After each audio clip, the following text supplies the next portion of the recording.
Traversing the Marvel Universe, awakening the 8 unique skills from under one person.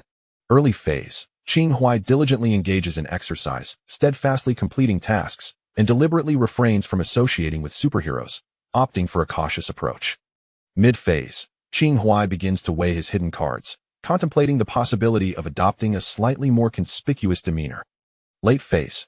After amassing a collection of hidden cards, Qing Huai finds himself perplexed. None prove formidable. Consequently, he successfully claims a nation renowned for its abundance of superheroes. Chapter 1. The Nightlife of the Marvel World. This narrative unfolds within a parallel universe of Marvel. Please refrain from over-identifying with the cinematic universe. 497. 498. 499. 500. Qing Huai completed 500 push-ups and rose from the ground. Simultaneously, a voice echoed in his mind. Task completed. Reward. 2 lottery chances expire in 24 hours. Next task will be announced later. With a mere thought, a semi-transparent, light golden Taiji Bagua panel materialized before him. This was the system bestowed upon Qing Huai upon his arrival in this realm a year prior. As a time traveler, he was originally a Han Chinese, and in this new life, he retained the same heritage. However, the previous owner of his body had lived in New York with his parents, who, tragically, passed away due to an accident, leaving Qing Huai to navigate this world alone. No parents, a quintessential trait of a time traveler. The system periodically issued tasks, and upon their completion, offered opportunities for a lottery. The tasks varied widely this time. It involved performing 500 push-ups, while previous tasks included folding 1,000 paper cranes, consuming an entire bottle of milk in one go, and running 5 kilometers with weights. In summary, Qing Huai could never accurately predict the nature of the upcoming tasks. As for the rewards, they remained equally elusive. Seated upon his bed, he fixated on the lottery panel, silently invoking the lottery. The central yin-yang symbol began to spin. Ding! Congratulations, you have acquired the 5 elements armor Snow Mastiff armor. Note: Snow Mastiff armor. Element: metal, complemented by thunder. Strength: 5. Agility: 3. Attack: 5. Defense: 4. Characteristic 1. The armor's power doubles in metallic environments and during thunderstorms. Characteristic 2. Darkened state increases power tenfold, while purification weakens it by 1/3. Qing Huai had grown accustomed to winning extraordinary items in the lottery previously. He had drawn a frying pan from the character Red Wolf. In contrast, acquiring the Snow Mastiff armor was undeniably impressive and an exceptionally cool piece of equipment. Furthermore, as a metal armor, its strength and attack capabilities were second to none, leaving little room for criticism. With one more lottery opportunity remaining, Qing Huai watched as the Taiji symbol spun again, initially slowly, then with increasing speed before gradually coming to a halt. Ding! Congratulations, you have obtained 20 skill points available for all skills. The lottery could also yield skills, albeit the rarer ones had a lower probability of being drawn. Typically, one could expect to receive only a few skill points per draw, which felt rather stingy. Qing Huai promptly opened the skill panel, revealing numerous categories, yet only the category of 8 unique skills was currently accessible. Within this category lay 8 exceptional skills, 3 of which remained locked, awaiting the corresponding skills to be drawn for activation. 6 Library Celestial Thief Devour All Things, Steal Vitality 85 points. Divine Mechanism Refinement Refine Artifacts, Manipulate Matter 85 points. Wind Behind the Odd Gates Manipulate the 4 discs, Control the Gates 80 points. Spirit Binding and Command Subdue Spirits for personal use 70 points. Dual Completeness Manipulate Souls, Restore Bodies 70 points. Great Luo Cave Observation Ultimate Observation Technique, Transcend the Mortal Realm Locked. Chi Body Origin Flow The Pinnacle of Technique, Chi Body Origin Flow Locked. Heavenly Talisman Instantaneous Thought, Rapid Talisman Creation Locked. Each skill bore the label Variant, suggesting that the original 8 unique skills were not native to this world, leading to their adaptation into variant forms. Despite being variants, they retained their core essence, with enhancements and modifications to certain functionalities, erasing flaws and side effects present in the originals. Contemplating his options, Qing Huai allocated the 20 skill points to the Dual Completeness and Spirit Binding and Command skills, elevating both to 80 points. Instantly, he felt a surge of clarity and comprehension. Over time, he had discerned a pattern. Although the term skill points seemed mundane, it actually encompassed the ability to grasp skills and enrich one's chi, alleviating concerns regarding the solidity of the skills. Regrettably, The system was notoriously parsimonious, consistently offering meager skill points. Thus, the 5 unlocked exceptional skills only averaged around 80 points. Moreover, the system's unpredictability left him uncertain about when the next task would be announced. It could be tomorrow or a month from now. Yet, Qing Huai remained unperturbed. He would act when summoned and wait otherwise. Upon arriving in this world, he adopted a more liberated perspective, recognizing that time travel symbolized a rebirth. Now, he considered each moment a treasure since fate had granted him this opportunity. What mattered most? Undoubtedly, the pursuit of joy and enjoyment. Everything else was mere triviality. After a refreshing shower, Qing Huai descended the stairs. He found himself in a luxurious standalone villa located in the Queens district of New York, a property he had purchased a few months prior. As he stepped off the staircase, a delightful aroma wafted through the air. A stoic girl presented dinner at the dining table, bowing slightly in his direction. This was a mechanical doll he had created using the divine mechanism refinement, of which he had produced 10. They assisted him with cooking, cleaning, and other household chores, effectively negating the need for hired help. For convenience, he had designed the dolls to appear identical, labeling them from 1 to 10 to differentiate them. After finishing dinner, Qing Huai departed the table, and the doll designated as number 2 promptly tidied up the dining area and began washing the dishes. The doll labeled number 4 approached him with a code, helping him put it on and handing him a set of car keys. Minutes later, a sleek black Audi R8 emerged from the private garage, speeding through the streets and finally halting at a curb in Upper Manhattan. After parking, Qing Huai donned a white hooded robe and retrieved a white mask adorned with gold edges from the passenger seat. The task ahead was not suitable for revealing his identity. This mask, crafted with the divine mechanism refinement, also altered his voice. Finally, donning the hood, Qing Huai raised 2 fingers. Wind behind the odd gates. 8 gates transport. In an instant, Qing Huai vanished from the vehicle. Approximately 10 minutes later, he arrived before a lavish villa. By this time, darkness enveloped the sky, and the villa radiated warmth and light. Qing Huai approached the entrance and pressed the doorbell. Soon, a girl with blonde hair and blue eyes opened the door, scanning him from head to toe. "Are you the Night Angel?" she inquired. The title Night Angel had been bestowed upon him by those familiar with his attire. After the passing of his parents, Qing Huai inherited a modest sum, not substantial but not negligible either. To thrive in the tumultuous and perilous Marvel universe, he must rely solely on himself. Upon his arrival in this parallel universe, the system made it abundantly clear that this world bore no resemblance to the cinematic or comic realms he was familiar with, though it echoed their essence. Consequently, he found himself deprived of much of the omniscient perspective he once possessed. Rather than seeking out and idolizing the superheroes he recognized, he quietly honed his own abilities and influence. In any universe, the adage "iron must be tempered" holds true. After all, as an ordinary individual, what merit would a superhero find in acknowledging you? He learned to labor in silence, striving to astonish all around him. Presently, he possesses a mutated version of the 5 extraordinary techniques. While he may not have mastered them, their very nature cannot be dismissed even at an introductory level. Their prowess is undeniable. The dual healing technique allows him to mend both body and spirit. The spirit binding technique enables him to exorcise demons and capture ghosts. The divine crafting technique permits him to forge magical artifacts. In the vast expanse of New York City, he has adopted 5 different identities, unbeknownst to others that they all belong to him. One such identity is Night Angel, a name conferred upon him by the public somewhat juvenile, yet he pays it little mind. He nodded slightly at the girl before him. "It is I." Her countenance visibly brightened with excitement. While the name Night Angel may not be universally recognized, it has certainly gained traction within the underground world. Clad in white, it is said that as long as a person is alive, he can heal them and restore them to their former state. Although his interventions have been limited thus far, his miraculous healing skills, coupled with his elusive presence, have led some to deify him.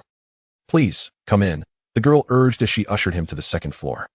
As he walked, he surveyed his surroundings. The opulent villa was unmistakably owned by a wealthy individual. In truth, prior to his arrival, he had conducted his research and discovered that the person who invited him was indeed affluent, albeit with a dubious source of wealth, much of it stemming from the underworld. As Night Angel, his primary mission is to save lives, yet he adheres to his own principles.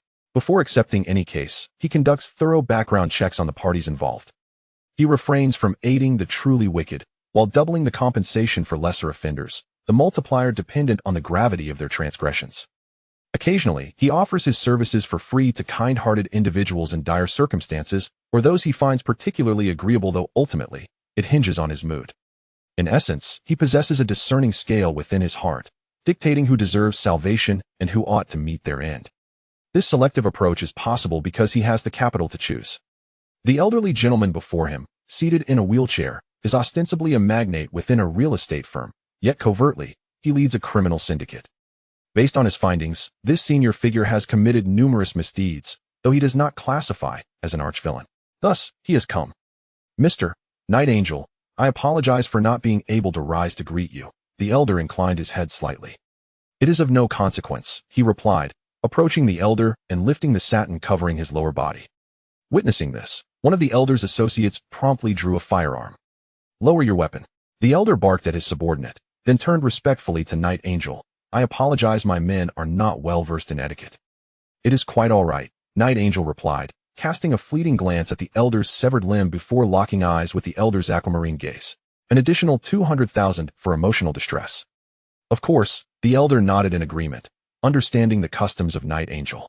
Having summoned him, he was well prepared financially. He shot a glare at his companions, bring forth the funds for Mr. Night Angel to inspect.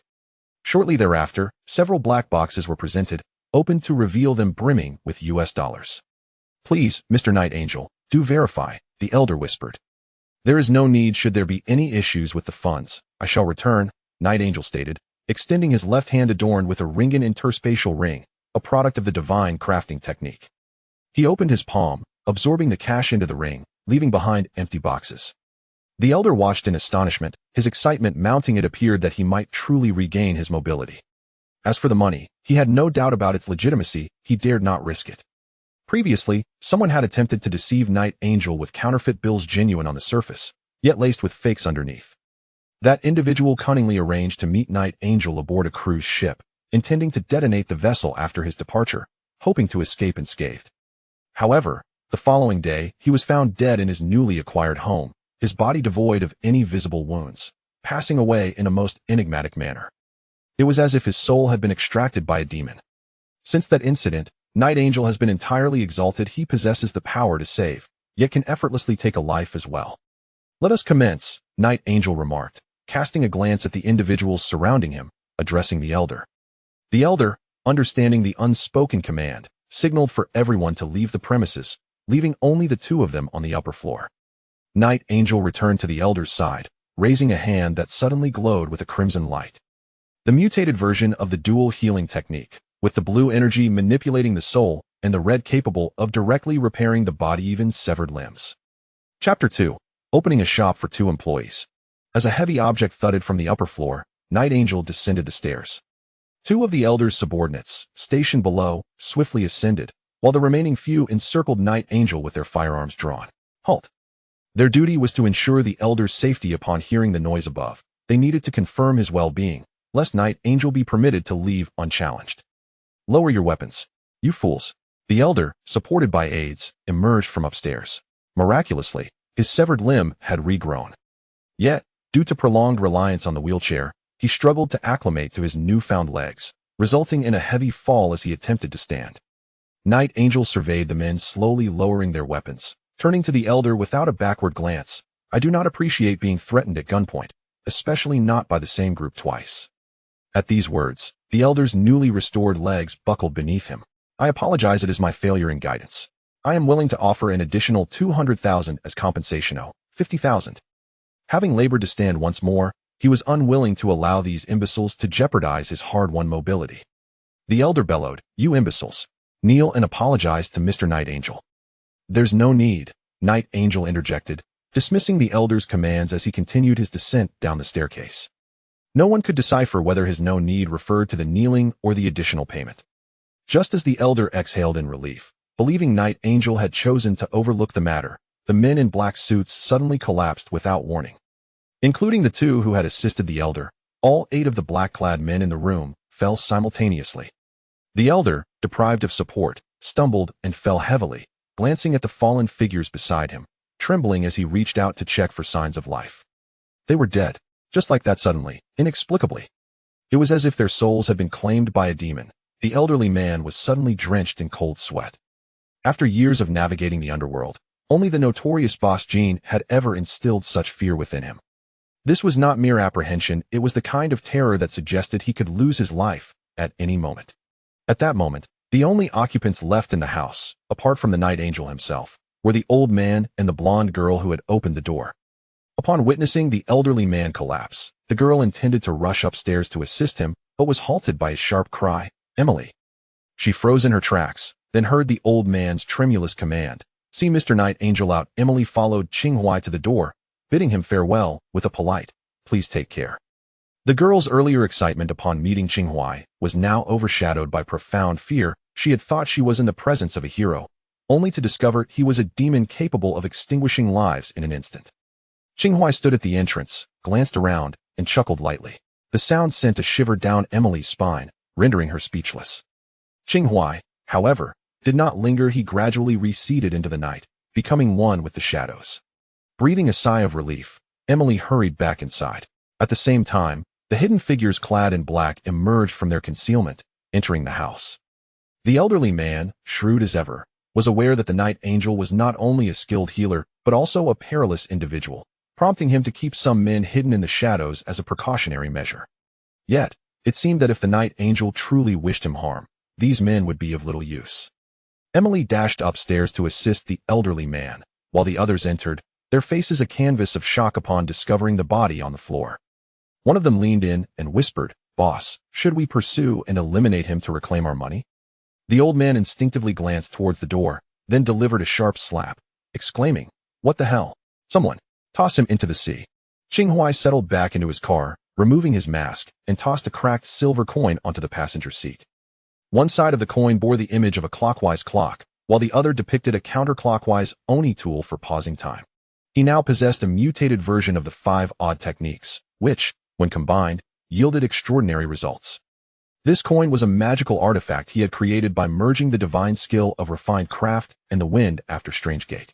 Upon activation, it could freeze time within a defined area for 5 seconds. However, it was a one-time use item, and crafting it was somewhat challenging. He currently had only 5 coins left, and after using one, only 4 remained. Just moments ago, he had employed it to achieve a remarkable feat. Of course, he could utilize other abilities, but they would require a slight expenditure of energy. Without these tools, he could silently eliminate the 8 ordinary individuals, albeit with a delay of 2 to 3 seconds, preventing instantaneous kills. Once the tool was used up, he could always refine more yet. Appearances had to be maintained.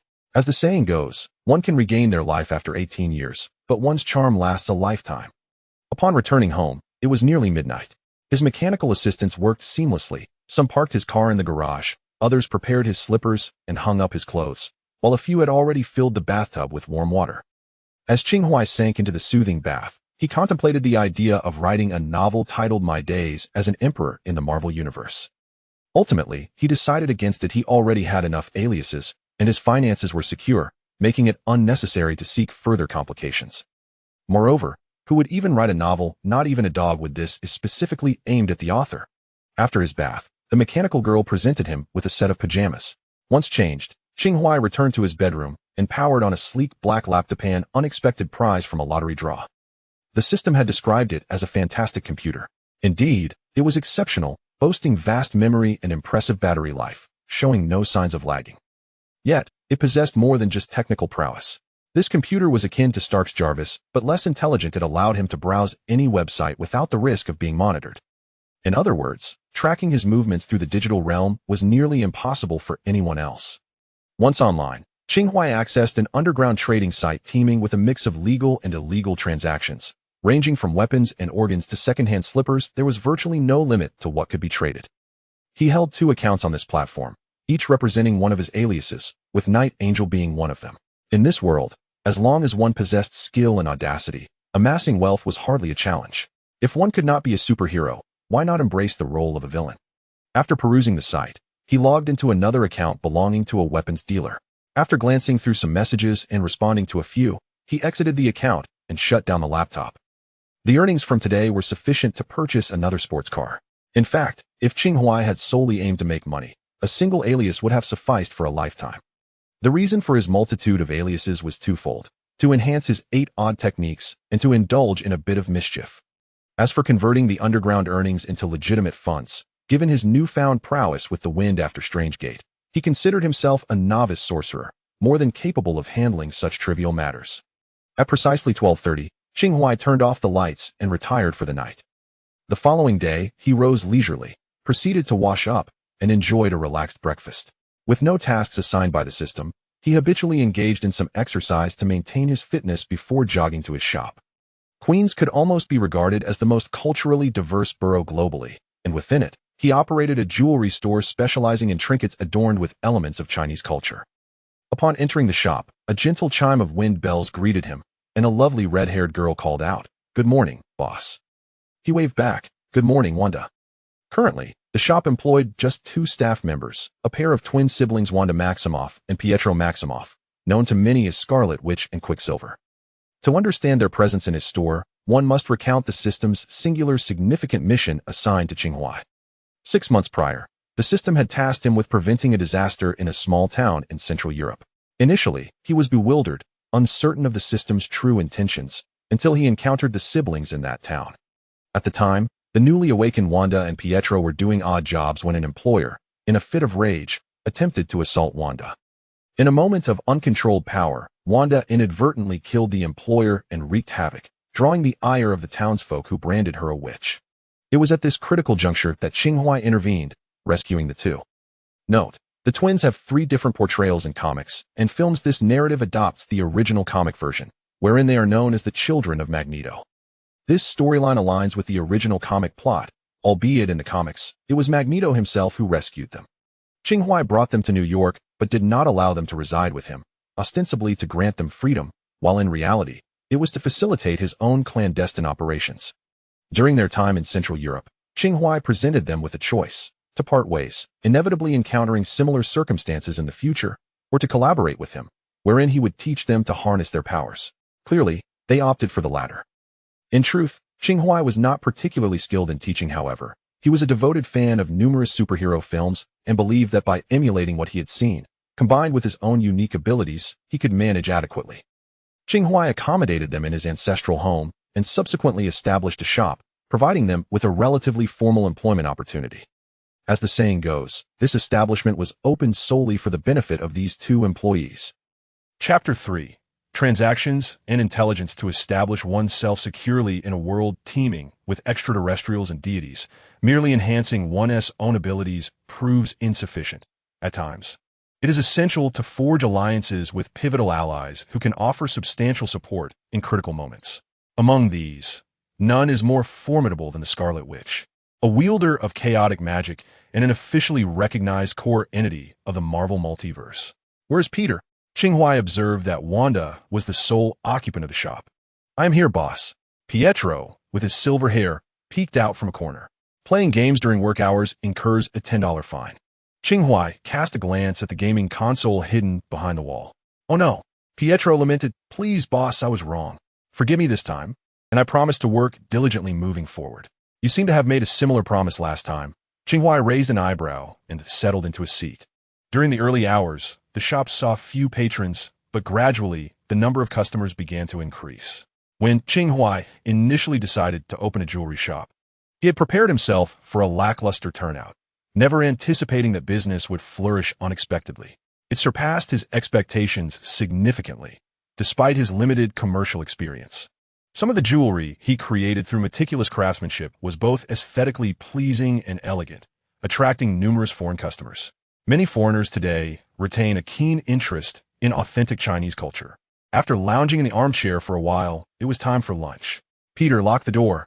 I'll take you all out to eat." Qing Huai stretched. "Boss, it's barely 11 o'clock, the diligent Wanda reminded him. "Ah, Wanda, as a worker, one must learn to judiciously manufacture moments of leisure." Qing Huai approached her, attempting to impart wisdom. At that moment, Wanda was merely 18, blossoming with youth. Her delicate face, fair and refined, featured deep, 3-dimensional features, though her visage exuded an innocence. Her figure presented a striking contrast. Each time Qing Huai witnessed Wanda's earnest demeanor, he felt an urge to pinch her cheek. Yet, such thoughts remained unacted upon, for he had no desire to share the same fate as her previous employer. By now, The grass on that old fellow's grave must have grown quite tall. Wanda pressed her lips together, choosing silence. She understood that this generous employer did not lack for wealth, and his intent in opening the shop was to provide her and her brother with an opportunity. Yet, the more she contemplated this, the more guilt she felt. It was Qing Huai who had rescued her and her brother, provided them with shelter, offered them jobs, and taught them to control their powers. This kindness, she feared, could never be repaid. She yearned to contribute in some manner, but for now, her only recourse was to work diligently. "What would you like to eat, Wanda?" Qing Huai inquired, turning to the red-haired girl after locking the door. "Anything is fine," she replied.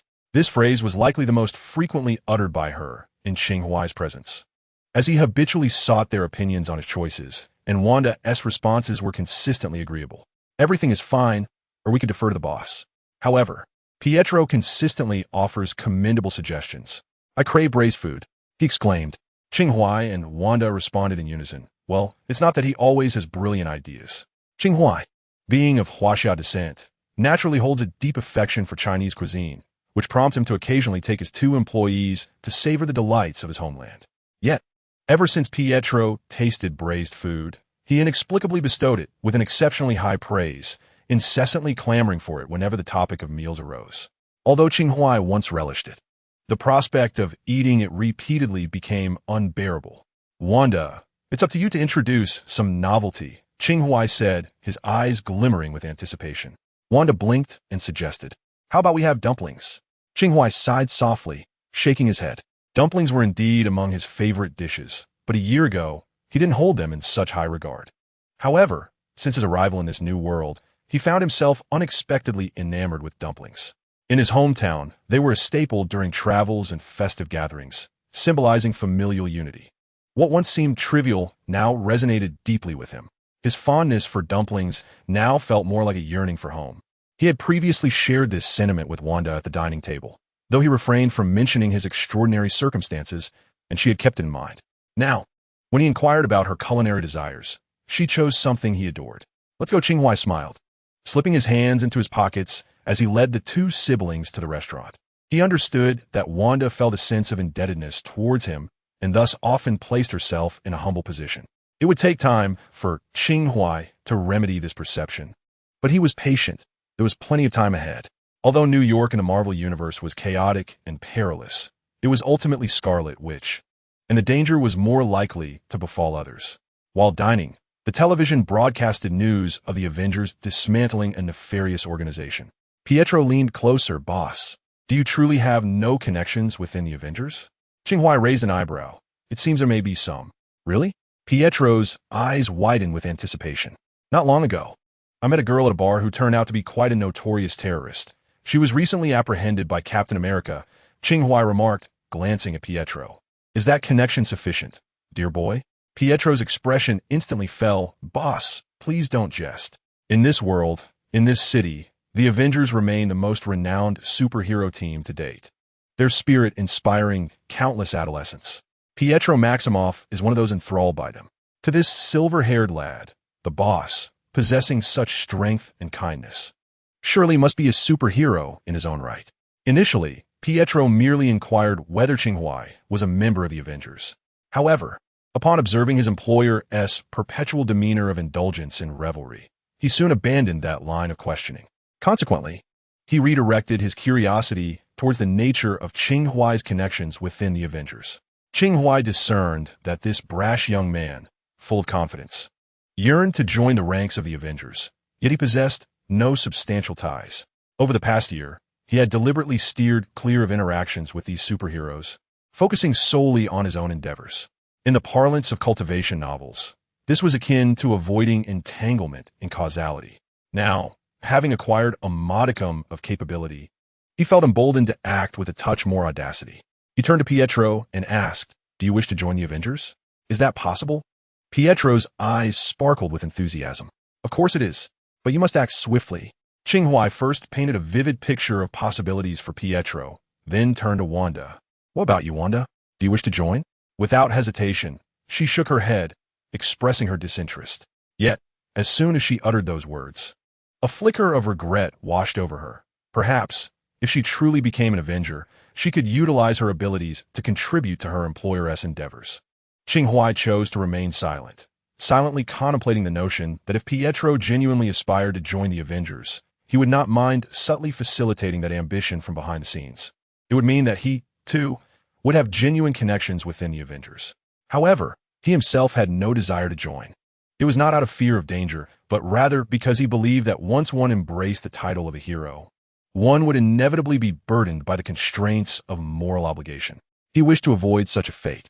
This phenomenon was distinctly illustrated in films, where superheroes exert themselves tirelessly to save the world, only to be met with resentment and demands for reparations for the damages incurred during their battles.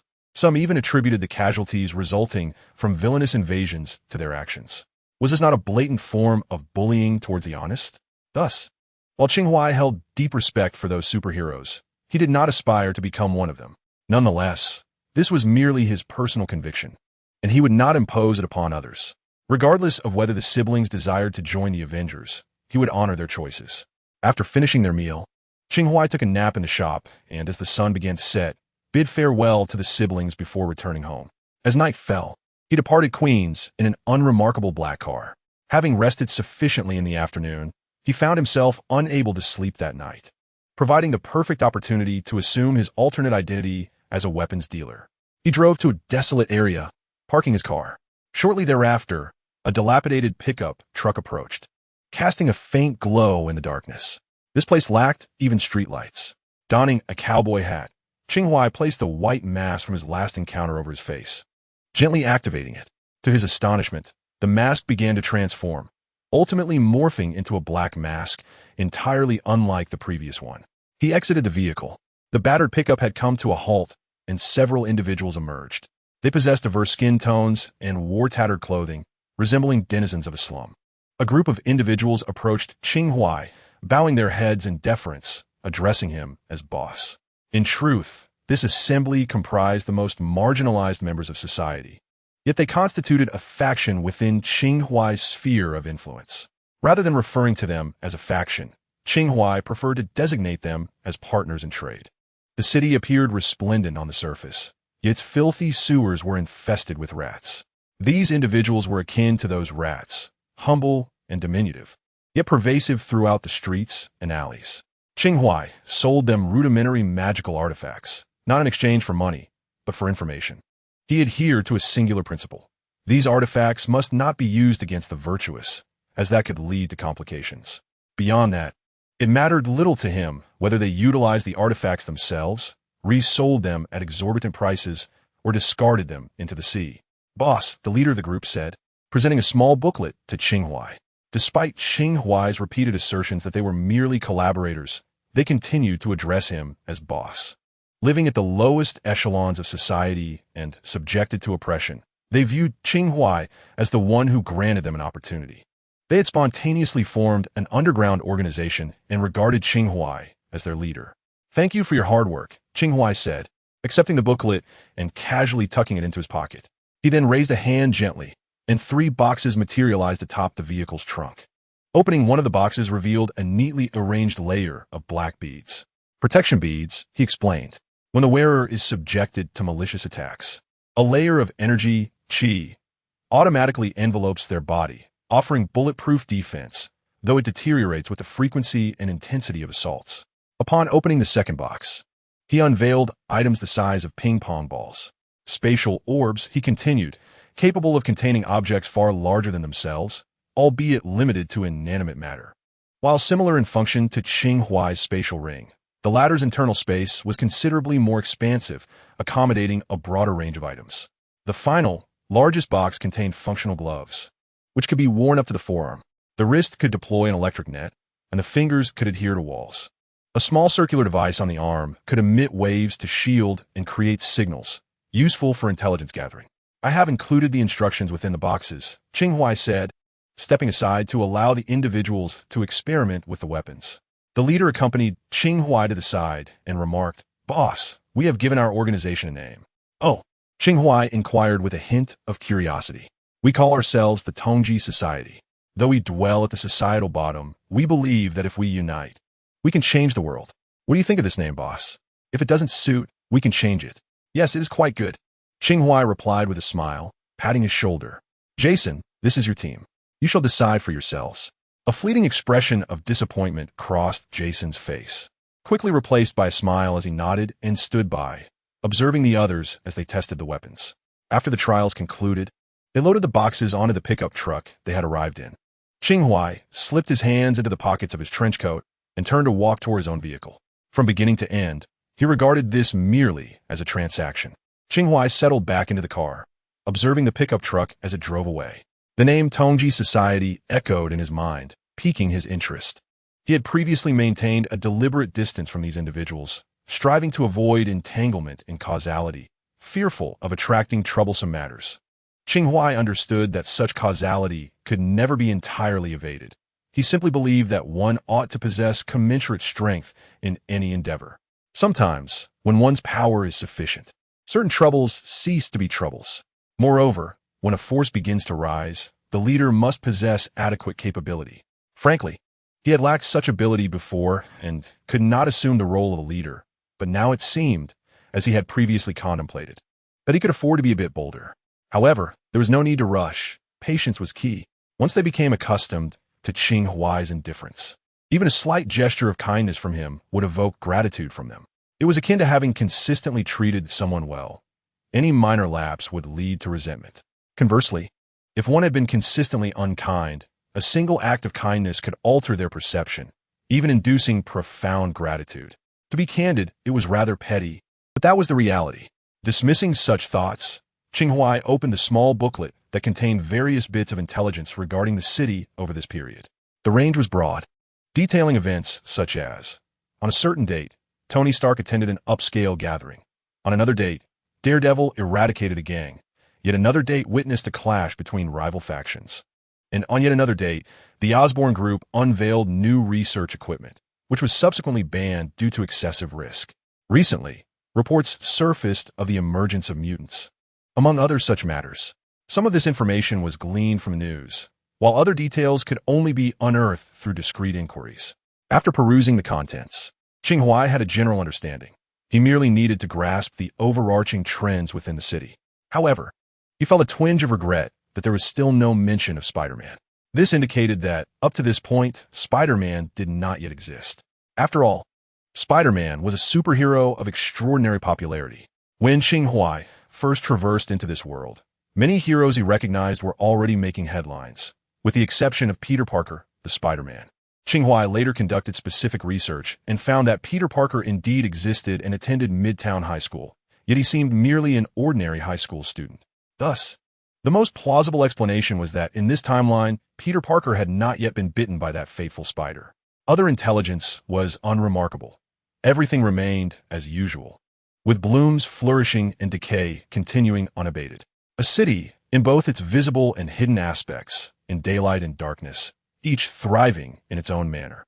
The cold wind wafted through the car window as Qing Huai extended a hand, igniting a flame in the palm that consumed the intelligence booklet entirely. The pages fluttered like fiery butterflies, dancing in the breeze. As the car window was closed and music began to play, the black vehicle gradually departed. Once the tail lights faded away, darkness reclaimed the surroundings. Chapter 4. The greater the power, the greater the appetite. Subject 32 appeared to be enduring immense physical agony as its exoskeleton gradually dissolved beneath my gamma rays. A closer examination of the subject's thoracic cavity revealed that light penetrated directly through its form. At 7:18 in the morning, the subject succumbed to death. In the attic, a boy was scrutinizing his specimen with a magnifying glass, a mere ant recently slain by a high-powered laser pointer. The boy carelessly crushed the ant's remains, sighing as he acknowledged the need to prepare for Subject 33. Rising, he grasped a telescope and approached the window, muttering to himself that the 16th surveillance experiment was about to commence. He drew aside the blinds, raised the telescope to his eyes, and beheld a girl in the opposite window. She was strikingly beautiful, her crimson hair partially concealing her prominent bosom, clad only in a pure, white lingerie set.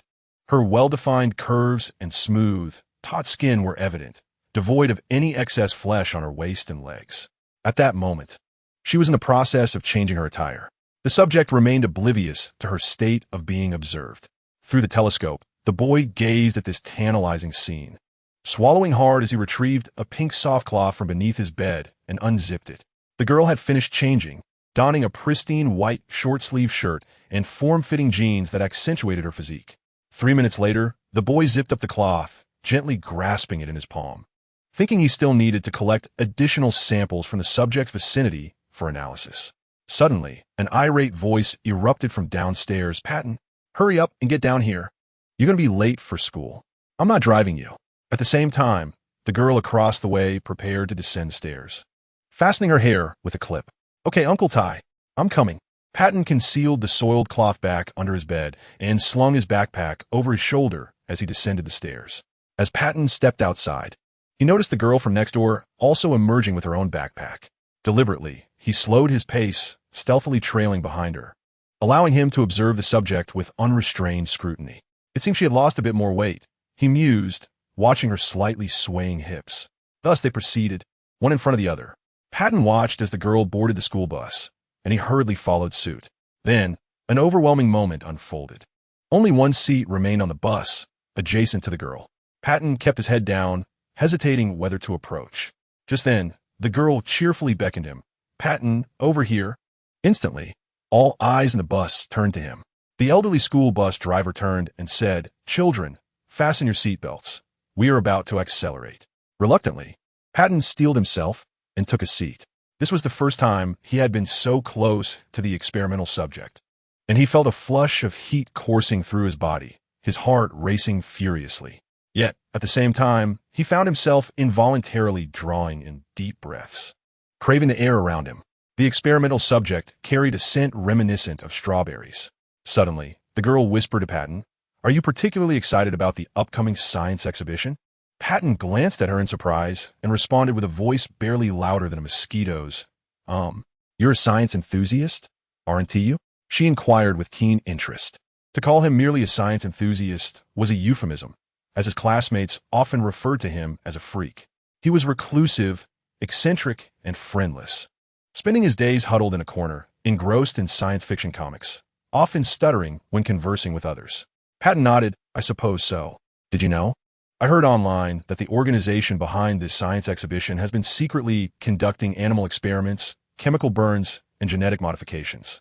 It's quite disgusting." The girl named Sarah Jane confided in a hushed tone. "Yes, it is rather revolting," Patton replied, lowering his gaze. "Do you also find it disgusting? I thought you might be intrigued." Sarah Jane chuckled softly. Patton felt a twinge of embarrassment and stammered.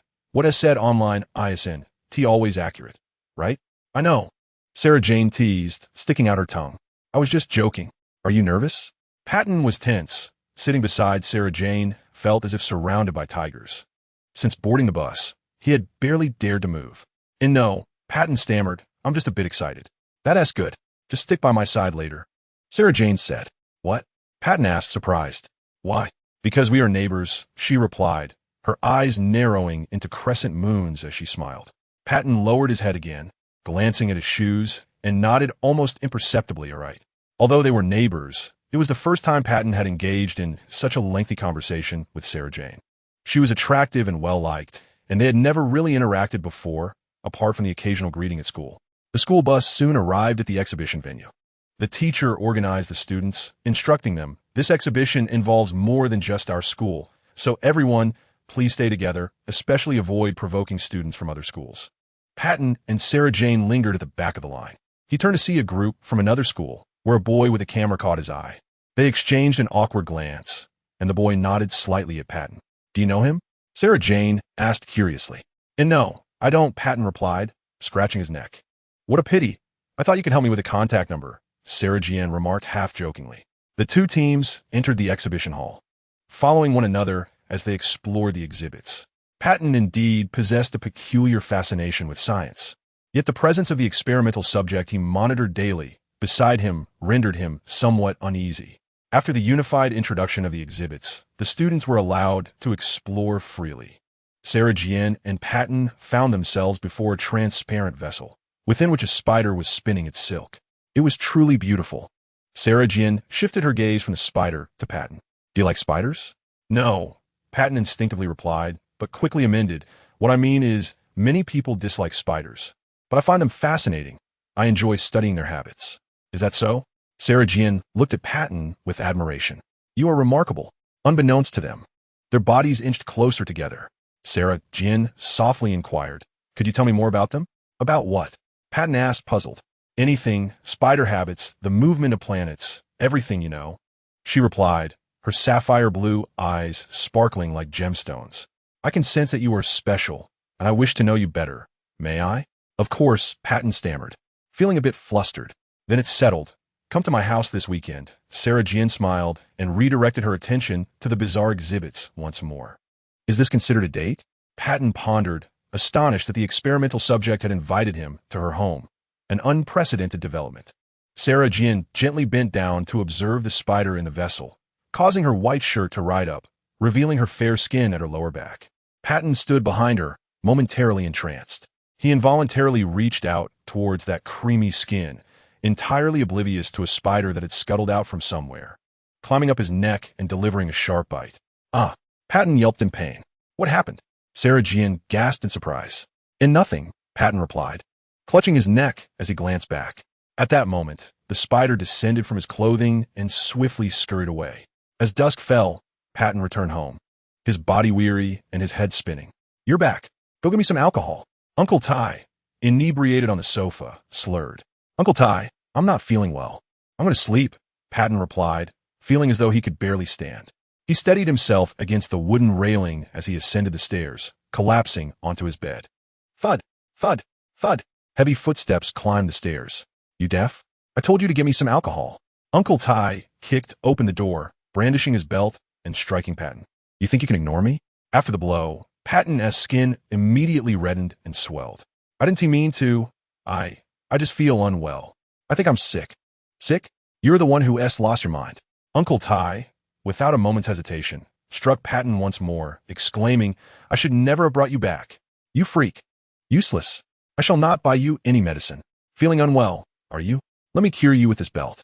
Patton's body was engulfed in a searing pain, compelling him to curl into a ball, cradling his head in a plea for mercy.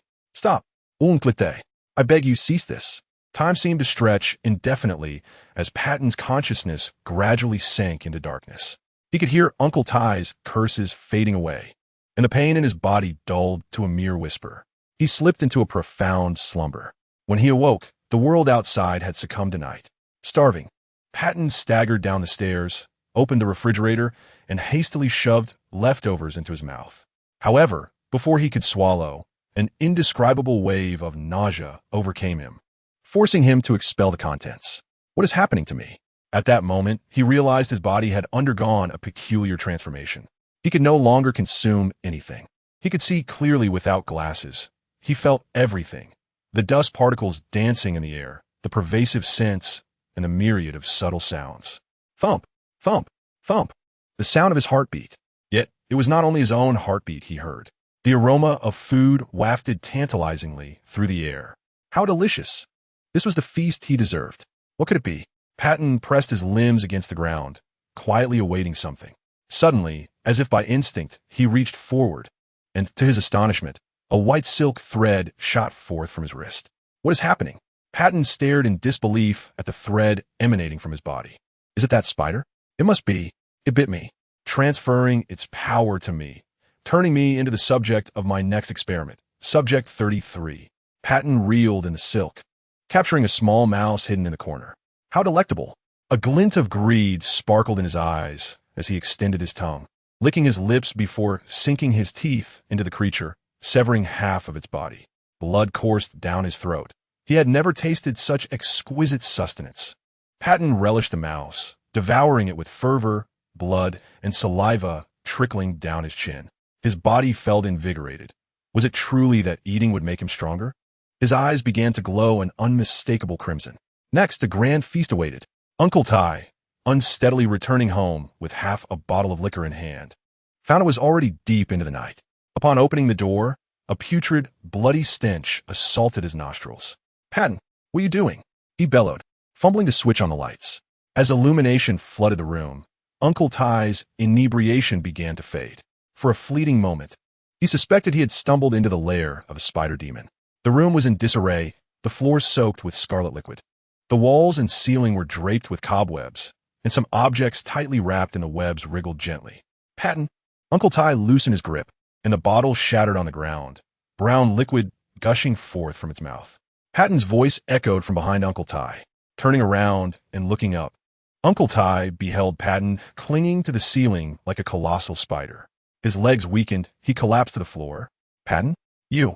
Patton raised his hand, shooting a web from his wrist artery, ensnaring Uncle Tai's mouth and arms. Do you remember what you taught me? Patton descended from the ceiling, crawling on all fours as he fixed his gaze on Uncle Tai and pronounced each word with intent. The only lesson you've imparted over the years is that with great power comes a greater appetite. Chapter 5. A new task from a system. It had been a week since the last task of 500 push-ups, and the system had yet to issue another. Qing Huai found solace in the tranquility, enjoying a leisurely routine. After his morning exercises, he visited a Chinese ornament shop named King Xiaofu, as usual. Good morning, boss. Two employees greeted enthusiastically. Morning, Qing Huai waved his hand, yawning as he reclined in an armchair. Mornings made him drowsy, longing for a return to slumber. Afternoons invited a nap. Yet at night, he was surprisingly wide awake, a curious contradiction. In the afternoon, two customers entered the shop. Patton, this ornament store has been quite popular online, remarked a girl with red hair to a boy. I've heard about it too. If you like something, I'll buy it for you, the boy named Patton replied, trailing behind her, his gaze lingering on the staff member Wanda for a brief moment, revealing a hint of desire. Qing Huai slowly opened his eyes, glancing at the pair from his armchair. The girl had an alluring figure, slender waist and long legs, with hair similar to Wanda's, both sporting vibrant red locks. The boy, with short brownish-yellow hair and a slightly pallid complexion, followed closely behind her. That won't do. I'll buy it myself, the girl, named Sarah, declined. Wanda approached to provide a brief introduction to the various ornaments, during which Patton's gaze wandered over Wanda whenever the two were distracted. Qing Huai sighed, rising from his armchair and sauntering over. Wanda, you can attend to your duties. I will take care of these two. Wanda, taken aback by her usually aloof boss suddenly stepping forward to engage with customers, hesitated momentarily. Her eyes darted toward the other red-haired girl, and she began to piece together the situation. Surely, the boss was drawn to the girl's beauty and figure, seeking to strike up a conversation. With a resigned "oh," Wanda departed, returning to the cash register, yet unable to resist glancing at the girl once more. A slender waist, long legs, and a broad chest, such was the nature of the boss. Wanda felt inexplicably melancholic. She cast a glance downwards, musing to herself that she too possessed notable attributes, perhaps even more pronounced than those seen. Moreover, she had noticed that the young woman was accompanied by another person. Did she not fear the ire of the gentleman beside her? Yet, Wanda quickly reasoned that given the boss's capabilities, he was likely unfazed by such trivialities. Wait a moment. The boss had never exhibited such interest when beautiful women visited in the past. Could it be that he had a penchant for married women? In an instant, Wanda felt as though she had stumbled upon a scandalous revelation, her cheeks flushing with a hint of embarrassment. She contemplated calling him a rogue, but realized she lacked the moral high ground to do so. At that moment, Quicksilver strolled over and remarked to the boss about the stunning girl. Sister, do you know her? Wanda shot her brother a fierce glare. Rogue. You should behave. Quicksilver was left puzzled. Meanwhile, completely oblivious to the musings of his female employee, Qing Huai wore a gentlemanly smile as he promoted products to the girls. This item, a hairpin, was a traditional adornment worn by young women in ancient China. Sulla Jane nodded in amazement. How beautiful. May I try it on? Of course, Qing Huai replied, glancing at Patton beside her. Are you two a couple? Not at all, Sulla Jane clarified. We are neighbors, but we are having dinner together tonight and studying, just good friends for now. I understand. Qing Huai smiled as he picked up a sample hairpin. If you don't mind, I can demonstrate how to wear it, provided you both are comfortable with that. Certainly, Sulla Jane replied with a smile. As Qing Huai moved behind Sulla Jane and gently touched her hair, Patton leaned in with a threatening tone. If you wish to keep your hand, you ought not to touch her indiscriminately. Patton? Sulla Jane looked at him, puzzled and surprised. Don't say that. Patton took a step back, though his demeanor remained unwelcoming, his tone flippant. I merely advised him against harboring improper intentions. Who knows if his hands are clean? Hey, Sulla Jane furrowed her brow, then turned to Qing Huai. I apologize. He doesn't mean it that way. This gentleman is just very protective. Qing Huai cast a glance at Patton, but chose not to comment further, directly assisting Sulla Jane in arranging her hair and positioning the hairpin. Sulla Jane admired her reflection in the mirror, repeatedly expressing her delight. "Could you tell me how to say beautiful in Chinese?" Sulla Jane suddenly inquired, both to lighten the atmosphere and because she genuinely wished to learn. After all, it is said that Chinese is the most challenging language. She didn't want to miss this opportunity. Qing Huai gave a thumbs up to the mirror, proclaiming in Chinese, "Truly beautiful." "ZHNHOKN. Sulla Jane turned back, smiling at Qing Huai. "Is that how you say it?" Qing Huai responded with another thumbs up, "DNGRN.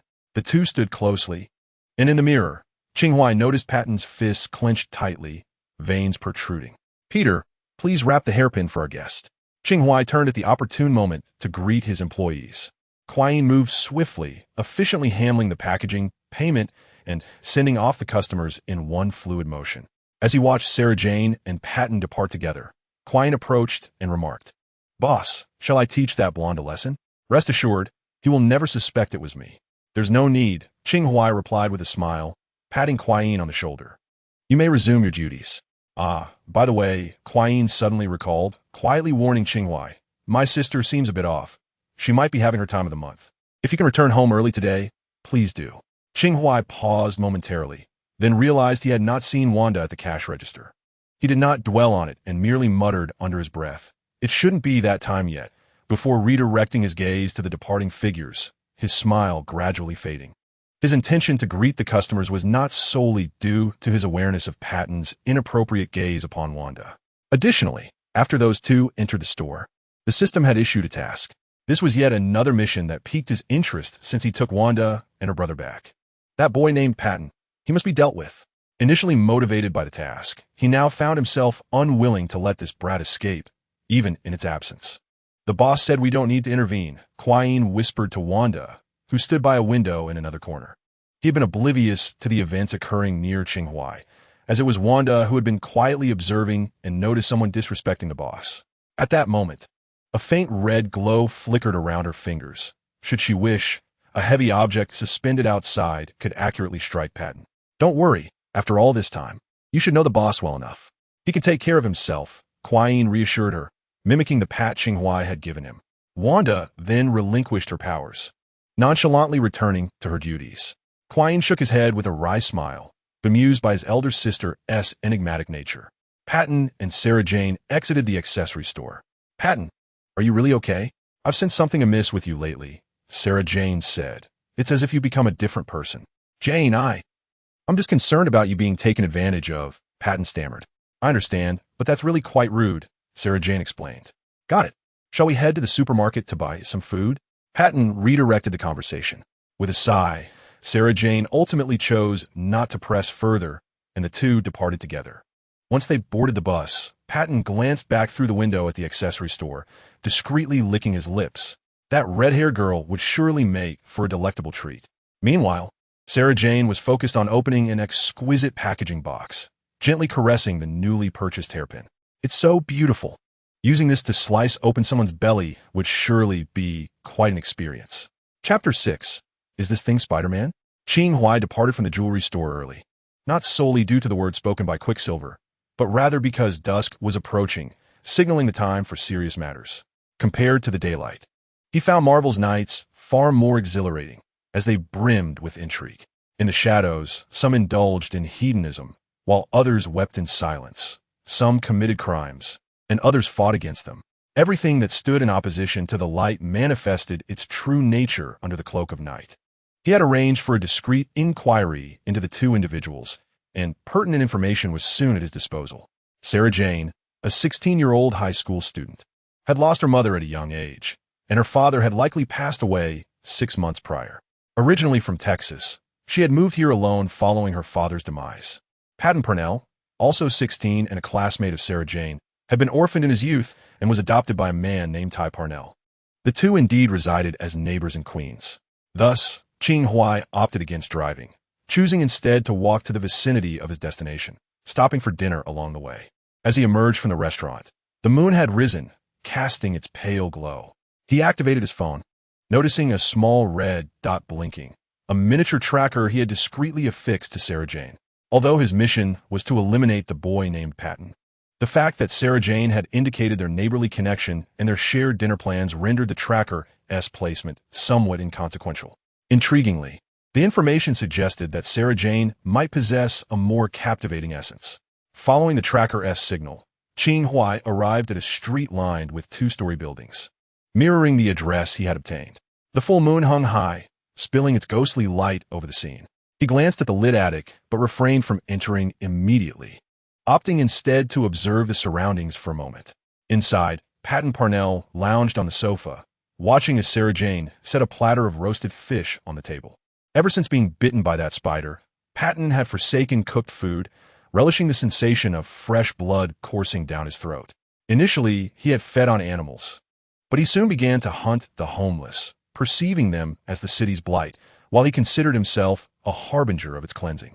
In his mind, he was a hero, even entertaining the notion of joining the Avengers. He had even devised a moniker for himself, Spider-Man. As he embraced his newfound powers, his mindset underwent a transformation. He believed he was the city's superhero, deserving of its spoils, better sustenance, perhaps like the red-haired girl from the Chinese jewelry store and that detestable Huaxiao man. Yet, he remained unhurried. After all, food would not escape him, and he had more pressing matters at hand. The belief that he could proceed with the next phase of experimentation on his subjects, delving deeper into his research, inch by inch. Now, he has become an experiment himself, capable of exploring the sensations that arise when two experimental subjects collide and their essences intertwine. He glanced out the window. Night had fully descended, and the time was drawing near, filling him with eager anticipation. In the kitchen, unseen by Patton, Sarah Jane discreetly concealed the remaining liquid sedative, then emerged with 2 glasses of juice, announcing, "Dinner is ready, Patton."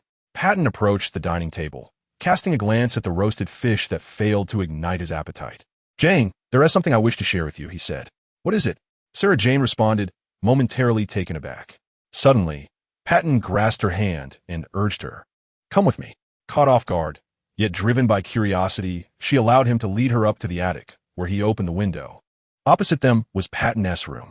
"How do you know Sarah Jane's astonished tone trailed off, as she refrained from voicing her unasked question, fully aware of the answer. She had known every time this boy had peered at her from his window. Patton remained silent, lifting his arm as a silken thread suddenly shot forth from his wrist. "You!" Sarah Jane exclaimed, genuine shock evident on her face. In her mind, he was merely an awkward boy, yet here he was executing a remarkable display. "I wish to reveal my secret to you." Without further ado, Patton swept Sarah Jane into his arms, performing a daring acrobatic feat. "Patton, I'm scared," Sarah Jane said, deliberately lowering her trembling voice, clinging tightly to him while maintaining the guise of the girl next door. Nearby, Qing Huai observed this astonishing scene from the shadows, equally bewildered. Why does this feel reminiscent of Spider-Man? Is he actually Spider-Man? If so, that is utterly absurd, not to mention the peculiar aura surrounding him. He was even Peter Parker. At this moment, Peter Parker was likely several streets away, indulging in meat pies with Aunt May and Uncle Ben. Though a bit flustered, Qing Huai soon reminded himself that this was an unknown Marvel universe, where anything was possible. Suppressing his curiosity, he cautiously shifted his position. The 6'2" immortal thief could conceal his aura. He wondered if he could evade spider sense. If this fellow possessed such abilities, Patton carried Sarah Jane into his room and gently set her down. "You see," Sarah Jane gazed at Patton, bewilderment etched on her face. "You have witnessed it. I am indeed no longer the person I once was," Patton declared. "I am Spider-Man." "Spider-Man?" Sarah Jane's eyes widened in surprise. "What is that?" While she often heard of Iron Man in the news, she had no idea who Spider-Man was. "You'll come to know in due time," Patton replied, pacing the room as he spoke. "Soon, the name Spider-Man will echo throughout this city, becoming familiar to all.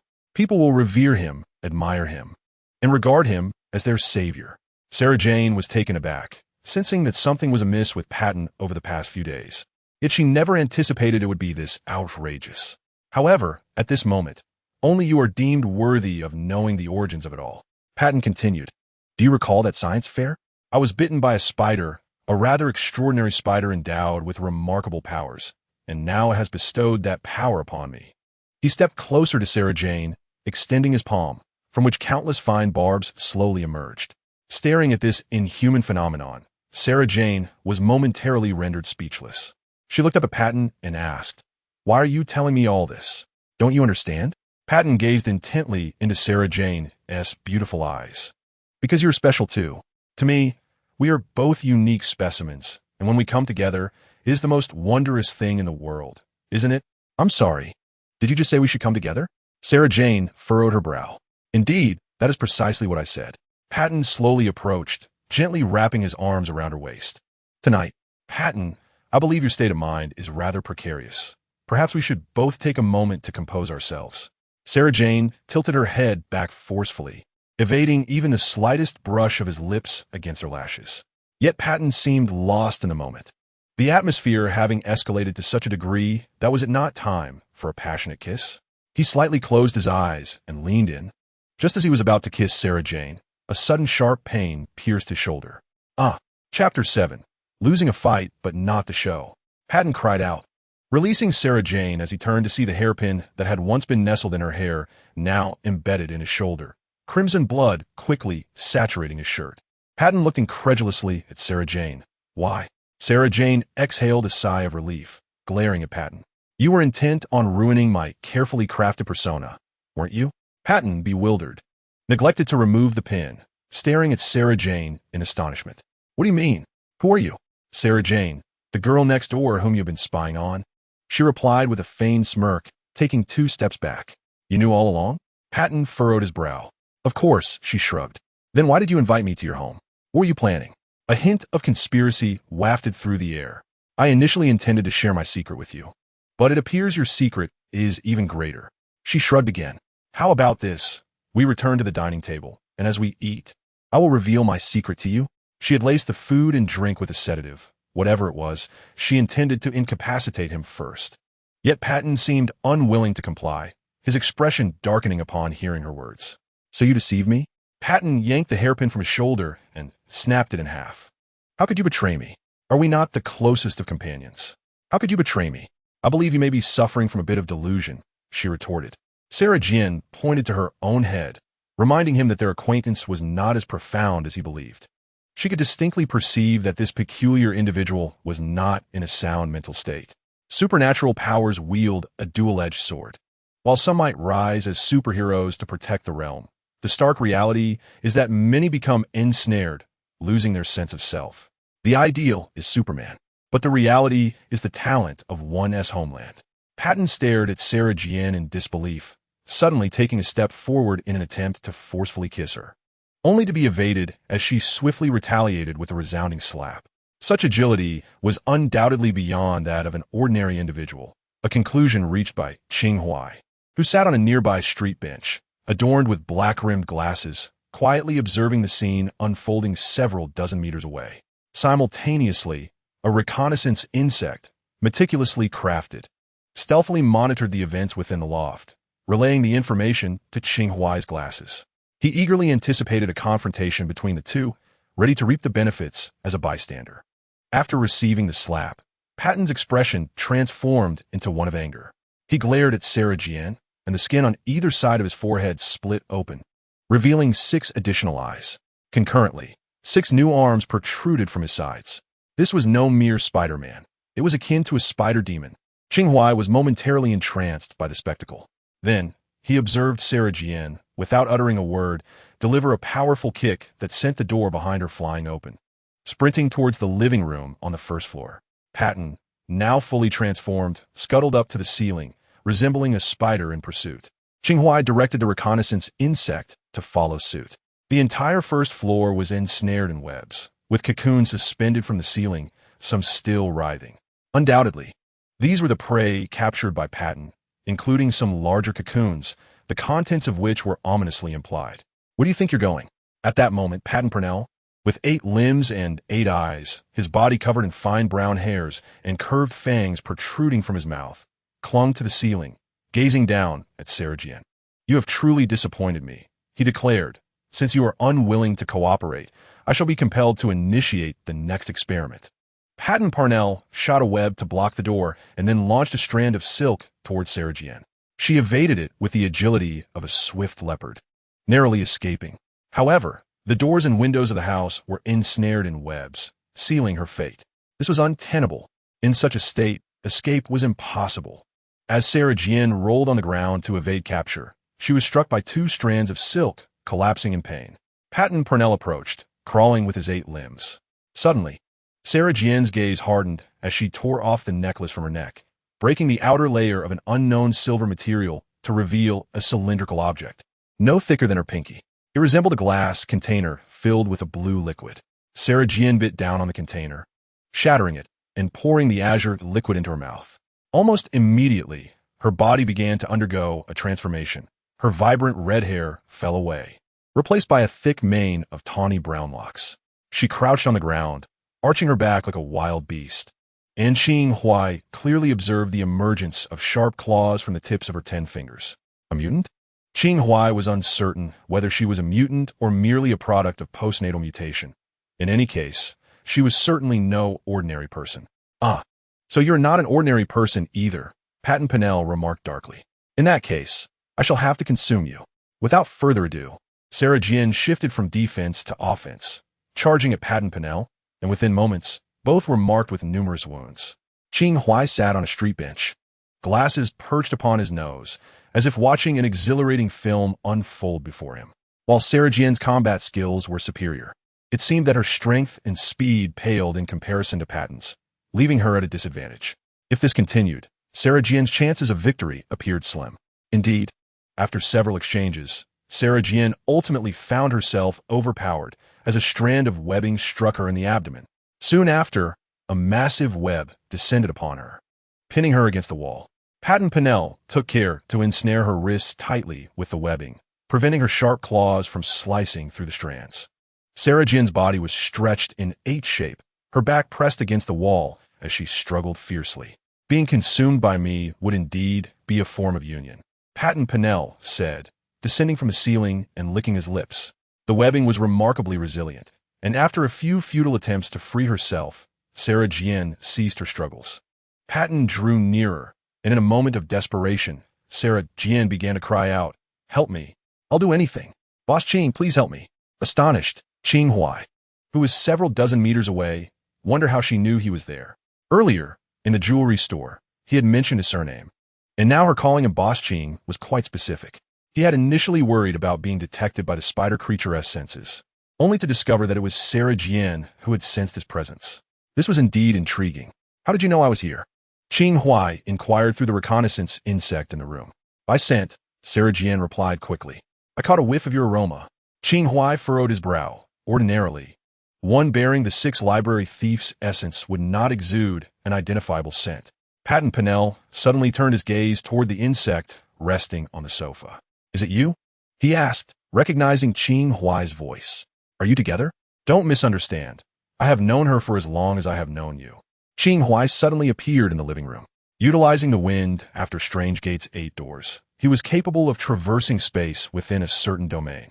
Qing Huai glanced around, observing the walls adorned with spider webs and the half-exposed arm of a silkworm that had fallen to the ground amidst the scuffle. He bore no superfluous expression, casually seated at the edge of the sofa, gazing at Patton Purnell as he remarked, "Continue. I'm not here to rescue her. Rather, I seek you."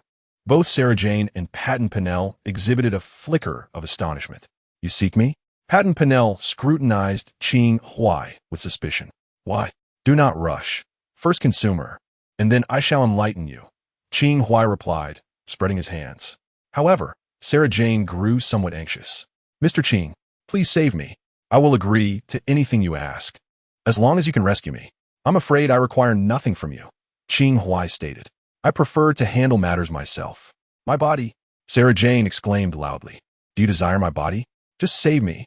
You can do with it as you please." Qing Huai appraised Sarah Jian from head to toe. The girl, with her chestnut hair, donned a slightly small white shirt, which accentuated her modest curves, slightly lifting the hem to reveal her fair abdomen and pristine navel. Her lower half was clad in black, form-fitting jeans that showcased her well-proportioned legs exquisitely. Her attire bore several tears from the recent skirmish, with her exposed skin slowly healing. To draw Qing Huai's attention, Sarah Jian subtly pressed her legs together. "Quite enticing," Qing Huai remarked calmly, "but I harbor no interest." In truth, he found it intriguing. However, maintaining an air of nonchalance was of greater significance at that moment. How would you know unless you try? Sarah Jane implored, her tone laced with a hint of breathlessness. I possess many talents. Qing Huai lifted his gaze to her. Such as? Perhaps you have experimented with hair? Sarah Jane suggested. Qing Huai raised an eyebrow. Elaborate. Enough. Patton Pinnell bellowed, smashing his fist against the wall. What are you two doing? Am I invisible here? He stood between them, feeling a profound sense of insult despite not being physically attacked. It felt akin to witnessing one's spouse flirt with another in plain sight. Patton Pinnell turned, seizing Sarah Jane by the throat, angrily hurling a string of expletives. You wish for him to save you, do you? Then I shall first eliminate him. Then I'll savor your body. After releasing Sarah Jane, he faced Qing Huai, growling ferociously. At that moment, he had nearly transcended the bounds of humanity. Yet Qing Huai remained unperturbed, merely casting a dispassionate glance at Patton. I advise you, do not tread a narrow path. Patton Pinnell, however, was beyond heeding advice, charging directly at Qing Huai. Unhurriedly, Qing Huai produced a deck of playing cards, releasing them into the air. 54 cards levitated in sequence. Half encircled Qing Huai, forming a barrier, while the other half swiftly shot forth. As Patton Pinnell drew near, the razor-sharp cards sliced through his flesh in a heartbeat, inflicting hundreds of wounds. This compelled Patton Pinnell to abandon his assault, retreating against the wall. Upon reflection, Qing Huai remained reclined on the sofa, his posture unyielding. 54 playing cards floated around him, vigilant and poised, as if to warn any intruder that those who dared to overstep their bounds would face dire consequences. Although Qing Huai had a fondness for numerous Marvel characters in his past life, when it came to combat, there was none to rival the prowess of Old One. One may lose a fight, but one must never diminish their stature. Chapter 8. It is your turn. The art of divine machination has two distinct facets, easily discernible from its name. One aspect, the divine machination, is capable of crafting a myriad of tools and magical artifacts. The other, the 100 refinements, allows Qing Huai to refine an inconspicuous object within mere seconds, thus enabling him to manipulate it. This deck of cards, just an hour prior, lay idly on a supermarket shelf, yet now it has transformed into a formidable weapon, capable of both offense and defense. Such is the extraordinary might of the 8 extraordinary techniques. Why don't you enlighten me as to your identity? Only then will I consider whether to assist you, Qing Huai remarked, directing his gaze towards Sarah Jane. Absolutely, Sarah Jane replied without hesitation. If you eliminate this spider, I shall certainly divulge everything. Qing Huai smiled knowingly, dismissing her words, and turned to Peyton Paniel, proclaiming, Are you certain you do not wish to consume her first, to replenish your strength? Within the confines of the room stood 3 individuals. Sarah Jane, a girl of peculiar heritage with combat experience, capable of extending claws from her fingertips and identifying individuals from dozens of meters away through scent, and Peyton Paniel, a formidable being endowed with great strength and speed, sporting 8 limbs and 8 eyes, capable of launching white projectiles as a grotesque spider hybrid. Each was more flamboyant than the last. Yet, at this moment, Qing Huai emerged as the apex predator among them. A predator must embody the essence of a predator. Peyton Paniel's gaze shifted between Sarah Jane and Qing Huai, seemingly weighing his options. After a brief pause of 4 or 5 seconds, he resolved to heed Qing Huai's counsel and lunged towards Sarah Jane. He sensed immense pressure emanating from Qing Huai, compelling him to replenish his strength to stand a chance against him. Peyton's incoming hand reflected in Sarah Jane's eyes. In an instant, her muscles tensed, severing the silken threads, and she swiftly evaded Peyton Paniel's assault. Qing Huai observed this with a slight upturn of his lips. Although Sarah Jane's displayed power and speed were indeed inferior to Peyton Paniel's, she was far from being outmatched so swiftly. There exists but one explanation. Sarah Jane was concealing her true abilities, all the while fishing for an opportunity. Qing Huai willingly took the bait, eager to discern her ulterior motives. It appeared she aspired to be the fisherman, inciting a clash between Qing Huai and the spider monster, hoping to reap the rewards for herself. Yet, such machinations would not come to fruition under Qing Huai's watch. In that moment, the positions of Sarah Jane, Peyton Paniel, and Qing Huai formed a stable triangle, with Qing Huai undeniably in the safest position, unless the two allied against him or had a hidden stratagem. At present, Qing Huai found himself yearning for a worthy adversary to gauge his current capabilities. In a one-on-one confrontation, the individual in question might appear invincible to an ordinary person. However, when faced with formidable beings such as Thor or the Hulk, the current capabilities of Qing Huai, despite their myriad methods, may not suffice to guarantee victory. As for figures of the caliber of the Ancient One, such thoughts are inconceivable. Within the room, a precarious balance was established, with none daring to strike first. Sarah Jian and Peyton Pinnacle feared that an aggressive move would leave them vulnerable to exploitation. Qing Huai, however, took the initiative to sow discord. Peyton, that wicked woman is deceiving you again. If I were you, I wouldn't tolerate it. Sarah Jian felt an immediate wave of frustration. Qing Huai continued, moreover, she is simultaneously seducing me while misleading you. Her aim is to incite discord between us. How about we eliminate her together first? Sarah Jian noted that even a discerning observer could see Peyton Pinnacle was in a rather poor state of mind and might actually heed Qing Huai's words, possibly joining forces with him. What dog? Sarah Jian glared fiercely at Qing Huai. Indeed, for a fleeting moment, Peyton Pinnacle appeared entranced by Qing Huai's words. Seizing the opportunity, Sarah Jian launched an attack, her claws extended toward Peyton. She could not afford to gamble on whether Peyton would heed Qing Huai. She could not decipher the intentions of the jewelry store owner, thus she had to act decisively. Upon reaching Peyton, Sarah Jian suddenly crouched low, slipping through Peyton's legs while simultaneously slashing at Peyton's thigh. She had no desire to prolong the conflict. Her target was the window behind Peyton. Just as she was about to leap through the window, Peyton Pinnacle swiftly countered, shooting a web that pulled her back. Utilizing the momentum, Sarah Jian pivoted and kicked Peyton, and both of them fell to the ground. Sarah Jian nimbly sprung back to her feet, ready to escape through the shattered window, while Peyton was still down, when two rapidly spinning playing cards blocked her path like venomous serpents. What do you intend to do? Sarah Jian glared at Qing Huai, who had been watching the spectacle unfold. Nothing much. I thought you were merely concealing your talents, but it seems you are genuinely lacking, Qing Huai casually remarked in Chinese. Sarah Jian was momentarily stunned. Are you insulting me? She failed to comprehend. Qing Huai then reiterated in English. I initially wished to see what other skills you possessed, but it appears you are indeed rather weak. Sarah Jian found herself at a loss for words. If she were to fight with all her might, she might be able to slay this arachnid creature, yet the repercussions would likely be dire for her as well. All in all, she recognized that she was not significantly stronger than this spider beast. Finally, Qing Huai rose from the sofa, casually waving his hand as 27 playing cards encircled Sarah Jian, sealing off all her escape routes. He then turned his attention away from Sarah Jian and strode directly towards Peyton Pinnacle. His interest in the game had waned. It was time to conclude matters. The remaining 27 cards spun forth, unfurling like a vast net, descending upon the eight-legged creature. Peyton Pinnacle shot webs, attempting to dismantle the oncoming cards. Some playing cards were indeed shot down, yet the remaining ones moved with even greater velocity. In a rapid spin, they severed the threads of a spider, forcing him to retreat repeatedly until he was backed against the wall. Hush, be silent. Qing Huai stepped upon Peyton Pinnacle shoulder, slightly bending at the waist to gaze down upon him. Allow me to elucidate why I must end your life. Peyton Pinnacle, thrashing in vain to rise, suddenly found two white flashes slicing through the air as the cards, sharp as blades, severed his arms, leaving them to fall, drenched in blood, upon the ground. Firstly, your gaze was improper when regarding my employees. Peyton Pinnacle howled in agony, yet Qing Huai pressed down firmly, rendering him unable to escape.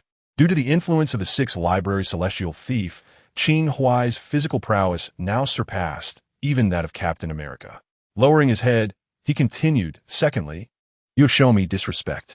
With the utterance of the final word, two more arms fell into the pool of blood. Peyton Pinnacle cried out once more, and Qing Huai placed a hand upon his skull. Thirdly, your luck has run out. The mutated spider demon suddenly fell silent, its expression blank. Qing Huai commenced the execution of his task. The mission bestowed by the system was to consume him, though not in the literal sense of physical devouring, but rather through the Sixth Library Celestial Thief. This technique, revered as the ultimate method for refining the body, is built upon the organs known as the six fu: the large intestine, small intestine, stomach, triple burner, gallbladder, and bladder, creating a perfect system for absorption and digestion. It can decompose and digest the nutrients of the world, transforming them into its own qi for personal use. Furthermore, the Sixth Library Celestial Thief possesses the ability to prolong youth and delay aging. As long as Qing Huai continues to absorb nutrients, he shall not only evade death, but also grow stronger with the passage of time. In simpler terms, it is akin to a cheat. The 8 extraordinary techniques, though typically average, are even more formidable in their mutated form. There are 2 methods of nutrient absorption: passive, wherein he can sustain himself without the need for food, and active, wherein he can actively consume nearly all forms of matter, including souls and life forces. The more complex and abundant the substances he devours, the greater his power becomes. Qing Huai could indeed slay this spider demon and return home, simmering it slowly with potatoes for even greater nutrient intake. However, given that this was a being transformed from a human, Qing Huai lacked such depravity and settled merely for consuming its life force and soul. Pinnacle body visibly withered, his complexion turning a shade of ashen gray, and within mere seconds, all vitality was extinguished, enhanced by the mutated duality hands. Qing Huai gleaned scattered memories upon consuming Pinnacle. He learned that Patton's parents had tragically perished in an accident when he was very young. Afterward, Uncle Tai took him in, not out of compassion, but rather because in this land, adopting orphans yields financial assistance from the authorities. Indeed, some individuals foster dozens of children, making a living from such endeavors. Lacking affection, Uncle Tai treated Patton harshly, often resorting to beatings and commands. Consequently, the love-deprived boy faced isolation at school. He yearned for escape, for strength. When he saw the man on television declare, "I am Iron Man," he wished fervently to be like him. Yet he was not. He was powerless, burdened only by endless fantasies. He secretly observed the beautiful girl next door, imagining himself a superhero hidden in the shadows. He conducted experiments on small animals, fantasizing he was a deity capable of dictating fate. Eventually, one day, he was bitten by a spider and gained extraordinary powers. However, by then, his psyche had become twisted and pathological from the oppressive life he endured day after day. The combination of this power and his tortured mind birthed a demon. In this world, there are no baseless loves or hates, just as there exists no uncaused good or evil. Everything has its roots. Qing Huai released his grip, and Pinnackle's lifeless body thudded to the floor. His 6 bulging eyes, a testament to aging, seemed to curse everything in this world. Yet, Qing Huai remained unfazed, his expression unchanged. Such occurrences had long since become customary for him, even before his transcendence. Instead, it was the newfound strength within him that brought him joy. The voice of the system echoed in his mind. Task completed, 3 lottery chances obtained, 1 exclusive reward. Next task will be notified separately.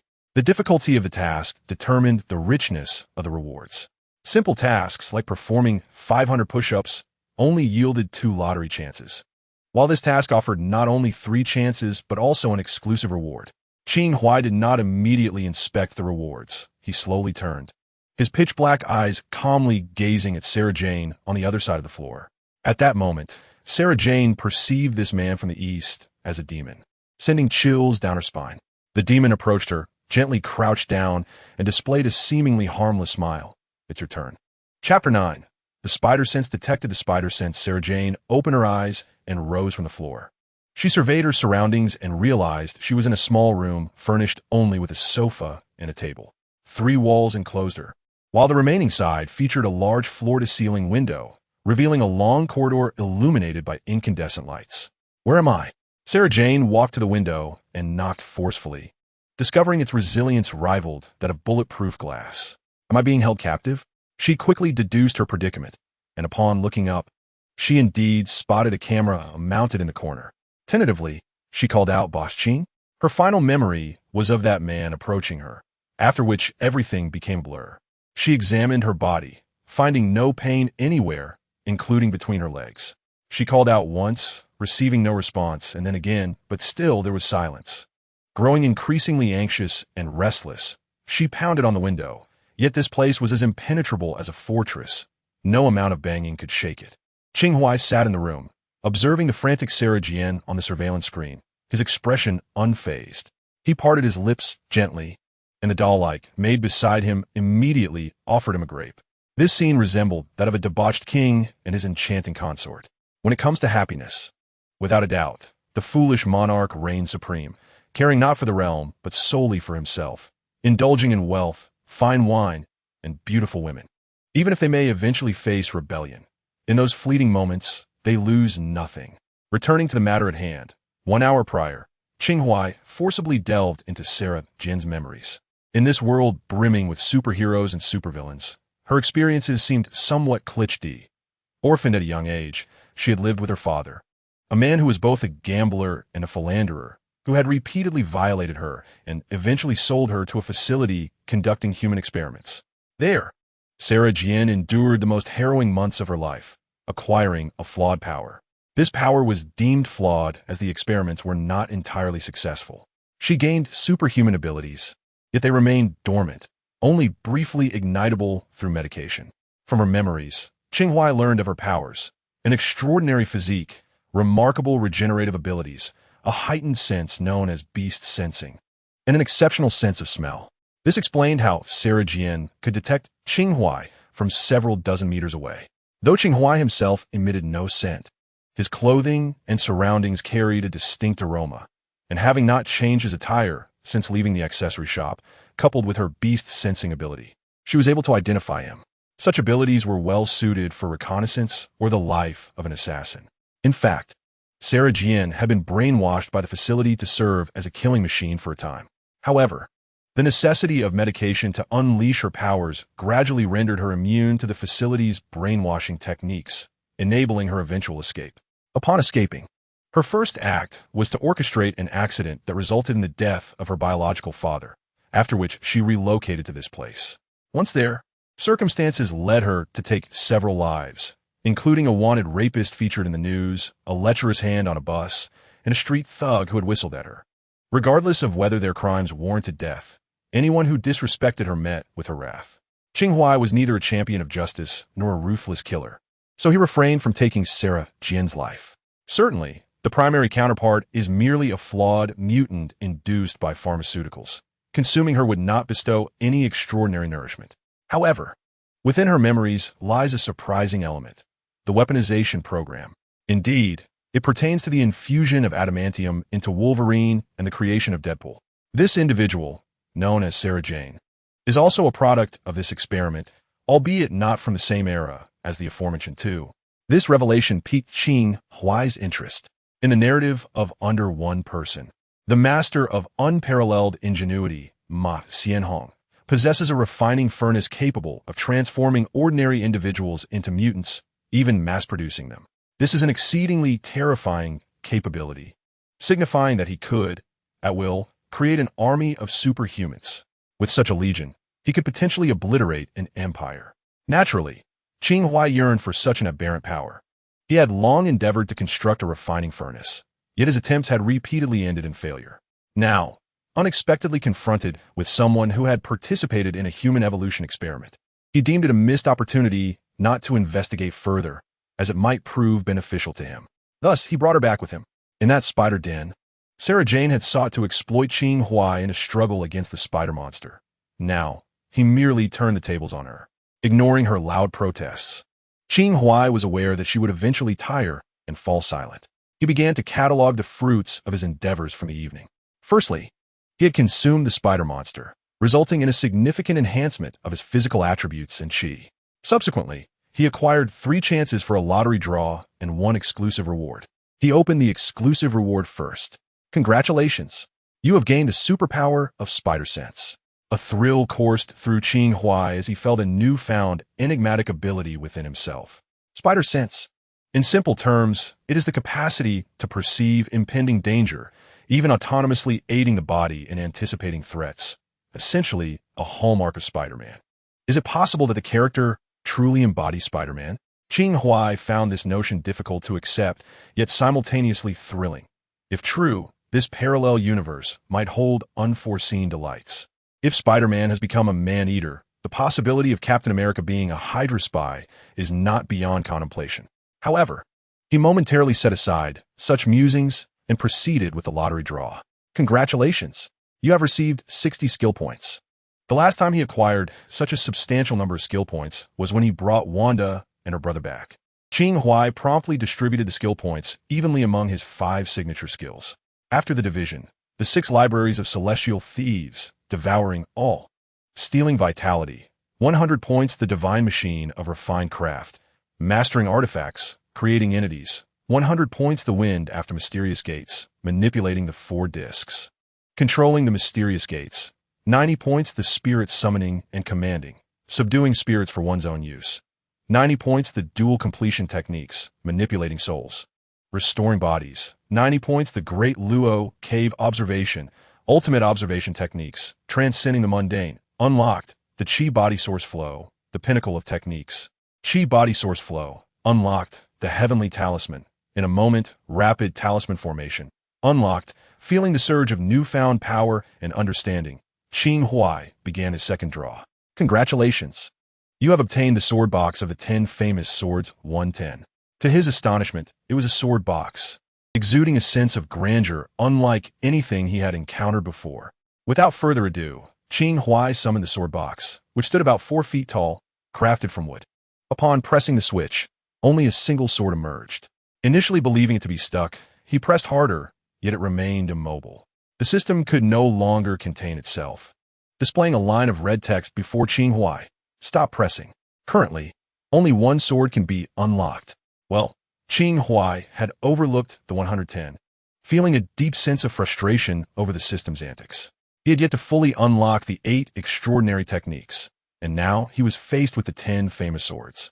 Was it a nesting doll scenario? The solitary sword that emerged was, to be precise, a hilt floating within the sword box, the blade itself hidden from view. At this moment, the system provided a description.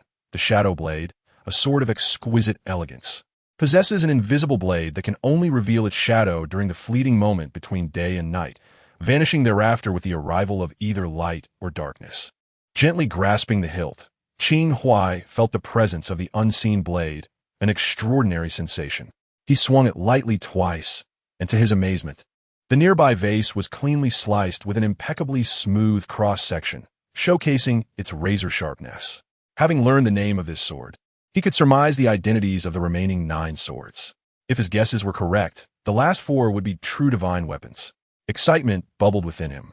He then carefully placed the shadow blade away, stowing the sword box back into the system's backpack, and commenced his third draw.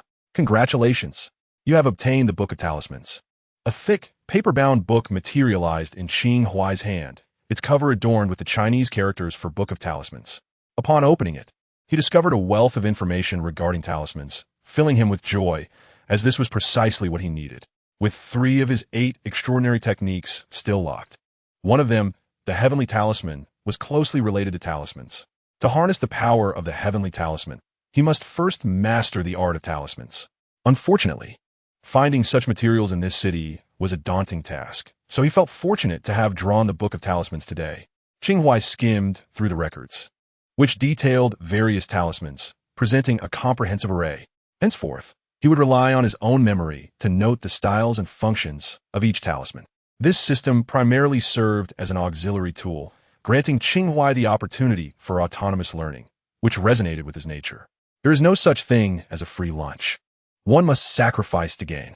Only the achievements acquired through diligent effort would provide him with true peace of mind. As Qing Huai perused the talismans, an unprecedented sense of profoundness suddenly enveloped him. Spider sense. The security measures at Qing Huai's residence were on par with those of certain official institutions.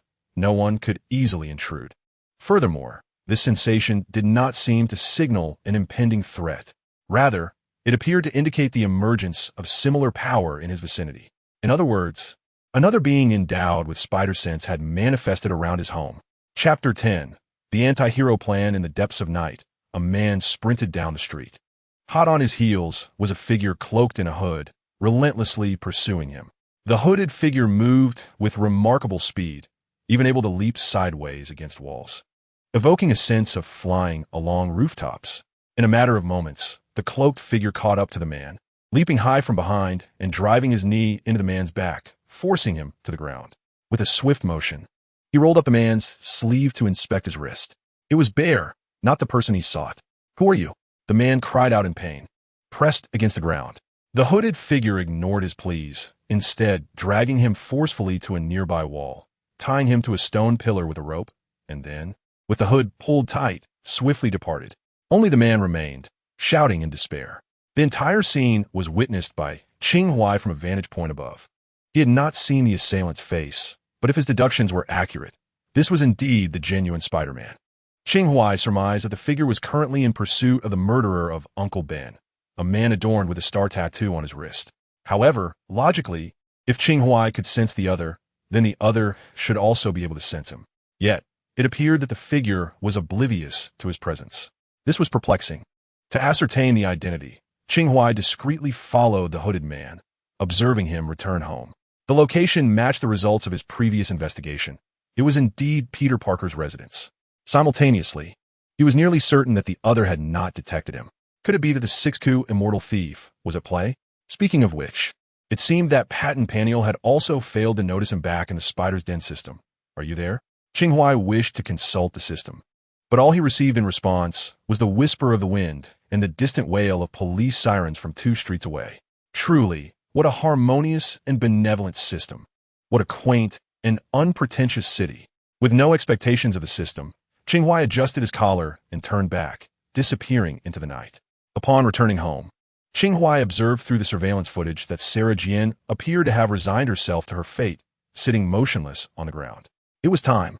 Qing Huai pressed a button, and the entire room confining Sarah Jian began to ascend slowly, akin to a colossal elevator, rising to the chamber where Qing Huai awaited. "Welcome to my humble abode," he proclaimed, arms outstretched, a smile gracing his lips as he addressed Sarah Jian. "Indeed, it is you." Sarah Jian managed a slight curl of her lips, her voice laced with suspicion. "What do you intend to do?" "I require your assistance," Qing Huai replied. "Is that what you call it?" Sarah Jian glared at him, annoyance evident in her tone. "This is nothing short of imprisonment."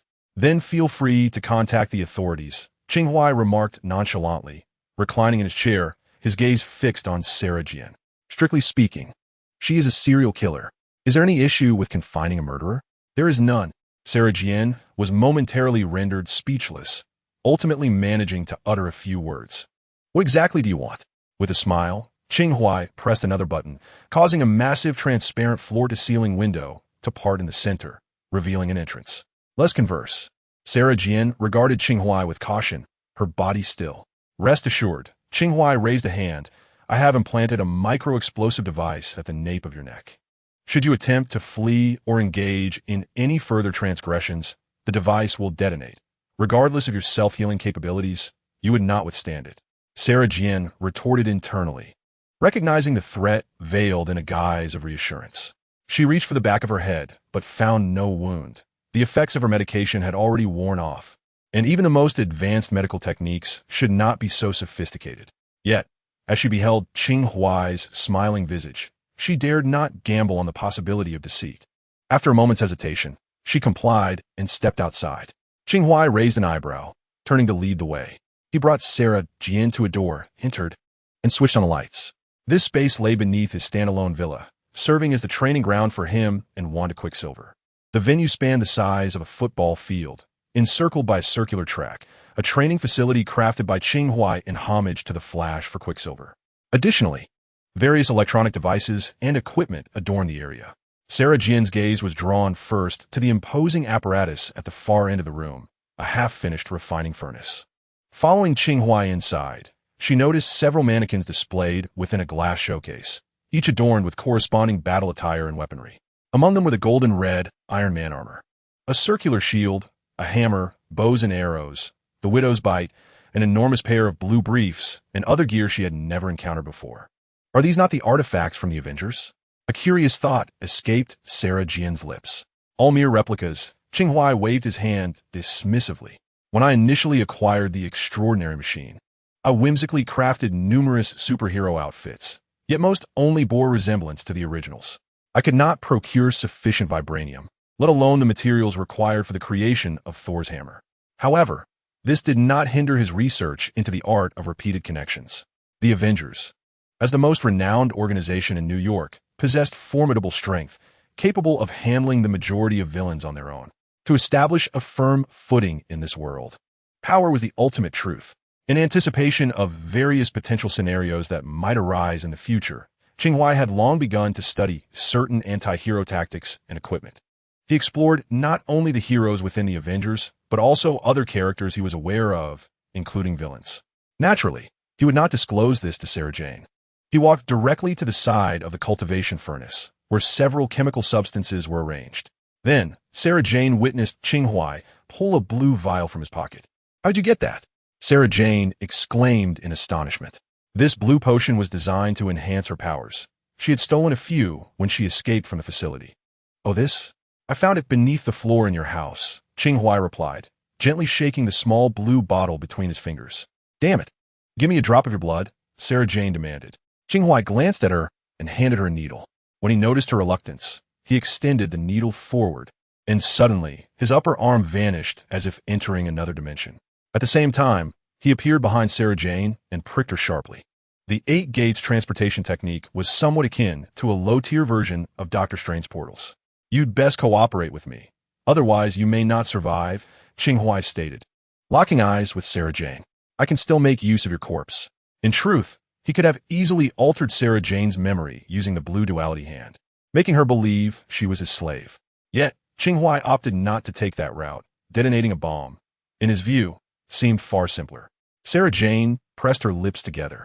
Remaining silent, Qing Huai proceeded to separate the blue potion, her blood, and the resultant liquid after their fusion into different containers, observing the changes among the three.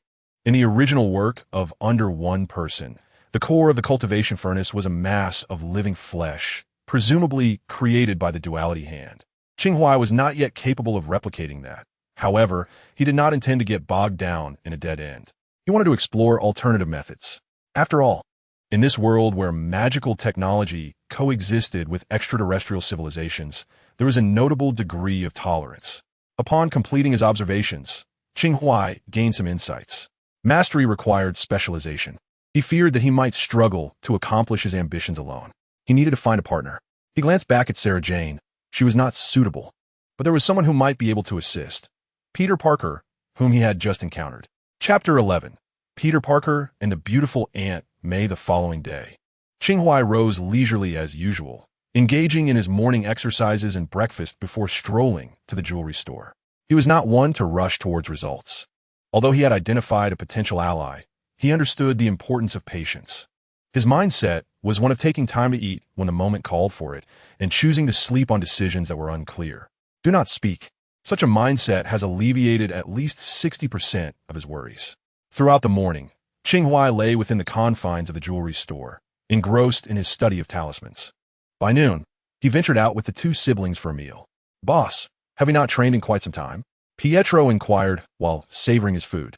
When he had brought them to New York 6 months prior, Qing Huai had vowed to assist them in mastering their extraordinary abilities, leading to the establishment of an underground training facility. Initially, they practiced daily, but as they gradually learned to harness their powers, the frequency of their sessions diminished. After all, their objective was merely to gain control over their abilities, not necessarily to elevate them to a particular pinnacle. Indeed, it had been a while since their last training session. "Perhaps another day," Qing Huai replied, his attention captured by the news broadcast on the wall-mounted television. The report detailed the capture of 2 wanted criminals by an unidentified individual, whose identity remained a mystery. Some speculated that it was the Daredevil, while others argued that the methods employed did not align with his typical approach, leading to a cacophony of opinions. Earlier that morning, Qing Huai had researched a citizen named Ben Parker, who had succumbed to gunfire days prior, the assailant having fled with a star tattoo on his wrist. As he had surmised, this detail mirrored a plot element from Spider-Man. However, it was likely that the resemblance was superficial, for the narrative diverged from that of the film. "Oh, boss, are you hiding a woman at home?" Pietro jested. Qing Huai coughed, caught off guard, and shot a furtive glance at Wanda, feeling inexplicably guilty. "Impossible," he retorted. Yet Wanda interjected, addressing Pietro, "We are nearly capable of managing our abilities independently." Let's not burden the boss. He has his own affairs to attend to. As employees, we must alleviate his concerns. Pietro acknowledged with an O, bowing his head to continue his meal. After a couple of bites, he leaned toward Qing Huai and remarked, "My sister has recently taken to reading a self-help book titled How to Be an Excellent Employee. She's a bit obsessed. You should ignore her." Upon hearing this, Wanda shot him a glare before delivering a sharp kick beneath the table. Then she quickly donned a gentle expression and turned to Qing Huai, saying, "Boss, do not heed his nonsense. It's not a self-help book, but rather filled with substantial advice." Qing Huai was taken aback that Wanda's focus lay on this matter, unable to suppress a chuckle. "I certainly know is not mere fluff. However, I must convey something to you." "What is it?" Wanda queried, her brow furrowed in confusion. Qing Huai gently dabbed his mouth with a napkin and fixed his gaze on her, asserting, "In my eyes, you are already the most exceptional, no matter what the book claims." That truth remains unchanged. Wanda's cheeks flushed, momentarily rendering her speechless, and she could only stammer, "Thank you, boss." "Look, the elder sister is blushing," Pietro announced in his booming voice, making the observable change public. As anticipated, Wanda retaliated with another forceful kick beneath the table. After finishing his lunch, Qing Huai did not return to the shop with the two siblings.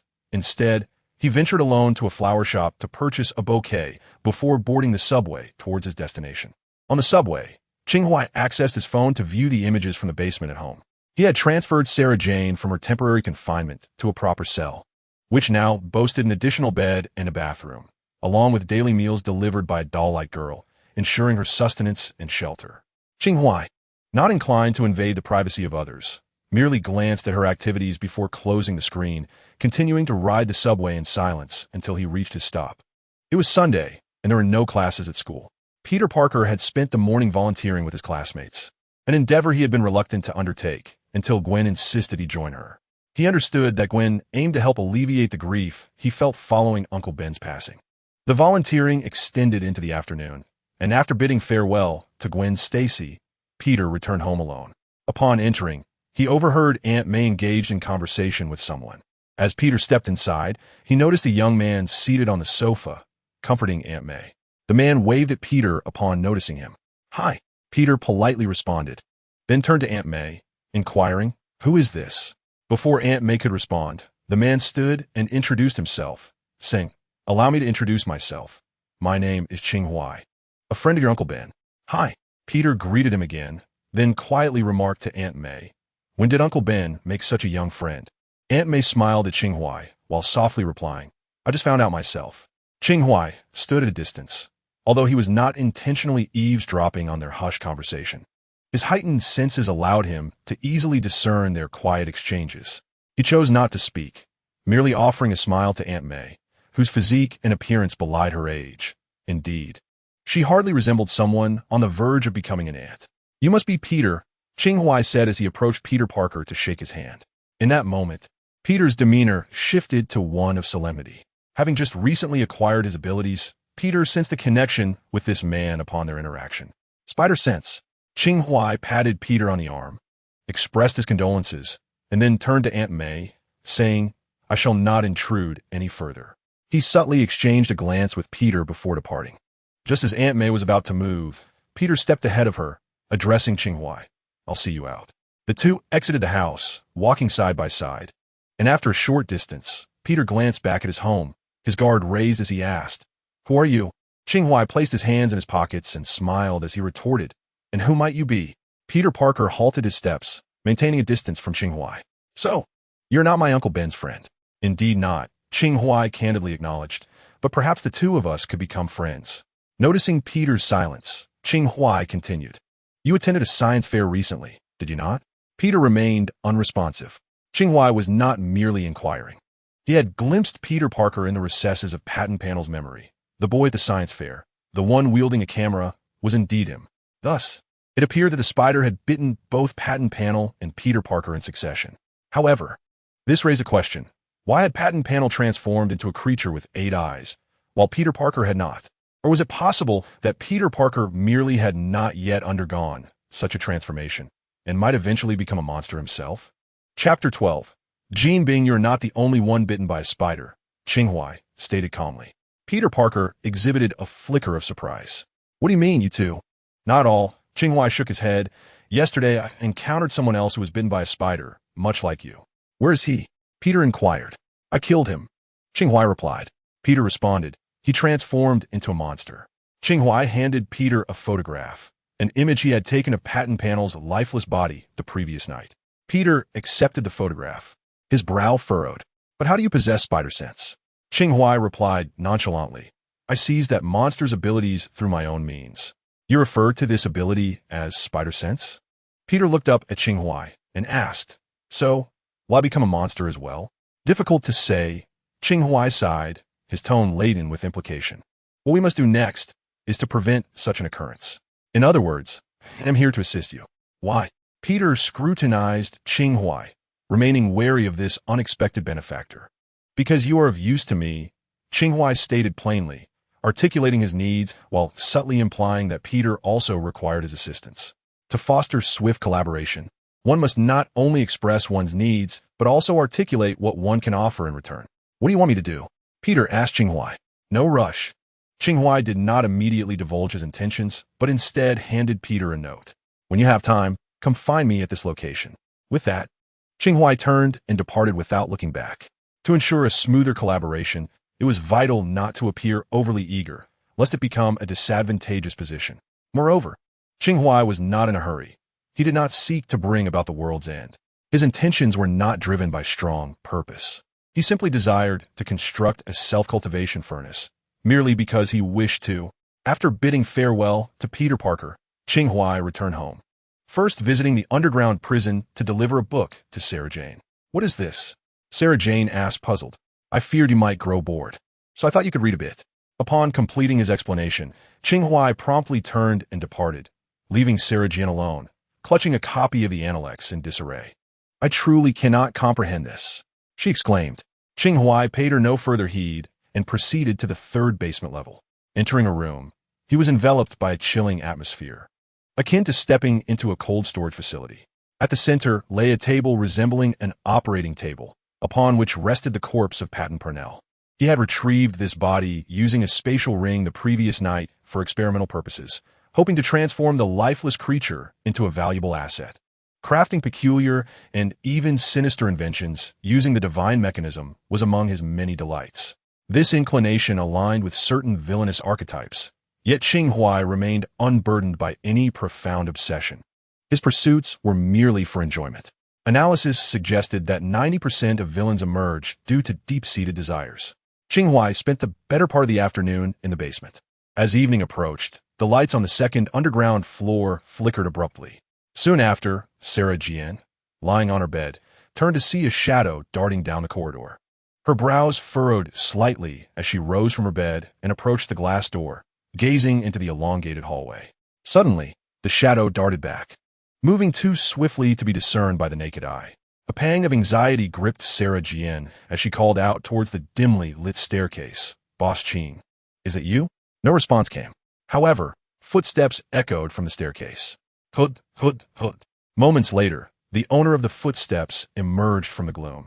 Upon seeing him, Sarah Jane instinctively sighed in relief. What are you doing?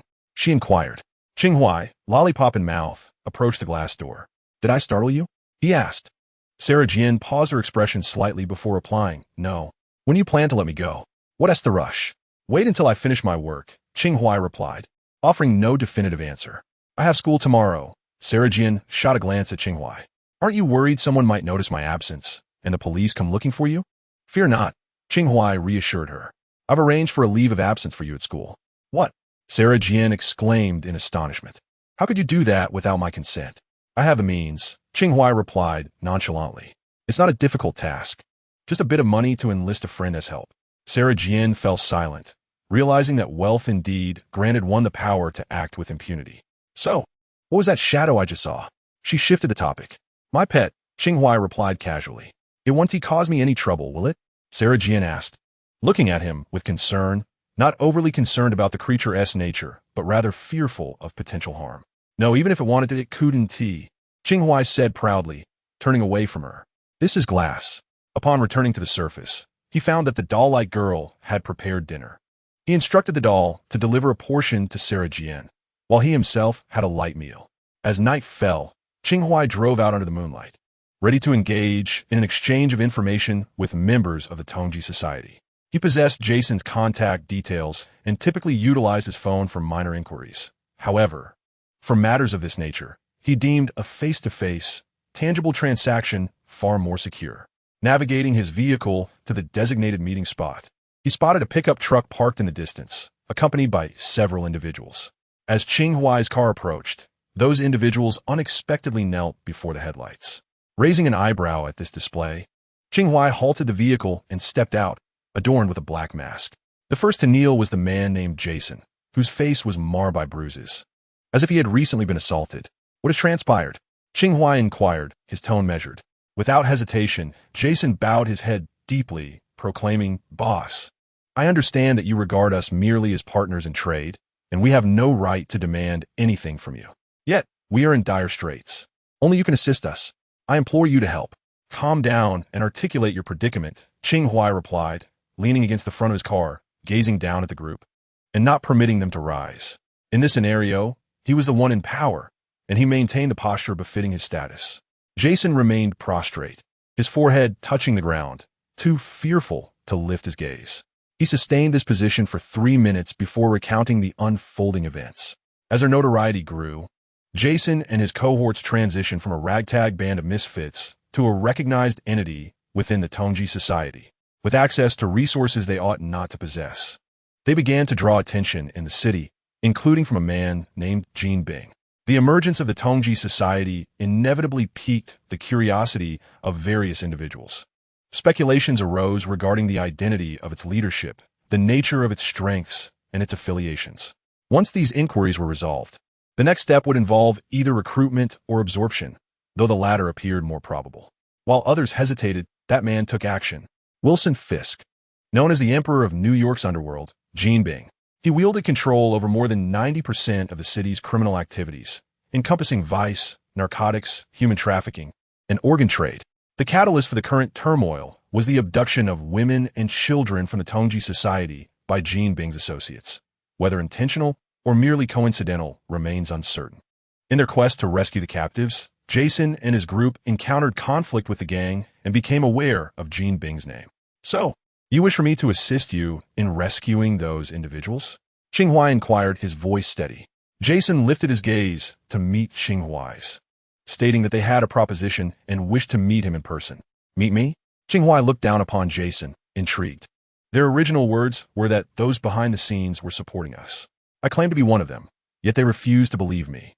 Subsequently, I arranged for someone to impersonate you to meet with them, resulting in that individual losing an arm, accompanied by threats that if we deceived them again, they would kill us all. Jason's voice trembled. "Oh," Qing Huai lowered his head, leaning forward with a frosty gaze. "So, you intend to hand me over?" It became apparent that the implication was that only he could save them.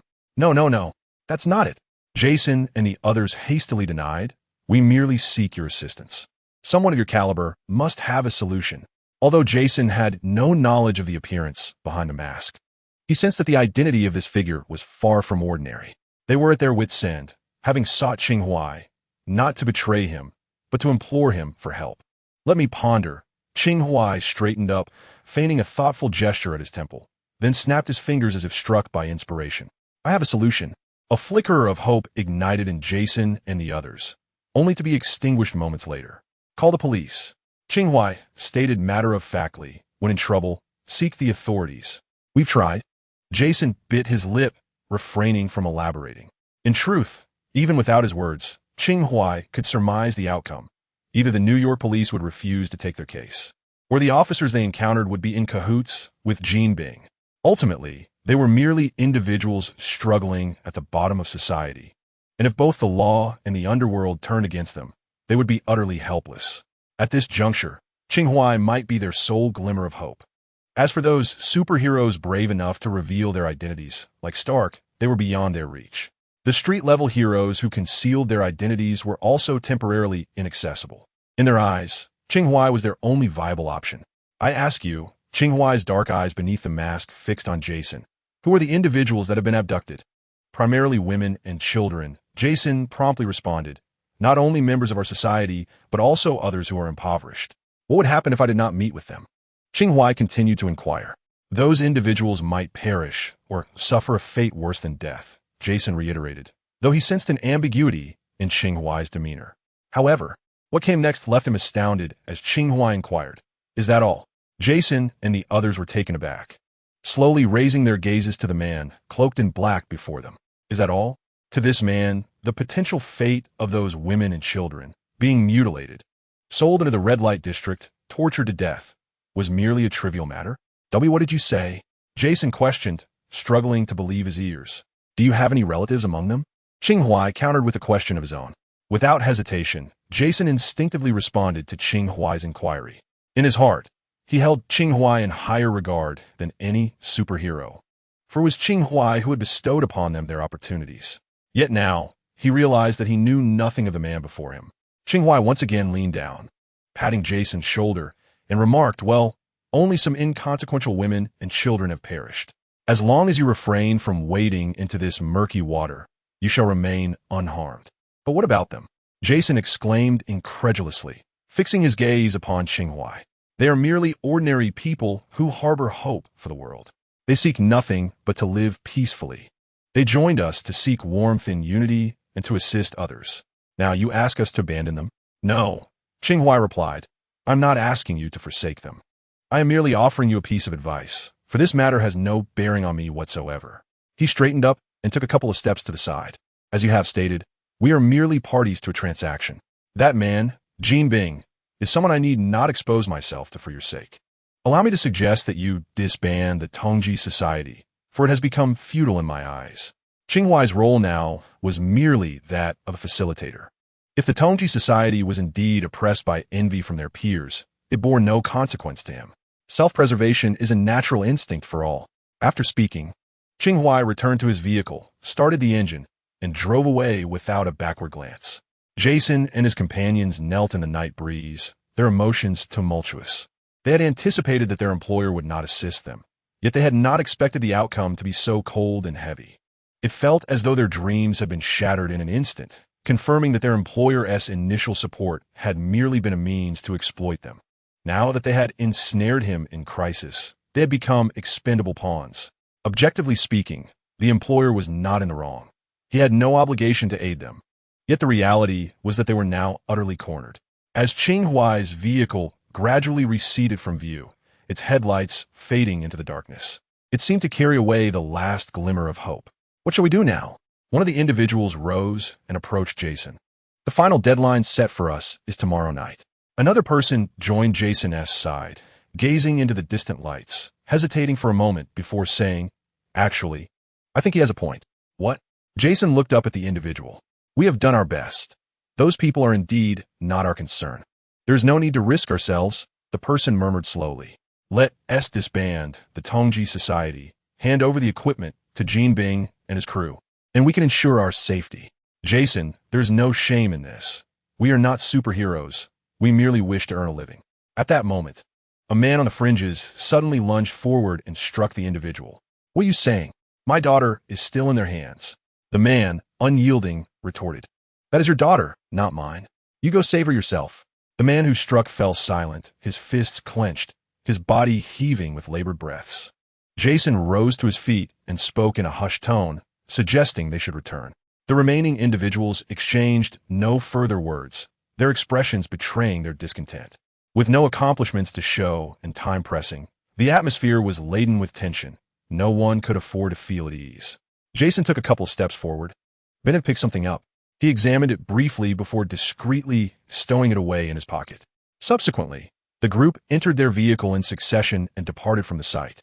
The stronghold of the society was situated in a dilapidated basement. Inside, a number of individuals awaited the return of Jason and his companions, hoping for good news.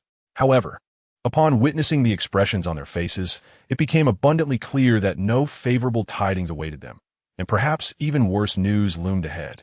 Though the incident appeared to be merely a case of several individuals being abducted, a deeper examination revealed that failure to resolve the situation could severely undermine the foundation of the society, if, indeed, it possessed any foundation at all. They had gathered together as though forming an immense family. Although their collective strength was presently insufficient, it provided warmth and solace to all. Each individual yearned for the society to establish a firm foothold in New York swiftly. "I propose," Jason announced as he moved into the midst of the crowd, "that we disband the society." The room erupted into a myriad of expressions, each reflecting a different sentiment. But in the next breath, Jason added, "I will make every effort to rescue those who have been taken." His gaze swept across the assembly. "If any of them are your friends or family, once they are freed, take them away from New York, far away." If rescue proved impossible, he urged everyone to surrender their equipment to Jean Bin and return to their former lives, as if the society had never existed.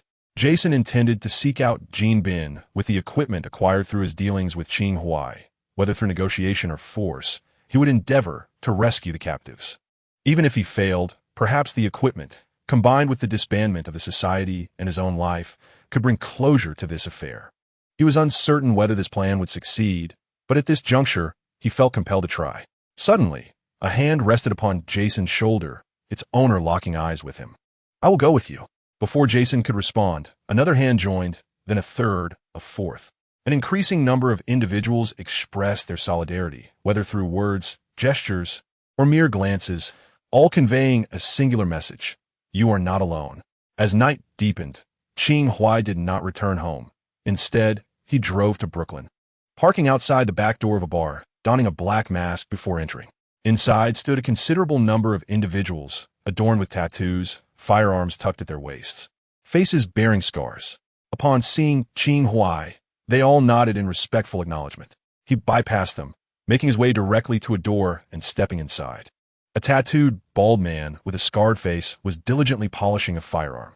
Upon seeing Qing Huai, he quickly rose with utmost respect and approached him, whispering, "You have arrived. Where's the person?" The transformation brought about by the mask rendered Qing Huai's voice cold and deep, imbued with a profound authority. "I shall lead you there." The bald man promptly exited the room, guiding Qing Huai to the innermost part of the corridor. Gently, he opened a door, revealing individuals within who were soundly asleep, accompanied by soft snores. Qing Huai's gaze penetrated the room. There were numerous people inside, both women and children. Chapter 14. Scheming and rolling daylight broke. The system issued another task: to run 5 kilometers with a weight of 10 kilograms, to be completed within 15 minutes. This left Qing Huai somewhat disappointed. Having received a reward of talismanic arts last time, one would expect a task worthy of the heavenly talisman this time. Yet, that was not the case. After rising in the morning, Qing Huai effortlessly completed the task, merely earning a single lottery chance, which yielded 10 skill points.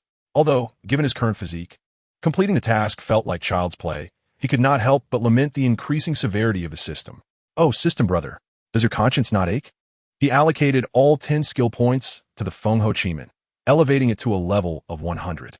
After accomplishing this, he returned home for a shower and then proceeded to the accessory shop. Reclining in the grand chair, Qing Huai resumed his perusal of the Book of Talismans. The compendium contained a considerable array of talismans, and over the past few days he had memorized most of them, yet had not found the time to personally draw one. The process was prohibitively tedious, requiring the establishment of an altar, bathing, cleansing hands and face, gargling, and preparing the necessary ink, yellow paper, vermilion, and other materials for drawing the talismans. Moreover, the rituals for drawing different talismans varied significantly. It was rather cumbersome. This was where the heavenly talisman shone. Once one mastered the method of drawing talismans and held the concept in mind, one could create a talisman in an instant. The convenience was manifold. However, Qing Huai possessed a considerable number of protective talismans at present. Thus, he temporarily felt no urgency to set up an altar for drawing a physical talisman. "What are you looking at, boss? It seems quite cool." Seizing the opportunity when the shop was relatively empty, Pietro approached. He had noticed the boss engrossed in this book the previous morning, and under Qing Huai's influence, he could now decipher a smattering of Chinese characters. The intricate designs of the talismans intrigued him greatly. "Have you heard of the talismans of Huaxia?" Qing Huai glanced at Pietro. Pietro's eyes suddenly widened. "Lin Zhengyi?" "Close enough," Qing Huai replied, touching the tip of his nose casually. "In the future, I'll gift you and your sister a protective talisman each." Pietro hesitated. "I don't want a protective talisman. Is there one that can help me find a girlfriend faster? Ah, seeking romance, are we? There actually is. Qing Huai raised an eyebrow. Would you like one? Pietro chuckled. Whether I can find a girlfriend will all hinge on this mysterious Eastern power. Suddenly, Pietro had a thought and remarked, "It seems a bit selfish for me to be the only one to benefit. Could you possibly arrange a similar favor for my sister?" "Not necessary," Qing Huai replied nonchalantly. "Your sister does not require a girlfriend. Of course, she doesn't need one. What I meant was she might need a boyfriend," Pietro said passionately. Upon meeting Qing Huai's gaze, he was jolted into clarity, realizing, oh right, forget about her. She doesn't need it. Embarrassed, Pietro excused himself. "I'll go get some work done. Good luck, brother-in-law." At that moment, Qing Huai lifted his gaze towards the counter and inadvertently locked eyes with a red-haired girl.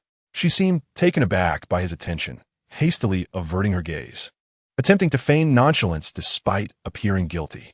Qing Huai chuckled softly to himself, then shifted his focus, quietly returning the Book of Talismans to his spatial ring before reclining in an armchair to find a comfortable position for a nap. He needed to replenish his sleep, as there were matters to attend to later that evening. Wanda, maintaining her distance, stealthily directed her gaze towards Qing Huai, contemplating her handsome boss with an air of curiosity.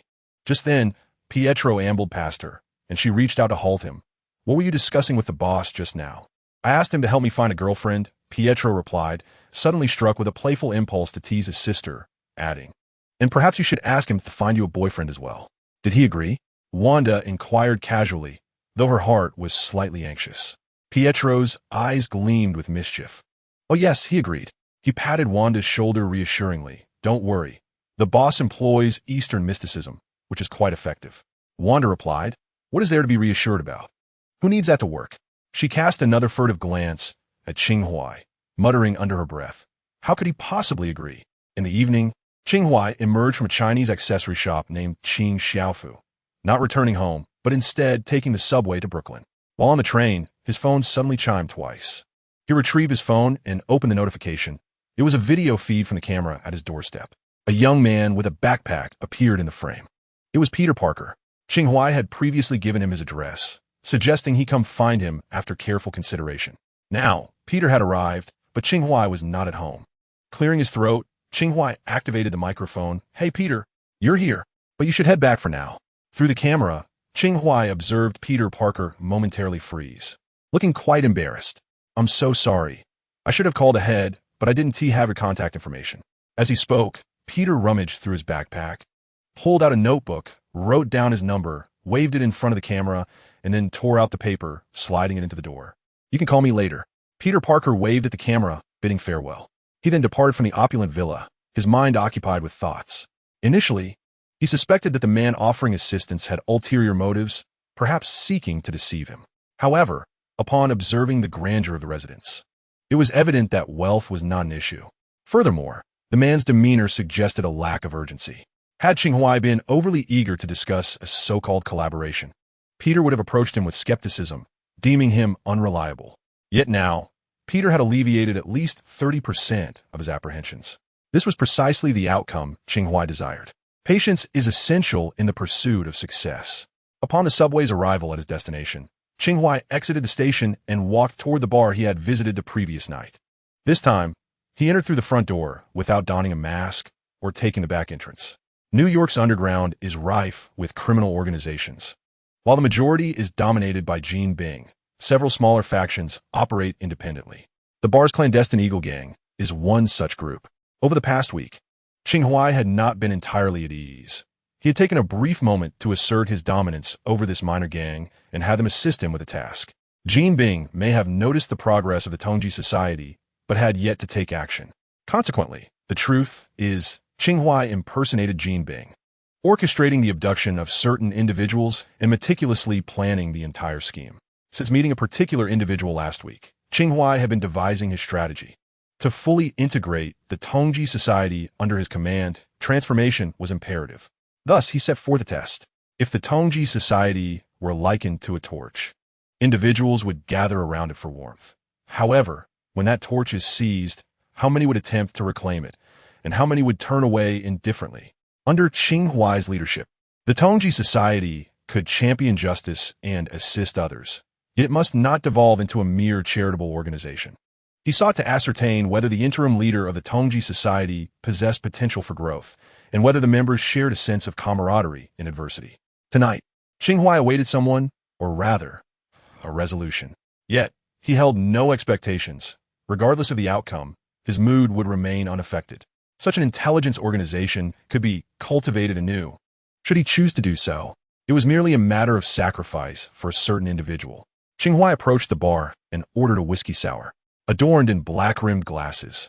He observed as several reconnaissance insects flitted about the bar, relaying visual information back to him. He was acutely aware of every movement in the vicinity. As darkness enveloped the sky and the moon emerged, the neon lights flickered, plunging the bar into a brief revelry. A voluptuous woman clad in a red dress and black stockings settled beside Qing Huai, her gaze sultry as she inquired, "Handsome, may I trouble you for a drink?" Qing Huai glanced at her and curtly replied, "Leave." Chapter 15. The eccentric young Master Wayne Brandon is the leader of the Eagle Gang. To rule a gang in a city teeming with vigilantes requires immense courage. Fortunately, Brandon's criminal enterprise is relatively small, having thus far evaded the attention of the vigilantes. Compared to other larger gangs, they merely engage in minor dealings. As for the New York Police Department, as long as they do not overstep their bounds, they tend to turn a blind eye. Thus, Brandon, lacking grand ambitions, leads a rather leisurely life, until the recent appearance of that man. No one knows how he discovered this place. He dispatched the armed gang members with brutal efficiency and approached Brandon, lifting him effortlessly with one hand, stating, "I would like to ask you for a favor." Brandon nearly wept at the audacity of the request. Is this truly how one solicits assistance? Were it not for your words, I might have thought you were here to annihilate my entire clan. Trembling, he inquired, "Pray tell, who might you be?" The cold, icy gaze from beneath the black mask fixed upon Brandon, and the figure replied, "I am Batman." Brandon inwardly cursed, thinking, "Batman? Do you take me for a fool? I've seen the movies." Yet he dared not show his disdain and humbly responded, "Very well, Master Wayne, please instruct me as you wish." Only then did Batman set him down from the ledge and reveal the task at hand, impersonating a character named Golden, targeting a certain organization. Brandon, not lacking in cunning, conducted an investigation into this society, discovering it to be a collective of the underprivileged, albeit seemingly backed by a mysterious benefactor. There were inherent risks involved. Moreover, should he be discovered impersonating Golden, the repercussions would be dire. Nevertheless, he understood that he must comply with Master Wayne's demands, lest he face a grim fate. The specifics of this fate were left unspoken by Wayne, and Brandon had no desire to uncover them. Thus, he devised a plan. Should the leaders of this society and Golden seek retribution, he would readily cast Master Wayne into the spotlight. Though cowardly, he had no intention of being a mere pawn. This evening marked the deadline appointed by Master Wayne for the society's meeting. Now, darkness had fully enveloped the city. Yet no one from the society had arrived, nor had Master Wayne made an appearance. Brandon, stroking his smooth, bald head, waited in silence. At that moment, at the bar, the imposter Wayne cast a glance at a beautiful woman attempting to engage him in conversation and uttered a single word, "Leave." The woman momentarily paused, for with her figure and allure, she was accustomed to attracting men at will. Yet today, this dark-haired, dark-eyed Eastern man would not even spare her a glance. Dismissing her brusquely, this caught her somewhat off guard, yet she was no novice in this domain. She pressed her lips together, quickly regaining her captivating and charming demeanor. As she leaned closer to the man, intending to utter another word, she heard him deliver a second remark, "Scram," or "I shall not hesitate to repeat myself." The woman's expression shifted, and with an awkward tug at the corners of her mouth, she apologized, "My apologies for the intrusion." As she strode away on her long legs enveloped in black stockings towards another man, Qing Huai drained his glass and shifted his gaze to her retreating silhouette. The patrons of this bar were united by a singular purpose, albeit with varied intentions: the liberation of self. Qing Huai was an exception, and so was the woman. Despite her seemingly casual demeanor since entering, her attention had been unwaveringly fixated on the pale-faced man nearby. The reason for her approach was merely a guise to covertly observe him. She had turned Qing Huai into a mere tool. While he would not mind indulging in a fleeting romance with such an alluring woman, he resented being exploited, and furthermore, he had no time for such escapades tonight. Following the brief interlude, Qing Huai ordered another drink and resumed his solitary revelry. Several other women approached him for conversation, only to be dismissed with sharp rebukes. It was inevitable. His commendable appearance, coupled with an enigmatic aura, was undeniably alluring.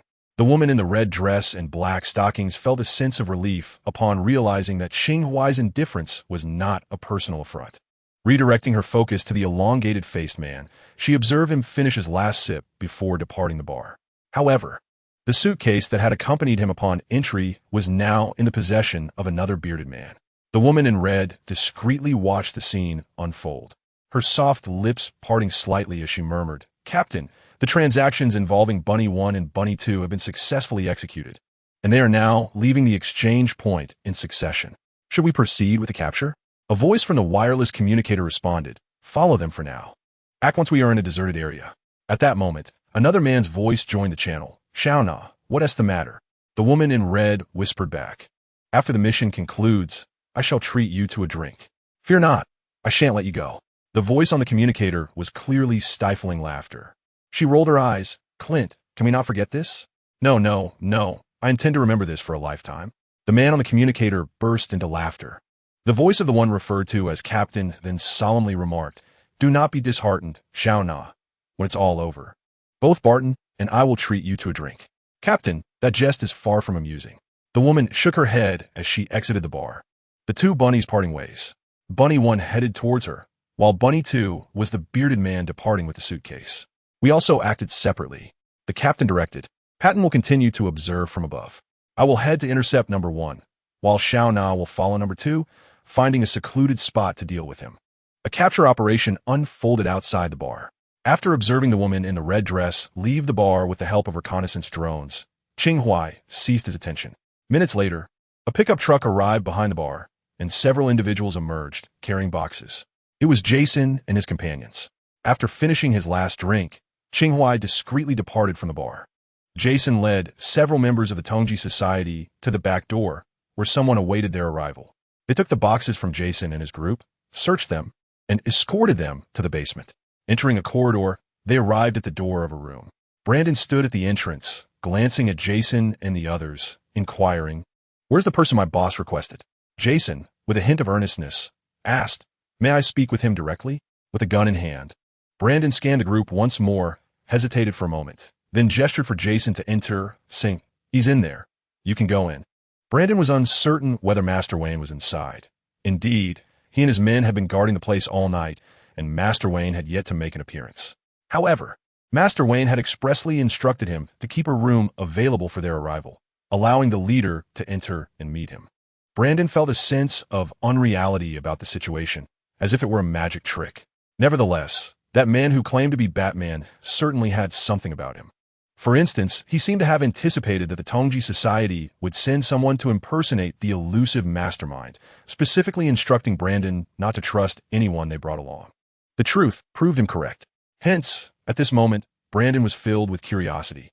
Note, Xiao Na's storyline is not superfluous and will connect to the unfolding plot. Chapter 16.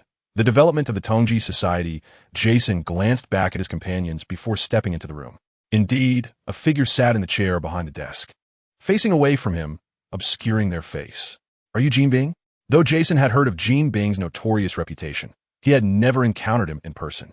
In fact, few had truly seen Jean Bing. The figure in the chair remained silent. Jason continued, "I do not understand why you insist on seeking our boss. I regret to inform you that I cannot betray him." Still, there was no response. "I am also aware that we have infringed upon your interests."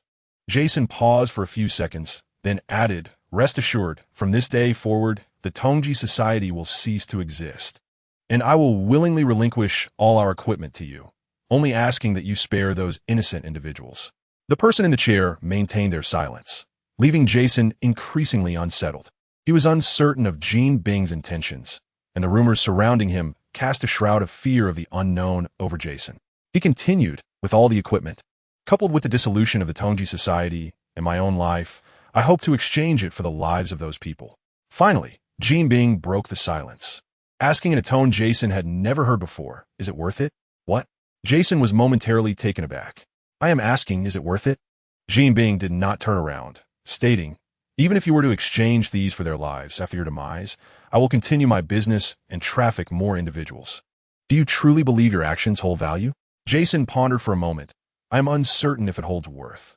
Unlike those superheroes, I am merely an ordinary man, and my life may not afford me many opportunities to shine on stage. Yet, even so, I wish to use my limited abilities to contribute something to this world. Those individuals are the same. In a world where gods wield hammers daily, they may seem insignificant, but their lives are irreplaceable. They deserve to live well, not to be traded or slaughtered. I cannot alter your status, nor save everyone. I merely hope that if I must perish, I can at least secure the freedom of some. That would suffice. Clap, clap, clap. The room resonated with soft applause, and the swivel chair slowly turned a full 180 degrees, revealing a figure facing Jason. Upon recognizing Jean Bing, Jason's pupils dilated, his face a mask of disbelief. Boss. Qing Huai rose, modulating the voice from his black mask to that of his usual trading tone. Though I do not agree with your perspective, congratulations. You have passed the test. Test. Jason struggled to comprehend. Qing Huai approached him, recounting the entire situation. After listening, Jason was at a loss for how to express his feelings towards Qing Huai. So he simply stated, so you were impersonating Jean Bing to test the Tongji Society, and also to test me? This is utterly ludicrous. Leaning against the desk, Qing Huai remained non-committal. And what about those who were taken? Jason inquired, furrowing his brow slightly. Qing Huai replied, once they were captured, I had them cooperate to stage a performance. They merely needed to sever all external connections and stay here quietly for a few days. When they leave, they will receive a substantial fee for their performance. But Seward truly lost a hand. Seward was the man who had volunteered to masquerade as the mastermind behind the Tongji Society, and Jason had witnessed the severing firsthand. Qing Huai leaned forward slightly and asked, have you heard of Night Angel? Having gathered intelligence underground, Jason was certainly familiar with that illustrious name. He is my friend, Qing Huai confirmed with a nod. He was not yet inclined to reveal too many of his cards. It made the game more interesting. If Night Angel intervenes, then the issue of the severed hand would be moot. Jason stood before Qing Huai, feeling utterly deflated, at a loss for words. Upon witnessing the scene, Qing Huai chose to speak first. The moment you named your organization the Tongji Society and aspire to engage in endeavors beyond mere intelligence gathering, such as combating crime, the seeds of crisis were already sown. I merely unveiled this impending crisis to you. In a world teeming with superheroes, the mystique surrounding the extraordinary and the heroic has diminished significantly, leading many to believe they too can don the mantle of superhero. As Qing Huai paced lightly, he continued, I am aware of your thoughts. You believe that with a modicum of power, you can eradicate evil and purify the city. Regrettably, your abilities are woefully insufficient. If you persist in your previous manner of development, your downfall is merely a matter of time. Qing Huai approached Jason once more, gazing intently into his eyes. The Tongji Society requires a leader to transform it and guide it towards prosperity. Jason was momentarily taken aback. Are you suggesting that you are willing to take on this role? Despite having deceived Jason, Qing Huai had never faced his resentment. Although Jason was not of Chinese descent, he understood the value of gratitude and remembrance. However, Qing Huai's subsequent words left Jason perplexed. What I mean is, you are that leader. I don't quite understand. Jason replied, bewildered. In a world where there is daylight, there must also be darkness. Do you grasp this? Qing Huai intently regarded Jason as he spoke. After a few moments of contemplation, Jason experienced a moment of clarity. He looked at Qing Huai and nodded, I understand. The implications were clear. Qing Huai had formally agreed to be the leader of the Tongji Society, albeit from the shadows. Jason was to assume the public-facing role, confronting the masses. If one were to frame it positively, Jason would be Qing Huai's envoy. If framed negatively, he could be seen as a puppet, dependent on one's interpretation. Do not limit yourself to being merely a beam of light piercing through darkness.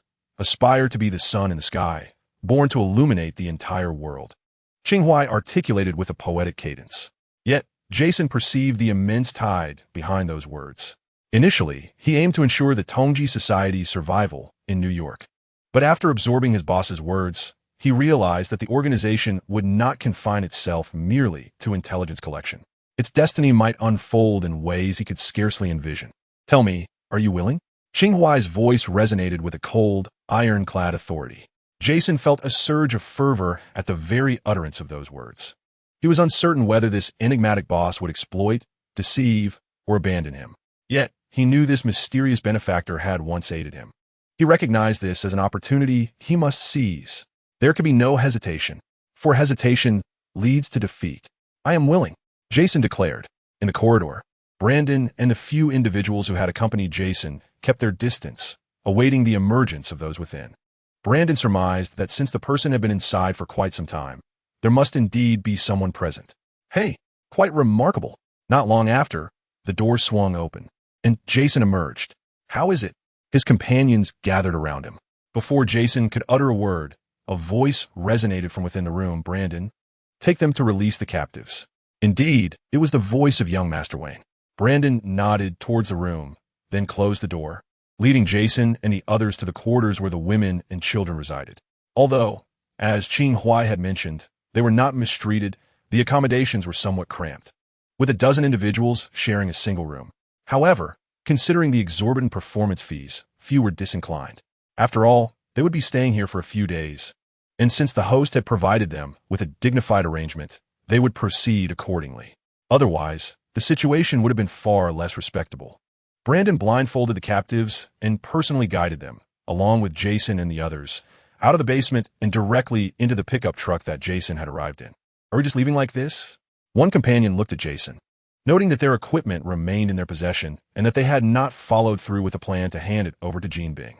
"Let us drive first and return these individuals home," Jason replied, glancing at his hands, gently clenching his fists. The task ahead would not be easy. Within less than 24 hours, he would need to reorganize the Tongji society into an entirely different entity. He would have to exclude certain individuals while including others in the inner circle. He retrieved a somewhat crumpled business card from his pocket, one that the boss had dropped the previous night, which he had picked up. It bore a name, address, and contact information. Jason had compared it and confirmed that the contact details belonged to the boss. Initially, he had assumed the card was dropped by accident, but before exiting that room, the boss had uttered a remark indicating that the name and address on the card were fictitious. This implied that the card had been intentionally discarded by the boss. At that moment, a chill ran down Jason's spine. What if he had investigated the boss's identity based on this card or handed it directly to Jean Bing? He dared not contemplate the potential consequences. Chapter 17. The quivering liquid. Upon Brandon's return to the basement, Qing Huai summoned him into the room. "Young Master Wayne, everyone has been sent away," Brandon said with utmost reverence. This fellow certainly immersed himself in the role. Qing Huai, seated casually in a chair with his feet propped on the table, inquired, "Do you not wish to ask why I have not departed? If you're willing to share, I would be eager to hear," Brandon replied, his tone obsequious. Qing Huai chuckled, understanding that this man had navigated the underworld for many years and knew the art of conversation, adept at bending and yielding. Qing Huai was aware that Brandon likely harbored resentment and even wished him ill, yet he remained indifferent. In a nonchalant tone, Qing Huai stated, "I wish to offer you an opportunity to continue living." "I accept." Brandon glanced at Qing Huai, responding without hesitation. Qing Huai raised an eyebrow. "Do you not wish to inquire what it entails?" Brandon slightly bent his waist and said, "Regardless of what Master Wayne says, I shall accept." In his heart, Brandon had more to express. How could I possibly refuse? He understood well the choice between being a compliant dog or a rebellious one. "Brandon, you are a clever man." Qing Huai stood up from his chair. Brandon forced a smile and then looked up to inquire, "Thank you for your praise, Master Wayne. So, what opportunity do you speak of?" At this moment, it was the perfect time to ask, akin to providing a stepping stone for his superior to descend gracefully. Qing Huai slowly approached Brandon, gazing intensely at him, and without any preamble, stated directly, "From this day forth, you shall serve me as your master." Over the past year, he had been enhancing his own abilities, and now he had reached a level of strength that warranted an expansion of his influence. After all, without the capacity to manage a team, one could only toil alone until exhaustion. The Tongji society was not adept in combat. There were certain tasks they could not accomplish. Even with training, immediate results were unlikely. Thus, he needed to seek out a group of individuals with formidable execution capabilities. These individuals did not necessarily have to be loyal. He merely required them to harbor a sense of respect, ambition, and greed towards him. Children may obsess over spiritual gains and losses, but adults typically focus on tangible benefits. No problem at all, Master. Brandon indeed responded without hesitation, devoid of any doubt. He was a shrewd individual, fully aware of how to choose the correct path, or at least the path that seemed correct for the time being. Qing Huai gently patted Brandon's shoulder. Excellent.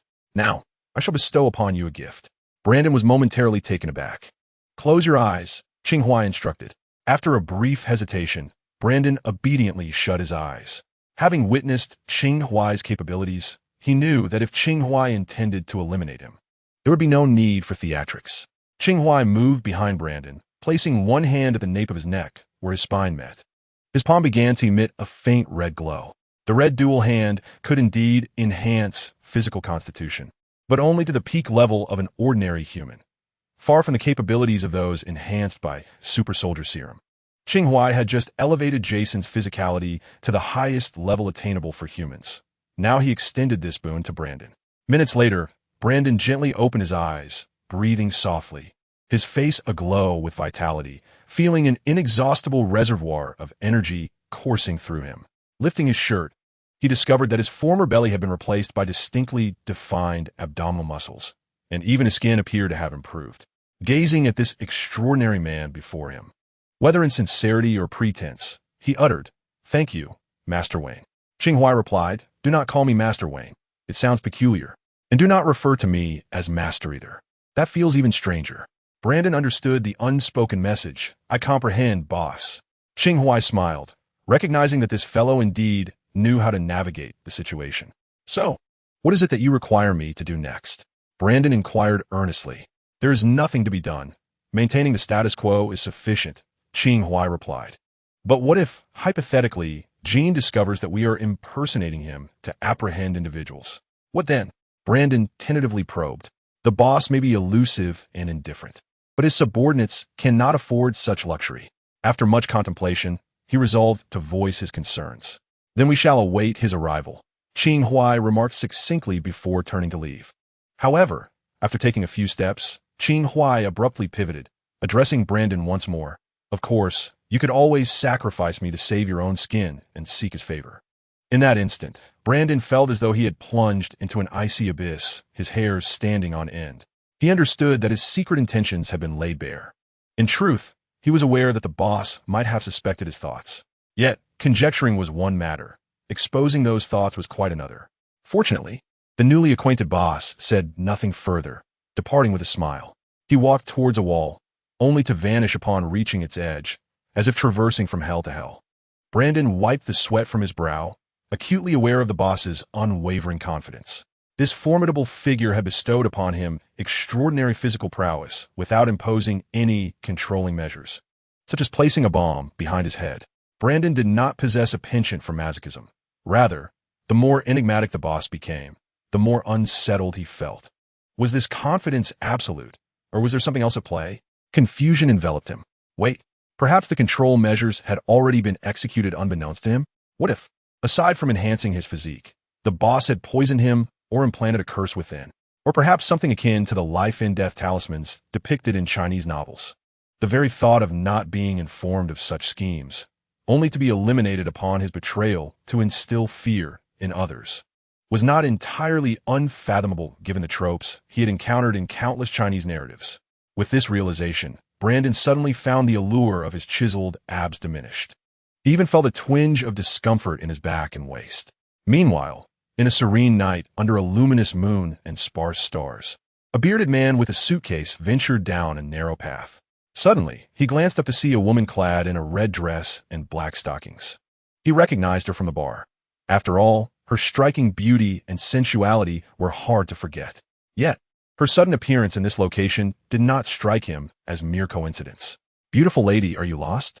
He instinctively concealed the suitcase behind him. "No, I have come to find you," the woman replied, raising her hand to her face and haphazardly tearing away a layer of skin, revealing an even more stunning visage beneath.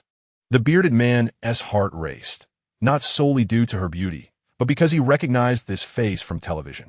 It was Natasha Romanoff, the Black Widow, an agent of S.H.I.E.L.D. and a member of the Avengers. The man with the beard felt a surge of anxiety. Why would she seek him out? Was it for the contents of the box? His grip tightened. What do you intend to do with it? Natasha extended her hand. You must hand it over to me. Indeed, it was for that item. I apologize, but this belongs to me. The bearded man feigned composure. Have the Avengers turned to thievery now? Hey, listen. Natasha observed the shift in his demeanor and sought to soothe him. I understand you've paid for it, but from what I know, that item is illegal. So you must surrender it to me. Rest assured, we will compensate you afterwards. The bearded man clutched the box tightly. He was well aware of its illicit nature, but he could not simply relinquish it, for it might be his daughter's only hope. Please, hand it over to me, will you? Natasha took a couple of tentative steps forward, prompting the bearded man to turn and flee. Natasha sighed in exasperation. She truly did not wish to resort to violence. With that, she dashed after him, her speed far surpassing his. Just as he was about to escape the alley, she caught up with him. Natasha grasped his shoulder and was about to speak when he forcefully swung his arm back, inadvertently sending the box crashing against the wall.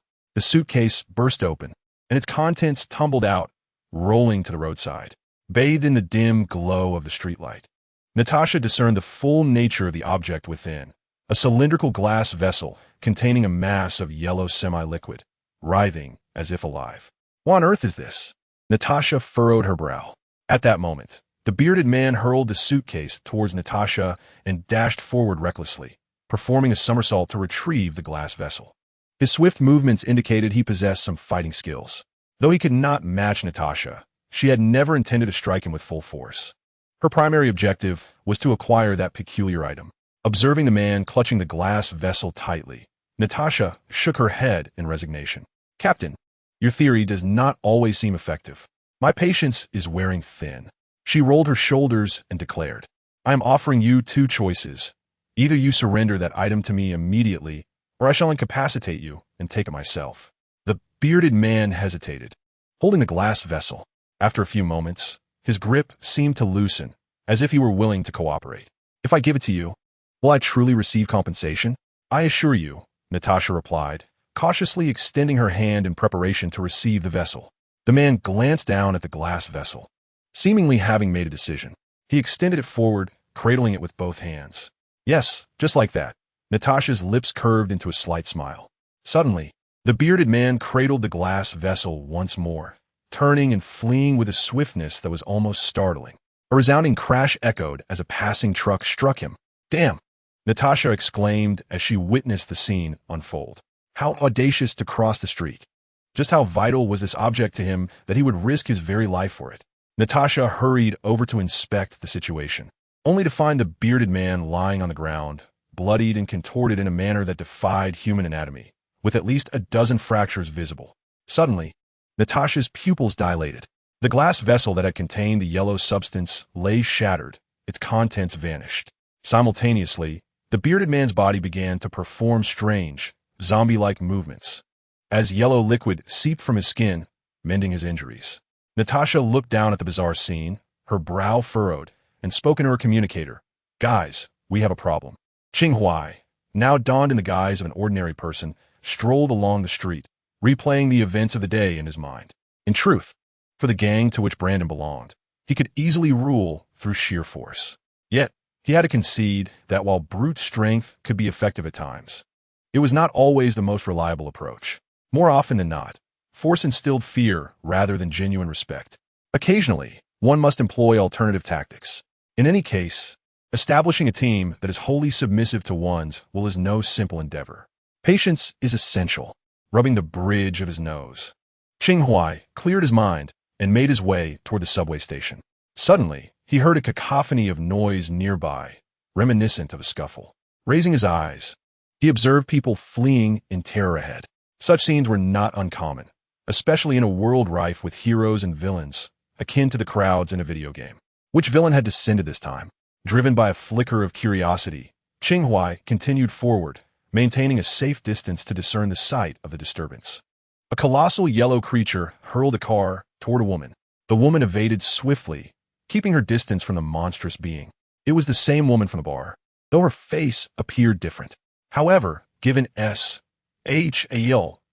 advanced technology and facial mimicry, as demonstrated by the character in Captain America, the Winter Soldier. It was plausible.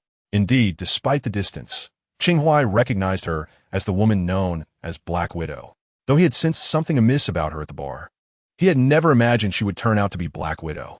Fortunately, he had been devoid of ulterior motives at the time. He was not merely an experienced, but rather a seasoned veteran. It remained uncertain whether this portrayal of Black Widow stemmed from the films or the comics. Given the considerable gap of over 50 years between the two, Qing Huai is not the kind of individual easily swayed by fleeting desires, even in the presence of Black Widow. One of Marvel's most beloved and charismatic female characters, he remains largely unaffected. However, the yellow creature piques his interest slightly. Its appearance bears some resemblance to Venom. Yet, given that Venom is black, it may well be another symbiote.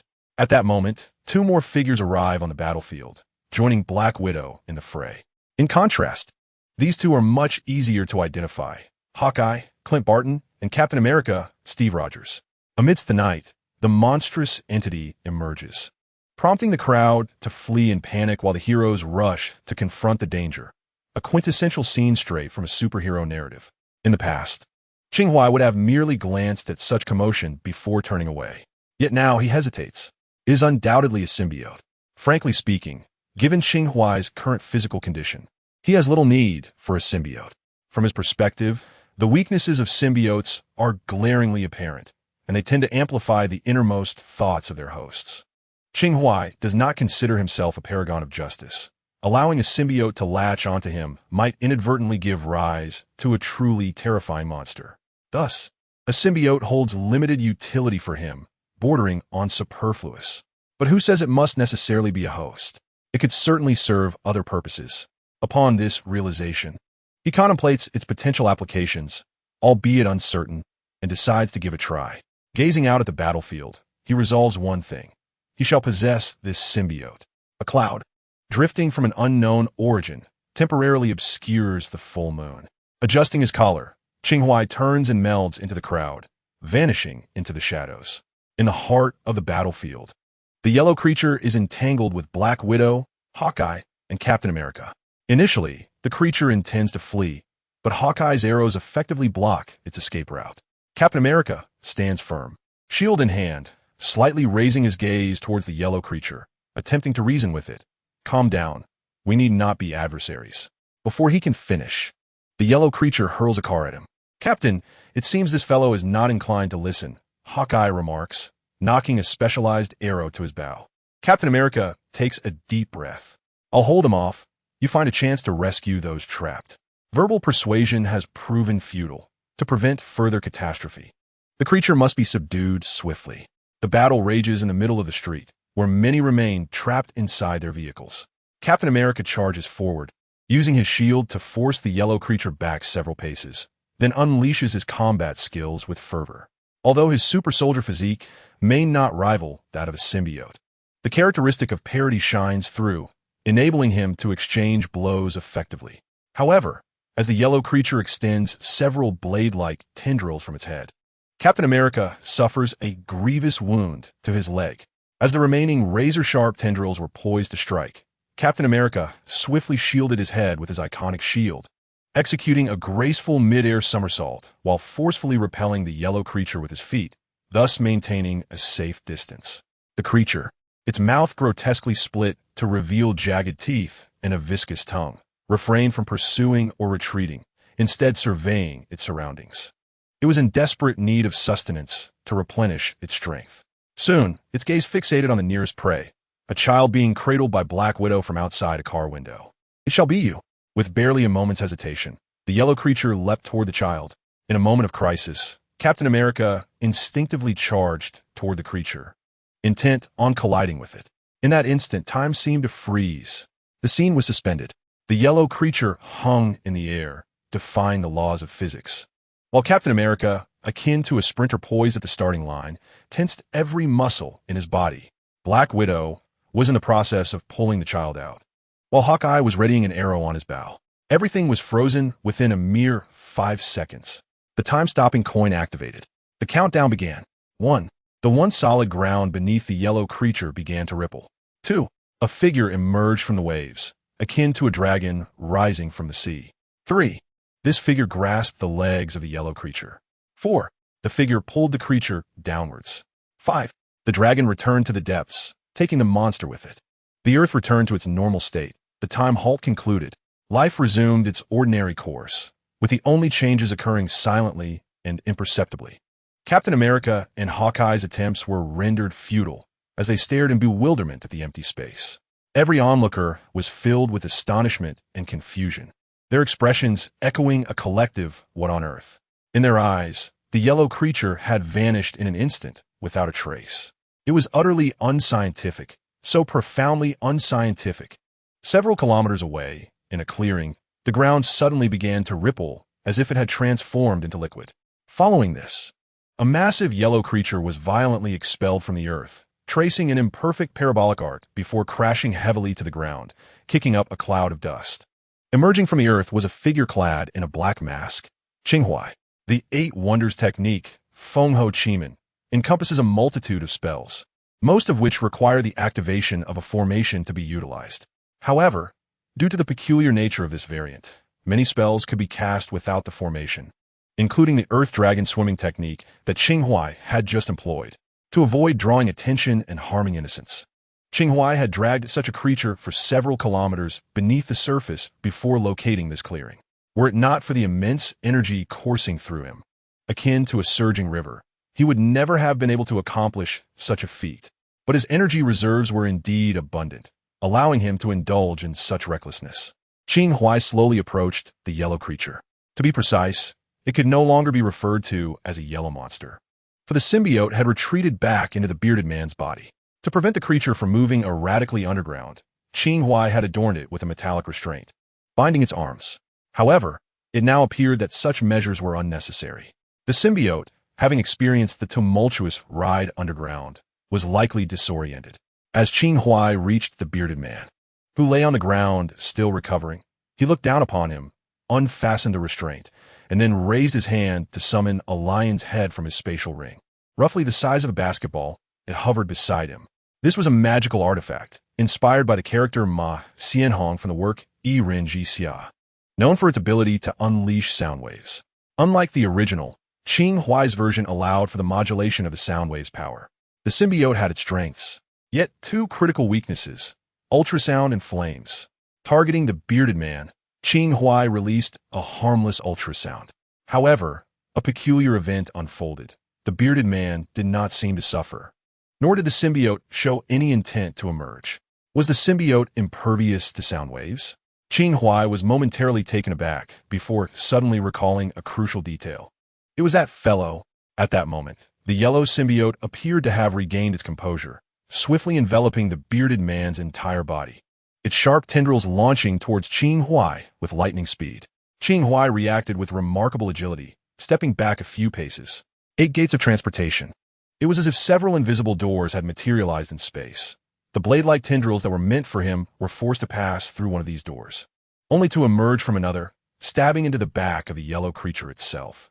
The monster let out a wretched scream, a sound both eerie and disconcerting, even for the robust Qing Huai, who found it somewhat difficult to bear. Indeed, this creature, predominantly yellow with red accents, was a progeny of venom, known as Howler.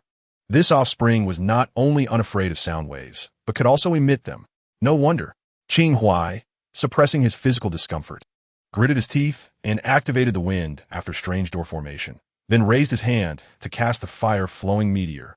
In an instant, several flames shot forth from behind him like meteors piercing the night. They traced arcs through the air, circumventing Qing Huai's form as they hurtled towards the colossal body of Howler. If you're unafraid of sound waves, then I shall vanquish you with fire. Quicksilver Pietro's understanding of his employer was astute. Qing Huai was not one to suffer in silence, and if he were to endure misfortune, he would retaliate with double the ferocity. After all, he had already lived a second life. There was no room for indulgence. On the open ground, one of the flames struck Howler, eliciting a pained howl from the creature. The remaining flames, under the command of Qing Huai, encircled the howling figure, inching ever closer to his body. I shall only utter the subsequent words once. Qing Huai, gazing intently at the Howler, murmured, "Either come forth or perish." Whoosh! The semi-liquid symbiotic entity leapt from the gaps in the flames, detaching itself from the bearded man's body and crawling to the ground.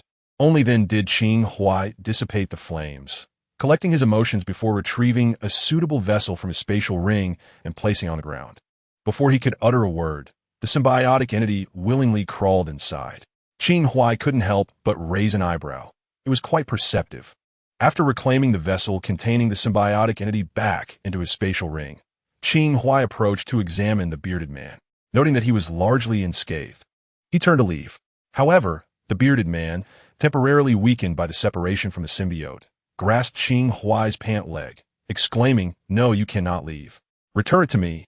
Qing Huai shot a glance at the bearded man, saying nothing, merely applying gentle pressure with his foot to free himself, and then walked away without looking back. "No, please, return it to me. I implore you. This is my only means. My daughter's hope rests solely upon it. Please, save my daughter." The bearded man sank to his knees, pounding the ground with his fists, weeping profusely. He harbored no hatred for others, only for himself, for his own inadequacy. Lacking wealth, power, and ability, he possessed nothing. An overwhelming sense of sorrow and helplessness enveloped him, as though it sought to consume him. Yet at that moment, a pair of feet appeared within his tear-filled gaze. He slowly raised his head, and there stood the man who had departed, now returned. The man, donning a black mask, gently squatted down, seeming to sigh, and said, "I still have some time. Perhaps you could share your story with me." Chapter 19. The cause and prelude. The bearded man was named MacDonald Jajan, a veteran. After retiring from the military, he secured a position at a boxing club. Although the pay was modest, supplemented by his pension, it sufficed for a normal life. He spent his days indulging in drinks and flirtations, leading a relatively leisurely existence. This continued until the arrival of his daughter, a small infant left at his doorstep on a rainy night, accompanied by a note that read, "Please take good care of your daughter." Following a paternity test, MacDonald discovered that she was indeed his biological child. Yet he could not recall the identity of her mother. In the wild days of his youth, he had countless one-night stands, many of which were unprotected. He had attempted to locate the child's mother, but with too many potential suspects, he found himself at a loss. He had even contemplated abandoning the child at someone else's doorstep or a welfare institution. However, when he witnessed the child smile at him, reaching out to grasp his thumb, it seemed to strike a chord deep within his heart. He resolved to keep the child. Thus, a man who had never married became a father. He named the child Madison Jajan, symbolizing health, fortune, and longevity. Though lacking in experience and far from being a competent parent, he nonetheless nurtured the child through the years until she reached the age of 8. On that day, Madison celebrated her 8th birthday, and MacDonald purchased an enormous 2-tiered birthday cake for her. Just as they prepared to blow out the candles, Madison suddenly swayed and collapsed to the floor. Illness descended upon their family. The doctor diagnosed her with a rare blood disorder, one with a dismally low chance of recovery. Consequently, this unmarried father embarked on a journey to combat the affliction alongside his 8-year-old daughter. They traveled to numerous locations, frequenting various hospitals, yet no progress was made. Madison's condition deteriorated with each passing day. Eventually, an elderly physician, unable to bear the sight of their plight, advised MacDonald to accept the grim reality. Healing through current medical means was nearly impossible, and he could not afford to continue. Naturally, MacDonald refused to surrender. Yet the doctor's words left him in despair. Though the prospect of recovery seemed nearly impossible, there remained a chance, however minuscule. But what reason did they have to believe that such a chance would manifest for them? In that moment, MacDonald found himself at a loss. However, as the ancient Chinese proverb states, heaven does not close off all avenues for those in need. It was then that a glimmer of hope emerged for MacDonald. A former comrade from his days of service reached out to him. Their friendship was neither superficial nor profoundly deep. He had once sought to borrow money from this comrade, only to hear rumors of the man's struggle with addiction and significant debts. This time, however, the comrade contacted him claiming to possess a substance capable of curing his daughter, and he was willing to sell it. According to the comrade, it was an extraterrestrial material that could significantly enhance the host's physical condition, granting them extraordinary abilities while also healing existing ailments. He mentioned that others had successfully used it to cure cancer. MacDonald was indifferent to the notion of superpowers. His sole concern was whether this substance truly held such miraculous potential to heal his daughter. The comrade, seemingly eager to part with the item, granted MacDonald only one night to ponder the offer, warning that if he did not respond, he would sell it to someone else. MacDonald was uncertain whether he was being deceived or if the extraterrestrial substance might have unforeseen side effects. He understood the inherent risks of such a decision. Yet he pondered the possibility that this could be the elusive one-in-a-million chance. As he watched his daughter endure her suffering through the night, he realized that time was not on their side. If death was inevitable, why not take a gamble? After a sleepless night, he called his comrade the following day, resolved to plunge into the depths of desperation. He borrowed considerable sums through multiple loans, withdrew nearly all his savings, and proceeded to the designated location for the transaction. He had set aside a small sum of money, having resolved that if this final glimmer of hope proved futile, he would embark on a journey around the world with his daughter, ultimately embracing death together. What transpired thereafter is widely known. MacDonald was jolted awake, his heart racing as if it would leap from his throat. The scene before him resembled a bottomless abyss, and in his startled state, he nearly toppled over, saved only by the timely intervention of a man beside him, cloaked in a black mask. They perched precariously on the edge of a rooftop high above the city. "What have you done to me?" MacDonald gasped. Fear etched across his face as he regarded Qing Huai. He recalled that in his moment of despair, this man had returned unexpectedly, urging him to recount his tale. Then, suddenly, the man had extended a hand, glowing with an eerie blue light, and MacDonald had succumbed to unconsciousness. "What is happening?" he exclaimed.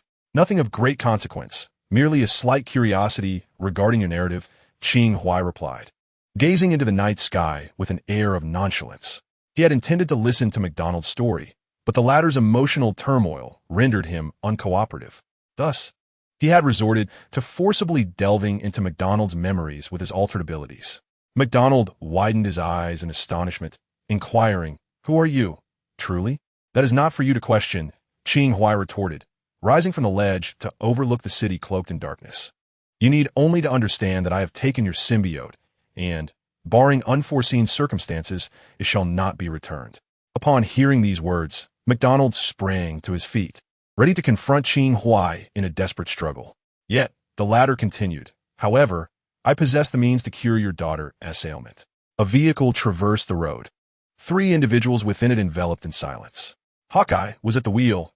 Captain America wore a grave expression as he gazed out the window, while Black Widow sat in the back, perusing documents.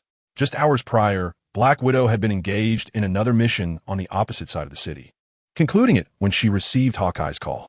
Consequently, her knowledge regarding this current assignment stemmed largely from Hawkeye's verbal briefings. Although he had sent her videos and detailed information, she had yet to review them. Now, she was in the process of doing so. Days earlier, a supernatural upheaval had erupted at an organization known as the Life Foundation. ASHIELD task force had been dispatched to investigate, and through thorough examination, they uncovered that the Foundation had recently acquired an extraterrestrial substance they referred to as venom. They utilized it for research, replication, and human experimentation, seemingly achieving some success. However, chaos ensued. The test subjects, possessed by venom, suddenly went berserk, breaking free of the Gene Association's control and escaping after claiming many lives. In their flight, venom unleashed other symbiotes. Indeed, the Foundation had replicated and spawned additional symbiotes using venom. In the interest of national security, SHIELD commenced the hunt for those symbiotes that had gone astray. In the subsequent investigation, it was discovered that an employee from the Gene Association had taken advantage of the chaos to secretly abscond with a symbiote that was yet to be controlled. Upon further inquiry, they uncovered the employee's intention to trade it, with a location pinpointed to Brooklyn, New York. This brings us to the events of tonight. Are there still many of these creatures wandering across the nation? Black Widow inquired, breaking the silence. To be precise, including this one, there are a total of 7. Hawkeye responded, glancing at the rearview mirror. "My goodness, an incident of this magnitude seems more fitting for the Avengers to handle." "Oh right, we are the Avengers," Black Widow quipped, delivering a dry jest. This mission was not being executed under the banner of the Avengers, but rather in the name of SHIELD, as Peggy Carter had ensured that Captain America was now a member of the agency. The dawn of a new day was approaching. They had acquired comprehensive information on Subject 2, known as MacDonald, and were en route to his residence. Meanwhile, Subject 1, the former employee of the Foundation, lay in the trunk of their vehicle.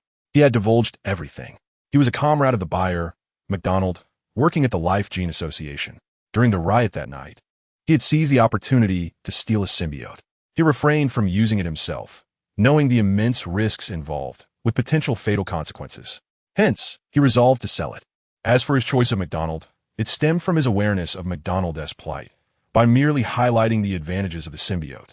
His old comrade was likely to bite the bait.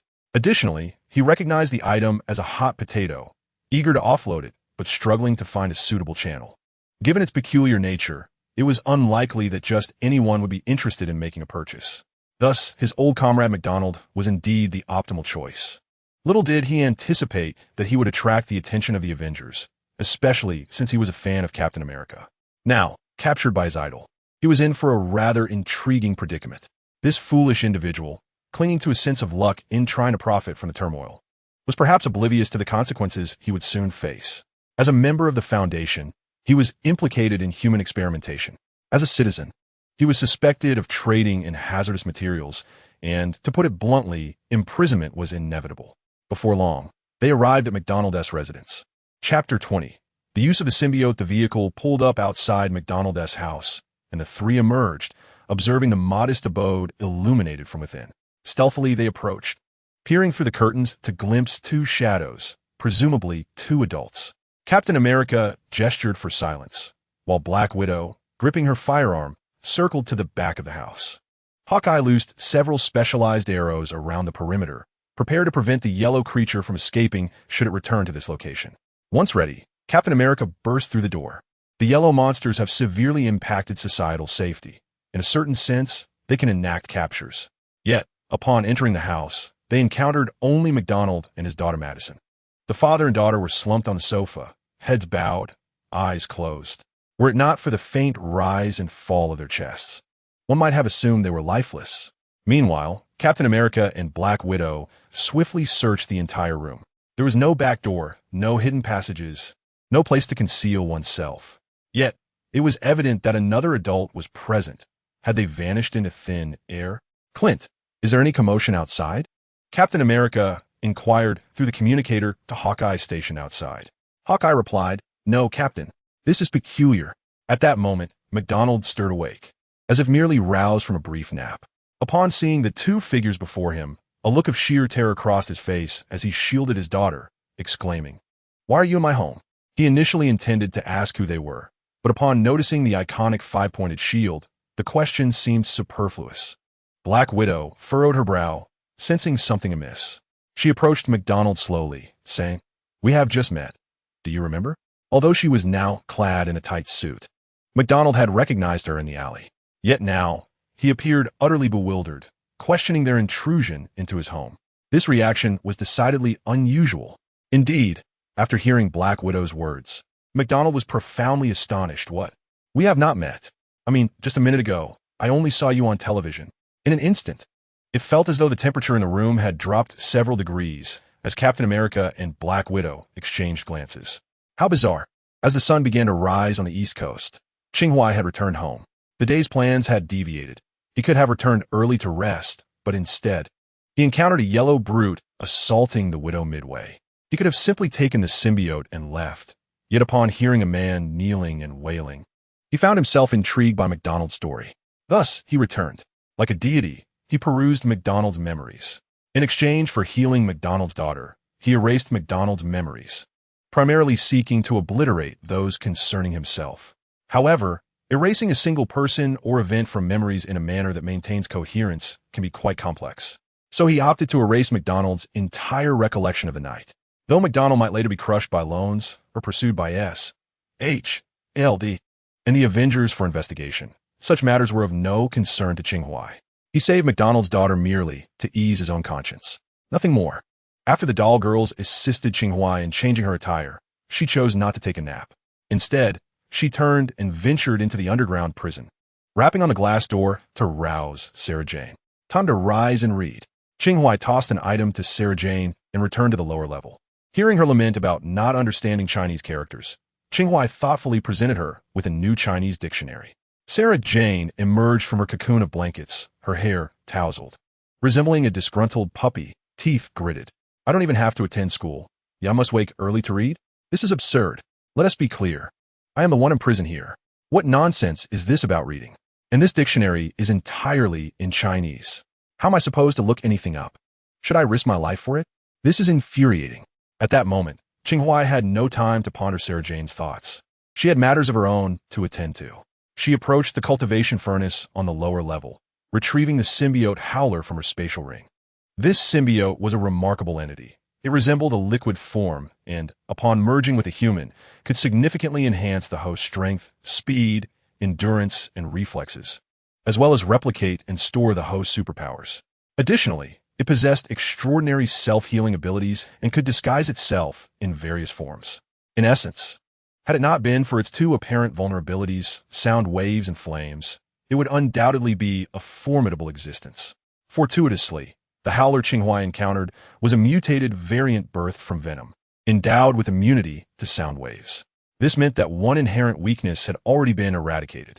To clarify, in the comic, the howler's immunity to sound waves is attributed to its host, but here, it is modified to suggest that the mutation during the venom's birthing process granted it both immunity to and the ability to emit sound waves. Although Qing Huai would not allow it to parasitize her, a bold idea took root in her mind, to make the symbiote the core of the cultivation furnace. Once this thought materialized, it quickly took hold in her heart. She was uncertain of its success, yet life is fleeting. Why not take a chance? Moreover, in one person below, the core of the cultivation furnace is a mass of living flesh birthed by dual hands. This symbiote, too, is a sentient, living substance capable of granting superpowers. It was not impossible to succeed. To achieve this, however, the symbiote could not remain exposed to Earth's environment for prolonged periods. It must either merge with a breathing, nutrient-absorbing organism or be stored in a special containment device. Previously, while creating spatial orbs, Qing Huai had fortuitously constructed several similar containers, which could temporarily house the symbiote.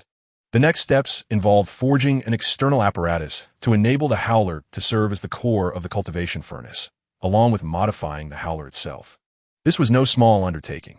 It would undoubtedly be complex and tedious. Yet, if successful, the superhumans she could create with the cultivation furnace would surpass her expectations. Thus, Qing Huai promptly resolved to first seek rest. Regardless, since it cannot be resolved in a short time, it is best to take a rest, rejuvenate, and then proceed. At the headquarters of SHIELD, the trio of Falcon, Black Widow, and Captain America had just returned. They were currently examining the surveillance footage retrieved by the technicians. Strangely enough, several recordings capturing the scene were corrupted during the fight between Captain America and the yellow creature.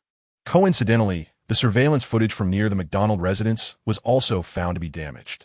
The technicians retrieved the footage prior to the corruption and reviewed it repeatedly. "Stop!" Captain America suddenly exclaimed, "Rewind a bit and slow it down." As they played it back in slow motion, just a second before the footage cut out, a dark shadow flickered across the screen. "What is that?" Black Widow intently gazed at the screen. "Perhaps it is a black plastic bag?" Hawkeye suggested. Both Black Widow and Captain America turned to him, and Hawkeye chuckled awkwardly. "I was joking, but it does resemble one." Captain America directed his gaze towards the nearby technician. "Can you discern what this is?" The technician operated the controls and shrugged. "While I am certain this is not a plastic bag, with the current information at hand, we cannot definitively identify it. However, he magnified the image to a certain angle. I personally believe it resembles a humanoid figure, to be precise, a being devoid of skin, nose or mouth like a specter." A colleague nudged the technician, causing his expression to turn serious. "Apologies, I was merely speculating." Captain America remained silent, his eyes fixed on the screen, lost in thought. Black Widow, however, quipped, "So, our understanding of the entity that absconded with the symbiote is limited to just a shadow?" She referred not to the unidentified silhouette in the footage, but to the adult figure they had glimpsed from the McDonald's window. "What about McDonald and his daughter?" Captain America inquired. "We conducted examinations and consulted psychological experts. We are nearly certain they have lost an entire night's worth of memories," a staff member replied. "Moreover, there is another matter. McDonald's daughter, Madison, suffers from a rare blood disorder. Under normal circumstances, known medical interventions would have little effect. Yet our test results indicate that Madison has been cured. Could it be related to the symbiote? Black Widow proposed a possibility. MacDonald indeed sought to use the symbiote to heal his daughter, but the cells within Madison were entirely normal, which the staff indirectly ruled out as a possibility. So, it was that shadow that healed the child. Black Widow mused. The staff member refrained from confirming or denying this. Speaking of which, a mysterious individual, a doctor, has recently emerged in the underworld, Hawkeye suddenly remarked. Perhaps there is a connection between the two? Captain America inquired. Uncertain. I have not heard of his ability to erase personal memories out of thin air, Hawkeye remarked, in comparison to the capacity for memory erasure. Dismantling electronic eyes is rather straightforward. If no one else can, Tony Stark certainly can. They might be the same individual, or perhaps colleagues, mentors, or even have no connection whatsoever. At this juncture, it remains indeterminate. Hawkeye continued, if it pertains to that doctor, you might consider discussing it with Fury, as he has taken over the investigation into Night Angel. Oh yes, that fellow is called Night Angel. Moreover, Fury seems to possess additional documents. Perhaps they contain this shadow. Who can say for certain? What about Fury? Captain America turned his head. Both Hawkeye and Black Widow shrugged simultaneously, indicating their ignorance. Nick Fury, despite being the current director of SHIELD, is notoriously elusive, and no one knows precisely what schemes he is orchestrating. Chapter 21. Hydra, Captain America, and the Good Neighbor Spider-Man SHIELD headquarters. Captain Steve Rogers emerged from the elevator. He had just visited the director's office, but Nick Fury was absent. Only Maria Hill awaited him. Recently, all matters had been relayed by Maria Hill, as if she were the true director of SHIELD. Not having seen Fury, he naturally did not inquire about the information Hawkeye had mentioned. Stepping out of the elevator, Steve strolled to a railing, gazing at the buildings below while inhaling the fresh air. Captain, a bald agent with glasses approached. Encountering some trouble? Just a temporary inconvenience, Steve Rogers responded, casting a glance at the bald man before resuming his observation of the scenery. The agent surveyed the surroundings, then rested one hand on the railing and patted Steve Rogers on the shoulder with the other. I just received word that agents from other locations have discovered a symbiote and have already brought it back for study.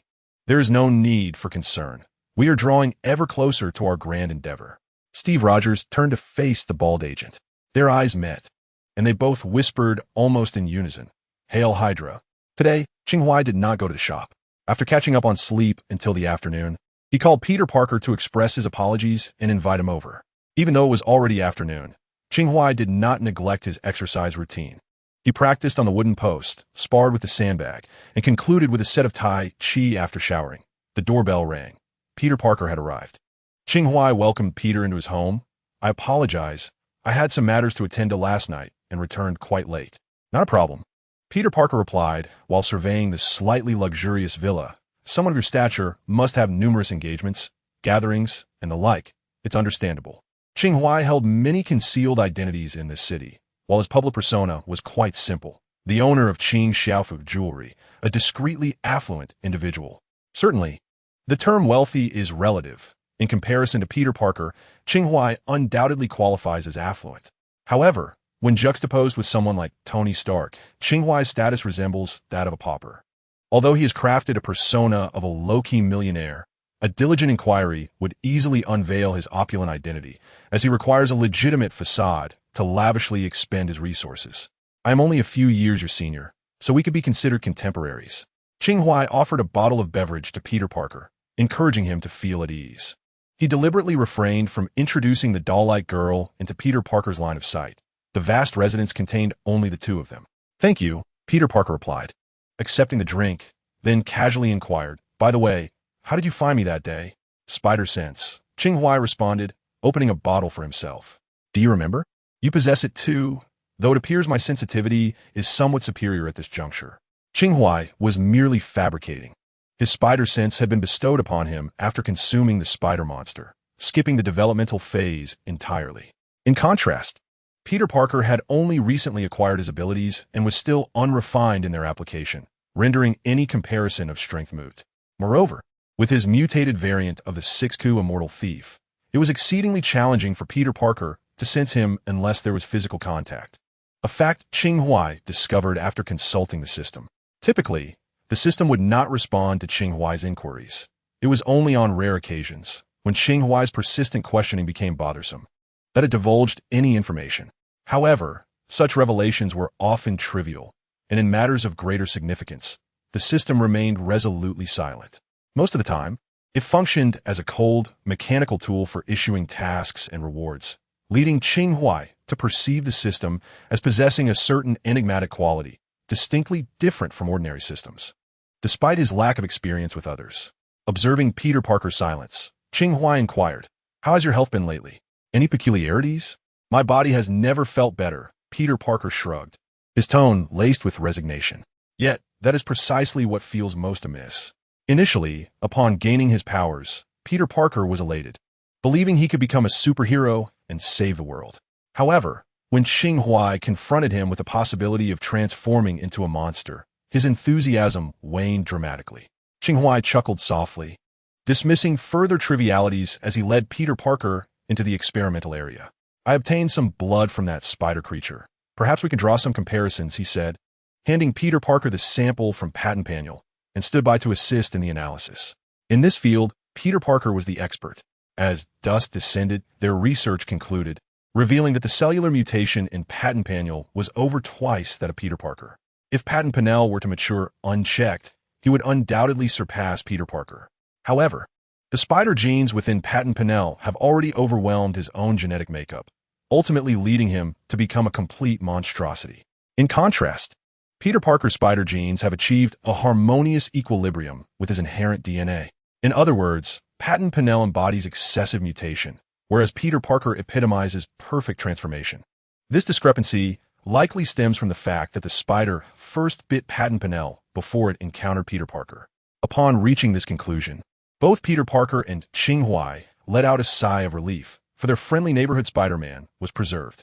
In this moment of tranquility, Peter Parker expressed his gratitude to Qing Huai.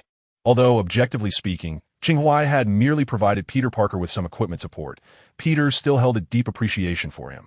Subsequently, Peter Parker inquired, "What do you need me to assist you with?" He believed that since Qing Huai had aided him, it was only fitting for him to return the favor. Qing Huai glanced at his phone, but replied, "No rush. Let me first take you somewhere. I have a gift for you." Peter Parker was momentarily taken aback. "A gift?" With a slight smile, Qing Huai affirmed, "Indeed." Brandon was abruptly awakened by a phone call early in the morning. It was from his new boss, Master Wayne, assigning him his first official task after the merger, to locate a wanted criminal. Without hesitation, Brandon agreed, glancing at the time and realizing that less than 10 hours had passed since their last meeting. He found himself increasingly perplexed by this new employer. In reality, Qing Huai had intended to mention the search to Brandon the previous night, but had forgotten amidst the flurry of activities. He had been so preoccupied with pouring drinks that he completely overlooked it. One must commend Brandon's efficiency, as the individual Qing Huai had asked him to locate was found by nightfall. It is often said that professionals excel at handling professional matters. Qing Huai drove Peter Parker to an abandoned factory in Brooklyn. Upon parking, he handed Peter a piece of black fabric and instructed him to cover his face. Noticing that Qing Huai had donned a black mask himself, Peter refrained from asking further questions. After shrouding his face, he followed Qing Huai out of the vehicle. Brandon awaited outside the factory, momentarily puzzled by the presence of another person alongside Qing Huai, but refrained from voicing his curiosity. Instead, he respectfully approached Qing Huai and stated, "Boss, the individual is tied up inside." Qing Huai nodded and instructed him to wait outside. "Yes," Brandon acknowledged, signaling to his men, who promptly moved several steps away to encircle the factory's exterior. As Qing Huai and Peter Parker entered, they encountered a man bound and blindfolded, leaning against a pillar. "Take a look," Qing Huai gestured to Peter Parker. At this moment, Peter had begun to piece together the situation. He slowly approached the restrained man, not hurrying to remove the blindfold, but instead glanced back, clearly observing the star tattoo on the man's wrist. In an instant, an indescribable surge of rage and sorrow enveloped Peter Parker's heart. He forcefully tore away the cloth, revealing the face of the man bound before him. It was him, the very fugitive who had slain Uncle Ben. Upon seeing the masked Peter Parker, the The man's expression shifted to one of sheer terror. "Who are you?" he stammered. Bang! A fist collided with the man's face, causing blood to seep from the corner of his mouth as he crumpled to the ground. Before he could collect himself, Peter Parker had already crouched down, seizing him by the collar. "Do you wish to know who I am?" Bang! Another punch. "Why not reflect on what you have done recently? Has anyone perished by your hand? Do you remember? Or have you borne too many lives on your conscience? Huh? Why are you silent? Answer me." The youth roared, each word punctuated by the forceful impact of his fists against the man's body and face. Blow after blow. Each strike resonated with brutal intensity. The strength Peter Parker now possessed was formidable within mere moments. The man who had gunned down Uncle Ben was left bloodied and barely clinging to life. As Peter Parker lifted the man once more, his head drooped limply. Devoid of strength, veins bulged from Peter's temples as he glared at the man, his fist raised once again, yet it lingered in the air, hesitant to descend. The man was barely alive, unable to withstand many more punches. Just then, Qing Huai approached, suggesting, "This place is quite secluded. No one would discover if you were to kill him." Peter Parker remained silent, his fist held aloft, frozen in place, lost in thought. Time seemed to stretch, as if an eternity had passed, yet it felt like only a fleeting second. Finally, Peter lowered his fist. He pulled aside the tear-soaked black cloth and murmured, "Uncle Ben wouldn't want to see me like this." Peter raised his gaze towards Qing Huai, asking, "Qing, could you do me a favor?" Qing Huai tilted his head, awaiting Peter's next words. "Could you help me take him to the police station?" "Of course," Qing Huai replied with a smile. At that moment, he felt a profound trust in the youth. This was the true embodiment of Spider-Man, the neighbor who understood that with great power comes great responsibility. Familiar sentiments enveloped them as Chapter 22 unfolded, titled Wanda's Mission, 2-in-1. Together, Qing Huai and Peter Parker deposited the fugitive at the police station's entrance before driving back. The car sliced through the night, its headlights piercing the darkness like swords. Qing Huai, steering with one hand, glanced at the silent Peter Parker, whose head hung low. "Shall I take you home first?" Peter finally lifted his head, managing a strained smile. "No, thank you, Qing. I owe you a favor. Let us discuss how I might assist you." Qing Huai chuckled softly, remaining silent as he pressed down on the accelerator, swiftly returning home. This time, Qing Huai directly led Peter Parker to the Serenity Furnace on the lower level. Peter gazed up at the imposing furnace, feeling a sense of awe. The Serenity Furnace, utilized for forging, possesses the capability to create wondrous artifacts, such as magical treasures. Do you comprehend? Qing Huai endeavored to express this in simple English. "I understand. Akin to the instruments used by weaponsmiths in cultivation novels, correct?" Qing Huai was astonished. "You even know about cultivation novels?" "I have read some online literature from Huaxia." Suddenly, Peter Parker inquired with an air of mystery, "Qing, are there truly cultivators in Huaxia?" Qing Huai was somewhat uncertain. After all, this was the Marvel Universe, where even celestial realms existed, so having one or two cultivators seemed plausible. Perhaps he offered a vague response, then returned to the topic at hand. "What lies before you is not merely a tool for forging, but also for the refinement of individuals." "Refinement of individuals?" Peter echoed, intrigued. "It forges and tempers, eliminating impurities, strengthening the body, restoring health, and even mending severed limbs. This is my aspiration. This is the mission of the Serenity Furnace. I aim to grant rebirth to those who suffer from illness, disability, and oppression. However, my capabilities are limited. So, Peter, I require your assistance. Will you help me?" Qing Huai passionately articulated a quintessential monologue of a villain, then gazed earnestly at Peter Parker, making him feel that his purpose was to benefit all of humanity. The kind-hearted Peter, upon hearing Qing Huai's words, found himself momentarily entranced. He looked up at the Serenity Furnace, and, after a moment of contemplation, his gaze resolutely intertwined with Qing Huai's, as if he felt an undeniable obligation. A slight smile graced Qing Huai's lips, grateful that this Peter Parker had yet to experience the incident with Dr. Lizard from the films. Otherwise, his obligation may not have been so readily accepted. Nevertheless, this Marvel Universe was not the same as that of the extraordinary Spider-Man. It merely bore some similar elements. What specific events would unfold next remained beyond Qing Huai's knowledge, and he hoped that the tragedy of Gwen's demise would not transpire. Although having Peter Parker's assistance would significantly simplify the endeavor regarding the Serenity Furnace. It was not a task that could be accomplished overnight. In the following days, Peter Parker visited Qing Huai's residence after school to conduct research, telling Aunt May he was working a part-time job. Fortunately, Qing Huai was not a miser, disregarding Peter's numerous refusals. He provided him with a modest wage each day to take home. Life seemed to settle into a gentle rhythm once more.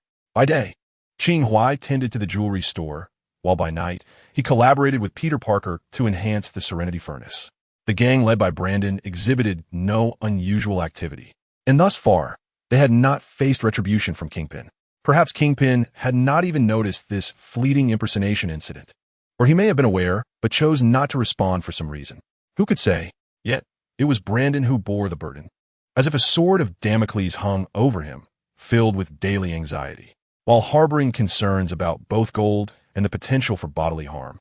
I have thus far evaded the grim fates of poisoning or calamity. Shortly after that fateful night, Jason sent a list to Qing Huai, detailing the restructured inner circle of the Tongji Society, aspiring to transform into a professional intelligence organization that transcends mere street gossip. Merely identifying a handful of inner circle members proves insufficient. There remains a plethora of tasks ahead. They require training and education. They need to learn the art of concealing their identities, acquiring intelligence, infiltrating, conducting reconnaissance, and counter-reconnaissance, among many other skills. Qing Huai is not particularly versed in these matters. Yet fortunate for him, there exists an individual well-suited to impart this knowledge. Not to mention, this person possesses undeniable expertise in the realm of espionage. As for everything else, life proceeds as usual. The system has refrained from issuing further tasks. During these brief days, Qing Huai has nearly memorized the contents of the Book of Talismans, and now he merely revisits it daily for reinforcement. At the King Seo Fu Chinese ornament shop, Qing Huai reclines in the antique chair, gradually closing the Book of Talismans before raising his gaze to the red-haired girl at the counter. Today, Pietro is absent, his whereabouts a mystery. Only this pair of siblings man the shop, and Qing Huai is no tyrannical employer. Thus, he grants them 2 days off each week, flexible in their choice of days. In truth, if the siblings desire more time off, they may take it at will, with pay, considering Qing Huai does not rely on the shop for his sustenance. The establishment serves more as an investment, not in the shop itself, but in Quicksilver and Scarlet Witch. It brings Qing Huai great comfort that these siblings from a small Central European town adhere to their responsibilities. Pietro diligently reserves his 2 days off each week, while his sister Wanda seldom takes a break, requiring Qing Huai, as the owner, to remind her to rest. Perhaps it is a fear of losing control and inadvertently causing harm to others, or perhaps it is simply her inherent disposition. Regardless, this young witch, brimming with untapped potential within the Marvel Universe, struggles with social interactions. Having spent over half a year in New York, apart from her brother, she counts Qing Huai as her sole friend. Qing Huai can somewhat empathize with Wanda's mental state. She has likely come to regard this small shop as a pillar of support. For Wanda, New York resembles an expansive ocean, and Qing Huai has brought her, once homeless, to this sea, providing her with a small shop, her only sanctuary amidst the vastness. Should this shop vanish, along with Qing Huai and even Pietro, Wanda may find herself submerged by this colossal city at any moment. Across the myriad parallel universes, the character of Wanda Maximoff is perpetually intertwined with feelings of insecurity. This connection renders her psychologically fragile, should she descend into despair for any reason. The consequences may be irrevocable. Qing Huai closed the Book of Talismans, and with a smile, approached the counter and gently tapped it. "Are you busy?" Wanda glanced at her somewhat awkward boss and replied earnestly, "Not particularly. There aren't too many customers today." She harbored no complaints about Qing Huai reclining in the armchair throughout the day. "Well, tidy up a bit. I'll take you out for a stroll," Qing Huai declared decisively, disregarding whether Wanda agreed or not. He understood that even if he asked, she would have no other response. Indeed, Wanda instinctively nodded. Then, as if realizing something, quietly inquired, "Are we closing the shop?" Closing for a day meant losing a day's earnings. And Wanda had her own little calculations in mind. Qing Huai, well aware of her thoughts, chuckled. "We won TB closing. Someone will help us watch the store." "Huh?" Wanda blinked. "Who?" Just as she asked, Qing Huai raised an eyebrow, observing a boy and girl entering from outside. The boy was Peter Parker, and the girl, whom Qing Huai had not seen before, bore a lovely visage and a head of fluffy, light-colored hair, hinting at her identity. "This is Gwen, my female classmate," Peter Parker introduced. It seemed the two had yet to define their relationship, though their demeanor suggested they were on the brink. Qing Huai smiled and introduced himself, then presented Wanda. "This is Wanda, my female employee." He intentionally elongated the last word, startling Wanda in the process. Gwen's gaze flitted between Qing Huai and Wanda, perceptively detecting something, and stifled a laugh. "I'll leave the shop in your capable hands," Qing Huai remarked, oblivious to Gwen's subtle expression. Today, it was Peter Parker who had insisted on coming, feeling a bit guilty as Qing Huai had been paying him daily for the past few days. To ease his conscience, he insisted on helping out at the shop, even turning down Gwen's weekend invitation. Unable to refuse him and not wishing to interfere with his budding romance with Gwen, Qing Huai suggested he bring her along. After all, what was wrong with dating while working? It would be a fulfilling experience. Qing Huai found this arrangement quite agreeable, as it afforded him the chance to take Wanda, the introverted girl, out for a little adventure. It was a win-win situation. After returning home to fetch his car, Qing Huai arrived back at the shop to find Wanda patiently explaining to Peter and Gwen what to do. In truth, it was not particularly complicated. Bilingual instructions accompanied the products, and there were tutorials on the wall for items like hairpins. The prices could be scanned with a device, so Peter and Gwen only needed to greet customers and handle payments. Once Wanda finished her explanation, Qing Huai waved goodbye to Peter and Gwen and took Wanda to the car. "Is there anywhere you'd like to go?" he inquired. "Anywhere is fine," Wanda instinctively replied, then seemed to realize her response was rather terse, adding, "Wherever the boss goes, I'll follow." "Are you not afraid I might sell you off?" Qing Huai joked. "That won't happen," she assured him. Wanda glanced at Qing Huai through the rearview mirror and softly remarked, "I can find my way back on my own." Being in such close proximity to her boss made her feel somewhat uneasy. It wasn't that she disliked the sensation, but rather that it sent her heart racing. Qing Huai shook his head in bemusement and suddenly leaned closer to Wanda, as if to pin her down. "What are you doing?" Wanda's body instantly tensed, and she leaned back forcefully. Qing Huai waved the item in his hand before her eyes, reminding her, "Don't forget to fasten your seatbelt." "Oh, I can manage it myself," Wanda replied, her cheeks flushed as she hurriedly took the seatbelt buckle and secured it. Why did it feel as though her boss was being deliberately suggestive? Couldn't he have simply reminded her verbally? Wanda pondered silently, her hands gripping the seatbelt in front of her. Qing Huai started the car and drove away from the jewelry store. The speed was leisurely, with no fixed destination. He would stop temporarily at various locations. "Do you know where this is?" Most of Wanda's responses were headshakes, with only a few landmarks she could accurately identify, landmarks known to nearly everyone around the globe, such as the Statue of Liberty in Times Square. "Wanda, I have a task for you," Qing Huai suddenly announced. "What?" Wanda blinked, taken aback. The term task sounded rather embarrassing. "I plan to open a few more stores, though I haven't finalized the specifics yet. The general direction is towards dining and entertainment, so I hope you can assist me with some research." Qing Huai kept his gaze on the road. "Research?" "Yes, I need you to find some restaurants, amusement parks, arcades, ski resorts, and similar venues, places where people can eat and have fun. You will experience their services. But this isn't simply for free experiences. After visiting, you must relay your impressions to me.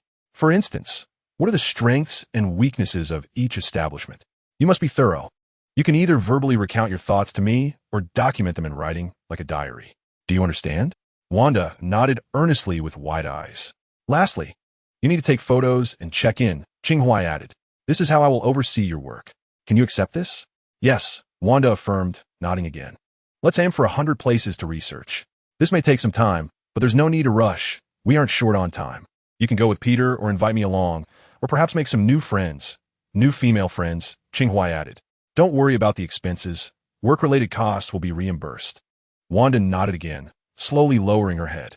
Although Qing Huai had attempted to present it reasonably, the notion of conducting research for store openings felt somewhat forced. Wanda was no fool. She understood Qing Huai's true intentions. Nevertheless, given that it was a task assigned by her boss, she was determined to fulfill it diligently. Qing Huai paid no mind to whether Wanda had deciphered his motives. His objectives had been achieved. Wanda cannot perpetually confine herself to an isolated island. Throughout the annals of parallel universes, many iterations of Wanda have succumbed to emotional breakdowns as a result of such seclusion. Although she possesses the formidable power to obliterate entire worlds, in Qing Huai's eyes, she is merely an ordinary 18-year-old girl.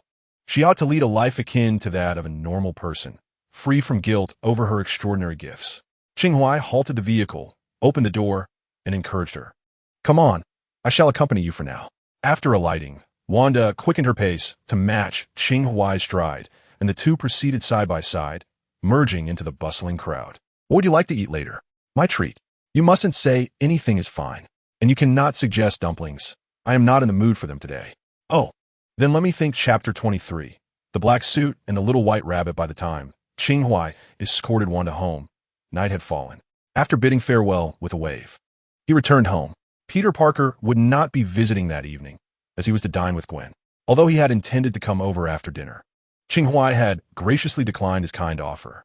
The matter concerning the refining furnace did not seem pressing to Qing Huai, as delaying Peter and Gwen's relationship over such trivialities would be unwarranted. Of course, Qing Huai himself had matters to attend to. There existed an underground trading platform online, where he operated two accounts, one as Night Angel and the other as a weapons dealer. Apart from facilitating online transactions, the platform periodically hosted auctions. The items on auction varied widely, yet most were rare and precious. After all, items like secondhand slippers could be traded privately without anyone desiring to bid on them.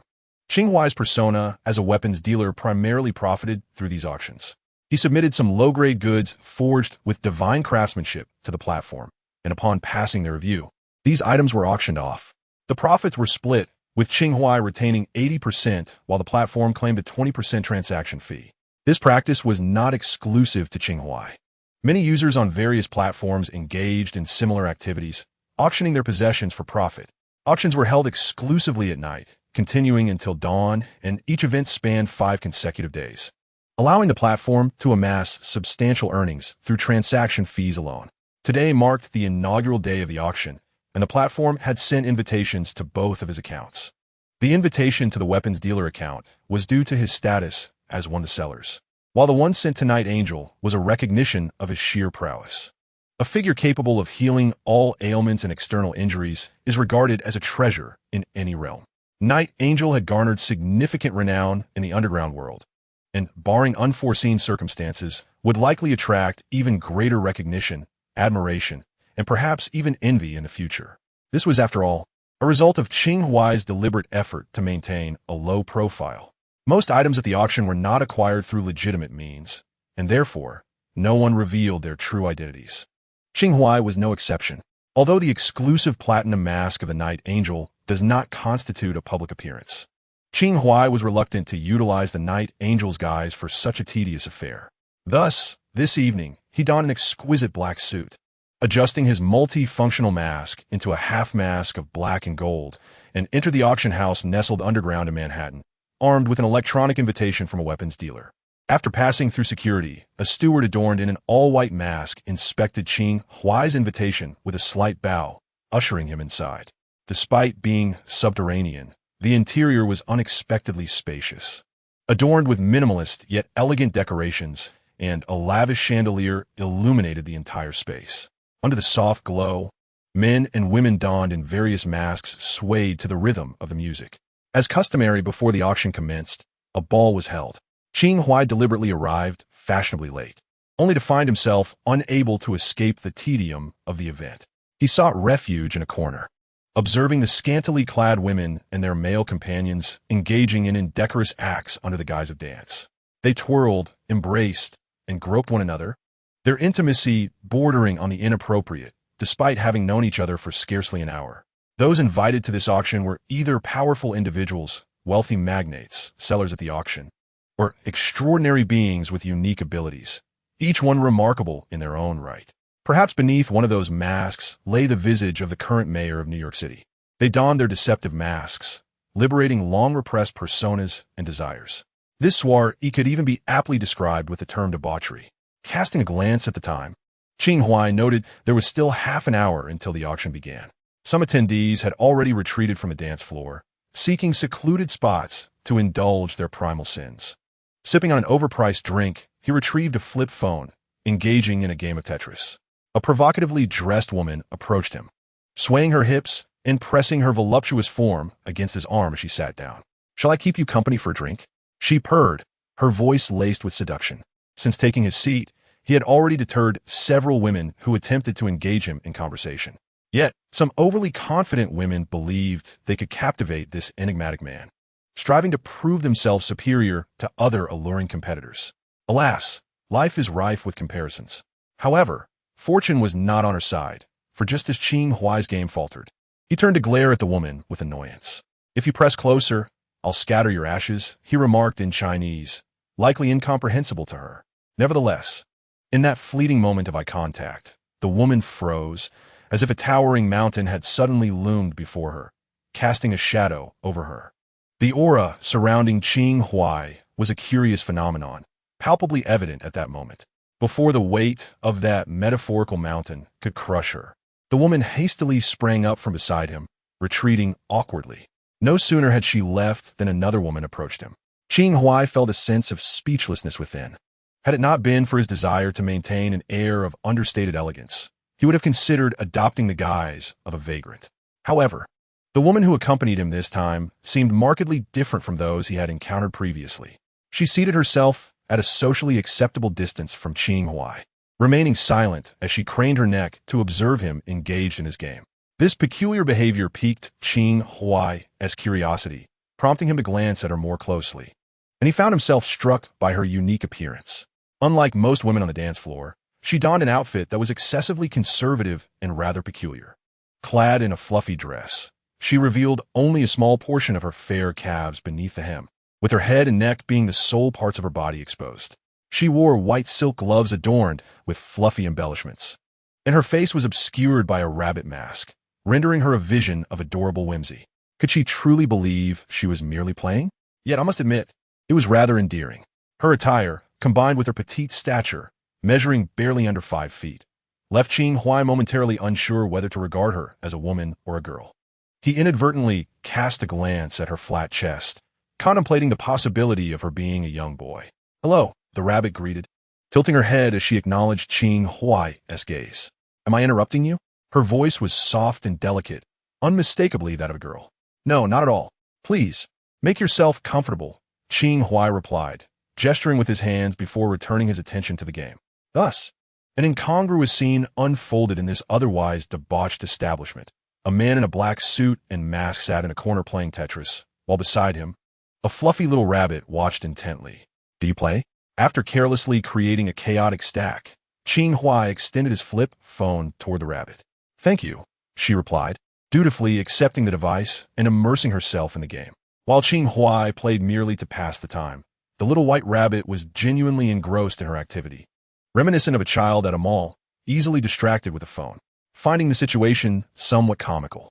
Qing Huai glanced at the time before rising to fetch a drink from the bar. After savoring a glass of liquor, the music came to a halt. An announcement over the loudspeaker informed everyone to prepare for entry into the adjacent auction hall, as the event was about to commence.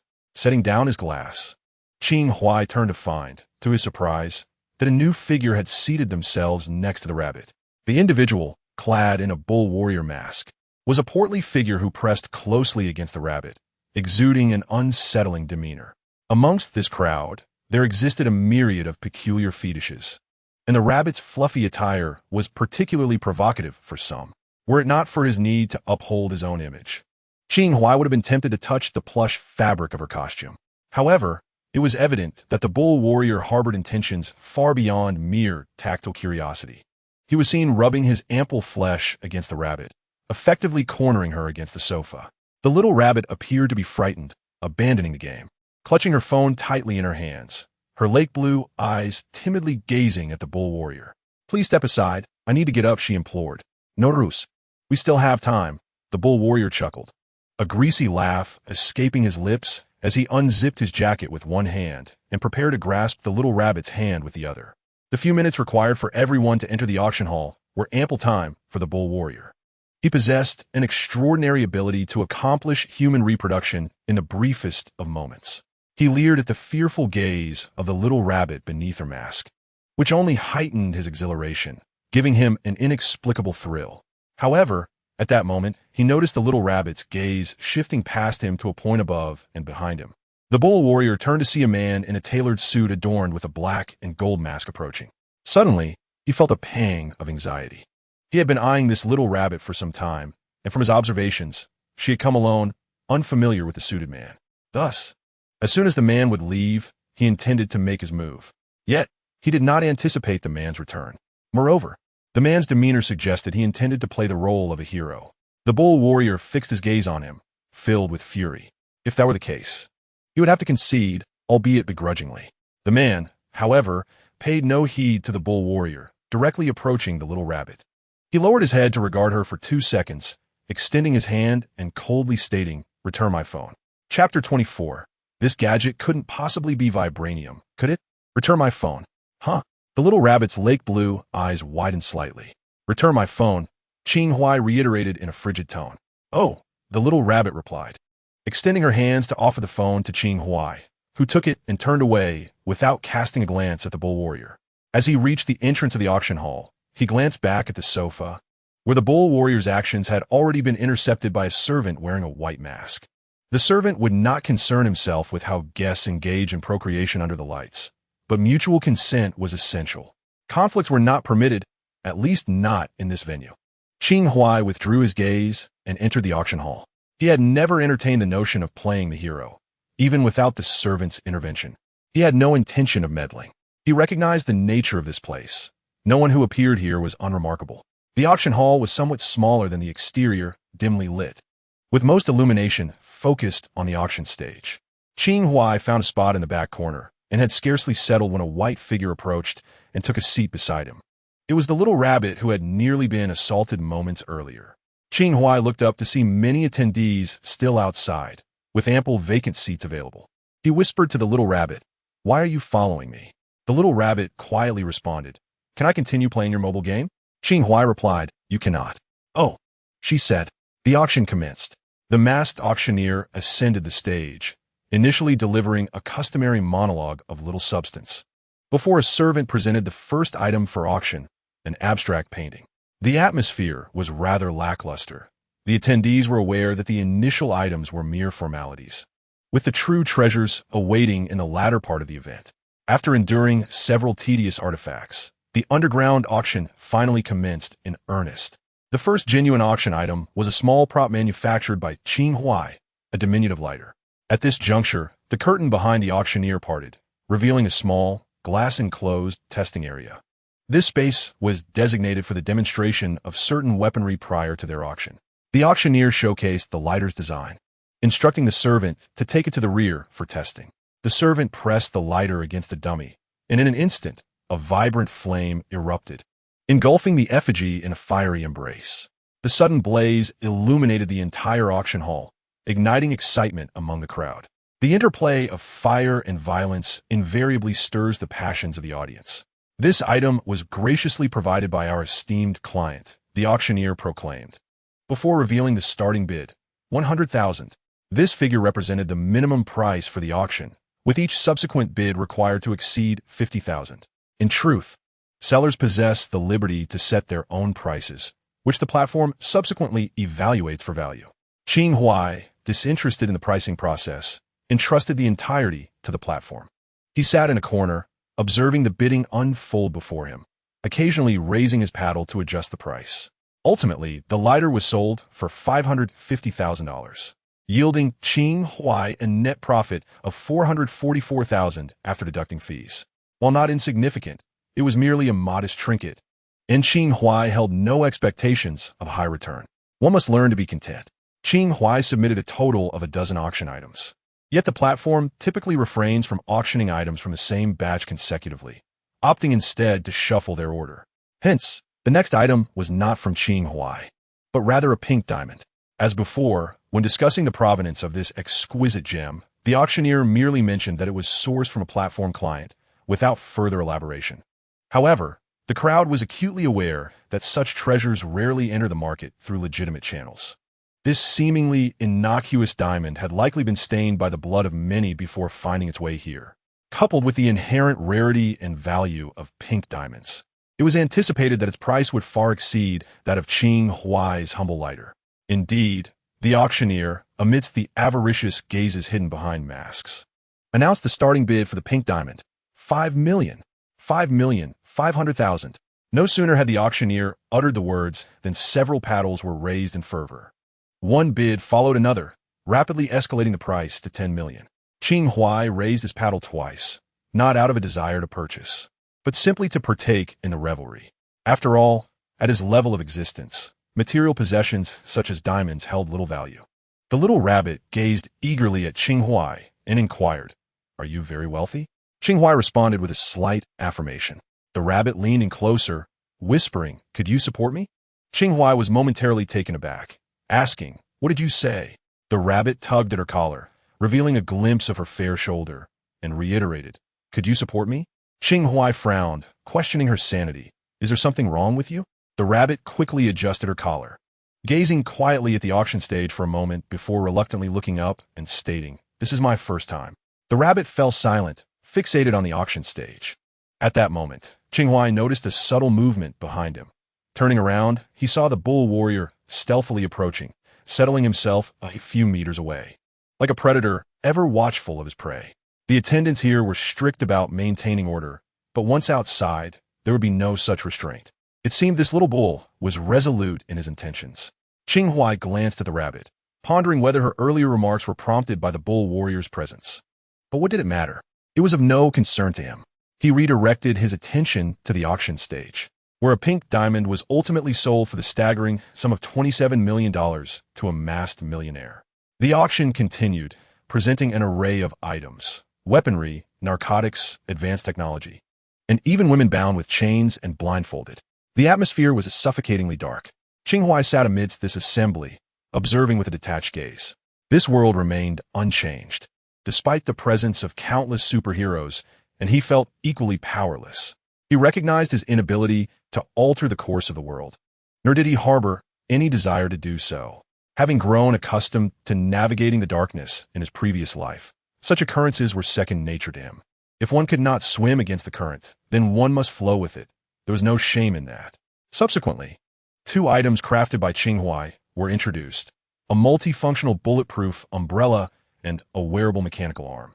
Together with a lighter, he amassed nearly $5 million that evening. The clock continued its steady march, and, as the auction neared its conclusion, Qing Huai had yet to encounter anything truly captivating. Just as he contemplated an early departure, the attendant presented the next auction item. To be frank, I am not well acquainted with this particular item, but the individual who entrusted it to me claimed it to be the strongest metal in the world. If one were to construct a fortress from it, one might very well be the last human on Earth during an asteroid impact. At this, laughter erupted in the crowd, as they perceived the auctioneer's remark as a poorly delivered joke. "What are you laughing at?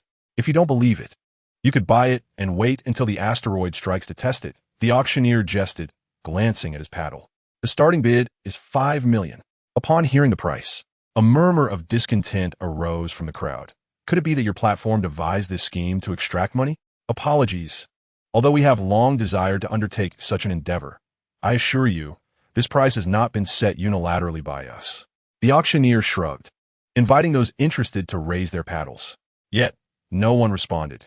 The majority were unwilling to squander their funds, while those intrigued refrained from bidding.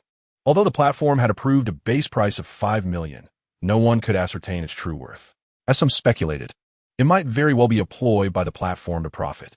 Such occurrences are not without precedent. Even if it were indeed the most robust metal, not everyone would find it appealing. The atmosphere had escalated to such a degree that anyone who bid would be perceived as foolish, despite wearing masks. The nature of these individuals made it clear that no one wished to be branded a fool. Just as the auctioneer prepared to withdraw the item after receiving no bids, someone raised their paddle. It was Qing Huai. The moment he beheld the auctioneer retrieve the ethereal blue artifact from the box, a glimmer of recognition sparked in his eyes. Its form and the extravagant description felt oddly familiar, although the auctioneer had not disclosed its name. As a traveler from another realm, Qing Huai harbored a vague but intuitive answer within. This object bore a striking resemblance to vibranium. Chapter 25. The currency of power. Vibranium, also known as sound-absorbing steel, is a premier defensive metal within the Marvel Universe. However, It is exceedingly rare, with the vast majority found in Wakanda. Qing Huai was uncertain whether the item on the auction block was indeed vibranium, yet his extensive experience hinted that if it were, it would serve him well. Thus, as the auctioneer prepared to retract the item, he gently raised his paddle to place a bid. The auctioneer's keen eyes caught this movement. Our Mr. 82 has placed a bid. Is there anyone willing to raise the stakes? 82 was the number previously assigned to Qing Huai. Numerous attendees turned their gaze towards him, whispering amongst themselves, and soon another paddle was raised in response. 5,500,000. Instantly, the crowd erupted with jeers. Qing Huai sighed in resignation, realizing he had encountered a bidding war. Typically, those who inflate prices fall into two categories: the seller or their hired associates, who subtly raise the bids to maximize profits. For instance, when Qing Huai had previously auctioned 3 items, he had played such a role. Those who manipulate bids must exercise discretion. They should not be too conspicuous, for the ultimate goal is to sell the item. The second type consists of individuals who merely raise their paddles to the minimum bid, not genuinely interested in purchasing, but rather to annoy others. Qing Huai glanced at the recent bidder, who was seated not far in front of him, seemingly part of a group of acquaintances. As he looked their way, some among them shot him defiant glances. They were indeed deliberately targeting him. They had noticed Qing Huai during the previous ball. The reason? Simply put, Qing Huai was far too ostentatious. In reality, he had done nothing throughout, merely seated in a corner, engrossed in his game. Yet, due to his apparent disinterest, a throng of women approached him, only to be rebuffed. This incited envy in some onlookers. It is worth noting that within this auction, there were many with unstable psyches. At this moment, Qing Huai found himself the object of attention from several individuals with more money than sense. He cast a fleeting glance at them, then averted his gaze as if indifferent, and silently raised his paddle, tacitly adding 50,000. Thus commenced a war fueled by financial prowess. As soon as Qing Huai raised his paddle, the opposing bidders promptly followed suit, likewise adding 50,000. The cycle continued, with Qing Huai raising his paddle again, and they responding in kind. The distinction lay in that 4 individuals were alternating their bids, while Qing Huai stood alone, signifying that these 4 had formed a coalition, effectively pitting their collective wealth against his singular fortune. The atmosphere among the spectators had grown exhilarating, the thrill of this financial skirmish, accumulating to nearly $7 million, provided them with a sense of excitement rivaling that of a genuine battlefield. Of course, this was all under the condition that they remained mere observers. The auctioneer, unfazed by the delay, chose not to intervene, confident that any lost time could be compensated in the following days. The bidding swiftly escalated to nearly 7 million, with those individuals showing no signs of retreat. Initially, Qing Huai entertained the contest, but now he found it somewhat tiresome. When he raised his paddle once more, he declared 10 million. This figure was already considered substantial for today's auction. The audience erupted in cheers, with a small faction rhythmically chanting, "Number 82, number 82." After all, Qing Huai was now in a one-against-many scenario, igniting a sense of valor within certain spectators. Ignoring the clamor, Qing Huai fixed his gaze on the few who continued to raise their bids. Sure enough, the group countered, mimicking his tone with a sardonic twist. 10,050,000. A slight smile crept upon Qing Huai's lips. It was nearly time to conclude this. The auctioneer's voice rang out, 10,050,000. Does Mr. Number 82 wish to continue bidding? The auctioneer, now weary of asking if anyone else would bid, directly inquired if Qing Huai wished to proceed. Qing Huai placed his paddle on his lap and shrugged his shoulders. What? He conceded. The auctioneer's voice soared. Mr. Number 82 has withdrawn from this item. Is there no one else to bid? 10,050,000. First call. 10,050,000. Second call. 10,050,000. Third call. Congratulations to Mr. Number 47 for acquiring this item at the price of 10,050,000. Suddenly, the entire venue erupted in a cacophony, with no one caring who would ultimately claim the auction item. All that mattered was that the enigmatic Mr. 82, adorned in a black and gold mask, had outmaneuvered those few individuals. Among them was Mr. 47, whose masked visage could hardly conceal the evident dismay they all must have felt. They had miscalculated their strategy. Their intent to maliciously inflate the price and vex Qing Huai had backfired spectacularly, leaving them at a loss. Such scenarios are akin to gambling, fraught with risks of both victory and defeat, the outcome hinging entirely on one's mindset. While they might not be lacking in wealth, those who are financially secure often place an exaggerated emphasis on their pride. Yet, in this moment, both their dignity and their money had been forfeited at the auction. This debacle was entirely of their own making. As the crowd cheered for Mr. 82, a small figure, the little rabbit, leaned in beside Qing Huai and whispered, "Do you desire that item? I can help you reclaim it." Qing Huai, taken aback, glanced at the little rabbit before responding, "Thank you, but there is no need to retrieve it. It is rightfully his, and none can take it away." With the conclusion of this monetary contest, the auction came to a natural end. Buyers were required to sign the transaction confirmations and collect their acquisitions. Once the gavel fell, there would be no recourse. Otherwise, they would face severe penalties from the platform. Qing Huai had not purchased anything that evening, but had instead profited nearly 5 million without expenditure. He did not rush to leave. Instead, he strolled leisurely out of the basement and settled onto a stone bench by the roadside, lighting a cigarette. The dawn had yet to arrive, the night gradually fading, and the cigarette-esque glowing ember flickered as if attempting to pierce through the retreating darkness. The attendees of the auction began to disperse, and, as Qing Huai turned, he unexpectedly spotted a familiar fluffy figure. The little rabbit approached him, waved, and softly said, "Thank you for letting me play the game. I'm leaving now, goodbye." Qing Huai offered no reply. The little rabbit, refraining from any further frivolous remarks, bid farewell and circumnavigated past him. The imposing figure of the bull warrior followed closely behind. They had emerged, and with the night still shrouding the world, the bull warrior was finally free to act upon his desires. He could use his robust physique to confine the little rabbit within a box, and then, suddenly, Qing Huai called out ahead. The little rabbit turned, gazing at him in confusion. "Where do you live?" he inquired. "In Queens," came the reply. "What a coincidence. I reside there as well," Qing Huai stated calmly. "Wait for me, and we shall return together." The azure eyes of the little rabbit sparkled beneath the mask. "Great. When shall we depart?"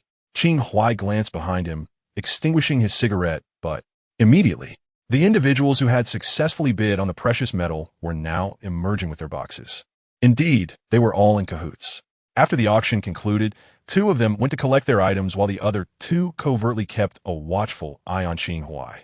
They initially intended to find a secluded spot to teach Qing Huai a lesson, but to their surprise, he remained seated outside, showing no intention of leaving. Qing Huai approached the 4 of them with a smile, thanking them. This unexpected gratitude left them utterly bewildered. Thankful for what? With an innocuous grin, Qing Huai clarified, "Thank you for covering my expenses." In that instant, a chill surged through the 4 of them. Qing Huai and the little rabbit strolled along the street, one clad in a suit and the other in a rabbit costume, both adorned with masks, resembling 2 avant-garde artists meandering through the early morning streets. The little rabbit glanced at the box in Qing Huai's hand and asked, "Aren't you afraid of their retaliation? Do you know who I am?" Qing Huai inquired. "I don't." The little rabbit shook her head, pondering whether this man held some extraordinary status. To her astonishment, Qing Huai responded, "They don't know either." After walking a short distance, Qing Huai turned back to find that the imposing figure of the bull warrior had vanished. He looked at the little rabbit and asked, "Do you need me to call a cab?" "No, no need," she replied, shaking her head vigorously. "I can walk." Qing Huai acknowledged her response and moved to the roadside, hailing a taxi. Just as the little rabbit was about to protest, he hopped into the cab, saying, "You can continue walking. I'll head home first." Qing Huai departed without a hint of hesitation, leaving the little rabbit alone and bewildered on the street. He sensed that this little rabbit had her own troubles. A girl invited to an underground auction who neither danced nor bid on anything. There was something amiss about that. Yet, Qing Huai remained indifferent. He had only invited the little rabbit to accompany him because of her words amidst the raucous crowd at the auction. That was all. At this moment, Qing Huai had no time to ponder these trivialities. He needed to return home and examine whether the items he had acquired that night were indeed vibranium. If they were, they could potentially become a version of the exquisite tempering furnace, perhaps leading him to Chapter 26, immediately shed one's garments. While vibranium may not be the hardest metal on Earth, it certainly possesses unparalleled defensive capabilities. Its unique molecular structure remains relatively static, conducting neither heat nor kinetic energy, a property that allows it to absorb heat, kinetic energy, and other forms of energy. Thus, testing would not prove difficult. By the time Qing Huai returned home, dawn was nearing, the clock approaching 6. After conducting a series of meticulous tests, he confirmed the identity of the material. Without a doubt, it was vibranium. Fortune favored Qing Huai. Although the majority of vibranium resided in Wakanda, some individuals were illicitly trading it. He had learned this from films, yet he had not anticipated encountering it at an auction, especially considering Wakanda's long-standing concealment, which left most people ill-equipped to recognize its value. Originally, Qing Huai believed that he would need to spend an additional $5 million to acquire it. However, to his surprise, others were eager to settle the payment. At times, Qing Huai felt as though he were the fabled child of fortune, perhaps even the protagonist of a certain novel. Now that he had ascertained the identity of Jinjin, he found no time to rest. A grand endeavor awaited him. Meanwhile, in her underground cell, Sarah Jian awoke to the sound of loud thuds from above, as if the very structure were being dismantled.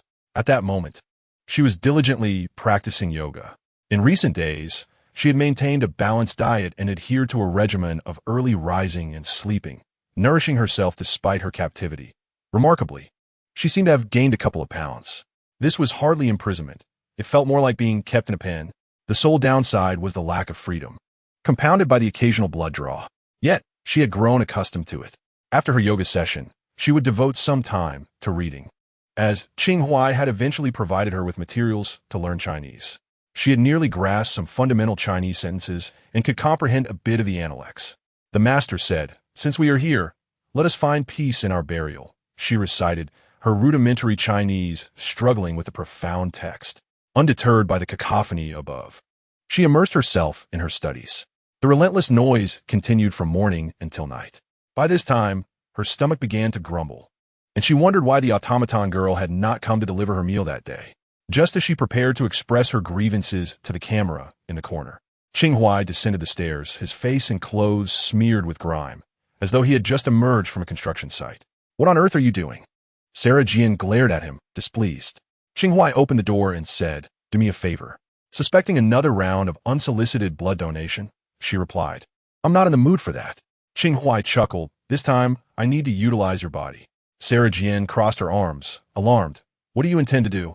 "You'll find out soon enough," he replied, turning and ascending the stairs. Hesitant but curious, she followed him, only to be astonished by what lay before her. They arrived at the training ground on the basement level, a scene of chaos with metal shavings and fragments strewn about, accompanied by various mechanical tools. 10 automaton girls were busy tidying the area. No wonder her meal had not been delivered, as they had spent the entire day assisting Qing Huai upstairs. What left Sarah Jian in awe was the furnace at the end of the space. She had seen that furnace before. It was large with a rustic appearance, not particularly ornate. However, at that moment, it bore no resemblance to its former self. It had shrunk in size and become more exquisite. The metallic walls were etched with enigmatic runes, their surfaces shimmering with brilliance. Interspersed between the light and the runes were yellow, vein-like structures that appeared both embedded and naturally grown, pulsating gently and rhythmically.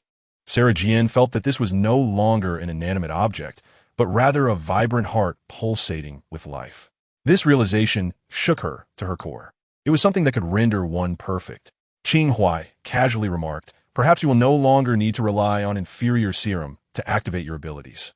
This creation had transformed from its original form in One Below into something entirely different, yet its fundamental functions remained the same: to elevate ordinary individuals to superhuman status, enhance the abilities of the already extraordinary, and replicate powers. To forge this entity, Qing Huai had incorporated several recent acquisitions. First, he utilized the inferior serum obtained from Sarah Jian, which had been slightly improved by Little Spider, though it had not yet reached perfection. Thus it was deemed inferior serum 2.0. Then, he included the symbiote acquired that fateful night. Little Spider had assisted him in deciphering its life structure, which he subsequently modified using his dual mastery. Lastly, he employed vibranium material. Although he lacked the technology to process vibranium at that moment, his status as a traveler endowed him with knowledge about it, and with his talent for divine craftsmanship, he fashioned the necessary components. Qing Huai neutralized the improved serum with the modified symbiote using vibranium, complemented by Feng Ho Chi Min and the talismans he had recently learned. When all these strands converged into a singular point, inspiration struck him. With the aid of 10 doll-like maidens, he constructed the revised body refinement furnace. Now, everything was in place, save for a test subject. Conveniently, there was a Sarah Jian in the dungeon. Upon hearing Qing Huai's words, Sarah Jian paused for a moment, then quickly grasped his intent. After this period of gradual acquaintance, she had nearly forgotten. At his core, he was a demon. This device might indeed render her nearly perfect. But being an experiment, it also carried risks. She could become a monster or even perish. Rest assured, I have calculated it. The success rate is exceedingly high. Qing Huai gestured with gentlemanly grace. Soon, we shall dine together after this.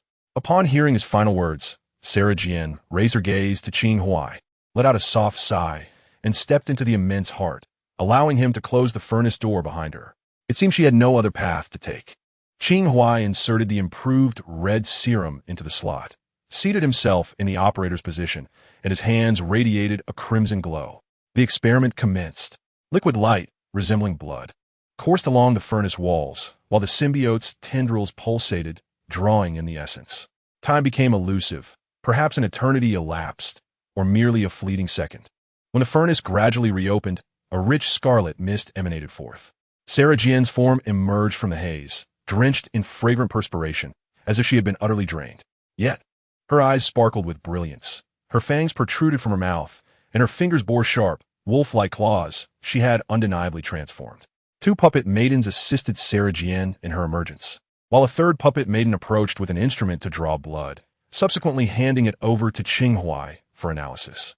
The entire procedure unfolded with remarkable fluidity. Gradually recovering, Sarah Jian naturally retracted her sharp fangs and claws, inquiring of Qing Huai.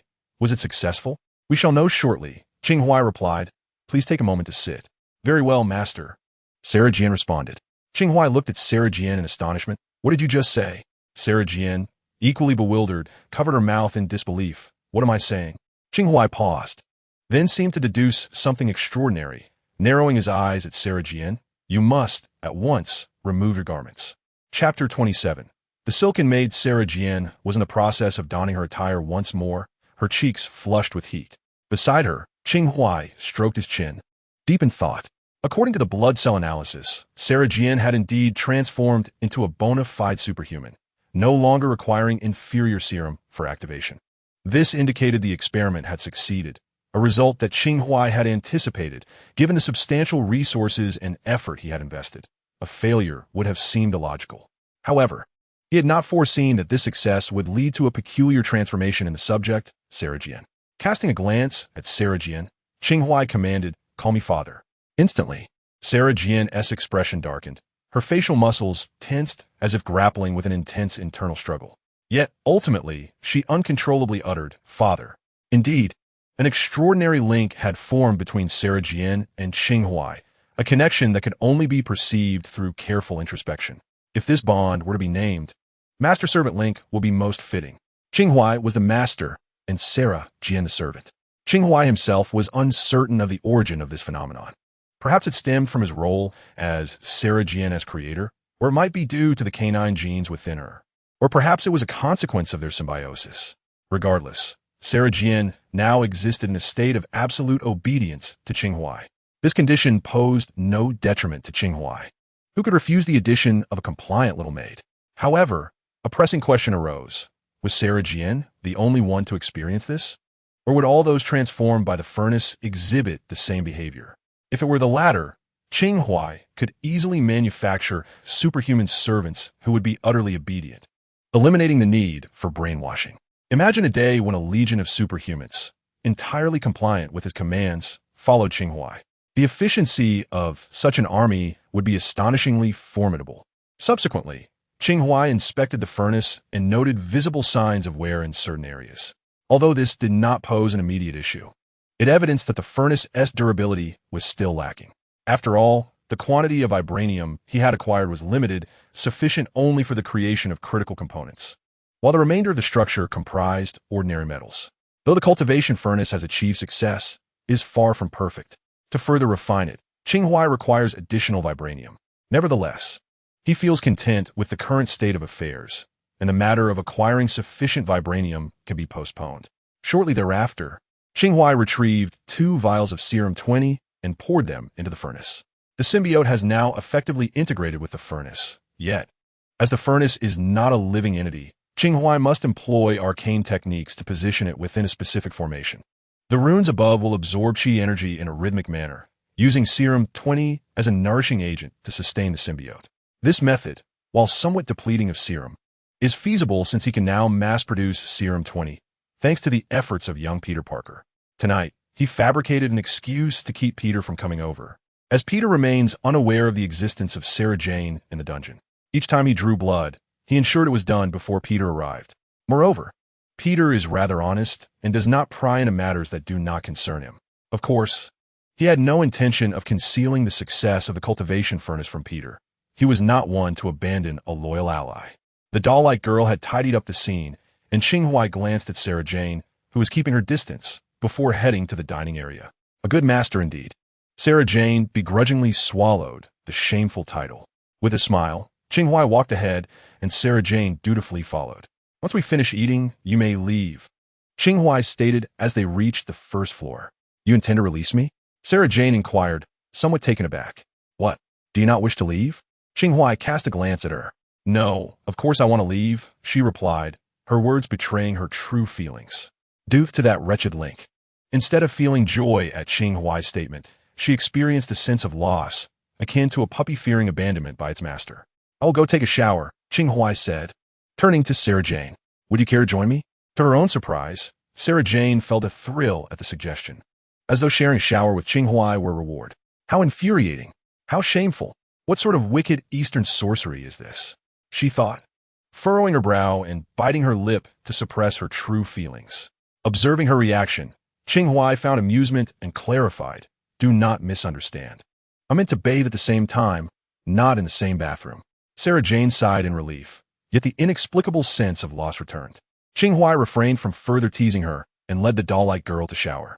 When he emerged, Sarah Jane, wrapped in a towel, stepped out from another bathroom.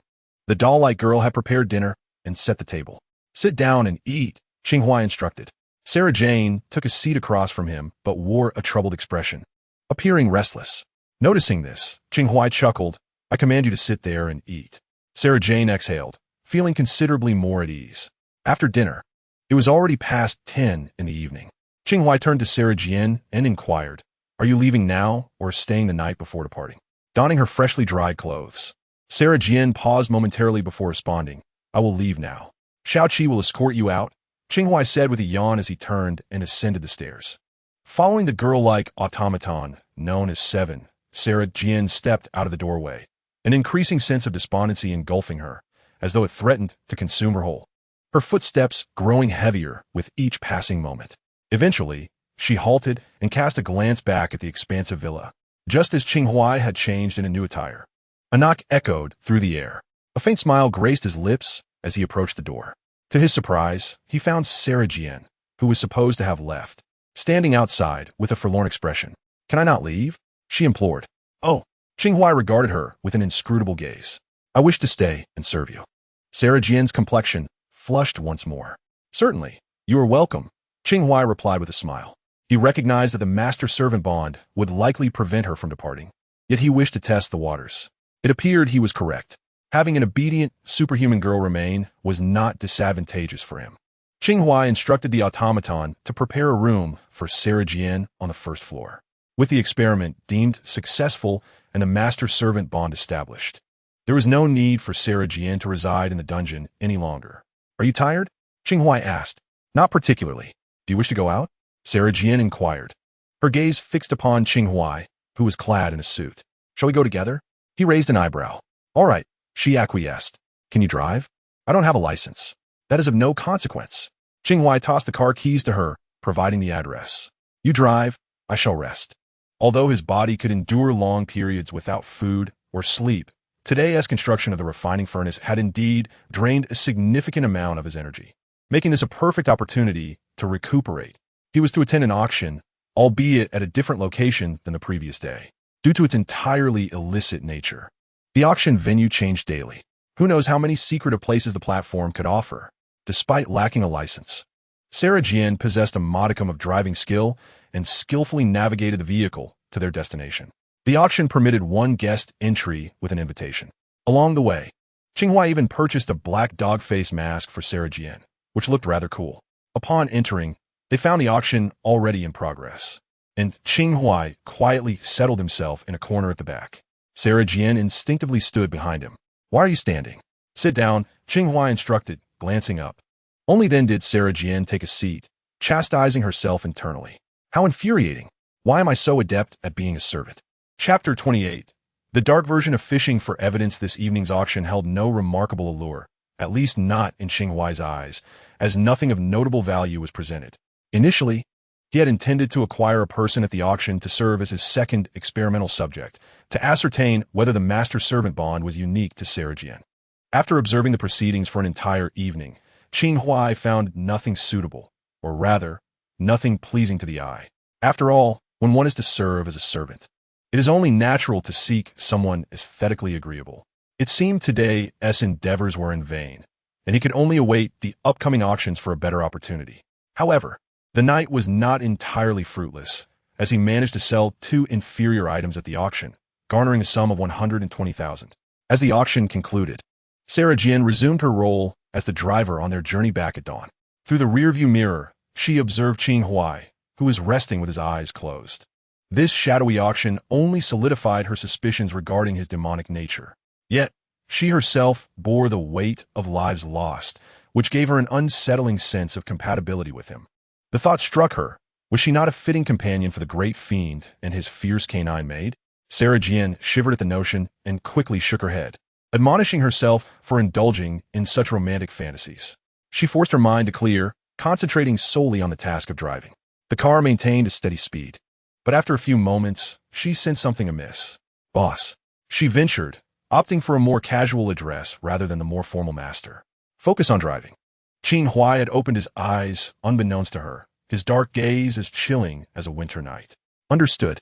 At his command, she instinctively averted her gaze, though she could not resist sneaking a glance at his actions.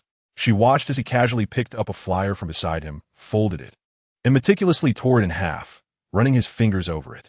"Slow down." As he spoke, he opened the window slightly and tossed the paper out. Responding to his instruction, Sarah Jian reduced their speed, her attention shifting to the rearview mirrors, where she noted the Jeep that had been trailing them since the auction. Qing Huai, seated in the back, remained composed, his fingers delicately twitching. The flyer he had discarded suddenly sprang to life, leaping from the ground and violently overturning the vehicle that had driven over it. With a resounding crash, the black Jeep flipped over, landing heavily on its roof. Akin to a turtle turned on its back, the glass shattered under the intense pressure, and the occupants within suffered a similar fate, left gasping for breath. Sarah Jian had already pressed the brakes, bringing the car to a halt, her expression a mixture of shock as she stared at the aftermath behind them. She was acutely aware that this chaos was orchestrated by her own employer. Truly, his actions spoke volumes in their silence. A bluish glow emanated from one of Qing Huai's hands as he slowly extended it, only to vanish into thin air. Simultaneously, his arm appeared within the overturned Jeep, where strands of blue light coalesced in his palm, piercing into the minds of the 4 injured souls, extracting their memories. The blue dual-hand technique, while effective in confronting soul memories, does possess certain limitations. For instance, the higher the opponent's mental fortitude, the more challenging it becomes. In situations like the present, where individuals are on the brink of death, in slumber, or mentally shattered, manipulation is significantly easier. Naturally, these constraints will gradually dissipate as skill points accumulate. A few other vehicles had come to a halt at the scene. Some were obstructed from proceeding, others sought to assist, while a few merely wished to witness the commotion. As Qing Huai swiftly concluded the lives of those individuals before well-meaning onlookers could assess the accident, he retracted his hand. "Let us depart," he instructed Sarah Jian. Their vehicle was positioned ahead of the crash site. It was entirely reasonable to take a brief glance at the spectacle before moving on. Sarah Jian gently pressed the accelerator, steering the car away. Leaning back in a rear seat, Qing Huai absorbed the memories of the 4 individuals. These 4 were none other than those who had procured vibranium for him the previous night. Although their appearances had changed drastically since yesterday, memories are not easily deceived. Having suffered a significant loss at Qing Huai's hands, they naturally harbored resentment. However, unable to confront him directly, they resorted to discreetly following him, intending to uncover his true identity before plotting their next move. Little did they realize that Qing Huai was merely baiting them, if he genuinely wished to evade them. Countless strategies were at his disposal. He could simply refrain from appearing or adopt an entirely new guise. After all, with masks in place, no one would recognize anyone else. Alternatively, he could have taken a more direct approach by erasing their memories with the dual-hand technique. Yet he chose not to. He deliberately retained their memories, maintaining his appearance from the previous day, and his license plate was also fictitious. On one hand, he was disinterested. On the other, he found it amusing. Some occurrences are simply more entertaining when others remember them. He had already extended an opportunity to those 4 individuals yesterday, but regrettably, they failed to seize it. If these 4 fish did not take the bait, they would not find themselves ensnared and ultimately slaughtered. However, losing that small measure of amusement would have been a pity for Qing Huai. Should Sarah Jian discover that Qing Huai had purposefully lured them for the sake of his own amusement, she would undoubtedly regard him as a demon with even greater conviction. Yet, from beginning to end, it was these 4 who were courting their own demise. Qing Huai remained entirely innocent. Moreover, to be fair, these 4 were not exemplary individuals. From the memories, Qing Huai discerned that they were rich heirs, banded together as a nefarious quartet. They began by selling drugs to the impoverished, then lured them into gambling for profit, before resorting to usury, systematically crushing their victims until they were forced to sell their wives and daughters, leaving aside the numerous innocent young women whose lives they had destroyed. The suicide victims resulting from their dark enterprise were countless. These atrocities were either concealed by wealth and power or overshadowed by the greater darkness that enveloped the city. Objectively speaking, Qing Huai's actions can indeed be seen as a service to the public, deserving of a commendation as a model citizen. This fishing expedition proved worthwhile, not only adding a touch of amusement to Qing Huai's mundane life, but also allowing him to glean valuable information from the memories of the 4 individuals. Utilizing resources to their fullest potential is paramount. Among the insights he obtained was the formation of a fragile black market chain led by these 4, which could conveniently be absorbed by Brandon's operations. However, another piece of information might hold even greater significance for him: details concerning an alternative form of vibranium. Upon returning home, Qing Huai and Sarah each indulged in some much-needed rest, and it wasn't until the afternoon that Qing Huai made his way to the shop. By the time he arrived, Wanda and Pietro had already ventured out for research. Ever since Qing Huai entrusted Wanda with a task, she has approached it with the seriousness of a professional duty, dedicating half her day to managing the store and the other half to her investigative pursuits. With Qing Huai preoccupied these past few days, he had specifically requested Pietro to accompany Wanda. Understanding his employer's intentions, Pietro seized the opportunity to enjoy some leisure with his sister at company expense. With the siblings absent, Qing Huai found little motivation to greet customers, opting instead to hang a closed sign and recline in an armchair to watch television. The news had begun to feature the emergence of Spider-Man. Qing Huai had previously offered some advisory input during Peter Parker's creation of the spider suit and web shooters. Though those were merely suggestions, the final decisions rested with Peter himself. Although this Marvel universe was not the one Qing Huai was intimately familiar with, he preferred not to exert too much influence over Spider-Man's origins. Thus, despite having fashioned a few spider suits in his spare time, he had never shown them to Peter. As Qing Huai lounged in his chair, gradually succumbing to slumber, an unexpected news bulletin interrupted the broadcast. A lizard-like creature had appeared at Midtown High School, only to be driven away by Spider-Man's timely intervention. This familiar antagonist was none other than Dr. Kurt Connors, a villain from the Amazing Spider-Man series. Qing Huai was well aware of his true identity. Dr. Connors, an employee of Oscorp, was also a disabled individual who, under the pressure of his employer, had injected himself with an unrefined serum in a desperate bid to regenerate his lost limb, consequently transforming into the lizard. However, it was perplexing, as Peter Parker had been engrossed in researching the cultivation furnace with Qing Huai during the evenings, leaving little time to assist Connors with regenerative technology. Moreover, this universe's Peter Parker had been bitten by a spider at a science expo, not at Oscorp Tower, which seemed to deviate from the established narrative of the Amazing Spider-Man. Qing Huai rubbed his eyes in exasperation. The absence of a godlike perspective in this world could certainly be vexing. Chapter 29. Peter Parker and the Lizard. While Peter Parker was in the sewers pursuing the lizard, he received a phone call from Qing Huai. Hey, Qing, I sincerely apologize. I won't be able to meet you tonight. I've encountered a bit of trouble, was Peter's immediate response upon answering the call. That's all right, I saw the news. How are you? Are you managing? Qing Huai inquired. No problem. Thank you for your concern, Qing, Peter Parker replied, not anticipating that Qing Huai had called out of worry for him. This warmed his heart, considering their acquaintance was still quite fresh. In reality, Peter had misinterpreted the situation. Even if Qing Huai harbored a hint of concern, it had not escalated to the point of making a phone call merely to check on him. The call stemmed from a blend of boredom and curiosity about how the narrative of this universe was unfolding. Through this conversation, he learned that Peter was encountering the Lizard Man for the first time, who had appeared suddenly at school. Peter was at a loss regarding the creature's identity. During their scuffle, the police arrived, prompting the Lizard Man to escape through the sewer. This led Peter to ponder the natural habitat of a lizard, thus prompting his pursuit into the depths of the sewer. The storyline diverged significantly from that depicted in the films. Peter, do you know Connors? Qing Huai tentatively asked. Are you referring to Curtis Connors? Peter paused. He is our chemistry teacher. This response took Qing Huai by surprise, momentarily rendering him speechless before he posed another question. Is he disabled? Yes, he is missing his right arm. Why do you ask? Peter responded, puzzled. Peter, that lizard should be capable of regeneration, right? Qing Huai countered without answering. Of course, when I held onto its tail, it severed itself and regenerated almost instantaneously. Suddenly, Peter grasped Qing Huai's implication. Qing, are you suggesting? I have something to attend to. I'll hang up now. Stay safe. Qing Huai abruptly concluded the call, leaving Peter's question unanswered. It was not that he was being cryptic. Rather, the absurdity of this universe left him feeling somewhat confounded. What if the lizard doctor in this universe was not Connors? Thus, he merely alluded to the possibility, believing Peter's intellect would lead him to discern the truth. If, by chance, Peter were to mistakenly identify the wrong individual and suffer social humiliation, what concern was it of his? He had merely posed two questions.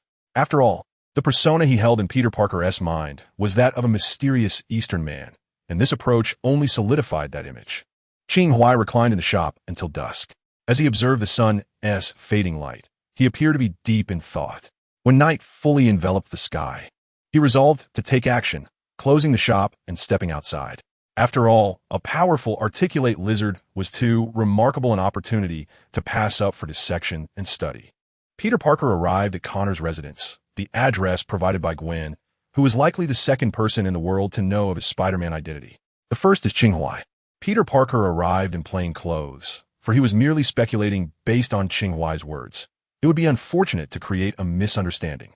He knocked on the door, but when no one answered, he glanced around. Ensuring there were no onlookers, he circled to the side, removed his outerwear, stowed it in his backpack, and donned his spider mask before entering Connor's home through the window. The narrow room was in disarray, resembling a place that had just been ransacked. Following a peculiar scent, Peter Parker made his way to the bathroom, only to find a large hole leading directly to the sewer, much like at school. It seemed he was on the right track. He couldn't help but feel a sense of admiration for Qing Huai. He had indeed spoken the truth. For some reason, Peter Parker always perceived Qing Huai as a transcendent individual, perhaps akin to the legendary and formidable cultivators of lore. Shaking off such thoughts, Peter continued his search within Connor's home and stumbled upon a photograph of Connors in a white lab coat. In the picture, he appeared whole and healthy, with a background suggesting he was in a military camp. According to Gwen, Connors had originally been a military doctor but lost his right arm during the war, eventually becoming a teacher after a series of twists in his life.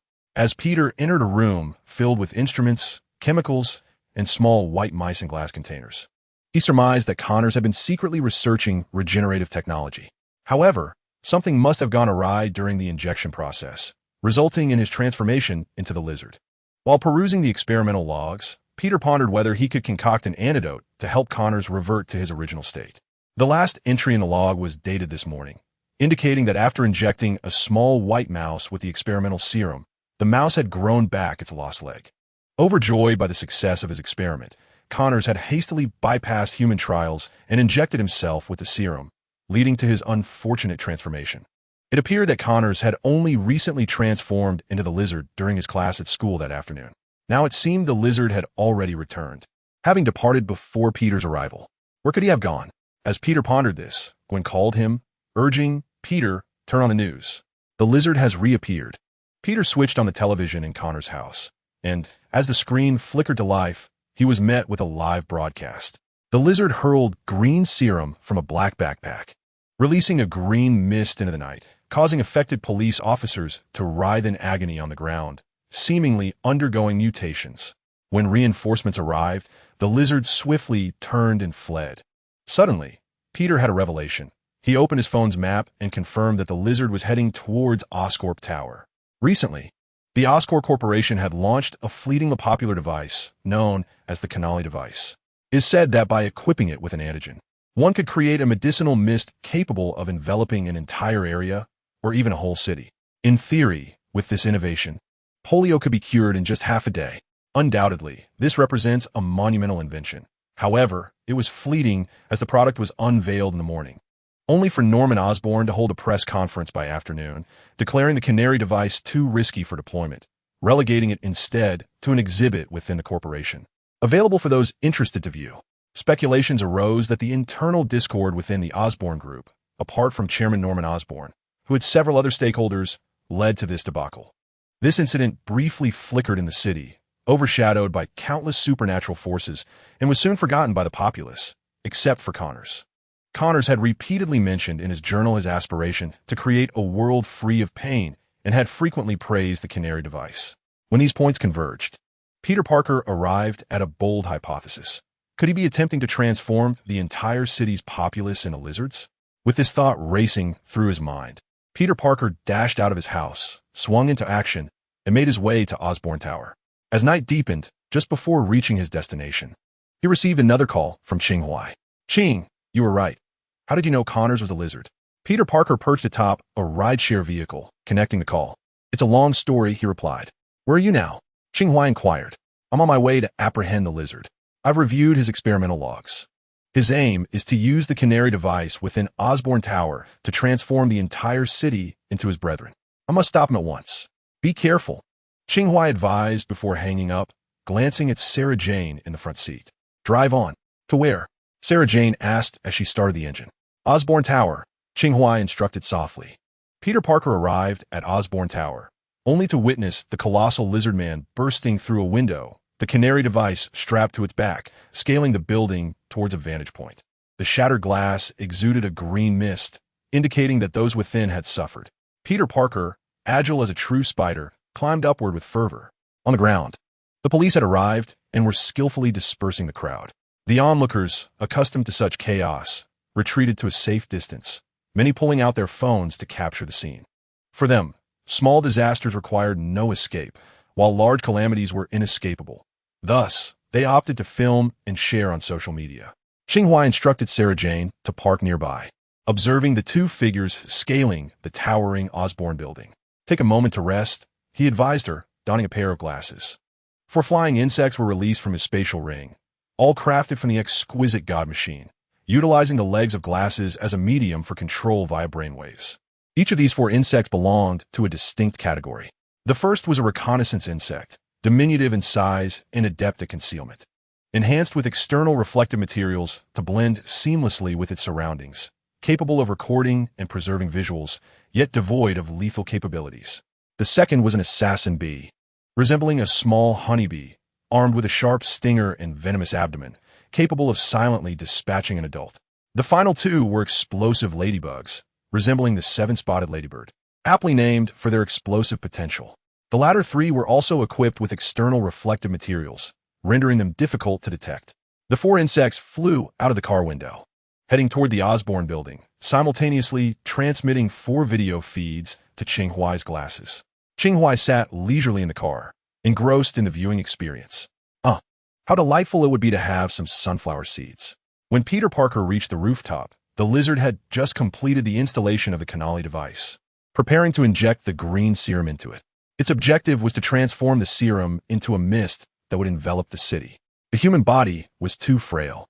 Its current form, albeit somewhat unsightly, was powerful. It yearned to create a world devoid of disease and suffering, and this was the moment, a chance for universal evolution. Yet, someone dared to thwart its plans. Just as the lizard was about to insert the green serum into the canali device, a resilient web ensnared its arm. It turned abruptly, spotting the spider in the dim light. With a furrowed brow, the lizard displayed a fierce countenance. Spider-Man executed a mid-air somersault, utilizing the full force of his body to pull the lizard down from the lightning rod. The two tumbled onto the rooftop. As Spider-Man rose from the ground, he heard a mechanical voice. Canali device activated. Launch countdown, 2 minutes. At the last moment, the lizard managed to insert the green serum. Spider-Man. Upon landing, the lizard suffered no harm and extended its claws to seize Spider-Man. Initially intending to swing away on a web, Spider-Man inadvertently was hurled beyond the rooftop's edge. Onlookers below gasped in horror. Fortunately, Spider-Man, with his agile reflexes, swiftly shot a web, adhering it to the building's wall and pulling himself back to safety. A fierce battle ensued between Spider-Man and the lizard. Meanwhile, Qing Huai remained in the car, observing the unfolding drama through the reconnaissance insect while directing the explosive ladybug toward the canali device. Should Peter Parker face defeat, he would use the explosive ladybug to destroy the device. After all, this was not merely a personal matter. It concerned the entire city. Though indifferent to the city itself, Qing Huai stood upon this very land. For both personal and public reasons, he felt compelled to act. However, he was reluctant to act hastily. He yearned to observe whether Peter Parker could subdue the lizard through his own prowess. After all, this is Marvel, where a Spider-Man who relies solely on the aid of others cannot truly become a hero. Qing Huai watched the unfolding battle scene with a sense of helplessness. Letting out a deep sigh, he could discern that Peter Parker was holding back. The benevolent Peter did not wish to take a life, as evident from his movements. His sole intention was to disable the canali device before perhaps subduing the lizard, but he would never resort to killing. The principle of non-lethality is a tenet of Spider-Man, or rather, a guiding principle for many superheroes. In stark contrast, the lizard exhibited a fierce intent to kill, wholly determined to eliminate the meddlesome Spider-Man. Qing Huai found little satisfaction in the spectacle. Were he in Peter's position, he would have swiftly dispatched the lizard and used its carcass to destroy the canali apparatus. However, this situation involved a matter of strength and temperament. Qing Huai and Peter Parker were fundamentally different individuals, and he could not impose his choices upon Peter. Each person's legitimate choices ought to be free. Yet, if this continued, Peter would surely be defeated. As Qing Huai anticipated after several exchanges, Peter Parker found himself ensnared by the lizard's tail, his web shooter crushed. Just as Qing Huai contemplated deploying the killer bees for assistance, Police Chief George Stacy arrived, firing several shots at the lizard. George Stacy, the father of Gwen Stacy, would, if all went according to plan, become Peter Parker's father-in-law. The bullet struck a nearby connection device, causing a pipe to spring forth, which Peter Parker seized. The pipe expelled a torrent of liquid nitrogen, instantly freezing parts of the lizard's body. Peter Parker freed himself from the lizard's grip, wielding the pipe to unleash a frigid assault upon the creature, while George Stacy, gun in hand, joined the fray. Together, they battered the lizard, forcing it to retreat against the wall. At that moment, a mechanical voice echoed from above. Launch countdown, 20 seconds. Go on, Spider-Kid, I've got this. George Stacy continued firing at the fallen lizard. It seemed that, unlike in the films, George was yet unaware that Peter was Spider-Man. Rapidly, Spider-Man ascended the lightning rod tower. Simultaneously, the previously downed lizard abruptly opened its eyes, rapidly regenerating its battered form.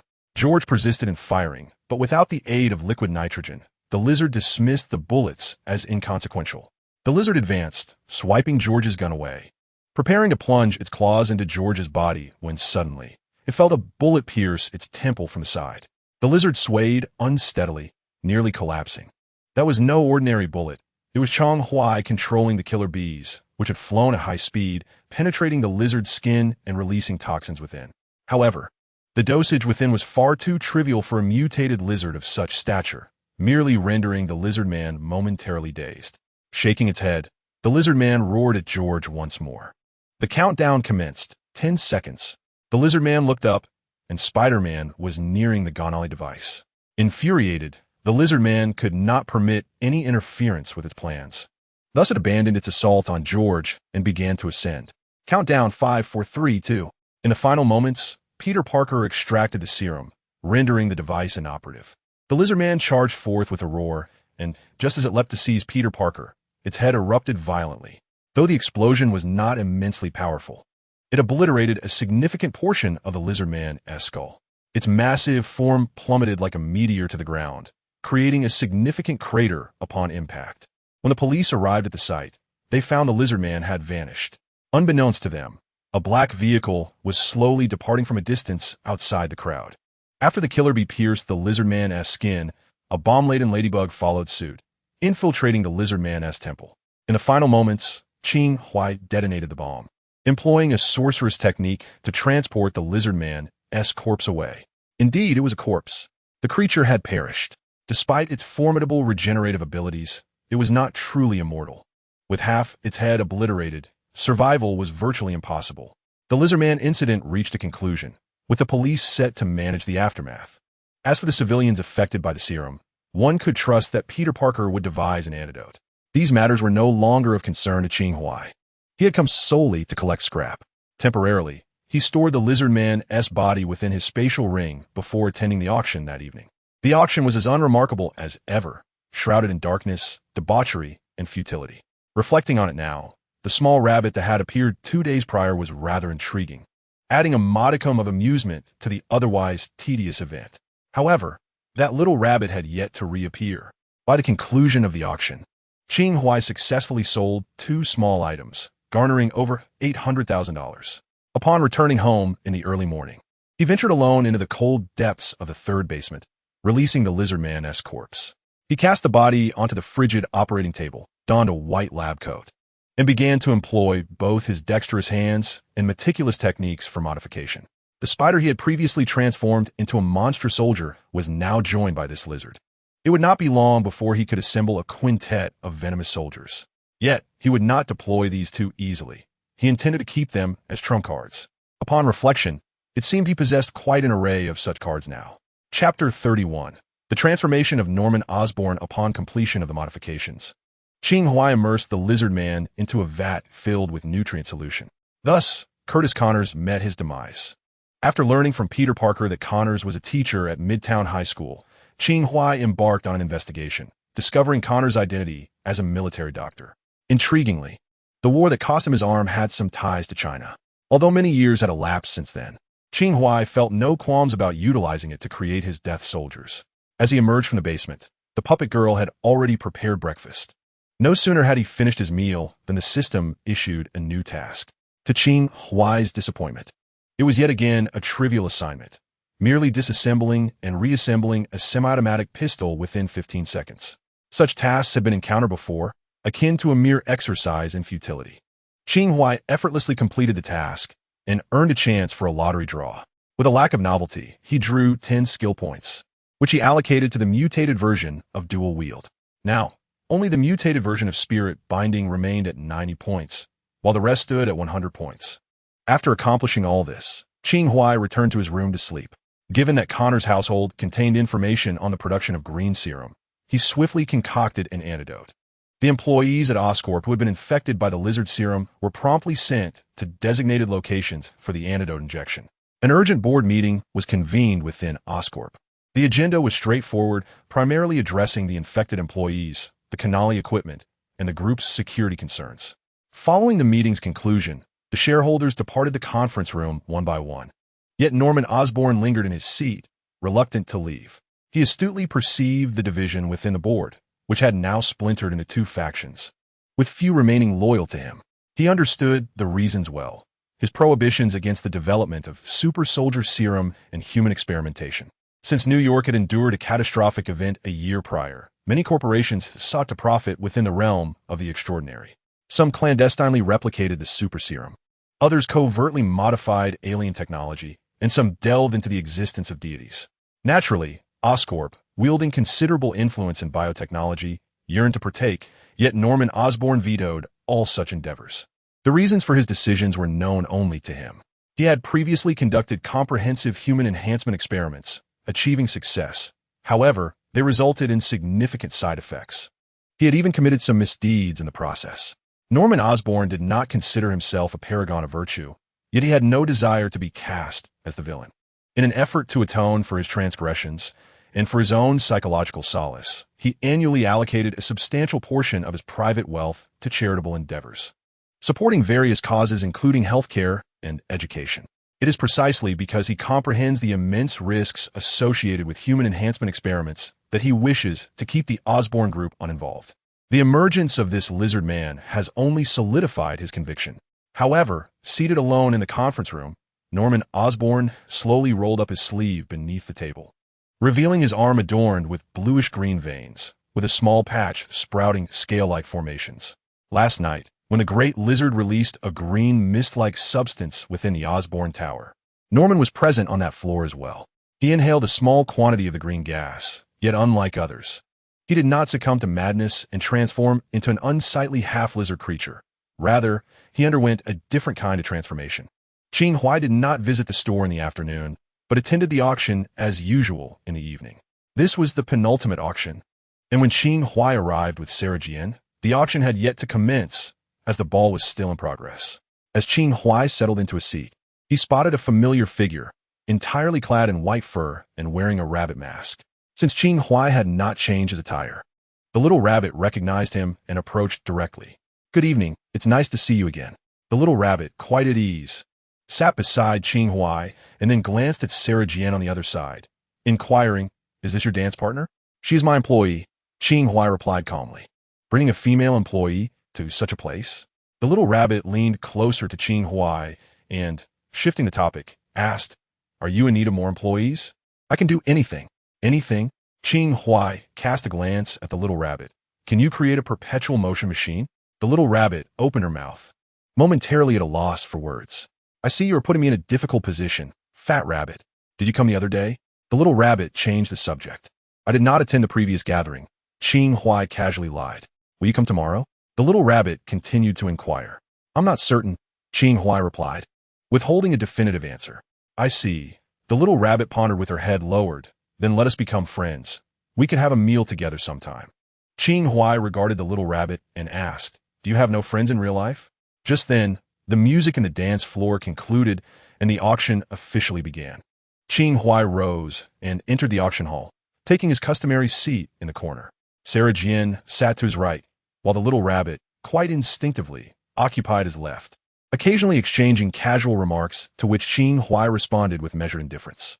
As the auction approached its conclusion, Qing Huai earned over $1 million once more.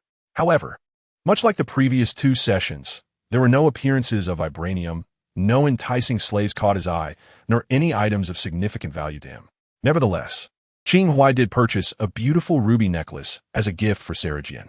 Although she currently exhibited absolute obedience towards him, he had never been a stingy employer. Seeing that necklace was indeed captivating, he casually decided to acquire it for her.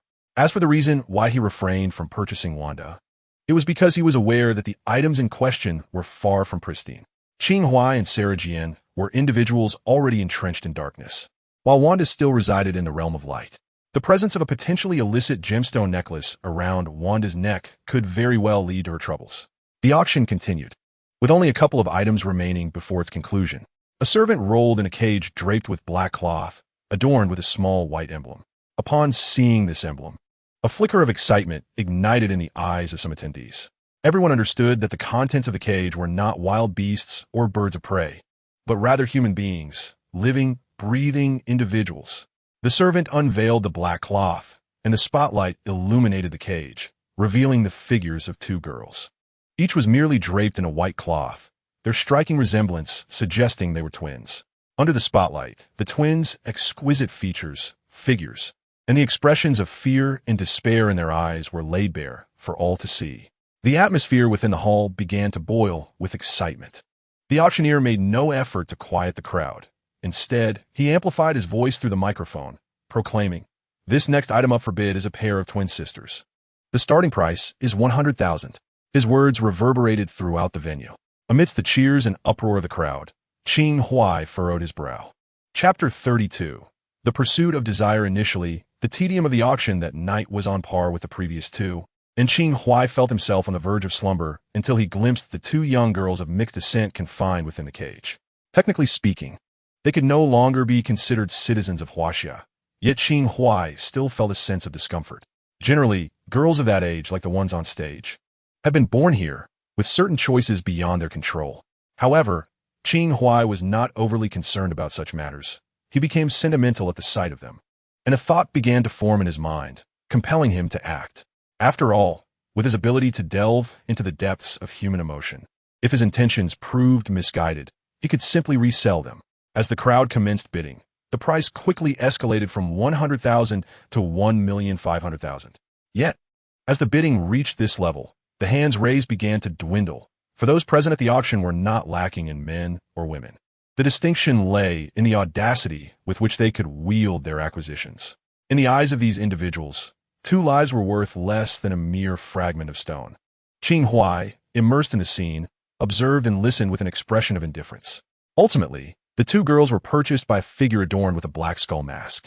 Throughout the entire event, Qing Huai refrained from raising his paddle. Instead, he discreetly fixed his gaze upon the masked buyer. Following this, 2 more items were presented, and the auction came to a close. "Are you truly not leaving a phone number?" Little Rabbit inquired once more. Qing Huai watched as the individual in the black skull mask moved to the back to sign the auction contract, then handed his phone to Little Rabbit, instructing, "Input your number." The Little Rabbit chuckled as she took the phone, entered her number, and called herself to save Qing Huai's contact.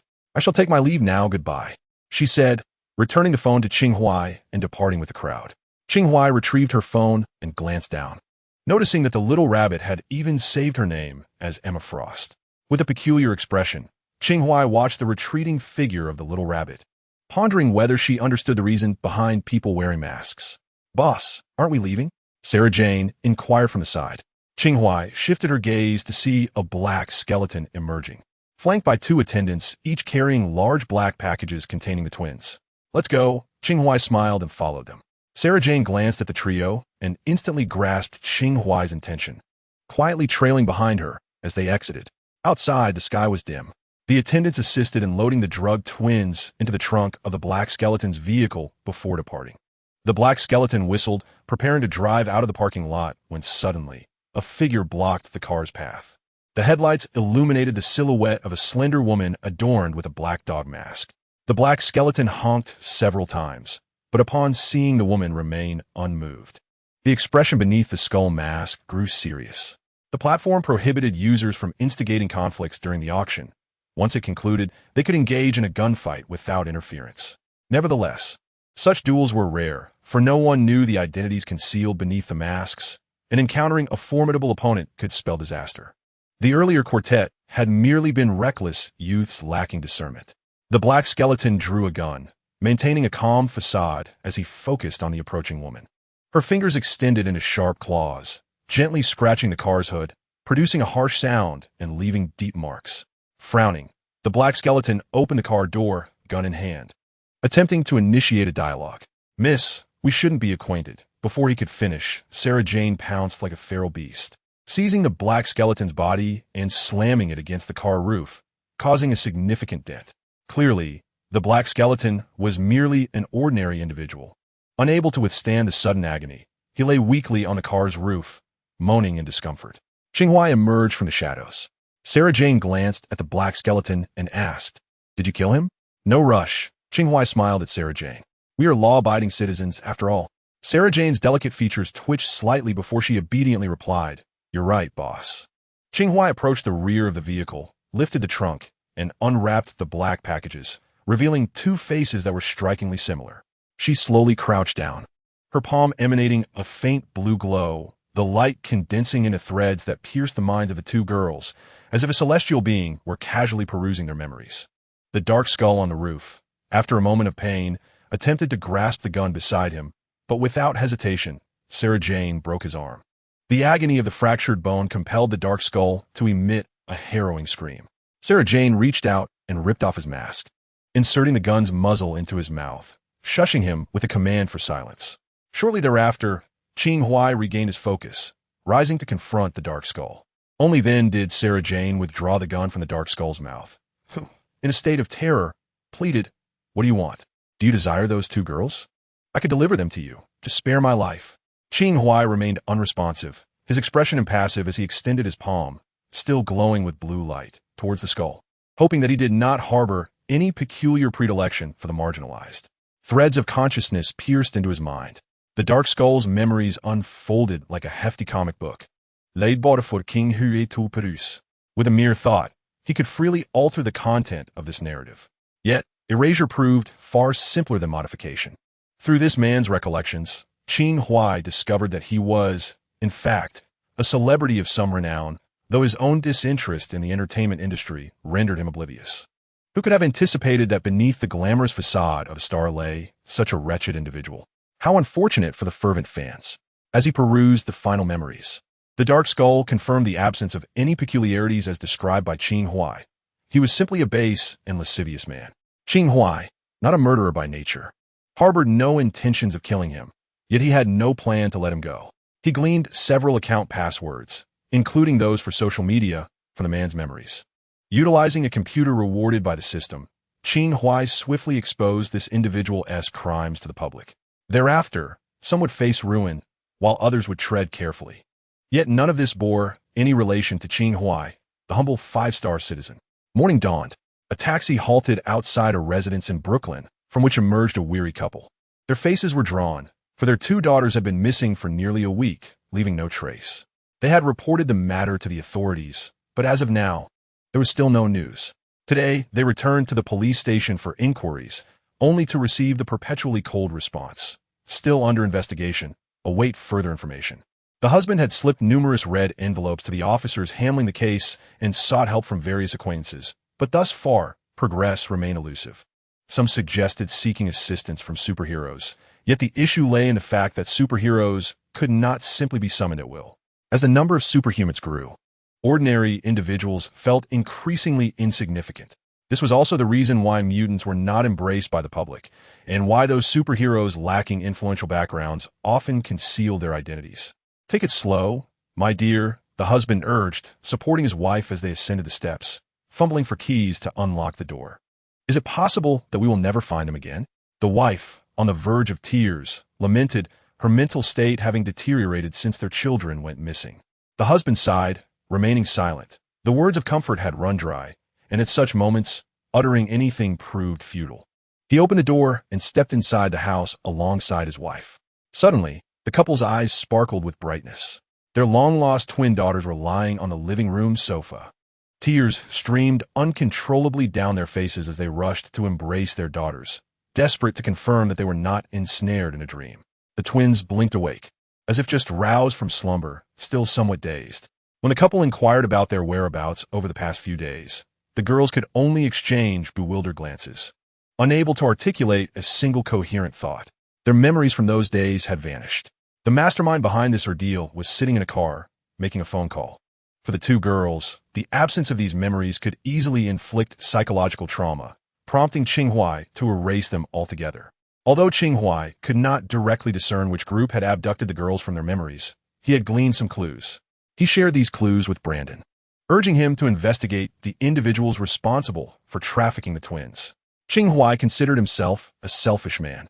He paid little heed to the countless individuals auctioned off at the bidding house, as they bore no relation to him, and he was disinclined to meddle in others' affairs. However, these two girls were different. Witnessing the scene at the auction made him profoundly uncomfortable. Qing Huai was acutely aware that this world was no longer the one he had known. Everything from his previous life had ended with his transmigration. Yet, he still harbored certain sentiments and filters. Moreover, such matters were trivial for him to address. Driven by his own desires, he acted. Chapter 33. Merely at work, right? Brandon swiftly traced the gang responsible for trafficking the twins through the clues provided by Qing Huai. He felt a sense of relief upon discovering that it was merely a small faction. Typically, larger gangs possess exclusive, secure channels for their dealings, rarely resorting to auction platforms for sales. Conversely, smaller gangs seek partnerships with these platforms to maximize their profits.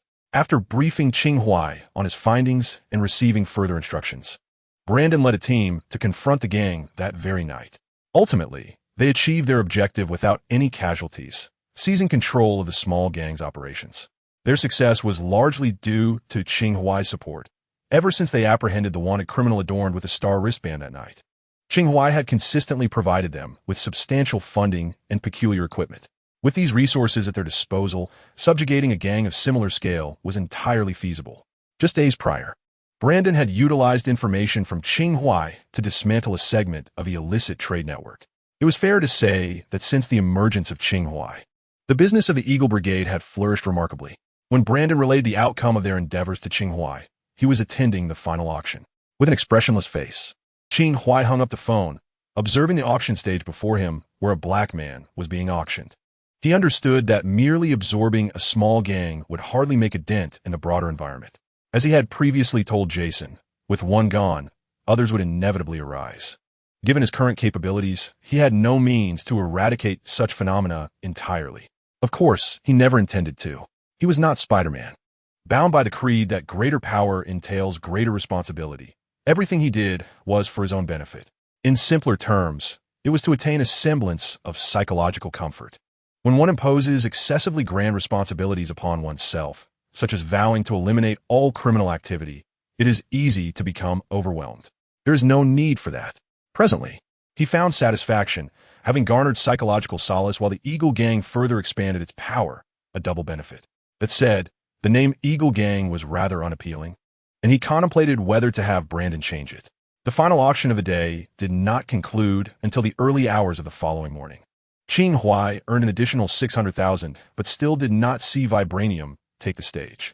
He did not specifically seek out the platform staff to inquire about the seller of the Vibranium, as their confidentiality measures were exceedingly robust. Even if Qing Huai attempted to delve into their memories using his abilities, acquiring the desired information would prove challenging. The staff, including the auctioneer, only played a part in the auction process and lacked detailed knowledge of the seller. Their information was restricted to the cards in hand. Qing Huai had previously gained this insight from a similar experience when he had invaded the auctioneer's memory. His refining furnace could still be improved, and he initially intended to observe whether Vibranium would appear in the upcoming auctions, but it now seemed a futile wait. He had no intention of calling out to acquire Vibranium on the underground trading platform. Such an act would likely attract Wakandan attention before he could even summon the merchant selling the stolen Vibranium. The refining furnace was considered a forbidden item, and until Qing Huai's strength reached a certain level, it was best kept hidden from other organizations. As for the extent of that strength, it would at least need to allow him to overpower the Avengers single-handedly. Currently, he could perhaps only dominate half of them, against formidable figures like Hulk and Thor. He held no certainty. Last time, he had glimpsed some information regarding Vibranium in the memories of 4 individuals who had met their demise in a youthful folly. But that seemed to pertain to a different kind of Vibranium, and he had no means to verify it in the near future. Thus, it would have to be relegated to a later plan. However, Qing Huai did not feel rushed to improve his refining furnace or lament the missed opportunities from attending several auctions. Life, after all, is meant to be squandered, and the location of that squandering is inconsequential. As for the little rabbit, after leaving her number yesterday, she had not returned today. Qing Huai was indifferent. Though they exchanged numbers, they might never cross paths again. Qing Huai regarded her merely as a fleeting visitor, akin to the girls he often flirted with in bars. Following the conclusion of the last auction, he opted not to return home for rest, instead instructing Sarah Jian to drop him off at a junction. He procured breakfast alone and then ambled toward the jewelry store. It was still early, and he waited for a while until the 2 siblings arrived for work.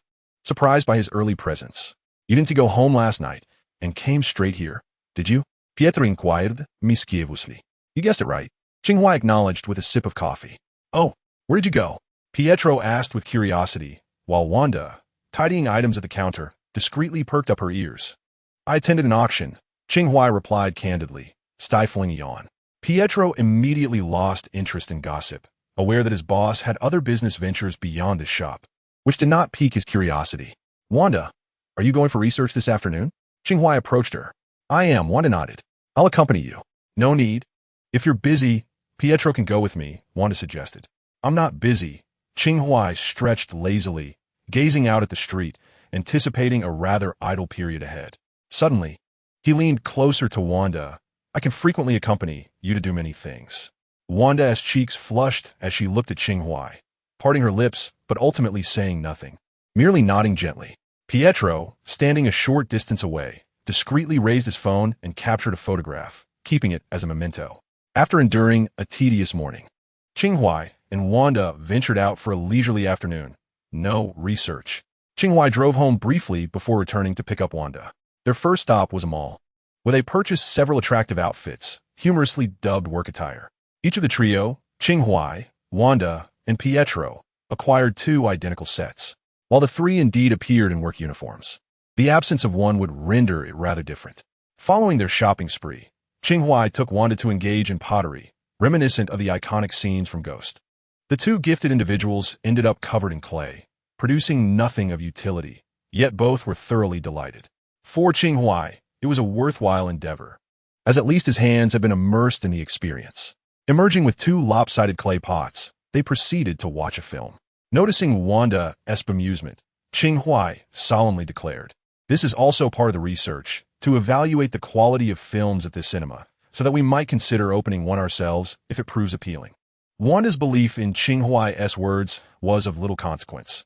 What mattered was her uncomplaining presence alongside him. Seizing an opportunity while Wanda was distracted, Qing Huai quietly rented out an entire theater for a horror film. In the dimly lit auditorium, only the 2 of them, a solitary man and woman, occupied a corner. At that moment, Qing Huai felt as though his mind had dulled. He had forgotten that Wanda was a little sorceress, unfazed by horror films. From beginning to end, Wanda remained silent, completely engrossed, her expression devoid of any emotion. Alas, had he known, he would have chosen a romantic film instead. After the movie concluded, it was already evening. Qing Huai took Wanda out for dinner before escorting her home. He parked the car on the narrow road outside her residence. As Wanda bid him farewell, she stepped out with her clothes, a ceramic pot, and some leftovers packed for Pietro. "Wanda!" Qing Huai suddenly rolled down the car window and called out. Wanda turned back, looking at him with curiosity. "Rest well. See you tomorrow." Qing Huai smiled. "See you tomorrow," Wanda replied, but hesitated, biting her lip before quietly asking, "Boss, we were just working together, right?" "Of course, what else could it be? Dating?" Qing Huai teased her deliberately. Wanda's cheeks flushed, and she waved goodbye again before briskly heading home. Qing Huai watched her enter before restarting the vehicle, driving in the opposite direction to pick up Peter Parker. Chapter 34. The transformation of Norman Osborn a few days prior. Qing Huai had not allowed Peter Parker to come over due to an auction he was attending. Now that the auction had concluded, he had already arranged to pick Peter up that evening. The success of the cultivation furnace was partly attributable to Peter's efforts. Qing Huai was not one to abandon those who had contributed, nor had he intended to conceal the success of the furnace for Peter Parker. In life, one should be magnanimous. What belongs to whom is clear, and there is no need to quarrel over credit or blame. After greeting Aunt May, Qing Huai drove Peter to his home. When Peter Parker beheld the enormous, pulsating heart, he was as astonished as Sarah Jane had been upon her first sight of it. "Is it alive?" Peter inquired, moving closer to examine the cultivation furnace carefully. "Sort of," Qing Huai replied from behind Peter, looking up. "Can it accomplish the things you once mentioned? Like healing diseases?" Peter asked. "In theory, yes," Qing Huai answered, fielding his questions. Peter stared at the furnace, resembling a living entity, momentarily lost in thought. After the recent encounter with Dr. Connors, Peter felt more apprehensive than elated at the sight of the furnace. Every situation has its duality, and people often overlook one aspect due to their emotions. It was understandable for Peter to worry. If Qing Huai were to misuse this powerful device, Peter would bear the weight of regret. As Peter pondered these thoughts, Qing Huai unexpectedly approached and dispelled his worries, saying it can be a boon to humanity or the ultimate weapon of destruction. Therefore, Peter, I will not make it public, nor will I misuse it. Peter Parker glanced at Qing Huai and nodded, expressing his understanding. "This is inherently yours. The choice lies with you." Qing Huai's words alleviated some of Peter Parker's concerns. Otherwise, he would have been at a loss on how to broach the subject. Qing Huai smiled and patted Peter Parker on the shoulder, stating, "Your contributions are also significant, so we can share this as a form of mutual oversight, though it does possess a few minor flaws that require further refinement." "No, Qing," Peter Parker interjected before Qing Huai could finish. "This is your own creation. I have no right to share in it. My assistance stems from your previous help to me, and besides, I haven't worked for free. Didn't you pay me?" Hearing Peter Parker's words, Qing Huai smiled with a sense of comfort, saying, "Well, regardless of your thoughts, my door will always be open to you. By the way," Peter Parker suddenly recalled something. "How did you figure out that the lizard man was Connors?" As they exited the training ground, Qing Huai pondered for a moment before responding, "Peter, Do you know what a sorcerer is? A sorcerer? Peter Parker followed along, intrigued. A magician? More or less, Qing Huai shrugged. You are a magician. How cool is that? Peter Parker exclaimed. In recent days, he had only known that Qing Huai was wealthy, influential, and possessed superpowers. It was the first time he learned that Qing Huai was akin to a magician. After all, Qing Huai had never demonstrated any sorcery to Peter before. Can you breathe fire? Peter Parker inquired with curiosity. Breathing fire is a bit challenging, but I can do this. Qing Huai gently raised his palm and murmured, fiery flames. A ball of fire appeared out of thin air in the palm of his hand. Peter Parker, thoroughly impressed, exclaimed once more, this is simply amazing. Honestly, Qing, you should really consider becoming a superhero. There are already too many superheroes. My presence would add little. Qing Huai jested as they walked out of the villa. Can I continue telling Aunt May that I have a part-time job with you? After all, I need to go to Peter Parker's stall after school lately, he said, spreading his hands. But don't worry, I don't need a salary anymore. Not a problem. You can come help me on weekends whenever you have time. And your salary will remain intact, Qing Huai generously replied. At present, he had plenty of money to spare. After exchanging a few more pleasantries, Qing Huai watched as Peter Parker departed. Returning indoors, he shed his clothes and sank into the bathtub, then retrieved his computer and logged into the underground trading platform using the Night Angel account. Qing Huai's chat settings were public, and every day he received hundreds of private messages. Occasionally, he would glance at them, selecting a few to conduct business. After briefly perusing the messages, Qing Huai closed the underground trading platform and opened another website, Spirit Hunter. It was a community of exorcists. Indeed, this world harbored demons and malevolent spirits. For Qing Huai, who possessed a mutated version of summoning and commanding spirits, this was nothing short of a blessing. Although the skill points for the spirit binding and summoning technique are currently the least, it was, in fact, the first extraordinary skill that Qing Huai acquired. During the early stages, upon obtaining the mutated version of spirit binding and summoning, he fervently sought supernatural events to hone his skills, subsequently accessing a particular website to undertake numerous tasks. A particularly bizarre aspect of this mutated technique is that the number of skill points correlates directly with the quantity of spirits that can be stored. One skill point allows for the storage of a single spirit, meaning Qing Huai can currently harbor up to 90 spirits within him simultaneously. With another task, he could even reach the staggering capacity of 100 spirits. However, in reality, the number of spirits he currently holds does not exceed 10. The spirits he initially captured were consumed after he acquired the 6 treasures of the Celestial Thief, contributing to the tremendous energy he possesses now. Since acquiring other extraordinary techniques, Qing Huai has seldom taken on spirit extermination missions, resulting in the spirit binding and summoning technique now having the fewest skill points. The number of individuals on the spirit extermination website is far less than that on underground trading platforms, rendering it relatively quiet. The most common posts within it are from exorcists arranging adventures in supernatural locales. What ordinary people perceive as evil and terrifying spirits appear to these exorcists as mere minor adversaries within a game. After briefly skimming through the posts, Qing Huai shut down his computer, dried himself off, and exited the bathroom. Before retiring for the night, he pulled out his talisman book for a final review, gradually drifting into slumber. The night was as dark as ink, and Norman Osborn sat bare-chested in his study. Since being exposed to the green mist from the potion, small green scales had begun to sprout across his skin.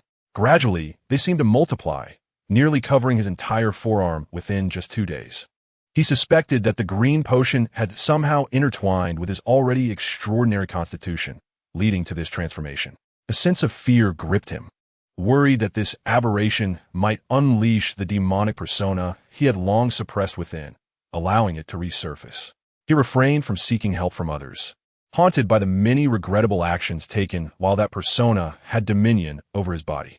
He feared losing control and harming the innocent again.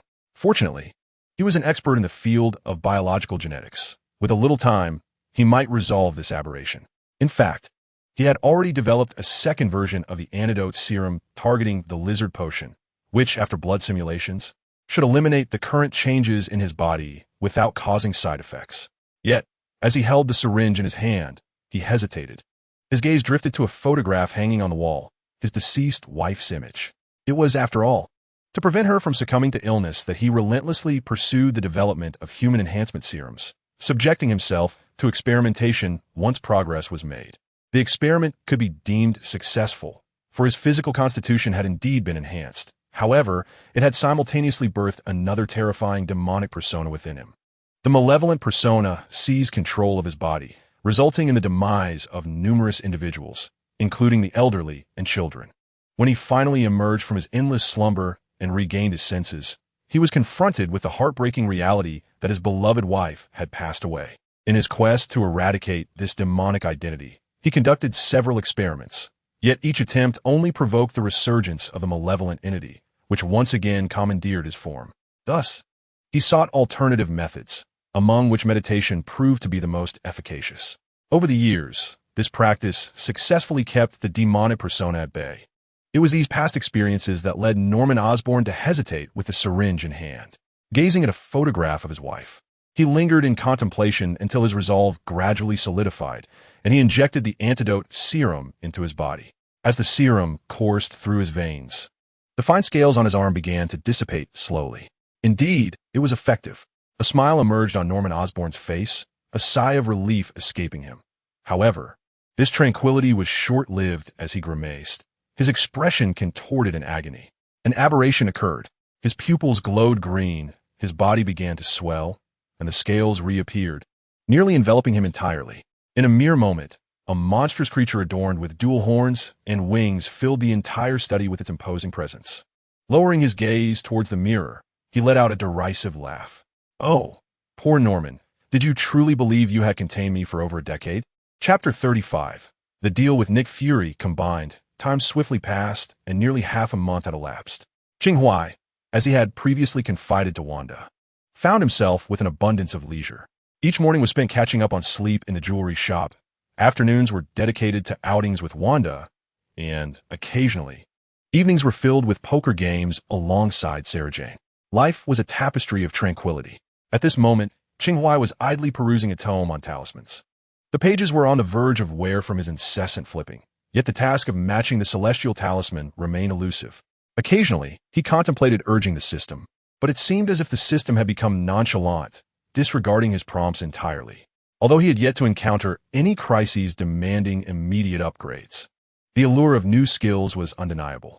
Moreover, he harbored a slight compulsion. The promised 8 extraordinary techniques would not be deemed complete without the slightest margin of perfection. Furthermore, there were additional classifications of skills beyond the 8 extraordinary techniques, sparking his curiosity about what they might entail. Closing the book, Qing Huai stretched lazily as a water nymph doll gracefully offered him a grape. He was currently reclining on a floating bed in the villa's swimming pool, idly passing the hours. He had refrained from visiting the shop, granting Wanda and Pietro a well-deserved respite. Although Qing Huai had used research as an excuse for Wanda to enjoy her daily excursions, she approached each outing with a work-oriented mentality, diligently documenting her experiences upon completing each project. Her dedication often left Qing Huai, the employer, feeling somewhat inferior. Concerned that Wanda might overexert herself, he nonetheless ensured that they had a designated day of rest each week, time exclusively for themselves. As Qing Huai was savoring grapes, Sarah Jian emerged from the room, announcing, "Boss, there's a guest. Please come in." With his mouth full, Qing Huai mumbled a response. Sarah Jian nodded and departed, returning shortly with a man in tow. The doll-like girl arranged a chair by the poolside while Sarah Jian retreated to her room to continue her Chinese studies. In Qing Huai's household, there was no shortage of maids and servants. Sarah Jian's greatest advantage over these doll-like girls was her ability to leave the house and her combat prowess. Thus, Qing Huai allowed her to study foreign languages during her leisure time, facilitating her future travels. Naturally, the first language she was to learn was Qing Huai's mother tongue, Chinese. After watching Sarah Jian leave, the visiting guest unceremoniously took a seat, removing his hat to reveal a bald head, adorned with a pair of sunglasses perched on his nose. "No need for a disguise in front of me, is there?" Qing Huai remarked lazily, casting a glance at the guest. The man surveyed the sky and the surroundings. "Rest assured, while this place may appear ordinary in terms of safety, it surpasses even your director's office." Qing Huai rose from his floating bed, dipping his feet into the refreshing pool water. The guest then removed his sunglasses, revealing one healthy eye and one grayish-white eye. He proceeded to wipe his face, peeling off an electrostatic mask to reveal his true identity. and subsequently don an eye patch to cover the grayish-white eye. Frankly, Qing Huai propped his hands on the edge of the floating bed, gazing languidly at the imposing figure before him. To be honest, your disguise was more pleasing than your true face, Director Fury. Indeed, the visitor was none other than Nick Fury, the current director of S.H.I.L.D. and the architect of the Avengers. Qing Huai's first encounter with Nick Fury occurred during his parents' funeral, though at that time, he was unaware that the man standing at the back of the crowd, clad in a black trench coat and sunglasses, was Nick Fury. It was only during their second meeting that he learned who Fury truly was. Their second encounter transpired a month ago, just days after Qing Huai, in his guise as Night Angel, had healed a certain mobster's leg. On that occasion, Nick Fury approached Qing Huai and, without preamble, divulged 5 crucial pieces of information. First, he introduced himself as Nick Fury, director of S.H.I.L.D.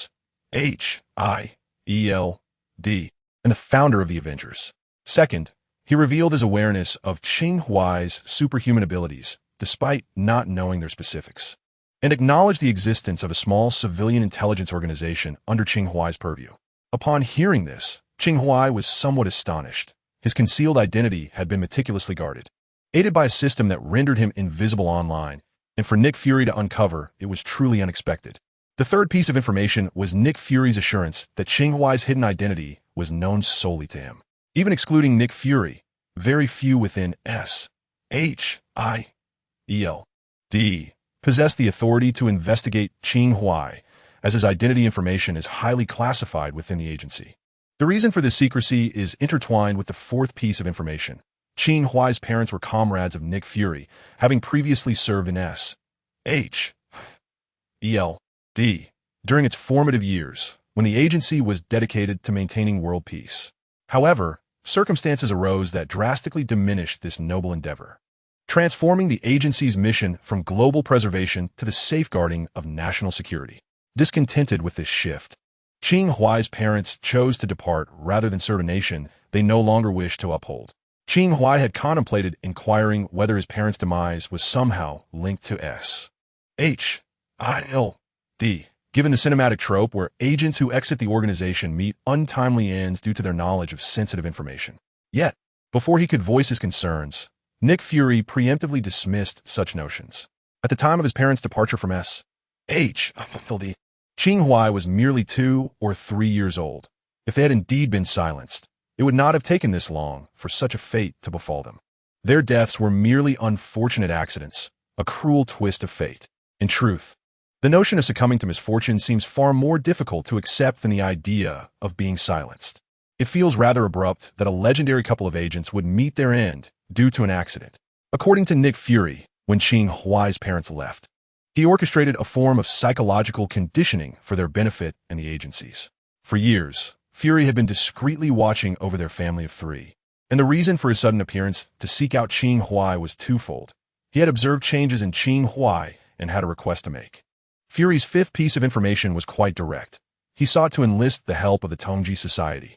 Initially, he intended to invite Qing Huai to join the Avengers before leveraging the Tongji Society, but Qing Huai promptly rejected the first request without a second thought. As for Fury's assertions, Qing Huai was ambivalent, well aware of the cunning nature of this enigmatic figure. Given Fury's candid demeanor during their conversation, Qing Huai did not hesitate to employ both the Chaos Gold Staff and the Blue Duality technique against him. To his astonishment, he discovered something shocking. It appeared as though Fury's mind was fortified by an impenetrable barrier, rendering Qing Huai's Blue Duality technique ineffective. Although the technique presents challenges against those with steely resolve, Nick Fury was merely immortal. Even with unwavering determination, his mind should not have been so impervious. Qing Huai felt as though this barrier loomed over him like an immense fortification, making him feel as insignificant as an ant at its base. Since his arrival in this new world, accustomed to being a formidable character, this was the first time he experienced such a profound sense of insignificance. It was abnormal, far too abnormal. Consequently, Qing Huai refrained from providing an immediate response to Nick Fury, opting instead to consult the winds through a form of divination. Practitioners of the arcane art emphasize the importance of aligning with the currents of fate. However, Qing Huai was reluctant to engage in this practice lightly. For once the choice of matter is surrendered to destiny, Any subsequent decisions would feel as though they were being guided by unseen hands.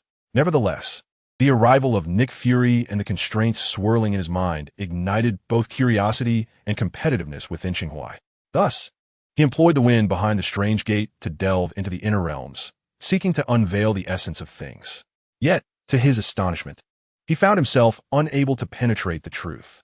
What lay concealed behind the phenomena he scrutinized shimmered with a brilliance akin to that of blazing stars. The situation began to take an intriguing turn. Consequently, Qing Huai developed a keen interest and resolved that since fate withheld its answers from him, he would disregard its whims entirely. The inscrutable nature of destiny would not deter him. He would act according to his own volition. He acquiesced to Nick Fury's second request. Judging by Fury's demeanor at that moment, this subsequent demand held greater significance for him. However, Qing Huai was reluctant to be taken advantage of without cause. So he negotiated a deal with Nick Fury. The terms Qing Huai proposed were the sharing of intelligence and technological insights from S.H.I.L.D. Nick Fury agreed to a degree, stipulating that the core technologies and secrets of S.H.I.L.D. could not be divulged. But other resources would be readily available to Qing Huai. Qing Huai accepted, recognizing that if Fury had immediately acquiesced to surrender all technological information, it would have lacked authenticity. Furthermore, Nick Fury would assist in training and guiding the Tongji Society, transforming it into a respectable intelligence organization. This arrangement proved mutually beneficial for both Qing Huai and Nick Fury, transcending the bounds of mere transaction. This was also the reason why Qing Huai did not linger in anticipation regarding the Tongji Society, but promptly began the process of selection, integrating promising individuals into its fold. At this juncture, Qing Huai languidly reclined on his floating bed, squinting as he inquired, "How goes it? Have you attained results in your endeavors?" Nick Fury refrained from disclosing the specific purpose for which he intended to utilize the Tongji Society, merely assuring Qing Huai that he would not engage in any nefarious activities, nor would he jeopardize the society or expose Qing Huai's identity. However, even without Fury's explanation, Qing Huai could speculate on the underlying motives. S.H.I.E.L.D. itself was an immensely powerful intelligence apparatus, and it struck Qing Huai as peculiar that Nick Fury, the director of S.H.I.L.D., would seek assistance from the Tongji Society rather than leveraging S.H.I.E.L.D.'s resources. This suggested either constraints on S.H.I.E.L.D.'s authority or that Fury had discerned infiltration within the organization. Seated comfortably, Nick Fury unabashedly plucked an apple from the fruit platter presented by the doll-like maiden and took a bite, indicating progress. "It won't be long before I can return the Tongji Society to you. No rush. Feel free to continue your guidance," Qing Huai replied nonchalantly. Nick Fury chuckled. "You have taken command of a gang. Could it be to prevent me from absconding with the Tongji Society?" "You think too much," Qing Huai shrugged. "Uncle Fury, if you truly desire it, I could entirely relinquish the Tongji Society to you, or we could swap. I grant you the Tongji Society, and you bestow S.H.I.E.L.D. upon me."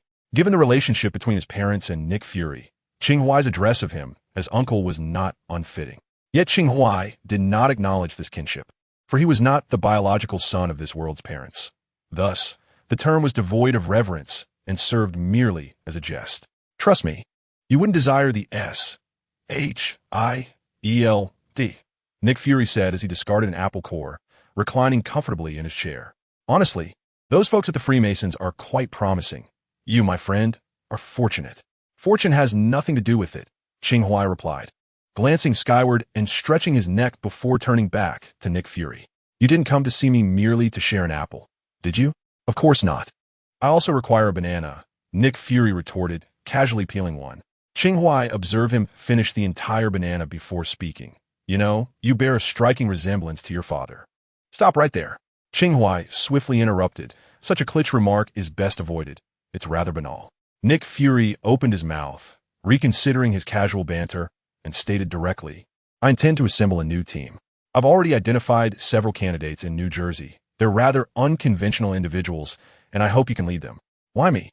Qing Huai raised an eyebrow. "You possess formidable leadership skills and a penchant for unorthodox methods," Nick Fury explained. "To be frank, I currently have few individuals I can trust. Those who are both reliable and capable yet have ample free time. After much deliberation, you emerged as the most suitable choice. Nick Fury added, of course, the primary criterion is the abundance of your free time. There are others who meet the first two criteria, but they are perpetually busy. Qing Huai shook his head with a wry smile and inquired further, what makes you place such trust in me? Because of your father, Nick Fury replied. We have weathered battles together. We are individuals who can rely on one another, and you are his son. Standing from his chair, Nick Fury continued. You may think we've only met a few times, but in truth, I've watched you grow. I am well aware of your character.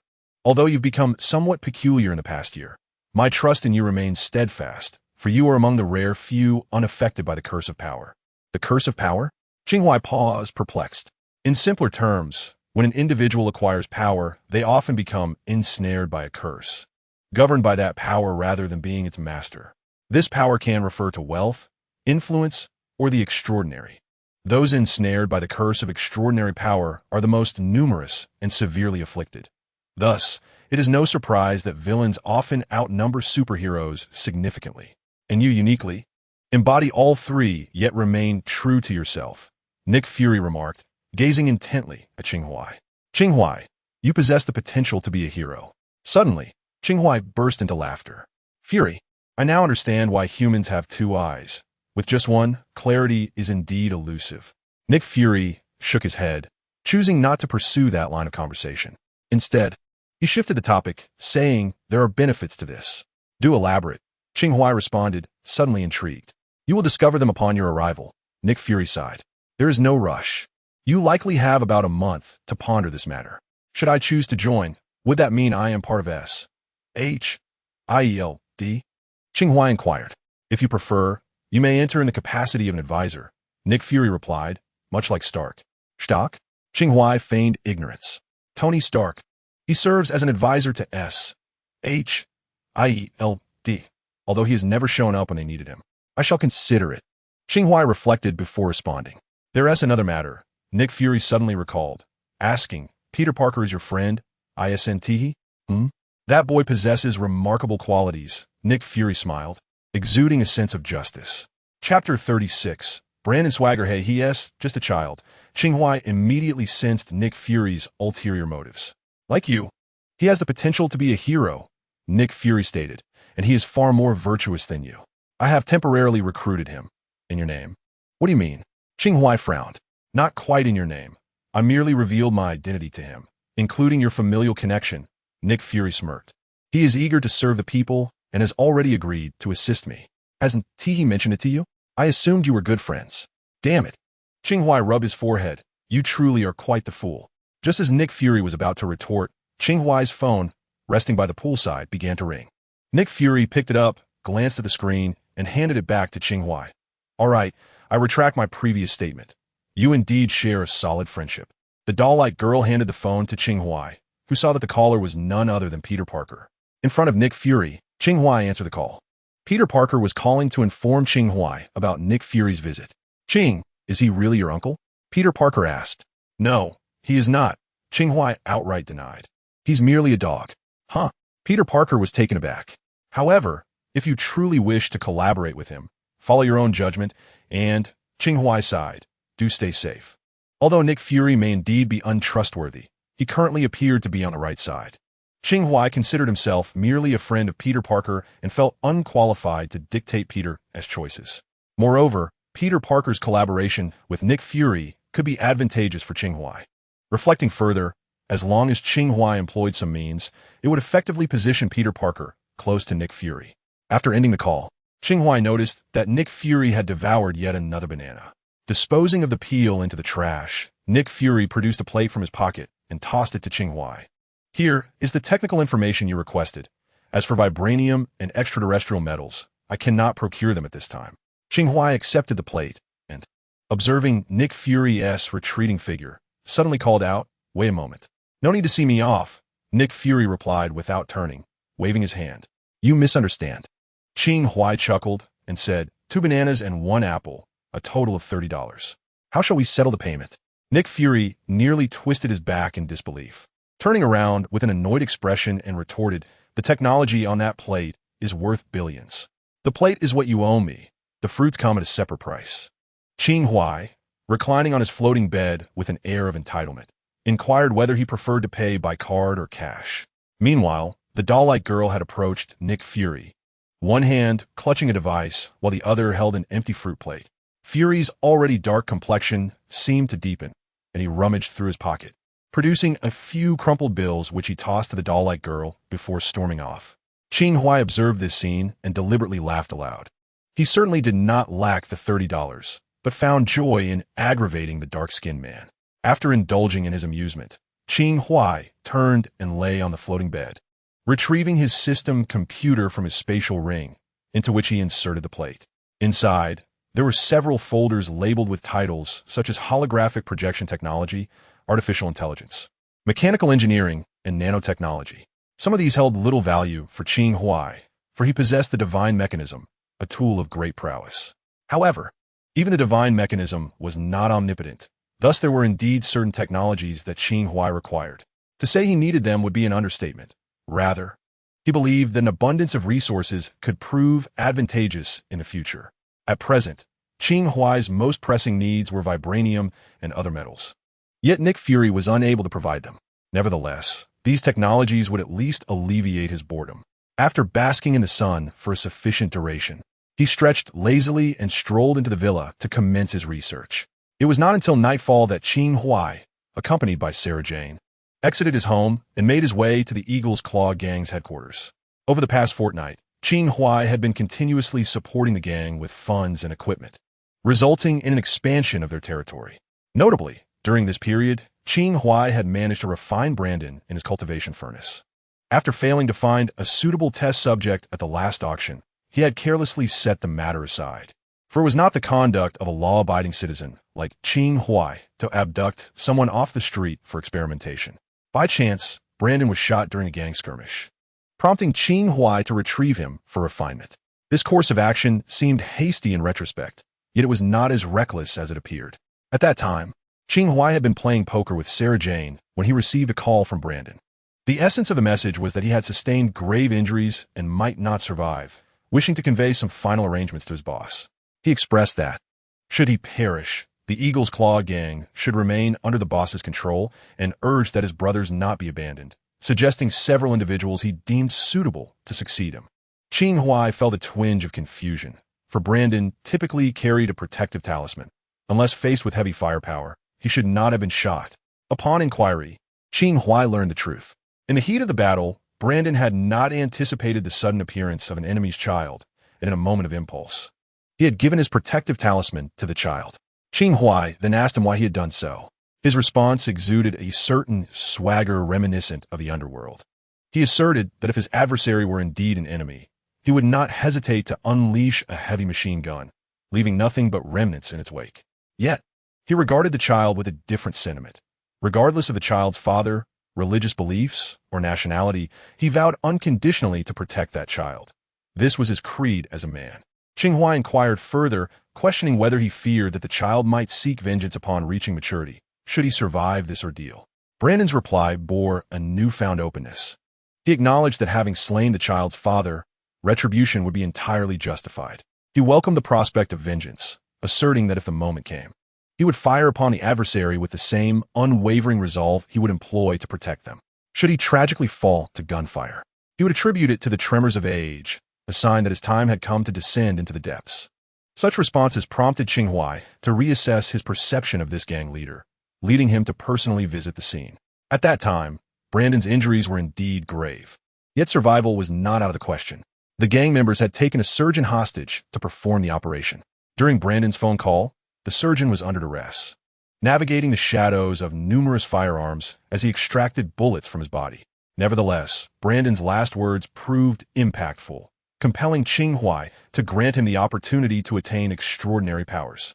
Thus, Brandon underwent Qing Huai's transformation process.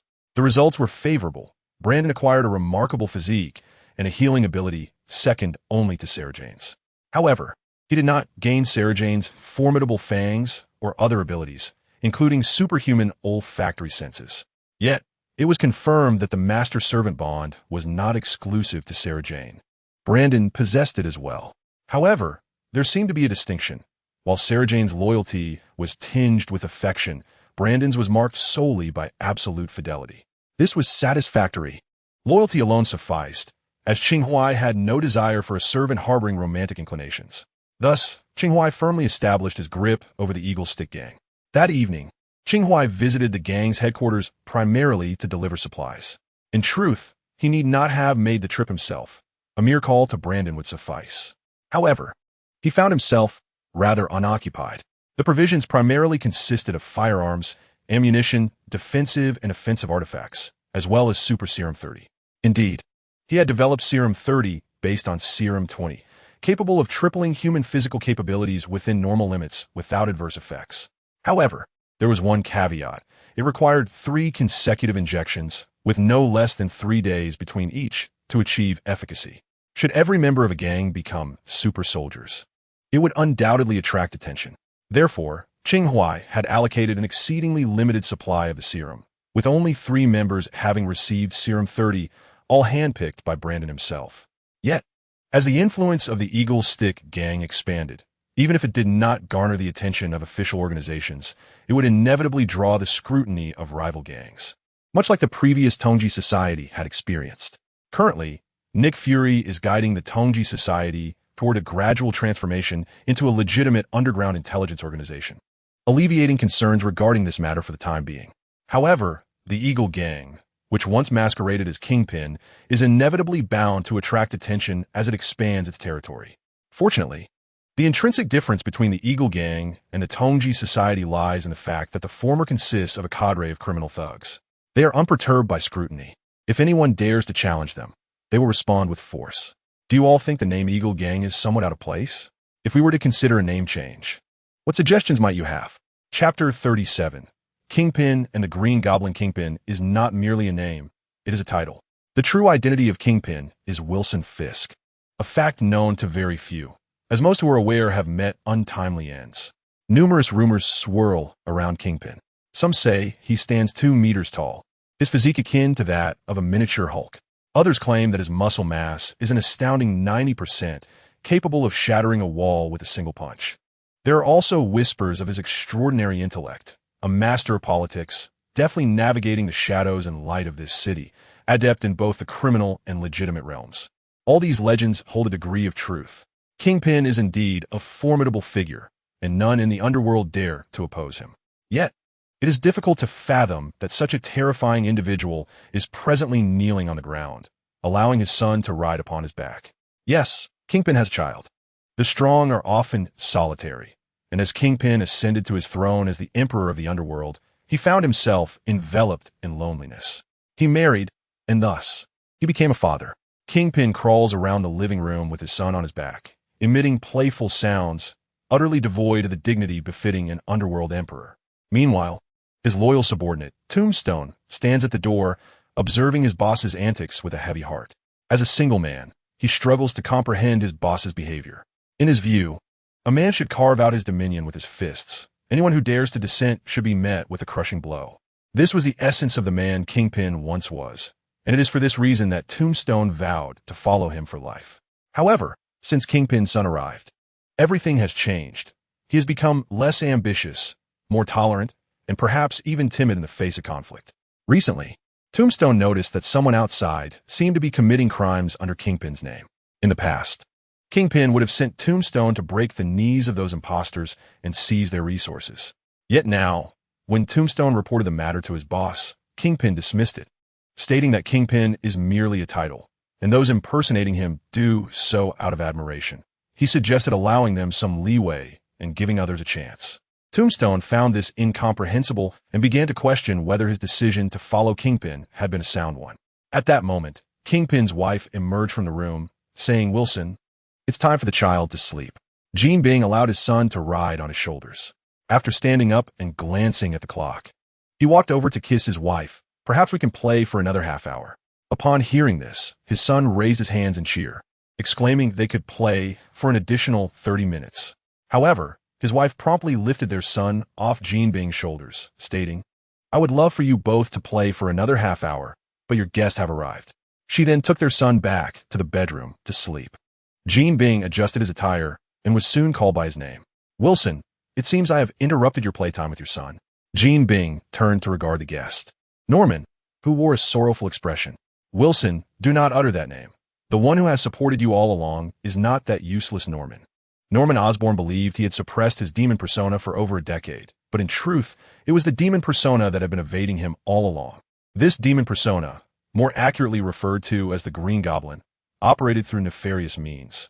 I apologize. After all, he has appeared in the media more frequently. Jean Bing gestured for the Green Goblin to take a seat, adding, moreover, I must correct you. Our relationship is one of partnership. There is a distinction between funding and collaboration. Regardless of how much Jean Bing changed, the aura of authority and pressure emanating from him remained palpable. Very well, partnership. The Green Goblin dismissed Jean Bing's demeanor. I merely wish to inquire about the preparations for the human experiments. Jean Bing glanced at the tombstone, who promptly approached and replied, We can commence at any time, and we even have a volunteer participant from our country. Since the calamity in New York a year ago, Jean Bing had established a company through his own means, which outwardly presented itself as a biotechnology firm, but clandestinely engaged in genetic modification and related projects. The Green Goblin served as Jean Bing's partner in these endeavors. Jean Bing acknowledged with a sound, addressing the Green Goblin, such matters do not require your personal attendance. This is to express my sincerity towards you. The Green Goblin chuckled, feigning obsequiousness, before suddenly recalling something and inquiring, Have you located that spider yet? Jean Bing cast a glance at Tombstone, who lowered his head and responded, Not yet. The Green Goblin feigned a sigh, stating, That was the only perfect spider, a marvel of creation. Unfortunately, it is likely dried up in some corner under the sun by now. As he spoke, the Green Goblin's gaze lingered on Jean Bing. Jean Bing remained silent, his expression unperturbed. The Green Goblin then stood up, brushing off his clothes. Since the experiments can commence, I urge you to do so promptly, Mr. Jean Bing. If there is nothing else, I shall not intrude on your time with your wife. Tombstone, see Mr. Osborn out. Jean Bing cast another glance at Tombstone, instructing, You may return as well. Boss, Tombstone opened his mouth to speak. Is there something else? Tombstone had originally intended to discuss the gang that had been impersonating Jean Bing and was gradually expanding, considering whether to intervene. However, he had spent the entire time observing the playful interaction between the boss and his son, only now finding an opportunity to speak. Yet, he suddenly felt it unnecessary to bring it up. The gravestone inclined his head towards the boss, stating, It's nothing, boss. I shall take my leave now. The gravestone escorted the Green Goblin to the door, bidding him a safe journey. The Green Goblin glanced back at the gravestone, saying, You are called Lonnie, correct? Lonnie Lincoln is the gravestone's true name. Indeed, the gravestone nodded, wishing to minimize interaction with this second persona of Norman Osborn. He understood that the terrifying nature of this individual was scarcely inferior to that of their boss, Kingpin, though the Green Goblin was far more adept at concealing his true self. However, the Green Goblin stepped forward and patted the gravestone on the shoulder, remarking, You are quite commendable. Your boss is currently preoccupied with family matters. You ought to alleviate some of his burdens. The gravestone was momentarily taken aback, intending to inquire about the meaning behind the Green Goblin's words. Yet, the Green Goblin turned and departed, accompanied by a series of peculiar chuckles as he vanished into the darkness. Chapter 38. Grand Schemes and Gang Warfare. Brandon knocked on the door before entering. Boss, the serum has been fully administered. This time, he brought 2 sets of Serum 30, signifying that in as little as 9 days, the Eagle Claw gang would be graced with 2 formidable new brothers. Any adverse reactions? Qing Huai was seated on the sofa, watching television, unmasked. Brandon, having become a loyal subordinate, saw no need for a mask. None. Everything is normal. Brandon politely nodded at Sarah Jane, who sat beside Qing Huai. His admiration and respect for Qing Huai were not solely a product of their master-servant connection, which lay buried in the subconscious. It was akin to Sarah Jane's earlier intention to leave Qing Huai. Although the subconscious bond compelled her to remain, she had felt some regret at the time. Her rational mind wrestling against the master-servant link, ultimately succumbing to it. In contrast, Brandon experienced no such internal conflict. His allegiance to Qing Huai was absolute. Setting aside the fact that Qing Huai had granted him superpowers, his methods of handling affairs were sufficient to earn Brandon's admiration. Recently, when the Eagle Claw gang expanded to a considerable scale, Qing Huai devised a new corporate strategy. The essence of this plan was straightforward. Eliminate those who deserve to be eliminated, sell the necessary substances, collect debts owed, and protect those deserving of protection. In Qing Huai's words, the criminal enterprise chain should persist, yet the targets must shift. Rather than preying on the weak and defenseless like other gangs, they should focus on the affluent and the corrupt officials. Exploiting their desires, they would gradually ensnare them with drugs, money, and compromising leverage, tightening their grip like a frog slowly boiled in water. What skill is there in robbing the common folk? If one must earn, let it be from the ill-gotten gains of the wealthy and powerful. Now that is true audacity. Fortunately, Qing Huai could procure a list of suitable targets through Nick Fury, individuals from whom they could extract leverage. This scheme unfurled like an expansive net, gradually enveloping the entire city. This endeavor is not easily accomplished. Means, intelligence, funds, and strength are all indispensable. Remarkably, Qing Huai possesses a modicum of each. This elicited genuine admiration for Brandon, who even perceived a semblance of the heroic figures from novels in Qing Huai. Those who oppress the common folk are deemed villains, while those who punish corrupt officials are hailed as heroes. Brandon, too, embodies a spirit of chivalry. At home, he keeps a bilingual collection of Jin Yang's novels and venerates a statue of Guan Yu imported from China. In previous days, constrained by life's demands, he had not become a hero, but rather a gang leader. Yet, with Qing Huai's arrival, he finds himself yearning to become a good person. Unbeknownst to Qing Huai, Brandon's thoughts were tumultuous. Upon hearing that the serum had no adverse reactions, he clapped his hands and departed with Sarah Jian. As night deepened, the master and servant returned to the car. "Boss, shall we head home?" Sarah Jian queried. Qing Huai, seated in the back, glanced at his watch. Indeed, it was quite late, yet he felt no weariness. Contemplating where to seek some amusement, he was suddenly startled to see Brandon rush out of the headquarters, leading a group of individuals. "What is the matter?" Qing Huai instructed Sarah Jian to roll down the window. "Boss, you haven't left yet," Brandon exclaimed, shoving his handgun into his waistband, his demeanor urgent. "I just received word that someone is causing trouble at that bar in Brooklyn." The Eagle Gang operates more than one bar. Merely managing a single establishment does not qualify one as a gang, but rather a bar owner. Many gangs thrive in running bars and nightclubs, establishing legitimate businesses or headquarters in plain sight. The bar in Brooklyn that Qing Huai had previously visited was once the Eagle Gang's headquarters until he acquired it. The gang members, now with fuller wallets and improved living standards, relocated to a more upscale and discreet location for their base of operations. However, those who navigate this world generally know which bar belongs to which gang. If one gang stirs trouble in another's territory, it typically signals impending conflict.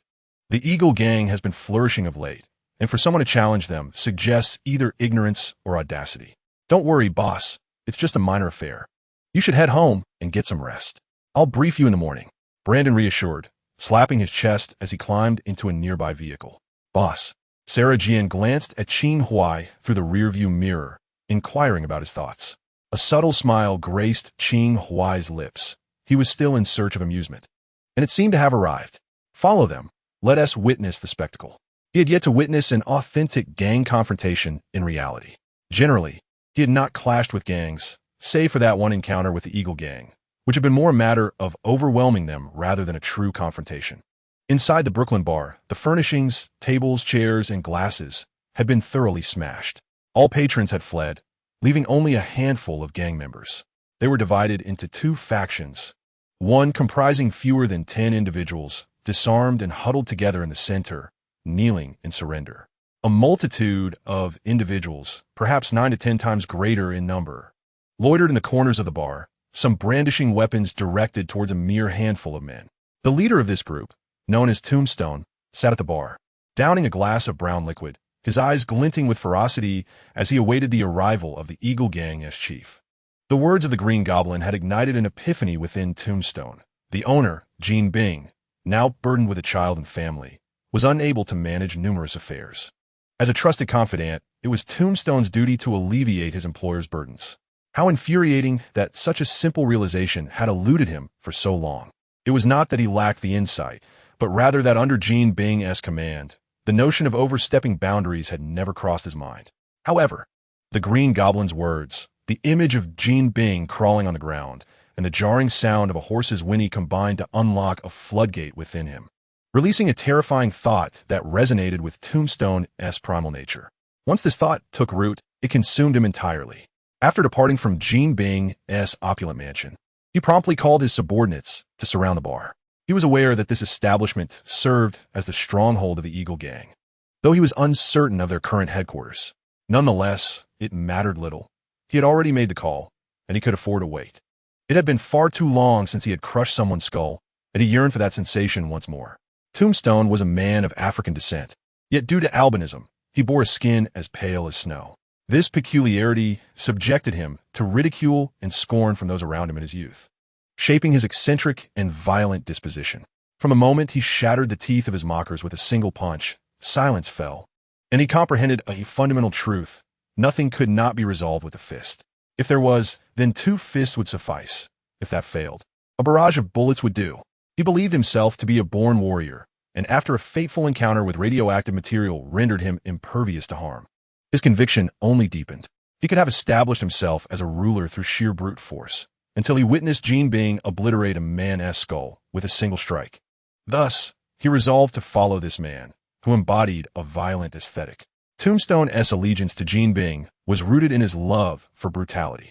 Yet, since Jin Bing ascended to the throne of the underworld and embraced family life, everything had shifted. Tombstone had never been concerned with wealth or power. His sole focus was on how to shatter bones with an artistic flair. He had strayed too far from his art, and now he longed for a return to it. Sitting at the bar, he gently rotated his neck, producing a series of cracking sounds. At that moment, headlights illuminated the street outside as a few rugged vehicles approached. Tombstone finished his last drink in one swift motion, grasped his shotgun, and stepped outside. Brandon parked the car and observed a man emerging from his bar, shotgun in hand. He too opened the car door and exited, knowing that in such situations, negotiations were usually possible. "Friend, why?" Brandon halted a few meters away from the gravestone, with the brothers of the Eagle Gang trailing behind, armed and adorned with protective talismans around their necks. These talismans, far more effective than bulletproof vests, were the Eagle Gang's secret weapon. This information had yet to be disseminated, for if the enemies had witnessed the talisman's capabilities, it would signify the onset of war. And those who had engaged in battle with them thus far had never had the opportunity to relay this knowledge. Moreover, although the Eagle Gang had considerably expanded its influence, it had not encountered many genuine gang confrontations. Typically, adversaries would surrender at the first sign of trouble. The adage, "if you can't beat them, join them," aptly described the situation, contributing to the gang's growing numbers. Furthermore, expanding gang influence did not always necessitate violence. As he loaded his weapon, the gravestone turned to Brandon and stated, "I come on behalf of Jin Bing." Brandon's expression shifted, and feigning nonchalance, he gazed at the gravestone and replied, "So, why is that?" He had indeed once feared Jin Bing, but now he was a changed man. Ever since he emerged from the refinement furnace, feeling the immense power and vibrant vitality coursing through him, he had eradicated any trepidation regarding Jin Bing or his ilk. A person's courage is often directly proportional to their strength. The gravestone was taken aback by Brandon's demeanor, feeling a rush of excitement. As it was rare for anyone to maintain such composure upon hearing Jin Bing's name, he wished for more individuals like this, for it would afford him the opportunity to act without restraint. The gravestone did not mind others begging for mercy. He derived greater pleasure from hearing their screams. He approached Brandon, holding a shotgun, and declared, "You once impersonated Jin Bing's name, yet you do not obey him. Therefore, you have 2 choices: kneel and acknowledge Jin Bing as your master, or simply vanish. To be honest, I hope you choose the latter." Brandon casually cleared his ears and replied, "Apologies, but I already have a master, and I have no desired change. So as you wish." A slight smirk appeared on the gravestone's lips, his eyes glinting with a fierce excitement. Without warning, he raised his weapon and shot Brandon, sending him flying 2 or 3 meters away. "Wow!" exclaimed Qing Huai from the back of the convoy, holding a bag of sunflower seeds as he witnessed the scene unfold. "Is this what a gang fight looks like? Quite direct." In that moment, Qing Huai adopted the mindset of a spectator at a gunfight movie, not worrying about Brandon's fate. Even without the protective talisman and exceptional healing abilities, with Night Angel present, it would be quite challenging for anyone to meet their end. At the bar's entrance, the talisman activated instantaneously, enveloping Brandon in a semi-transparent golden glow. Rising slowly under the astonished gaze of the gravestone, Brandon stretched his limbs and remarked, "You, sir, lack a sense of honor. Is this how Jin Bing raises his hounds?" Suddenly, an indescribable exhilaration surged within Brandon. What did he do? He disregarded Jin Bing's presence and even mocked Jin Bing's ineptitude in dog training. This was something one could never have imagined in the past.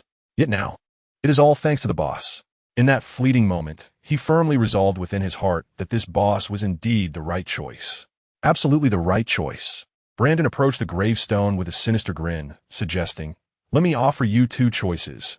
Either join those hidden in the bar and turn to the light, acknowledging me as your master, or face utter annihilation. I consider myself humane, and I hope you choose the first option." He was already shouting internally, and it was only at this moment that he felt he had truly risen. Exhilarating. Upon hearing Brandon's words and observing the diminishing golden aura surrounding him, the gravestone narrowed its eyes. The situation began to take an intriguing turn. No wonder this gang was able to grow rapidly. There was indeed a reason behind it. Suddenly, the gravestone burst into laughter, its mirth progressively approaching the edge of madness. Brandon, undeterred, laughed even louder than the gravestone. Abruptly, the gravestone commanded, "Open fire." The gangsters, who had remained inside the bar, shattered the glass and opened fire into the street. Brandon roared, "Fire!" His comrades followed suit, unleashing a barrage of gunfire. To the surprise of Brandon and the onlooker Qing Huai, the gravestone stood unscathed amidst the hail of bullets. The bullets struck his body, producing sparks, only to be deflected away. Thus, this gang conflict took on an unusual twist. A group of individuals radiating golden light engaged in a shootout against another group taking cover in the bar. The two leaders stood resolutely in the midst of the gunfire, allowing bullets to fly around them without flinching. This spectacle led Qing Huai to experience a peculiar illusion. Was gang warfare always this intense? Just then, the gravestone and Brandon simultaneously launched their attacks, initiating close combat. Qing Huai inexplicably felt a tinge of amusement, with subordinates exchanging gunfire, and the leaders engaged in hand-to-hand combat amidst the bullets. This scene would surely be a comedic masterpiece if adapted into a film. Bullets were indiscriminate. Occasionally, they whizzed past Qing Huai, but were promptly deflected by the bulletproof glass, not affecting his enjoyment of the spectacle. Although the gravestone's men took cover inside the bar, shielded by walls, the bullets modified by Qing Huai possessed greater power than usual, capable of penetrating walls and striking those behind. Consequently, while the gravestone himself was impervious to harm, his subordinates were ultimately destined for defeat. Yet, not necessarily. Qing Huai noticed that the golden light enveloping Brandon was beginning to dim. The protective orb was not limitless. When the force or frequency of attacks reached a certain threshold, it would become ineffective. Now, it remained to be seen whether Brandon's protective orb would fail first or if the gravestone's men would perish. Despite Qing Huai's presence ensuring the outcome was already predetermined, he was eager to witness which result would arrive first. Suddenly, the gravestone retreated to the entrance of the bar, raising its left hand, where a formidable shockwave erupted from the indomitable iron glove. The tide of battle appeared to be turning. The immense shockwave instantaneously hurled several members of the Eagle Gang and a nearby car into the air, just as the vehicle was about to crash into Qing Huai. A figure clad in red and blue descended from the sky, intercepting the car. "Hello, does anyone require assistance?" the figure inquired. Chapter 40. A fiery confrontation under the cover of darkness. The winds howled. Spider-Man, Peter Parker, swung through the cityscape on his webbing. Since his transformation, his need for sleep had significantly diminished, allowing the night to become the time for him to assume his alter ego. Whenever twilight descended and Aunt May drifted into slumber, Peter Parker donned his spider suit and stealthily exited through the window to combat crime. He leaped onto the rooftop of a skyscraper, surveying the nocturnal panorama of the city. Suddenly, a sound emanated from the equipment in his backpack. There was a shootout erupting at the Stone Bar in Brooklyn. The precise location was broadcasted through a police-established patrol channel. This channel was open to the public, enabling patrolling officers to report urban safety issues in real time. For instance, which street was ablaze, which street was experiencing gunfire, and where supervillains were making their presence known. This channel did not serve ordinary citizens, nor was it exclusively for law enforcement. Its primary purpose was to notify the vigilantes hidden in the shadows of society. Such was the state of affairs. Nowadays, Any villain roaming the streets was either a superpowered individual or equipped with extraordinary gear. The police were at their wits' end. Unlike the portrayals in films, they did not disdain vigilantes. On the contrary, they welcomed the presence of more vigilant protectors who could act swiftly. However, not too many or too swiftly, lest they find themselves out of a job. Ideally, they would prefer to earn their wages while taking it easy.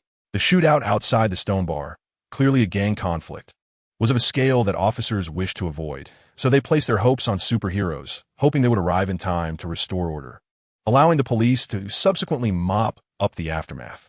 Perfect. Upon hearing the news, the freshly empowered and justice-driven Spider-Man, Peter Parker, immediately swung toward the bar. Upon arrival, he witnessed the scene of two gang leaders engaged in hand-to-hand combat amidst a hail of gunfire. This sight momentarily astonished him, even tempting him to retrieve his camera for a snapshot.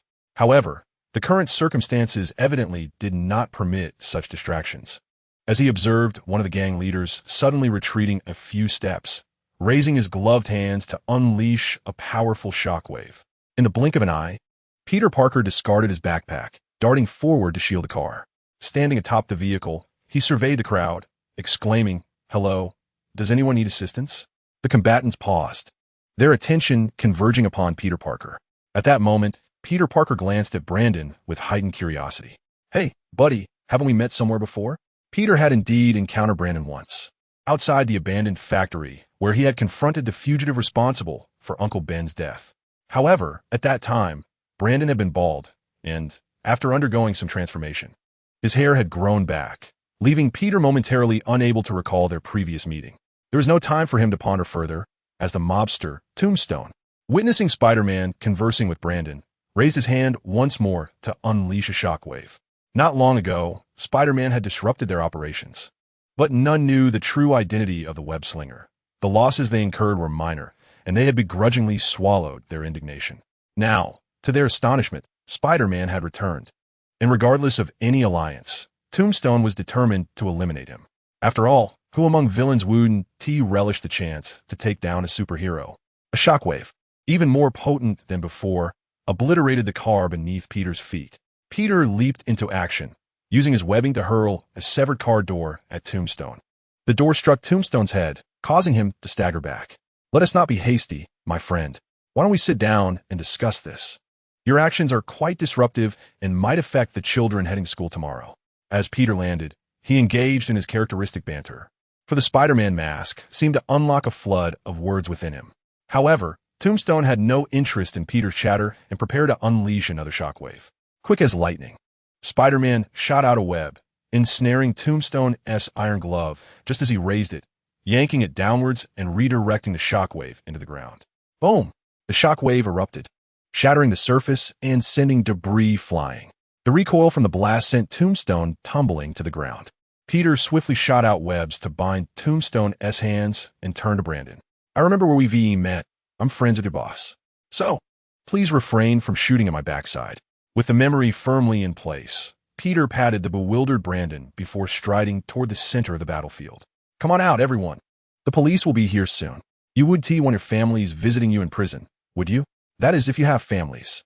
Peter coaxed the remaining gang members inside the bar. Indeed, it was a cunning ploy. The bar was filled with ruthless gangsters. Peter would not kill them. Yet he wouldn't allow them to roam free either. As for those behind him, glowing with golden light, once Peter recognized them as Brandon's subordinates, he understood precisely where his loyalties lay. Peter was kind-hearted, but not to the point of naivety. Upon hearing Peter's words, Brandon first commanded his men to lower their weapons. As the individuals across the bar lowered their weapons, the gangsters within exchanged apprehensive glances. They had already witnessed the formidable prowess of the members of the Eagle Stick Gang.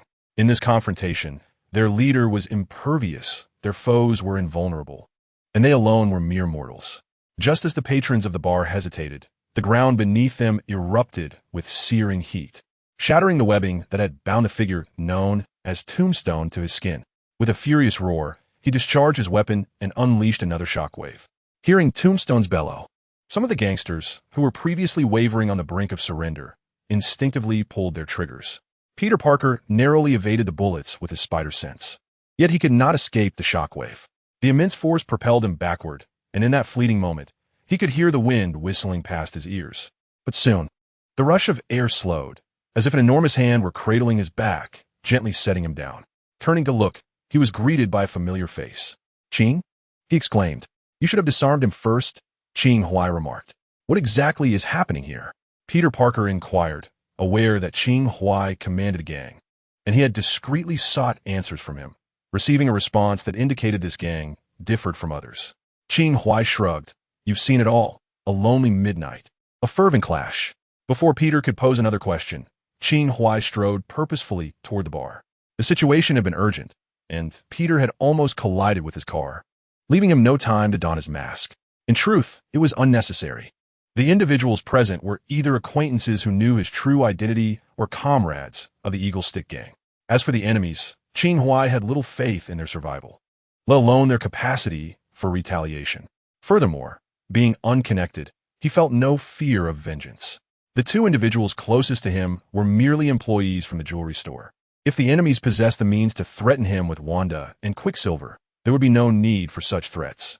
Qing Huai typically wore a mask for two reasons: to avoid minor inconveniences that could arise from revealing his identity and, primarily, because it made him look handsome. Indeed, it was as simple and capricious as that.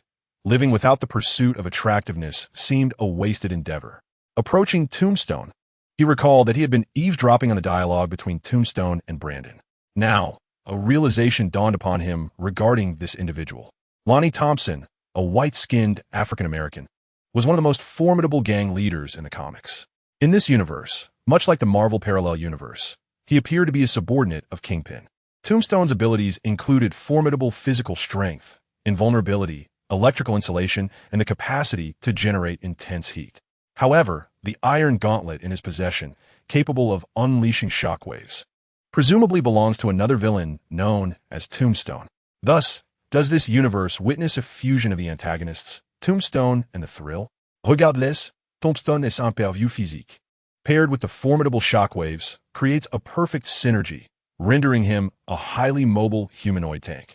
Qing Huai glanced back at the members of the Eagle Gang. Although a few protective orbs had shattered under the shockwaves, there were no casualties. Turning back, Qing Huai fixed his gaze on Tombstone and remarked, "Your configuration is quite impressive. You should join me. Are you the leader of the Eagle Gang?" Tombstone furrowed his brow. "I am," Qing Huai casually acknowledged. "He's a tough-as-nails boss. Are those things related to you?" Tombstone scrutinized the lingering golden aura on some individuals. "Indeed," Qing Huai replied with a calm smile. "Impersonating your boss, Jean Bing, is also part of my strategy. You know my boss is Jean Bing, yet you want me to follow you?" Tombstone displayed a look of disdain. "Isn't that intriguing?" Qing Huai's lips curled into a smile, seemingly unfazed by the threats posed by Tombstone and the remaining patrons in the bar. "Apologies, but I do not associate with the dead." Tombstone suddenly raised his gauntlet again, unleashing a shockwave.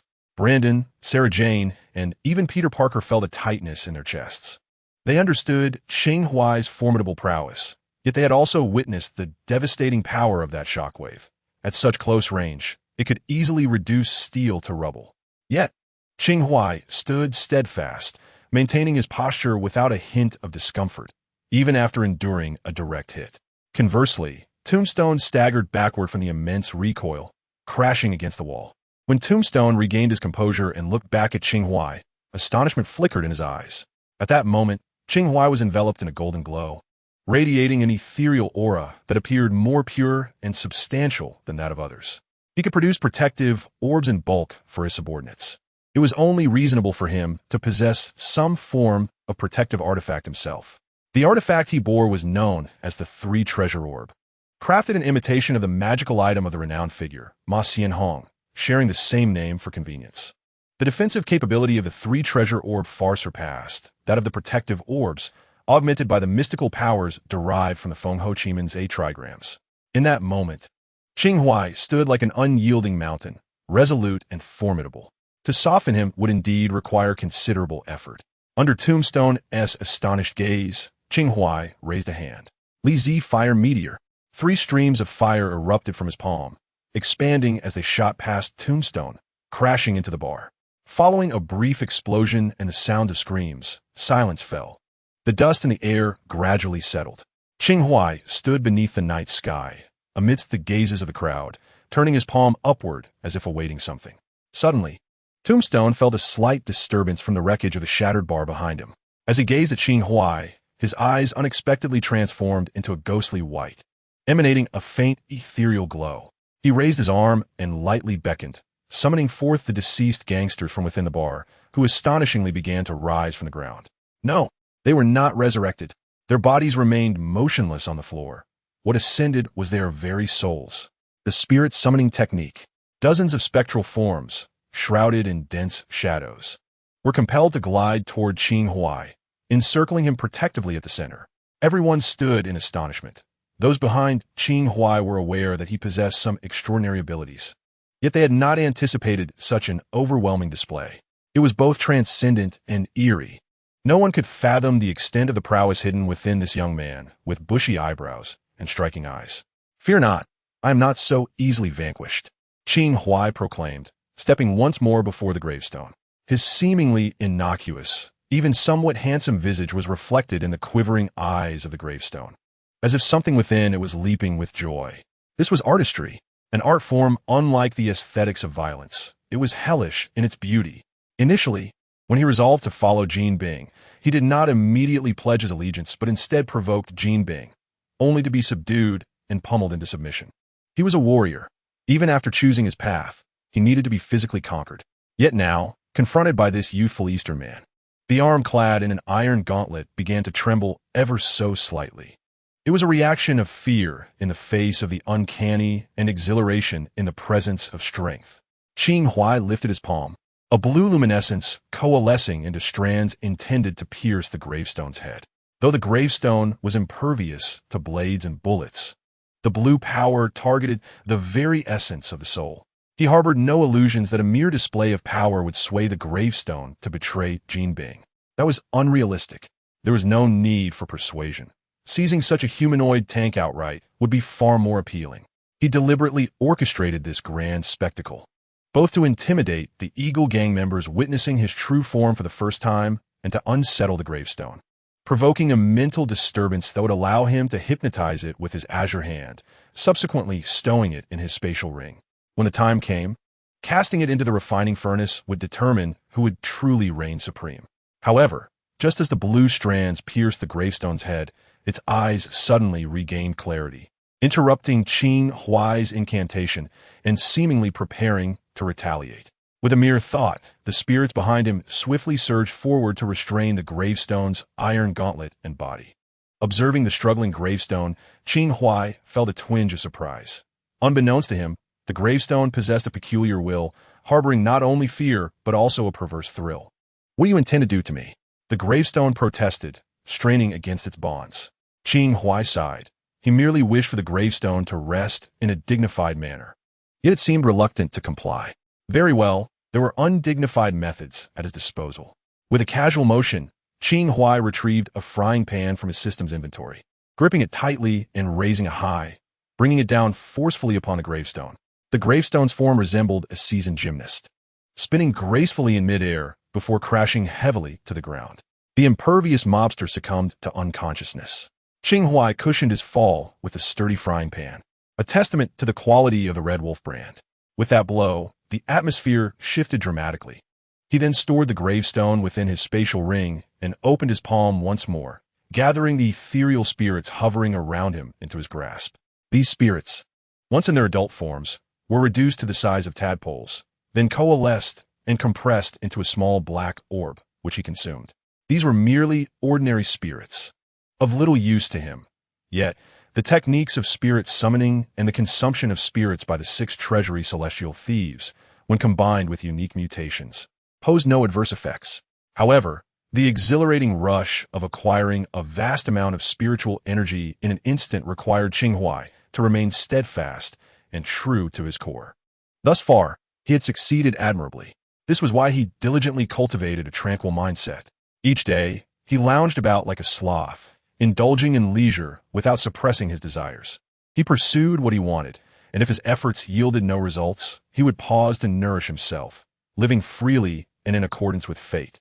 He understood that once one was governed by ambition and desire, one would inevitably plunge into an abyss, becoming a mere husk of existence. Supernatural power is a double-edged sword. Possessing the ability to wield it necessitates an equal capacity to control it. Chapter 42. New System Task in New York City. The evening breeze rustled gently. Outside a battered bar, Qing Huai turned to face the crowd. For many present, it was their first encounter with his true visage, leading to a moment of mutual bewilderment, with some even breaking into a cold sweat as they pondered the fate that awaited them. Under the cool night sky, silence enveloped them. Finally, Peter Parker broke the stillness. "So, my friend is a devil who is not nearly this handsome." Qing Huai responded to Peter's jest as he approached the gathering. Noticing some members of the Eagle Gang instinctively retreating, he paid it no mind. After relaying a few instructions to Brandon, he turned to Peter Parker and asked, "Would you like a ride?" Peter Parker felt the collective gaze of the crowd shift towards him. Understanding their astonishment, his boss could conjure flames and summon spirits, and was friends with Spider-Man. He empathized with their shock. Fortunately, Qing Huai had previously informed Peter of his status as a magician, so Peter was not rendered speechless. Managing to accept the situation, feeling the gaze of the crowd, Peter Parker touched his face, relieved that the mask was securely in place. "Very well. I shall retrieve my backpack." Peter shot out a web and leaped to a higher vantage point, coming down with a backpack in hand, and entered Qing Huai's vehicle. He still had some questions he wished to pose to Qing Huai. Before long, flashing blue and red lights accompanied by the wailing of sirens announced the arrival of police cars outside the bar. Such is the nature of the official personnel in the superhero realm. They always arrive after the matters have concluded. By this time, those who needed to retreat had already done so, and the battlefield had been mostly cleared. They packed the bodies and weapons into spatial spheres, intending to dispose of the bodies at sea and distribute the weapons later. When the time came, the officials would contact the bar's management and initiate an investigation. But for Qing Huai, this invisible tycoon, any so-called investigation would merely be a formality if he employed a few tactics. Meanwhile, Sarah Jane was driving Qing Huai home. Peter sat in the back seat alongside Qing Huai. "So, those individuals were from another gang looking for trouble?" Peter inquired, glancing at Qing Huai. Indeed, Qing Huai nodded. He had previously discussed with Peter that the Eagle Gang operated on an anti-hero premise. Essentially, they practiced violence to counter violence, committing crimes against criminals. Although Peter adhered to a no-kill philosophy, he was not an overly sanctimonious individual. He understood that basic morality serves to regulate oneself rather than to impose upon others, and thus he refrained from commenting, merely smiling in understanding. Qing Huai instructed Sarah Jane to drop Peter off near his home and to convey his regards to Aunt May. As Peter departed, Sarah Jane pressed the accelerator. The boss, Sarah Jane, glanced at Qing Huai through the rearview mirror. "What is it? Just how many hidden superpowers do you possess?" Sarah Jane referred to Qing Huai's abilities as superpowers. His extraordinary physical prowess was self-evident. Initially, she had witnessed him demonstrate an ability to manipulate playing cards and a technique reminiscent of energy absorption. Then came his spatial manipulation and the skill to forge a body-refining furnace. Now, he had displayed fire conjuring and spirit summoning. Sarah Jane found herself momentarily speechless. With such abilities, he could have a prosperous future as either a hero or a villain. Yet this boss of hers seemed to drift aimlessly, as if devoid of any ambition. I would like to answer that question as well, but to be honest, I am not entirely certain myself. Qing Huai truly did not know. Merely the 5 mutated skills he possessed had already endowed him with an array of individual abilities, and the system had further classifications of skills that he was unaware of regarding their limits. Sarah Jane assumed that Qing Huai simply did not wish to elaborate, so she refrained from probing further and focused on her driving. During her time with Qing Huai, despite the master-servant dynamic, she felt a greater sense of happiness and freedom than she had in her previous life. Without experiencing abuse or torment, and free from the nauseating gazes of others, Qing Huai merely acted as a chauffeur when needed. During her leisure, she immersed herself in books or indulged in television dramas, and more often than not, there was little for her to attend to. With the presence of the doll-like girl, she needn't even prepare meals, although she received no salary. Qing Huai entrusted her with the safes combination, allowing her to withdraw funds directly. Having fulfilled her duties to such an extent, even in the absence of a master-servant bond, she had no grounds for complaint. By the time she returned home, it was already the early hours of the morning. Qing Huai instructed Sarah Jane to take a bath and retire for the night, while she descended to the basement to extract the gravestone from her spatial ring. The spatial ring could contain living beings, but should the creature resist violently, it might be ejected. Thus, Qing Huai had to ensure it was rendered unconscious first. The gravestone remained dormant as Qing Huai knelt and employed her blue dual-handed technique, inserting the azure threads into its mind. Intrigued by the prospect of exploring others' memories, she perceived human recollections as volumes of literature, which she could peruse freely, uncovering countless unseen narratives. As Qing Huai sifted through the gravestone's life, from childhood bullying to the first act of murder, from a life of crime to gang affiliation, and eventually to following Norman Osborn, she stumbled upon a visage she often encountered in news reports: Norman Osborn. It was at this moment that the system abruptly issued a task: eliminate the Green Goblin and save Norman Osborn. Chapter 43. The Great Weapon Soaking in the Cauldron at First Glance. The directive to eliminate the Green Goblin while rescuing Norman Osborn appeared paradoxical, for the Green Goblin and Norman Osborn were one and the same. However, for Qing Huai, this task seemed within her grasp, utilizing her mutated dual-handed technique. The essence of the dual-handed technique lay in exceptional medical prowess. The red hand healed the body, while the blue hand mended the spirit. Even without additional abilities, Qing Huai could thrive as a physician. Thus, the crux of this mission was to eradicate the Green Goblin's persona. For what she gathered, Norman Osborn was a commendable individual, a talent in his field, indeed worthy of salvation. Moreover, this was a high-level mission, promising substantial rewards. The system did not categorize tasks, yet Qing Huai delineated them herself. Tasks akin to push-ups and sit-ups were deemed low-level, while this mission, along with the previous one involving the consumption of patent pinnacle, was classified as high-level. Qing Huai also noted that completing high-level tasks previously yielded benefits beyond the rewards from the system itself, often translating into real-world advantages. For instance, during her time in the Central European town, she acquired 2 exemplary employees, Quicksilver and Scarlet Witch. From the patent pinnacle encounter, she gained Sarah Jane and his serum, while indirectly becoming acquainted with Spider-Man. What ancillary benefits awaited her this time? Qing Huai was uncertain. In comparison, she was more eager to discover whether this endeavor might yield the coveted heavenly talisman. The Tome of Talismans has nearly worn to tatters. Surely, a skill ought to be forthcoming. As Qing Huai secured the gravestone within the refining furnace, his mind wandered to another matter. This evening, he had merely sought a diversion from sleeplessness. Yet, as fate would have it, he stumbled upon Norman Osborn's little secret. Subsequently, a related quest presented itself. Was his fortune perhaps too favorable? Could it be that he truly resembled a protagonist from a novel? Upon this thought crossing his mind, Qing Huai instinctively shivered, and the fantastical notion quickly dissipated. After all, as a traveler from another realm, possessing a modicum of luck seemed hardly unjustifiable. He chuckled self-deprecatingly, reining in his thoughts, as blue light emanated from his hands, gently tapping the gravestone's temple to rouse it from slumber. Thus far, the refining furnace had successfully transformed 2 souls without any adverse reactions. However, when Sarah Jane and Brandon emerged from the furnace, both were in a state of utter exhaustion, suggesting that the forging process was far from a leisurely affair.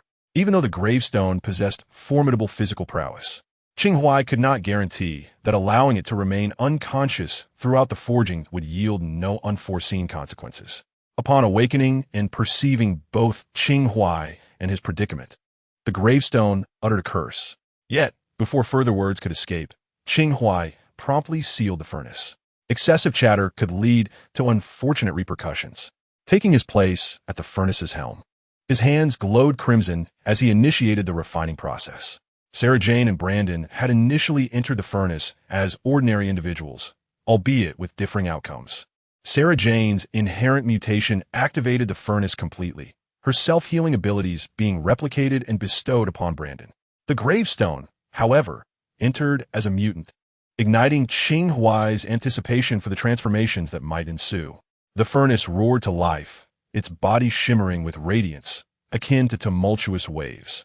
This forging process elicited a more pronounced reaction than the previous 2, the entire apparatus quaking violently until it gradually settled post-completion. As the furnace door swung open, a billow of crimson smoke escaped, and Qing Huai exhaled a sigh of relief. This time, Overseeing the furnace proved to be more taxing than before. Was this the distinction between forging ordinary beings and mutants?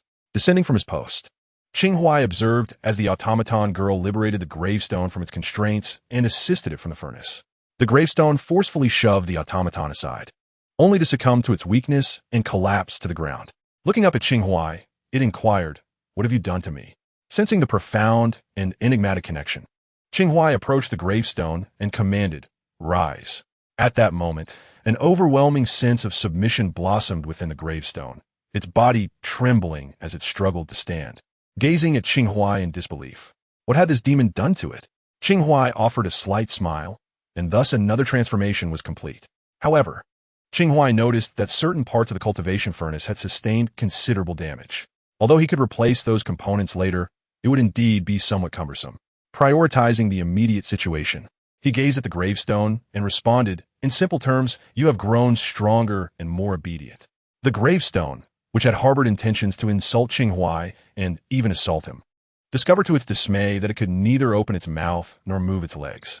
"In essence, you now belong to me."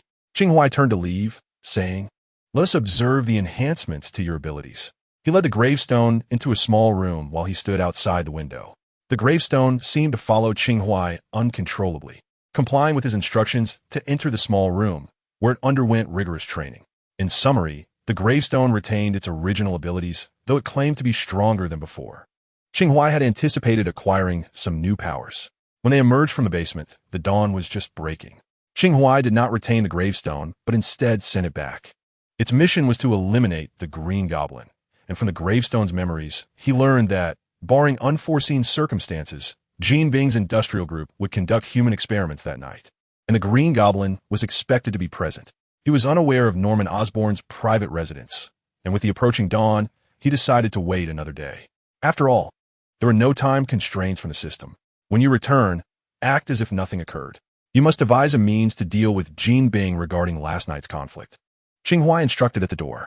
He resolved to keep the gravestone, partly because possessing a humanoid tank was undeniably impressive, and partly because its affiliation with Jean Bing might prove advantageous.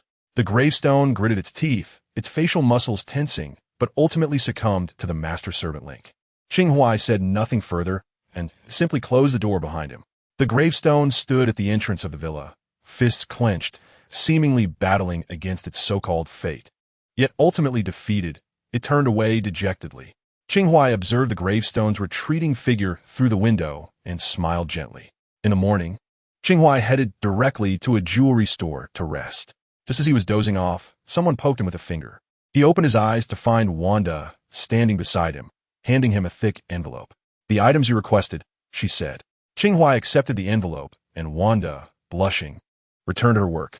Upon opening the envelope, he discovered a stack of photographs, check-in pictures Wanda had taken during her research. Previously, he had tasked Wanda with taking a photo at each location, and yesterday, he had her develop the pictures under the guise of reviewing her work. The photographs included some selfies, others taken by Pietro of Wanda, candid shots of the two siblings captured by passersby, and a few taken by Qing Huai himself. The poses evolved from initial awkwardness to playful peace signs, gradually becoming more relaxed over time.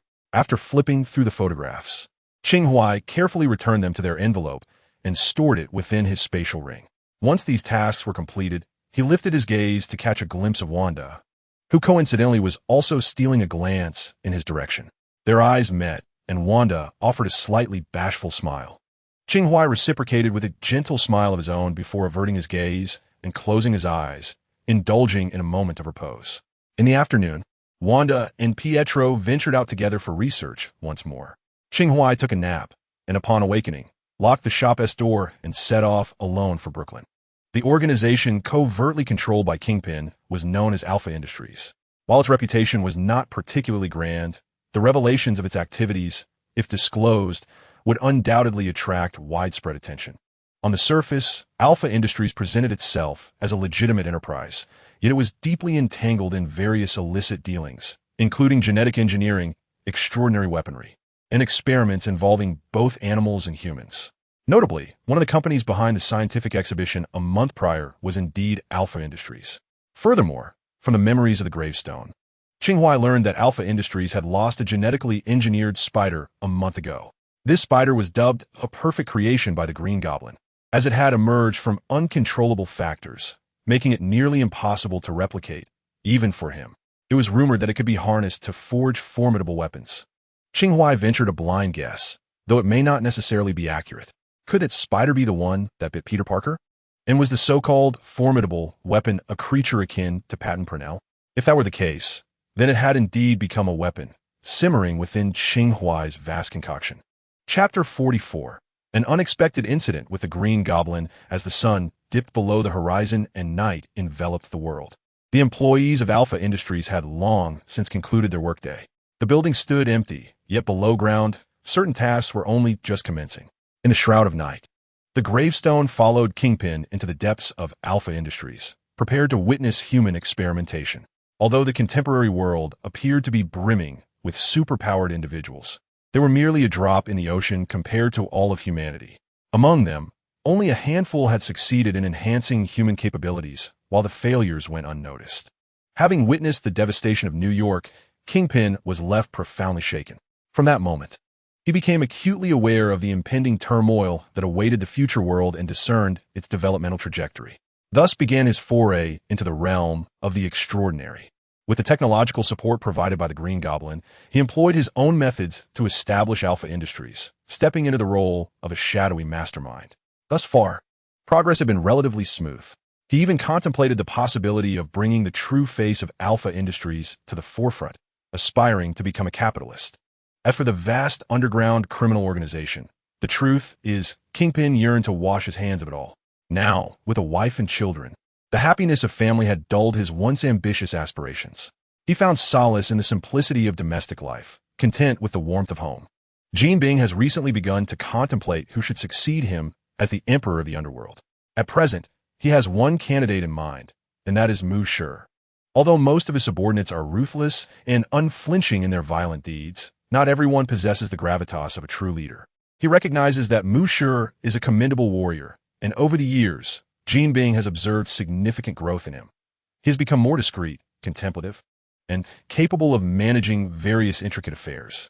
At least in Jean Bing's presence, Mu Shi embodies these qualities.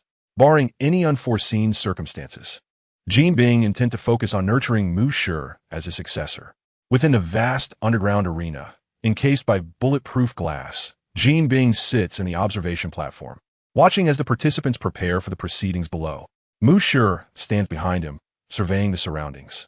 He has already communicated the designated location and the commencement time of the experiment to Qing Huai, yet he remains uncertain of his new boss's true intentions.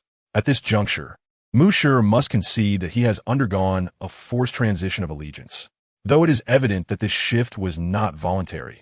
As he returns from Qing Huai's abode, he cannot help but let his thoughts wander, whether influenced by the master-servant connection or not. Mu Shi finds himself believing that following that devilish man may hold more promise than serving the current Jean Bing. The harrowing imagery from the previous night plays repeatedly in his mind, and with each replay, subtle shifts occur within his thoughts.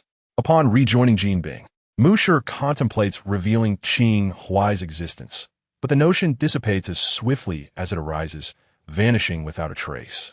Ultimately, he adheres to Qing Huai's directive and conceals the events of the previous night. Fortunately, Jean Bing is not overly involved in gang affairs, typically delegating communications to Mu Shi, which affords him considerable latitude. As he continues to scan the area, a figure wearing a green-faced mask enters the arena, the Green Demon. Not everyone is privy to the true visage of the Green Demon.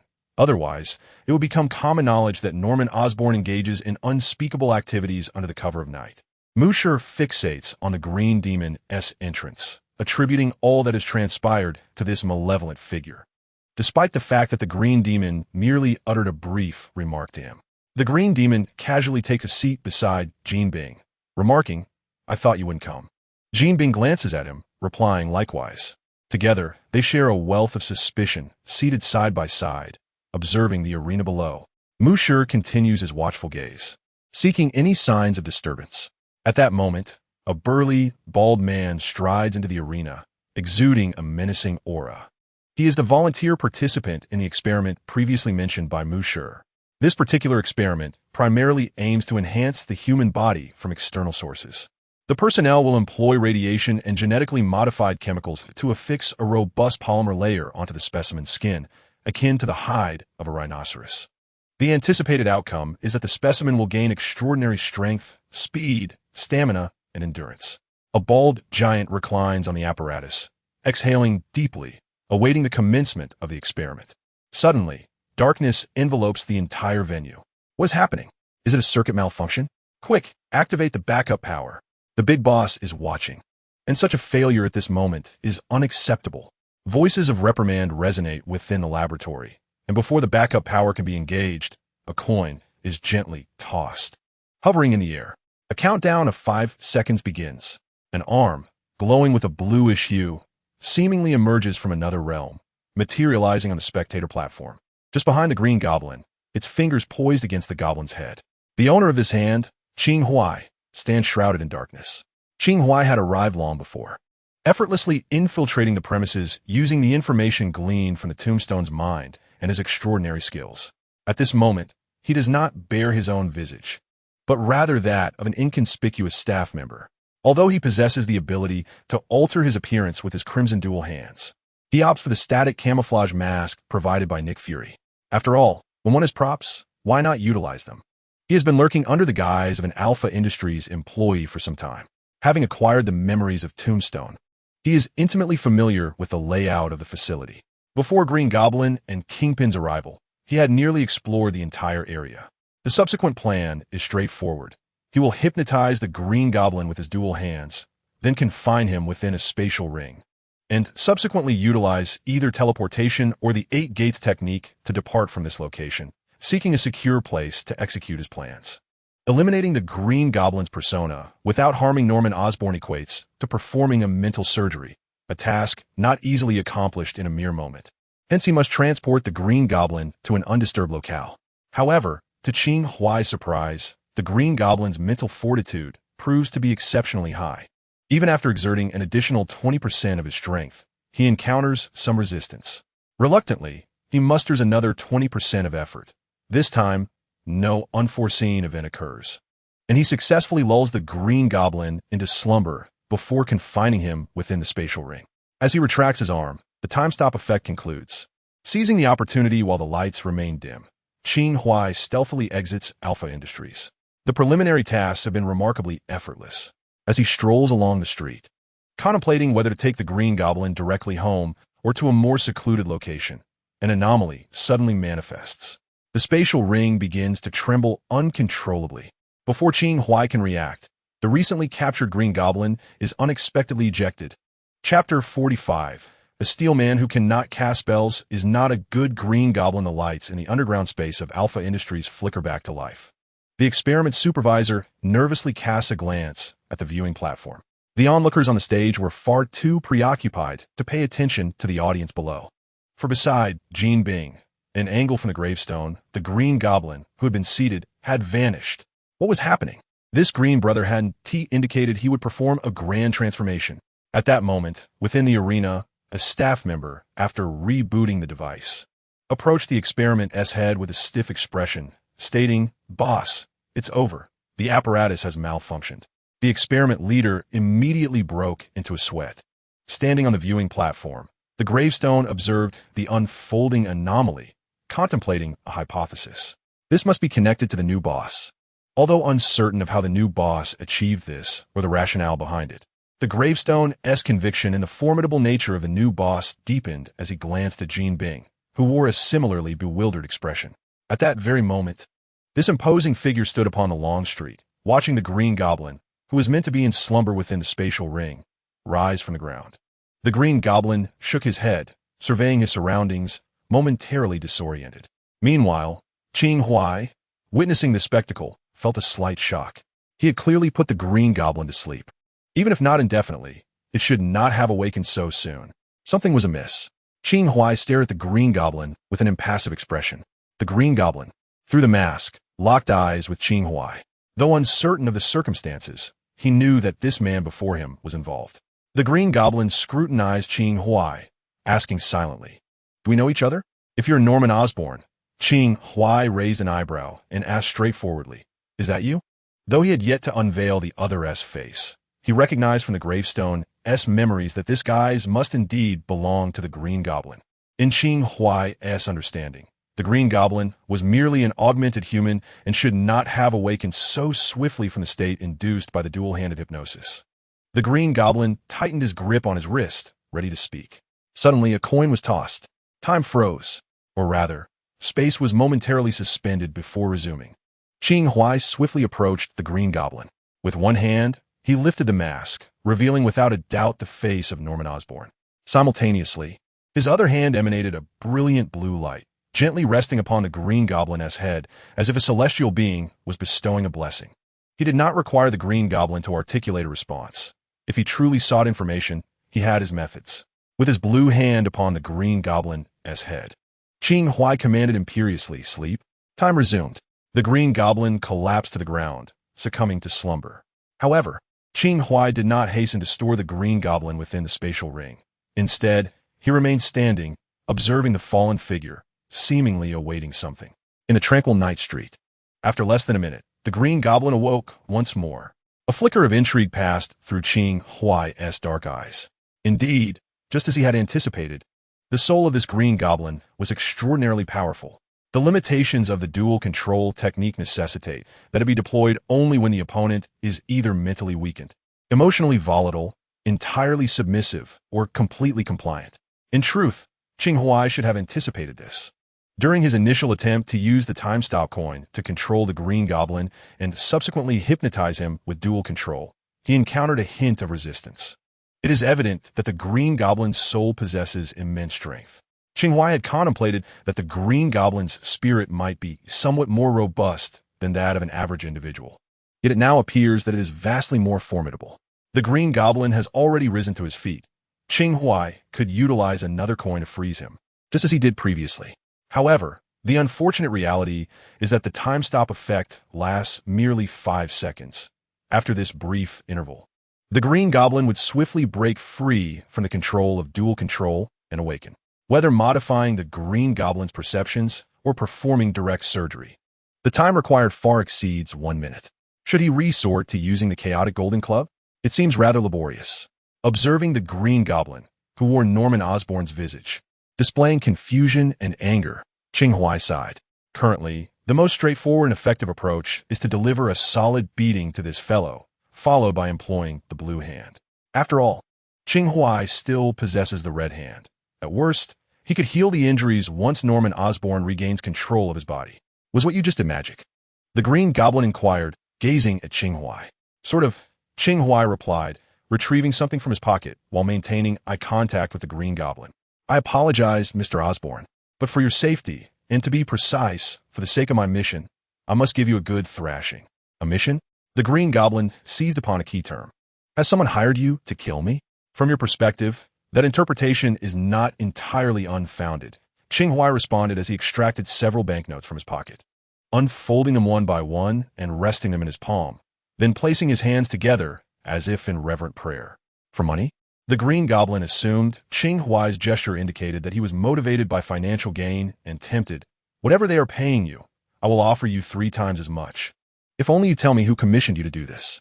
"Do not misconstrue my intentions. It has nothing to do with money," Qing Huai remarked, gazing up at the Green Goblin with a smile playing at the corners of his lips. "I merely wish to demonstrate to you another facet of the power of wealth." The Green Goblin paused, perplexed by Qing Huai's meaning. Yet, in the next moment, he observed as Qing Huai's palm gently opened, and the banknotes within seemed to possess a life of their own, hovering before Qing Huai's chest, with a faint, otherworldly glow shimmering upon them. Having forgotten his playing cards today, Qing Huai had no choice but to substitute these worthless items for his trickery. "Go," Qing Huai uttered calmly. The stack of banknotes before his chest whirled forth like lethal blades. The Green Goblin's pupils constricted, and he swiftly gestured with his hands in front of his chest. Suddenly, several black energy cords erupted from his palms, striking down the spiraling banknotes one after another. "Is this magic?" Qing Huai remained in place, his expression unchanging, yet internally, he was genuinely astonished. Can the Green Goblin wield magic? After all, Qing Huai had never claimed he could not. However, Just because Qing Huai had not heard of it does not imply it to be impossible. This is an unknown parallel universe, brimming with infinite possibilities. This marks the second occasion today that Qing Huai is astonished by the Green Goblin. Yet at this moment, he feels not a trace of negativity. Instead, a subtle excitement begins to stir within him. A Green Goblin adept in dark magic, and judging by his current state, it appears he has only revealed a mere fraction of his capabilities, much like Qing Huai himself. The situation is starting to become intriguing. At this juncture, a whistling sound resonates through the air. Qing Huai looks up to see a ghostly green glider piercing the sky, landing before the Green Goblin. Upon the massive glider stands a humanoid mechanical suit. It seems negotiations have faltered, little one. I can sense the formidable aura you exude, a crisis of unparalleled intensity that ignites my anticipation for the moment I crush you. As the Green Goblin speaks, he taps his wrist controller twice, causing the mechanical components on the back of the suit to automatically unfold. Once the goblin steps inside, the suit closes around him, enveloping him entirely. This mechanized Green Goblin armor could easily be likened to a low-budget version of Iron Man. However, Qing Huai is no longer taken aback. Rather, he begins to feel a sense of eagerness. Just 5 minutes prior, he would have preferred the Green Goblin to be as weak as possible to expedite the completion of his mission. Yet, at this moment, he finds himself wishing for the goblin to possess greater strength. The stakes have been raised, and if Qing Huai were to dispatch this foe in just a couple of moves, it would indeed be a lackluster affair.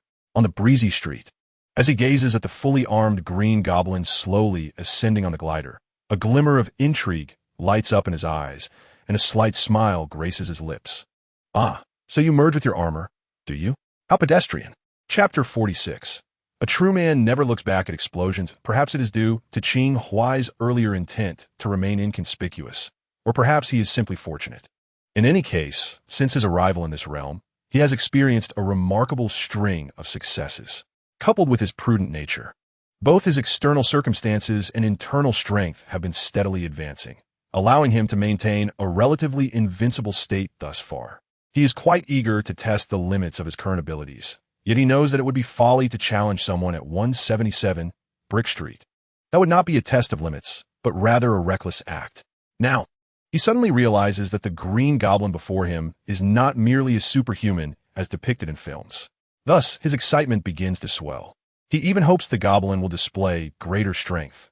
Otherwise, if he manages to elevate his own emotions only to see the goblin falter in less than 3 seconds, it would be utterly disappointing. On the dimly lit street, the magically endowed Green Goblin summons his green mechanical armor through the wrist controller. To be honest, it looks rather impressive. However, Qing Huai feels no envy, for he too possesses a set of armor. As the Green Goblin rises gradually into the air atop the glider, he gazes down upon Qing Huai from his lofty vantage point. Qing Huai removed the spatial ring from his finger, then strode towards the Green Demon, summoning his armor as he advanced. A silver-white mastiff insignia materialized before him, coalescing at his waist and swiftly transforming into a set of black and white armor. The Snow Mastiff armor, a creation of the system, it eliminated the need for both summoning devices and bloodlines. Although Qing Huai had possessed the Snow Mastiff armor for some time, he had previously lacked the opportunity to utilize it. However, he had tried it on at home a couple of times, gaining a general understanding of its mechanics. The attributes of the Snow Mastiff armor, including strength and defense, were not fixed but rather amplified based on a certain foundation, with varying ratios of enhancement for each attribute. For instance, the armor excelled in strength while being somewhat deficient in agility. Thus, when donned, the boost to strength would be more pronounced, while the increase in agility would be relatively modest. However, it appeared that the armor could only enhance physical constitution, not the qi within Qing Huai. Fortunately, Qing Huai's innate qi was sufficient, rendering any amplification unnecessary. After adjusting to the armor, Qing Huai extended his hand to display a middle finger towards the Green Demon hovering in midair. His principle was simple. One need not always win a fight, but one must never lose in terms of style. Upon witnessing Qing Huai's gesture, the Green Demon did not exhibit anger. Rather, it swiftly maneuvered its glider to flee into the distance. Fleeing? Qing Huai chuckled to himself, realizing that the demon had been merely posturing to create the illusion of confrontation before making its escape. How cowardly! scanning his surroundings. Qing Huai acknowledged that this location was indeed unsuitable for battle, yet the decision of where to go next should be determined by him, the predator. Observing the fleeing figure of the green demon, Qing Huai remained unperturbed. He simply focused his thoughts, causing the spatial ring to levitate before him. The only drawback of the snow mastiff armor was its inability to release items from the spatial ring on his finger. Therefore, Qing Huai had removed the ring in advance, controlling it through telekinesis. Now, the spatial ring resembled a mobile armory. He positioned the ring before him and summoned a rocket launcher from within. Subsequently, using his telekinetic abilities, he transformed a strand of hair into a stream of light, integrating it into the rocket launcher, and without aiming, he haphazardly fired a rocket into the air. The green demon sensed an intense feeling of danger approaching from behind and turned to look, stunned. Not only had Qing Huai conjured a suit of armor seemingly out of thin air, but now there was also a rocket. The demon deftly maneuvered its glider just in time to narrowly evade the incoming projectile. However, before the green demon could breathe a sigh of relief, the rocket inexplicably altered its trajectory and returned. A homing missile? The expression beneath the demon's mask hardened as it glanced down at the ground, only to discover that the very individual intent on its demise had vanished. Turning back, it was met with the sight of Qing Huai, now casually seated on a flamboyant hover motorcycle that had mysteriously appeared, leisurely watching the unfolding spectacle. The green goblin, perched upon his glider, swiftly turned towards Qing Huai, with a rocket trailing closely behind. Originally intent on eliminating the green goblin, Qing Huai chose not to engage, instead steering his shadow steed to retreat. In the night sky, Qing Huai, the green goblin, and the rocket resembled three carriages of a frantic train racing wildly through the air. While maneuvering the shadow steed, Qing Huai remained vigilant of the terrain below, and upon spotting a small forest, he lowered the steed and descended rapidly. The green goblin and the rocket followed suit, hurtling downwards. Just as the shadow steed was about to touch the ground, Qing Huai stowed it away in his system's backpack, elegantly landing in a superheroic pose. Behind him, the green goblin and the rocket were closing in fast. The green goblin intended to have the rocket explode upon Qing Huai. However, as Qing Huai rose, he traced two subtle arcs with his hands, interlocking them at his waist. The Zen Seal. The snow mastiff armor possesses a skill that can induce a time stoppage within its vicinity. Unlike the time-stopping coin, the duration of this halt correlates with the energy expended during the armor summoning. In essence, once the Zen Seal is activated, the armor's energy bar will steadily diminish until it reaches zero, at which point the armor will disintegrate and the Zen Seal will naturally be lifted. Furthermore, if the armor summoner directly or indirectly touches any target within the time-stopped area, that target's time halt will also be revoked. The moment the Zen Seal was activated, both the green goblin and the rocket found themselves immobilized, one behind the other. Qing Huai proceeded forward without a backward glance. After walking a distance of several meters, he released the Zen Seal. The green goblin felt as if Qing Huai, who had just landed, had suddenly vanished, and the immense inertia compelled him to descend to the very spot where Qing Huai had just been. Before the green goblin could take flight again, the rocket arrived as promised. Boom! Flames erupted into the sky. Qing Huai continued onward. A true man never looks back at an explosion. The green goblin was thrown off balance by the shockwave of the blast, detaching from his glider and crashing to the ground. Only then did Qing Huai cast a cold glance at the disheveled green goblin. This was how it should be. Even in choosing a battlefield, it was the predator who ought to decide. The once pristine and striking emerald armor of the green goblin now bore multiple damages from the recent explosion. Yet he appeared unharmed, rising to brush off the dust while casting a fierce glare at Qing Huai. Don't even think about escaping. Qing Huai planted the rocket launcher firmly on the ground and declared, I took a strand of your hair while you were asleep. As long as I integrated into this special rocket launcher from now on, no matter where you are or what you do, pressing the launch button will ensure that every missile finds its mark upon you. Qing Huai was lying. Although this rocket launcher, modified by the divine machine, could indeed fuse a part of someone's body to launch tracking missiles, it was still bound by distance and time limitations. The rocket launcher tracking the green goblin will become ineffective by tomorrow morning. Even if Qing Huai were to blend that single hair into the rocket launcher by then, it would be futile. However, the green goblin remains oblivious to whether Qing Huai is lying. He only needs to comprehend one thing. Today, you possess three choices. Either flee and perpetually endure the torment of rocket fire, or remain and, with a calm demeanor, Qing Huai articulates each word, beg for mercy, or plead for death. Quite the audacity, indeed. The Green Goblin removed the remnants of a shattered green mask, revealing a sinister and terrifying grin. I actually have a fourth option, do I not? You wouldn't dare suggest that I should be killed, would you? Qing Huai feigned surprise. Well, you might want to put in some effort then. He harbored no fear of inciting the Green Goblin's wrath, for he was aware that time manipulation was effective against him. Regardless, he had an escape route. Suddenly, the Green Goblin erupted into a cacophonous, eerie laughter, reminiscent of a demon's wail. He forcefully peeled away the damaged armor from his body, and before Qing Huai's gaze, his form began to swell, transforming into a verdant giant. Wait a moment. This scenario seems rather off. Qing Huai's eyes trailed upward along the goblin's head. In no time, the Green Goblin had grown to nearly 3 meters in height, his figure colossal and imposing, with skin of a deep green hue. Certain areas were adorned with dense scales, and from his crown and spine sprouted a pair of horns and bat-like membranous wings. The Green Goblin stomped the ground, shattering it, as radiant magical formations materialized between his hands. You must also strive to survive, he declared to Qing Huai. Qing Huai lifted his gaze slightly, contemplating this behemoth resembling the Hulk. Magic, armor, and immense stature converged into one entity. With such formidable power, he still understood the value of survival. This universe's Green Goblin possessed considerable depth. Chapter 47, Old Shadows.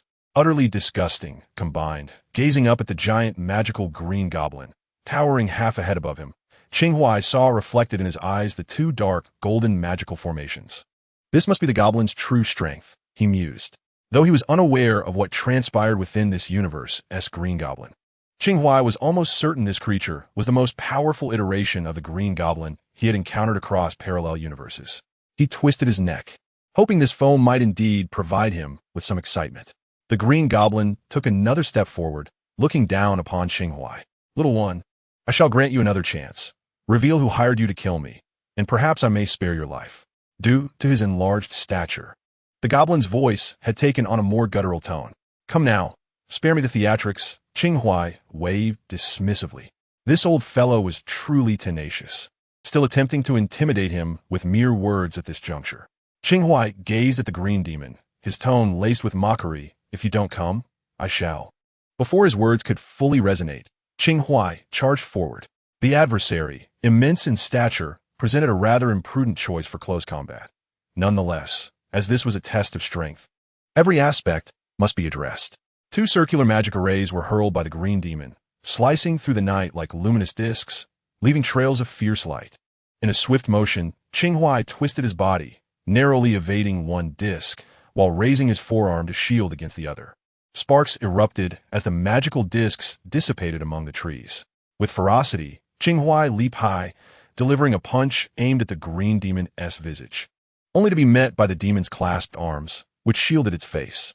Without hesitation, Qing Huai redirected his unstruck hand to strike the demon's arm, using the force to execute a front flip, subsequently channeling all his strength into his foot, descending upon the green demon with a formidable blow. The green demon staggered back, crushing the ground beneath him. Instantly, his muscles tensed, and with a powerful thrust, he flung Qing Huai downward. Qing Huai spun midair, touching down lightly, only to launch himself like an arrow once more. Bang! The white and green figures each unleashed a punch, colliding with a resounding impact. The fierce clash of power generated a wave of invisible energy that radiated outward from their epicenter. Qing Huai was inwardly astonished at the green demon's immense strength. Had he not been clad in armor and relying on qi, he would surely have been sent flying. This left him perplexed. With such formidable power, why did the demon seem intent on fleeing? The green demon extended its dark green claws, sweeping horizontally towards Qing Huai. He quickly ducked, aiming to strike at the demon's lower defenses. However, with a sudden flutter of its membranous wings, the green demon took flight. It hovered above, addressing Qing Huai. Are you truly hired to slay me? With such formidable strength, why serve another? Is this strength truly impressive? Qing Huai replied, gazing up at the green demon. The one who hired me is far more powerful. Objectively, the task system could be considered the one who employed him. Everything Qing Huai possessed was granted by the system, thus rendering it superior. There is no need for conflict, the green demon continued. We could join forces. We could become allies, could we not? Oh, so I should agree to be your friend, only for you to stab me in the back later? Qing Huai retorted, with your size, why resort to cunning? Isn't it better to be straightforward? As he conversed with the green demon, Qing Huai calmly sidestepped, extending his hand to catch the green glider that swooped in from behind. The glider, armed with sharp blades, posed a serious threat, capable of piercing through with the slightest oversight.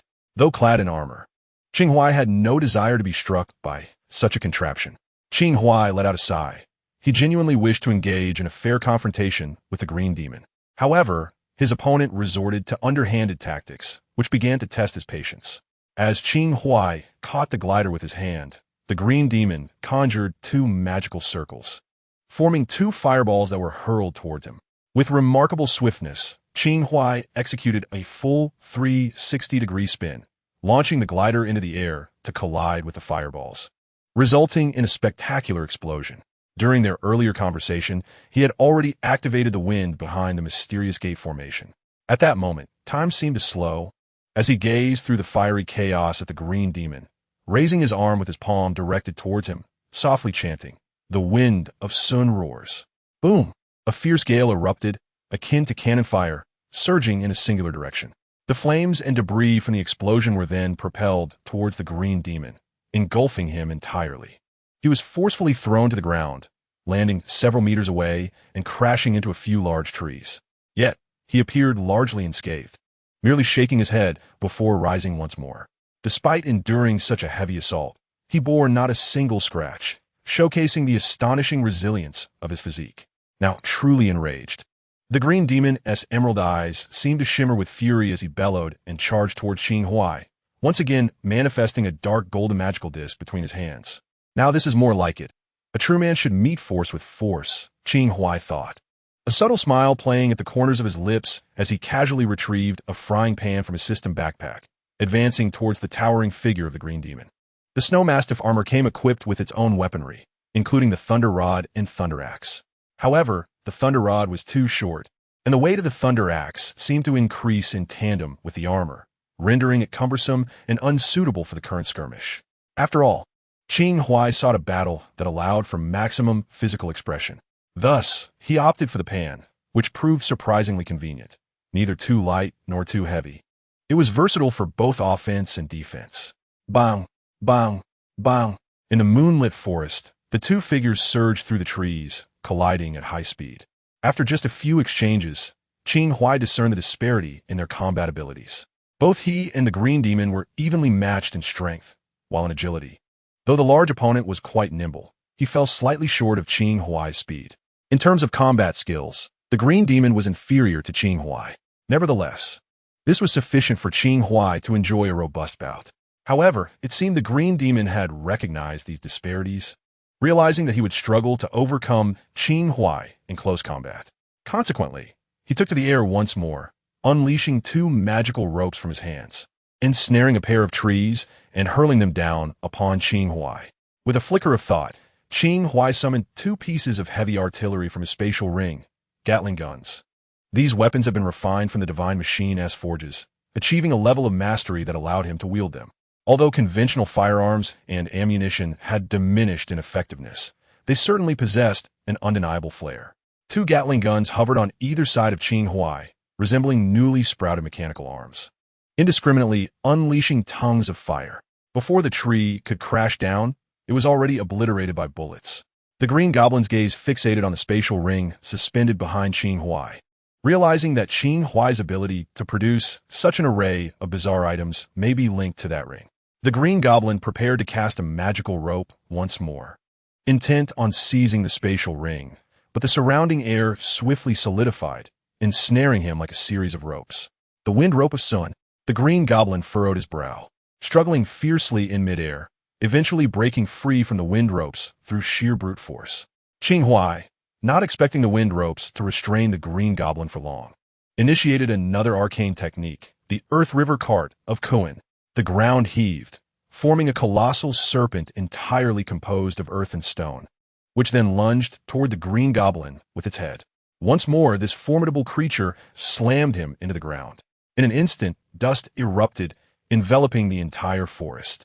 The Gatling guns did not cease. They redirected their fire toward the green goblin's falling direction. Amidst the thick dust, a roar erupted, followed by two magical discs slicing through the Gatling barrels. The cacophony of the forest gave way to a brief stillness, the dust settling as the green goblin regained his sight, only to find the area inexplicably filled with ice spikes. The interplay of moonlight and firelight flickered between each ice spike. Although it was merely faint illumination, it dazzled the green goblin's vision. Where is he? The green goblin, confident that not even a barrage of ice spikes could harm him, wondered where that individual had vanished to. Quite peculiar. The floral chaos of Qian. A voice echoed from an unknown source, and in the next moment, the green goblin's pupils dilated in shock, for he found himself surrounded by countless reflections of Qing Huai. Each Qing Huai charged toward him wielding a frying pan. Just as the green goblin felt disoriented, the sound of rushing wind filled the air, and the real Qing Huai descended from above, frying pan in hand. The power of the white tiger. The wind behind wandering technique, upon activation, bestows the strength, speed, and fighting spirit of the white tiger evenly. Clad in armor and brandishing the frying pan, Qing Huai plummeted toward the green goblin like a cannonball. Bang! The night forest fell silent once more. In the massive crater, the green goblin returned to his normal size. Countless reflections of Qing Huai faded, leaving only one remaining. Surrounded by ice spikes, the singular Qing Huai had dismantled his armor, standing at the edge of the pit, holding the frying pan and gazing down at the figure lying within.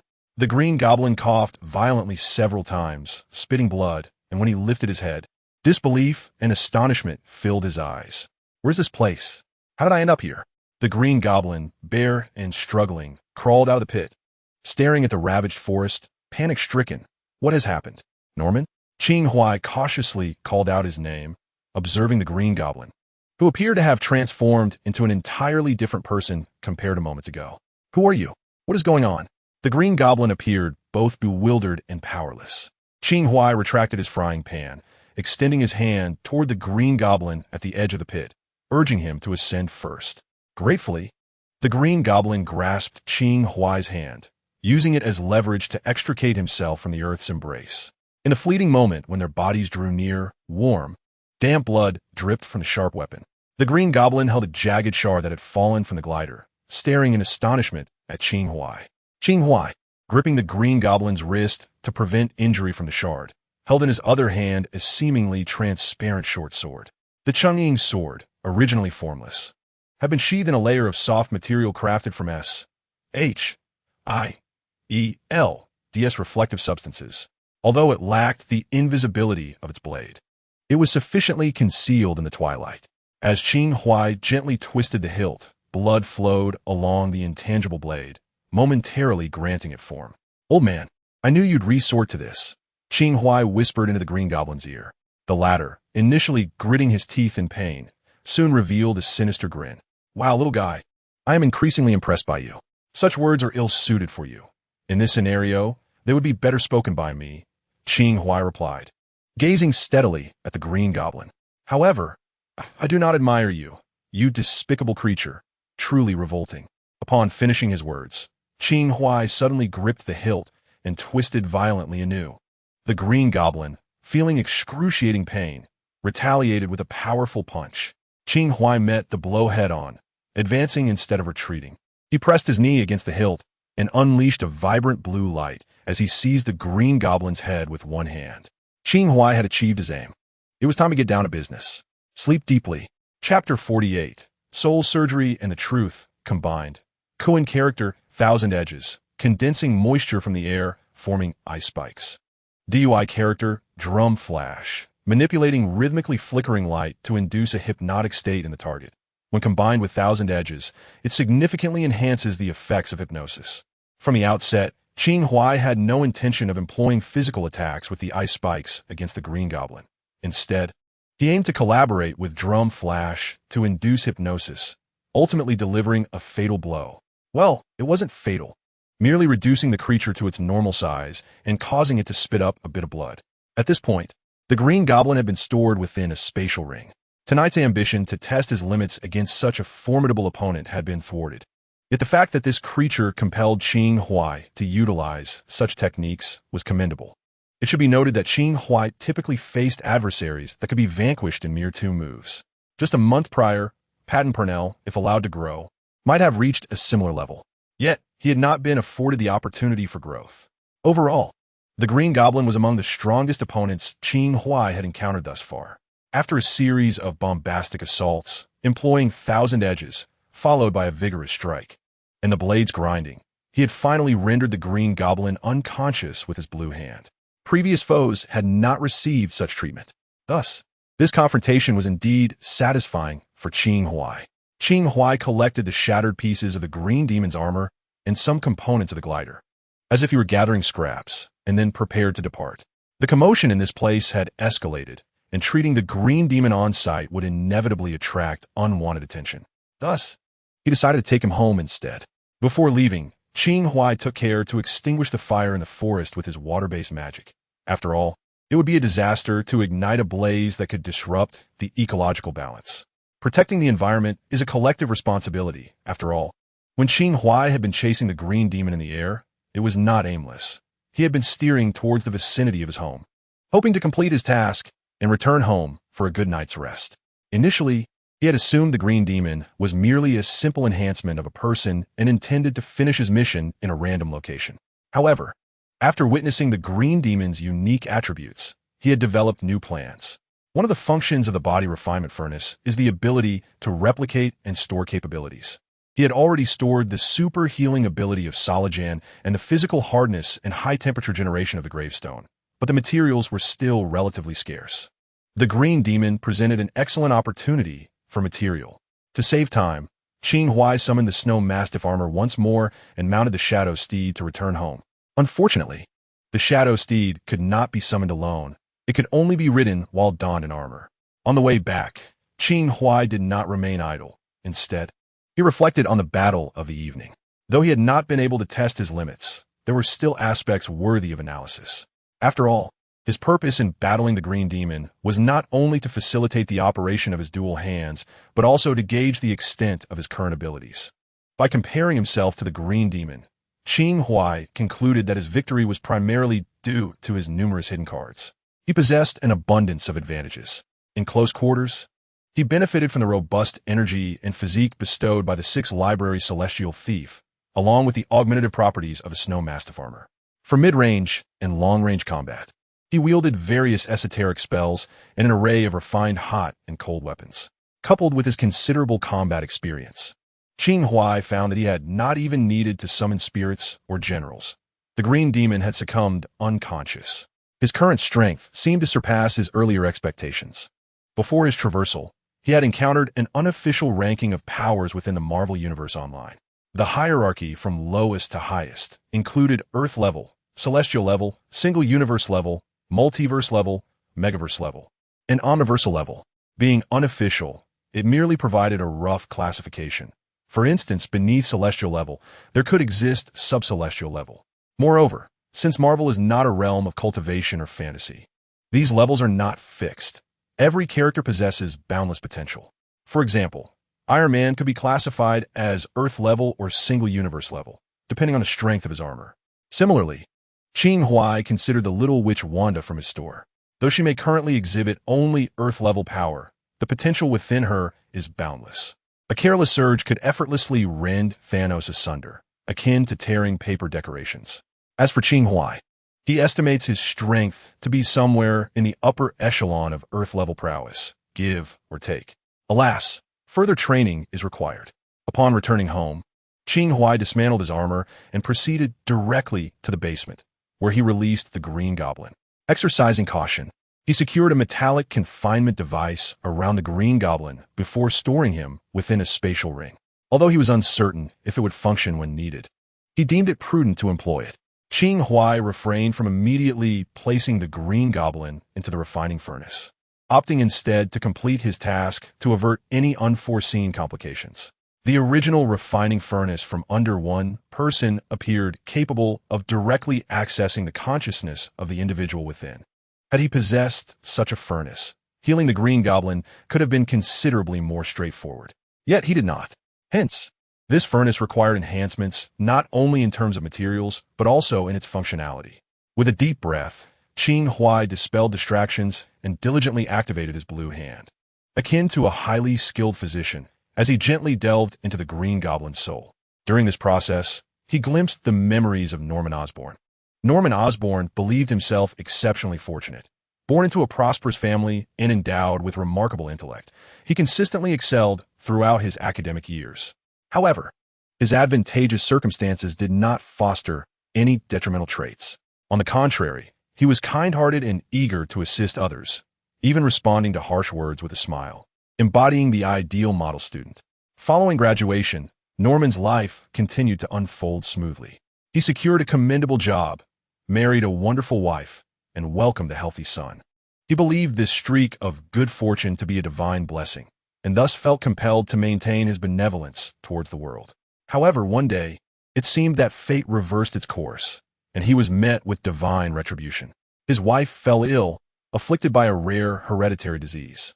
Upon learning of her condition, Norman did not blame her for concealing the truth before their marriage. Instead, he devoted himself tirelessly to finding a cure. Yet, solutions were not as readily available as he wished them to be. He consulted renowned doctors, specialists, and professors across the land, but none could provide the answers he sought. After enduring disappointment repeatedly, he suddenly recalled one person, Captain America.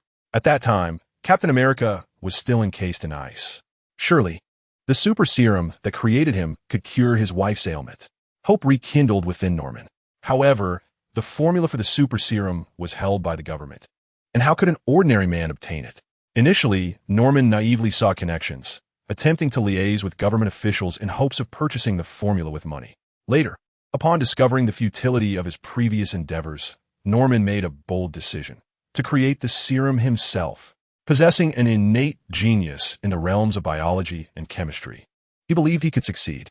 Thus, hope rekindled, Norman Osborn dedicated himself to the study of a super serum, or rather, an enhancement drug for the human body. Acknowledging the limitations of his own abilities, he enlisted the help of a university friend, ensuring that his companion would not suffer financially by offering a generous weekly salary. After a year of relentless research, they succeeded. Norman Osborn conducted human trials on himself. The experiment appeared to be a success. Aside from initial bouts of severe nausea and diarrhea, there were no adverse effects. Not only that, he attained a physique that surpassed the ordinary. Elated by the transformation, Norman felt an overwhelming joy, believing that Emily could soon partake in the experiment, that perhaps his wife could finally escape the clutches of her hereditary illness. However, when he prepared to share this wonderful news with his wife and friend, he stumbled upon an astonishing revelation. His wife and his friend were entwined in an intimate embrace. That day, Norman transformed into the Green Goblin. In that moment, he felt as if he understood why divine retribution had befallen him. It was because he had been too kind, too benevolent to his wife, too generous to his friend, too compassionate towards everything. Perhaps the divine does not require humanity to be kind, and thus he faced punishment. Indeed, why should one be kind? With terrifying power that far exceeded that of mere mortals, he should not bow or smile at others. He should do as he pleases. He believed he had finally grasped the truth of the world. And then, he killed the treacherous pair. As he exited that house, Norman spotted a police car, a mere coincidence. Yet it served as a stark reminder. He had a child.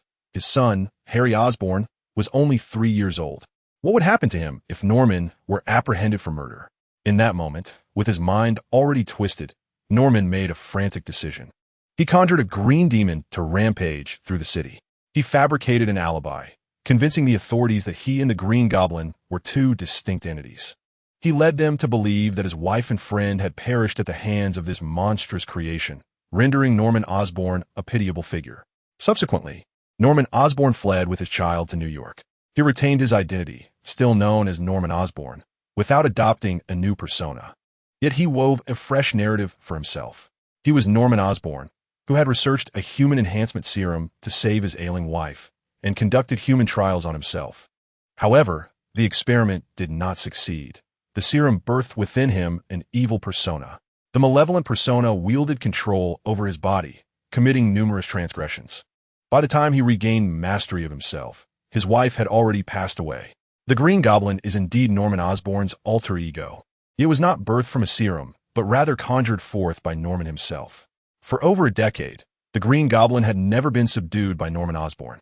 The illusion that the Green Goblin had not reemerged was rooted in two reasons. First, Harry Osborn yearned for a benevolent and stable father figure. Second, the actions of the Green Goblin mirrored the desires that lingered in Norman's subconscious. He had always been aware of the Green Goblin's existence, yet his subconscious opted to forget it. Now, Qing Huai, through his azure essence, has glimpsed these truths. Unlike the Green Goblin he had previously known, this parallel universe's incarnation harbored no intentions of crime or world destruction. Instead, it sought evolution, immortality, the attainment of the most sublime mental and physical state, and a means to shield his son, Harry Osborn, from hereditary ailments. Perhaps the initial ambition was merely to spare his son from genetic afflictions. Yet this notion warped into something grotesque over time. In pursuit of this so-called evolution, the Green Goblin persistently delved into genetic engineering and various experiments to enhance the human form. To procure test subjects, he established an underground faction dedicated to seeking volunteers.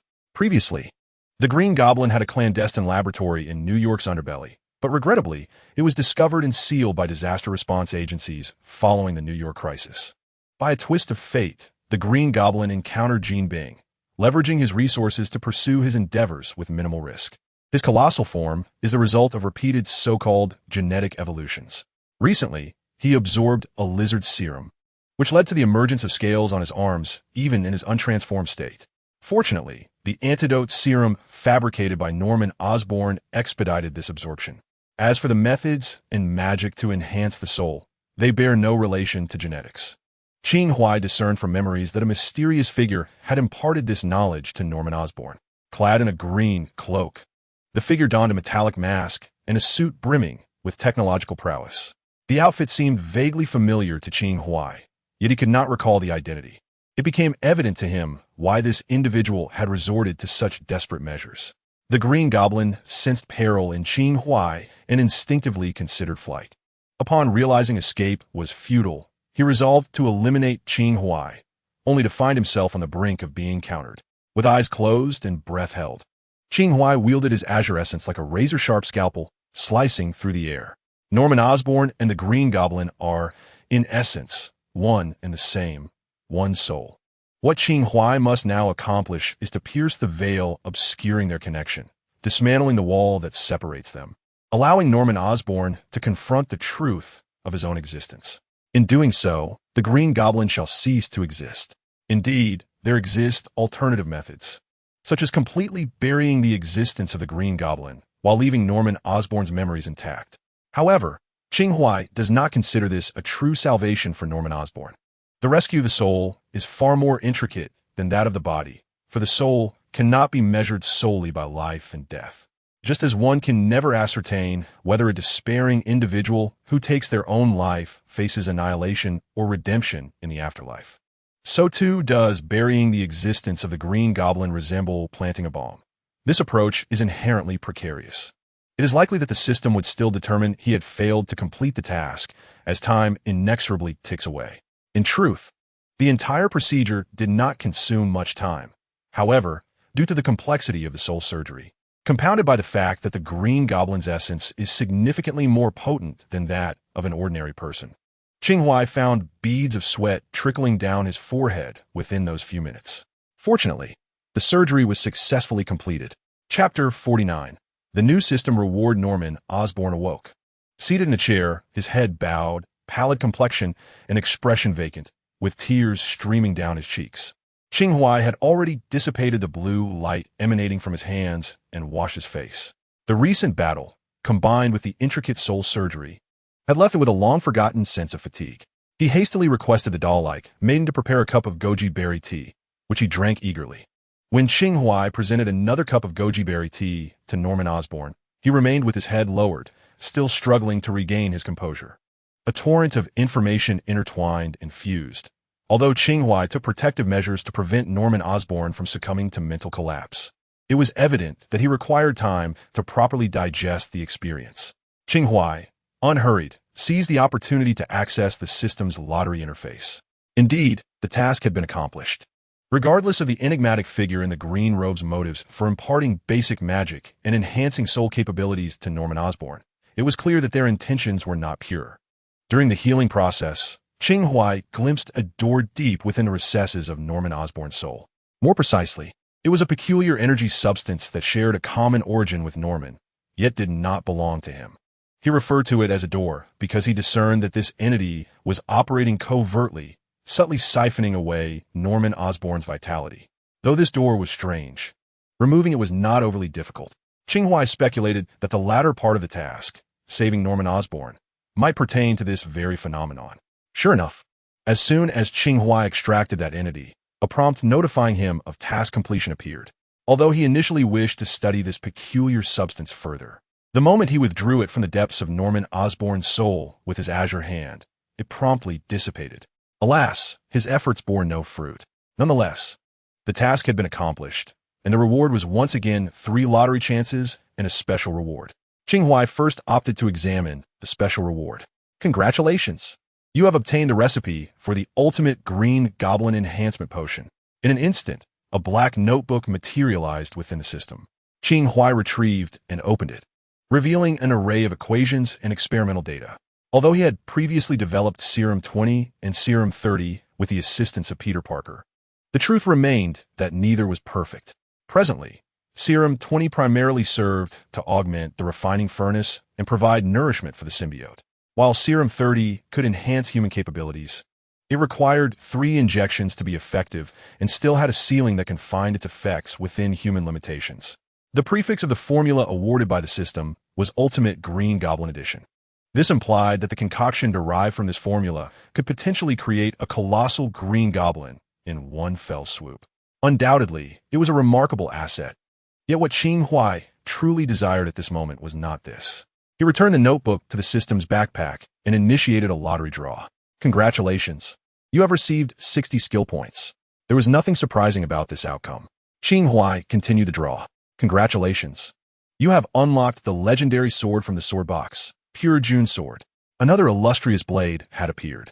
Summoning the sword box, he pressed gently, and indeed, 2 swords emerged this time. The one outside was the previous Shadow Sword, while the one within was the Pure June Sword. The hilt was adorned with intricate carvings, radiating a profound light akin to the movements of celestial bodies, while the blade seamlessly blended with the surrounding illumination, flowing like clear water across a tranquil pond. The edge stood tall and majestic, reminiscent of sheer cliff. Accompanying the Pure June Sword was a descriptive passage, the Pure June Sword, a weapon of unparalleled nobility, forged from the ancient red jade of the mountains, with copper extracted from the dried waters of the Rui River. During its creation, the thunder god hammered iron, the rain goddess poured water, the dragon held the furnace, and the heavenly emperor supplied charcoal. The master blacksmith, Oyezi, under divine command, poured his heart and soul into the forging for a decade. Once the sword was completed, the gods ascended to the heavens, the red jade mountains sealed as before, and the waves of the Rui River surged anew, leaving Oyezi exhausted and lifeless. Indeed, it was a fine sword, yet Qing Huai found himself at a loss to utilize it. He had contemplated refining the Shadow Sword using the Divine Machine forges to achieve the ability of wielding objects. However, he discovered that the Divine Machine could not refine the Shadow Sword. This was quite frustrating. Lacking the skill to wield swords himself, he could not stand the sword box upright, pointing to the heavens, and command the sword to slay foes from afar. Although these swords were undeniably sharp, for Qing Huai, the inability to display such prowess was the greatest disappointment. Nevertheless, the fact that he could draw such an item as a reward from a high-level mission hinted at its potential utility. Perhaps Qing Huai had yet to uncover its purpose, or the moment for its revelation had simply not arrived. He grasped the Pure June Sword, weighed it in his hands, and after failing to refine it with the Divine Machine, he returned it to the sword box and placed it back into the system's backpack. Now, feeling disinclined to ponder the hidden uses of the sword box, he began preparing for the third lottery draw. Watching as the Pisces Tai Chi rotated before him, and gradually came to a halt. Congratulations, you have unlocked a wondrous skill, Heavenly Talisman. Qing Huai smiled serenely. At last, the most straightforward and forceful skill had arrived. The so-called Tongtian Talisman, which can scatter talismans like beans. After summoning the 8 extraordinary panels, Qing Huai directly allocated 60 skill points to the Tongtian Talisman. The variants are as follows. 6 Library Celestial Thief, devouring all things.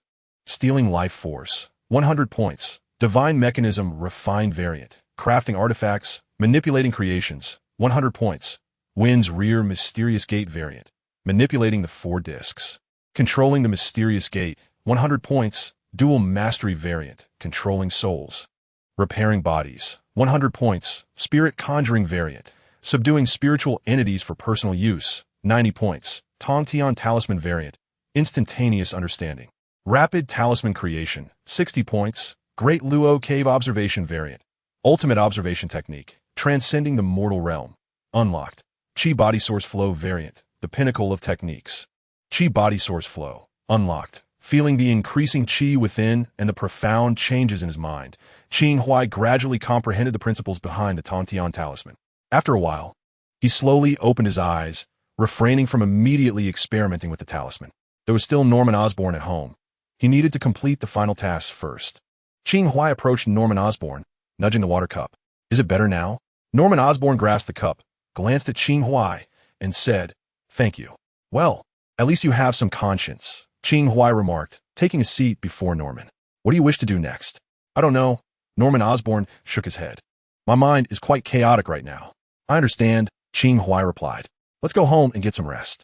Norman Osborn looked up at Qing Huai again, asking, "Who exactly are you? Can't you tell?" "I am the one who saved you," Qing Huai stated plainly. "The one who taught you magic has been devouring your life." Norman Osborn displayed a look of surprise, clearly unaware of this fact. He opened his mouth to speak but seemed to sense something, raising his hand to feel, weakly stating, "My magic has vanished." Qing Huai speculated that the door must have been bidirectional. The mysterious figure in the green robe was lending magic to Norman, while simultaneously consuming his life force, akin to some form of transaction. However, Qing Huai chose not to voice this conjecture, as he felt that Norman was not particularly concerned about it at that moment. Norman Osborn's expression had dimmed once more. His mind was indeed in turmoil, uncertain which matters held greater significance, or perhaps whether anything mattered at all. He looked at Qing Huai and inquired, "Can you tell me why you saved me? We should not be acquainted." Qing Huai shook his head. "I cannot." Norman Osborn fell silent again. Chapter 50. Duke 10 You may leave, Qing Huai said to the silent Norman Osborn. "But before you go, you must first settle the surgical fees." "Surgical fees?" Norman Osborn was taken aback. "You don't think I am a philanthropist helping you for free, do you?" Qing Huai raised an eyebrow. "Ah." Norman Osborn was momentarily at a loss, then began to search his person, asking, "Would a check suffice?" "I do not want money." Qing Huai circled around Norman Osborn, slightly bending forward to gaze at him as he spoke. "I seek your strength." "What?" Norman Osborn replied, bewildered. "Follow me," Qing Huai said, straightening up and leading Norman to a room where a refining furnace was placed. Upon seeing the vibrant, half-mechanical heart, a flicker of astonishment crossed Norman Osborn's otherwise weary expression. "Lie down. If all goes well, it will replicate your strength," Qing Huai declared as he opened the furnace door. "Can it restore me to a normal state?" Norman inquired. "I mean an ordinary person." "Not at all," Qing Huai replied decisively, then took his seat as the furnace operator. He then unveiled the essence of the matter. "You needn't feel guilty for possessing extraordinary power.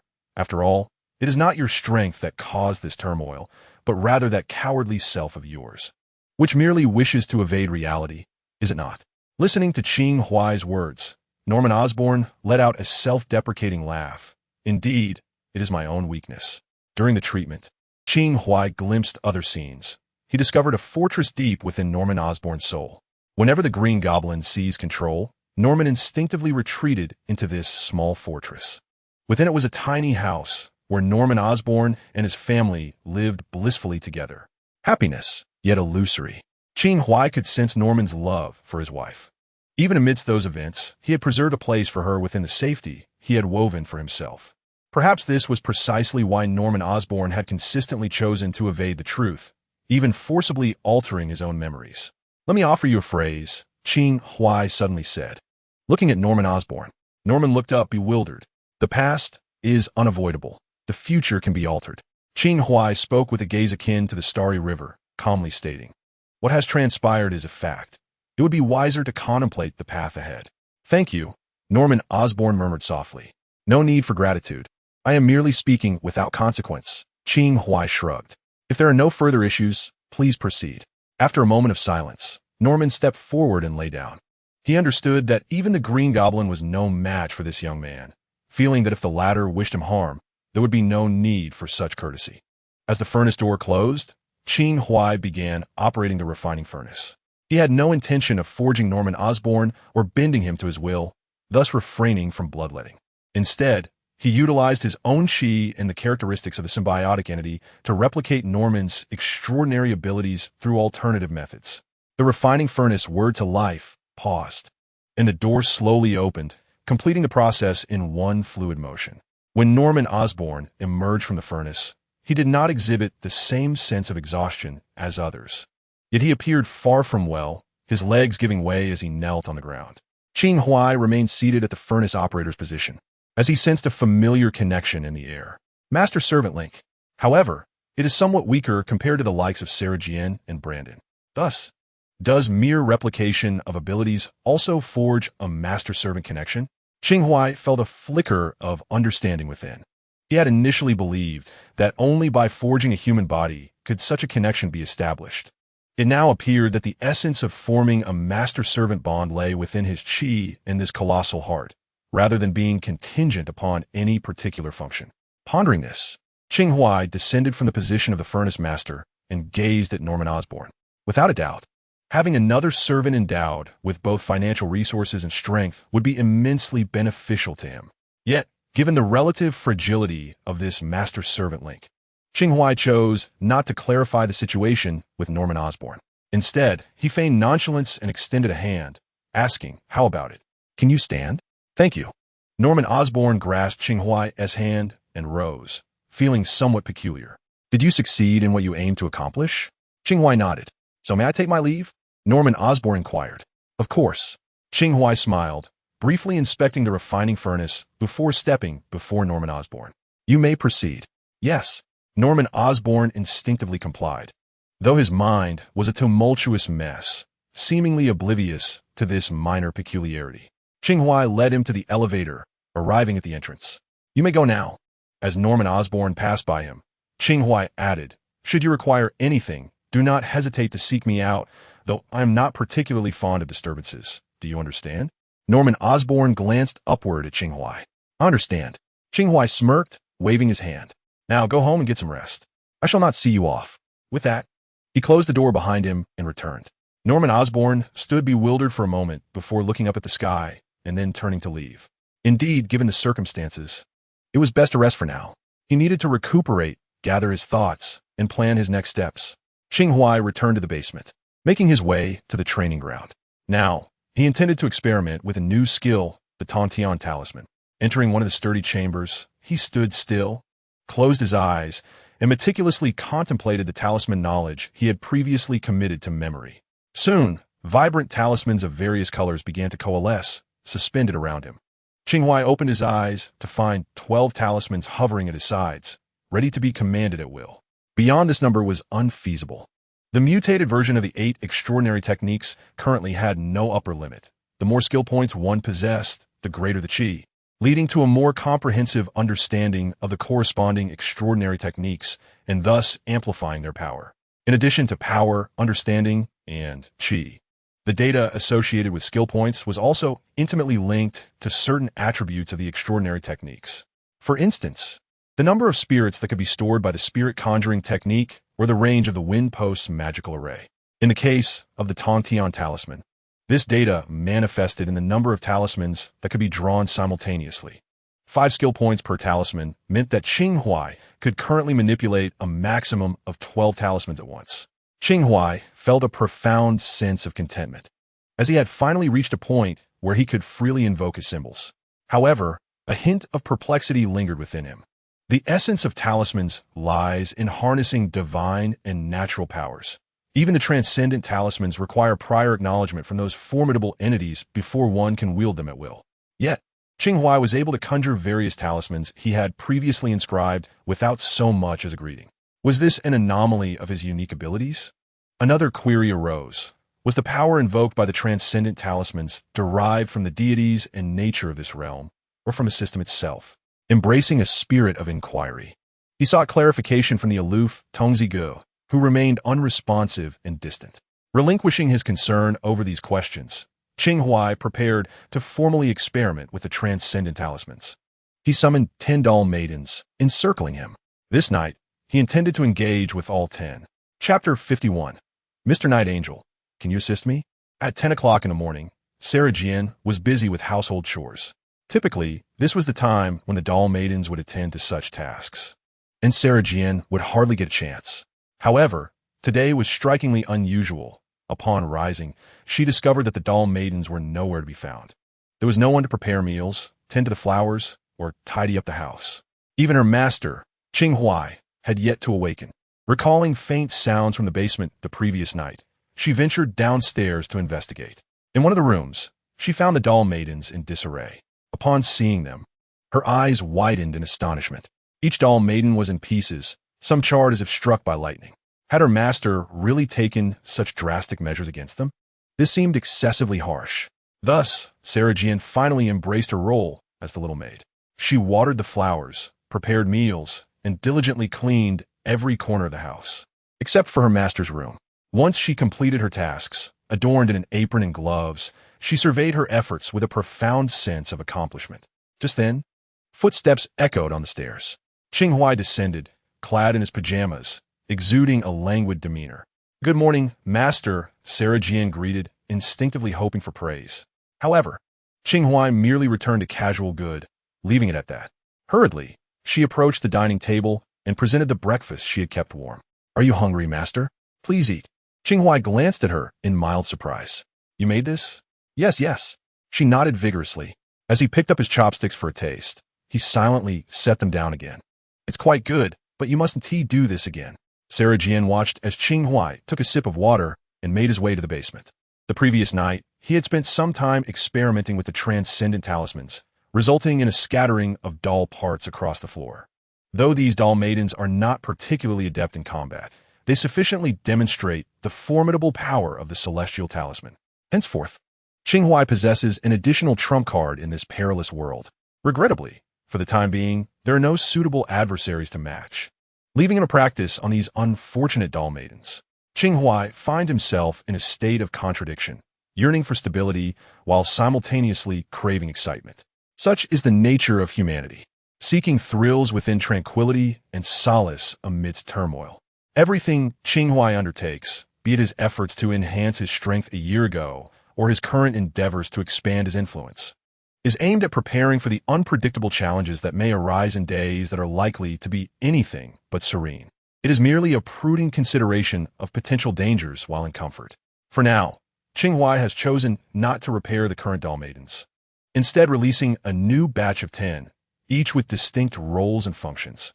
After assigning them to their respective tasks, he retreated to the basement to continue his study of the technology bestowed upon him by Nick Fury. He did not visit the shop that afternoon, immersing himself in research like a true tech enthusiast. It was only by nightfall that he emerged from the basement to call Brandon. There remained some loose ends regarding Norman Osborn. Over the years, the Green Goblin had sporadically established underground factions within the city. Although his secret laboratory had been uncovered following the New York catastrophe a year ago, his influence persisted and continued to operate clandestinely. Qing Huai provided Brandon with insights gleaned from the Green Goblin's mind, encouraging him to assess whether these factions possessed the potential for assimilation. If feasible, they should be absorbed. If not, acquiring their resources would suffice. As for Tombstone, the extensive underground criminal organization under Kingpin's control was far too vast for the current Eagle Squad to consume alone.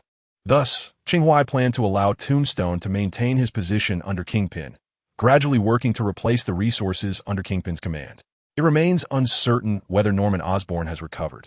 However, Qing Huai can still sense a faint connection, indicating that he is, at least, still alive. Currently, Qing Huai has 4 subordinates, Sarah Jane by his side, Brandon and Tombstone each representing different factions, and Norman Osborn, who remains an unintentional ally. Qing Huai intends to refrain from reaching out to Osborn unless he initiates contact, preserving a strategic advantage. Qing Huai has developed a peculiar interest in maintaining a hidden card for himself. After all, possessing an additional trump card could afford him greater stability in the future. After a game of poker with Sarah Jane that evening, he returned to his room and retrieved his computer. He subsequently logged into both the Slaughter Spirit and Underground trading platform websites. The Slaughter Spirit site was still bustling with familiar faces boasting about their dungeon runs. Qing Huai perused several threads, but found no valuable information. He had not donned the mantle of the exorcist for quite some time, not due to a relinquishment of that persona, but rather because he found himself devoid of interest in the commonplace malevolent spirits. His capacity for spirit summoning allowed for 90 entities, yet he currently possessed only a handful. As he had no intention of retaining ordinary spirits, he consumed them instead. Having withdrawn from the spirit hunting, Qing Huai logged onto the Underground trading platform, first accessing the account of the arms dealer. After failing to uncover any valuable information, he routinely switched to the Night Angel account. Each day, numerous individuals would send private messages to Night Angel, the majority beseeching assistance in dire circumstances. They would provide their intentions, names, addresses, and financial offers, eagerly anticipating a response from Night Angel. Among them were impoverished families, as well as affluent merchants and officials, a diverse array of individuals from various backgrounds and professions.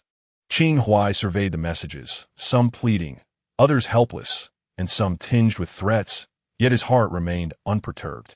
He was not a deity of salvation.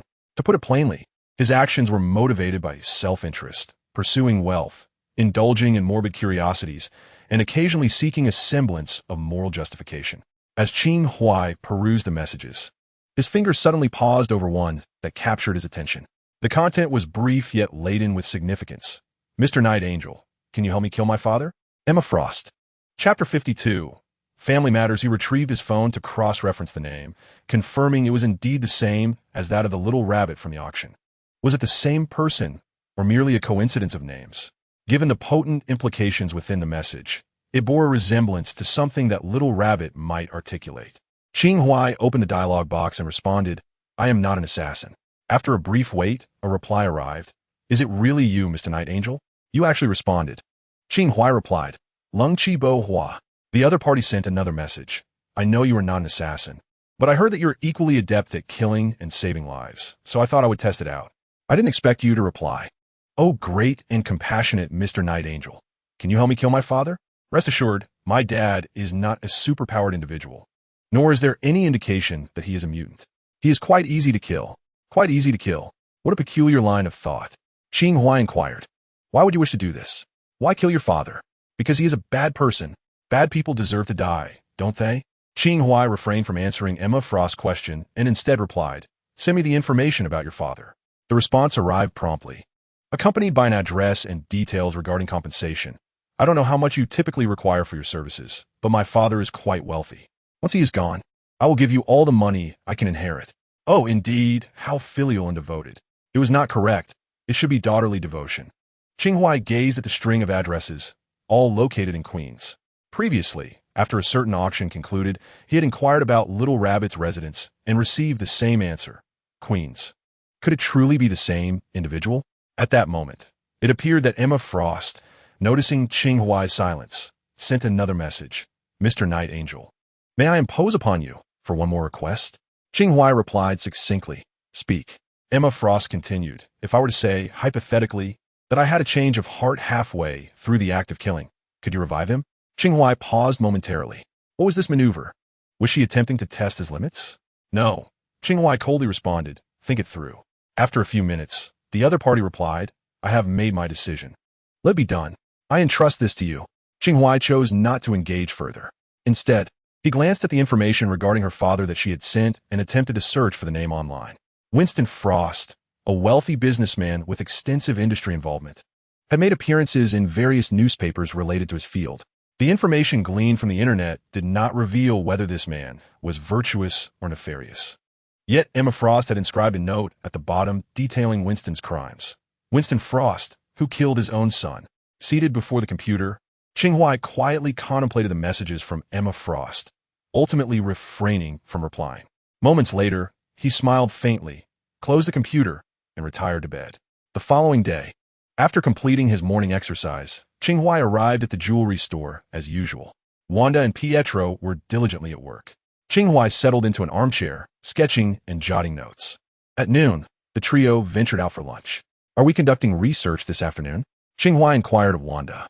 "Yes, we are," Wanda replied with wide eyes, nodding vigorously. "I shall accompany you," Qing Huai stated naturally.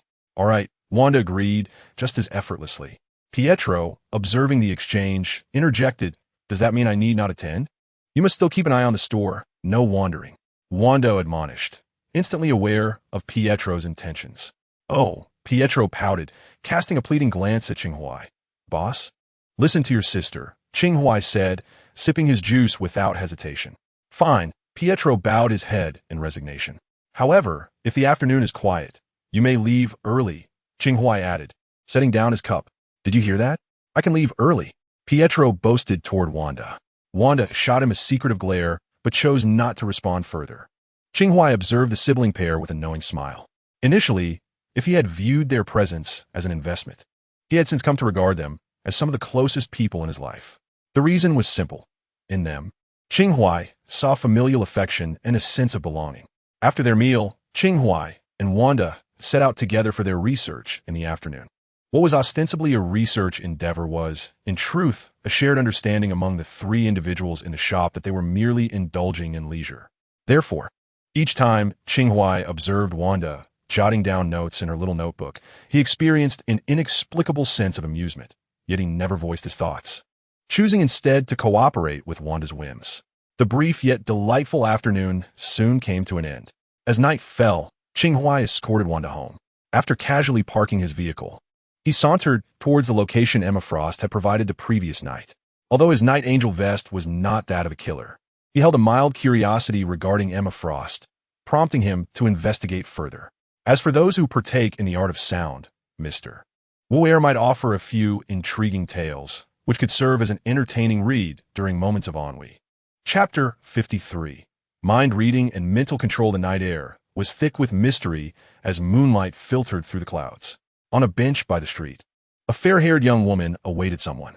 The person she awaited was none other than the increasingly renowned Night Angel from the underworld. A day prior, she had sent a message to Night Angel, which received a response, albeit without a clear affirmation of her request. It was only an hour ago that she received another message from him, instructing her to leave her home and find a place to wait. The young woman was uncertain if Night Angel had truly summoned her to this spot, or if she was merely waiting for further news. It was possible that soon she would receive another message instructing her to return home, only to discover her father lying lifeless in a pool of blood. Her emotions were a tumultuous mix of excitement and sorrow. The thrill stemmed from the thought that her father would finally meet his end, while the sadness arose from the impending loss. In that moment, she found it difficult to discern which of her feelings were genuine and which were mere fabrications of her mind, conjured to align with societal expectations. Nevertheless, she leaned towards the former as her true sentiment, considering the latter perhaps an emotional construct born of her desire to conform to ethical norms. As she sat on the bench lost in thought, she observed passers-by. Among them were two inebriated men, staggering as they approached the street lamp, supporting each other as they unfastened their belts to relieve themselves in public. The sound of their indiscretion reached her ears, prompting her to turn her head and stare at the two men. One of them, after a brief shudder, pulled up his pants and noticed the young woman nearby. Dressed in an elegant white coat, complemented by a matching beret and knee-high boots, her petite frame appeared particularly charming under the dim glow of the street lamp. The drunken man rubbed his eyes and, seeing no one else around, approached her with a grin. "Little sister, why are you alone here? Would you like to come home with your uncle? I can show you something beautiful." The other drunken man, noticing this interaction, began to whistle and playfully tease her. The young girl gazed intently at the two individuals before her, her expression devoid of fear, merely exhaling a sigh of boredom. Suddenly, the lascivious grins that adorned the faces of the drunken men vanished, replaced by a vacant, almost entranced demeanor. They shuffled away from the girl like lifeless husks, making their way to a crowded area where, without warning, they began to disrobe and perform an indecent dance in full view of the public. This spectacle immediately drew the attention of passers-by.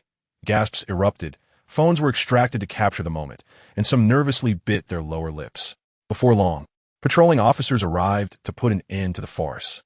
Meanwhile, the instigator of this commotion, the blonde girl, remained seated on a bench, her posture unchanged. Emma Frost. An unfamiliar voice suddenly emerged from behind her. The girl jerked her head up, rising from the bench to turn and face the speaker, clad in a hooded white robe. The figure bore a mask adorned with golden patterns. "Mr. Night Angel?" she exclaimed, her voice laced with surprise. "It's me. Are you a mutant?" Qing Huai had just witnessed the scene involving the drunken man from a distance. Upon hearing the term mutant, Emma Frost's expression stiffened. In contemporary society, this label held a negative connotation. Most ordinary individuals referred to mutants as afflicted, perceiving their genetically altered traits as a malady. Not only the general populace, but even some mutants themselves regarded their abilities as a curse. Unlike the flamboyant and formidable powers of Wolverine or Magneto, many mutants faced severe physiological or psychological challenges upon awakening their abilities. Furthermore, most mutants struggled to control their newfound powers initially, often leading to disasters, big or small, which fueled societal disdain. The aversion towards mutants stemmed primarily from fear. While superheroes and their corresponding villains, like those in the Avengers, also possessed superhuman traits, they remained a minority, with many relying on technology, such as Iron Man. The emergence of mutants threatened to alter this balance, inciting fear in people of becoming monsters with physical deformities themselves or witnessing their loved ones transform into stronger beings. The dread of a world where superhumans dominated and the mundane would be relegated to a lower status was palpable. Consequently, the prevailing attitude of mainstream society towards mutants was far from welcoming. Thus, when Emma Frost heard Night Angel identify himself as a mutant, she hesitated. She looked up at him, tentatively inquiring, "Do you despise mutants? What is your mutant ability?" Qing Huai observed this girl, petite and reminiscent of the auction house's little rabbit, and chose to respond with a question of his own, having already confirmed her status as a mutant. In this world, there exists a myriad of superhumans, some reliant on external substances, others empowered by serums, some endowed with abilities by divine forces, and some who are legends in their own right.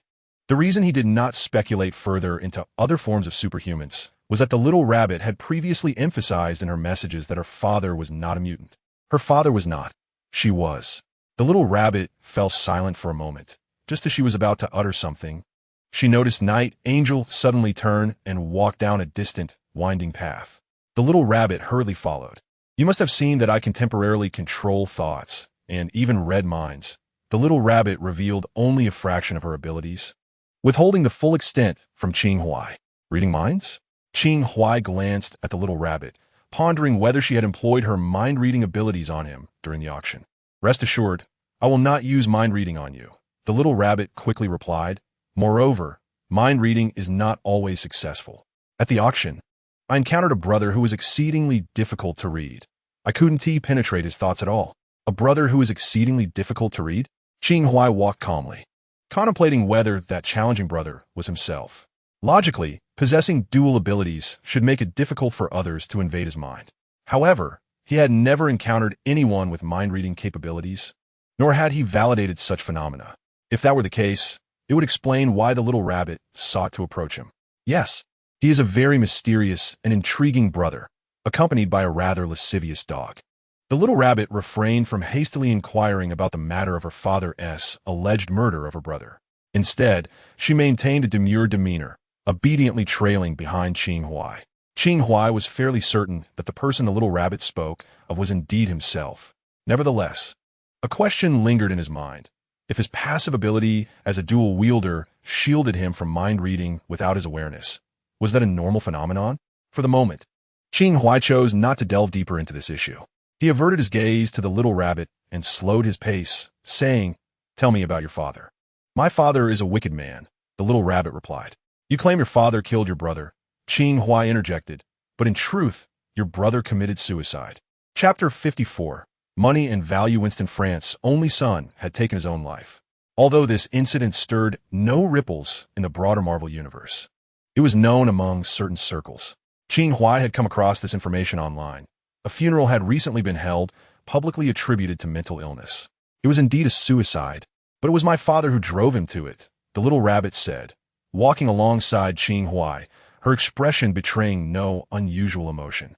Qing Huai remained silent, prompting the little rabbit to continue. My brother was gay and had a boyfriend. Initially, I was the only one who knew about this. At home, my brother and I had the closest relationship. We shared little secrets. However, I have yet to disclose the matter of my extraordinary abilities to him. I am uncertain whether I should reveal it and whether it might bring him trouble. For now, things are quite well, without the need for entanglement.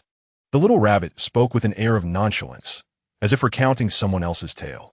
She continued, "One day, my brother's homosexuality was discovered by my sister.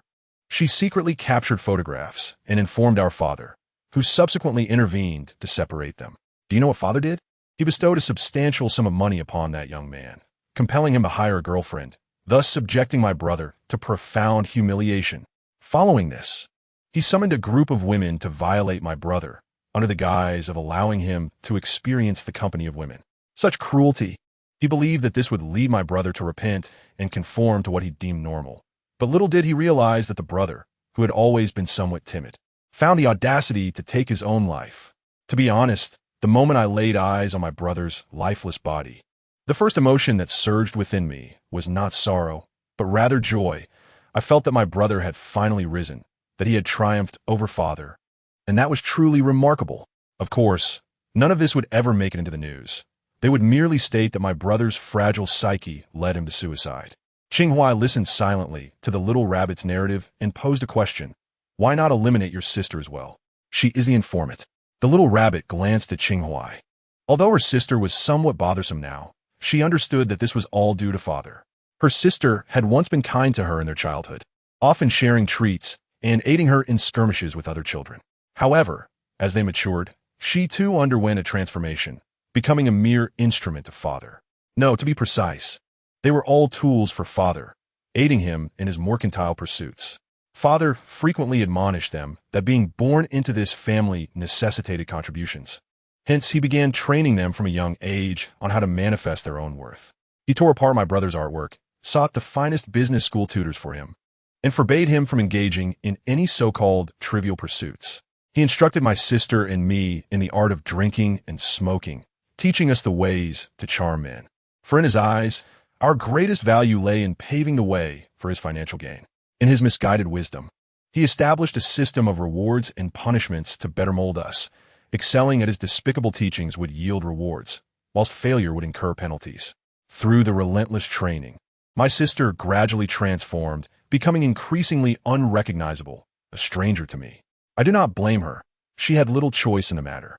Father favored her, for as a tool designed to attract men, she possessed undeniable talent, far surpassing my own.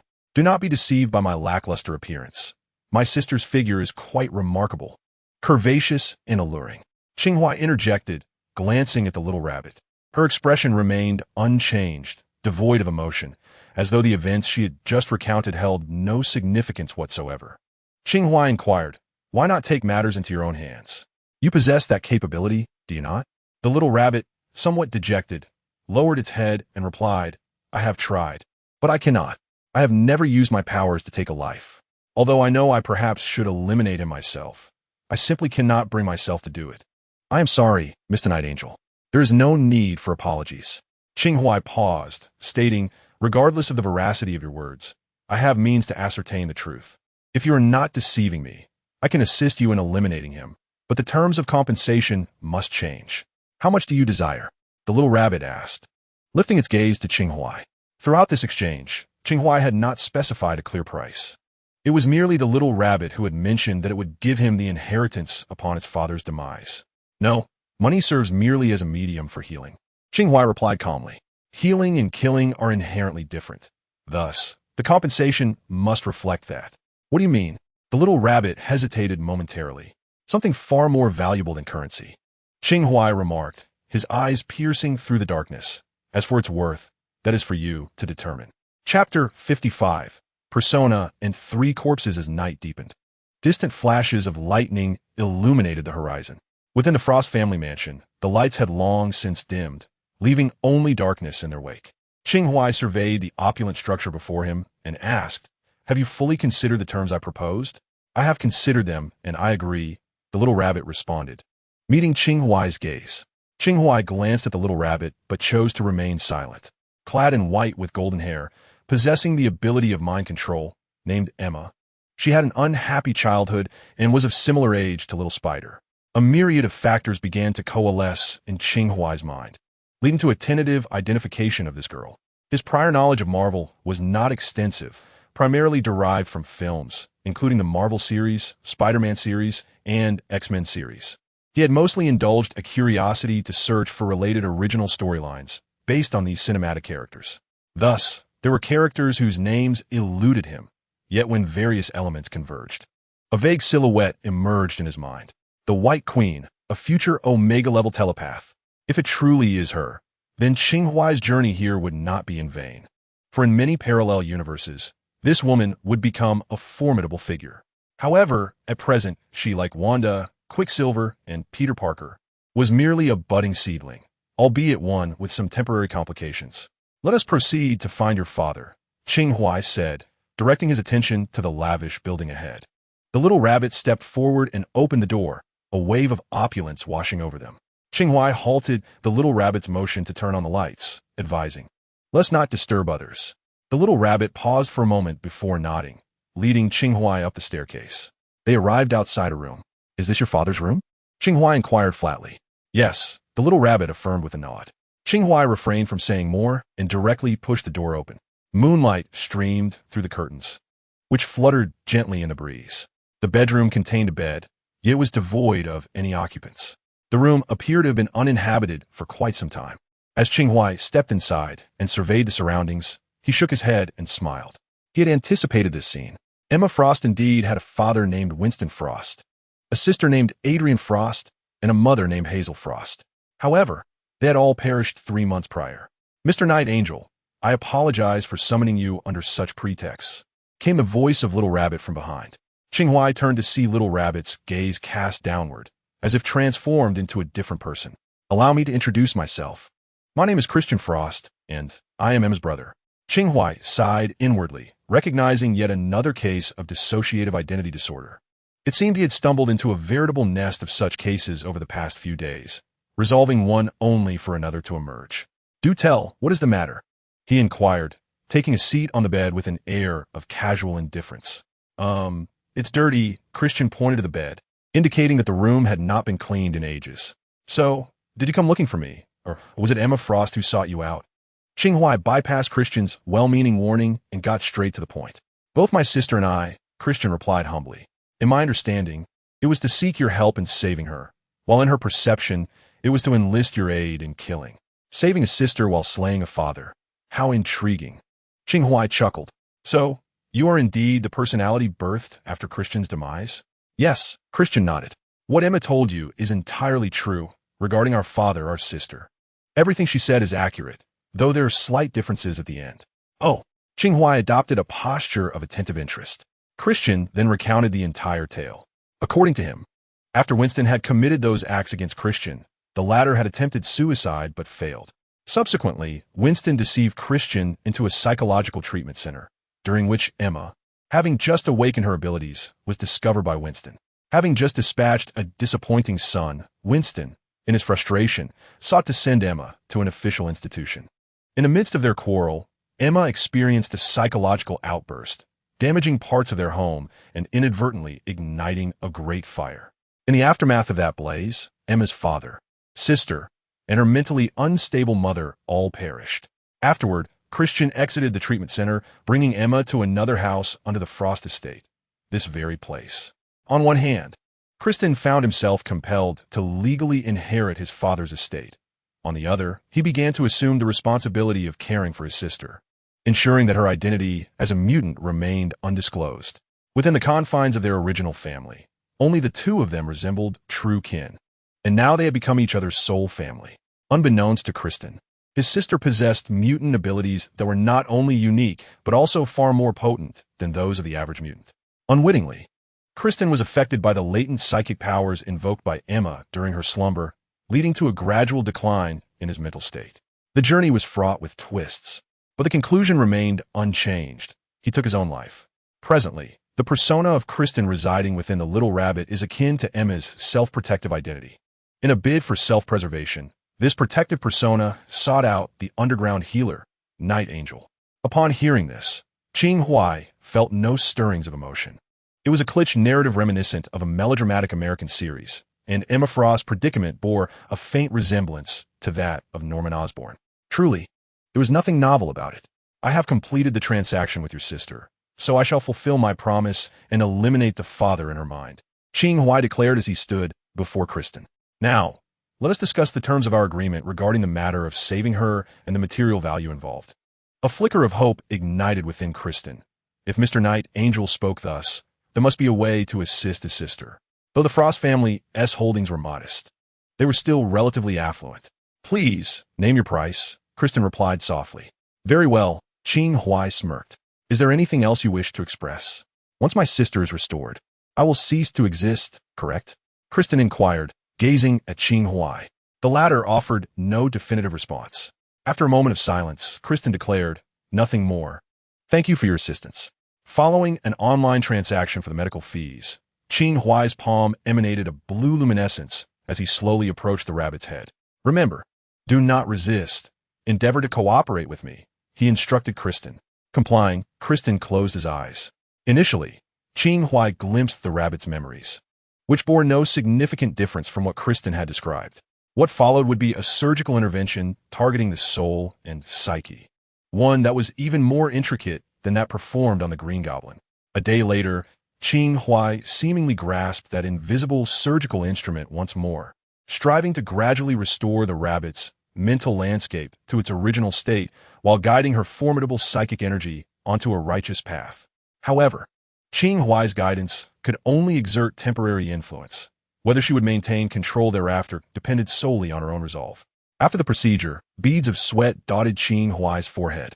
This endeavor had proven more exhausting than engaging in 2 battles. Upon concluding the operation, Qing Huai refrained from awakening the rabbit and, after inscribing a few words, prepared to depart. Just then, a voice resonated in his mind. Ding! Congratulations, you have unlocked a new skill. 3 corpses. Qing Huai paused in surprise. A new skill? Beyond the 8 extraordinary skills, what other abilities might exist? It is rather perplexing to suddenly acquire a skill without prior indication. As Qing Huai departed from the opulent mansion, he activated the system panel. Indeed, a new skill had appeared, categorized not among the 8 extraordinary skills, but within a previously vacant section labeled Talent. Talent skill: 3 corpses, greed, trial pending, hatred, trial pending, delusion, trial pending. Qing Huai seemed to grasp the implications. The 3 corpses, also known as the 3 corpse gods, are not external skills like the 8 extraordinary skills. Rather, they pertain to the innate human traits of greed, hatred, and delusion. In simpler terms, they represent the inner demons of the heart. This bears resemblance to the so-called negative personality traits. Thus, it appears that the activation of this new skill was a consequence of his recent experiences with 2 soul surgeries concerning personality fragmentation. Upon reflection, the precision required for these 2 surgeries was indeed significantly greater than before. In essence, the 3 corpses skill allows one to harness the powers of greed, hatred, and delusion, albeit only after passing the trials. The 8 extraordinary skills, the 10 renowned swords, the 3 corpses. This system's operations bear a curious similarity to certain other systems, albeit with notable differences. At the very least, the system demonstrates integrity. Despite the potential for redundancy, it consistently offers genuine rewards. Qing Huai temporarily dismissed the system panel and ventured into the night. It would be unwise to attempt new skill trials on the streets. He decided to return home first. The night soon transitioned into dawn. Within the empty mansion, a girl named Emma Frost awoke. It felt as though she had dreamt throughout the night. Upon awakening, her mind felt significantly clearer, and she recalled many forgotten memories.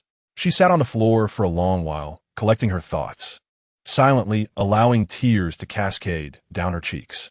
It was not until the doorbell rang that she wiped her eyes and stood up. As she prepared to step outside, she noticed a phrase written on the glass. "Do not forget our deal, Night Angel." The girl paused momentarily, brushed away the words, and descended the stairs to open the door. Upon opening it, she found two figures clad in black standing outside. One of them presented identification, stating, "Emma Frost. Allow us to introduce ourselves. We are from S.H.I.L.D. Chapter 56. To what extent?" Qing Huai stood face to face with another version of himself, locked in a tense standoff. Suddenly, Qing Huai launched a punch. The other Qing Huai responded with equal swiftness, throwing a punch of his own. The two fists collided, sending Qing Huai stumbling back several meters, yet his eyes sparkled with exhilaration. In that moment, the other Qing Huai vanished from sight, moving with an imperceptible speed to position himself behind Qing Huai, aiming a knife-hand strike at his neck. Drawing upon all his strength, Qing Huai narrowly evaded the strike and retreated to a distance of 5 or 6 meters away. The other Qing Huai planted his hand on the ground, effortlessly scooping up a handful of black sand, and stood up expressionlessly, palm outstretched.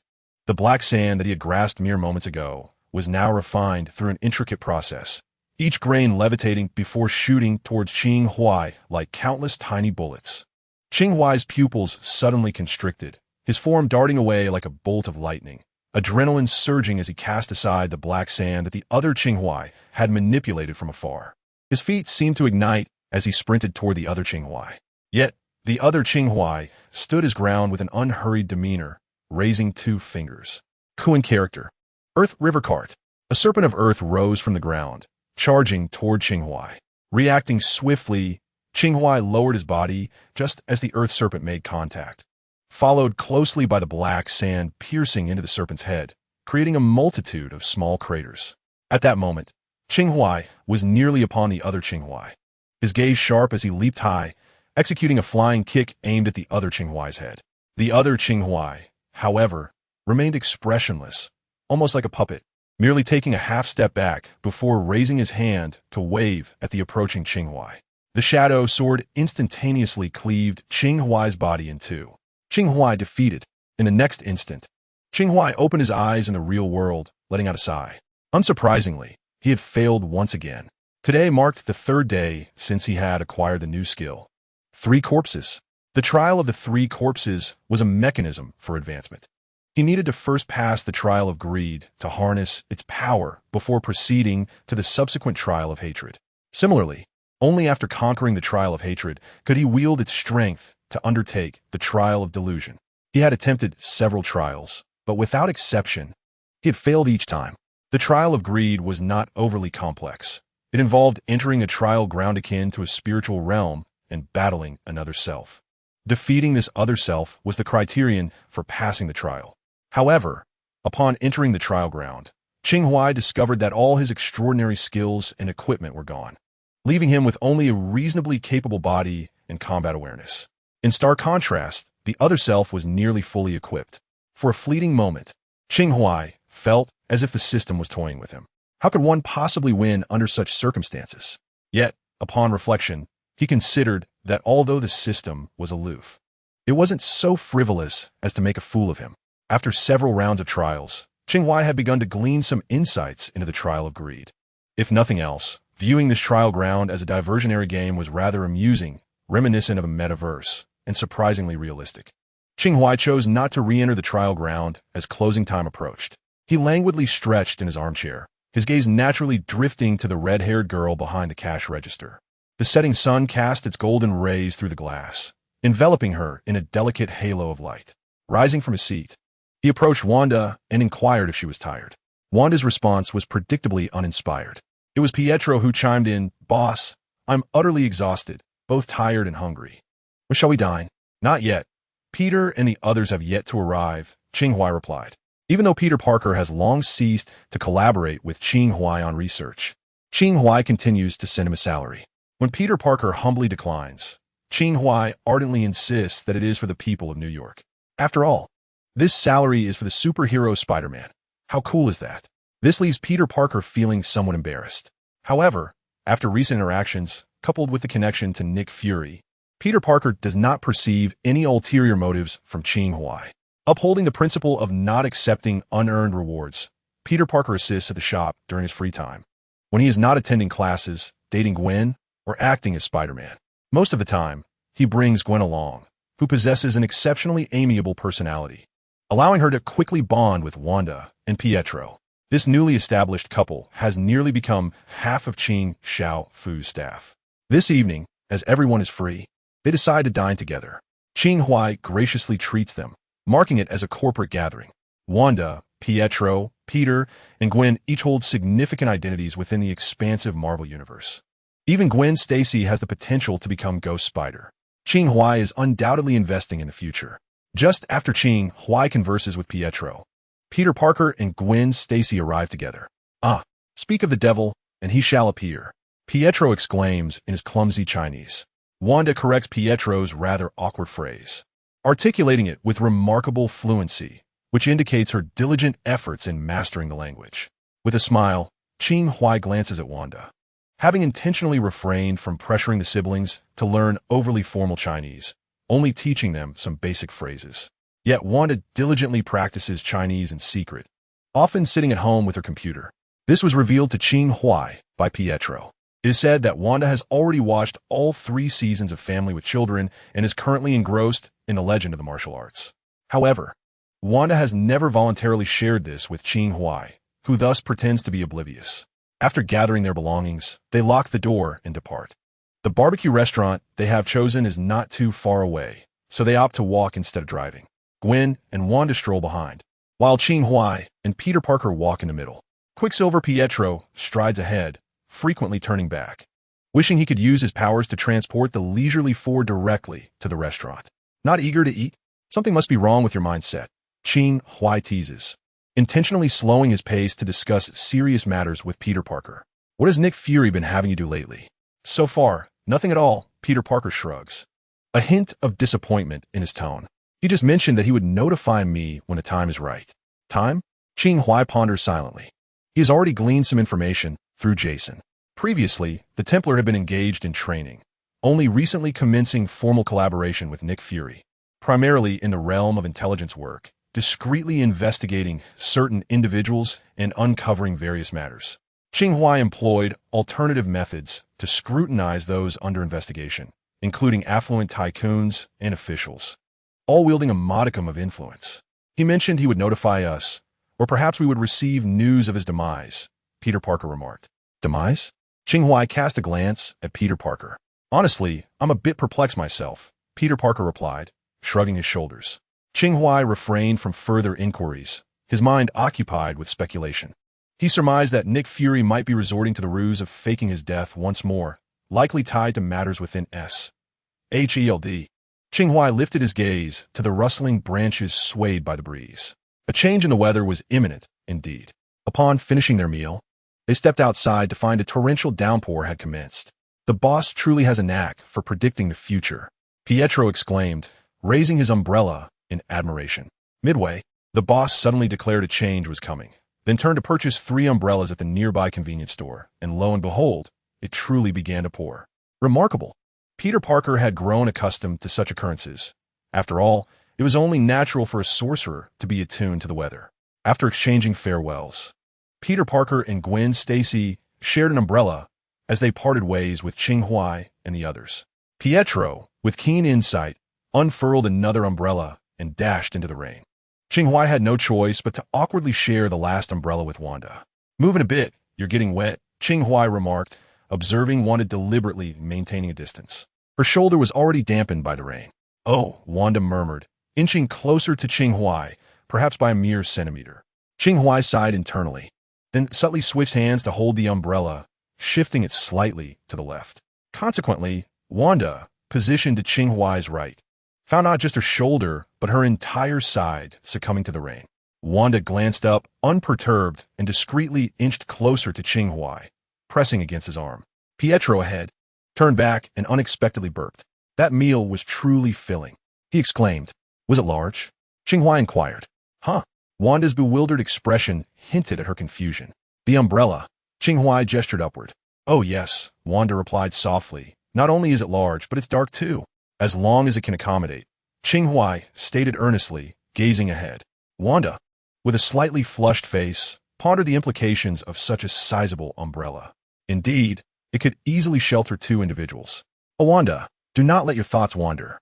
Qing Huai chuckled softly at the sight of Wanda, who was lost in her musings. Occasionally, teasing her brought a certain charm to the day. After escorting Wanda and Pietro home, Qing Huai departed on foot. However, he did not return home. Instead, he walked in another direction. On the deserted street, a faint red glow emanated from his palm. Immediately, a crimson light enveloped his entire being, subtly altering his physique. The red-gloved hands possessed the ability to modify not only the bodies of others, but also his own. As the red glow dissipated, Qing Huai donned a green mask retrieved from the ring and descended into the subterranean levels of the Alpha industrial building. The Green Goblin had vanished, yet some areas still required his presence.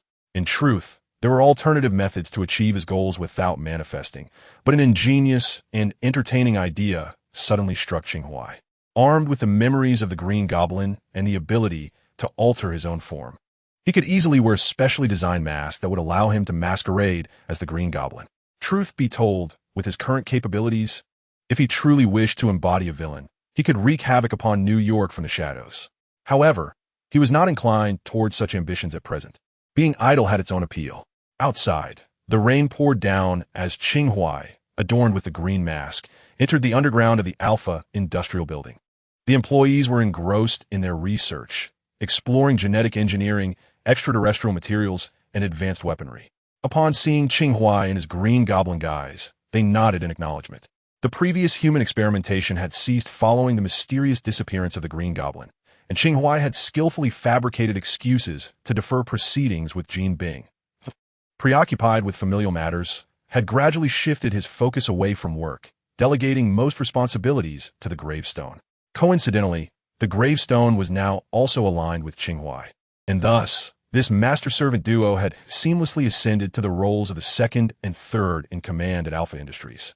As for the major stakeholder, Jean Bing, since he had begun contemplating retirement, it was best to allow him to do so peacefully. Qing Huai willingly donned the mantle of the bride-esque gown for him. In the underground laboratory, Qing Huai ascended to the viewing platform, surveying the bustling employees as visions of the future swirled in his mind. This underground division of Alpha functioned, in many respects, as a logistical support department. Moreover, he had already established the executive division, the Eagle Gang, and the intelligence division, the Tonji Society. However, these factions were either still maturing or not yet fully under his control. Nevertheless, the organization he had envisioned a month prior was gradually taking shape. Given time, as Qing Huai began to integrate the resources at his disposal, he would forge a cohesive, multifunctional organization. While these aspirations might seem distant, the immediate advantages lay in the advanced technologies, skilled personnel, and tangible resources that the underground department of Alpha possessed. With his cunning, it would be difficult for Qing Huai to subtly undermine Jean Bing.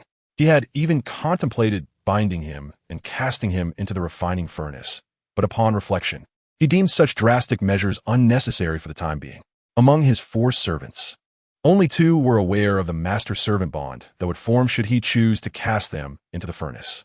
At present, the refining furnace was not yet perfected, and he harbored no penchant for human experimentation. There was no need to indiscriminately capture individuals for such purposes. He was acutely aware that the cultivation furnace was merely an auxiliary tool. It could be utilized, but he must not become overly reliant upon it. Moreover, he possessed the blue dual hand himself. Neither the tombstone nor the gold was present at Alpha Industries tonight. After consolidating the spirits of the people, Qing Huai did not linger for long before departing. The rain continued to fall outside as Qing Huai walked under an umbrella, his form gradually returning to normal. Just as he stowed the green mask back into his ring, his phone in his pocket vibrated unexpectedly. Upon retrieving it, he noticed it was a call from Peter Parker.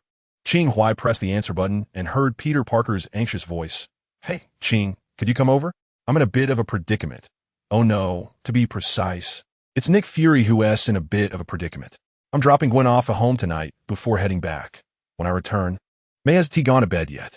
Ever since Uncle Ben's incident, May hasn't stepped outside. Honestly, I shouldn't be out this late." Peter Parker's words compelled Qing Huai to interrupt. urging him to get to the point. Oh, the crux of the matter. When I calmed May down and returned to my room, I discovered Nick Fury. Peter Parker continued, attempting to maintain his composure. He.S. in my house. I have no idea when he arrived, but when I opened the door, he was lying on the floor of my room, nearly lifeless. He let me take him to the hospital. Peter Parker's voice suddenly dropped in volume, but I feel that his current injuries, if not treated, might lead him to accompany the Midnight Grim Reaper. Hey, a familiar voice faintly echoed on the line. I can hear you coughing. Sorry, Director Fury. I didn't mean to curse you. After apologizing to the voice, Peter Parker lowered his tone further. I take back that last statement. He might not even make it to the Grim Reaper. Qing Huai, standing on the roadside, found the situation both amusing and exasperating. Does May know he-s at your home? If she finds out a near-dead man is lying in my room, she'll surely go mad. Peter Parker exaggeratedly exclaimed. Did you notice any suspicious individuals on your way home? Qing Huai, holding the umbrella with one hand and the phone with the other, was illuminated by a beam of light. It was the headlights of an Audi A8, with Sarah Jane at the wheel, summoned by Qing Huai. No, at least not so far, Peter Parker replied, as the sound of windows being drawn back echoed from his end. Qing Huai folded his umbrella and entered the car. Just hold on. I'm coming to find you now. If by the time I arrive, Director Fury unfortunately passes away, just wrap his body in webs. Don't worry. I'll help you find a place to bury him. Before Peter Parker could respond, Nick Fury's feeble voice came through again. Thanks for your kind words. I won't be kicking the bucket just yet, but I have a request for you. Go ahead, Qing Huai replied lightly. Nick Fury suddenly rattled off an address, then stated, There's a child at that location.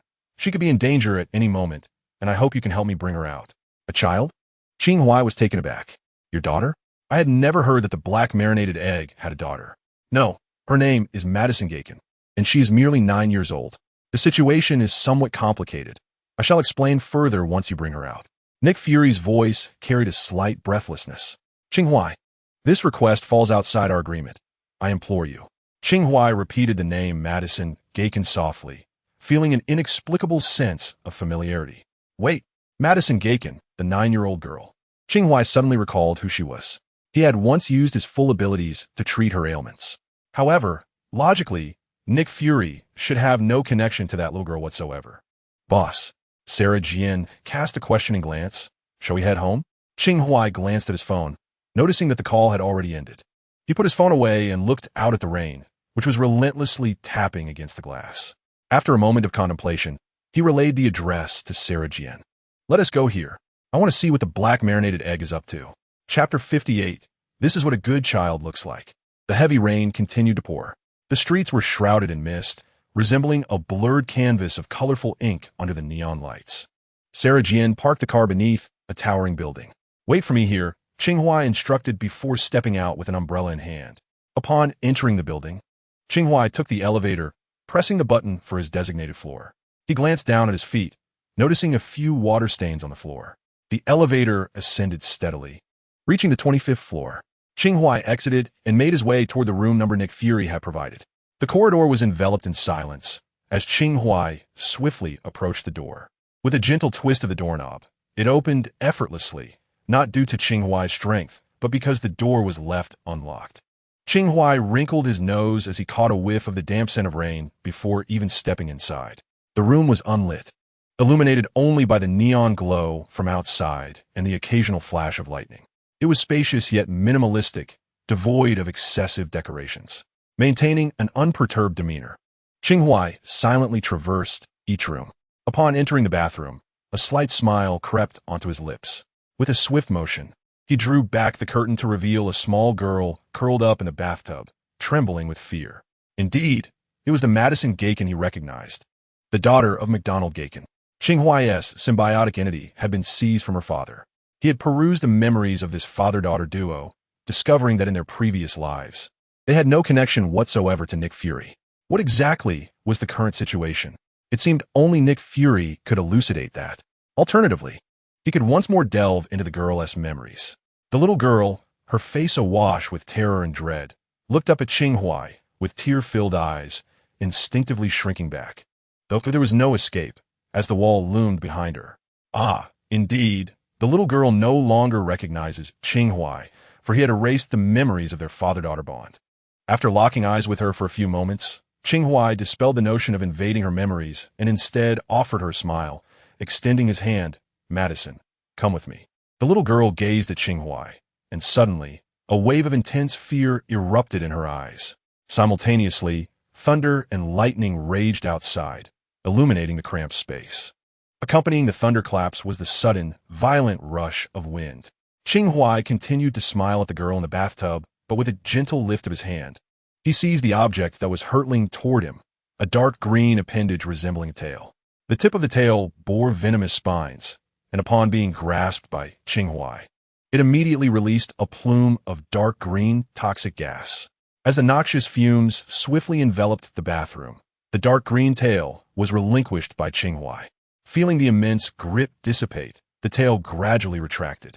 Its owner stood just outside the bathroom door, initially draped in a voluminous linen robe, but now tearing it away to reveal a powerful green battle armor.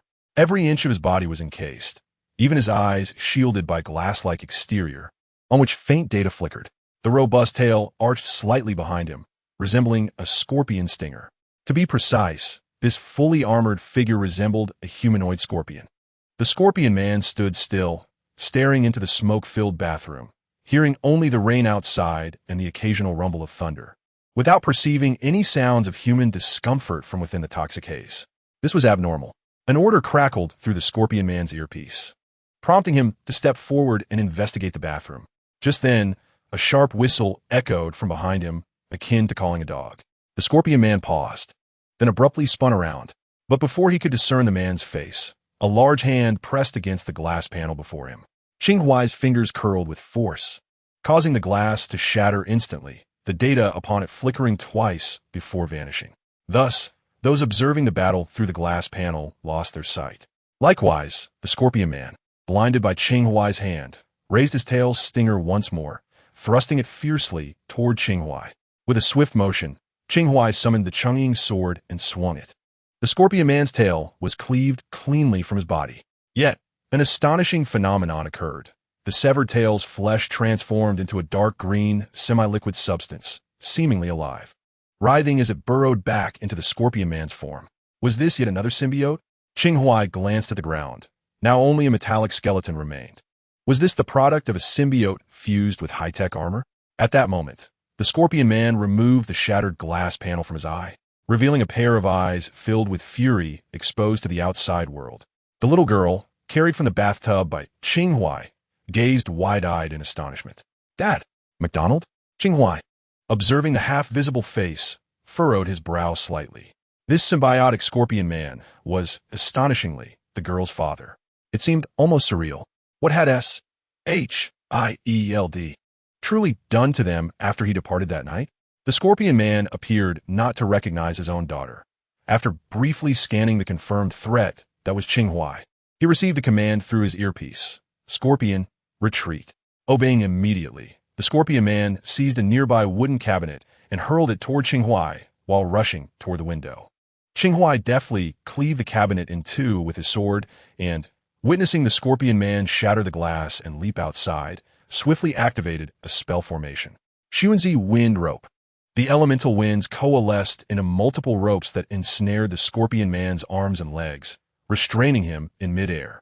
The glass shattered by the scorpion man's force cascaded from the 25th floor to the ground below, shattering into countless pieces.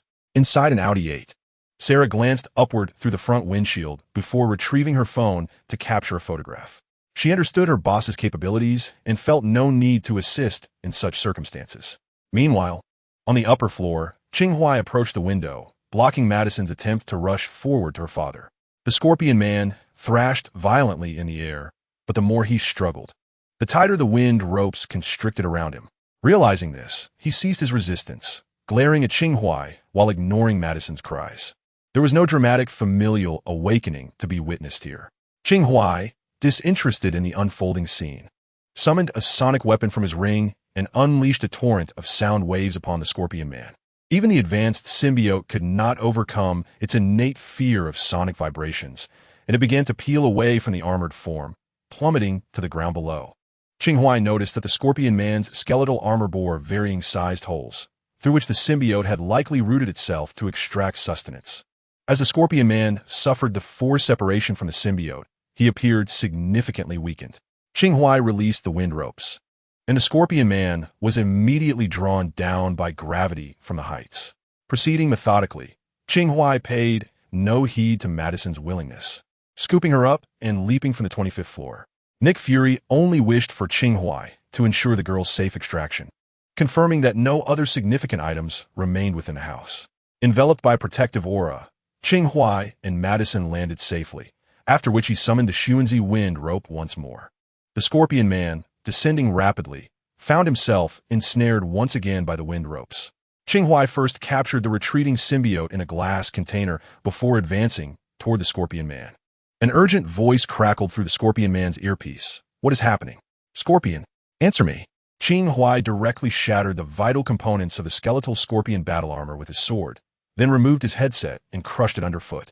Observing the seemingly brainwashed Scorpion Man, Qing Huai delivered 2 powerful punches, rendering him unconscious. After completing this, Qing Huai finally removed the mechanical mask that concealed the lower half of his face, revealing indeed that he was McDonald Juggin. This fellow seemed to have quite the affinity for symbiotes. Once again, Qing Huai untied the wind rope, allowing McDonald Juggin to fall heavily to the ground. The little girl immediately rushed over, embracing her father and crying out. At that moment, Sarah Jane had already arrived, holding an umbrella, but Qing Huai, enveloped in an aura of energy, had no need for it. The intangible energy formed a protective shield, keeping the wind and rain at bay. He approached the little girl, attempting to console her, urging her to cease her tears. However, it appeared that the downpour and the girl's own sobs drowned out his voice, and she did not respond. He squatted down, leaning closer to her ear, and said, "If you continue crying, I shall give you 2 punches." The little girl immediately shifted away in fear, gazing at Qing Huai with trepidation, and then, feeling aggrieved, diminished her cries to soft sobs. Qing Huai smiled brightly, gently stroking the girl's hair. Now that was a good child. Chapter 59. The Serpent Shield Bureau and the Untrustworthy Avengers Queens, Peter Parker's home. Peter Parker glanced at the time and then turned to Nick Fury, inquiring, "Would you like some water?" "I answered that question 5 minutes ago," Nick Fury replied, slumped on the ground, his tone weary. "Oh," Peter Parker nodded absent-mindedly, showing no intention of fetching Nick Fury a drink. Nick Fury remarked, "Another 5 minutes have passed." As Peter Parker paced back and forth, he once again checked the time, his gaze colliding with Nick Fury's. "Would you like?" "Yes." Nick Fury interjected, a hint of exasperation lacing his words. "Oh, water, right? I'll get that for you." Just as Peter Parker finally resolved to pour Nick Fury a glass of water, his phone rang. Upon answering, he heard Qing Huai's voice, "I'm at your doorstep." Peter Parker hurried downstairs to open the door for Qing Huai, leaving Nick Fury alone on the floor, licking his lips. Peter Parker stealthily descended the stairs, first glancing into Aunt May's room, then cautiously opening the door. Outside stood Qing Huai and Sarah Jane, the latter holding little Madison's hand. Peter Parker waved to little Madison, then lowered his voice to remind, "May should be asleep. Please keep it down." Thus, the 4 of them crept upstairs like thieves, entering Peter Parker's room. The already cramped space quickly filled with people. Upon entering, Qing Huai spotted Nick Fury, who was slumped on the ground, his lips pale and appearing quite weak, with various wounds that Peter Parker had hastily tended to. Madison Juggin rushed over to Nick Fury, her eyes once again welling with tears. "Are you all right?" Nick Fury managed a faint smile, gently caressing Madison's small face. "It's all right, don't worry." He then turned to Qing Huai, licking his parched lips as he said, "Her name is Madison Jagger, and I rescued her from a group of people." "What group?" Although Qing Huai had already delved into the memories of the father and daughter during their journey and had gained some understanding of the situation, he feigned ignorance, prompting Nick Fury to elaborate. At this moment, Nick Fury was unaware of the extent of Qing Huai's abilities, nor did Qing Huai intend to disclose them. "Hydra," Nick Fury stated. During World War II, they were affiliated with the Nazis, attempting to seize control of the world. Captain America fell into the sea while battling them. As he spoke, Nick Fury retrieved a small vial from his pocket and handed it to Madison. "Could you help me open this?" Little Madison obediently twisted open the vial, releasing a cloud of mist. The effect was localized, affecting only her. After inhaling the mist, Madison's eyelids began to droop, and she collapsed into Nick Fury's arms. This substance is harmless. It merely induces sleep, Nick Fury explained, holding the vial. Peter Parker, witnessing this, hurriedly carried Madison to his bed. Nick Fury continued after the war. We believe Hydra had been eradicated. However, that was not the case. Over the years, they not only persisted, but also proliferated under various identities, some of which included awakens. Qing Huai remained silent, his expression impassive as he signaled for Nick Fury to proceed. I only recently sensed something amiss, which compelled me to borrow the assistance of the Brotherhood, Nick Fury said, looking at Qing Huai. While maintaining the operations of SHIELD, as usual, I discreetly launched an investigation using the Brotherhood's resources. Rest assured, my actions are covert and will not implicate the Brotherhood. Qing Huai acknowledged with a slight sound, inquiring, so how did it come to this? Nick Fury chuckled ruefully. I initially aimed to extricate the serpent from SHIELD, but to my astonishment, SHIELD itself is a nest of serpents. For years, we have been unwittingly serving Hydra. Qing Huai raised an eyebrow. This information was common knowledge among the inhabitants of another universe. It was hardly surprising. Hydra's ambitions are vast. If they gain control of the world, it will plunge into irrevocable chaos. They must be eradicated. Nick Fury shifted into a more comfortable position, continuing, yet my identity as the director of SHIELD has become utterly futile. I must seek alternative means. Fortunately, I have a few friends. The first person I sought was Steve Rogers. Qing Huai listened quietly. In the films, Nick Fury had similarly turned to Captain America upon sensing something was amiss, as Captain America and Hydra had long been adversaries. However, had Nick Fury successfully sought assistance from Captain America, he would not have appeared here, battered and bruised. What unforeseen event transpired? Then, Qing Huai inquired. I successfully located Steve, but to my astonishment, Nick Fury looked up at Qing Huai and articulated, Captain America has betrayed us. As these words escaped his lips, a palpable astonishment filled the room. Wait, what does this mean? Peter Parker seemed to have heard something as astonishing as the sun rising in the west. With a grave expression, Nick Fury continued. Steve Rogers is also a Hydra agent. My injuries were inflicted by him. Qing Huai, listening nearby, was slightly taken aback. So, Captain America is truly a member of Hydra? This universe is indeed rife with intrigue. I had previously speculated that the Avengers might be infiltrated by Hydra, which is why I recruited Peter. Yet I never anticipated that Steve would belong to their ranks. Nick Fury scanned the room before speaking softly. This indicates that the Avengers are as untrustworthy as SHIELD. We find ourselves in an exceedingly vulnerable position. To be precise, it is you who is in a vulnerable position, Qing Huai corrected Nick Fury, glancing at the unconscious Madison on the bed. So what is the story with this child? Chapter 60, What Lies Beneath. The child's name is Madison Gagan, and her father is named MacDonald Gagan. Not long ago, her father became embroiled in a case involving extraterrestrial materials. Originally intended to confiscate the alien substance, but an unforeseen incident led to its theft. At this juncture, Nick Fury shifted his gaze from Madison back to Qing Huai, stating, that individual cured the child's rare illness and erased the memories of this father-daughter pair. Qing Huai exchanged a knowing glance with Nick Fury and smiled. That individual is me. Nick Fury did not exhibit excessive surprise, as if he had already surmised it. He continued, this father and daughter were victims from the outset. We cannot restore their memories and can only return them. However, during my investigation, I discovered that someone sought them out again. They abducted MacDonald, and when I realized something was amiss and arrived at the Gagan residence, only this child remained. Fearing for her safety, I brought her home. I have kept her hidden in that house for some time. If you know its location, Steve Rogers being one of them.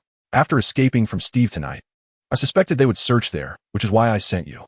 You were correct in your assumption. They indeed visited. Qing Huai stepped back, creating space, and summoned MacDonald from the spatial ring. The unconscious MacDonald collapsed to the ground with a thud. Peter Parker opened his mouth to speak, but remained silent. My apologies, Qing Huai said, rubbing his nose in an expression of contrition toward Peter Parker, before turning to the furrowed brow of Nick Fury and stating, they brainwashed him, turning him into a living weapon. In Qing Huai's recollection, he gleaned certain insights from MacDonald's memories, which, when combined with Nick Fury's information and his own conjectures, rendered the entire situation vividly clear in his mind. The symbiote is not compatible with everyone. Some individuals may tragically perish upon its parasitic embrace. MacDonald, however, is fortuitously among those who can seamlessly bond with the symbiote. It remains a mystery how SHIELD procured this dark green entity. Yet through extensive human experimentation, they discerned the symbiote's inability to adapt to certain test subjects. Consequently, Captain America, Steve Rogers, and a cadre of Hydra operatives turned their attention to MacDonald. Subsequently, MacDonald was once again seized by SHIELD, subjected to brainwashing, and transformed into a symbiote weapon through human experimentation. Qing Huai meticulously examined the skeletal armor adorning MacDonald, noting that some circuits were embedded within his very body. This indicated that even if MacDonald regained his faculties, Hydra operatives could remotely control the armor's movements. Without hesitation, Qing Huai crushed the armor's ocular panel, depriving those lurking in the shadows of any visual clarity before they could ascertain the identity of their adversary. Following this, he executed a fluid series of maneuvers that dismantled the armor's vital components, leaving the assailants momentarily disoriented. Upon hearing Qing Huai's account, Nick Fury's immediate reaction was to approach MacDonald and inspect the skeletal armor. No need to search further. I've already transferred the tracking device onto a mouse, which is likely scurrying through the city right now. Qing Huai alleviated Fury's concerns. With this revelation, Fury paused his actions, leaned against the bed, and took a deep breath. After a brief moment, he continued, Hydra's influence is more pervasive than I had anticipated. Recent investigations reveal that Hydra has infiltrated not only SHIELD, but also major governmental institutions across the nation and potentially other countries as well. The extent of their infiltration remains unknown. They function like a virus, gradually permeating various systems. Should they ultimately seize control, it could precipitate a global catastrophe. Fury lifted his gaze, casting a glance at Qing Huai and Peter. We must root them out. The benevolent Peter Parker readily concurred. Indeed, you are absolutely right. Fury then redirected his attention to Qing Huai, his expression imbued with a mixture of gravity and expectation. I believe I have mentioned before that I am not cut out to be a hero, nor do I harbor aspirations of saving the world. I understand your desire for a peaceful existence, but Hydra's existence threatens the stability of the entire world. Nick Fury asserted, Qing Huai, this world needs us now. It needs you.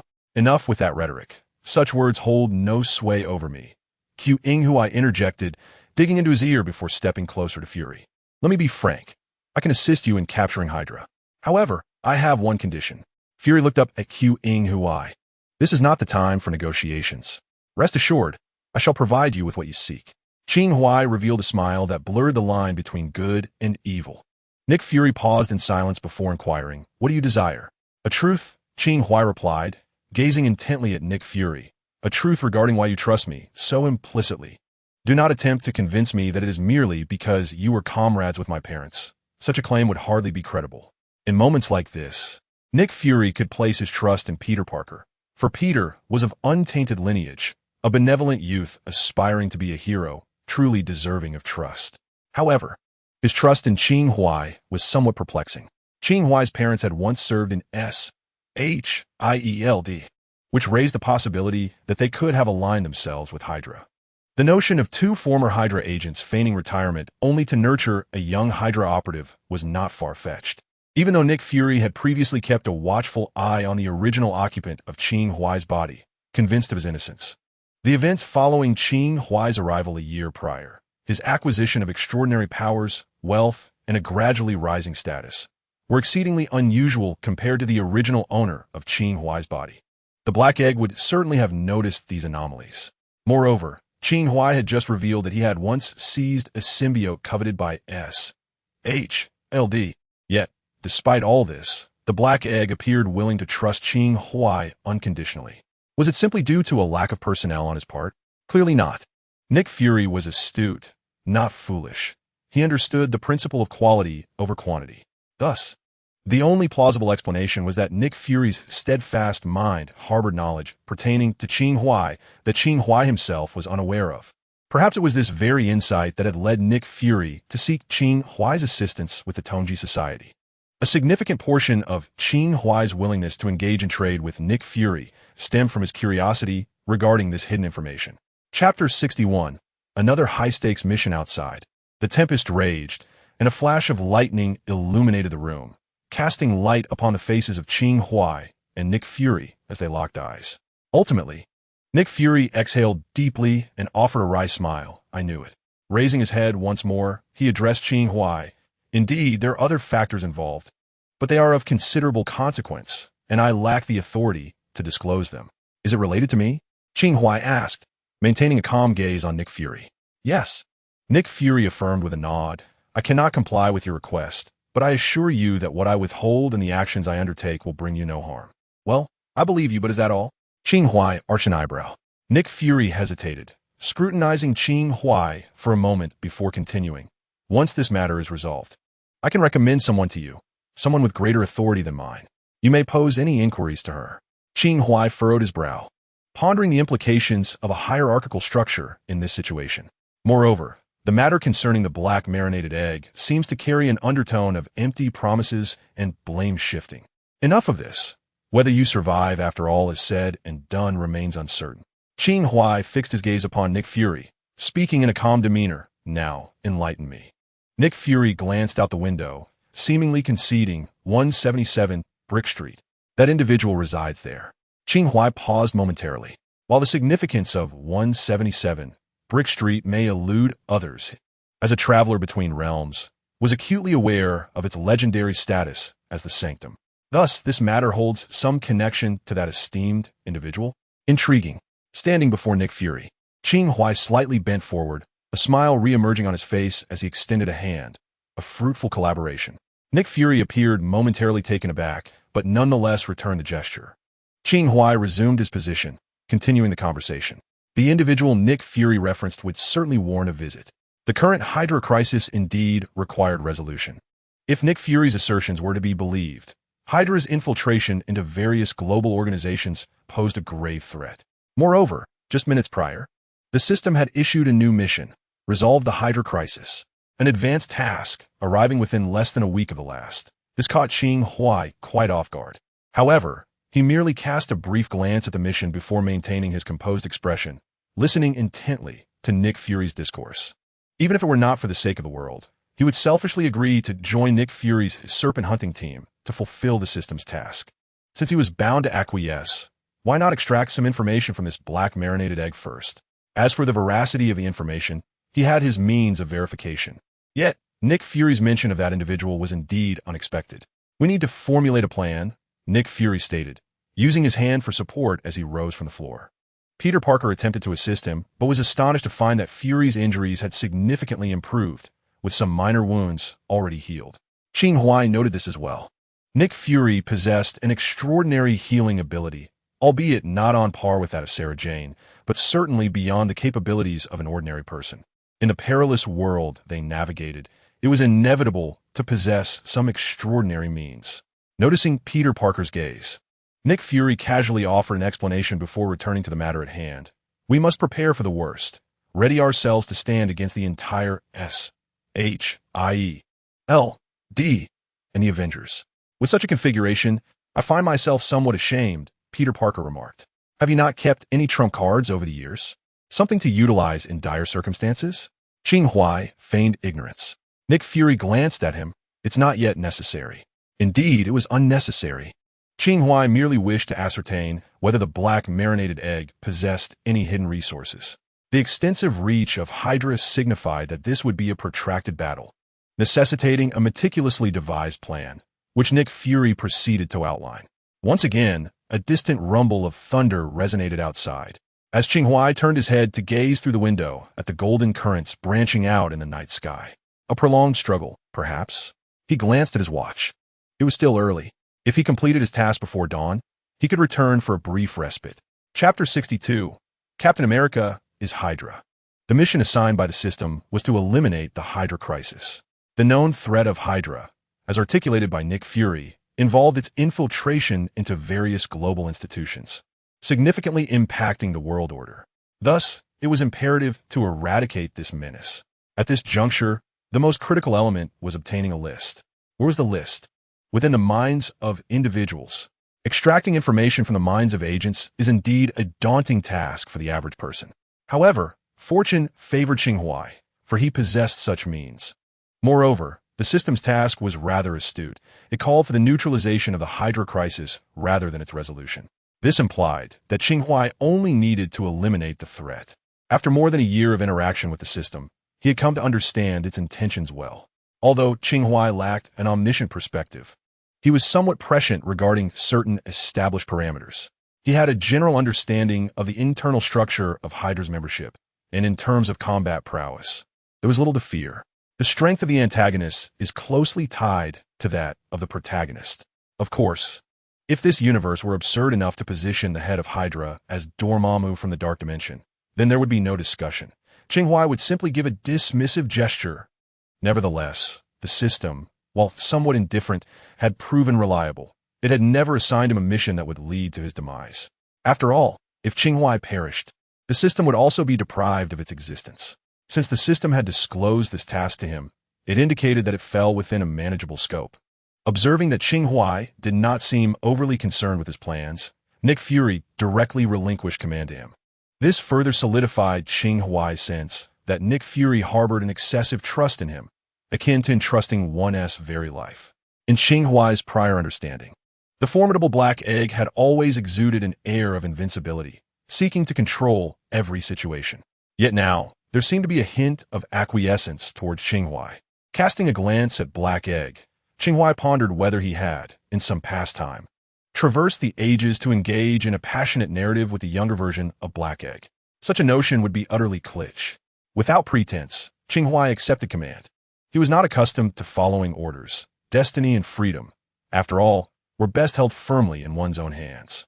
Reflecting on this, he glanced at Sarah Jane beside him, realizing that his thoughts might be somewhat hypocritical. However, he reassured himself that he had never been one for selfless altruism. Indeed, at times, placing oneself in the role of the villain rendered actions far more comfortable. Committing wrongdoings felt entirely justified, while doing good was merely a case of a wayward son returning home. Should you dare to impose moral coercion upon me, I shall deliver 2 resounding blows in return. This is how one preserves their persona. It is quite satisfying. Subsequently, Nick Fury shared the intelligence he had recently gathered with Qing Huai. During this time, leveraging the power of the Tongji Association, Nick Fury had indeed made some headway. He compiled a list, predominantly consisting of suspected Hydra members, with only a minority confirmed as such. Qing Huai perused the list and naturally tucked it into his pocket. Throughout this exchange, Qing Huai discreetly observed Nick Fury's reaction, only to find no sign of dissent or dissatisfaction. With a smile, Qing Huai calmly suggested, "Go directly to confront the one who injured you."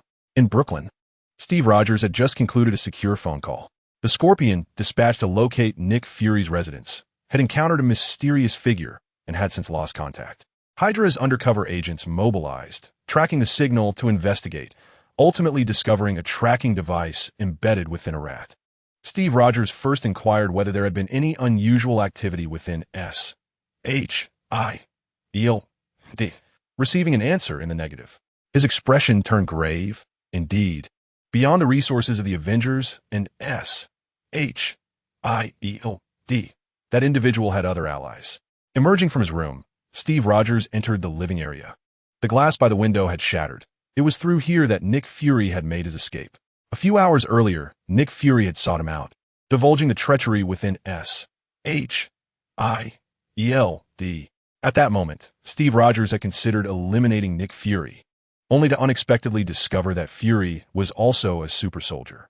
For years, Nick Fury had presented himself as an ordinary man, with no investigative evidence indicating his true nature.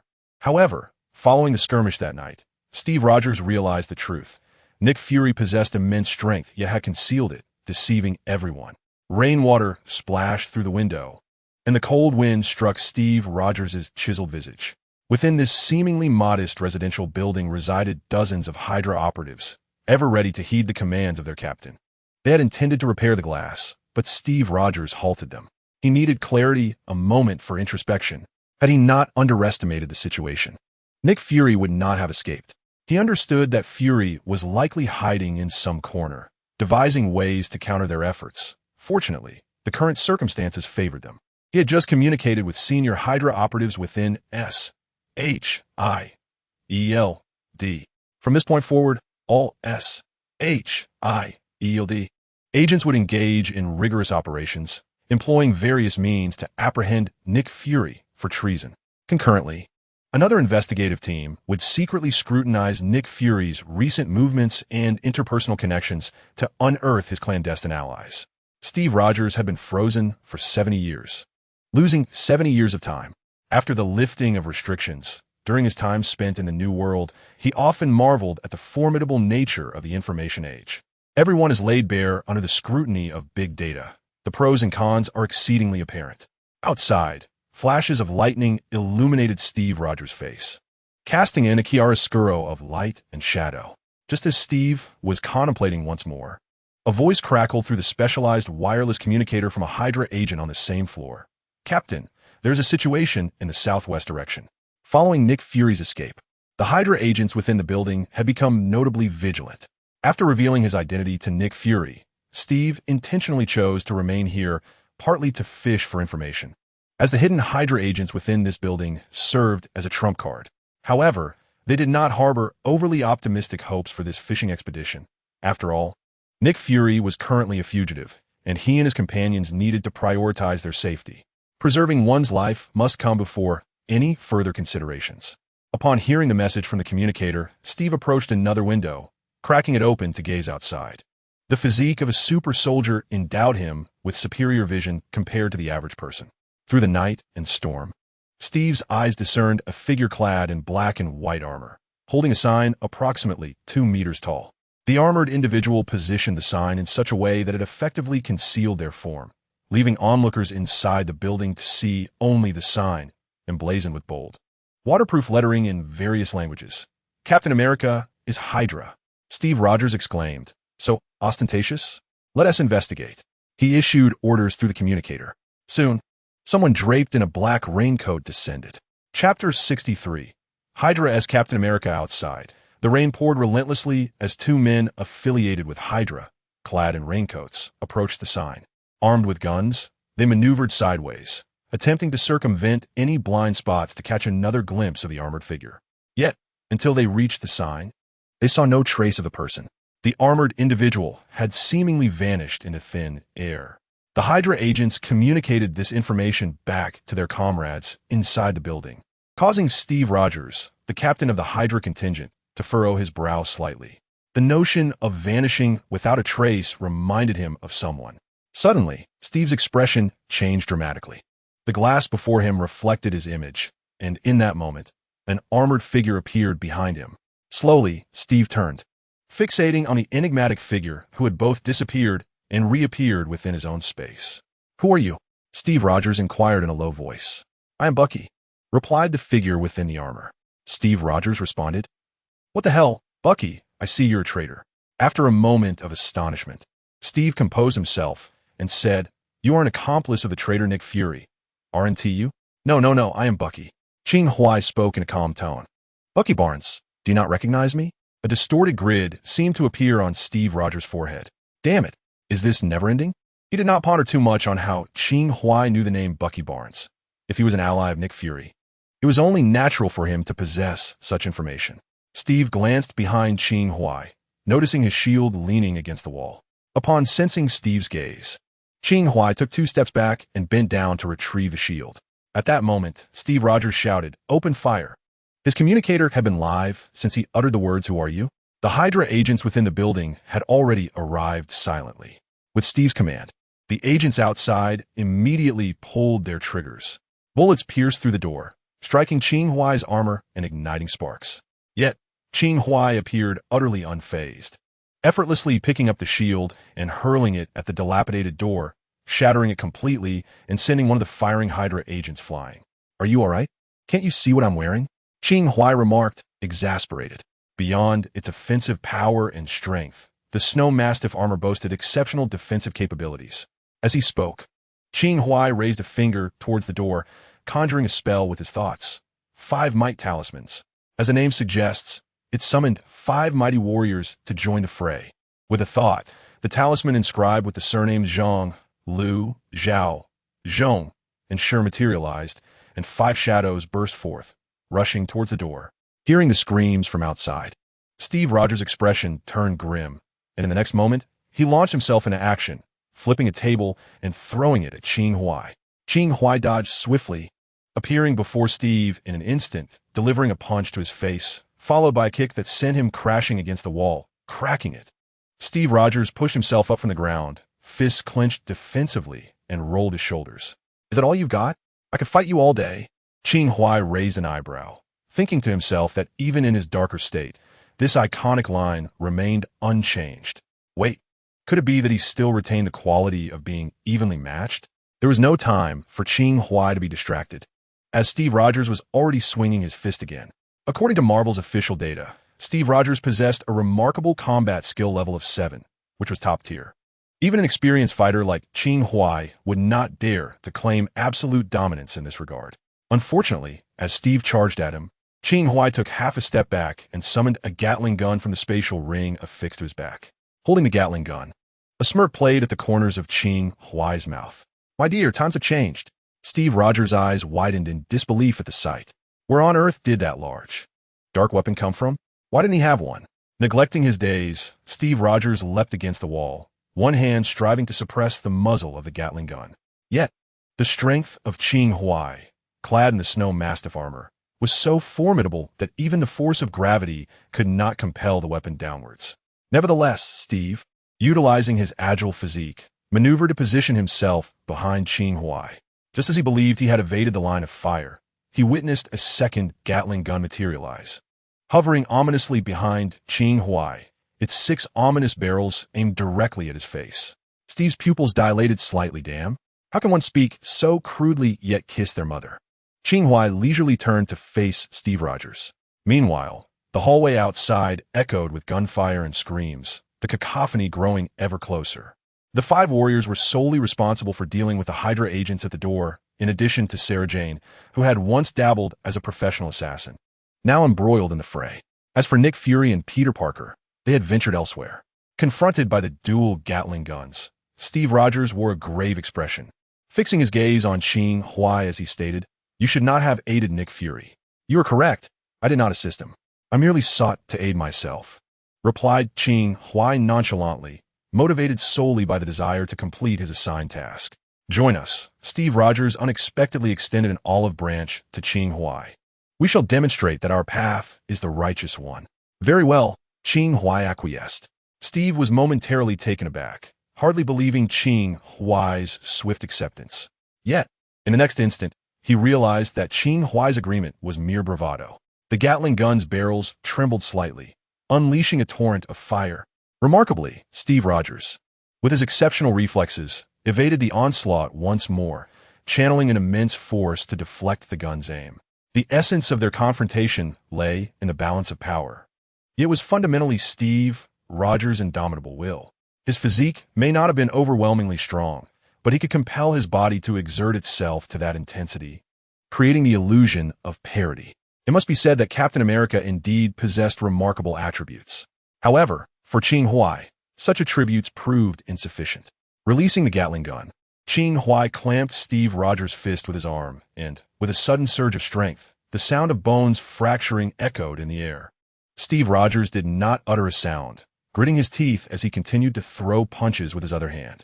Qing Huai intercepted that blow, gripping Steve's wrist with one hand, forcing him against the wall, and subduing him. The Gatling gun hovering behind Qing Huai erupted in a barrage of bullets, indiscriminately striking. Some ricocheting off Qing Huai's armor, sparking showers of fire, while many found their mark within Steve Rogers' body. As he endured the agony of gunfire, Qing Huai's palm emanated a brilliant blue light, pressing forcefully against his temple. "Captain Hydra, unveil your tale." Boundary line, Marvel official level data, intelligence. The capacity to think and process information dull, normal, knowledgeable, gifted, genius, super genius. Omniscient strength, The ability to lift and bear heavy objects weaker, unable to bear objects equal to their own weight. Normal, able to bear objects equal to their own weight. Human limit, able to bear objects twice their own weight. Exceeds human limit 80025. Exceeds human limit 2575. Exceeds human limit 75100. Difficult to calculate, over 100 speed. The ability to move on Earth below normal. Normal, exceeds human limit, but not exceeding 700 miles per hour. Supersonic at Mach 12. Hypersonic at Mach 222. Light speed, up to 1,860,000 miles per second.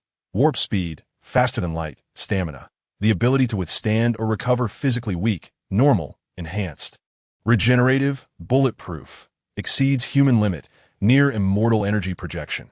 The ability to release energy externally, unable to release energy. Releases energy through contact. Releases single energy at short range for a brief duration. Releases single energy at medium range for a moderate duration. Releases single energy at long range for an extended duration. Capable of releasing multiple forms of energy. Capable of nearly infinite release of various forms of energy. Combat skills. The degree of hand-to-hand combat proficiency and combat capability. Incompetent.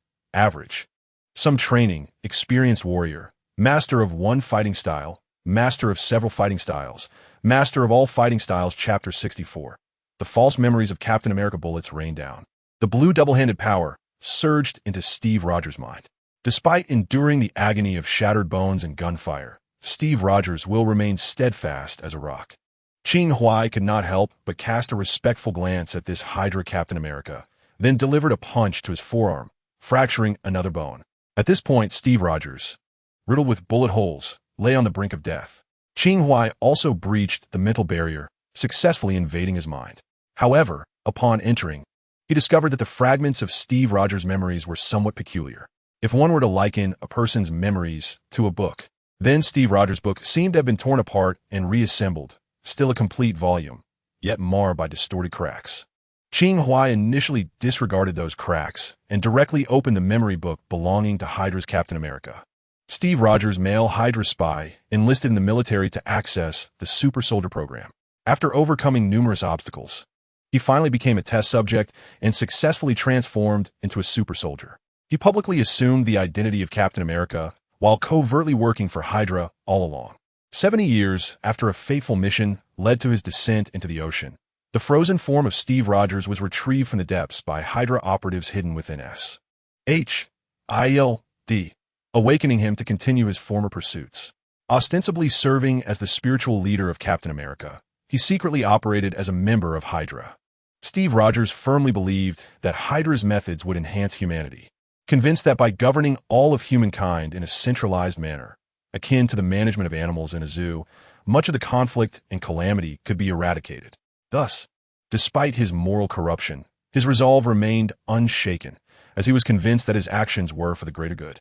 Qing Huai perused the memoir of Steve Rogers, acquiring insights into the inner workings of Hydra. To his surprise, he discovered that Captain America held a significant position within the organization. He meticulously stored the information encompassing various names. Next, he sought to undertake another task. The current memoir of Steve Rogers was a mere assemblage of fragmented memories, indicating that he had not originally been a true member of Hydra, but rather a victim of memory manipulation. Qing Huai endeavored to disintegrate Steve Rogers' memories once more, only to find the adhesive binding his memoir to be extraordinarily resilient. Employing his dual-handed technique, he gradually approached the yellow energy that clung to the memoir. This energy resembled an ocean, gentle, pure, and boundless. Captivated by its pristine hue, Qing Huai, almost instinctively, caressed it. Unexpectedly, the yellow energy coalesced, willingly attaching itself to Qing Huai's blue hand. Astonished, he cautiously extracted the mass of yellow energy from Steve Rogers' mind.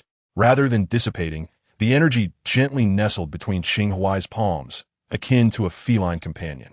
Casting a glance at Steve Rogers, he refrained from immediately examining the yellow energy. Instead, he attempted to place it within his spatial ring, achieving success. After thoroughly confirming its stability, Qing Huai redirected his attention back to Steve Rogers. At that moment, Steve had succumbed to unconsciousness. Qing Huai once again employed his blue dual-handed technique. Indeed, Without the yellow energy, Steve Rogers' memories scattered like torn pages of a book. These fragmented memories would gradually heal and reorganize due to the wondrous properties of the human spirit. However, absent external assistance, this process would be exceedingly protracted. During this lengthy duration, Steve Rogers would present himself as a fool before the world. While this might prove amusing, a genuine and functional Steve Rogers would be of far greater utility to Qing Huai. Nevertheless, he chose not to assist Steve Rogers in his restoration just yet. He initially allowed Steve to collapse against the wall, then approached the doorway, gazing at the lifeless Hydra agents, and slowly raised a hand. Return to your essence. In that instant, ethereal forms imbued with a sinister aura ascended from the multitude of corpses encircling Qing Huai. He commanded the spirits to locate their companions and vanquish them. Instantly, the souls dispersed, enveloping the building, obedient to Qing Huai's summons, in search of prey. It was at this moment that Qing Huai began to assist Steve Rogers in reassembling fragmented memories. After approximately 10 minutes, Qing Huai withdrew his mystical powers.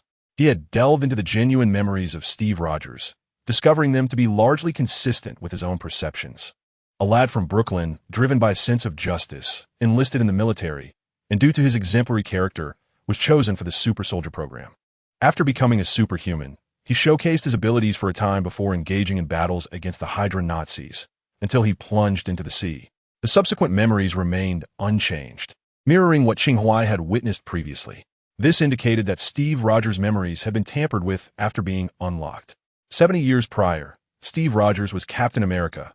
70 years later, he was Captain Hydra. Now, Qing Huai had interconnected all of Steve Rogers' memories, yet he remained in a state of unconsciousness. Qing Huai had already restored his body, using the Red Hand, to prevent him from succumbing to excessive blood loss before regaining consciousness. Having completed these tasks, Qing Huai stood up and turned to see Sarah Jane, bloodied and standing at the doorway, her black dog mask smeared with gore. The souls of the Hydra agents had returned. Within this building, the serpents had been eradicated. A total of over 60 phantoms lingered, but rather than consuming them as before, Qing Huai temporarily stored them away. Moments later, Steve Rogers, leaning against the wall, slowly awakened, his vision shifting from blurry to clear. The first sight that greeted him was a woman adorned with a black dog mask, her figure curvaceous. Then he noticed an armored figure, currently seated at a table, engrossed in a computer. Awake? Qing Huai remarked without turning his head. Steve Rogers furrowed his brow. What have I done? Enough? Qing Huai interrupted. I have no time for your confessions. Listen, I saved you. Now it is your turn to repay the favor. Steve Rogers was momentarily taken aback by Qing Huai's bluntness. He opened his mouth, ultimately refraining from asking the clearly fruitless question of who are you? Instead, he inquired, what do you need me to do? Chapter 65. My name is Baba the Night was as dark as ink, and the rain was beginning to subside. By the time the police arrived at the residential building, Qing Huai and his companions had already departed. It would not be long before this incident was compiled into news reports. At that point, both those who should see it and those who should not would be witnessing it. Qing Huai has already transmitted the list obtained from Steve Rogers' mind to Nick Fury. Subsequently, they will utilize this information to cleanse SHIELD and reclaim the shield from Hydra's grasp. Following this, Nick Fury will disseminate these lists to leaders around the globe, initiating a worldwide operation to capture Hydra operatives. Meanwhile, Qing Huai, Sarah Jane, and Steve Rogers are en route to Hydra's underground base in New York. Steve Rogers sits in the passenger seat, observing Qing Huai through the rearview mirror. He initially presumed that the terms of gratitude proposed by this armored individual would involve some form of personal gain. To his surprise, the only request was for him to conceal his past as a Hydra spy, thereby allowing him to continue leading the Avengers. It seemed that Qing Huai anticipated that upon regaining consciousness, Steve would resign from his position as Captain America due to guilt. Yet, what advantage could this condition possibly confer upon Qing Huai? It appeared to be none. In his mind, Steve Rogers had already formed a preliminary impression of this armored figure. He is not a bad person. No matter who you are, I thank you, Steve Rogers expressed. You are welcome. Just remember to honor our agreement, Qing Huai replied nonchalantly, gazing out at the rain-soaked night. I shall, at least until Hydra is completely eradicated, Steve Rogers asserted gravely. Qing Huai paid no heed to Steve's wordplay, for he knew that Hydra would not be vanquished. His mission was independent of Hydra's fate. Before long, the vehicle halted 2 streets away, and Qing Huai and Steve Rogers braved the rain to arrive at the entrance of Hydra's underground base in Manhattan. The core personnel of Hydra were not congregated in one location. They were dispersed across various branches. In New York, there were 2 key figures, Steve Rogers and the Red Skull. It was somewhat ironic that these former adversaries from 70 years ago had now become colleagues. Qing Huai speculated that the mastermind behind Steve Rogers' brainwashing was likely the Red Skull, though the specific methods employed and the source of that yellow energy remained subjects for further investigation. Although he harbored some hypotheses, confirmation was necessary. On the surface, Hydra's underground base masqueraded as a bookstore, and Steve Rogers, wielding his circular shield, entered first. Upon their entrance, the bookstore attendant immediately stood up, addressing them. "Captain," before he could complete his sentence, Qing Huai delivered a punch, rendering the attendant incapacitated. Steve Rogers was momentarily taken aback, astonished by the brevity of Qing Huai's words and actions. Qing Huai gestured for him to lead the way. Approaching a door, Steve Rogers verified his identity via iris recognition. The door opened, revealing a space resembling an elevator. As they stepped inside, Qing Huai again shattered a surveillance camera with a punch. "You do realize there are cameras outside as well, right?" Steve Rogers remarked to Qing Huai. "We were already seeing the moment we entered. I am aware that there are undoubtedly numerous individuals brandishing firearms at the elevator doors, yet this only adds to the intrigue," Qing Huai remarked, retrieving 2 Gatling guns from his spatial ring. He glanced at Steve Rogers and inquired, "Would you like one?" "No, thank you. This will suffice," Steve Rogers replied, raising his circular shield. "True enough," Qing Huai shrugged. "They will never shoot at any part beyond your shield. It's akin to the Hulk's undergarments, impenetrable." Steve Rogers, puzzled momentarily, had little time to ponder further before a chime announced their arrival. The elevator doors opened slowly, revealing, just as Qing Huai had predicted, a cadre of armed Hydra members aiming their weapons at them. "Time to rest, gentlemen," Qing Huai smirked, mentally pulling the trigger, unleashing a torrent of bullets. The onlookers were bewildered. How could they emerge from the elevator, seemingly empty-handed, only to wield such formidable weaponry? The answer would remain a mystery, leaving them to seek the divine for clarity. Qing Huai stepped out of the elevator as though traversing an uninhabited realm, the 2 Gatling guns floating beside him like extensions of his own limbs, firing indiscriminately. The adversaries, caught off guard, fell one by one amidst the crimson mist, unable to even return fire. Steve Rogers observed this spectacle from behind his shield, contemplating the significance of his presence. Was I merely summoned to witness this display? Qing Huai ambled through the underground base, the relentless barrage of bullets rendering the facility a veritable sieve. The majority of the individuals within this subterranean lair were ordinary, after expending over 2,000 rounds. Not a single creature remained standing within Qing Huai's line of sight. "Where's Johann Schmidt?" Steve Rogers demanded, grasping a still-breathing Hydra agent to inquire about the Red Skull's whereabouts. Throughout the ordeal, they had uncovered no trace of him. Although the base possessed a back exit, Sarah Jane had already secured it. She would relay any unusual activity via their communication devices. Steve Rogers was certain that the Red Skull was indeed present this evening. At that moment, a voice echoed through the underground facility. "Wow, wow, wow, Steve, my brother, look at what you've done. Have you been brainwashed by that old coot, Nick Fury?" The voice reverberated through the speakers mounted on the walls. "Johann Schmidt." Steve Rogers recognized the voice of the Red Skull. He glared at one of the cameras and retorted, "You are the ones who brainwashed me. Are there other secret chambers in this place?" Qing Huai asked, surveying the surroundings. "To my knowledge, there are none," Steve Rogers replied, scanning the area as well, clearly aware that his knowledge was insufficient. "You're hardly qualified to be a core member," Qing Huai teased. The voice of the Red Skull echoed once more, feigning sorrow. "Oh, my brother, how disheartening it is to hear you think this way. Was it this friend who led you astray? This white-clad companion? Is it Tony Stark?" No, I'm not Tony Stark. Would you like to know my name?" "My name is Baba." As he spoke, Qing Huai unfurled the wind behind the mysterious gate array. Chapter 66, The Power of the Mind Stone, combined, within the amplifier. The Red Skull emitted a piercing laugh. "Baba? What an unpleasant name. You should not have brainwashed my dear brother, nor should you have brought him here."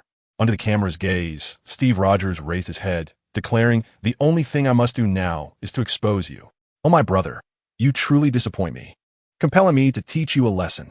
As the Red Skull's words fell, crimson smoke suddenly billowed from the corner of the room. It was poison gas. Steve Rogers' expression grew grave as he turned to Qing Huai, who appeared unfazed. He glanced at the emerging red smoke, which immediately began to slow its dispersal. No, it wasn't entirely still. It merely drifted at a pace reduced by several dozens of times. Qing Huai had already initiated the wind behind the mysterious gate array. The skills and certain attributes were inextricably linked. For instance, the Tantian talisman required 5 skill points per talisman, while the spirit binding technique demanded 1 skill point per storage slot. However, for the wind behind the mysterious gate, it was 1 skill point for a 2-meter radius. This meant Qing Huai could now expand the reach of the wind behind the mysterious gate to 200 meters. Within this 200-meter domain, Qing Huai dictated the fortunes and misfortunes. At that moment, Qing Huai effortlessly manipulated the changes in the smoky atmosphere. The next instant, he raised his gaze towards the camera, a smirk playing at the corner of his mouth. "Dear son, father has come to find you." No sooner had the words left his lips than Qing Huai vanished from sight. In the hermetically sealed chamber, the Red Skull was observing the unfolding scene through the surveillance screen. Indeed, beneath this base lay another secret room, known only to the Red Skull himself. Yet now, this little secret was about to be unveiled. As he watched Baba suddenly disappear from the screen, an unsettling premonition surged within him. In the next moment, a chill ran down his spine. Time seemed to freeze as the Red Skull's body stiffened. He cast a sidelong glance and caught a glimpse of white armor in the reflection. Suddenly, the Red Skull sprang into action, reaching for a nearby handgun. Almost simultaneously, a silver axe descended, severing the Red Skull's arm with precision. The narrow space echoed with the Red Skull's agonizing screams as he collapsed to the ground. Gazing upwards to see this figure, Baba, standing before him, wielding a gleaming silver axe. Blood flowed from the axe, untouched by any stain. "Who on earth are you?" the Red Skull cried, clutching his severed arm. "Did I not tell you? I am your father, you rascal." Qing Huai lifted the Red Skull and, using the 8 gates, returned to the side of Steve Rogers. The crimson smoke continued to rise languidly, and Qing Huai observed as corpses covered in the red mist had their skin rapidly decay. While he was engrossed in watching the smoke and the rotting bodies, Steve Rogers, in a fit of rage, landed a punch squarely on the Red Skull's face. The latter, however, clutched his severed arm and let out a mocking laugh. "Is this amusing, Steve Rogers? How delightful it must be to be my dog. Ha ha ha." The sound was grating and unpleasant. Qing Huai, in response, hurled his axe, transforming the Red Skull into a broken-armed Venus. The Red Skull screamed again, his pitch rising dramatically. "Do you wish to kill me? You cannot kill me. You shall never kill me." "Oh." Qing Huai grasped the thunder axe and approached the Red Skull. "So, you consider yourself quite brave?" The Red Skull lay on the ground. "Do you want to know why?" "Because I am eternal. Cack." The Red Skull's voice abruptly ceased. Qing Huai swung his axe down, severing his head. "Whether one can kill or not, one must try to know." Qing Huai glanced back at Steve Rogers. "Surely, you do not wish to leave him alive?" "And no," Steve Rogers stammered, his emotions somewhat incoherent. "You've already killed him. What are you asking me for?" Qing Huai stretched his limbs and sheathed the thunder axe. Suddenly, he noticed an intriguing sight. He saw the spirit of the Red Skull drifting out from his body. Normally, when a person dies, their soul goes directly to its destined place, unlike the Red Skull, whose spirit floated away. Furthermore, Qing Huai could sense that the Red Skull's spirit was peculiar. It seemed, as he claimed, difficult to kill and immortal. Thus, is this a form of spiritual immortality? This fellow indeed possesses something remarkable. Unfortunately, he is now but a soul. Observing the Red Skull's spirit about to drift away, Qing Huai slowly extended a hand. "Come." "My obedient son." The floating Red Skull abruptly halted, a visage of pain and disbelief crossing his face, and then, uncontrollably, he was drawn towards Qing Huai's palm. Steve Rogers stood, dumbfounded, wondering what kind of extraordinary being this was. Qing Huai grasped the Red Skull, a blue light emanating from his palm. In a mere moment, Qing Huai absorbed the memories of the Red Skull. "So it is like this," Qing Huai pondered, gaining clarity. He cast a glance at Steve Rogers and decided to temporarily store the Red Skull's essence for further study upon their return. "Let us depart," Qing Huai declared. "Depart?" Steve Rogers was taken aback. "What? Do you wish to sleep here? Qing Huai looked down. The red mist was still spreading at a tortoise's pace. The bodies it covered reduced to mere skeletons, devoid of flesh and blood. Notably, those bones had all been stained a deep crimson. This is the toxic mist crafted by the Red Skull, known as the dust of death. Upon contact, one becomes an exact replica of him. Truly grotesque. After surveying his surroundings, Steve Rogers reluctantly decided to leave with Qing Huai. Before departing, Qing Huai instructed Steve to take the Red Skull's corpse, as it serves as proof of the Red Skull's demise, which would prove beneficial to him. In truth, the Red Skull was rather unfortunate. Qing Huai, through his memories, discerned that the Red Skull's abilities stemmed from an accidental inhalation of experimental gas, which rendered his consciousness immortal, allowing it to transfer between different vessels. Frankly, this power is quite formidable. It implies that upon the death of the Red Skull's physical form, his soul could simply inhabit another body and resurrect. Alas, he was ill-fated, encountering Qing Huai, who possesses the ability to bind spirits. One can only blame his lack of a protagonist's aura. When Qing Huai and Steve Rogers reached the surface, the rain continued to fall. Qing Huai shared fragments of the Red Skull's memories with Steve through his unique ability. Before Steve could fully process this sudden influx of memories, Qing Huai stepped into the rain, stating, "I shall take my leave now. I hope you will fulfill your end of the bargain." Steve called after Qing Huai, "Are you going to assist Nick Fury? I can accompany you." "Huh?" Qing Huai glanced back at Steve Rogers. "You should go on your own. I'm going home to sleep." Steve Rogers was once again bewildered. He found it utterly incomprehensible how Qing Huai could so casually opt for slumber. Is it customary for those clad in armor to be so nonchalant? Qing Huai disregarded Steve's confusion and vanished into the rain-soaked night with a swift movement. Upon returning to the vehicle, Sarah Jane had also arrived. "Boss, where to next?" "Back to sleep," Qing Huai replied, shedding his armor with a yawn. Although the system had yet to notify him of task completion, Qing Huai had accomplished 90% of what he intended. The remainder would require time to percolate. Now, Qing Huai needed to reflect on the night's achievements. Setting aside the intelligence gathered, the most tangible results were undoubtedly the Red Skull's indomitable spirit and that yellow energy substance. As Qing Huai had previously surmised, the source of the yellow energy that altered Steve Rogers' perception was indeed the Mind Stone. The narrative of this universe is quite intriguing. In the cinematic universe, the Space Stone transported the Red Skull to Vormir, where he guarded the Soul Stone and gained the ability to discern paternal lineage. However, in this universe, the Red Skull was instead brought before another gem. More precisely, he stood before a being, Thanos. In this realm, the Red Skull somewhat supplanted Loki.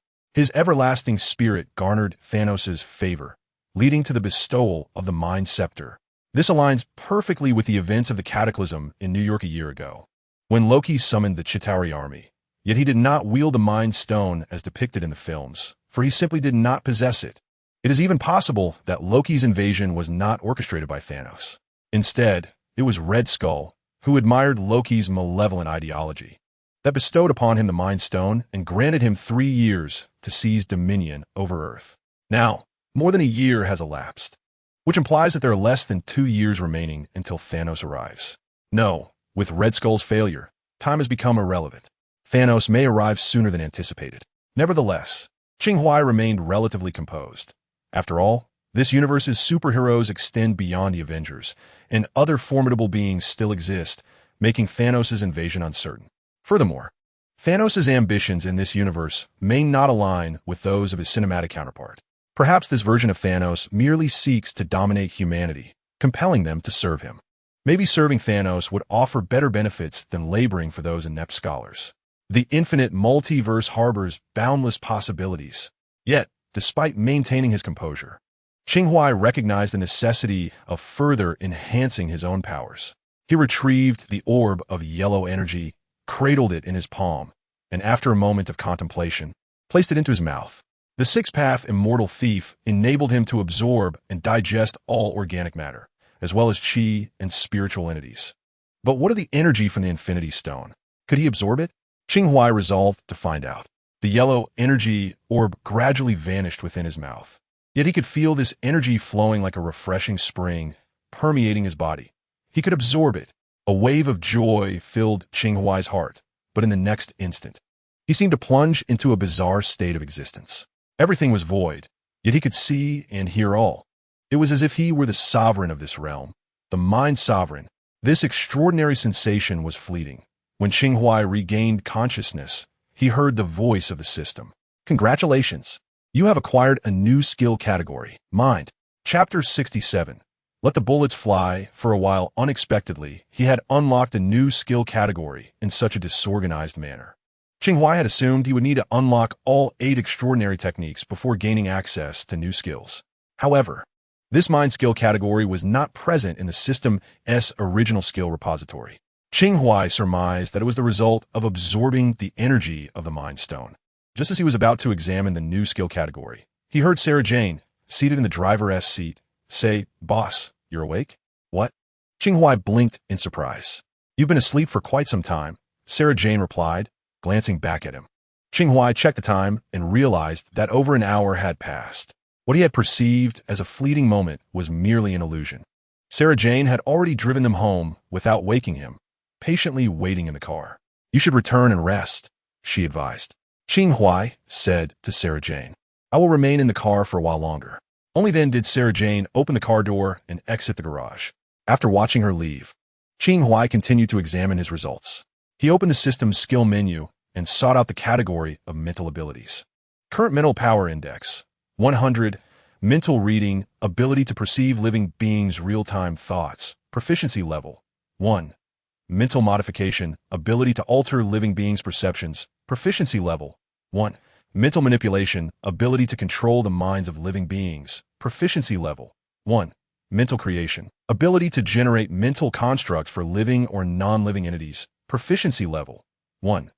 Mental guardian, ability to withstand mental assaults and assist others in doing so. Proficiency level, mental absorption, ability to allow all dreams, thoughts, and intentions to enter the mind. Proficiency level, 1. Mental invasion, ability to enter the minds of living beings. Proficiency level. Note: mental skills can be utilized in conjunction with a mutated version of the dual hand. These skills bear some resemblance to the blue dual hand, yet they differ in significant ways.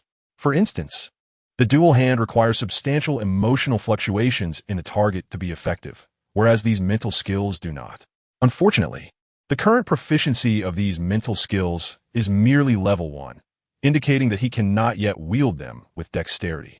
Unlike the 8 wonders techniques, these mental skills do not consume skill points, as he has already absorbed the energy of the mind gem. This energy now belongs to him, yet he must learn to harness it. Moreover, while these skills appear formidable, given that he has only absorbed a minuscule fraction of the energy, even reaching full proficiency would likely yield limited power. To fully attain the capabilities of the mind gem, he must absorb the entirety of it. However, he senses that, with his current constitution, digesting the entire mind gem's energy would be exceedingly challenging, potentially leading to catastrophic consequences. Ultimately, he must first establish a foundation using the mutated version of the 8 wonders techniques. Regardless, the ability to absorb the energy of the infinity gems is indeed advantageous for him. Presently, there should be 2 infinity gems on Earth, if his assumptions are correct. 1. The time gem resides with the Ancient One, an issue he cannot currently address. The other, the mind gem, Qing Huai learned from Red Skull's memories, is stored in Sokovia, which he can pursue. Having formulated his plan, Qing Huai began to deal with Red Skull's soul. Initially, he intended to consume this soul directly, but was unexpectedly unable to do so. Devouring Red Skull's soul proved as challenging as a normal person attempting to digest a stone. Impossible. Indeed, it is truly indestructible. Since he cannot consume it, he would have to store it permanently. After all, possessing an immortal soul is certainly a unique trump card. In the face of potential dangers, one must act decisively. Thus, with this thought in mind, Qing Huai disembarked from the vehicle and made his way to the basement. This evening brought with it a fruitful discovery: a dark green symbiote and a fragment of exoskeletal armor. The McDonald father and daughter had already been safely returned home by Qing Huai before his visit to Steve Rogers. Yet this time he chose not to erase their memories. Qing Huai carefully stored the incomplete exoskeleton and the symbiote, opting not to continue his research at this moment, and instead proceeded to take a bath. While bathing, he routinely browsed the underground trading platform and the slaughtering spirits websites. After concluding his online perusal, He responded to a few messages before retiring for the night. However, as Qing Huai drifted into slumber, the events he had set in motion did not cease. The Hydra incident was gradually escalating. Within the grand scheme of things, Qing Huai played merely the role of the trigger puller. Now it was time for the bullets to fly. Awakening naturally from the soft embrace of his bed just before noon, Qing Huai's first action was to check the news on his phone. True to his initial predictions, several news reports had surfaced. A severe shooting incident had occurred in a Brooklyn residential building, claiming over 60 lives.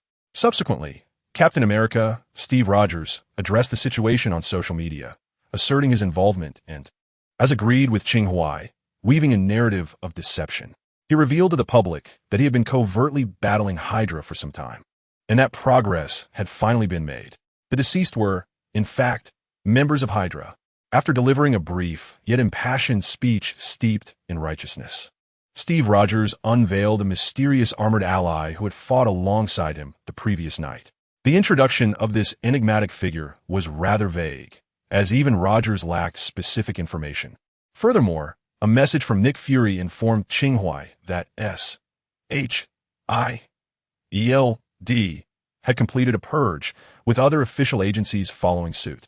By the time the response video was released, Steve Rogers had already led the Avengers to assault Hydra's divisions in other regions.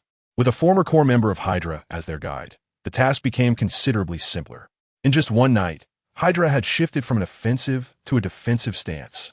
Regarding the matters of Steve Rogers, Qing Huai had already conferred with Nick Fury, who expressed his willingness to cooperate and assured that he would keep the details surrounding Rogers confidential.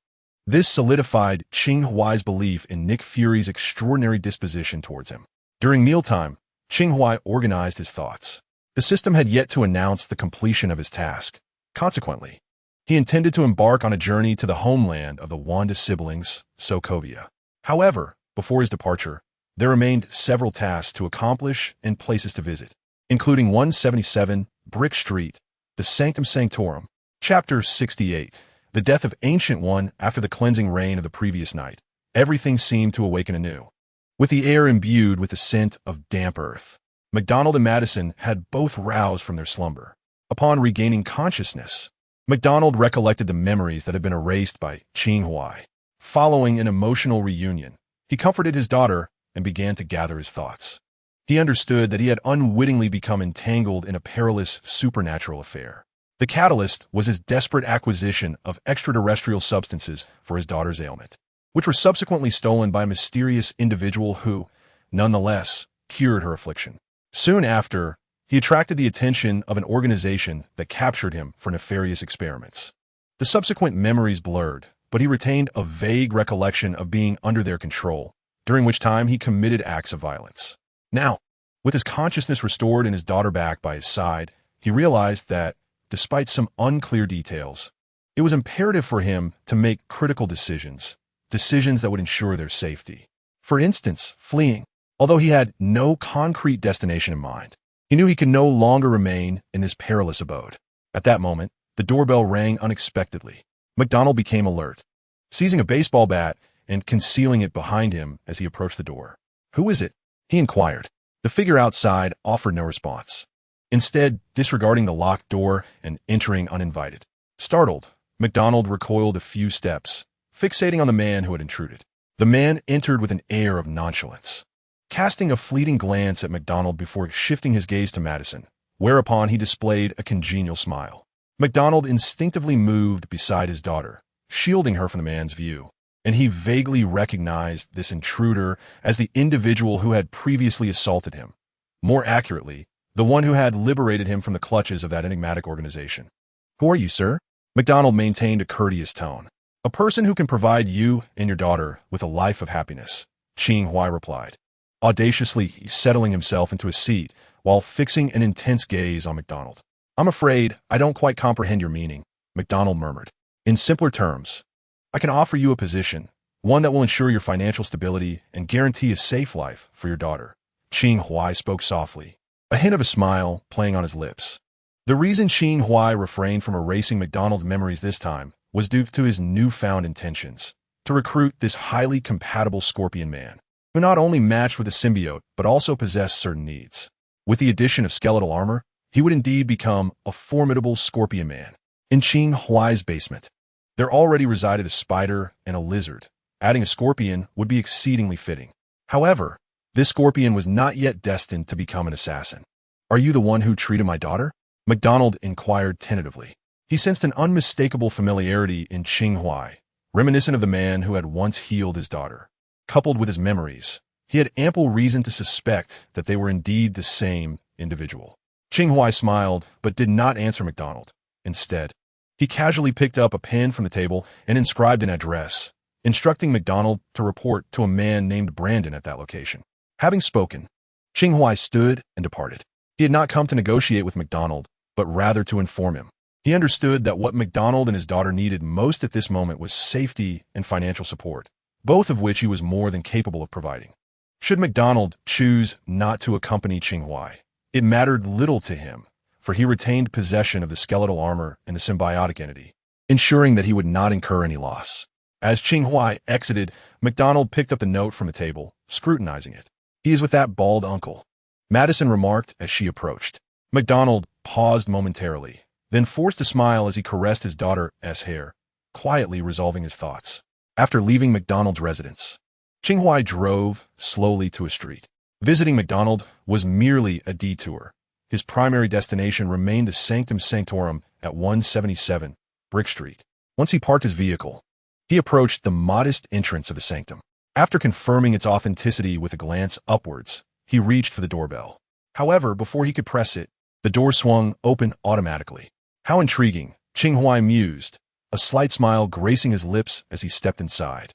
Upon entering, he was greeted by a grand staircase, and as he approached it, he surveyed the eerily silent interior of the sanctum, calling out softly, "Hello? Is anyone here?" "You should leave," a man's voice responded. Turning around, Qing Huai beheld a man standing on the previously vacant staircase, sporting a beard and draped in a crimson cloak. "The person you seek is not here," the man continued, echoing the essence of Qing Huai's inquiry. "And you are?" Qing Huai asked, recognizing the man's familiar attire. "You may call me Stephen," he replied. "I am a student of the Ancient One." Indeed, Stephen Strange was unmistakably the Sorcerer Supreme.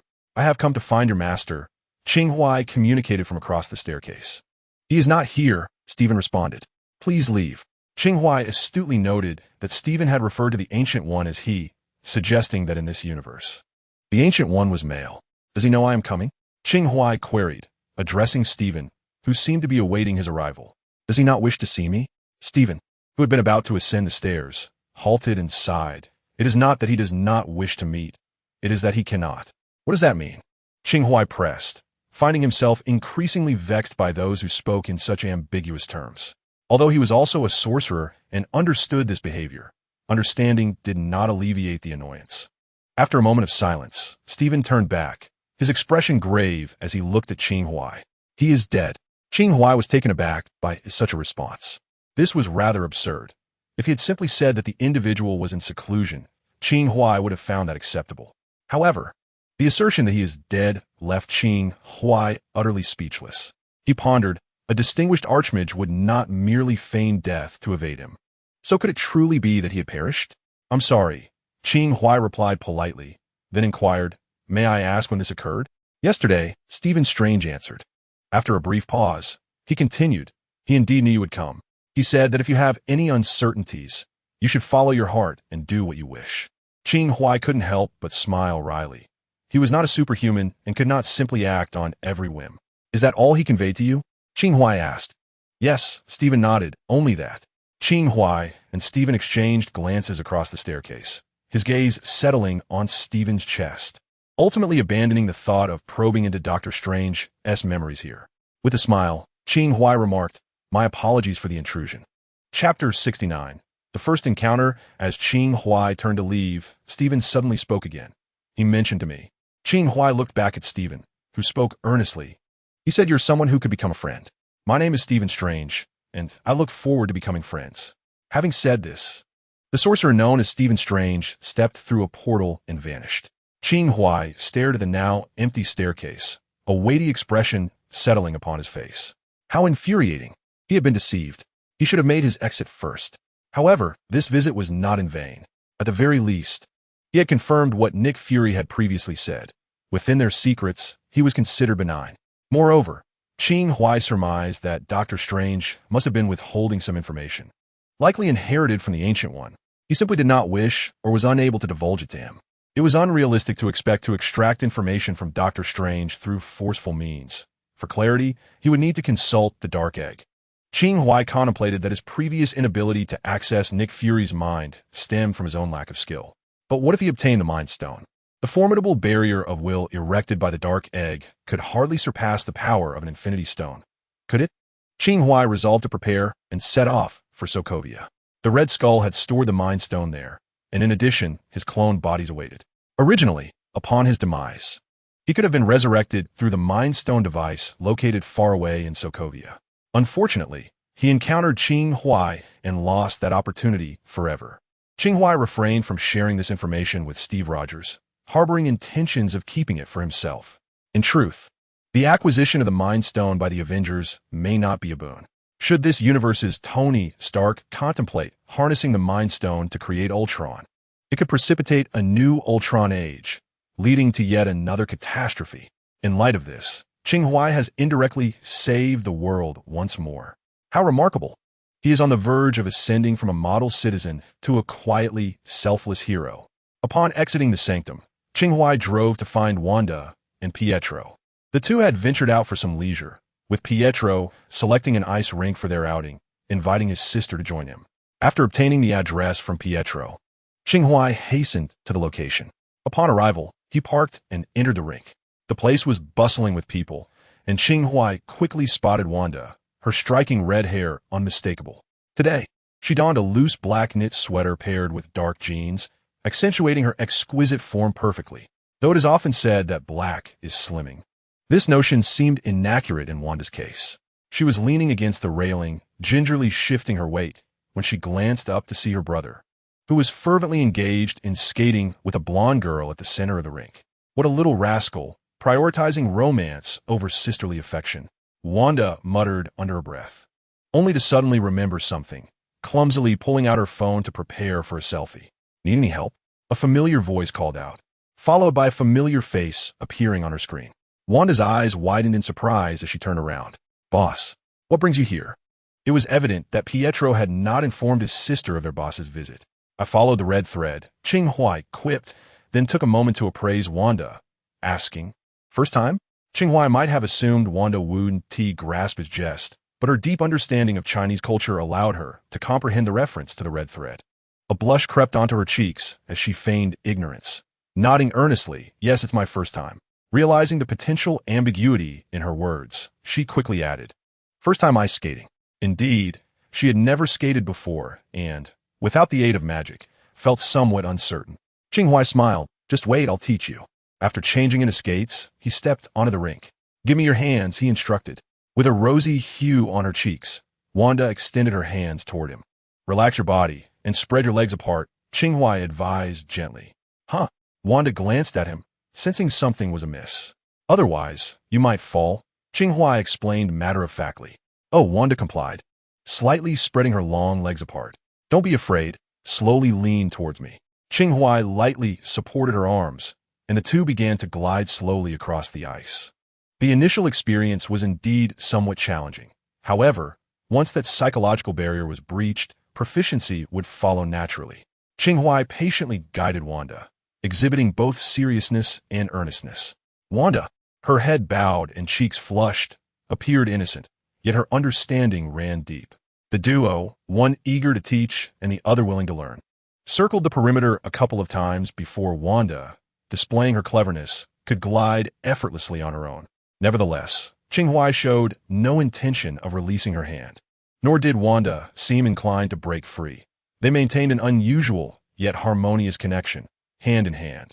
We can venture a bit deeper now, Qing Huai said, leading Wanda slowly towards the center of the ice rink. Wanda complied, allowing her boss to hold her hand as she focused intently. After overcoming her initial anxiety, she felt an inexplicable joy in being close to Qing Huai. This isn't so difficult after all. I'll be away on a trip for a couple of days. You and Peter can relax at home, Qing Huai remarked as they ventured further. The duration of this trip would not be lengthy. so he did not intend to take Sarah Jane or the Wanda Pietro siblings along. "Where are you going?" Wanda inquired, her large, expressive eyes sparkling with curiosity. "Abroad." Qing Huai replied vaguely, omitting specific details. "All right." Wanda nodded obediently, sensing Qing Huai's reticence and refraining from further questioning, focusing instead on their shared journey. Chapter 70. The Mind Stone and the enigmatic Dr. Zola Sokovia, situated in Eastern Europe, is a mountainous and tumultuous little nation. From the memories of the Red Skull, Qing Huai learned that the Mind Stone resided atop one of its remote mountains. Sokovia's time zone is 6 hours ahead, and upon disembarking from the plane, it was afternoon local time. After exiting the airport, Qing Huai planned to hire a vehicle to reach the mountain from his recollections. The distance was considerable, and the fare was steep. Upon hearing the destination, the driver cast a glance at Qing Huai. "Not a problem, as long as you can take me there," Qing Huai responded, producing several banknotes. "Is this sufficient?" The driver's expression shifted momentarily, and just as he was about to reach for the money, Qing Huai withdrew it, suggesting they settle the fare upon arrival. The driver's demeanor brightened as he watched Qing Huai board the vehicle. "Brother, are you here on business?" "Tourism," Qing Huai replied succinctly. "The place you're heading to isn't particularly interesting. There's not much to do around there. How about I recommend a few exciting spots? Guaranteed fun," the driver cheerfully suggested. "No, thank you," Qing Huai said, turning to gaze out the window, relishing the picturesque view of fair-skinned, long-legged scenery along the street. Feeling a sense of tranquility, the driver chuckled awkwardly, scrutinizing Qing Huai through the rearview mirror for a couple of minutes before saying, "Young man, be cautious when traveling alone. It's easy to attract the wrong kind of attention. It's wise to carry some self-defense tools." Qing Huai glanced at the driver and replied, "Thank you for the reminder. I have something."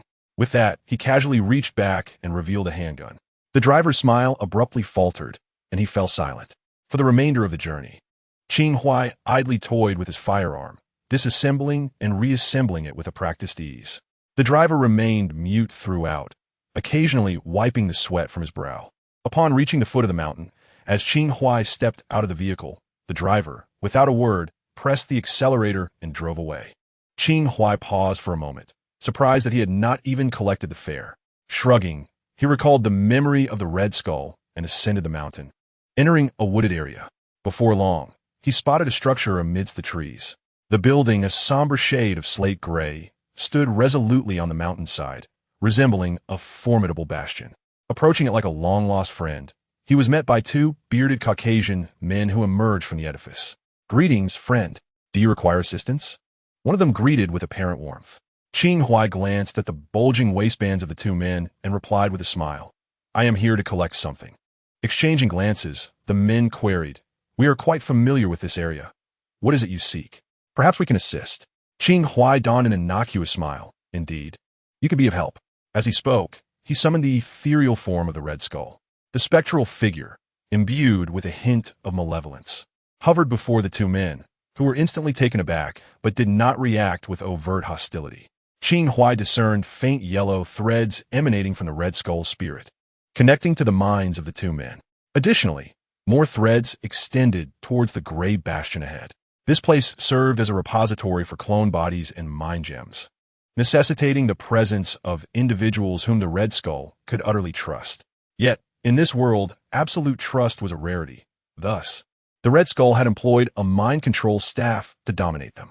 If all went as anticipated, the inhabitants within this bastion were mere puppets of the Red Skull. No, to be precise, they were now puppets of Qing Huai. A puppet within a puppet, one puppet stronger than the next. "Kneel," Qing Huai commanded, manipulating the Red Skull to compel the two men before him to bow. The two burly figures complied without hesitation. Qing Huai smiled faintly, stepping over them as he advanced toward the bastion. The Red Skull's spirit floated behind him, reminiscent of an elongated balloon sold for $5.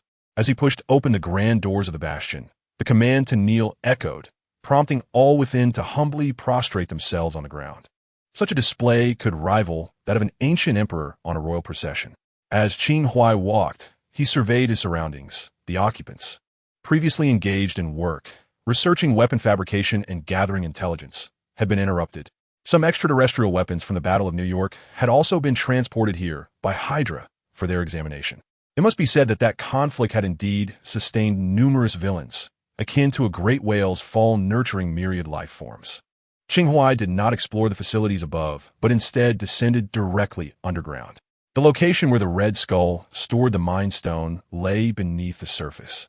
Following the memories of the Red Skull, Qing Huai traversed through secret passages, ultimately entering a spacious chamber. Within, he discovered a circular apparatus. At its center stood the Mind Scepter, surrounded by several metallic coffins, each encasing the frozen clones of the Red Skull. Qing Huai maneuvered around the metallic sarcophagi to approach the center of the circle, fixing his gaze upon the Mind Scepter. At that moment, the scepter still radiated a blue hue, emitting a faint glow, resembling an eye capable of controlling all beings. Acting on memory, he disabled the electrical protective measures and reached out to retrieve the scepter. The entire process unfolded seamlessly, devoid of any hindrances. The elongated Mind Scepter, resembling the girth of an infant's arm, rested in Qing Huai's grip as he caressed and examined it with fascination. He refrained from shattering the blue crystal encasing the stone immediately. Instead, he gently grasped the gem, attuning himself to the immense power it harbored. He could distinctly sense a subtle resonance between the Mind Stone and the minuscule gem power within him. Simultaneously, he recognized that his current physical constitution could scarcely bear such overwhelming strength. Indeed, one cannot expect to achieve great feats in haste. Patience is paramount. After a moment of contemplation, Qing Huai temporarily stowed away the Mind Scepter. Shortly thereafter, he proceeded to another chamber, casting a glance at the Red Skull's ethereal form that had consistently trailed him. Upon prying open a chest, Qing Huai bent down and, with a slight exertion, shattered a section of the flooring, revealing a palm-sized metallic box hidden beneath. He reached down and retrieved the box. Through the Red Skull's recollections, Qing Huai understood that this box was crafted from extraordinary materials, specifically a secondary variant of adamantium. Adamantium is renowned as the hardest metal on Earth, surpassing even vibranium in terms of hardness. However, the production process of adamantium is exceedingly laborious and costly, leading to the emergence of the more accessible secondary adamantium. Although the hardness and quality of the secondary variant do not compare to true adamantium, it remains significantly stronger than ordinary metals. The box was completely sealed. To open it, one would have to destroy it, underscoring the importance of its contents. Without hesitation, Qing Huai placed the box on a table, summoned the pure June sword, and delivered a decisive strike. The box was cleaved open, and from within he extracted a black, square object. This black artifact contained none other than a member of Hydra. Dr. Zola. Dr. Zola, whose full name is Arnim Zola, is a geneticist serving Hydra. The Red Skull's clone and the circular device centered around the Mind Stone were creations of Dr. Zola. Later, beset by cancer, Zola preserved his consciousness within a massive computer, continuing to serve Hydra. Later, the Red Skull discovered that the research conducted by Dr. Zola would also ensnare him in eternal life, revealing immense potential. In a bid to maintain control over Dr. Zola, the Red Skull decided to confine him. Now, these matters had fallen into the hands of Qing Huai. His primary objective for coming to Sokovia was accomplished. He had acquired the Mind Stone and, without any cost, gained access to all the resources of this place. However, his ambitions were not yet fulfilled. He needed to wait here for another 2 days for certain individuals. Chapter 71. The New Boss Sokovia. Night. A full moon hung in the center of the night sky, resembling a murky, pale eye gazing down upon a swarm of parasites that occupied much of the earth. On the wide highway, a taxi was in motion. The driver, seated at the helm, gripped the steering wheel but drove inattentively, his eyes occasionally darting to the rearview mirror. In the back seat sat a striking woman. She wore a brown overcoat over a breezy green gown, the slit reaching her waist, revealing her fair thighs, smooth and proportionate. The evening breeze flowed through the open window, causing her dark hair to sway gently. Although half of her face was obscured, her exquisitely sculpted features remained visible. Her slender fingers held a cigarette, and her rosy lips parted and closed as smoke rings drifted into the night air. Sensing the driver's lascivious gaze, the woman shifted her attention from the window to the rearview mirror, yet she said nothing. Instead, with an intentional nonchalance, she hiked her skirt slightly, exposing more of her alluring figure. The driver's eyes widened, and he unconsciously pressed down harder on the accelerator, increasing the car's speed. "Be careful, big brother." The woman purred, her voice sultry. The parched driver swallowed hard and nodded repeatedly. A smile curled at the corners of her lips as she continued to admire the nocturnal scenery. Once her cigarette had burned down, she flicked the butt out of the window. "Are we almost there, big brother?" she inquired. "Just ahead. We'll reach it after this street," the driver replied, his gaze involuntarily drifting to the woman's form. She rummaged through her belongings, suddenly adopting a troubled expression, her delicate brows knitting together as she said to the driver, "Big brother, I seem to have forgotten my money. What should we do?" "All right." The driver interjected before she could finish, readily agreeing. The woman leaned forward, revealing a snowy expanse as she pressed against the seat, her soft curves subtly reshaping. "You're so kind, big brother," she said, her alabaster fingers reaching out to rest on the driver's chest, teasingly tracing a path from his neck downward, continuing until she reached his abdomen and then descending further. The driver tensed, his body rigid in an effort to avert disaster, and he pulled the car over to the side of the road. "Are we there yet?" the woman queried. The driver, glancing down, strained to elevate his body, hoping her fingers would reach their destination sooner. Suddenly, the woman withdrew her hand, and, as if transformed, she tidied her clothes and pushed open the car door to step out. The driver watched her departing silhouette, a frown creasing his brow, sensing that something was amiss. Abruptly, he began to convulse, frothing at the mouth. He glanced at the mirror, horrified to see his neck turning a sickly shade of black and purple, veins standing out grotesquely. Desperate to call for help, he found himself unable to utter a single word. His eyes turned to the distant figure of the woman, and in his final moments, he ceased to breathe. Meanwhile, the woman swayed her hips as she entered a narrow alley, twisting and turning until she reached a basement. The basement was illuminated, and three peculiar figures were seated around a long table. Upon witnessing the woman's enchanting form, the three men displayed not a hint of desire, for they were acutely aware that beneath her exquisite exterior lay the most venomous heart in the world. "You are late," Viper remarked a short, stout man with a watermelon-shaped head, casting only a fleeting glance at her before averting his eyes. "What's the rush? Aren't there still others yet to arrive?" The woman, known as Viper, sinuously settled into a chair. "There will be no one else. It is just the four of us now," spoke a bespectacled middle-aged man leisurely. His words plunged the room into a brief silence. "It is all Steve Rogers' fault." The stout man pounded the table, exclaiming, "That traitor! If I encounter him again, I shall tear him to shreds. Enough with the pretense.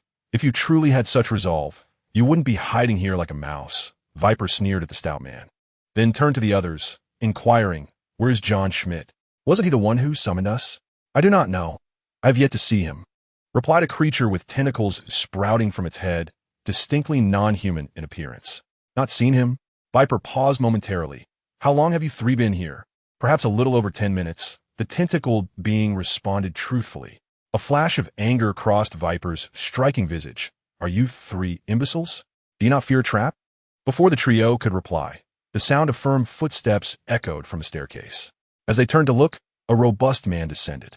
"Fear not, my friends. This place is entirely secure. The boss and I have been awaiting your arrival," the man stated, standing before them and offering a slight bow. "Langley?" Viper scrutinized the man. "What on earth is Schmidt up to?" Langley, whose full name was Brock Langley, bore another moniker, Crossbones. For years, he had been the right hand of Red Skull, unwavering in his loyalty. He was primarily responsible for guarding the barrier that contained a Mind Stone. It is worth noting that while Viper and the other core members of Hydra were aware of Red Skull's ability to cheat death, they remained oblivious to the existence of that barrier. Red Skull had long since lost trust in these so-called subordinates. If not for the fear of trouble and risk, Red Skull would have attempted to control the entire core of Hydra with the Mind Gem. "The boss is dead," Langlo stated. The crowd fell silent, suddenly noticing that Langlo was donned in a black suit, a white flower adorning his chest, as if he had just returned from a funeral. "Enough of this. Can't he resurrect?" The Viper Quartet had seen the news online about Red Skull's demise at the hands of Steve Rogers, yet according to their knowledge, Red Skull should not truly be dead. Is he not immortal? Is resurrection not within his grasp? Just boasting, are we? Theoretically, resurrection is possible. But an unforeseen circumstance has arisen, Langlo explained. So, you summoned us here? The bespectacled middle-aged man adjusted his glasses and inquired. No, I lack such authority. Langlo chuckled self-deprecatingly, then turned aside to introduce, not just to you, but to all of us, our new boss. As Langlo's voice faded, the gazes of the 4 Hydra Corps members converged upon him. They then beheld a figure draped in a white hooded robe, adorned with a golden patterned mask descending. Viper, Leviathan, Hive, and Dr. Faust. The newcomer casually named the identities of the 4. Good evening, everyone. In the dimly lit basement, the 4 core members of Hydra scrutinized the man in the white robe and mask, their expressions tinged with confusion and hostility. It was ultimately Viper who cautiously articulated the man's identity. Night Angel? Upon hearing those words, the expressions of the remaining 3 shifted. He is indeed the Night Angel? The bespectacled Dr. Faust shifted his gaze from Viper to Qing Huai, adjusting his glasses and scrutinizing him. Precisely so.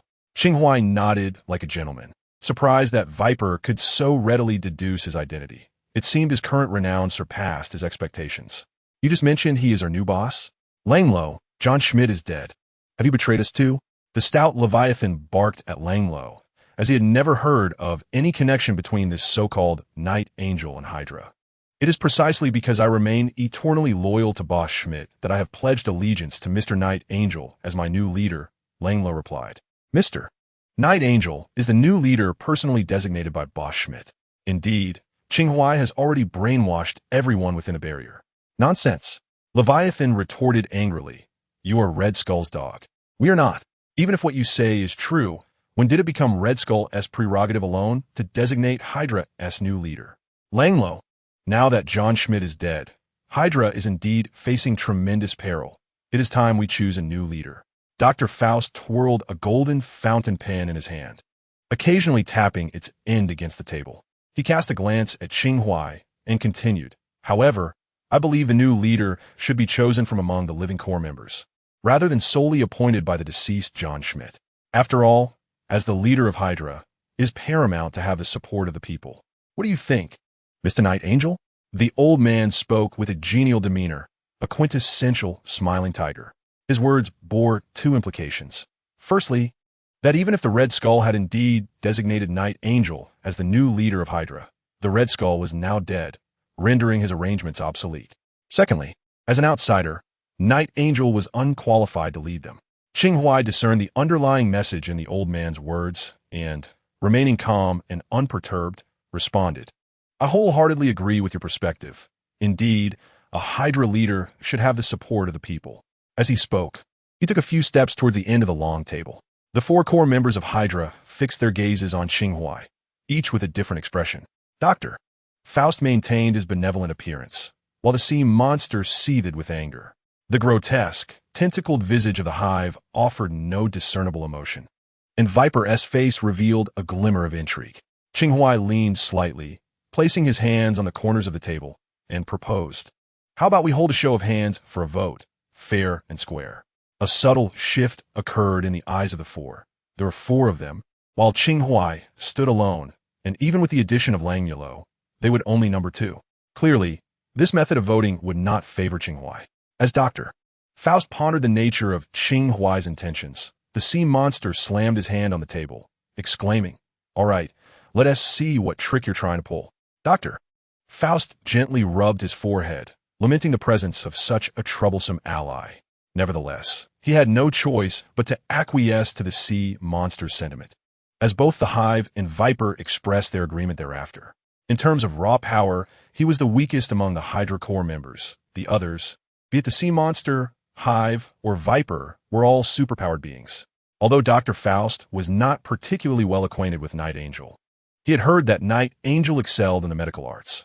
Even so, he should not be able to overpower the 3. Let us proceed with the vote, Dr. Faust sighed. Qing Huai smirked and said, Now, those opposed to my becoming the new leader of Hydra, please raise your hands. The 4 men at the table exchanged glances. Everyone understood that selecting a leader in this manner would not favor Night Angel, yet he chose to proceed regardless. What was his reliance? As the other 3 hesitated, the sea monster was the first to raise his hand. In the next instant, crimson liquid gushed forth uncontrollably. In a silent flash, The sea monster's hands were severed by some sharp instrument. The only ordinary person at the table, Dr. Faust, felt a chill run down his spine. What had just transpired? In an instant, two arms lay sprawled across the table, resembling a pair of pig's trotters. The quiet of the basement was shattered by the anguished cries of the sea monster, while the other three exchanged wary glances, each reluctant to make a move. Particularly Dr. Faust. Though an ordinary man, his prowess lay in hypnosis and psychological manipulation. He could easily hypnotize a psychologically sound individual through auditory and visual cues, often employing the pen in his hand as a tool of persuasion. Just moments ago, he had been silently attempting to hypnotize the night angel, yet to no avail. Now, along with the severed arms of the sea monster, his pen lay broken. The night angel had severed the monster's impending strike, but only the doctor's pen had met its fate. Dr. Faust understood that the night angel was signifying his capability to extinguish his life in that very moment.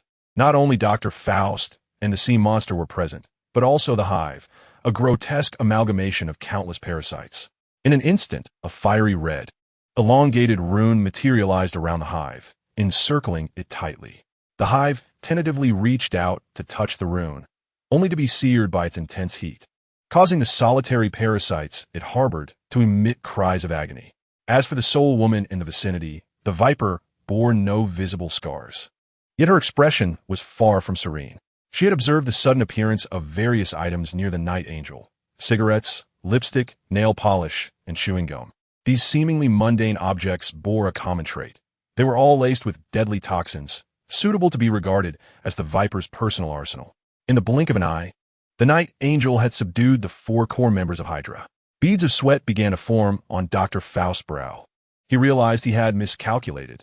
The individual before him possessed the power to utterly crush them. Is no one raising their hand? Qing Huai's gaze swept across the room. With no objections, he reluctantly took his seat. Although he now wielded the staff of the mind, merely creating puppets was not a foolproof strategy. Any unforeseen event could lead to backlash.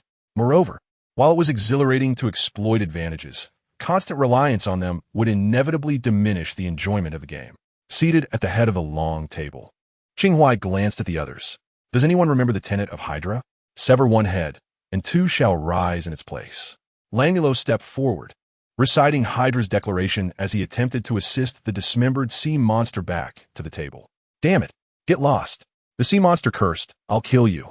Qing Huai sighed, extending his hand to summon the staff of the mind, which conveniently made contact with the monster's forehead. The sea monster fell silent, its expression blank, allowing the blood to flow freely from its severed arm without uttering another sound. For such a mindless creature, becoming a puppet was indeed the most fitting outcome. Now, let us commence our first meeting. Qing Huai placed the scepter of the mind horizontally upon the table, gazing intently at several core members of Hydra as they convened to discuss strategies for navigating their current tribulations. Simultaneously, a voice resonated in Qing Huai's mind. Congratulations on completing the task. Chapter 73. The Undead Plan. One of Hydra's most distinctive traits is its resilience, akin to their motto, sever one head, and 2 more shall emerge in its stead. Qing Huai firmly believed that even without his intervention, Hydra would not simply allow the Avengers to eradicate them entirely. Thus, from the outset, he had no intention of annihilating Hydra. His objective was to infiltrate the enemy's ranks, gradually asserting control over Hydra, or rather, to forge a Hydra of his own. In time, the threat posed by Hydra would transform into an asset for him. This also marked the initial step in his endeavor to expand his influence beyond New York. In the basement, Qing Huai seated himself at the head of a long table. Concluding his address, he surveyed the individuals before him, calmly inquiring, "Do any of you have objections to what I have just articulated?" The members exchanged glances, momentarily rendered speechless. Just moments ago, this newly appointed leader of Hydra had devised a plan termed the Undead Plan. The essence of this strategy involved bifurcating Hydra into 2 factions, one composed of corpses and the other of phantoms. The corpses would be surrendered, creating the illusion for the public that Hydra had been vanquished, while the phantoms would operate clandestinely under the veil of night. This task posed no significant challenge for Qing Huai, as he had originally provided Nick Fury and Steve Rogers with the roster and specific details of Hydra's members. However, he did not divulge all the information. Instead, He retained certain details that even Steve Rogers was oblivious to.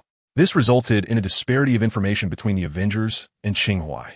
Although this gap was not particularly vast, it was sufficient for Qing Huai to manipulate circumstances to his advantage.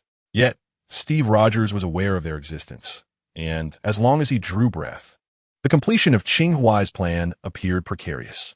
Ultimately, it was Viper who broke the silence. "Rest assured, I have my own plans," Qing Huai replied with a smile, grasping the scepter of the mind and rising to his feet. "Esteemed members of Hydra, please follow me."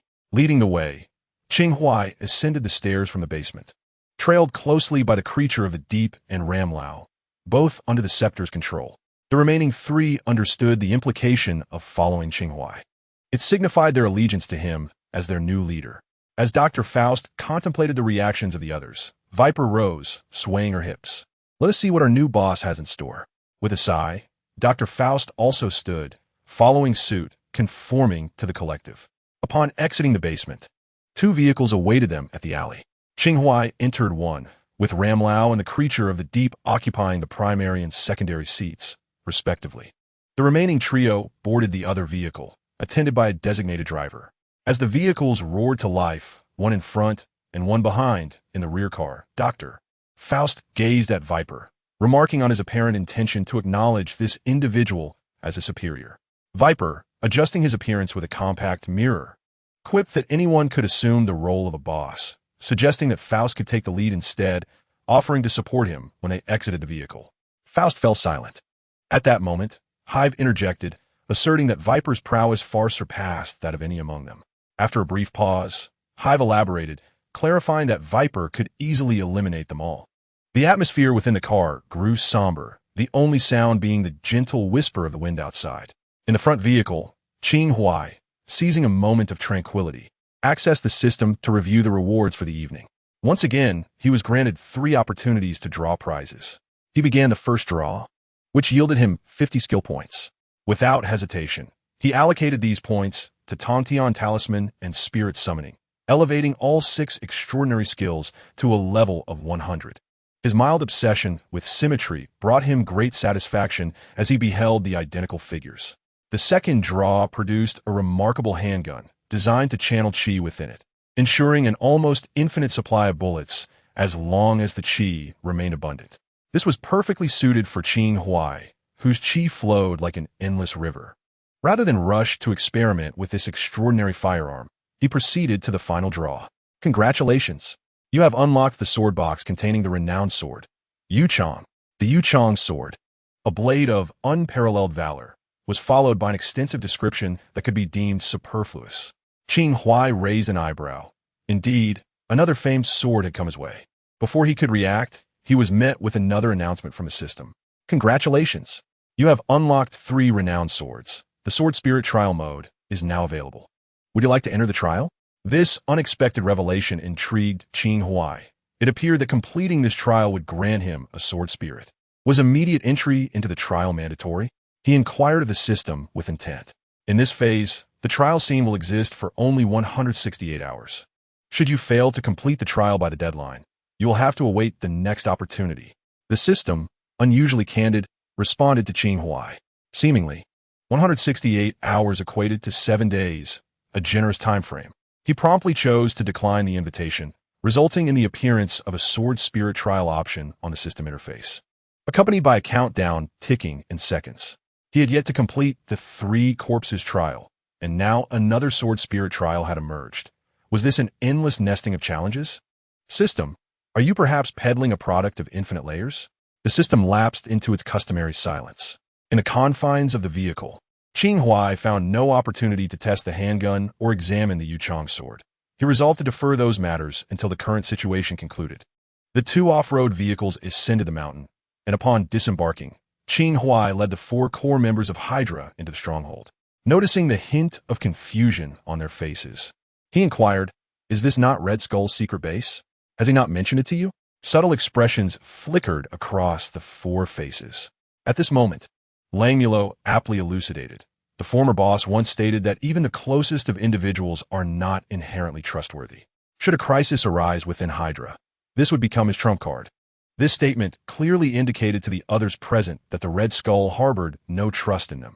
In truth, the group did not necessarily trust the Red Skull either. However, they often presented a facade of camaraderie while harboring ulterior motives. Now, with Langmulo openly exposing this matter in front of Qing Huai, the atmosphere grew slightly awkward. John is indeed rather cautious, Qing Huai mused, casting a glance at the others. He then remarked, "There's an ancient adage in Huaxia. Employ without suspicion, and do not employ those you suspect. In my view, there is no need for such duplicity. Hydra does not belong solely to me. It belongs to all of us. Therefore, from this moment onward, all resources here shall be made available to each of you." Yet, Qing Huai did not voice the latter part of his statement, which pertained to the resources being those remaining after his own eliminations. He led the group underground and instructed Langmulo and several staff members to bring forth a few metallic coffins. Upon seeing the individuals encased in ice within the coffins, the group was rendered speechless. The coffins featured one side made of glass, allowing them to see the faces of those inside. To their astonishment, these individuals were none other than themselves. Qing Huai had selected several clones of the Red Skull and made some simple modifications. "These are your bodies," Qing Huai declared. Perched atop one of the metallic coffins, his gaze fixed intently on them. "You are their spirits."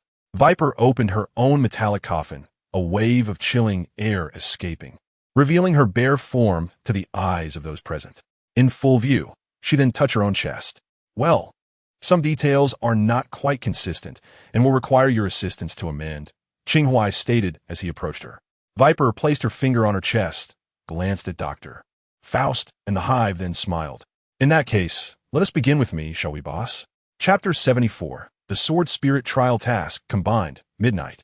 After Qing Huai meticulously adjusted the details of the bodies, Viper and the others, led by Langmulo, departed to rest. This allowed Qing Huai a moment to prepare for the experiment regarding the rewards drawn earlier that day. After elevating the skills of the Spirit Binding and Celestial Talisman to 100, he was now capable of storing 100 demons and simultaneously controlling 20 talismans. The magnitude of having 100 demons at his side needs no elaboration. Moreover, the ability to manipulate 20 talismans elevated his combat prowess to unprecedented heights. Imagine what 20 Thunder Talismans could accomplish. Foregoing idle contemplation, Qing Huai took a sip of water and strolled leisurely out of the barrier, arriving at a vacant area. Upon reaching the open space, he did not hasten to test the Celestial Talisman. Instead, he first retrieved the Extraordinary Handgun. This so-called Extraordinary Handgun was merely an unremarkable black pistol in appearance. Qing Huai gently grasped the handle, focused his attention, and infused it with qi before pulling the trigger. Bang! A resounding blast erupted from the muzzle of the firearm, radiating outward with a devastating force akin to that of a cannon, obliterating the forest ahead. Qing Huai was somewhat astonished. This power far exceeded that of an ordinary handgun. Moreover, it left no bullets behind, making it an essential tool for both domestic endeavors and nefarious activities. However, the magnitude of the display felt somewhat excessive, rendering it less convenient for use. Perhaps he had infused a tad too much energy into it? Contemplating this, Qing Huai recalibrated the energy within him, this time carefully controlling the amount, injecting only a slight essence. Indeed, the resulting power was significantly lessened, comparable to that of a standard bullet, though with slightly enhanced penetration. After testing this initial reward, Qing Huai contentedly stowed away the pistol. Shortly thereafter, his gaze drifted momentarily elsewhere, a faint smile gracing his lips as he began experimenting with the Celestial Talisman. As he focused his mind, shimmering blue glyphs materialized before his fingertips, one after another, a total of 20 symbols stacked upon each other like a tower. As he simultaneously concentrated on all 20 lightning talismans at his fingertips, he felt a hint of strain, albeit merely a slight one. He then raised his hand and unleashed the talismans. In an instant, thunder roared, illuminating the night as if it were day. The energy generated by the lightning caused the surrounding air to expand rapidly, resulting in a dramatic shift in pressure that produced a violent shockwave. The divine radiance of the lightning illuminated Qing Huai, the mountains, and briefly cast light upon the faces of Dr. Faust, the Viper, and the Beehive. Naturally, they were not inclined to simply rest. They had yet to even glimpse the face of this new leader. Thus, As Qing Huai departed from the bastion, they stealthily followed him, fully aware of their pursuit. In response, Qing Huai deliberately feigned a move. The dazzling lightning rendered the trio momentarily blinded, and, as the thunder subsided, their vision gradually returned, revealing their astonishment. 100 meters ahead of Qing Huai lay a clear path. The earth, stones, and trees had all been reduced to mere ruins and ashes, without even the trace of a fire's ignition. The three exchanged bewildered glances, momentarily at a loss for words. Dr. Faust, glancing up at the crescent moon, suggested, "Let us return to rest." Once Qing Huai sensed their departure from his vicinity, he summoned the sword box to examine his final reward. Upon pressing the switch, 3 illustrious blades sprang forth: Chungying, Chunjun, and Yuchong.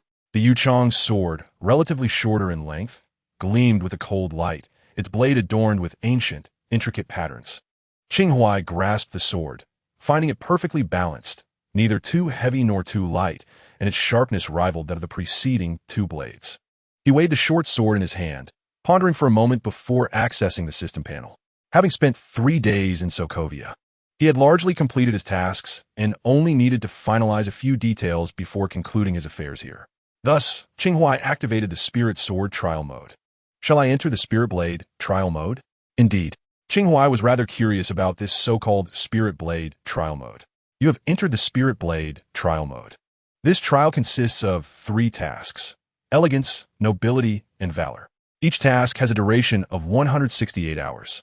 Upon completing all 3 tasks within the time limit, you will be considered to have successfully cleared the trial. Completing the corresponding tasks will unlock the respective Spirit Blades. As expected, the essence of this system is an infinite nesting of challenges. Qing Huai briefly examined the 3 tasks. Elegance: complete a refined and elegant deed within 168 hours. The completion standard will be judged by the Spirit Blade of Shadow. Nobility: sacrifice a singularly noble item within 168 hours. The sacrificed item cannot be a system reward. The completion standard will be judged by the Spirit Blade of Purity. Valor: accomplish a deed of valor within 168 hours. The completion standard will be judged by the Spirit Blade of Fish Intestines. After Qing Huai opted to enter the trial mode, the countdown transformed into 24 hours, indicating that he needed to select a task within this time frame. Fortunately, each task's duration post-initiation is also 1 week. Qing Huai scrutinized the 3 tasks. They were not particularly difficult, especially the nobility task corresponding to the Spirit Blade of Purity, which he could complete immediately. The Mind Scepter is, after all, an item of unparalleled nobility. However, Qing Huai was not foolish enough to sacrifice the newly acquired scepter. He could easily substitute it with another item. Considering what to use as a substitute, Qing Huai pondered for a moment and formulated a plan. Yet, he refrained from immediately clicking to commence the task. After all, he still had 24 hours. After retracting the system panel, Qing Huai chose not to rest within the barrier. He returned to provide a brief explanation to Ramlo before descending the mountain. Approximately half an hour later, Qing Huai parked his vehicle outside a bar.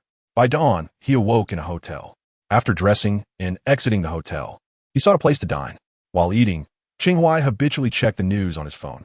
He learned that a new hero had recently emerged in New York, referred to as Greenlight. From the news, Qing Huai saw a photograph of Greenlight clad in black and green armor, standing atop a green glider. This new hero was none other than Norman Osborn, the chairman of Oscorp. Prior to arriving in Sokovia, Norman had sought Qing Huai out once before. His primary intent was to express gratitude and to discuss his thoughts, admitting to having made numerous mistakes in the past. However, he still had a son and wished to atone for his wrongs by becoming a superhero rather than resorting to self-surrender. Qing Huai was not the embodiment of justice, so Norman's decision to either confess or not was of no concern to him. Moreover, Norman's public persona was beneficial to Qing Huai, as they shared a highly secretive master-servant bond. Thus, Greenlight was born. The title was not self-bestowed by Norman Osborn. Rather, it was conferred upon him by numerous citizens in recognition of his characteristics. The newly developed battle armor and glider by Norman emanated a green luminescence, and when he soared through the night sky, he truly resembled a streak of green light, thus giving rise to this appellation. While both the citizens and Norman Osborn himself may not find it significant, to Qing Huai, this name undeniably suits Norman Osborn well. On the second day after Qing Huai arrived in Sokovia, Brandon reached out to him from the Eagle Club, informing him that a man named McDonald Jagger had reported for duty. Qing Huai instructed Brandon to find new accommodations for the father and daughter duo, providing them with a commendable salary. As a proprietor, one must not be overly stingy or resort to withholding wages from employees. One cannot expect the horse to run without offering it hay. Such employers are nothing but fools. As for the League of Assassins, Nick Fury has fully restored it. Qing Huai continues to appoint Jason as the public leader of the League, allowing it a period of respite for reorganization. The core ethos of the League of Assassins diverges from that of the Eagle Club. The former comprises individuals dedicated to justice, while the latter leans toward a more nefarious path. Thus, Qing Huai must adeptly maneuver between these two organizations. Regarding Hydra, although Qing Huai has devised a so-called undead plan, it is bound to suffer significant setbacks under the relentless purging by superhero organizations, including the Avengers and various national governments. The forthcoming period will necessitate a substantial overhaul, a process during which Qing Huai can exert his influence. Though he has scarcely been the official leader of Hydra for 24 hours, he possesses the puppet army left by Red Skull, granting him considerable operational latitude. After finishing his meal, Qing Huai returned to the mountain fortress. The people were in the midst of relocating items. This place was no longer secure, and they needed to seek a new clandestine base. Among the 4 core members, they would each carry their own corpses to enact a charade of death before the governments and superhero organizations. Last night, Qing Huai inscribed talismans within each of their bodies to aid them in convincingly performing this act of apparent demise. Notably, the demeanor of the 3 individuals towards Qing Huai today was markedly different from yesterday. As another night descended, the Ashen Fortress stood deserted. Prior to this, Qing Huai had already boarded a plane. On board, he accepted the trial set forth by the Sword Spirit. Next, he was to undertake a significant endeavor, one that might simultaneously embody elegance, nobility, and valor. Qing Huai arrived in the nation at midnight. The night was as dark as ink, illuminated by the radiant moonlight. He did not summon Sarah Jane to come fetch him, for he had not returned to New York. What lay ahead was a momentous task. Of course, this so-called momentous task is relative. For him, it may be a mere triviality in fulfilling his mission, yet for this nation and for the world, it would undoubtedly qualify as a momentous event, though the offering he intended to present was far less significant than the staff of the mind. It could undoubtedly be regarded as exceptionally noble. As autumn descended, a brisk breeze swept through the streets. With his physique and visage altered, Qing Huai donned an exquisite black and white ensemble, strolling alone through the streets of Washington, D.C. Before long, he approached his destination, gazing at the distant palace. Illuminated by the moonlight, it appeared resplendent and sacred. Adorning a white mask, Qing Huai summoned forth a dozen ethereal entities, a faint smile gracing his lips. It is decided. You are the one. Under the moonlight, Qing Huai advanced towards the palace, elegantly retrieving a finely crafted conductor's baton from his pocket. With a poised posture and light-footed steps, his arms trembled slightly, resembling a graceful and composed maestro. Under his guidance, the specters danced wildly, all moving towards the building that gleamed as brightly as the moon. Chapter 75. A great incident and a response regarding the protagonist's character brother. Have you seen the news? Something monumental has transpired. Oh, what has happened? You truly do not know? Pray enlighten me. The palace of Bai has vanished overnight. Which palace of Bai? Which else could it be but the one you know? The very palace where the peanuts crouch, vanished in the blink of an eye. Wait, what does it mean to have vanished? Literally vanished. In a flash, it was gone. It is said that someone broke in last night and completely obliterated the entire structure. You should check online. There's even a live broadcast. Such a grand palace has been reduced to rubble. Goodness, this is extraordinary. Was it the work of a superhuman? Undoubtedly. It seems to have been the handiwork of a practitioner of Onmi-D from Neon Country. They say they can summon Shikigami. An Onmi-D practitioner? How eerie. Have they found the culprit? Not yet. That individual vanished like a specter, appearing and disappearing mysteriously. However, the surveillance footage captured the figure clad in garments from Neon Country, who, upon leaving, planted a flag emblazoned with the character for rice and inscribed in neon language a phrase, "I, of Neon, shall never be a dog of the state." Dreadful. The residents of Queens were abuzz with discussions regarding the news of a landmark palace being rendered non-existent by a practitioner of Anmi D from Neon Country. Meanwhile, the architect of this chaos, Qing Huai, was making his way to Qing Xiaofu with lunch in hand. As he pushed open the door, the wind chimes tinkled melodiously. "Welcome back, boss. We've missed you dearly," exclaimed Pietro, rushing forward to take the lunch from Qing Huai. "Oh, am I the only one you've missed?" Qing Huai chuckled, casting a casual glance at Wanda. "Certainly not. My sister yearns for you even more," Pietro mumbled through a slice of pizza. "In the 2 days you've been away, she has been utterly distracted." Wanda's cheeks flushed instantly, and she attempted to retort, "I have not." "Have not?" Qing Huai raised an eyebrow. Wanda pursed her lips, and Qing Huai's smile widened, instinctively ruffling her hair from behind. Wanda shrank her neck slightly, but did not shy away. "By the way, boss, have you seen that news?" Pietro inquired. "Which one?" Qing Huai feigned ignorance. "The one about the Palace of Versailles," Pietro exclaimed.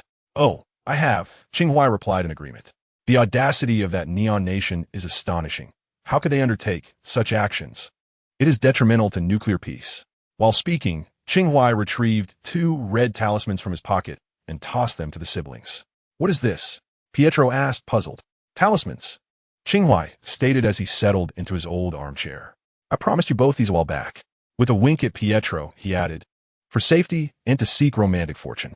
Pietro's eyes brightened, and with an exaggerated expression he declared, "Boss, you are magnificent. I shall work tirelessly for you in the future." Wanda examined the talisman closely, feeling an enigmatic power emanating from within. "What about mine, boss?" Wanda inquired. "Yours is also for safety and to seek romantic fortune." Just like Pietro's, Qing Huai paused, indeed. Wanda grasped the talisman and carefully tucked it into her clothing, her expression revealing a hint of disappointment. Qing Huai, perceptive to her mood, chose not to comment further. While the siblings dined, Qing Huai took out his phone to browse the internet. The palace incident had escalated into a globally significant event, with various organizations now expressing intentions to negotiate with a certain nation. That palace had been utilized for a sacrificial offering, and it had proven successful. For some, that palace was undoubtedly esteemed. To invade such a place alone was an act of remarkable bravery. In the face of a hail of bullets from elite troops, he remained unflustered, conducting himself with the grace of a maestro immersed in his performance, thus completing his task with remarkable ease. After accomplishing his mission, Qing Huai successfully unlocked the sword spirits of Chungying, Chunjun, and Yuchang. He had anticipated that they might resemble charming and alluring spirits, perhaps even leading to a harem scenario. However, he felt a slight twinge of disappointment. The so-called sword spirits lacked physical form and melodious voices. In truth, the sword spirits did not speak. They merely established a subtle connection with Qing Huai to facilitate communication. Moreover, unlocking them was merely the first step. Qing Huai needed to cultivate harmonious relationships with each sword spirit for their powers to flourish. This realization left Qing Huai somewhat resigned, affirming that there were no shortcuts to success. Everything required effort. After observing some trends online, Qing Huai retrieved the computer rewarded by the system, logged onto the website, and orchestrated a wave of momentum using his alternate accounts. A defining trait of contemporary netizens is their susceptibility to being led, which Qing Huai adeptly exploited. The concealed settings of his computer were particularly suited for this purpose. An hour later, Qing Huai calmly closed the website. Subsequently, he found a comfortable position, closed his eyes, and entered the trial of the 3 corpses. Setting aside other matters, this trial provided Qing Huai an opportunity to hone his physical skills, something rarely afforded to him in daily life. Today, Wanda and Pietro had chosen to remain indoors, and the number of patrons in the shop was rather sparse. Sunlight streamed through the pristine glass windows, casting a golden hue upon the silver wind chimes. The siblings were diligently at work, while Qing Huai reclined contentedly in the armchair, gently swaying. Such idyllic moments always seemed to be fast-forwarded, and soon enough, evening descended. Before the workday concluded, Qing Huai departed from Qing Xiaofu, for his return did not signify a continuation of leisure. He had matters to attend to. First, he accompanied Sarah Jane to the Eagle Stick Gang. The gang had recently commenced operations according to the originally devised plan, and progress was proceeding smoothly. Upon arriving at the gang's headquarters, Qing Huai found both Brandon and McDonald present. He returned the repaired exoskeletal armor and the modified green symbiote to McDonald. These trinkets were of no use to him. Initially, he had considered whether adding another symbiote could further enhance the refining furnace, but it proved futile, so he opted to return them to McDonald. After all, it was McDonald's remarkable compatibility with the symbiote that had persuaded Qing Huai to recruit him. After exiting the Eagle Stick Gang headquarters, Sarah Jane drove Qing Huai to both Alpha Industries and the headquarters of the League of Unity. As they sat in the car, letting the cool breeze envelop them, Qing Huai suddenly pondered how, despite being the boss, his time management resembled that of a mere employee. Chapter 76, the upgraded League of Unity's first mission in the stillness of the night. Driver Xiao Sa ferried Qing Huai to the League of Unity's headquarters. Upon alighting from the vehicle, he was greeted by Jason and several others waiting outside. "Boss," Jason said respectfully, as always. "Long time no see, Jason." This marked the first in-person meeting since that fateful night, despite Jason maintaining communication during Nick Fury's utilization of the League. "This is the intelligence we have gathered recently," Jason said, handing Qing Huai a thick dossier. "Oh," Qing Huai replied, somewhat surprised, as he had instructed the League to take a respite. "Rest assured, most of it was collected prior to your directives. Some was gathered independently by us, without involving the League's resources," Jason hurriedly clarified. Qing Huai smiled, said nothing further, and accepted the dossier, tucking it away. As they conversed, they made their way inside. Having maintained contact, there was little Qing Huai felt the need to inquire. Upon entering the spacious interior, he noticed several individuals, all core members of the League. His gaze swept across the group, mostly comprised of ordinary-looking individuals, save for a striking young girl with black hair, who stood out with her beauty amidst the crowd. However, Qing Huai was not overly naive. He simply diverted his gaze after observing a little longer. Could these individuals be trusted? He entered a small room and inquired of Jason. "Rest assured, boss. They are all trustworthy," Jason asserted with conviction. Qing Huai nodded and then exchanged a glance with Sarah Jane, who promptly placed the box she had brought onto the table. Inside was Serum 30, a super soldier serum that, while not comparable to that of Captain America, could enhance an ordinary person's physical prowess 2 to 3 times. One set was for you, and the remainder should be distributed to those you deem capable of wielding such power. The instructions are all contained within the box. This mode of interaction seemed to revert to its original format, with Jason and his team providing intelligence, while Qing Huai supplied them with means to augment their strength. However, the times had changed. Qing Huai was now the clandestine leader of the Tongji Society, while Jason operated as its public face. Qing Huai's primary purpose for visiting tonight was to assign the first task to the newly upgraded Tongji Society. He handed a list to Jason, containing the basic information of certain officials, all of whom were rather dubious. "I need you to conduct a covert investigation into them, gathering information on their habits, preferences, social connections, and basic routines." The gradual approach he had devised for the Eagle Gang, akin to a frog being slowly boiled, could not be accomplished solely through their efforts. It was essential to integrate the intelligence and execution departments for this endeavor. Although Qing Huai had secured Hydra, its operations were primarily outside of New York and currently occupied with other tasks, making them unsuitable for immediate deployment. Thus, Qing Huai's principal forces in New York remained the 3 major departments. Naturally, the individuals on the initial list he provided to Jason were not overly significant, as he intended to escalate the difficulty gradually, in accordance with the current capabilities of the Tongji Society. Upon hearing Qing Huai's words, Jason did not hesitate, but accepted the mission outright. This was not solely due to the fact that Qing Huai had provided him with everything. Another reason was Nick Fury's continual emphasis on Qing Huai's exceptional qualities during their training, reinforcing that aligning with him was undoubtedly the right choice. Unbeknownst to Qing Huai, Black Egg had almost lauded him to the point of bloom. After delineating the task, Qing Huai rose to depart from the Tongji Society's headquarters. Before leaving, he introduced Jason to Sarah Jane, who donned a black dog mask, stating that should he lack time to return, she might come in his stead. Jason immediately understood. She was effectively the boss's envoy. "I comprehend." Qing Huai placed a hand on Jason's shoulder and exited the small room alongside Sarah Jane. Outside, the others paused their activities, gazing at the masked Qing Huai as if responding to a leader's inspection. Qing Huai did not dwell on them, but walked past the group with Sarah Jane. The entire membership of the Tongji Society watched the enigmatic leader depart. The girl, strikingly beautiful and standing out like a crane among chickens, playfully nudged the man beside her while holding a lollipop. Have you ever seen our elusive boss? The man shrugged.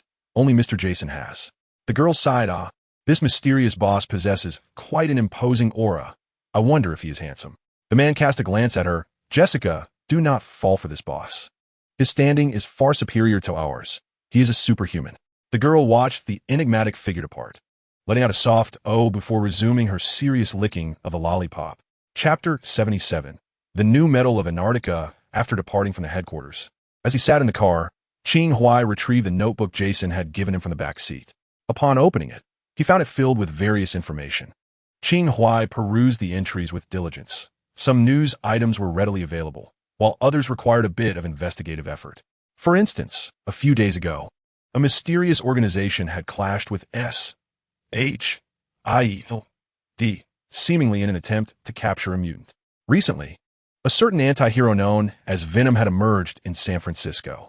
Additionally, a new organization called the Defenders Alliance had recently been established in New York, among other matters. The notebook was quite substantial, containing a wealth of information, both pertinent and otherwise, which Qing Huai silently committed to memory. As he closed the notebook, Sarah Jane parked the car outside an opulent building in Manhattan. Wait for me here, Qing Huai instructed before utilizing his teleportation ability to exit the vehicle. Inside the lavish bedroom of the building, a couple, an older man and a younger woman, had just finished their evening games and were now fast asleep. The moonlight spilled in, rustling the curtains. The woman lay with one shoulder exposed, her skin as smooth and fair as snow. The autumn night breeze caressed her shoulder like a mischievous hand. Suddenly, she furrowed her brow in her sleep, seemingly sensing a chill. With a slight effort, she opened her eyes, pulling the blanket up before noticing the open window. Frowning, she touched her nose, recalling that she had securely closed the window before sleeping. What happened? Turning to glance at her husband, who was sleeping soundly, she let out a sigh and decided to close the window. Wrapped only in a thin layer of satin, her delicate legs peeking out, she stepped barefoot onto the floor. She successfully closed the window and prepared to return to her slumber. However, the moment she turned back, her heart seemed to skip a beat. In her own home, in her bedroom, sat an unexpected figure, dressed entirely in black with a mask obscuring their face. The intruder was seated, perusing something in hand. The woman screamed in fright, awakening the middle-aged man in bed. As he was about to reprimand her, he too noticed the mysterious figure lurking in the shadows. The man swiftly opened the bedside cabinet and retrieved a handgun, aiming its muzzle at the figure against the wall. "Who are you?" he demanded. The person by the wall offered no response. Even when the woman screamed upon seeing the man draw his weapon, the figure did not lift their head. "John!" The woman, standing by the wall, suddenly exclaimed with surprise, gazing at the man with the gun. Yellow bullets began to tumble from the ceiling, suspended in the air, their tips directed at both individuals. In an instant, the man was soaked with sweat as a realization struck him. He hurriedly removed the magazine. Indeed, it was empty. The person before him had silently infiltrated his home, stealthily entered his bedroom, and discreetly unloaded the gun from his cabinet. This indicated that if the individual desired, they could effortlessly extinguish his life without a sound. Feeling powerless, the man lowered the handgun, staring at the person seated against the wall, and swallowed hard before asking, "What do you want?" Only then did Qing Huai close the folder in his hand, glance at the two, and slowly rise to his feet. Qing Huai's steps were leisurely, unhurried, each footfall echoing as he approached the startled woman. Startled by the earlier fright, she inadvertently relaxed her grip, causing her satin garment to fall to the ground. Bathed in the moonlight, her form was fully exposed. Qing Huai scrutinized her for a few moments before turning his attention back to the man. "TSK a bit lacking," he remarked. The man had already noticed that the document Qing Huai held pertained to Antarctica. The intruder had quietly accessed the confidential documents from his safe and had read through them. The contents primarily revolved around newly discovered metallic resources in Antarctica. More than half a month ago, at an auction organized on an underground trading platform, Qing Huai had acquired vibranium, which had led to animosity from 4 individuals seeking to stealthily track and retaliate against him. Ultimately, they fell victim to Qing Huai's counterattack.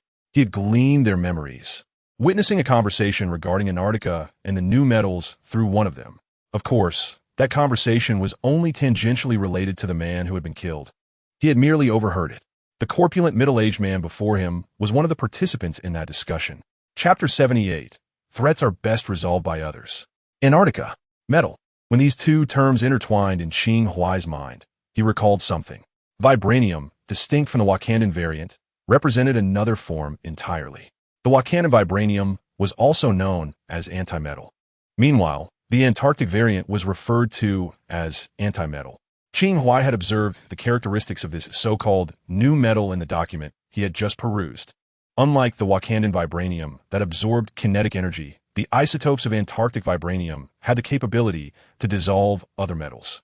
It emits a unique wavelength of vibrational waves, which can disrupt the molecular bonds of metals, including Edmund metal, transforming them into a liquid state. This phenomenon is the origin of the term antimetal. Thus, the so-called new type of metal mentioned in the documents is likely to be antimetal without a doubt. For the past 2 weeks since the auction concluded, Qing Huai has been discreetly investigating this matter. As autumn draws to a close, in approximately a week's time, these individuals will embark on an expedition to Antarctica. Do you desire this? The man's gaze shifted between Qing Huai and the bullets hovering around him. We can negotiate. Negotiate? Qing Huai chuckled, placing the assembled documents on the man's lap. It's not that complicated. Negotiation isn't necessary. As he spoke, he retrieved the mind scepter from his spatial ring. The mind gem within the scepter harbors immense energy. Yet even Qing Huai cannot fully harness its power. However, the system has thoughtfully bound certain abilities of the mind gem to the skill panel. Therefore, Qing Huai primarily utilizes the mind scepter as a source of energy, absorbing the gem's power to enhance his comprehension of mental skills and his mental power index. In essence, Qing Huai is gradually replacing the mind scepter, becoming the new vessel for the full might of the mind gem. In other words, the power of the mind gem is progressively transforming into sustenance for Qing Huai. Even though Qing Huai cannot completely unleash the mind gem's power at present, the mind scepter suffices for controlling these ordinary individuals. Do not be anxious. We shall become friends. The tip of the scepter lightly touched the man's forehead, and a flicker of darkness flashed in his eyes, causing his previously panicked expression to dissolve into tranquility. John. Qing Huai called out the man's name with the charm of a soul-enticing devil. The man's gaze momentarily dulled before he gradually regained the clarity of a normal person and spoke. Boss. Qing Huai smiled faintly. He was inherently a cheat, and now he had acquired another advantage. At this level, he was invincible. In the future, he might encounter higher realms, and without a doubt, the impending arrival of Thanos poses a significant threat. Qing Huai relentlessly enhances his abilities in anticipation of such dangers. Now that the mind gem is in his possession, it presents both advantages and disadvantages.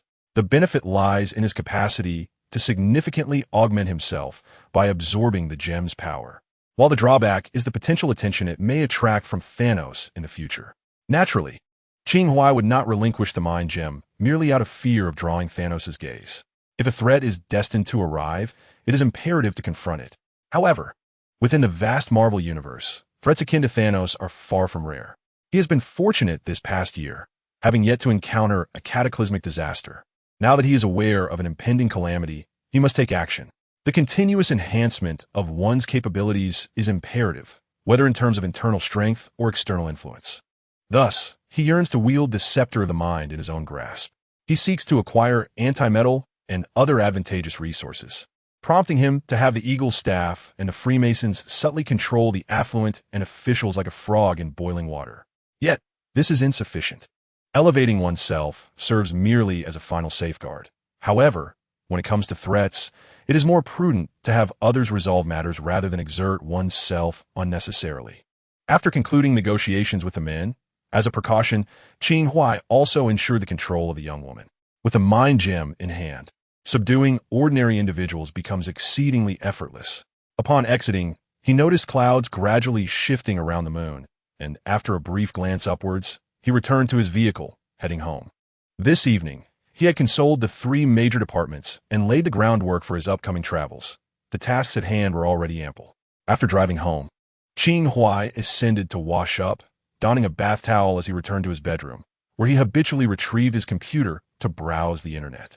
The Baigong incident was gaining traction, buzzing fervently online, while the Neon Nation had issued a statement promising to exert their utmost efforts to assist in capturing the criminals.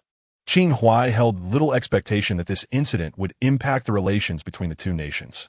The consensus regarding the Neon Nation's servitude was well known. Therefore, the situation would hardly escalate to a point of severe discord between the two countries. Qing Huai's principal motive was to accomplish 3 tasks simultaneously while unsettling both nations. Additionally, there were other underlying reasons. This incident might even catalyze a well-known Marvel event, potentially beneficial to Qing Huai. After closing the news website, Qing Huai proceeded to access both the underground trading platform and the spirit-slaying site. Even these clandestine forums were abuzz with discussions about the Baigong incident. He even stumbled upon a post regarding a substantial bounty for the perpetrator responsible for Baigong's disappearance. However, Qing Huai was confident that he would not be traced, at least not at this current level. As for higher echelons, a mere Baigong scarcely held any significance. After shutting down his computer, Qing Huai succumbed to slumber. The following day, after completing his morning exercises, Qing Huai chose not to visit Qing Xiaofu, but instead dedicated himself to research at home. In the expansive basement, clad in a white lab coat, he truly resembled a researcher. When Sarah inquired if she could assist him, he skillfully encouraged her to study instead. Thus, he toiled alone in the basement from morning until night. He now possessed a considerable amount of technology from SHIELD, including artificial intelligence, holographic projection, and nanotechnology. Of course, nanotechnology does not equate to nanotech armor. Otherwise, Iron Man suits would be ubiquitous. With his mastery of exquisite techniques and other skills, merging the arcane with technology proved to be an excellent choice. He also retained a backup of Dr. Zola, although he was currently reluctant to employ it, primarily due to his uncertainty in fully controlling Zola. However, possessing something in hand brings a sense of security. Whether to use it, how to use it, and when to use it can be discussed later. After dinner that evening, Qing Huai retreated to his bedroom, retrieved his computer, and entered a series of electronic mail accounts. This particular account stemmed from the memories of Steve Rogers, belonging to Tony Stark. After careful consideration, Qing Huai anonymously composed a letter to Tony Stark. The letter was extensive, yet its essence was singular. The world is on the brink of a monumental crisis, and it is imperative that the Earth be fortified with armor. Although Loki did not wield the Mind Stone during last year's New York catastrophe, he nonetheless summoned an alien legion akin to that portrayed in the cinematic universe. Ultimately, it was the playboy Iron Man, Tony Stark, who bore the nuclear warhead into outer space. This is why, despite the plethora of superheroes, Qing Huai chose to send this missive specifically to Tony Stark. He believed Stark might be the one who could truly grasp the gravity of his message. Of course, Stark might not have the time to peruse emails, but Jarvis would certainly see his correspondence, which sufficed. One cannot overlook the convenience of having an artificial intelligence steward. It is essential for him to strive to enhance his technological prowess swiftly. By alerting Tony Stark, he effectively alerted the entire Avengers team. Now, he simply awaited Stark's response. Chapter 79, Journey to Antarctica. The meeting of Sarah Jane and the siblings. When Qing Huai first learned of the impending arrival of Thanos to Earth, he felt no trepidation. After all, this parallel world is home to many formidable beings, and it was unlikely that he would be called upon. His sole concern was his own survival. However, upon acquiring the Mind Stone and discovering the death of the Ancient One, new plans began to form in his mind. At the very least, he felt compelled to warn the superheroes, allowing them to make early preparations. Thus, he alerted Tony Stark. Stark's reply arrived the following afternoon, consisting of a single inquiry. "Who are you?" Indeed, even Stark and Jarvis were unable to trace the system's invisible mode. In fact, when Qing Huai dispatched that email, he had consulted the system, or rather, he had playfully remarked on Stark's formidable nature and the impressive capabilities of Jarvis, questioning whether the system's invisibility settings would not be detected by Jarvis. The usually reticent system promptly responded before him with a bold proclamation. "Send it. Go ahead and send it." In that moment, Qing Huai understood that the matter was settled. When it counts, the system proves to be quite reliable. Now that it was established that Tony Stark could not trace him, Qing Huai felt free to confidently seize the keyboard and boldly express himself. He did not respond to Tony Stark immediately after receiving the email, but rather waited until evening to reply. You need not know who I am. My message has been delivered. What you choose to do next is entirely up to you. You may opt not to believe me, but the consequences will be borne by all of humanity. He deliberately framed the matter with sufficient gravity, yet without overt intent. Through his understanding of this universe's Tony Stark, gleaned from Steve Rogers' memories and various intelligence reports, he knew what Tony would ultimately do. While he may not be the type to lay down on the wire for his comrades to pass, he was undeniably one who could sacrifice for the greater good of the world. Henceforth, it would rely on the unfolding of events. Various factions continued to operate, those powers, those departments, those organizations revolving around Qing Huai, all functioning in an orderly manner centered on him. Meanwhile, Qing Huai himself seemed to have settled into a state of calm. This so-called calm was merely the absence of external disturbances. He diligently exercised, devoted himself to research, and consistently sought to enhance his abilities. After a week, Qing Huai had harnessed the power of the Mind Stone to elevate his previously stagnant mind power index from 100 to 251, while his comprehension of several mental skills had also increased by 3%. Although the mind index could be augmented by absorbing the Mind Stone, grasping mental skills was significantly more challenging. Regardless, any daily progress was commendable. That day, Qing Huai spent the entirety of daylight hours in the basement. After dinner, Sarah Jane had prepared her belongings. It was the day those individuals had originally planned to embark on their journey to Antarctica. In truth, Qing Huai had contemplated whether to join them personally. After all, he had effectively taken control of one of the expedition leaders and could simply reap the rewards from home. Ultimately, however, he decided to make the journey himself. One reason was the uncertainty of potential complications arising during their expedition, which would leave Qing Huai powerless to intervene from New York. Another reason was his desire to visit Antarctica for the first time, especially the Marvel Universe's version, which was entirely different from that of his previous world. A journey would serve as a form of travel. Furthermore, it would not be just he and Sarah Jane going. Wanda and Pietro would accompany them as well. Under the pretext of a company team-building exercise, the siblings had spent a tedious 6 months in a small shop, and it was high time they ventured outside for some enjoyment. Qing Huai bestowed upon Sarah Jane a spatial ring that could be manipulated without the use of energy, into which she packed her belongings. The two locked the door and set out to meet Wanda and Pietro. Upon arriving at the base of Qing Huai's old residence, they found the siblings already prepared to depart. Then, Qing Huai beheld their expressions, each more astonished than the last.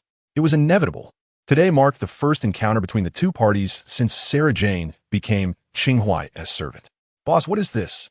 Pietro's mouth hung agape, a look of bewilderment on his face, his gaze darting between Qing Huai, Sarah Jane, and his sister. Wanda did not exhibit as intense a reaction as Pietro, yet she appeared somewhat perplexed. Despite the passage of a month, and even though Sarah Jane's hair had transformed from its initial crimson hue to a rich chestnut, Wanda still recognized her, the young woman the boss had flirted with in the store. However, Wanda recalled that this girl had a boyfriend who had previously shown disrespect towards the boss. Was it possible that the boss had taken the girl as a form of revenge against her boyfriend? Wanda shook her head, dispelling her overactive imagination. Surely not. That would be too melodramatic. Qing Huai, on the other hand, exhibited no embarrassment and graciously introduced the three of them to one another. Wanda, Pietro, my exceptional employees. Sarah Jane, my servant, whom you have met before. Upon hearing this, Pietro scrutinized Sarah Jane with renewed interest, suddenly recalling who this beautiful girl was, and his expression shifted to one of greater astonishment. "Boss, what exactly is going on here?" Pietro leaned closer to Qing Huai and inquired softly. He needed to ascertain whether this girl posed any threat as a romantic rival for his sister. "It's a long story," Qing Huai shrugged. "Let's discuss it on the way." During their journey, Qing Huai recounted a refined version of Sarah Jane's story to Wanda and Pietro. He spoke of a girl who had been violated by her father, sold to a mysterious facility for experiments, and after enduring immense suffering, escaped in search of a fresh start, only to encounter a spider demon. Qing Huai then rescued her and offered her a lucrative job. The narrative was fundamentally true, albeit omitting certain details, including Sarah Jane's transgressions and the existence of the system. By now, Qing Huai possessed numerous cards up his sleeve, and he could selectively reveal them to Wanda and Pietro as their relationship deepened. However, the system remained the most crucial card in his life. Regardless of how close he became to anyone, he would never disclose it. Simply put, the system was his foundation, and he understood all too well that without it, he would be nothing. After hearing Qing Huai's tale, the siblings' gazes towards Sarah Jane shifted dramatically. At their core, they were kind-hearted, and it was difficult not to feel sympathy for Sarah Jane's tragic past. Nevertheless, sympathy aside, Pietro sees an opportunity to quietly ask Qing Huai, "So, it's just a straightforward master-servant relationship between you and her, right? No complications at all, just like with me." Qing Huai smiled wryly, utterly straightforward, more so than with you. Chapter 80. Don't you think you're being a bit too courteous? Approximately a year ago, Nelson acquired a diary, a journal belonging to a member of an Antarctic expedition team from the last century. Within its pages were chronicled the team's experiences as they ventured into the heart of Antarctica. In the initial entries of the diary, the narrative closely resembles that of an ordinary Antarctic expedition, primarily detailing the harshness of the environment and the perilous nature of the journey. However, as the narrative unfolds, an astonishing revelation emerges. The explorers find themselves amidst a tropical rainforest. There, they witness an extraordinary spectacle: lush tropical flora, a myriad of fauna, and even dinosaurs and orcs. Moreover, a novel metal capable of dissolving other metals is discovered in this surreal setting. To the average reader, the author of such a diary might seem to be suffering from hallucinations induced by the freezing conditions. The notion of a tropical rainforest in Antarctica is as absurd as the sun rising from the west. Yet, Nelson harbors no doubts. He is firmly convinced of the diary's authenticity and becomes increasingly intrigued. Prior to stumbling upon this diary, he had already acquired the extraordinary metal that could dissolve other metals. Following the trail of this peculiar metal led him to the diary itself. The reasons for its initial concealment remain a mystery, and the members of that expedition have long since passed away. Nevertheless, Nelson feels as though he's been favored by fate, sensing an opportunity for profit.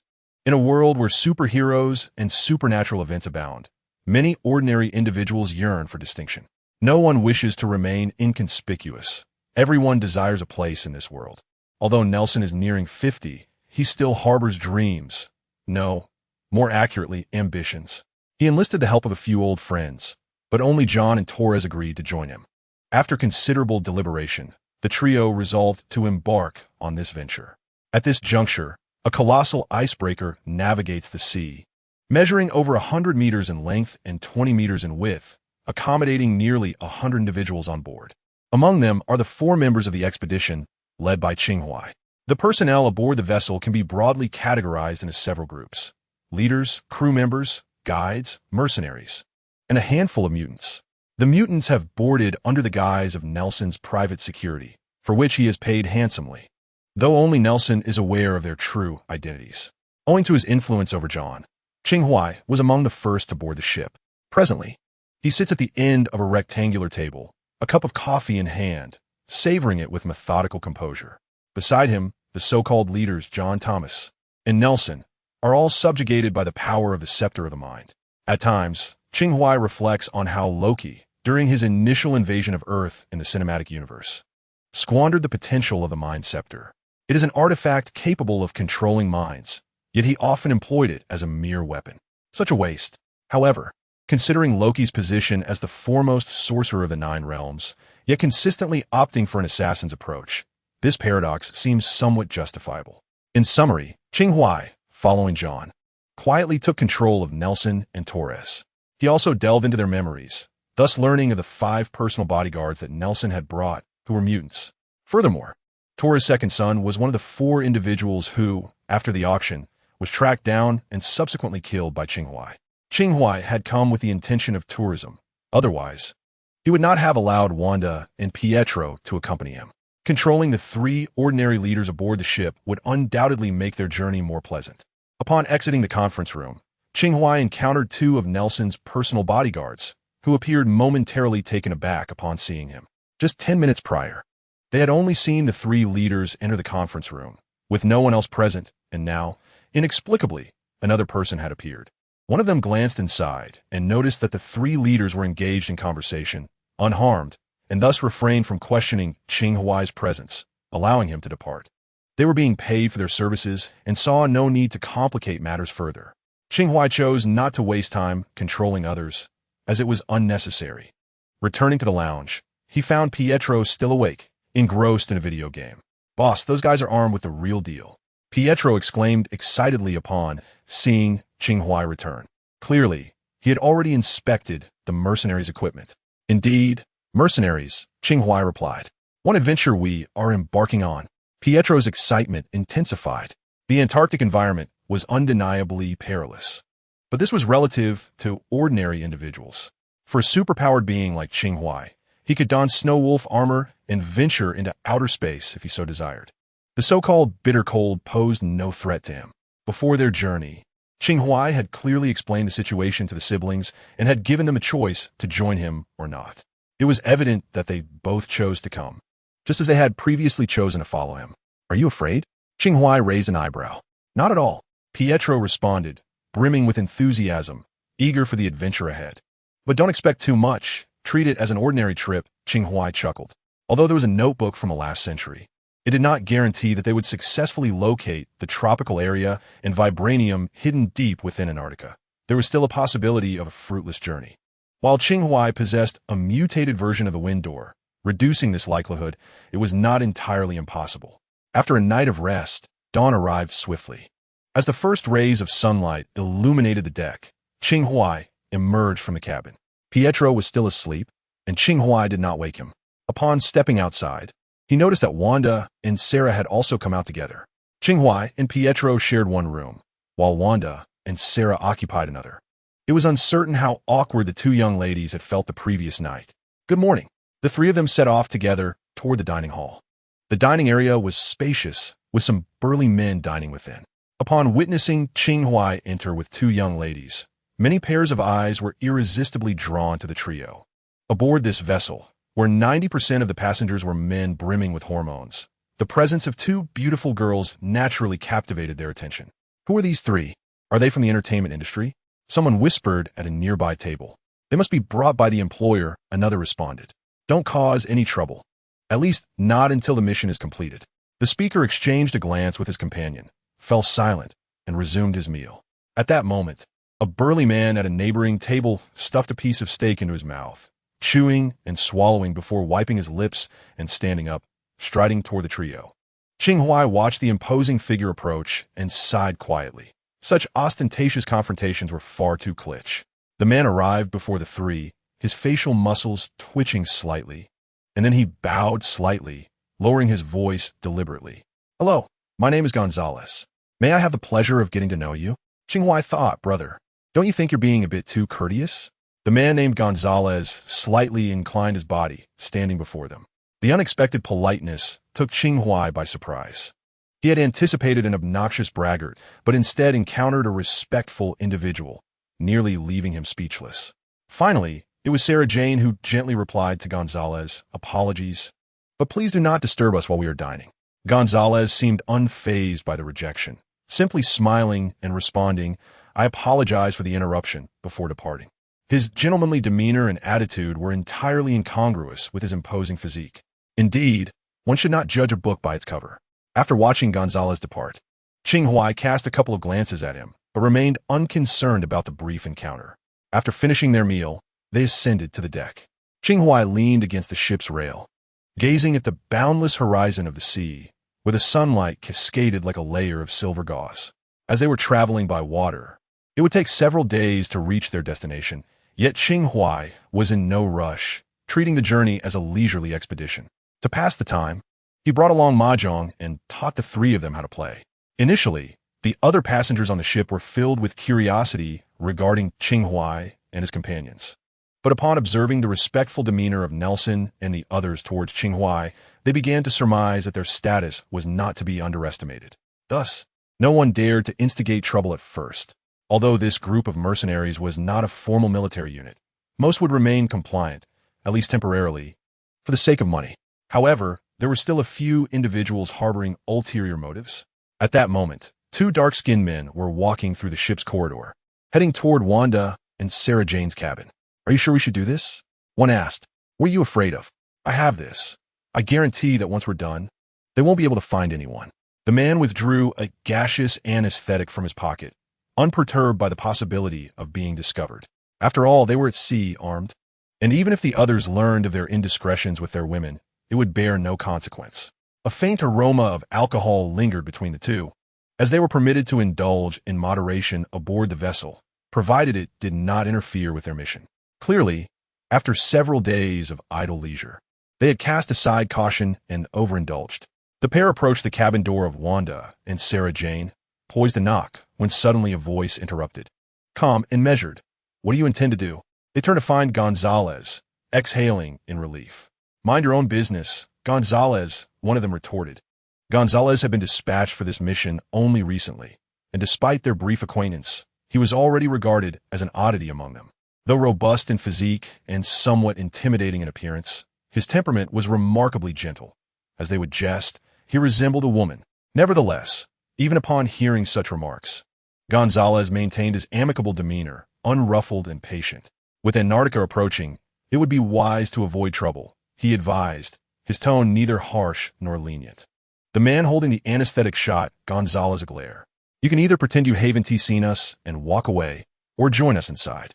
Once we're finished, you might enjoy a taste as well.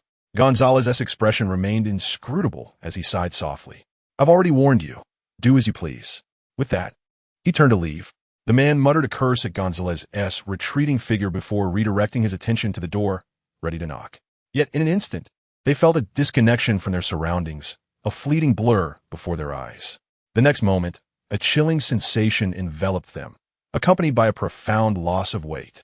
When their vision cleared, they found themselves thrust from the interior of the ship into the open air, suspended above the ocean. In that fleeting moment of descent, they spotted a silver-haired youth standing on the deck, accompanied by two girls. It dawned on them that Gonzalez had just saved their lives, yet they had failed to appreciate the opportunity. In the next heartbeat, they plunged into the sea, their bodies engulfed by the frigid waters, stranded in this desolate expanse. Even their formidable physical prowess and swimming skills would not suffice for survival. On the deck, Pietro clapped his hands, and in the blink of an eye, vanished from sight. Inside the cabin, a gust of wind swept through as Pietro settled onto the bed. Boss, they've been tossed overboard. Very well, Qing Huai nodded, offering no further comment. Although Pietro lacked extensive combat experience, he was more than capable of handling two ordinary men. This was not a concern. Instead, Qing Huai found himself intrigued by Gonzalez. From beginning to end, they had never demonstrated their capabilities before the crowd, yet Gonzalez seemed utterly convinced that they were unlike ordinary individuals. This was indeed intriguing. However, intriguing as it was, Qing Huai did not recklessly wield the staff of mental authority to extract his memories. It was unnecessary. While possessing formidable powers is undoubtedly significant in this world, the greater the strength, the lesser the joy may become. This is why some individuals, upon reaching a certain pinnacle, experience a profound sense of emptiness or even disdain for existence. There are no rivals, no amusements, and it becomes truly dull. A story unfolds beautifully only when revealed gradually. The following day, as they dined at the restaurant, the mercenaries displayed no remarkable reactions. Even if these individuals were rather languid, the absence of two members in their ranks would not go unnoticed.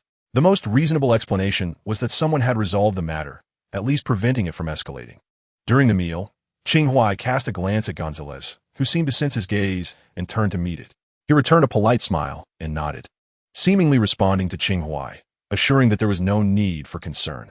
Truly fascinating. Upon returning to the cabin, the four continued their game of mahjong. Wanda and Sarah Jane were astute individuals, quick to grasp new concepts. After several days of practice, they had become quite adept.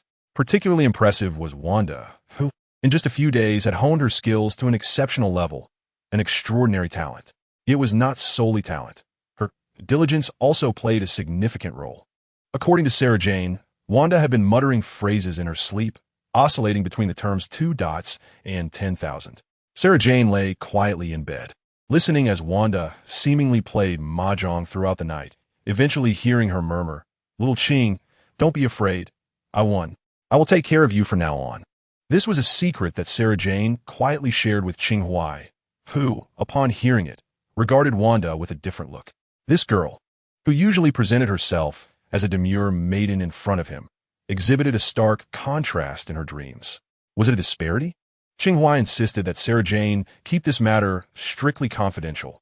Otherwise, Wanda would likely dread sleeping for the next few nights. After 2 more days of travel, a white expanse emerged ahead. The Antarctic continent had arrived. Chapter 82. The mysterious mind controller. In November, Antarctica began to enter summer, and the environment was relatively less harsh. Of course, this was only in comparison. Even during the Antarctic summer, temperatures could plummet to around minus 30 degrees Celsius. At this time, there was no distinction between day and night after entering the Antarctic Circle. The summer in Antarctica coincides with the period of continuous daylight. During this time, some tourists had begun to visit Antarctica. By December and January, the number of visitors would increase, though they merely circled the periphery and could not even enter the Antarctic Circle. At this moment, Qing Huai and his companions had ventured deep into the Antarctic wilderness. The icebreaker had ceased to be effective, and they had replaced their mode of transportation with an advanced vehicle resembling a hybrid of an armored car and a sled. For this Antarctic expedition, Nelson had made extensive preparations, yet he had deliberately chosen not to utilize the most convenient and time-efficient aircraft. After witnessing Nelson's memories, Qing Huai comprehended the rationale behind this decision. When it came time to set up camp, the group was afforded a moment of respite. The pale icebergs reflected in their eyes, both beautiful and imbued with an indescribable sense of pressure. While others erected tents, Nelson approached Qing Huai and remarked, according to the diary, that they were nearing the location where the original expedition team had entered the mysterious region. They referred to that initial group of explorers. Qing Huai nodded, retrieving a small, irregular piece of metal from his pocket. This was the anti-metal, or Antarctic vibrating metal, that Nelson had acquired by chance. After Nelson departed, Qing Huai surveyed his surroundings. For reasons unknown, since entering the interior, he had felt an unsettling sensation of being watched. He had deployed the Feng Ho Chi Minh formation to investigate, but had found nothing amiss. He noticed Gonzalez among the mercenaries, who seemed to share his unease, glancing around intermittently. Indeed, Gonzalez was no ordinary individual. At that moment, Sarah Jane approached with a jug of water, suggesting, "Boss, have a sip." As Qing Huai unscrewed the cap, a burly man with dark skin strode toward him menacingly, drawing a gun and aiming it at Qing Huai's direction. Quick as a flash, Sarah Jane interposed herself between Qing Huai and the assailant, swiftly moving beside the man to subdue him. In an instant, the surrounding individuals were taken aback. Wanda and Pietro hurried over, instinctively shielding Qing Huai. Even the leader of the small team rushed over, glaring at the assailant. "What on earth are you doing?" Others gathered around, perplexed by the unfolding drama. In such a tense atmosphere, Qing Huai remained remarkably composed, finishing his water leisurely before assuring Wanda and Pietro, "No need to worry, I am unharmed." He then stepped out of the encirclement, casting a glance at the subdued man. Let him go. He was under someone's control. After a brief hesitation, Sarah Jane released her grip, but remained vigilant. The burly man appeared dazed, as if awakening from a deep slumber, questioning what just happened. "Why is everyone looking at me?" The leader shot him an irritable glance. "You nearly shot our employer." Following this, he instructed the other team members to keep a close watch on the man to prevent any further incidents. He then approached Nelson privately, expressing, "Mr. Nelson, this operation is not turning out as you suggested." His tone carried a hint of frustration. When Nelson engaged their services, he merely mentioned the Antarctic expedition and its inherent dangers, yet he failed to disclose the potential involvement of supernatural events. There exists a significant distinction between inherent danger and the supernatural. Nelson's countenance turned grave. "I, too, did not foresee this predicament. This is deception. The opposing force can manipulate us and may even extinguish our lives," the captain asserted vehemently. "I cannot allow my team to be exposed to supernatural threats." Nelson sought to articulate further, yet was interrupted by the approaching Qing Huai. "Speak. How much more do you require?" Under normal circumstances, when confronted with peril, the instinct would be to retrace one's steps. After all, they possessed transportation, and returning was the safest course. However, the captain did not even broach the subject. Thus, it was clear he harbored ulterior motives. "Increase the payment." Upon hearing Qing Huai's words, the captain paused momentarily before replying, "Twice the original amount." "Very well," Qing Huai acquiesced nonchalantly. There was no need to squander time and energy over such trivial matters. Problems that could be resolved with financial means were minor. especially as it was not his own money at stake. Issues solvable with another's funds hardly constituted problems at all. Noticing Qing Huai's prompt agreement, Nelson remained silent. The captain reaffirmed that this man, barely in his 20s, was indeed the principal financier of the operation and appeared to be exceptionally affluent. He glanced back at his team, then turned again to Qing Huai and Nelson, stating, "However, should the supernatural threat exceed our capacity to endure, we must retreat." Nelson nodded in silent accord. "Moreover, we cannot linger here. We must advance, at least to a safe location before resting," the captain declared. "I concur." Qing Huai's gaze traversed beyond the captain, his expression enigmatic.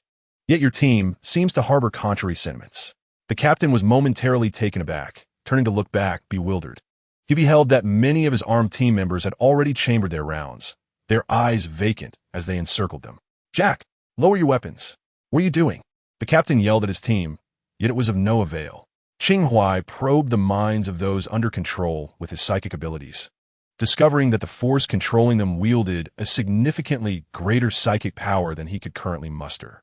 The entity, which had remained concealed throughout, had silently ensnared approximately 3/4 of the mercenaries, including 2 mutants, gradually surrounding the remaining individuals. "Boss." At this moment, Pietro exhibited no trace of fear. Rather, he seemed eager for action. Qing Huai was aware that Pietro could disarm these individuals in an instant, yet he refrained from allowing him to employ his abilities. He stepped forward and waved at one of the controlled individuals, inquiring, "Hello? Can you comprehend human speech?"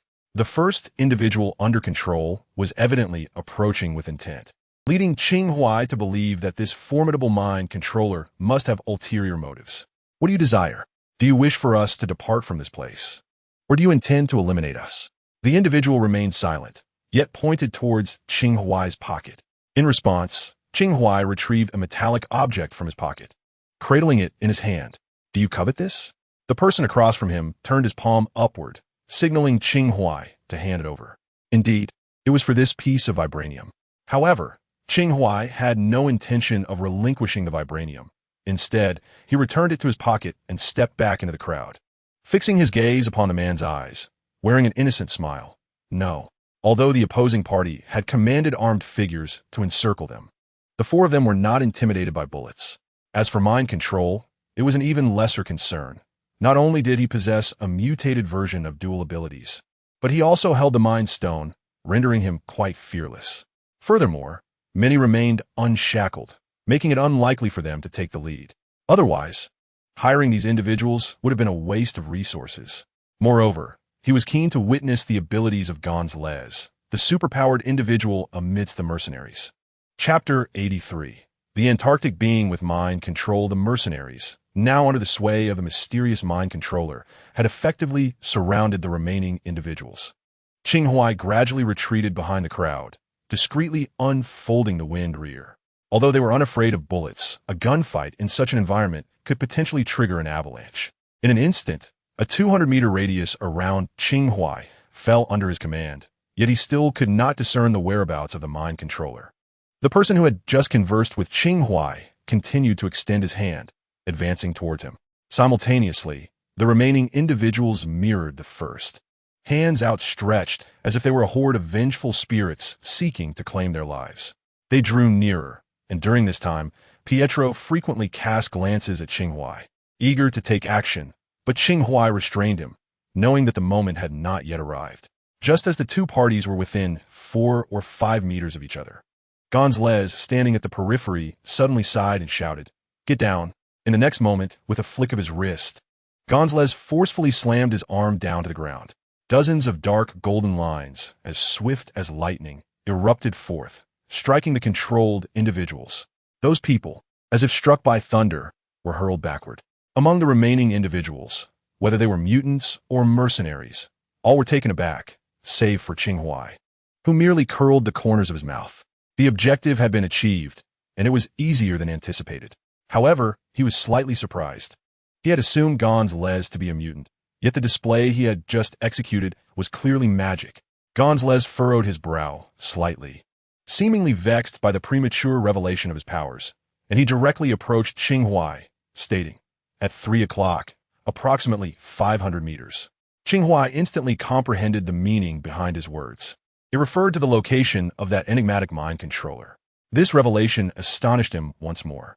How could Gonzalez possibly know the enemy's position? Had he just discovered it? Or had he always been aware? These mercenaries must not perish. I still have use for them, he implored. Gonzalez added hastily, then swiftly boarded the vehicle, steering it towards the 3 o'clock direction. He had initially shared Qing Huai's sentiment, contemplating allowing others to strike first. However, unlike Qing Huai, who only cared for the lives of the 4 of them, Gonzalez had a broader concern. As the rear of the vehicle departed, Qing Huai turned to Pietro, instructing him to disarm them. Although these individuals had been subdued by Gonzalez, they remained under control. After offering his guidance, Qing Huai took a step forward, as if crossing through a portal that transcended space, and his entire form vanished. In the next moment, he materialized at the terminus of the original formation. With his arrival, the formation itself underwent a transformation, perpetually centering around him. Repeating the same method, Qing Huai found himself 400 meters away. This time he sensed something. So you're here, he thought, a faint smile gracing his lips as he stood in the snow, leisurely raising 2 fingers and invoking the chaotic golden drum. At the edge of the formation, a white figure, poised to flee, suddenly halted its movements without warning. For the 3rd time, Qing Huai utilized the 8 gates of transportation, arriving before the white figure. Curiously, this mind controller was not human, but rather a creature unlike any Qing Huai had ever encountered. Standing at approximately 1 meter tall, it possessed limbs but no neck, its head proportionate to its body. Disregarding its terrifying mind control abilities, its appearance was somewhat endearing. Its entire body was white, with skin resembling stone in texture. Such a physical composition made it remarkably difficult to detect in this environment. Even now, with the white creature immobilized by the chaotic golden drum, anyone else witnessing it would undoubtedly assume it to be an ordinary stone sculpture standing in the snow. One could hardly imagine that such a being could be concealed within the depths of Antarctica, and it even recognized antimetal. The diary from the last century had mentioned that antimetal was discovered in the mysterious zone, and this enigmatic creature was familiar with it. This implied that the creature likely knew the location of the mysterious zone, or perhaps it was a being native to that very realm. Currently, Qing Huai had 2 significant discoveries. First, they were not far from the mysterious zone, and second, the guide had indeed arrived. Yet, it was not solely a matter of gain. Observing this white creature, Qing Huai had reason to suspect that within that mysterious zone, beings like it were likely not rare. The expedition team's diary had already noted the presence of numerous prehistoric animals within. It now appeared that beyond prehistoric creatures, there were also entities endowed with supernatural abilities. However, this did not instill fear in Qing Huai. Rather, he felt a flicker of anticipation. It is worth noting that he possessed the formidable prowess of the 6th treasury, celestial thieves. As the saying goes, what does not kill me will ultimately make me stronger. Chapter 84. The Savage Lands when Gonzalez arrived in his vehicle. Qing Huai had already seized control of the white creature with his mind scepter the moment he unraveled the chaotic golden staff. The chaotic golden staff is a technique from the Wind Rear's peculiar arts, operating on the principle of transporting the enemy into another dimension. Thus, while ensnared by the chaotic golden staff, any external attacks would prove ineffective unless accompanied by the tortoise fly technique. The original tortoise fly technique demanded enormous energy, and although the mutated version reduced the consumption to some extent, there was still a significant toll. Consequently, Qing Huai opted to employ the mind scepter against the white creature after unraveling the chaotic golden staff. Despite the formidable mental prowess of the white creature, it ultimately paled in comparison to the Infinity Stones. However, Qing Huai's mastery of the mind scepter was not yet refined, and a mere fleeting touch would not suffice to maintain control over the creature for an extended period. Fortunately, prior to embarking on this journey, he had devised several combination techniques. The system had already indicated that mental skills could be synergized with double completeness. At this moment, a blue luminescence flickered in the palm of his hand as he extended a thread as fine as a strand of hair, piercing the back of the white creature's head, maneuvering it like a marionette. With this combination technique, as long as the opponent's mental power did not vastly exceed his own, Qing Huai could sustain control over them for a considerable duration. Upon spotting Qing Huai from his vehicle, Gonzalez's eyes reflected incredulity. Hadn't this fellow just been at the tent? How had he arrived here so swiftly?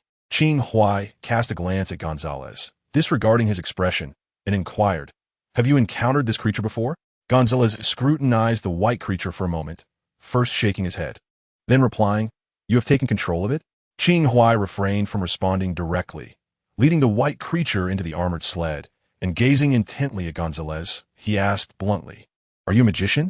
"I have merely dabbled in the basics," Gonzalez said, surveying his surroundings before driving back. Smiling amiably as he added, "I am not an ordinary person. Nor are you. Yet, we have no conflict. We can collaborate." "No conflict? That is uncertain."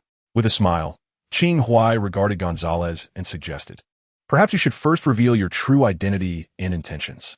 Noticing Gonzalez's hesitation, Qing Huai continued, "Although I am unaware of your specific capabilities, you must be aware that the four of us are all superpowered individuals.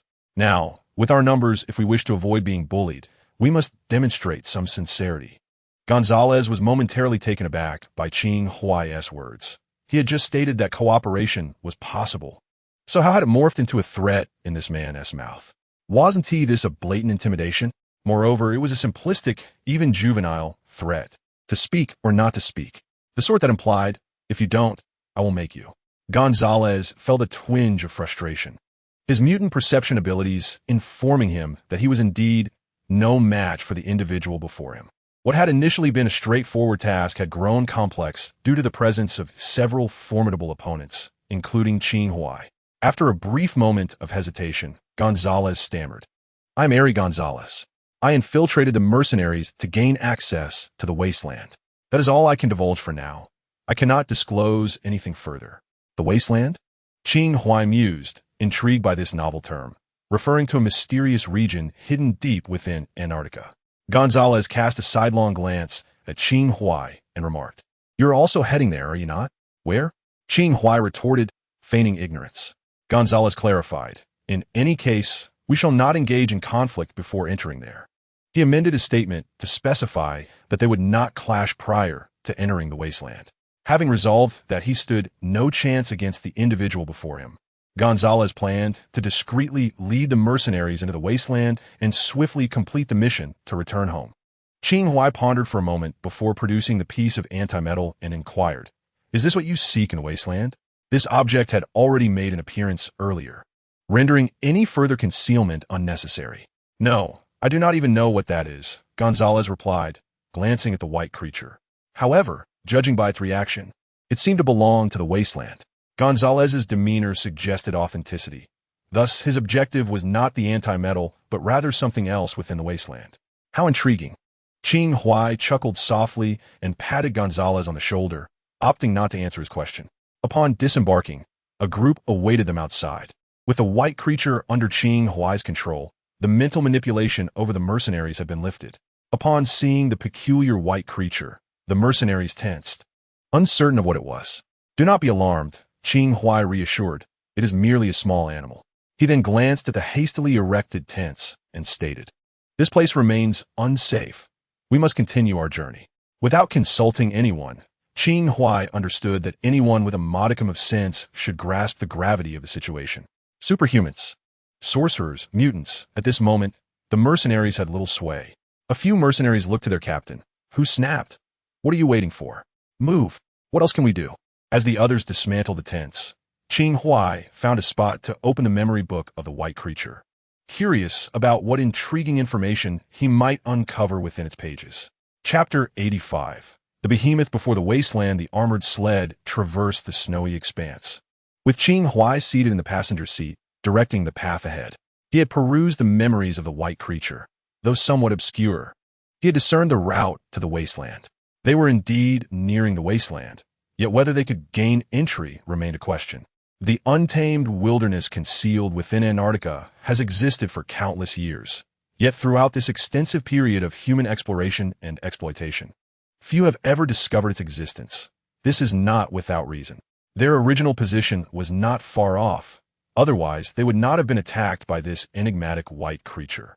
After traversing the snow for approximately 2 hours, the convoy came to a halt. Ahead lay an expanse of endless snow, but according to the creature's recollection, this should be the entrance. Qing Huai was the first to disembark, striding forward as the white creature led the way a mere 5 meters ahead of him, while the others remained by the vehicle, observing their movements. One man and one beast walked for about 20 meters without sensing any irregularity, when suddenly, the white creature appeared to step through an invisible portal and vanished into thin air. Simultaneously, the silk thread conjured by Qing Huai with both hands snapped, akin to a kite losing its tether. Qing Huai quickened his pace, crossing the very spot where the white creature had just been, yet nothing occurred as it had for the creature. It seemed that the white creature had no knowledge of how to access this wilderness. Entering and exiting appeared to be an ordinary affair for them. Thus, could it be that only the indigenous beings could traverse this wild domain? This notion was clearly flawed, for it was known that the expedition team had once ventured here. Otherwise, they would not have ended up in this location today. Another possibility arose. Perhaps a specific authorization was required to enter this realm? Qing Huai turned in place, observing those beside the convoy, all the while speculating and preparing a mysterious formation to scrutinize the anomalies of this place. Yet, before he could finalize his preparations, his extraordinary vision caught the changing expressions of the individuals ahead. In an instant, he sensed something amiss himself. He looked upwards and beheld a colossal beast unfurling its white wings, materializing from the sky and obscuring the sun. Everyone was struck dumb. This was undoubtedly a creature straight from the annals of mythology. Its size resembled that of a gigantic transport aircraft, its body cloaked in white feathers, with a form akin to that of a chicken, yet its head bore resemblance to that of a bull, complete with 2 curved horns. The beast circled above Qing Huai and his companions, seemingly proclaiming its dominion. It was now evident that the portal to the wilderness lay here. Standing in the snow, Qing Huai gazed up at the immense chicken bull hybrid. In terms of sheer size, his human form appeared minuscule beneath the creature. However, great size does not necessarily equate to formidable combat prowess, nor must conflict be the only resolution. The white creature was capable of communication. Perhaps this chicken bull hybrid could engage in negotiation as well. As Qing Huai pondered this, the creature above suddenly exhaled a gust toward the ground. This breath, like a force of nature, conjured a tremendous storm in front of the crowd. The wind and snow surged, and the people instantly lost their visibility. Qing Huai stood his ground, having just assumed a defensive posture when a flash of crimson light surged before his eyes. It was Wanda, descending from the heavens while wielding chaotic magic. She conjured a magical shield, bracing her arms to protect Qing Huai at the critical moment. The winds and snow howled across the Antarctic expanse, yet they could not penetrate the space around Qing Huai. Her scarlet hair danced in the storm like seaweed caught in turbulent waters. As a breath was drawn, the tempest stilled. "Are you all right, boss?" Wanda glanced back at Qing Huai, her eyes reflecting a faint crimson hue, perhaps a consequence of her magical exertion. The surroundings appeared to be blanketed in snow, and though Wanda bore some flakes upon her, not a single snowflake had settled on Qing Huai. "Yen me fine." Qing Huai managed a smile toward Wanda and turned to survey the armored sleds, now half buried in snow, revealing a landscape devoid of any upright figures. "Did you not tend to Peter?" Qing Huai inquired, tapping his nose thoughtfully. Wanda paused briefly. "Well, he has a fortunate fate."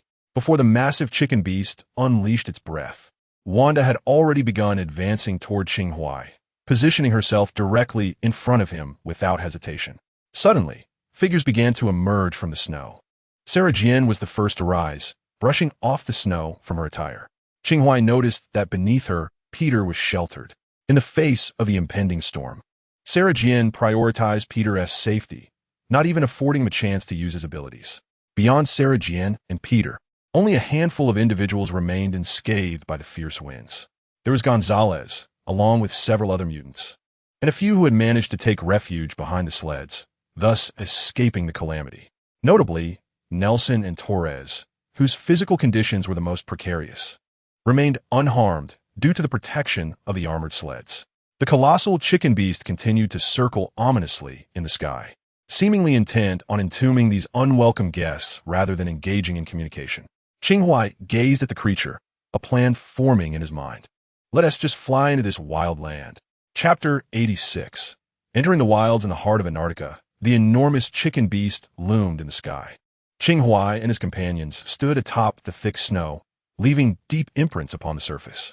The creature's powerful breath had sent most people tumbling into the snow, where they now struggled to rise. "What should we do, boss?" Sarah Jian and Peter regrouped with Qing Huai and Wanda. "Do not fret. We have a means to enter." Qing Huai replied with a smile, casting a glance toward the convoy and calculating the remaining combatants. With resolve, he unfurled the wind's mysterious gate. Qing Huai positioned himself at the center of the magical formation, squinting up at the chicken beast, and gently extended a hand, raising his middle finger defiantly. Qing Huai was uncertain if this monstrous creature could comprehend the universally recognized gesture, yet he merely wished to experiment. In an instant, the bizarre beast resembling a chicken and cow suddenly brandished its claw, resembling an iron hook, and surged toward the crowd. Without a flicker of his eyelids, Qing Huai remained poised, awaiting the creature's entry into the designated zone. 10 meters, 5 meters, 1 meter. Now, Qing Huai locked eyes with the creature's crimson gaze, a subtle smile gracing his lips as he invoked the wind of sun. The pure, elemental winds above began to coalesce rapidly, forming strands of wind ropes that ensnared the creature's claws. The beast abruptly halted midair, emitting a fierce cry in response.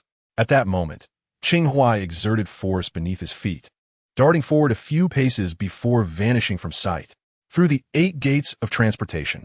In the next heartbeat, Qing Huai reappeared above the creature, his body gracefully descending under the influence of gravity to land atop the monstrous form. Simultaneously, he brandished the mind scepter with one hand while extending the other forward. Grasping at the air, the wind of sun, the elemental winds gathered and spread from his palm, resembling a robust rain that encircled the creature's neck. As Qing Huai slightly bent his knees, he rotated the mind scepter in his palm before forcefully plunging it into the creature's spine. Silence. Qing Huai's words proved prophetic. The previously agitated creature, akin to a robot that had been powered down, instantaneously lost its ability to move, plummeting toward the ground, like a scene from an aircraft crash. The creature's body stirred up a cascade of snow, creating a massive crater upon impact. As the dust settled, the onlookers beheld that a significant portion of the beast had been buried beneath the snow, while Qing Huai stood firmly upon its back, gripping the translucent reins. He had already stowed away the mind scepter during the descent. This creature, unlike the previous white organism, boasted superior combat capabilities, yet its mental prowess was inferior, making it easier for Qing Huai to control compared to the white being, without the need for the combined technique of dual mental mastery. The gazes of the crowd converged upon Qing Huai, perceiving him as a divine figure in that moment. To these mercenaries, including the mutants, the chicken-cow creature had become a mythic monster, yet Qing Huai had subdued it with such ease. What else could he be but a celestial being? The mercenary captain even pondered the absurd strength of these individuals, questioning why they had been hired at all. Were they merely to serve as fodder? It seemed entirely plausible. Qing Huai glanced back at the desolate expanse of snow before addressing the crowd, stating that the destination ahead might harbor many more such creatures. He invited those inclined to proceed to step forward, assuring that those unwilling were under no obligation to continue and could simply retrace their steps. At this juncture, the number of people mattered little, and excess would only become a burden. After his words, Sarah, Jian, Wanda, and Pietro were the first to ascend onto the creature's back, while the mercenaries exchanged glances, mulling over their decision. Venture forth, for should we encounter creatures even more formidable than this one, the peril would be insurmountable. Yet, to retreat after having come this far would render our journey in vain. At this juncture, having witnessed Qing Huai's remarkable strength, the mercenaries no longer harbored hopes of reclaiming their commission from him. However, should they cease their advance, at least the initial deposit had been secured, which could be deemed a modest gain. Losing one's life in the process would indeed be a grievous loss. Just as the mercenary captain was about to command a retreat, a sudden sharp pain pierced his mind, akin to being pricked by a needle. Simultaneously, the other mercenaries experienced the same affliction, save for Gonzalez. Standing resolutely, a gentle smile gracing his lips, Gonzalez held a pocket watch, the ticking sound resonating far more pronounced than usual, echoing across the snowy expanse. The mercenaries had become statuesque, resembling puppets in a trance. Qing Huai, perched atop the back of the chicken bull creature, observed the scene with an air of omniscience. Indeed, those who appear courteous and polite are not necessarily benevolent. Hypnosis? Qing Huai's demeanor bore no trace of surprise from Gonzalez's earlier assertion regarding the usefulness of these individuals. Qing Huai had surmised a rough outcome, albeit not so explicitly. Merely a simplistic hypnotic method, lacking the sophistication of your own techniques. Gonzalez replied with unwavering humility. The chicken bull creature, its eyes wide open, displayed no remnants of its earlier aggression, now lying submissively in the snow, akin to a domesticated fowl. Gonzalez had gleaned some understanding of Qing Huai's abilities, though he remained unaware that what Qing Huai had demonstrated thus far was merely the tip of the iceberg. At present, the mercenaries were under Gonzalez's influence, while Nelson and Torres fell under Qing Huai's control, leaving only a handful of mutant bodyguards unaligned. Exchanging glances among themselves, one bearded man remarked, "Having come this far, it would be a pity not to venture inside." With one leading the charge, the remaining four resolved to follow suit. Qing Huai had already scrutinized the abilities of these 5 individuals within Nelson's mind. 2 possessed extraordinary strength. One could maximize physical capabilities, another could conjure ice, and the last could secrete corrosive substances. In truth, Qing Huai was familiar with all their abilities. The first 2 were self-evident. The creation of ice was achievable through the art of Feng Ho Chimen, and as for the secretion of corrosive liquid, even the 6-Ku celestial thief could facilitate that. Indeed, he could produce corrosive saliva. Yet, he had never employed this technique, finding it somewhat distasteful. A man of his stature, engaging in battle while spitting on his adversaries would undoubtedly be unbecoming. One by one, they ascended the back of the chicken bull creature, where Qing Huai instructed them to conceal themselves beneath its feathers. He then commanded the creature to rise from the snow pit, spreading its white wings and soaring back into the sky. The chicken bull unfurled its wings, gliding gracefully through the clouds above. As they passed the location where the white creature had vanished, Qing Huai glimpsed through the gaps in the feathers and was suddenly enveloped by a thick fog. This mist lingered for approximately 4 to 5 seconds before gradually dissipating. Peering downward, Qing Huai felt a subtle tremor of astonishment. Chapter 87, Prehistoric Creatures, Food. The wilderness, verdant mountains, serpentine rivers, and the cacophony of roars and calls from the forest echoed around him. That dense fog resembled a portal, leading to another dimension. For an ordinary person, it appeared almost miraculous. Not just Qing Huai, but everyone hidden on the back of the chicken cow monster was utterly astounded. Who would have imagined that within the icy expanse of Antarctica lay a prehistoric forest? Rising from beneath the enormous feather, Qing Huai surveyed this enchanting little world. As the chicken cow monster soared through the skies, he gradually discerned various animal tracks on the ground. Some belonged to creatures still extant today, others were species long extinct yet documented in books, and some were entirely unknown. They roamed the earth, engaged in conflict, and observed the unexpected guests. Not only on the ground, but also in the sky. Peculiar avian creatures flitted about, although most seemed wary of the chicken cow monster beneath them, opting to fly around it. Qing Huai secretly hoped that the chicken cow monster was the apex predator of this realm, signifying that with his current prowess, he could navigate this territory with ease. Just as he entertained this thought, his spider sense suddenly tingled, alerting him to an impending threat. Behind them, a colossal azure bird screeched as it approached. Unlike the chicken cow monster, this bird was shaped like a typical avian, yet significantly larger in size, emanating an aggressive aura, uncertain whether it targeted the chicken cow monster or the intruders themselves. Qing Huai urged the chicken cow monster to hasten its pace while searching for a safe landing spot. The creature was rather conspicuous in the sky, steering the chicken cow monster around a mountain. He called out to Ailey Gonzalez, "Don't let the azure bird catch up to us." The azure bird, larger than the chicken cow monster, flew at a speed that matched its counterpart. Without a moment's hesitation, Ailey Gonzalez formed hand seals and unleashed 2 dark golden magical discs. This method of attack seemed familiar to Qing Huai. The magical discs spun fiercely, one to the left and one to the right, launching their assault with great speed. Yet, the azure bird adeptly evaded them. As the chicken cow monster raced ahead, Qing Huai, while scanning for a landing spot, spotted a herd of colossal beasts emerging from the forest. He had seen such creatures in books and films. They were herbivorous dinosaurs, Stegosaurus. Indeed, this place harbored dinosaurs. Along the way, there were also mammoths and other prehistoric beings. He could only wonder if there were any mighty Godzillas lurking about. Qing Huai glanced back and cautioned, "Hold on tight, we're about to land." As these words left her lips, Sarah Jane promptly grasped the hands of Wanda and Pietro. Although Wanda initially intended to rush to Qing Huai's side to protect him, she was restrained by Sarah Jane, who reassured her, "Do not worry, the boss will be just fine." Upon hearing Sarah Jane's words, Wanda felt an inexplicable unease settle in her heart. She cast a glance at Qing Huai's silhouette, but ultimately heeded Sarah Jane's advice, remaining in place to shield herself and Pietro. Qing Huai deftly maneuvered the chicken cow monster towards the ground. Gonzalez, through successive magical discs, managed to slow the approach of the bluebird. By the time the chicken cow monster landed, the bluebird had only just begun to flap its wings in pursuit. Yet, it was already too late, as Gonzalez summoned 2 more dark gold magical discs. A flash of light swept across the scene. In an instant, the bluebird bore a gruesome gash from its neck to its abdomen. Gonzalez turned to look at Qing Huai, only to notice an ornate wooden box had mysteriously appeared beneath his feet, its lid fanning open. The earlier flash of light returned to its sheath, untouched by blood.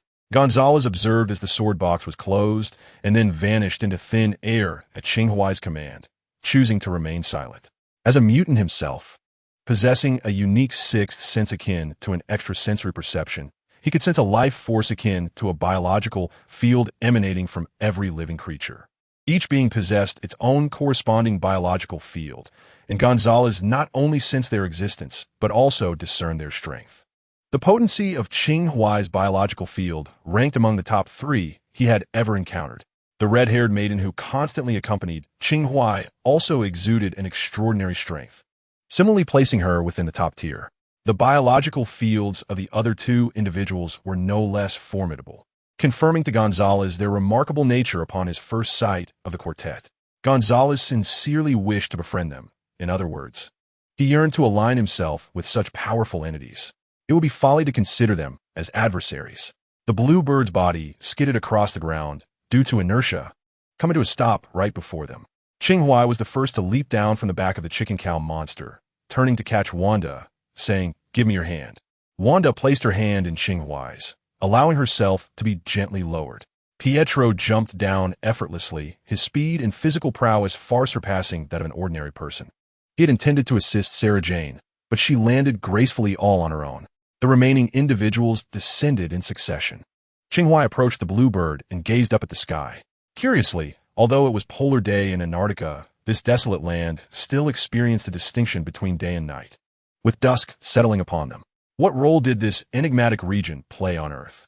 Qing Huai's gaze returned to the bluebird, and with a smile, he remarked, "It is time for dinner." The 6-coup immortal thief enabled him to absorb food perfectly, transforming it into nutrients and qi to enhance his vitality. Moreover, the more sophisticated and exquisite the food, the greater the nutrients one acquires. Theoretically, consuming human flesh would be the most perfect form of sustenance. Yet Qing Huai has yet to bring himself to partake in such an act. He fears that once he succumbs to the temptation of cannibalism, he may become ensnared by its allure. If a person were to feast upon humanity day after day, could they still be considered human? Besides human flesh, consuming spirits could also yield substantial nourishment. However, it remains uncertain what transformations might occur should one consume these prehistoric beings. Chapter 88. Who says exploration cannot include barbecue? As dusk settled, Qing Huai kindled a fire within the cavern, setting up a barbecue grill and retrieving an array of utensils, including a chef's knife, cutting board, and seasonings from his spatial ring. Gonzalez and several other mutants stood in astonishment at the sight, setting aside the mystery of how these items materialized. Who ventures into the wild with a barbecue grill? Is this an expedition or merely a picnic? What are you staring at? Qing Huai reclined in a lounge chair, casually declaring, "Anyone who wishes to eat should not be idle. Get moving and pluck the feathers from those bird legs, then clean them." As he spoke, he produced additional ingredients such as green peppers, chives, enoki mushrooms, and garlic. The onlookers were utterly dumbfounded, seriously doubting whether this extraordinarily powerful man had come to this location solely for indulgence. In truth, Qing Huai had indeed harbored such intentions from the outset. hence his ample preparations. Who says exploration cannot be conducted in comfort? Those with capability can truly do as they please. The mercenaries, under the hypnotic control of Gonzalez, busily attended to the tasks at hand, while the protagonist quartet reclined in comfort in an old armchair. Wanda initially felt guilty and attempted to assist, but Qing Huai stopped her, reminding her that they were merely paid workers fulfilling their duties.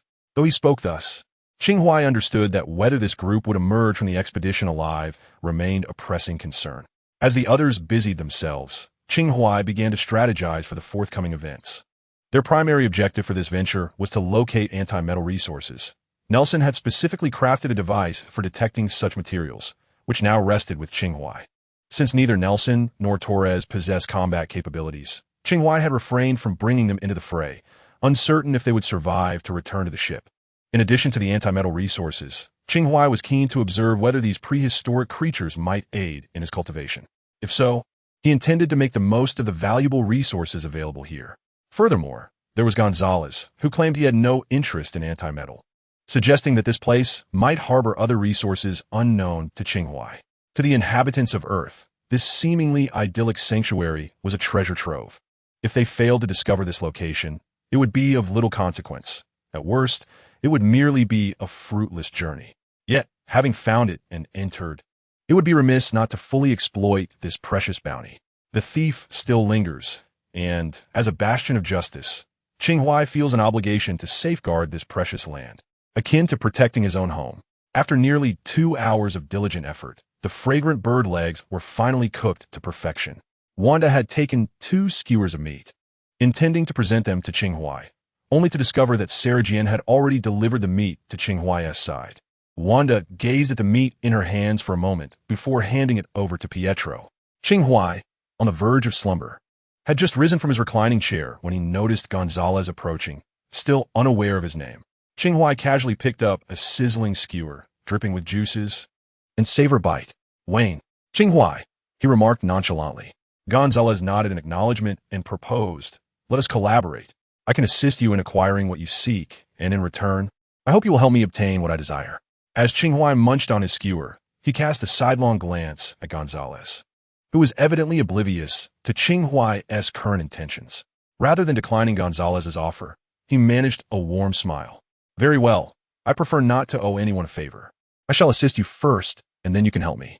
Gonzalez considered this for a moment before nodding in agreement. "Thank you." However, just as Gonzalez expressed his gratitude, Qing Huai's expression shifted abruptly. "What's wrong?" Gonzalez inquired, his senses heightened, though he perceived no immediate threat. As his curiosity mounted, he watched as Qing Huai conjured a package from thin air and extracted a collection of beer beverages. "I almost forgot about this," Qing Huai sighed in relief. Gonzalez remarked, "The one who can create ice." Qing Huai gestured, "Chill these for me." A mutant approached Qing Huai, grasping a beer can, from which a chill gradually emanated. "Distribute these among the others," Qing Huai instructed the mutant, sipping from his own beer while addressing Gonzalez. "Now, tell me why you are truly here."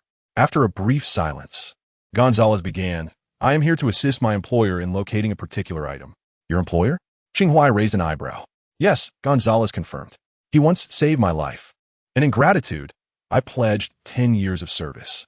It was upon receiving his directive that I joined the mercenaries to come here.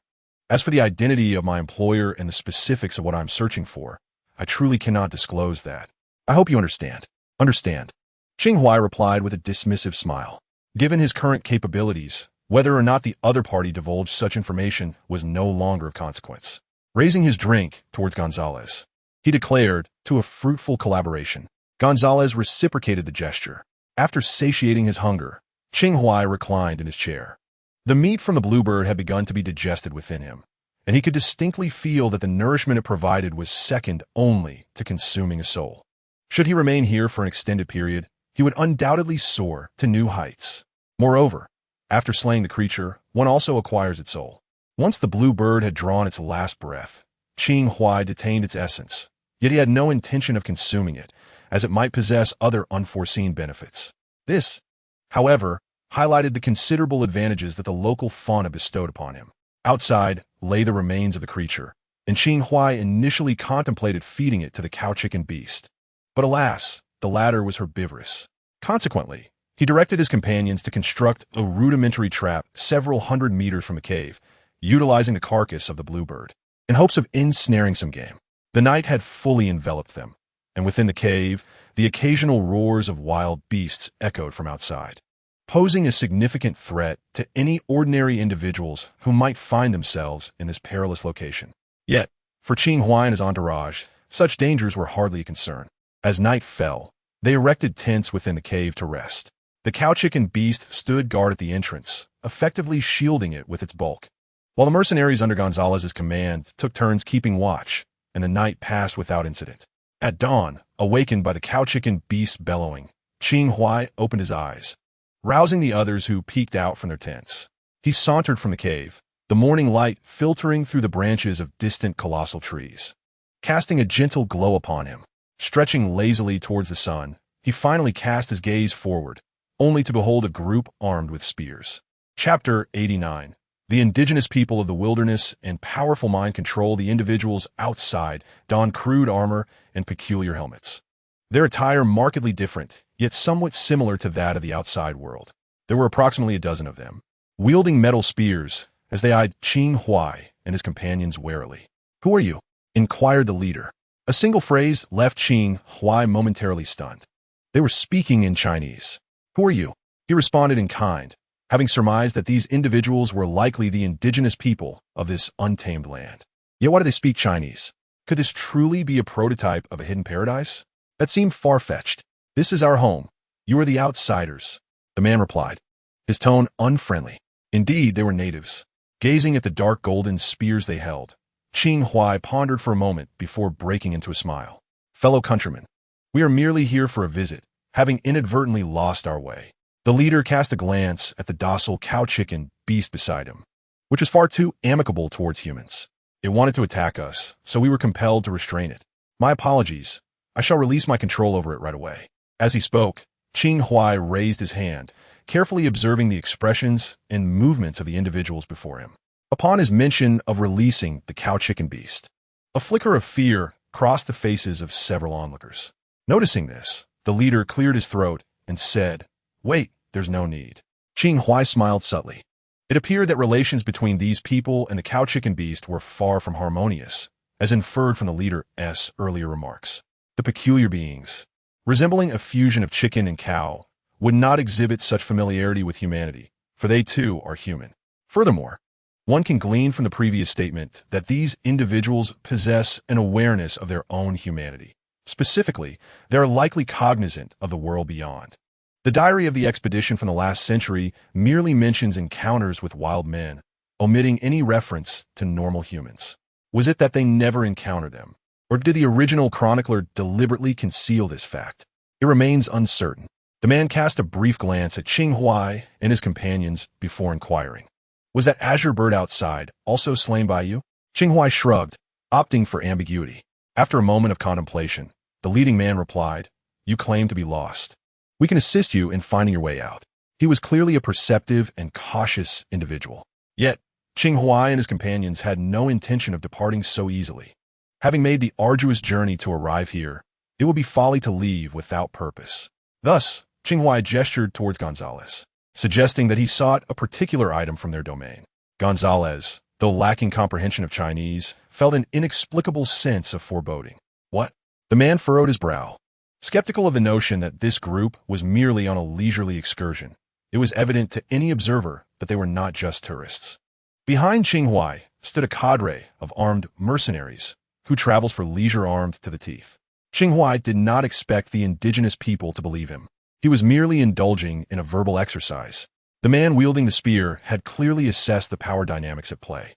The ability to subdue the chicken-cow creatures and slay the azure bird was beyond their capacity to challenge. Thus, he initially chose not to expose Qing Huai's deception, allowing him an avenue of retreat. However, it became apparent that this group was not inclined to leave. "What are you searching for?" The man pressed. "Do you understand Chinese?" Qing Huai asked Gonzalez in English. Gonzalez shook his head in negation, admitting he did not comprehend. He conveyed that if they disclosed what they sought, he could assist them. Qing Huai began to speak, but just as Gonzalez was about to respond, his expression shifted dramatically, and he suddenly looked up. Qing Huai followed suit, sensing an ominous presence, an impending crisis. Simultaneously, the mercenaries around them lifted their weapons in unison, aiming them at Qing Huai and his party. Qing Huai turned to Gonzalez, who appeared utterly astonished, exclaiming, "I can no longer sense them." It dawned on him that these mercenaries were once his puppets, but now akin to a parent snatching a toy from a child. An overwhelming mental force had forcibly usurped Gonzalez's control. Not only the mercenaries, but also the remaining 5 mutants, along with Sarah Jane and Pietro, wore expressions of stunned confusion. Wanda and Gonzalez bore visages of torment, seemingly resisting a psychic invasion.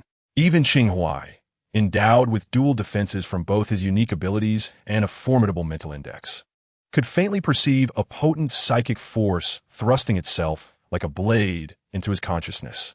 The formidable power of the mind is indeed overwhelming. Had Qing Huai not possessed the mind gem at this moment, he might have fallen prey unwittingly, succumbing without even glimpsing the shadow of his adversary. Gonzalez soon ceased his struggle, falling under control. Among the outsiders present, only Qing Huai and Wanda remained. Yet, Qing Huai's attention was drawn to the indigenous people before him, each bearing expressions of fear and anguish. Yet remarkably unaffected by the control, their suffering even less intense than that of Wanda. These individuals could not all be masters of mental control. Otherwise, they would not have initially hesitated to confront Qing Huai and his companions. The most plausible explanation is that they are aware of the presence of a mind controller in this location and have developed equipment capable of significantly countering such mental manipulation. This place indeed grows increasingly intriguing. Qing Huai activated the wind after Odd Gate, brandishing the mind staff, which he planted firmly into the ground. A wave of equally tremendous mental energy radiated outward. Chapter 90. Fishing law enforcement and fishing law enforcement forces of a similar nature collided within the space, creating rippling waves akin to those upon a lake surface. Centered around Qing Huai, the power of the mind staff shielded those nearby, severing the mysterious adversary's mental influence. While one cannot speak for other realms on Earth in terms of mental prowess, none could rival the efficacy of this staff. Gradually, those surrounding Qing Huai began to regain their senses, though their minds remained somewhat clouded. The eyes of the indigenous people were filled with disbelief. Even their helmets could not guarantee full protection against the enemy's mental control, yet this outsider could. The leading man swiftly deduced that the staff in Qing Huai's possession was indeed a treasure. With the staff in hand, Qing Huai called out towards the distant woods, "Your mental control is ineffective against me. Emerge, do not hide like a turtle." As his words hung in the air, mere seconds passed before the ground began to tremble, accompanied by the sound of heavy footsteps from the forest. Thud, thud, thud. The approaching figure was undoubtedly a colossal entity. Qing Huai observed the reactions of the indigenous people. They seemed to recognize the nature of the foe and were preparing to flee. Meanwhile, Wanda, Pietro, and the others had gradually shaken off their earlier stupor, readying themselves for battle.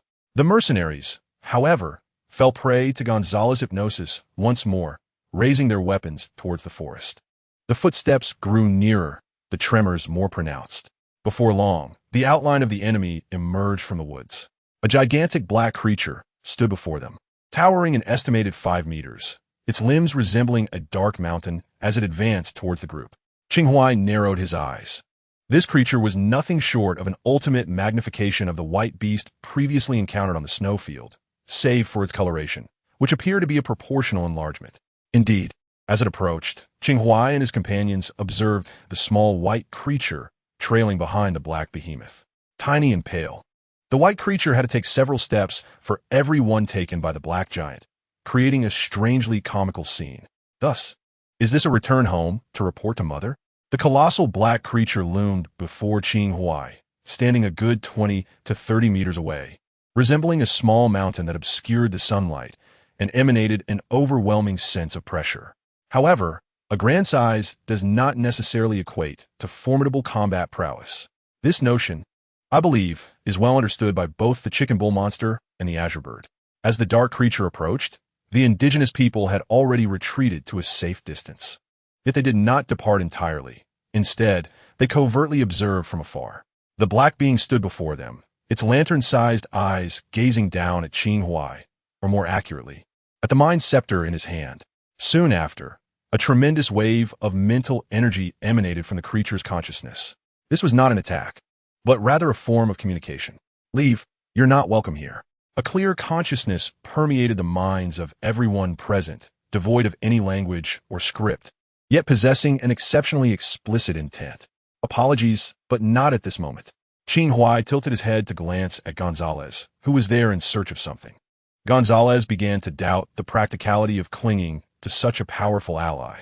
With a sigh, he raised his gaze to the black creature and said, I assure you, once we find what we seek, we will depart immediately and will not disturb you. The creature comprehended Gonzalez's words, shifting its gaze from him back to the scepter in Qing Huai's grasp, seemingly in contemplation. I shall grant you 3 days. The black being projected another wave of consciousness before turning and slowly departing. The diminutive white creature, however, was reluctant to leave, gesticulating toward Qing Huai, only to be met with a firm slap from its mother. After being momentarily staggered, the white creature quickly complied and followed its mother into the forest. A collective sigh of relief swept through the crowd, particularly evident among the indigenous people. Only Qing Huai continued to examine the scepter in his hand, a smile gracing his lips. Indeed, it is only with strength that one can possess authority. At that moment, the indigenous people approached once more. The leading man cast a glance toward the forest and suddenly remarked, that is the Ogo, possessing not only formidable mental control abilities, but also significant strength and defense. Ranking among the top species here, it seems your interactions have not been entirely harmonious. Qing Huai leaned casually on the mind scepter and replied, it is merely the law of the jungle. Many species here coexist discordantly. Fortunately, the Ogo is not aggressive. Thus, we generally maintain a peaceful coexistence. As the man spoke, he glanced at Qing Huai's scepter, commenting, I saw you just use that to deflect the Ogo's attack. Indeed, Qing Huai affirmed, weighing the scepter, it is indeed thanks to this. Normally, after using it, Qing Huai would return the scepter to his spatial ring. But this time he refrained, for he had discerned intriguing things in the eyes of these indigenous people. The capabilities of the Ogo are far beyond what you have witnessed today. Though they are not belligerent, it does not imply they are easily provoked. Whatever it is you seek, you must expedite your efforts. Should you still be here 3 days hence, it will not spare you. The man patted Qing Huai's shoulder and said, I wish you all good fortune. Now, let's return home for a meal. After speaking, he walked back toward the direction they had just concealed themselves, where a massive stone lay. It was behind this stone that they had hidden when Ogo had approached. Qing Huai distinctly remembered that this boulder had not been present the previous night. Suddenly, the stone transformed. Some parts retracted while others extended, revealing its true form, a tank. A tank without tracks. These individuals were not mere savages. They possessed weapons, knowledge, and even their own technology. Just moments ago, the man had mentioned that the Ogo clan ranked among the most formidable in the wilderness.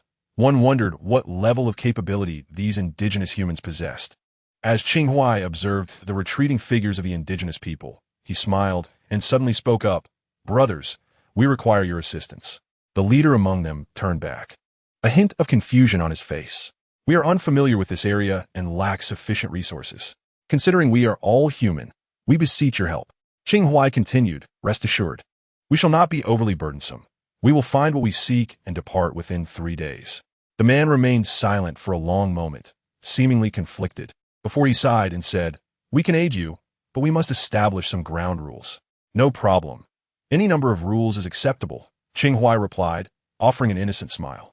The massive airborne tank floated low in the sky, trailed by the peculiar creatures resembling chickens and cattle. Perched on the back of one of these creatures, Qing Huai gazed at the flying tank, struck by its brilliance. Could this be another Wakanda? Things were growing increasingly intriguing. At that moment, Wanda leaned in and whispered, Boss, sense trap. No need to sense. There's certainly a trap. Qing Huai chuckled in response, leaving Wanda momentarily speechless. This is what is known as entrapment. Qing Huai gently patted Wanda's small head. The indigenous people had just engaged in entrapment, using their identity and resources as bait. Qing Huai willingly took the hook, offering himself up. He too was employing entrapment, with his staff serving as bait. Both parties were ensnaring one another. It would come down to whose tactics were more formidable. With the staff resting across his knees, Qing Huai gazed into the distance, utterly unconcerned. His trump card was beyond what ordinary minds could fathom. Chapter 91. The Iron City of Anti-Metal Mines. The airborne tank glided into the realm inhabited by the indigenous people. As Qing Huai and his companions sat atop the creature resembling a chicken cow, surveying the steel jungle below. As Qing Huai had anticipated, this group of indigenous people had indeed developed their own technology here. The city walls soared into the clouds, with iron towers standing like mountains within. Qing Huai noted the countless long-range weapons suspended from the walls and towers. In the animal kingdom, territory is paramount, and this place represented human dominion. It was defensible and challenging to assault.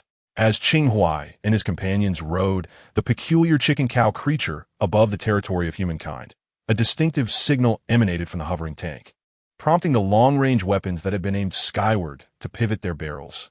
The hovering tank and the chicken cow creature descended gracefully onto the lawn. And as Qing Huai observed his surroundings, he noted that while the scene bore resemblance to the outside world, it also possessed an air of uniqueness. Do all humans reside here? Qing Huai inquired, approaching a man named Tang John, who appeared to be the leader. Pretty much, replied Tang John.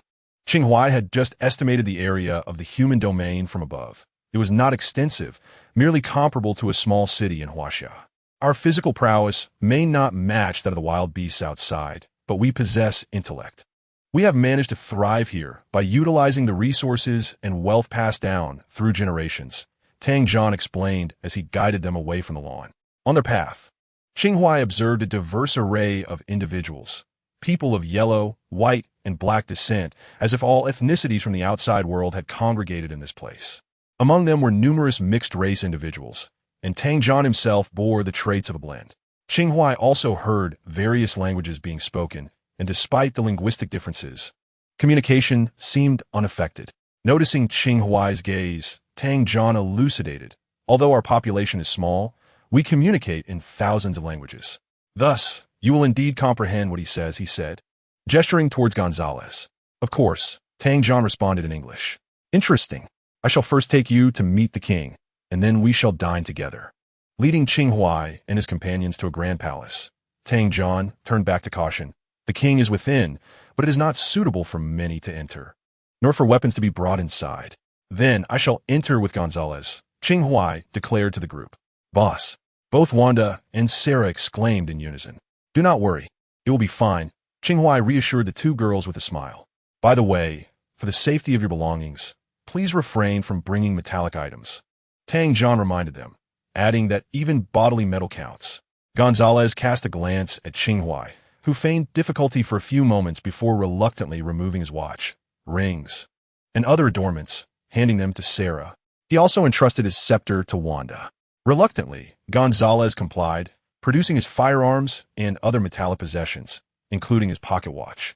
Observing Gonzalez's hesitation, Qing Huai remarked, "Those entrusted to me are entirely reliable." After a moment's hesitation, however, Gonzalez chose not to give his items to Qing Huai, but instead handed them to the mercenary captain he controlled, whispering a few words into the captain's ear. Without further commentary, Qing Huai turned and followed Tang John into the palace. Upon crossing the threshold, Qing Huai suddenly sensed something amiss and instinctively reached into his pocket. When he withdrew his hand, his fingertips were stained with a mysterious liquid. What had once been a paperclip had intentionally been left undisturbed, and at that moment, it had transformed into a liquid state. Qing Huai lifted his gaze towards the palace, which could hardly be deemed extravagant. As the saying goes, one thrives by utilizing the resources at hand. Wakanda has prospered through vibranium. And the reason for this place's ascendance likely lies in the anti-metal that Qing Huai has come to seek. It seems my journey here was indeed worthwhile. This city of steel is, in essence, a mine of anti-metal. Tang John led Qing Huai and Gonzalez into a room, where, after yet another thorough search, the three entered. The room housed an empty desk, devoid of any personnel. Gentlemen, please wait here, Tang John said with a smile, standing by the door as he pressed a button on the wall. In an instant, the floor beneath Qing Huai cracked open, and the two men plummeted downward. Soon after, the floor sealed itself once more. Your Majesty, the two leaders have been secured, Tang John communicated through his wireless earpiece. After receiving a response, he opened the door to leave. However, Before departing, Tang Jian glanced back at the spot where the two had just stood. At the moment of their fall, he could have sworn he glimpsed a peculiar smile on the face of the yellow-skinned man. Was it merely an illusion? Keep an eye on this place. Tang Jian instructed the guards as he exited the palace. Wanda and the others awaited outside. Upon his emergence, Tang Jian informed them, "The king wishes to dine with those two and discuss collaboration. Allow me to escort you to the dining hall." Wanda exchanged glances with her companions, and Sarah Jane remarked, "This is troublesome." "Not at all. We're all compatriots," Tang Jian replied with a smile. At that moment, Wanda interjected, "You all go ahead. I will wait here for the boss, as he cannot stray far from the scepter." Tang Jian paused, puzzled by her implication. The boss's power is tied to this scepter. Wanda was about to elaborate when Pietro's cough interrupted her. He exchanged a knowing glance with Wanda, a moment that did not escape Tang Jian's notice. "Regardless, you should proceed." "I will remain here until the boss emerges," Wanda insisted. Despite Sarah Jane and Pietro's attempts to persuade her otherwise, they ultimately relented. Tang Jian summoned a servant to escort the group to the dining hall. As the others walked away, Tang Jian scrutinized the seemingly gullible girl before him, clutching the scepter tightly in her arms. He stepped forward and said, "You could entrust me with the scepter when your boss appears. I shall return it to him on your behalf." "No need," Wanda replied, eyeing Tang Jian warily as she hugged the scepter closer. "I can wait for him here." "You are our guest. Neglecting you could lead to our punishment," Tang Jian countered. "Surely, you wouldn't want to see us penalized on your account." Noticing a flicker of doubt in Wanda's demeanor, he continued, "If you are truly uneasy about entrusting me, I could enter to fetch your boss and have him speak with you."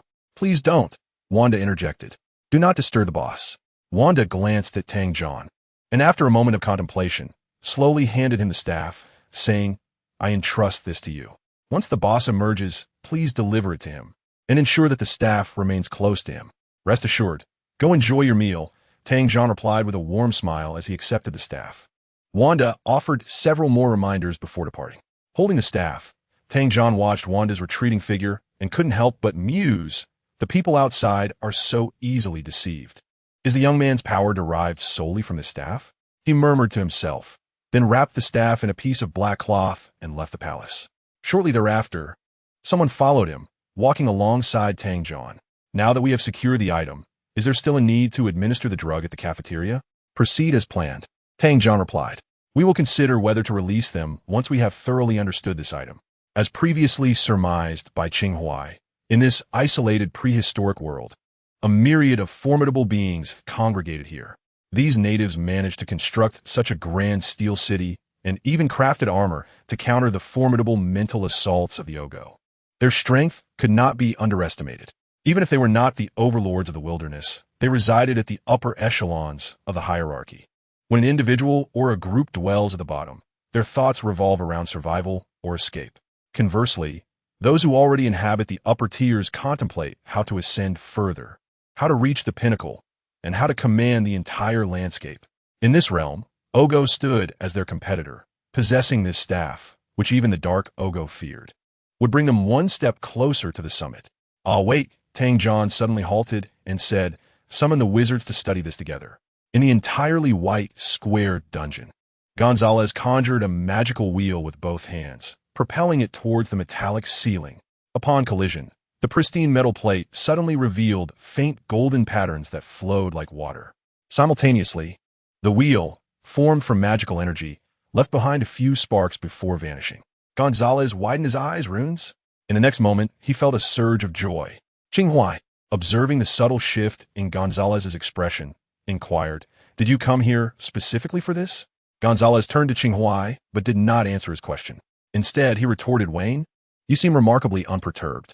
Do you possess a means of escape?" "None at all," Qing Huai replied languidly. "This place is constructed from a special metal, as solid as a fortress. Furthermore, these mysterious runes seem to absorb energy, rendering both physical and magical attacks ineffective, essentially unsolvable." "Then why are you so calm?" Gonzalez asked. "What else can I do?" Qing Huai replied, "Having come this far, what good would it do to be anxious? Should I kneel and weep?"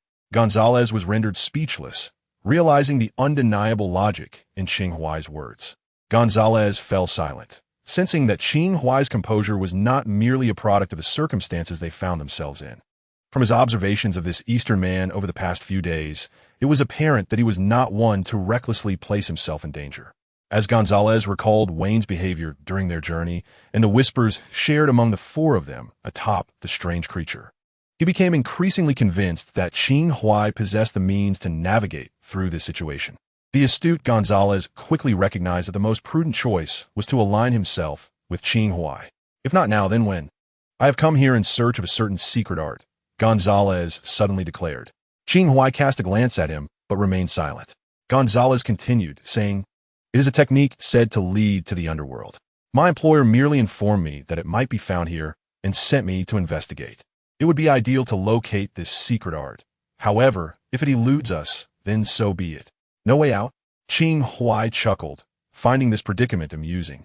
Yet he chose not to inquire further and instead settled down cross-legged. This maneuver left Gonzalez momentarily stunned. "Do not rush," Qing Huai gently urged, tracing patterns on the ground with his fingers. "Sit down and rest for a moment. The main act is about to unfold." Chapter 93. Confining spirits and dispatching shadows. John Tang traversed the steel jungle, ultimately arriving at an unassuming small palace, where he took the elevator down to the 9th floor. Here lay a grand palace, the true royal abode. In the hall, the king and several notable officials were gathered. Most of the significant figures from this steel city had assembled, and soon the sorcerer that John had previously sent for would arrive. Earlier, at the cave's edge, John and his companions equipped with energy detectors had recorded an immense and pure source of energy when Qing Huai wielded the staff against the colossal Ogo. It was uncertain whether the staff's full potential could truly contend with the giant. One could only imagine the wealth that would accompany a thorough understanding of its power.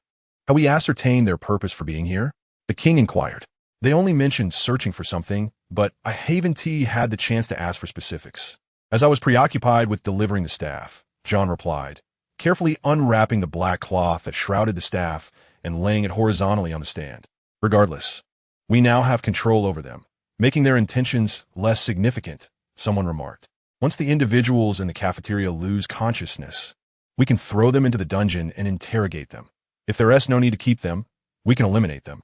"That is unwise," John Tang replied sternly. "Killing them would not bode well for our standing in the city." After a brief pause, he added, "Disarm them and cast their weapons into the secret forest. The inhabitants there will handle the matter for us."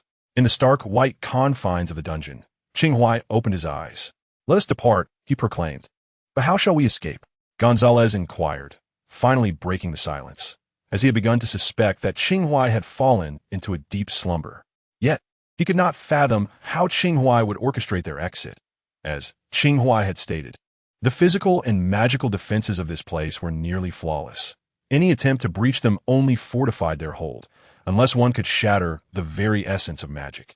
Without responding to Gonzalez, Qing Huai gently lifted his head, gazing silently upwards. Above them in the chamber, two sentinels armed with short spears stood watch. Curiously, despite their numbers, 3 shadows danced upon the ground. One of these shadows, not belonging to either guard, had been lurking in the obscured corners, and now it emerged from the gloom, moving across the floor.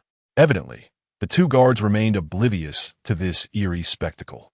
Suddenly, the unclaimed shadow reached out and grasped one of the guard shadows. And in a simultaneous reaction, the guard clutched his throat, writhing in agony. "What are you doing?"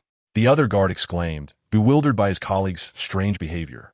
Initially believing it to be a prank, it was only when a sickening crack echoed as the guard's neck twisted, sending him crashing to the ground, that the remaining sentinel realized the chilling presence of an additional shadow. "What the hell? This is cursed." The guard's spine chilled with fear as he brandished a spear.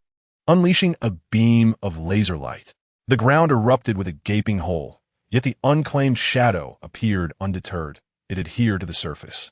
Seizing the shadow of the fallen guard's spear, in an inexplicable turn, the spear itself levitated and, without hesitation, embedded itself into the heart of the remaining guard.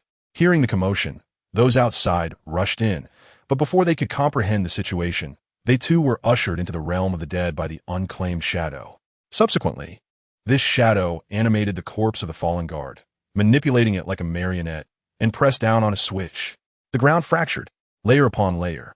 There were a total of 3 metallic barriers, the first being the floor of the chamber, while the third was the white ceiling above Qing Huai and Gonzalez.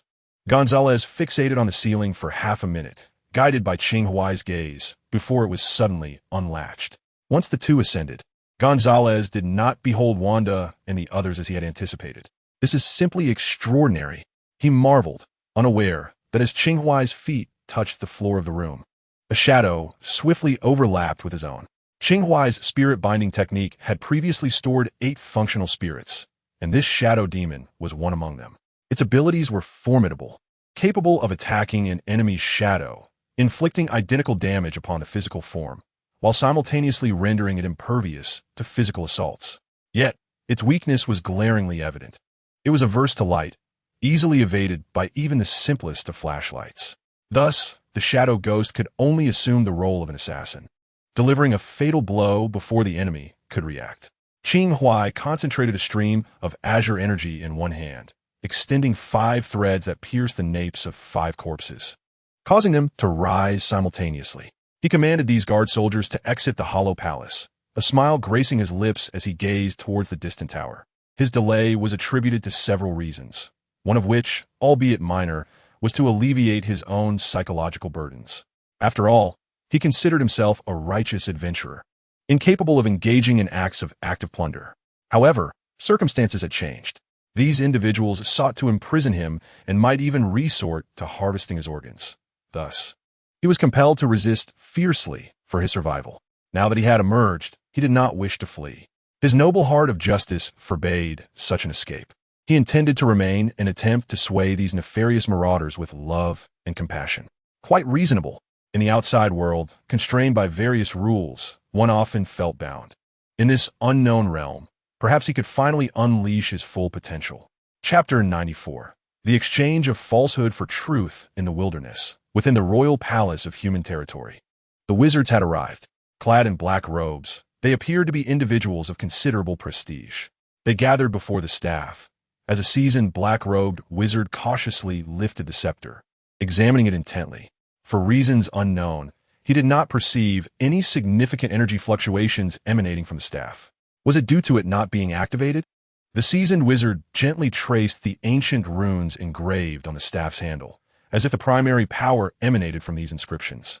After a moment of contemplation, he began to chant an incantation, vibrant colors radiating from his fingertips, seeking to awaken the staff's might. Suddenly, as if struck by an electric shock, his hand was forcefully drawn to the staff's handle. The king, witnessing this spectacle, expressed a hint of approval. The seasoned wizard's approach was indeed unique. Tangjon pona alao. Is there a possibility? Yet, he was interrupted by the seasoned black-robed wizard shouting to the other wizards, "Stop looking. The staff is siphoning my energy. Help me." Upon hearing this, the officials, who had seldom witnessed a wizard casting spells, suddenly grasped the situation. "Why didn't you say so earlier? I thought you were merely performing magic." As 5 soldiers marched along the path, Qing Huai trailed behind. They adorned his forearm, resonating with the runes on the staff. At that moment, the seasoned wizard's energy flowed ceaselessly into Qing Huai's body. Simultaneously, he discerned the true location of the royal palace through the runes on the false staff. An exchange of falsehood for truth. Qing Huai had not yet become so arrogant as to risk relinquishing the true scepter of the mind. Before stepping out, he crafted several replicas at home, initially intended for decorative purposes, but now they proved to be quite useful. However, despite their counterfeit nature, the gemstones embedded within them were rather expensive. Qing Huai followed 5 soldiers, graciously accepting the wizard's generous offerings as they advanced towards the true royal palace. Gonzalez trailed behind Qing Huai, his mutated perception abilities functioning like an innate combat power detection radar, capable of assessing the general strength of individuals within the vicinity. Such a talent would be a pity not to replicate and store in the cultivation furnace. As the two moved along with the soldier puppets, the guards tasked with secretly monitoring these individuals stood at the entrance, observing the newcomers indulge in their meals. Both the food and beverages had been laced with a potent local liquid drug. Their scheme was exceedingly simple yet brutal: to drug, imprison, exploit, and ultimately discard. They had arranged these individuals in 5 separate rooms, ostensibly for their care. In one of these rooms, only a red-haired girl, a brown-haired girl, and a silver-haired boy were present.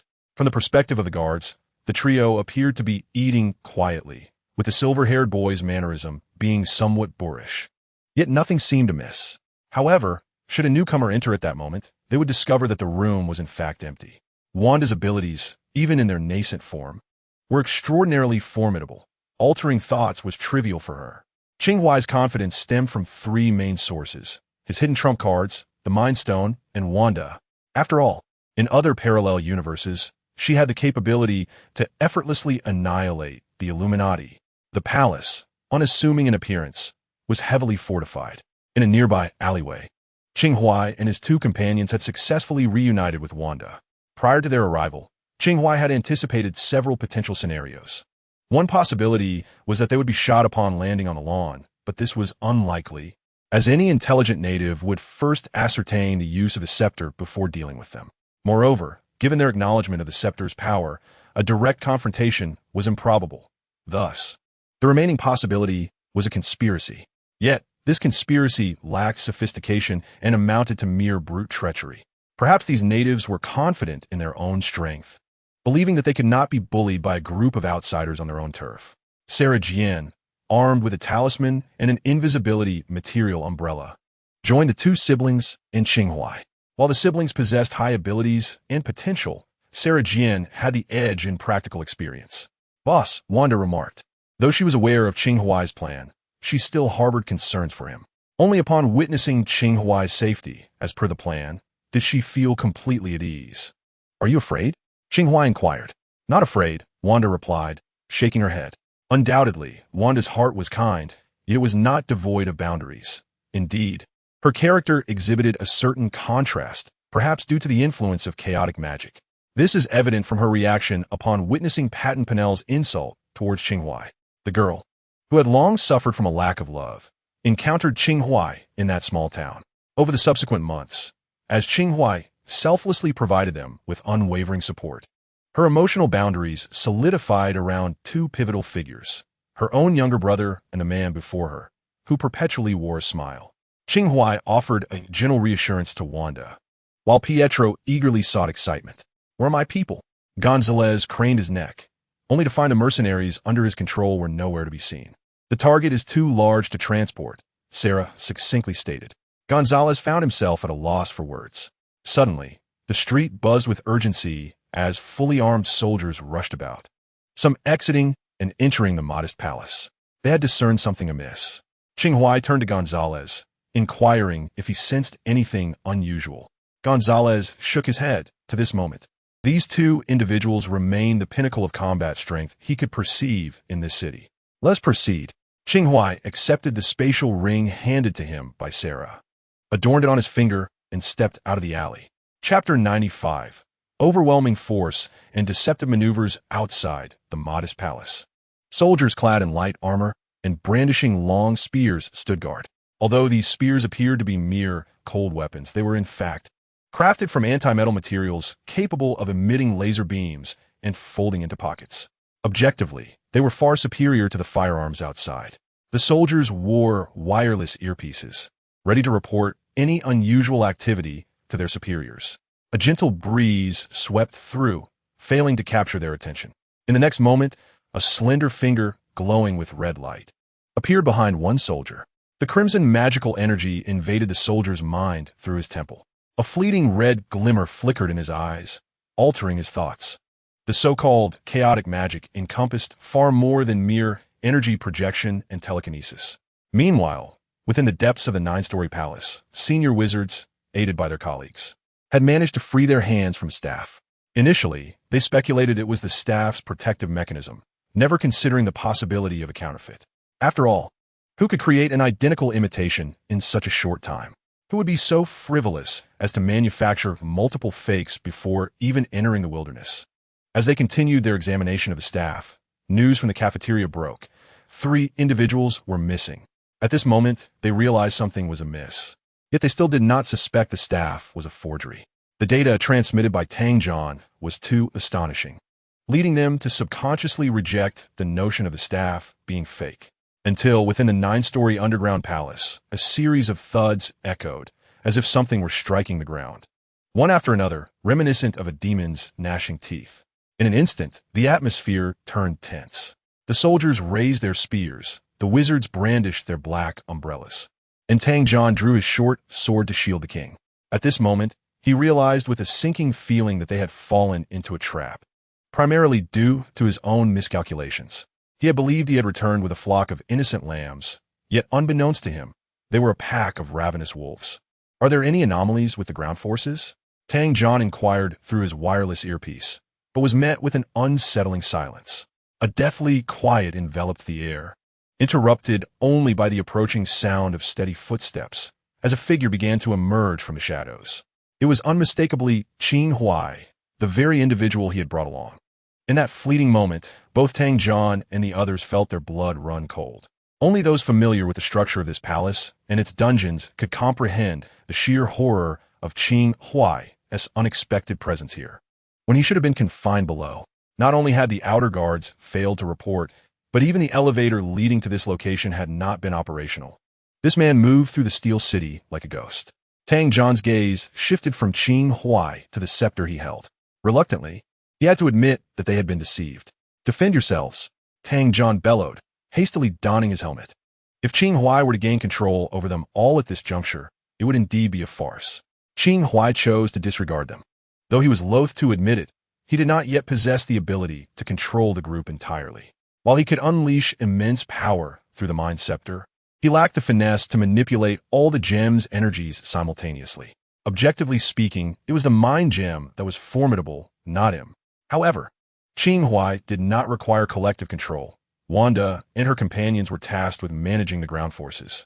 While he had preemptively utilized the 8 gates transport technique to make his entrance, merely to showcase his prowess, Tang Jian wasted no time in allowing for banter between the two sides. He immediately commanded his subordinates to activate the palace's defense system, instructing the guards to raise their spears and unleash laser beams. The palace's defense mechanism consisted of 2 layers. The first was an anti-metal wave capable of melting almost all metallic substances on Earth. Qing Huai was already aware of this, which is why he withdrew the Mind Scepter and entrusted the spatial ring back to Sarah Jane for safekeeping. The Mind Scepter, crafted from cosmic metal, remained unaffected by the anti-metal wave. The second layer was an anti-magic array constructed by the wizards. In this world, most human mages drew their magic from external sources, akin to how the talismans of Huaxia harness divine power. The primary function of this array was to temporarily sever the connection between mages and their deities. In simpler terms, it blocked their signal, rendering them unable to call for assistance. Within this array, only the magic of these wizards could be utilized. Qing Huai was unaware of this fact, nor did he need to be, as he was not affected by the anti-magic array at all. His strength primarily emanates from within himself. Even the power of the celestial talisman is merely connected to the system. Observing the soldiers brandishing their spears, Qing Huai flicked his fingers and dozens of playing cards ascended, spinning gracefully like ethereal butterflies, shimmering with a faint luminescence. Regardless of whether they employed anti-metal or magical defenses, they fell silent. Their dual defense mechanisms appeared utterly futile before this formidable figure. Laser beams surged toward Qing Huai like a dark tide. He did not flinch, standing resolutely, his lips slightly parting. Power of the 8 gods, unite. The 6 harmonies, the guardian deities of the 8 mysterious gates. A layer of translucent golden glass materialized around Qing Huai, forming a protective shield in an instant. The lasers struck the shield, failing to penetrate it, instead rebounding back toward the attackers. Simultaneously, the cards, honed by divine craftsmanship, surged forth like a locust swarm, slicing through the soldiers' light armor and penetrating their bodies. Protect His Majesty, Zhan Tang bellowed, brandishing 2 short spears in defense. Yet his gaze remained fixated on the scepter in Qing Huai's hand, fully aware of its immense power and potential, ever cautious. Meanwhile, several wizards on the battlefield began to weave their spells. Was there still a need for precasting gestures? Qing Huai sighed, raising his hand to conjure 20 talismans. The captivation talismans. Whether they could truly bind celestial beings remains uncertain, but they could certainly restrict human movements. The talismans fluttered like pages, affixing themselves to the arms of the wizards who were casting spells. Their incantations were abruptly interrupted, leaving them bewildered. Zhan Tang and the other officials were equally flustered. Huh? Is this it? How absurd. They realized the unreliability of these sorcerers, who were always playing tricks. Escort His Majesty away, John Tang commanded, fending off the oncoming guards while directing a few soldiers. The soldiers gathered around the king, attempting to lead him through the secret passage. However, the next moment, with a wave of Qing Huai's hand, a massive azure bird, shrouded in dark, malevolent energy, materialized. Mwahaha! The sheer size of the bird overwhelmed a multitude of soldiers and officials. This one-sided, crushing battle unfolded swiftly, leaving the underground palace in silence once more. The swirling cards hovered above the wizards' heads, while they might have been able to unleash their power to break free from the captivation talismans. It was hardly the time to display such bravado. Qing Huai leaned on his scepter, approaching the king, as the sealed malevolent spirits within him surged forth, forcibly subjugating the soldiers. At that moment, to this mortal, Qing Huai truly resembled a demonic lord from the depths of hell. John Tang raised his dual spears, intending to protect his sovereign, but Qing Huai merely raised a finger, conjuring two lightning talismans that instantly sent John Tang flying. You cannot escape. Tang John collapsed to the ground, enduring the sharp pangs of pain and the numbing sensation that gripped his body. He addressed Qing Huai, stating that the city's defense forces had already gathered outside, and if they were to kill them, the forces would obliterate this place, leading to their demise as well. Qing Huai raised an eyebrow, amused by the audacity of such a threat in this precarious moment. Clearly, these individuals had never encountered the underbelly of the dark world. Turning away, he smiled at Tang John, questioning who had suggested he would flee. He was well aware of the city's depth. Among the indigenous people, there were few with superpowers, yet they possessed advanced weaponry such as planes, tanks, and artillery. Even those like Qing Huai would stand little chance in a direct assault on the city. However, the pressing issue was that it was these very natives who had invited them into the city. Every maneuver of Qing Huai could be seen as a compliance with their wishes. They wished for him to enter the city, and so he did. They intended to imprison him, and he unwittingly walked into their trap. They desired the scepter, and Wanda provided it, albeit a counterfeit. Yet they never specified that it had to be genuine. Everything had unfolded with Qing Huai as a passive participant. Now, he increasingly doubted his status as the favored one of fortune. What is it that you truly seek? Tang John glared fiercely at Qing Huai. Perhaps Qing Huai, donning an innocent smile, would respond, "Have you ever heard of substitution?" Chapter 96, Discoveries and Additional Gains from the Antarctic Expedition on the Ground. The fully armed city defense forces had arrived, surrounding the simple palace without a gap. Accompanying them were floating tanks and airships. A single missile strike would prove disastrous, even for Qing Huai.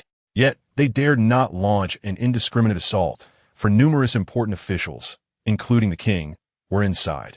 Their current role was solely to instill fear, hoping that these intruders would weigh their losses and refrain from harming the king and officials, for the sake of the missiles. Lord Tang, can you hear me? After realizing that the dual defense mechanism was ineffective against Qing Huai, Tang John promptly contacted the city defense forces and had maintained communication with the person in charge. However, just moments ago, that connection had abruptly severed, leaving the official in a state of indecision, caught between attack and inaction. Only the negotiators remained, vociferously calling out professional dialogue to those inside. Within the palace, Wanda, Sarah Jane, and two others peered through the glass windows at the army and floating tanks, listening to the relentless negotiations, yet they offered no response. Do not fear. The boss has a plan, Sarah Jane reassured the siblings. Although she had never witnessed such a grand display, having once worked as an assassin, she had encountered many of Qing Huai's tactics, granting her slightly more experience than the two siblings. Indeed, I am not afraid, Wanda exhaled deeply. While fear was not her sentiment, she felt a considerable distance between herself and Sarah Jane as fellow employees of the same boss. Their experiences with him and their understanding of him seemed markedly disparate. At that moment, the person in charge outside the palace abruptly seized the negotiator's loudspeaker and shouted inside, "Listen closely. We have lost contact with our men. If there is no sign of their survival within 1 minute, we shall initiate an attack." After delivering this ultimatum, the leader commenced a countdown, announcing each passing second with a resonant and weighty tone through the loudspeaker, intending to instill a sense of urgency and psychological pressure within.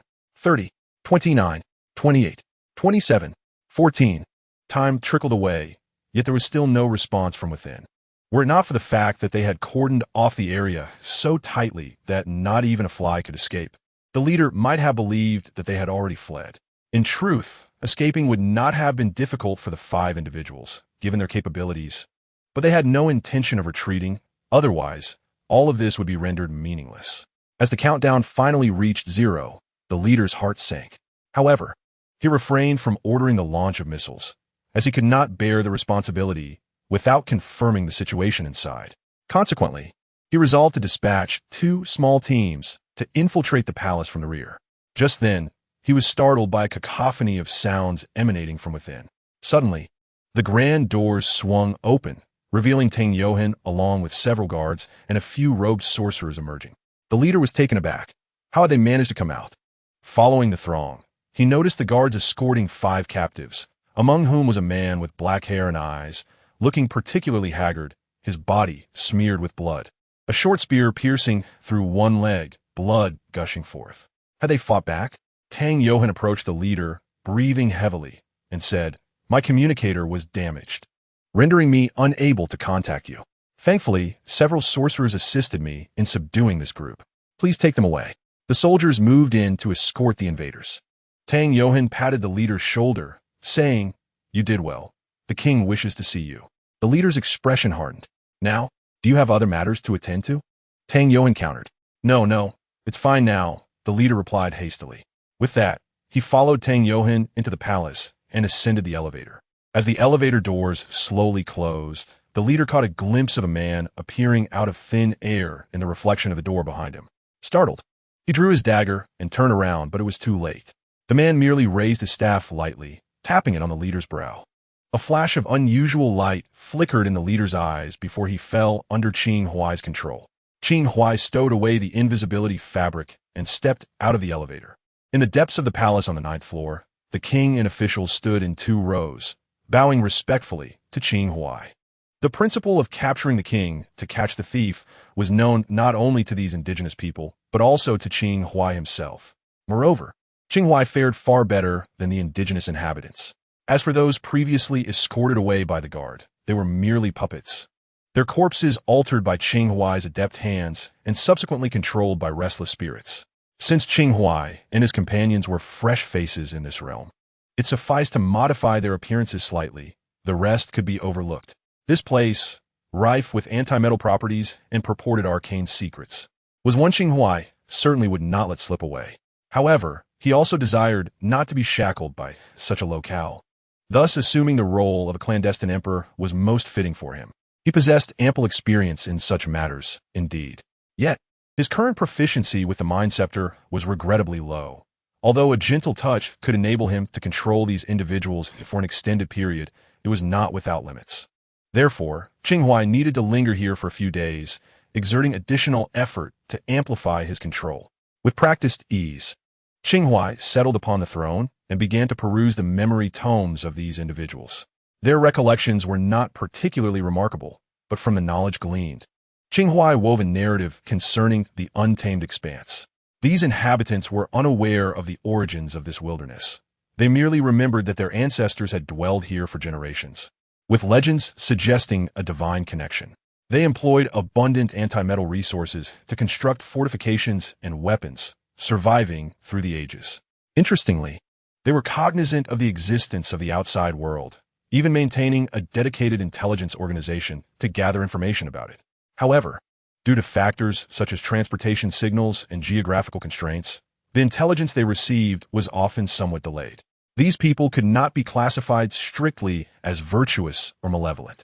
They merely sought to benefit themselves while avoiding harm. Regarding the sorcerers, they indeed practiced a certain arcane art, and Qing Huai had witnessed a so-called secret method to access the underworld.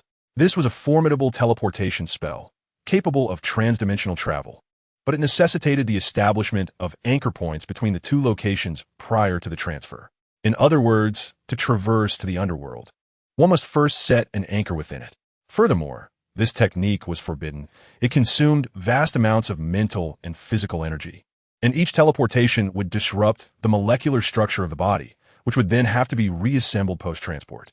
However, The reconstitution was not always perfect, leading to bizarre outcomes upon arrival, such as a nose on the side of the face or pupils situated at the navel, with both arms inexplicably on the left side of the body. If it were merely a matter of deformity, it could be tolerated to some extent. However, there were also instances where the heart and brain swapped places, resulting in a chaotic amalgamation of the body. The conclusion of the teleportation effectively signified the end of life. Who could endure such a fate? Whether this grotesque forbidden technique held any value for Gonzalez's employer remained uncertain. Yet for Qing Huai, it seemed rather advantageous. His 8 extraordinary techniques effectively counteract these so-called side effects. Furthermore, he deduced a general hierarchy of humanity in this wild expanse based on the memories of these individuals. As Qing Huai had previously anticipated, humanity's status here is not low, ranking even within the top 5. Alongside them, those who can also enter this elite group include the Ogo tribe he had encountered earlier, the aquatic monsters, the southern half-orcs, and the shadowy beings dwelling in the depths of the secret forest. The resources in this untamed land are even more abundant than he had imagined, allowing for gradual exploration in due time. They would need to reside here for a few more days. Yet Qing Huai and his companions were not suited for public exposure, so they chose to stay directly in the king's palace.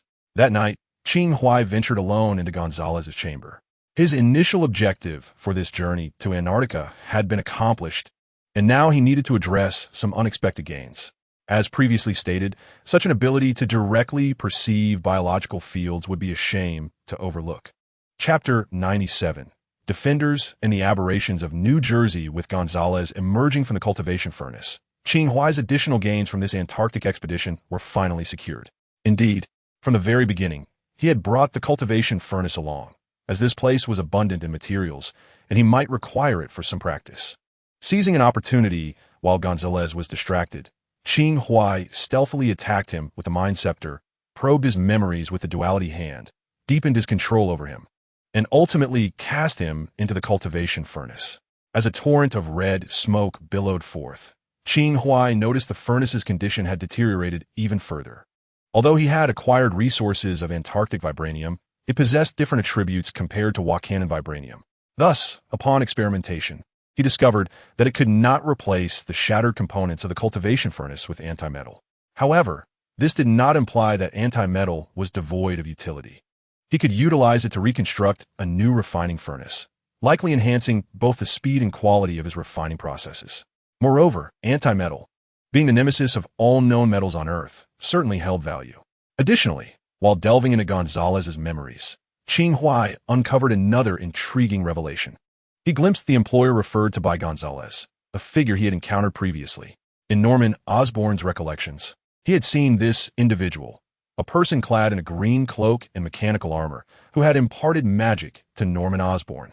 Likewise, the magical knowledge that Gonzalez possessed had been bestowed upon him by this same individual. This person truly had a wide network of disciples, equipped with high technology, adept at magic and psychic skills, and traversing the world to gather resources, power, and intelligence on their behalf. This bore a striking resemblance to the archetype of a protagonist. Could it be that he himself was the true protagonist? Qing Huai shook his head, realizing he was overthinking. Nevertheless, having consecutively vanquished 2 of that individual's disciples could be seen as a twist of fate. Qing Huai, too, perceived that portal within the depths of Gonzalez's soul. The green cloak was presumably the means through which he exerted control over his followers. This time, Qing Huai sought to explore that portal within Gonzalez's spirit. Yet the moment he made contact, it dissipated instantaneously. His efforts yielded naught. Regardless, the former devotees of the green cloak had unwittingly become Qing Huai's followers. This development instilled in him a peculiar premonition. He sensed that one day he might encounter the green cloak, and whether they would be adversaries or allies remained uncertain. Subsequently, Qing Huai resided in the subterranean palace for 2 days, amplifying the control exerted over the city's leaders. On the 3rd day, he stealthily departed from the Iron City. At that time, the Grand Ogo had granted them a 3-day ultimatum, and, as the deadline approached, it was evident they would not vacate. Since resolving the issue was unfeasible, Qing Huai resolved to address the source of the problem. He ventured alone, without assistance. The adversary was adept at mental manipulation, Although Qing Huai could resist such control, bringing allies might render him encumbered. He departed in the morning, donning an anti-control helmet for precaution. In the afternoon, Tang Zhan led a troop on an outing, returning at dusk bathed in the golden glow of sunset, accompanied by several Ogo. This spectacle bewildered the residents. What was transpiring, and why were enemies being ushered into their midst? Shortly thereafter, an official announcement was made. The Ogo clan had forged a strategic cooperation agreement with the Iron City and established amicable relations. Henceforth, the two factions would be considered brothers. This news immediately stirred a tempest within the city, prompting rampant speculation regarding the underlying motives. However, regardless of the conjectures, the benefits were undeniable. For the Iron City, the alliance with two significant clans would elevate their status in this untamed land. For Qing Huai, the mutual support and oversight between the two factions would be invaluable. With the backing of these clans, Qing Huai was poised to establish a firm foothold in this wilderness. After another week of life there, Qing Huai continued to strengthen his control while mastering the art of teleportation. Once he had sufficiently honed his skills, he and his companions prepared to depart. They had arrived with a multitude of individuals, but as they left, only Qing Huai, Wanda, Sarah Jane, and Pietro remained. Following the involuntary dissolution of the portal from within Gonzalez's soul, the green cloak likely realized that this follower had escaped his grasp. Thus, Qing Huai resolved not to allow this homeless individual, still tethered by master-servant connections, to venture forth. He instructed Gonzalez to remain with the others, overseeing the Iron City and the Ogo clan on his behalf. As they exited, it was once again the peculiar creature, the chicken-cow hybrid, that carried them away. After erasing the memories of Nelson and two others, they boarded a plane back to New York. By this time, nearly a month had elapsed since the disappearance incident at the Palace of Bai, and the authorities of both nations had identified the true culprit. When Qing Huai returned to New York, the video of the true culprit confessing to their deeds had already circulated widely across various online platforms. After watching the video, Qing Huai turned off his phone and let out a scoff. Finding a stable scapegoat was quite convenient, yet he had anticipated this outcome beforehand and did not dwell on it. His primary objective was never to disrupt the national level. Upon arriving home, the first thing Qing Huai did was to descend into the basement. He had already employed a secret technique to establish an anchor point in the wilderness, and now he needed to create another anchor point within his own abode. He inscribed an ancient magical array on the floor, and then infused it with blood to soak the array. Of course, his own blood was unnecessary. The blood of ordinary beasts would suffice. Following this, he had to wait for the blood to naturally dry. Just as Qing Huai emerged from the basement to the surface, an unexpected guest arrived at his home. It was someone he had encountered previously, Stephen Strange, the Sorcerer Supreme. This uninvited guest had directly opened a portal in Qing Huai's yard, prompting him to realize that as he encountered more remarkable individuals, his home security system needed an upgrade. Nevertheless, Qing Huai still invited Stephen Strange into the house. "No need to be anxious.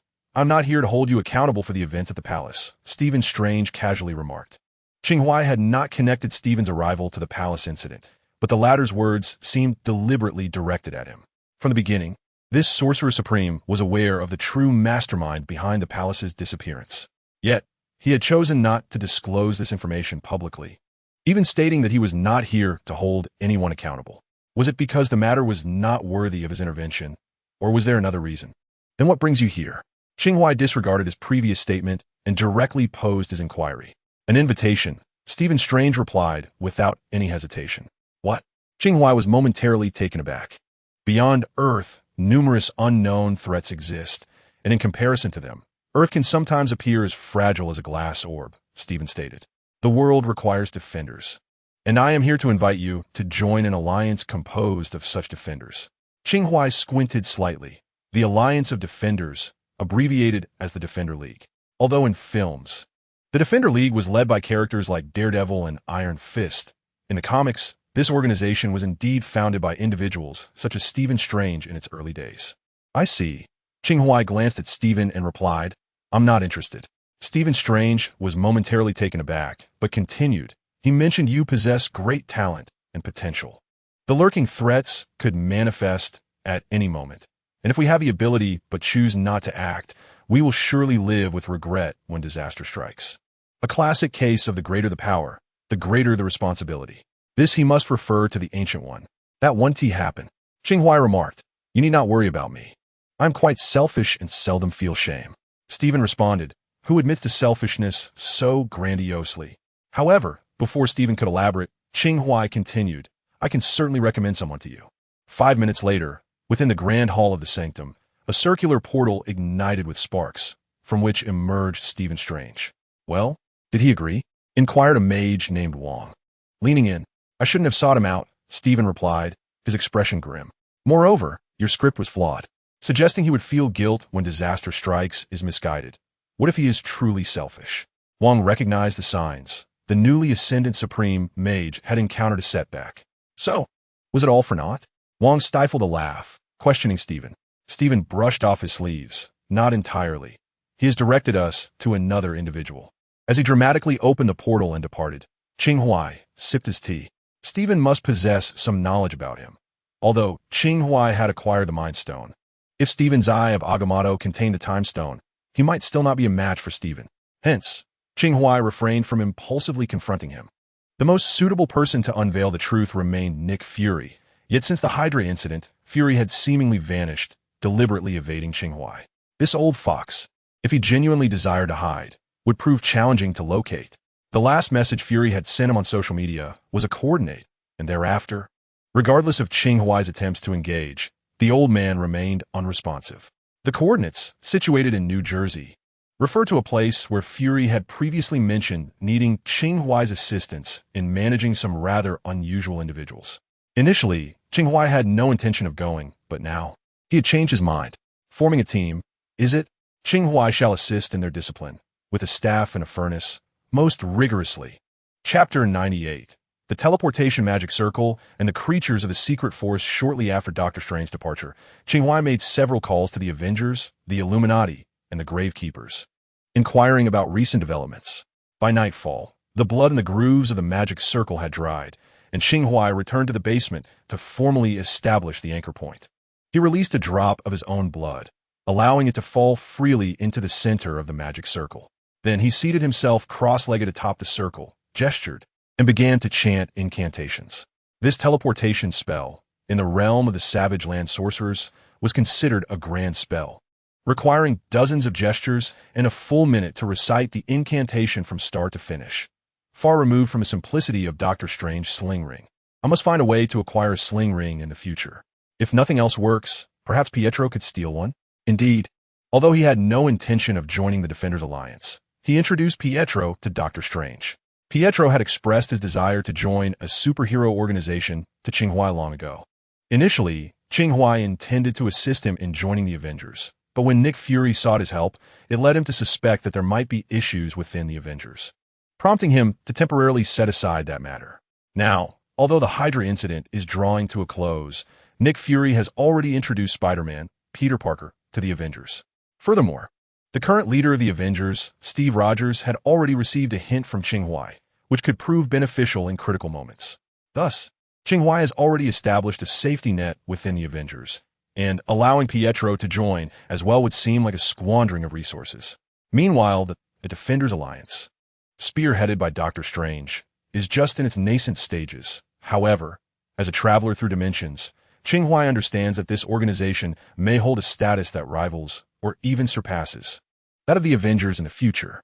Therefore, it would be entirely appropriate for Pietro to join, and it would also afford him the opportunity to learn from Dr. Strange in secrecy.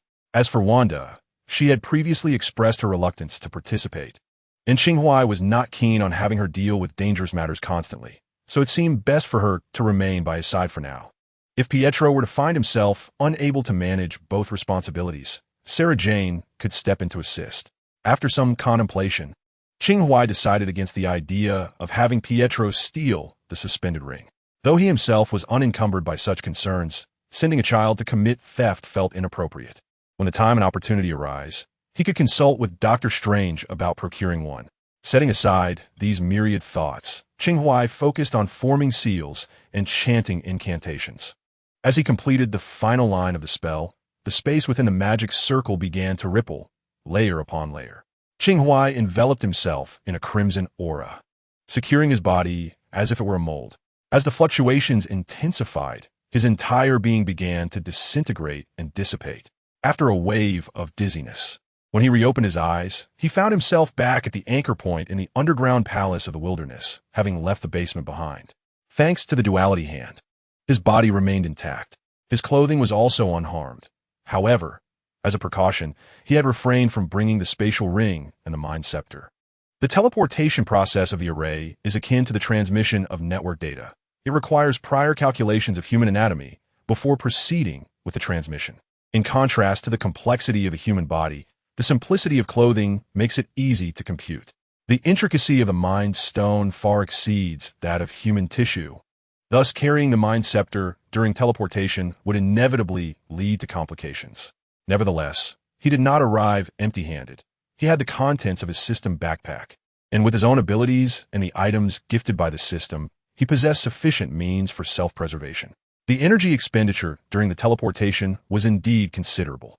Even with his abundant chi, this instance consumed nearly 1/3 of his energy.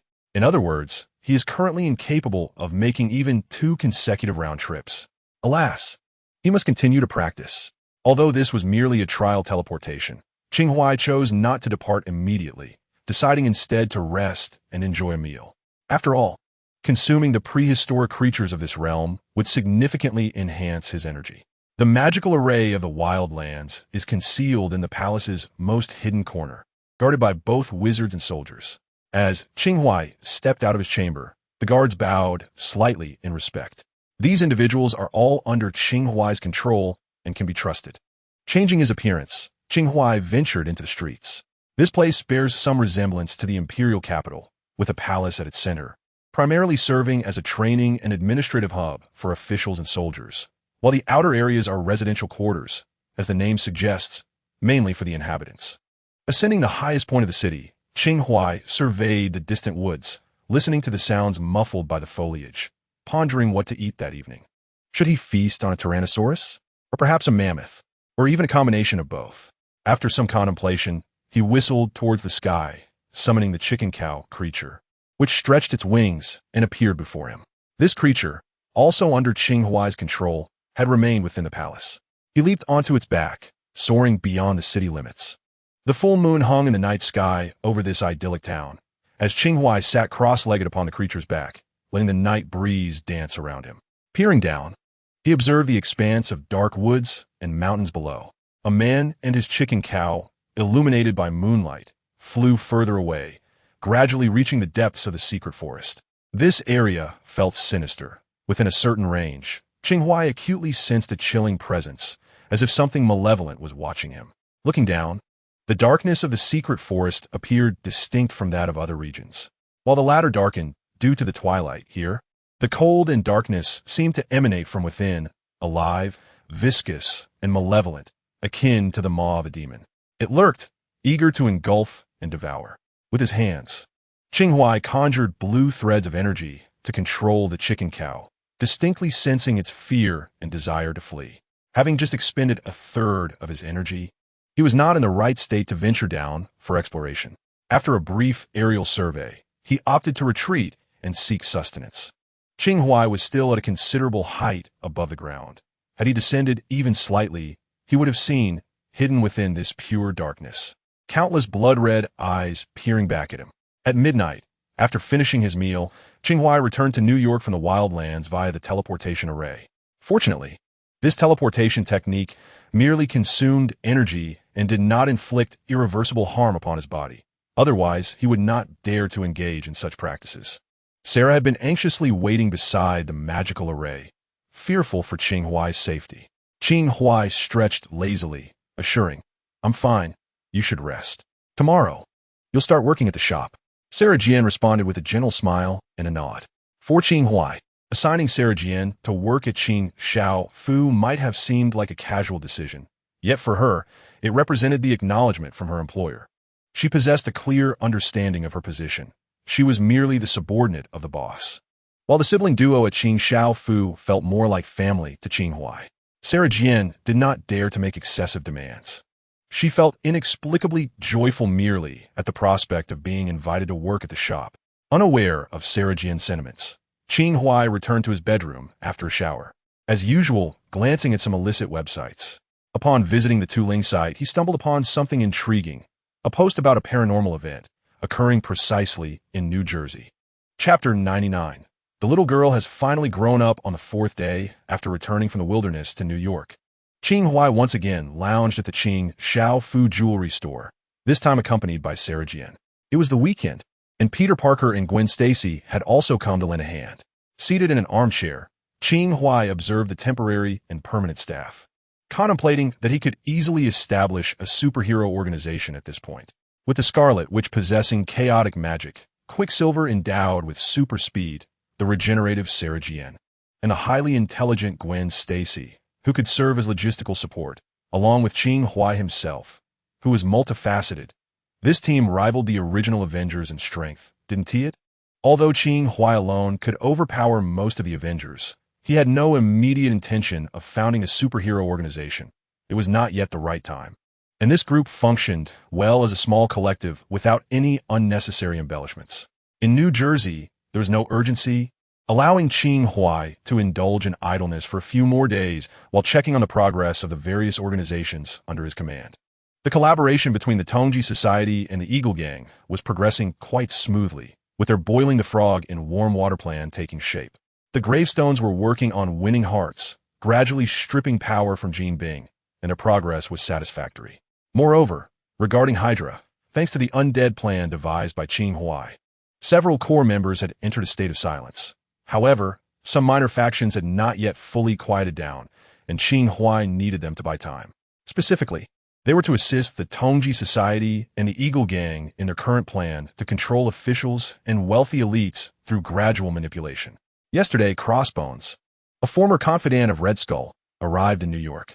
Qing Huai met with him in secret and gifted him a crate of serum. Most of the serum contained ordinary super soldier serum, but one vial was exceptionally unique. After successfully completing the mission to rescue Norman Osborn, Qing Huai had acquired the notes for the ultimate Green Goblin serum, and now he had successfully synthesized it. He had previously conducted a portion of the research himself, and after seizing control of the Iron City in the Wasteland, he entrusted the scientific personnel within to continue the work on his behalf. Remarkably, they managed to replicate the serum in just a week's time.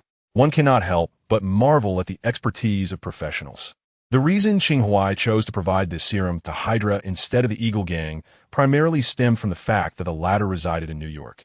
Should such a colossal entity suddenly appear, it would undoubtedly attract attention and become a target. In contrast, Hydra's global presence made them elusive and comparatively safer, or perhaps more insidious.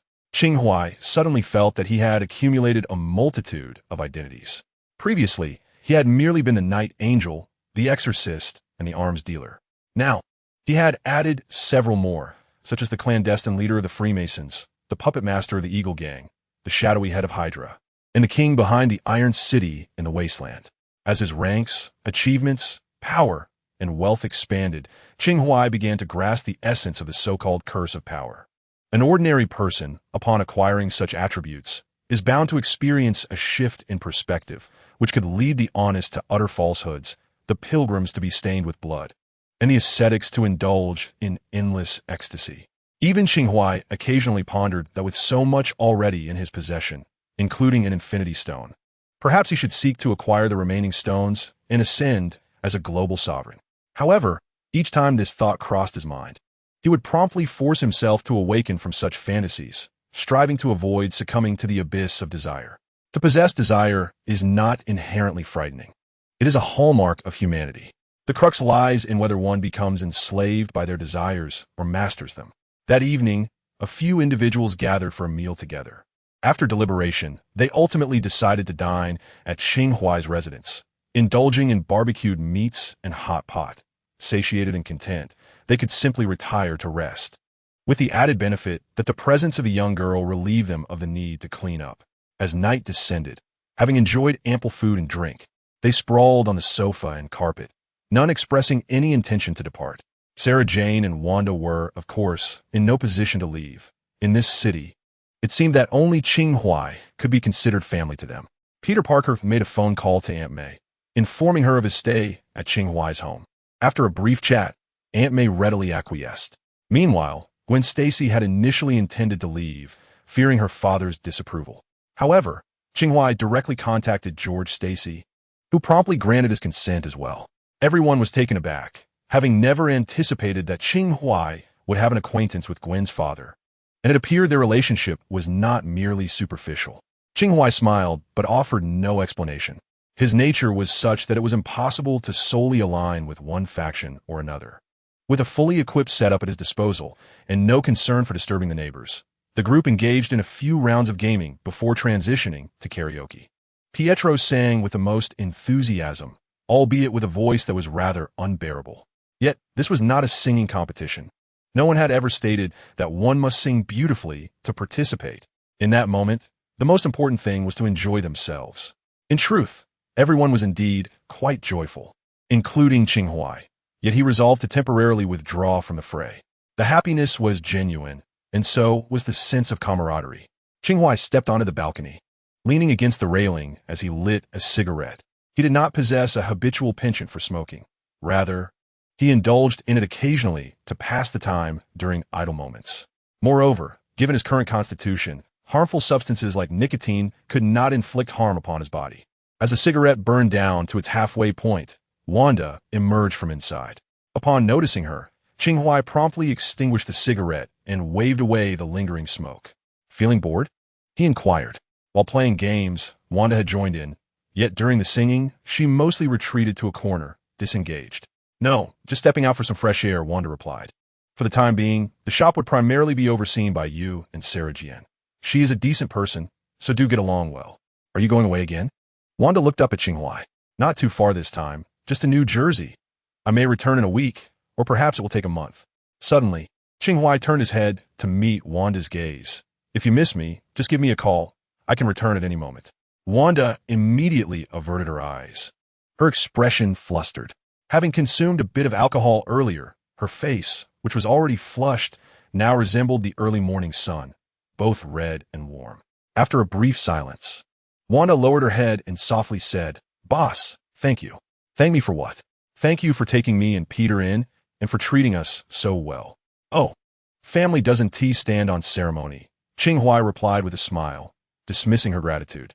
"Family," Wanda murmured softly, almost as if questioning Qing Huai, or perhaps speaking to herself.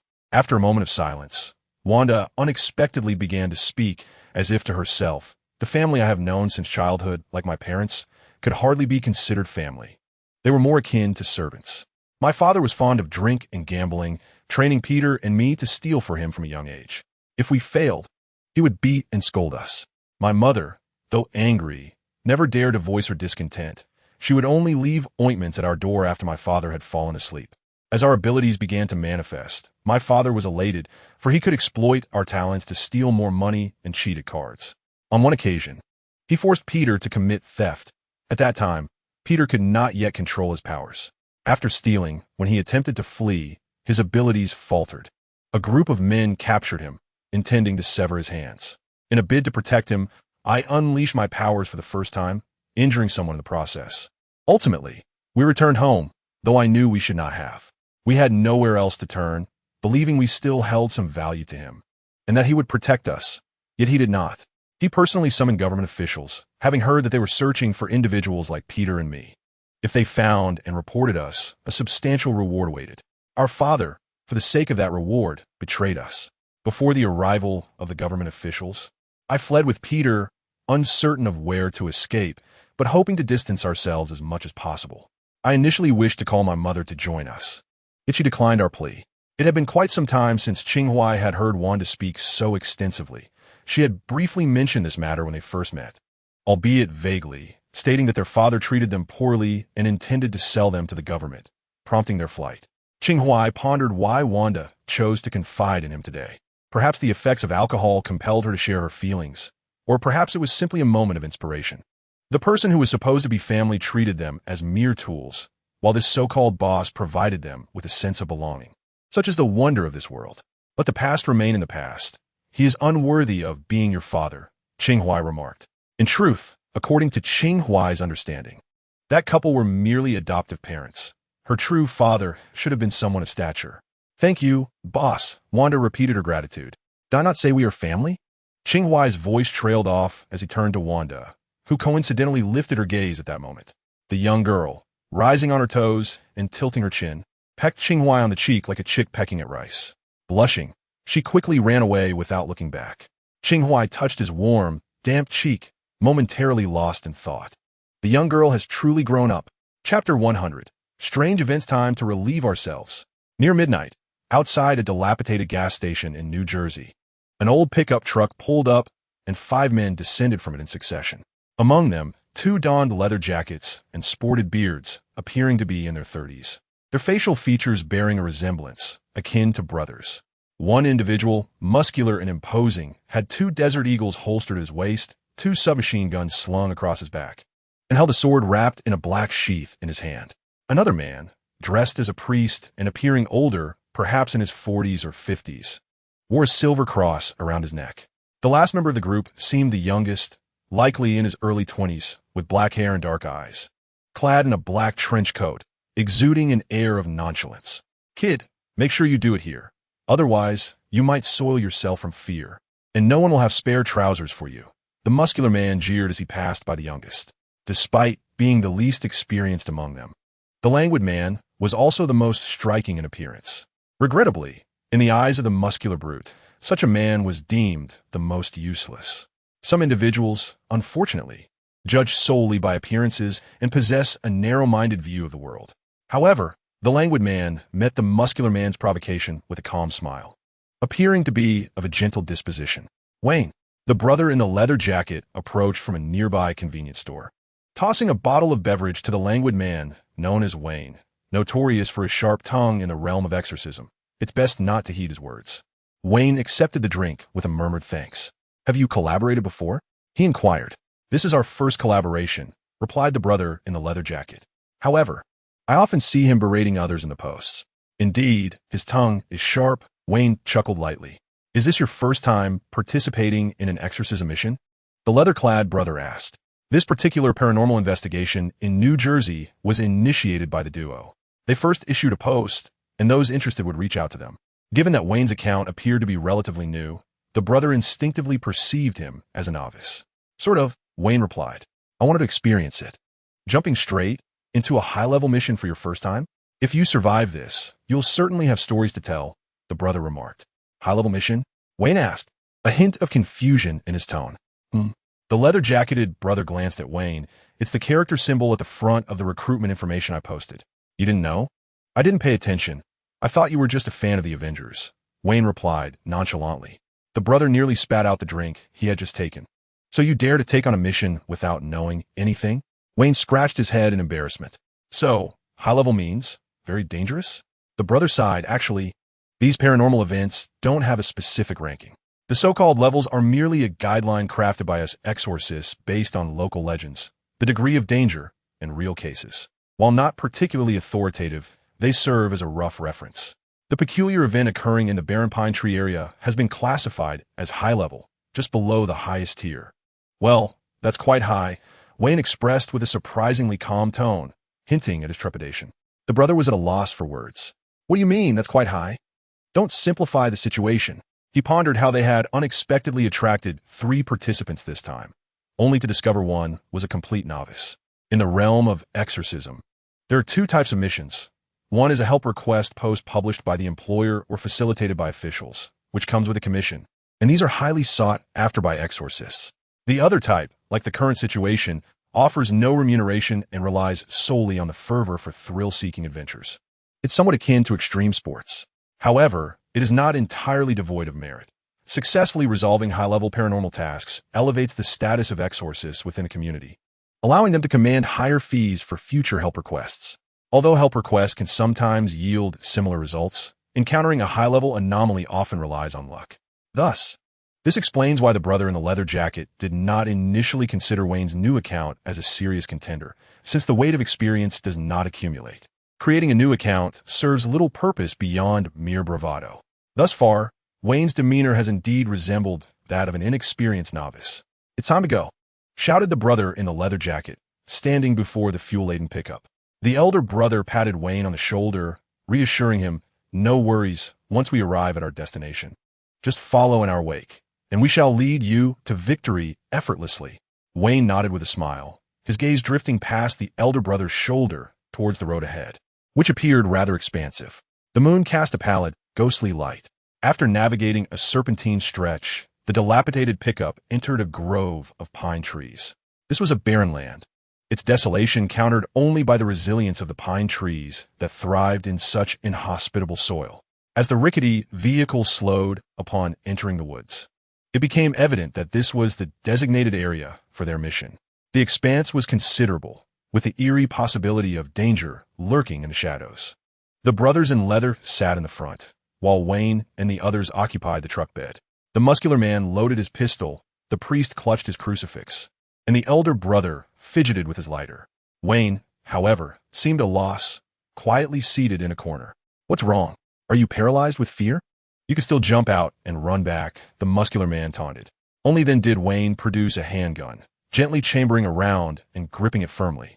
"I hope your firearm is loaded with silver bullets, rather than the plastic soft rounds you resemble."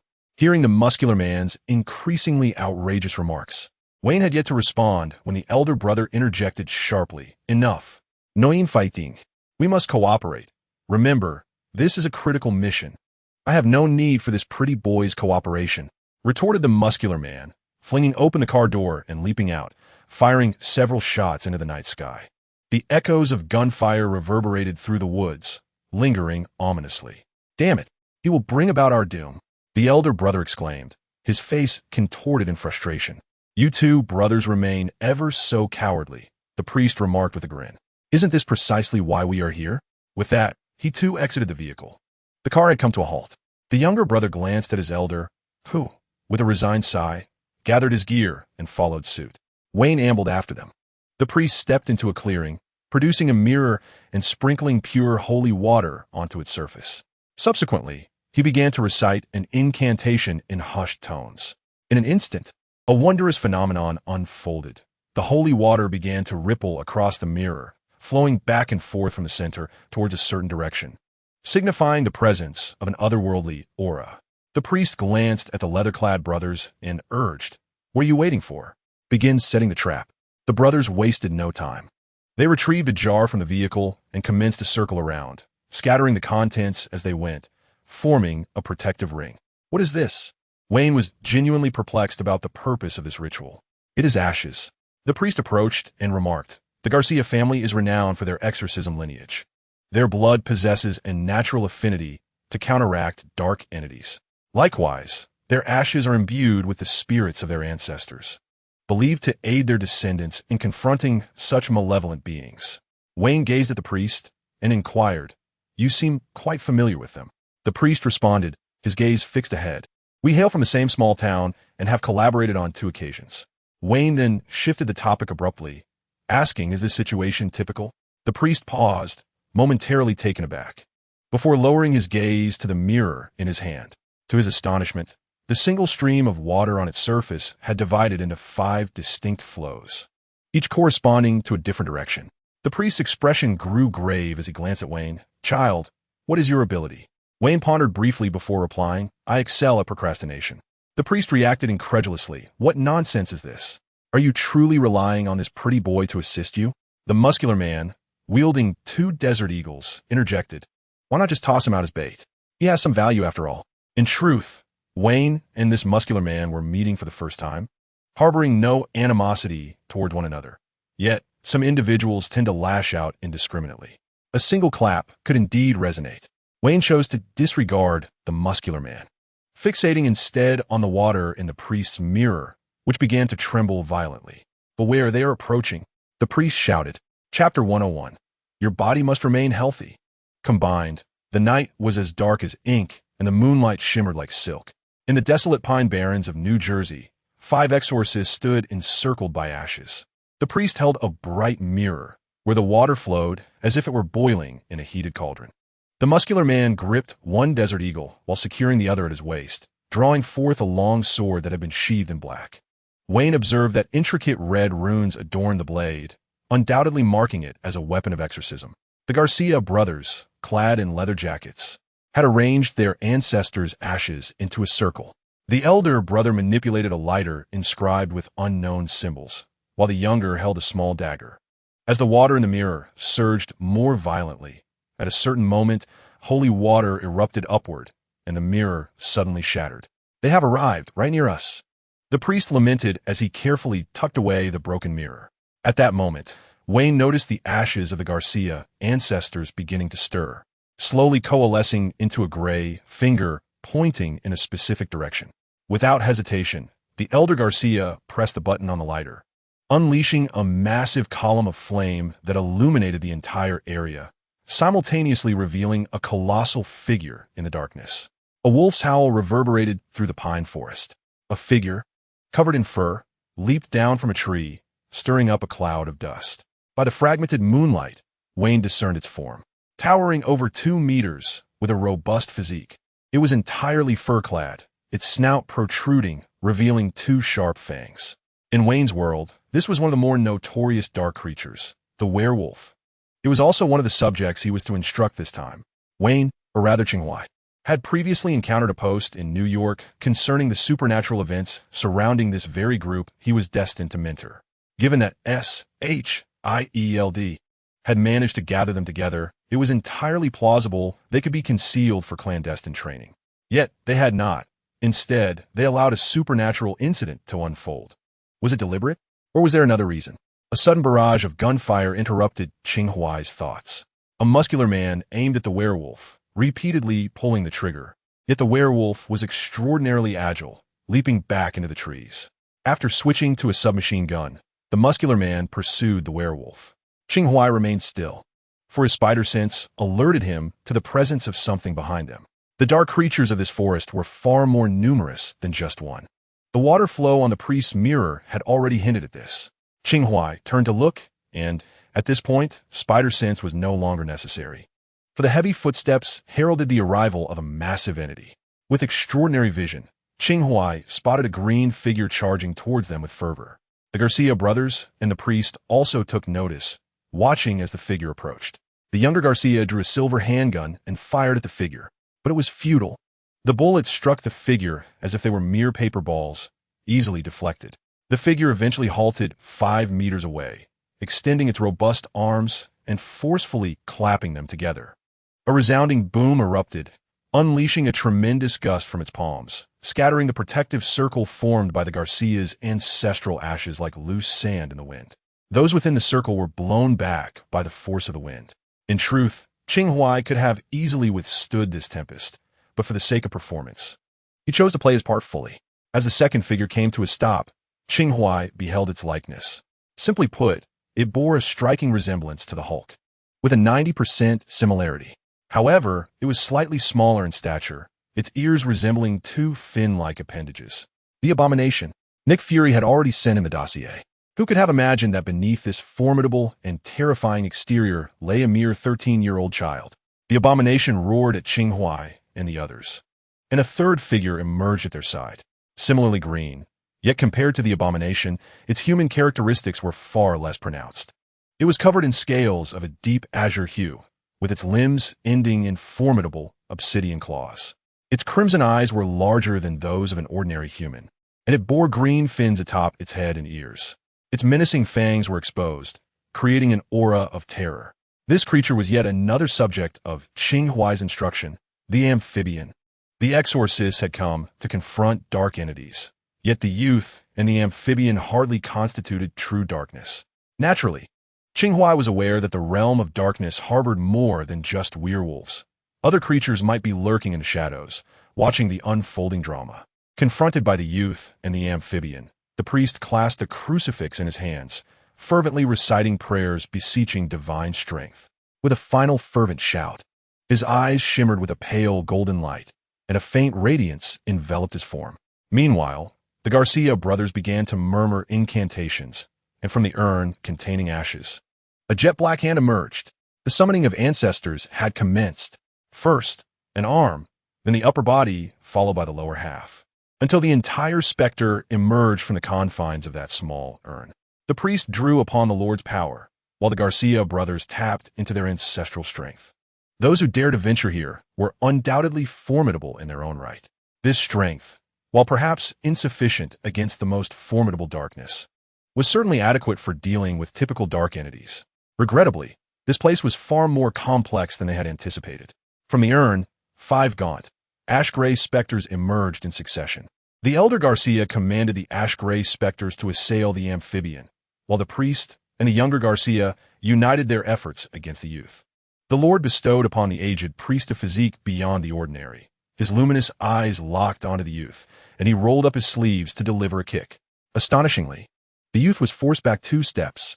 Qing Huai, observing nearby, found it somewhat humorous to envision a frail, wrinkled middle-aged man unexpectedly delivering a kick that sent the green giant staggering. It was oddly comical. Yet at that moment, a 4th figure emerged. Not merely appeared, but struck. From the earth arose a multitude of armored specters, their numbers exponentially surpassing that of the ash-gray ones, continuously surging forth. Qing Huai stepped back, taking in the scene. The 4th dark entity had arrived, a soul caller. The armored specters overwhelmed the ash-gray ones, ensnaring the elder Garcia. The elder pressed a metallic button, igniting a lighter that belched forth flames, engulfing the armored specter before him. This lighter, imbued with mystical runes, could inflict genuine harm upon the undead. However, the amphibian suddenly leapt, its black claws slashing toward the elder Garcia. Swiftly, he evaded the assault, but inadvertently tripped over the amphibian's tail. The armored undead's arm emerged from the ground, grasping at Garcia's brother, attempting to drag him into the depths of hell. In a critical moment, Garcia's younger brother slashed his palm with a dagger, allowing his blood to spill upon those grasping arms. With a surge of white smoke, the undead were compelled to release their hold on Garcia's brother. Qing Huai observed from a distance, silently judging the unfolding events. In truth, the presence of the young abomination and the amphibian was sufficient. The appearance of the spirit summoner would only hinder their efforts. Qing Huai had accompanied the exorcist team to assess the capabilities of these entities. Meanwhile, the young abomination exerted absolute strength, overpowering the priest in combat. It seemed the power bestowed upon the priest by the Lord was insufficient. However, the priest was primarily a mage. Just moments ago, he wielded a crucifix to summon a beam of light that shattered 2 armored undead. Such an exorcism technique proved effective, yet the young abomination was not a demon, but rather renowned for its physical prowess. The holy light merely dazzled the young abomination, while the holy water served no purpose other than a mere facial wash.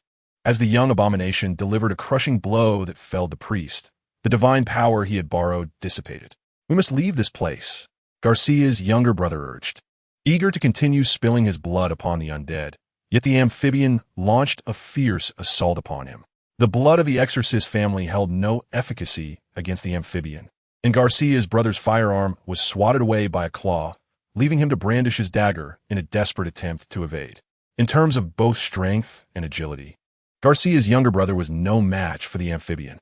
Furthermore, the azure scales adorning the creature were impervious, rendering ordinary force ineffective against them. Garcia's brother continued to wield a lighter against the armored undead, but suddenly a bullet whistled through the air, striking the lighter with precision and injuring Garcia's hand in the process.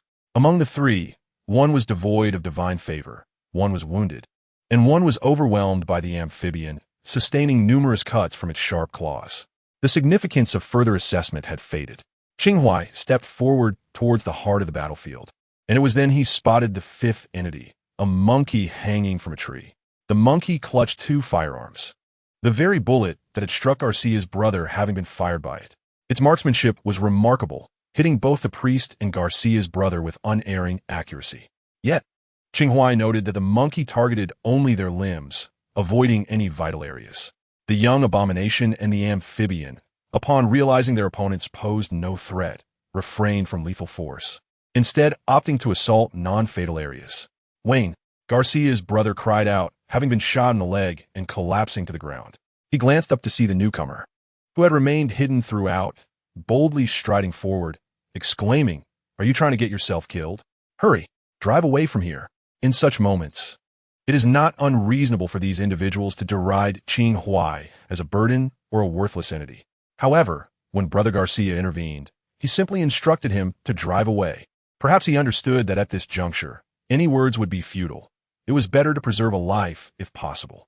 Perhaps the surname Garcia bestowed upon him a duty to protect the vulnerable. Or perhaps he was inherently a kind-hearted individual. Regardless, Qing Huai could not help but cast a lingering glance at him. Yet he did not heed Brother Garcia as counsel to depart. He resolutely advanced into the fray, activating the anti-metal device he had retrieved from the wilderness. It appeared to be an unremarkable bracelet, yet it could emit anti-metal waves. As the device was activated, the bullet aimed at Qing Huai transformed in a liquid before it could reach him. "Halt!" commanded Qing Huai, akin to a sovereign. In an instant, both the armored undead and the shadowy specters were severed from their controllers, frozen in place. The youth, filled with loathing, let out a furious roar towards Qing Huai. Slightly annoyed, Qing Huai cupped his ear and then extended his arms sideways. Silence. With a deftness that went unnoticed, his half-arm traversed through the portal, arriving silently behind the youth's head, his palm imbued with blue and yellow energy, and without warning pressed against the youth's temple. The physically robust, yet mentally immature youth complied with Qing Huai's command and collapsed in silence. The remaining amphibians, witnessing this, attempted to flee but were instantly immobilized by a cacophony of clashing metal. At that moment, the Garcia brothers and the priest were utterly bewildered. What was happening? The very individual they least expected had dispatched these foes in an instant. What? Qing Huai seemed to anticipate their unspoken thoughts, chuckling softly as he spoke. Indeed, he had never claimed to be weak, fearful, or in need of protection. All their assumptions stemmed from their own imaginations, even if he presented himself as a novice. What justified their belief in his weakness? Amid their astonishment, the group felt a pang of irritation.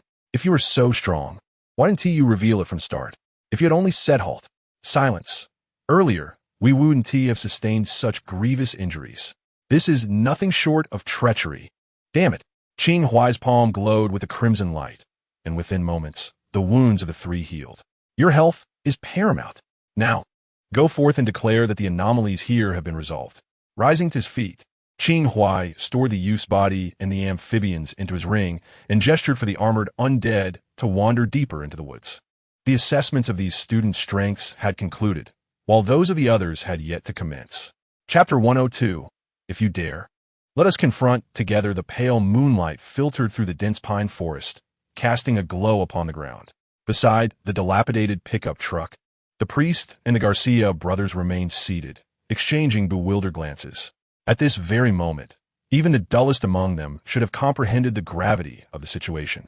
A formidable figure had been trailing their group, albeit with a different agenda, merely hitching a ride on their journey. "Let us proceed," the priest said, rising to his feet.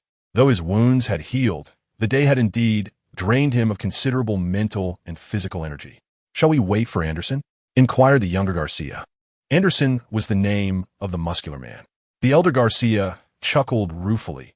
"Do you think he is in any condition to continue?"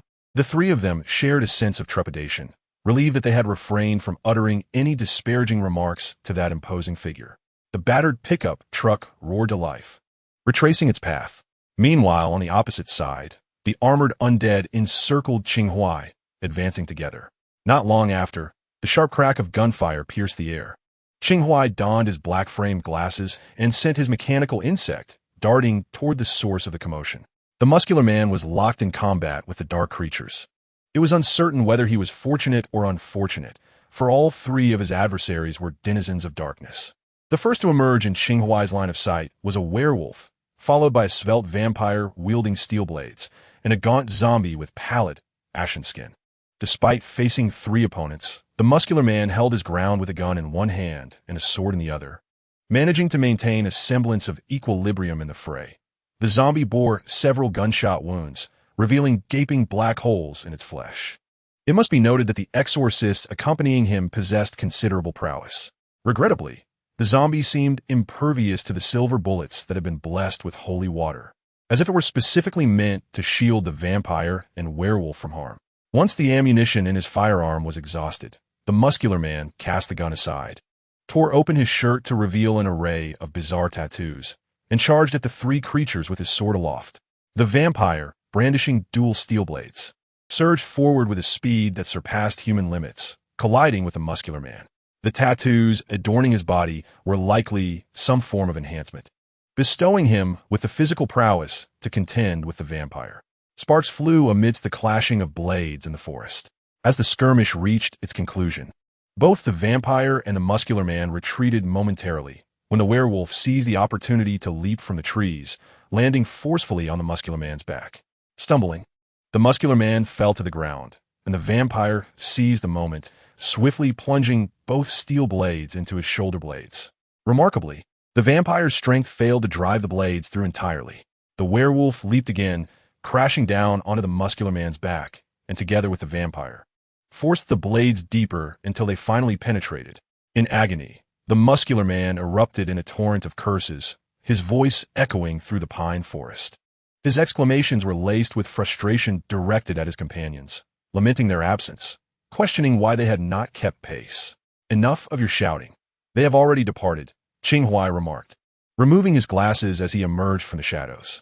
Upon hearing his voice, the werewolf and vampire instinctively shifted into an offensive posture, but their resolve faltered when they beheld the armored undead surrounding Qing Huai, remnants of the soul summoner. "You worthless fool! Why have you only just arrived? What are you waiting for? Come and save me." The muscular man cursed even more fervently upon seeing Qing Huai, struggling as he did so. However, once a steel blade pierced through his body, the protective tattoos that once shielded him seemed to lose their efficacy as the werewolf effortlessly subdued him. Qing Huai halted his steps at a distance of 5 or 6 meters, hands tucked into his pockets, quietly observing the muscular man. "What are you waiting for?" The muscular man roared. "Pick up the sword at your feet and throw it to me. Hurry! I warn you, don't even think about leaving me behind. If I die, you will be next, you worthless wretch." Listening to the unending stream of curses from the muscular man, Qing Huai suddenly found it amusing. Here he was, pleading for help, yet still addressing Qing Huai as a worthless fool, maintaining an air of superiority. He truly could not discern the gravity of his situation. Such a person must either be excessively arrogant or utterly foolish. "May I have a moment alone with him?" Qing Huai inquired of the werewolf and vampire beside him. Naturally, neither of them agreed. The werewolf even bared his teeth at Qing Huai in an attempt to intimidate him. Sighing, Qing Huai ceased negotiations and extended a hand, palm directed towards them. Wind of the sun. A violent gust of wind instantly hurled the werewolf off the muscular man, crashing him into several trees before coming to a halt. The muscular man's curses abruptly ceased, as if a drunken man had suddenly sobered up. Dazed, Qing Huai shifted his palm a few centimeters, aiming at the nearby vampire, and smiled. "I merely wish to speak a few words." The astonishment on the vampire's face had yet to fade, and after a swift mental calculation, he began to slowly retreat. "Now that is more like it." Qing Huai lowered his hand and crouched before the muscular man. The muscular man found it somewhat difficult to speak. His subconscious urged him to apologize to this young man, yet his lifelong pride made it hard for him to utter the words. "Shoo, no need for many words." Qing Huai casually pulled the steel blade from the muscular man's shoulder and tossed it to the ground. His palm began to glow red. "Garcia and the others have already left. Once I heal your wounds, you'll be free to go." The muscular man remained silent. In the next moment, he felt the pain from his wounds gradually diminish. His protective tattoos granted him formidable physical strength and defense, but they did not bestow superhuman regeneration. At this moment, under the influence of Qing Huai's healing hands, the penetrating wound in his shoulder began to mend. The muscular man swallowed hard, nervously savoring the slight pleasure that accompanied the healing of his wound. Suddenly, his expression twisted into a grotesque mask of anguish. His pupils dilated, and he opened his mouth in agony, but no words escaped. He could only feel his heart racing at an alarming speed. In a mere few seconds, the muscular man, Anderson, collapsed to the ground, devoid of life. "Oh dear, it seems I have inadvertently overtreated you." At this moment, Qing Huai finally came to his senses, his face reflecting a deep sense of self-reproach as he muttered to himself, "Alas, it seems I am still unskilled in the application of the dual perfection technique. I must be more cautious next time." He cast a glance at the muscular man and added, "You too should take heed in your next life." After uttering these words, Qing Huai rose to his feet and commanded the armored wraiths, "Bury him." Several armored wraiths then dragged the muscular man's lifeless body away from the scene. The vast pine forest grew considerably quieter. Qing Huai lifted his gaze and noticed that the werewolf, who had been thrown out earlier, was now standing once more. The monkey, who had been firing a pistol from the treetops, and the soul summoner, who had remained hidden in the shadows, had also gathered. Lastly, a colossal figure emerged, a being that seemed to be formed from the very vegetation of the swamp. The soul summoner, the midnight vampire, the battle wolf, the assassin monkey, the zombie agent, the humanoid creature, the young abomination, and the amphibious man, all were present. What on earth is happening? The vampire inquired of the soul summoner. He has usurped my control over the undead, the soul summoner replied, her brow furrowed. It is akin to having one's weapon seized by the enemy on the battlefield. Is it truly possible? The vampire appeared momentarily taken aback. It's utterly absurd, the soul summoner lamented. Suddenly, Qing Huai clapped his hands and declared, there is no need for tension. Allow me to introduce myself. I am Qing Huai, and from this day forth, I shall serve as your instructor. The monsters exchanged glances. Bewildered, you may regard this evening as an assessment, Qing Huai continued, a test specifically designed to evaluate your capabilities. Clearly, none of you have passed. Upon hearing this, anger flared in the eyes of the creatures. Of course, you may dispute this, Qing Huai chuckled, then summoned the young abomination and the amphibious man from his ring, tossing them before the monsters. Having just been mentally hypnotized by Qing Huai, both giants awakened upon being thrown out. With a casual wave, Qing Huai released the armored wraiths from his control. At this moment, the 8 trainees were finally assembled. If you disagree, Qing Huai's gaze swept over the monsters, a smile gracing his lips. Let us see you all come at me together. Chapter 103. The underground fortress beneath the pine woods in the early hours before dawn. The moonlight still lingered in the pine forest. Within the woods, a group of individuals advanced in unison. Qing Huai led the way, followed by the dejected monsters. Suddenly, Qing Huai halted, turning to face the creatures. Startled by the abrupt stop, the terrifying monsters froze in place, hesitant to move. Qing Huai smiled, then resumed his forward march. The monsters, trailing 10 meters behind him, exchanged awkward glances, the atmosphere thick with tension. Perched upon the shoulders of the battle wolf, the assassin monkey gave the zombie agent a firm rap on the head, exclaiming, "What are you scared of? Is he really that frightening? How embarrassing." The battle wolf shot a sidelong glance at the monkey on his shoulder, retorting, "You're not afraid?" When he turned back to look at us, "You nearly clawed a chunk of flesh from my shoulder. He directly melted my gun, leaving me powerless," muttered the stubborn assassin. This individual is formidable. A boy who had reverted to the appearance of a 13-year-old gazed disdainfully at Qing Huai's retreating figure and quietly remarked, "He is not merely impressive." The soul summoner interjected, "Do you have any idea how long it took him to dispatch us?" The crowd turned their attention to her. 5 minutes, she stated. To be precise, it was 4 minutes and 45 seconds. The monsters were astonished. Yet, they remained unaware that Qing Huai had intentionally held back. Otherwise, had he unleashed his full potential, these lesser creatures would scarcely have withstood a minute. This is no exaggeration, primarily because Nick Fury had previously provided him with the profiles of 8 trainees, including their respective abilities. Qing Huai merely needed to tailor his approach, selecting the appropriate countermeasures from his arsenal of skills. Quite simple.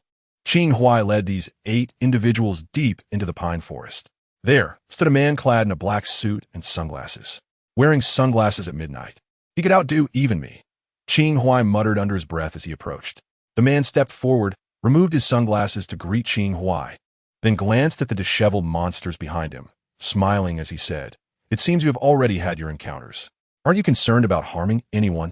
Qing Huai inquired. "Not at all. We have specifically instructed them to be cautious. At most, they will cause incapacitation, but no fatalities will occur," the man replied with a smile. What a comforting assurance of mere incapacitation. The personnel here, strictly speaking, do not qualify as SHIELD members. They operate directly under Nick Fury's command and are classified even within the organization itself. In simpler terms, they belong to Nick Fury's private faction. Oh no, to be precise, they once belonged to Nick Fury's private organization. Are you not concerned that those exorcists might eliminate them? Qing Huai continued to probe. Not at all. The man replied with a smile. The reason we disguise ourselves as paranormal events is twofold. Firstly, to deter civilians from intruding, and secondly, to attract talent. If there are individuals capable of harming them, we will intervene and attempt to recruit them. As he spoke, the man pressed a button in his hand. In an instant, all the pine trees within 100 meters faded into nothingness, revealing the true nature of this location, a clearing. In the clearing, behind the man, rested a Qing-style fighter jet. Qing Huai raised an eyebrow at the sight. They certainly invested heavily here. The man chuckled, then handed Qing Huai a button shaped like a car key. Please keep this for you. We have backups. Qing Huai accepted the key, weighed it in his hand, and habitually tucked it away in his ring. The man then stepped aside, revealing the entrance to an underground fortress. Please enter. Your room has already been prepared. Upon entering the vast internal space of the underground fortress, Qing Huai was greeted by personnel in black suits, lined up in 2 rows, as if awaiting an inspection from a leader. At the end of the line hung a banner welcoming the arrival of Instructor Qing. Indeed, everyone was present. The man who escorted Qing Huai remarked, "All combat personnel have been evacuated this evening. The remaining individuals are merely logistical support, responsible for preparing meals and laundering clothes." Qing Huai cast a glance at these so-called support staff, noting that more than half were towering figures, nearly 2 meters tall, with arms as thick as 40 centimeters. Their muscles as solid as steel. Among them were also several women, their sun-kissed skin and sharp gazes revealing well-defined musculature. Is this what one refers to as doing laundry and cooking? Qing Huai mused. After surveying the lineup, he remarked, "Indeed, they certainly resemble logistical personnel." Subsequently, under the guidance of a man named Davis, Qing Huai toured the entire underground fortress, which was expansive and housed various facilities, including training grounds, armories, recreational areas, dining halls, and medical stations. It was undeniably intriguing. Finally, Qing Huai arrived at his designated room. The space was minimalist yet adequately sized, furnished with all necessary and some unnecessary items. Once the man departed, Qing Huai conducted a thorough inspection of the room to ensure privacy, then retrieved a segment of flooring from his spatial ring. He brought forth the anchor point for the teleportation array.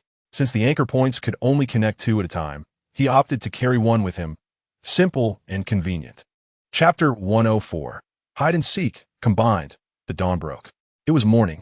Within the underground fortress located in the barren land of Pine Tree, New Jersey, Qing Huai was already dressed and ready. He stepped out of his room and made his way to the dining hall.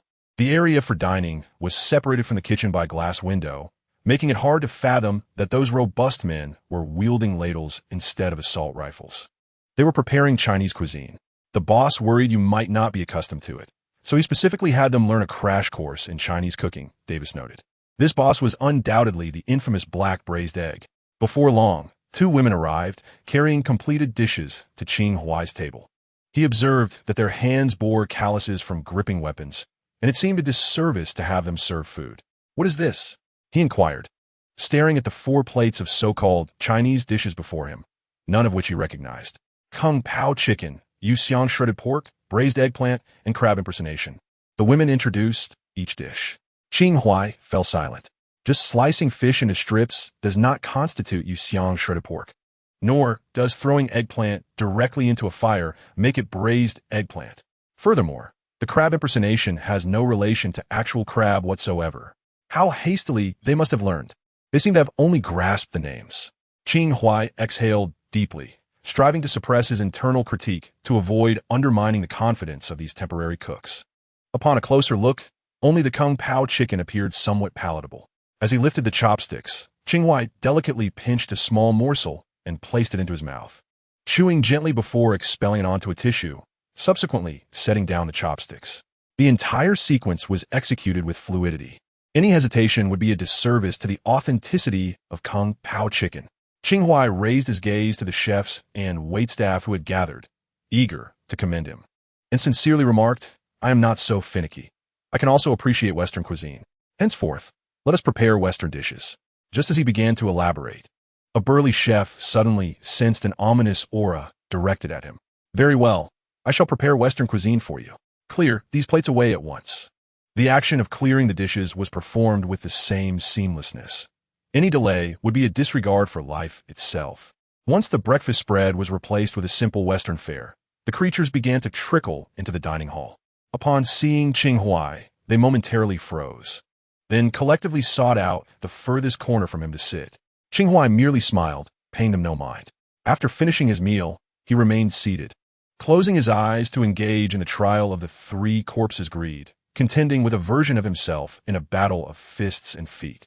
Throughout this period of trials, Qing Huai felt a marked enhancement in his combat skills. Within the greed trial, he was left with a commendable physique, while his adversary was a nearly fully equipped version of himself. Previously, he had been swiftly defeated, yet now he could exchange blows with his complete self for over a dozen rounds. One cannot deny the progress made, as Qing Huai immersed himself in his trials. The creatures in the corner of the dining hall occasionally stole glances at him. The soul summoner whispered, "Last night in the dark I couldn't see clearly, but now that I look, our instructor is rather handsome." The assassin monkey clicked his tongue. "Don't be so feeble-minded. Have you forgotten how he toyed with you last night? He didn't only torment me." The soul summoner stuck out her tongue. "By the way, are we training today?" asked the boy who appeared to be 13, with a tone of disdain. "It seems so." The midnight vampire also cast a furtive glance at Qing Huai, sensing that the days ahead would not bode well. After the creatures finished their meal, they observed Qing Huai still in a meditative state. They exchanged uncertain glances, unsure of their next course of action. 3 options lay before them. First, they could leave the dining hall and resume their previous activities, as they had when Qing Huai was absent. Second, they could remain seated and wait for Qing Huai to awaken, ready for orders. Third, they could approach Qing Huai and inquire about his forthcoming directives. The third option, reminiscent of a student reminding a teacher of forgotten homework, was swiftly dismissed by the creatures. Thus, only 2 choices remained: to depart or to stay. Departing signified that they still retained their pride, while remaining indicated a submission of their inner selves. The difficulty in their decision stemmed from the fact that they had indeed been subdued the previous night, yet they wished to maintain their dignity in yielding. In simpler terms, they were internally compliant, but still held a facade of defiance. At that moment, Qing Huai suddenly spoke with his eyes closed, instructing them to return and commence training in the afternoon. The psychological deliberations of these creatures thus became futile. Even if one wished to express their discontent, they were afforded no opportunity to do so. Their thoughts were of little concern to others. The so-called choices appeared exceedingly juvenile in such circumstances. Once the creatures left the cafeteria, dejected, Qing Huai slowly opened his eyes. After surveying the surroundings, he stretched languidly and departed as well. This underground fortress comprised 3 levels. The first primarily housed dormitories and an armory. The second contained a cafeteria and recreational areas, while the third was entirely dedicated to training grounds. At noon, Qing Huai instructed the logistics personnel to inform the creature trainees of the specific training schedule, though the location would not be the training grounds, but rather the surface. By the afternoon, as Qing Huai leisurely ascended to the ground, the creature trainees had already arrived, none of them tardy. Fortunately, the midnight vampires and zombies were not traditional in nature, so they did not fear the sunlight. As Qing Huai approached them, his gaze swept over their varied physiques with indifference. To be frank, although he currently commanded several noteworthy factions, he had not personally trained a team before. He typically supported a so-called leader while maneuvering behind the scenes. Thus, this marked the first team he would directly train. The logistics personnel brought forth a rectangular steel table and an armchair. Upon the table lay an assortment of weapons, ranging from cold arms like steel blades and battle axes to firearms such as pistols and submachine guns. Qing Huai settled comfortably into the armchair, savoring the moment. As the trainees wondered what this instructor had in store, he spoke, "Do not be anxious. For our first lesson, we shall play a game." "A game?" The creature trainees were somewhat bewildered. "Those in need of weapons may come forth to select what suits them," Qing Huai instructed. The trainees exchanged glances, ultimately leading the killer monkey to be the first to leap onto the steel table and choose. It was inevitable, as he was presumably the one most in need of a weapon. Following him, the others began to select their arms. The midnight vampire chose 2 steel blades. The battle wolf selected 2 steel axes, while the youth of disdain, the soul summoner, and the zombie agent each picked firearms suited to their needs. Only the humanoid and amphibious beings refrained from acquiring weapons. "Here, each of you shall take a watch," Qing Huai continued. Once the creature trainees, albeit confused, retrieved the watches, Qing Huai glanced at the time and announced, "This is a game called hide and seek. I shall be the seeker, and you shall be the hiders. The game will take place within this pine forest, lasting 5 hours. You will have an hour to hide. After that, I will depart from this point to seek you out. Rest assured, throughout this entire process, I shall refrain from employing the advanced technology available here. Nor will I involve the logistical personnel in this game. It shall be but I alone. In a conventional game of hide and seek, the hiders lose if they're discovered within the stipulated time, while the seekers achieve victory otherwise. However, today I intend to alter the rules. If any of you, as the hiders, are found by me, you may still continue the game provided you devise a means to evade me. Furthermore, if I fail to locate all 8 of you within 5 hours, it shall be deemed my defeat. Fair, is it not? Qing Huai lifted his eyelids to glance at the trainees, who remained silent. This was not a fair game. Such rules undoubtedly favored the hiders immensely, leaving the seekers with little chance of triumph. Not to mention the vastness of this pine forest, the seekers had only 4 hours to find individuals, and must locate all 8 to win. Failure to do so would result in loss. Had these rules not been proposed by Qing Huai himself, they would certainly incite considerable discontent. Thus, a question arises. Does this instructor genuinely not comprehend the formidable challenge these rules impose on his game? Or is he fully aware, yet continues nonetheless? The trainees felt a twinge of confusion. Qing Huai continued, "Upon your victory, you may make a request of me, any request you desire. You may demand that I depart from this place and never again appear before you. Or you may ask me to impart my abilities to you without reservation. You could even request my demise or the death of any individual in this world, as long as it lies within my power to fulfill. Oh, and I almost forgot," he added, gazing at them intently during the course of the game. "You may also attempt to kill me. That too would count as your victory. Fear not, you shall bear no legal repercussions for such actions." As he uttered these words, Qing Huai exhibited a complete disregard for his own life, a smile subtly curving his lips, even showing a hint of anticipation. These so-called monsters, the trainees, could not fathom why this evidently normal human being seemed to them akin to a demon. Even the logistical personnel, such as Davis, who were not participating, silently gasped. This was indeed a perilous game. To dare to engage in such a manner, one must either possess absolute confidence or be utterly deranged. The sun-kissed woman beside Davis quietly inquired, "Sir, is this truly without issue?" Davis paused in contemplation, hoping it would not be. Qing Huai redirected his gaze to his watch, glanced skyward at the sun, and with a smile declared, "Now, the game begins."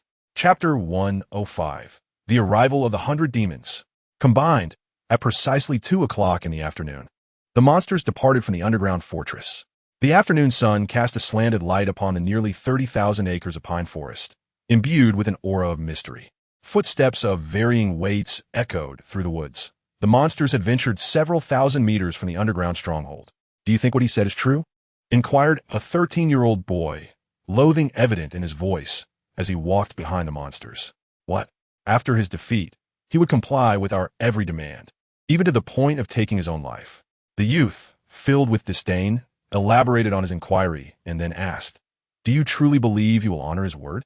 "Foolish child, do you genuinely think he will lose?" The assassin monkey perched upon the shoulders of the battle wolf remarked, "Though I am loath to admit it, I must concede that his strength far surpasses ours. Strength, however, does not equate to swiftness in locating others." The spirit summoner interjected, "This forest is vast. He has only 4 hours to find us all." She chose her words carefully, using not certain rather than certainly not, for she too harbored doubts. The instructor's decision to establish rules so unfavorable to himself must surely have a reason. Her statement was largely meant to bolster her comrades' spirits, though it also contained a hint of misplaced confidence. "Let's hope for the best."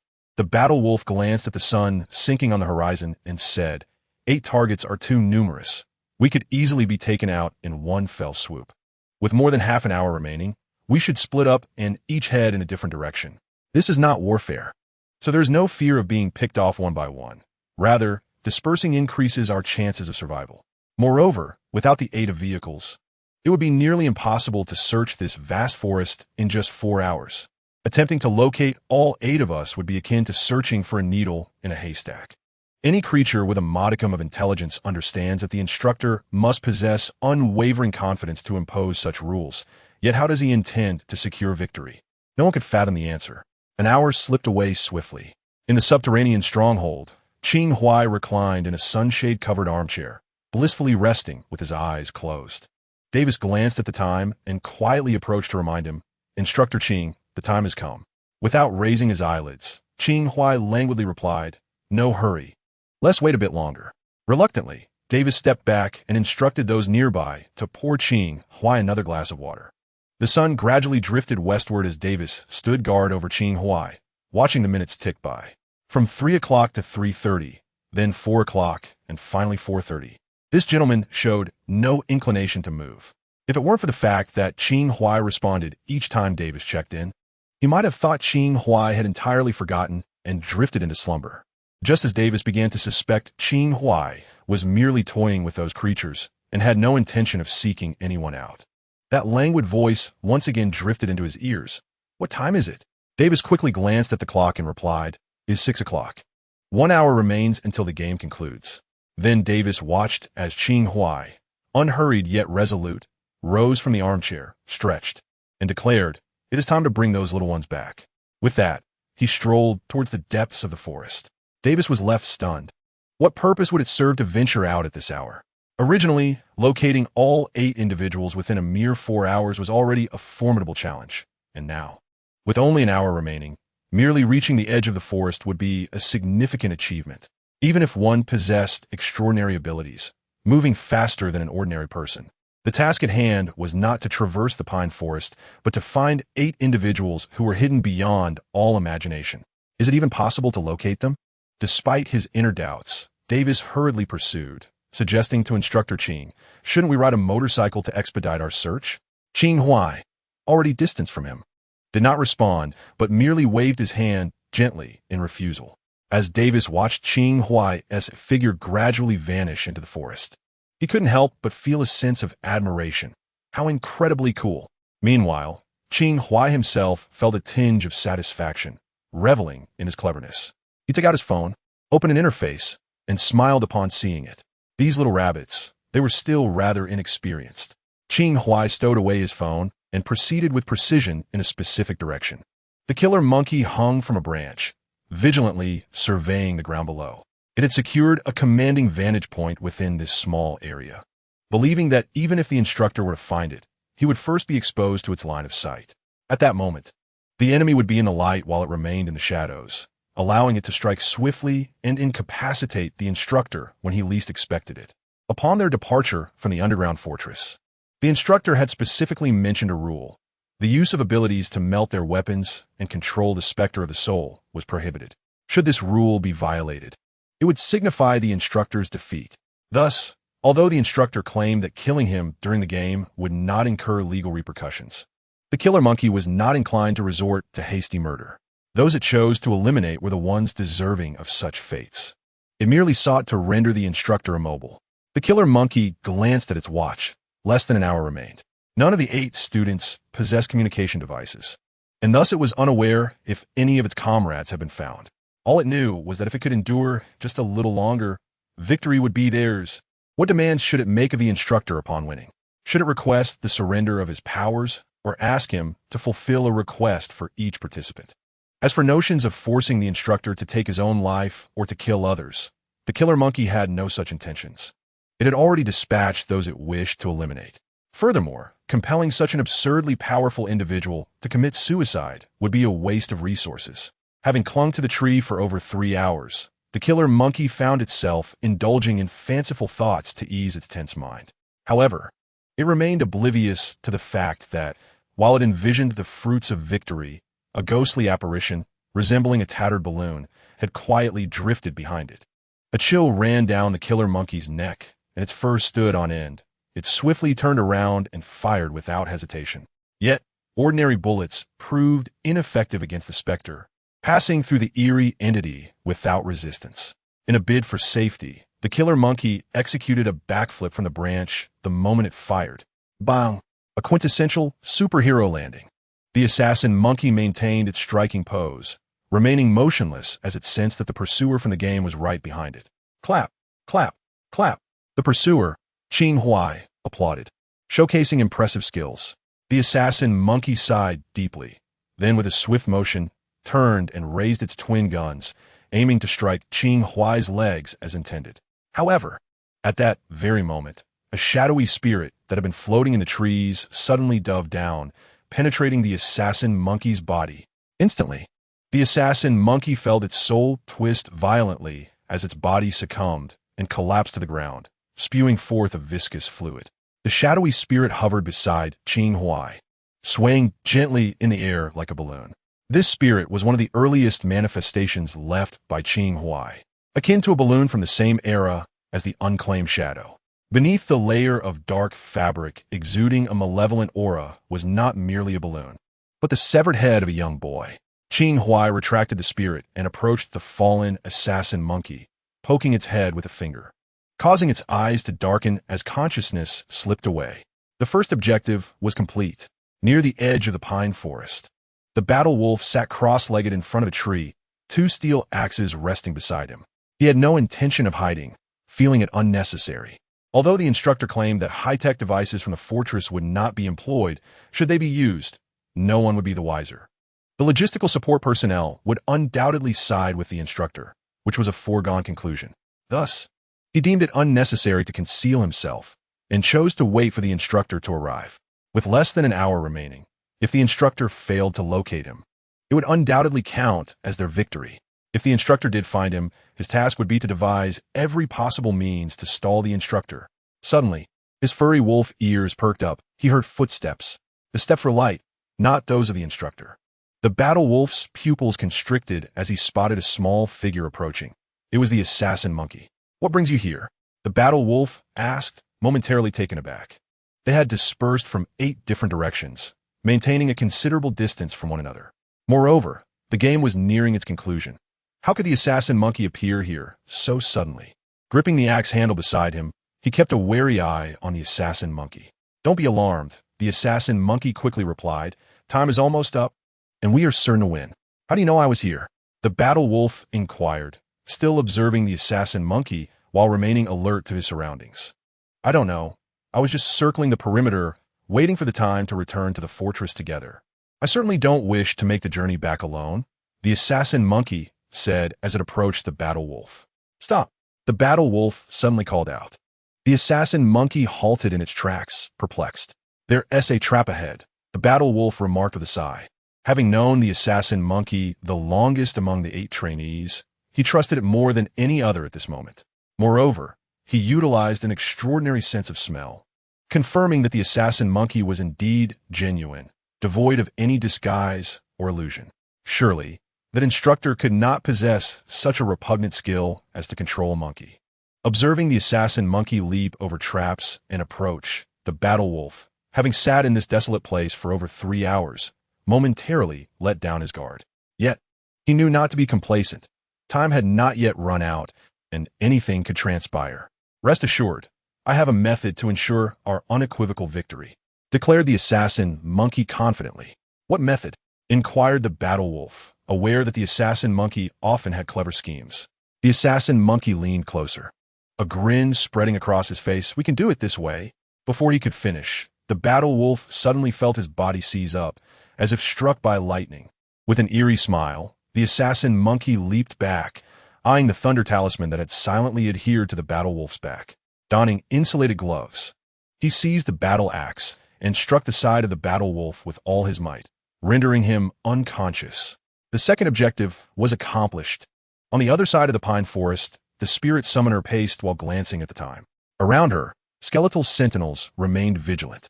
Even now, she exuded confidence. After all, locating 8 individuals in this vast forest was indeed a formidable task. As long as that handsome instructor did not reclaim her undead minions, she was certain she could ensnare him, though she might not hold him for long, with less than an hour remaining.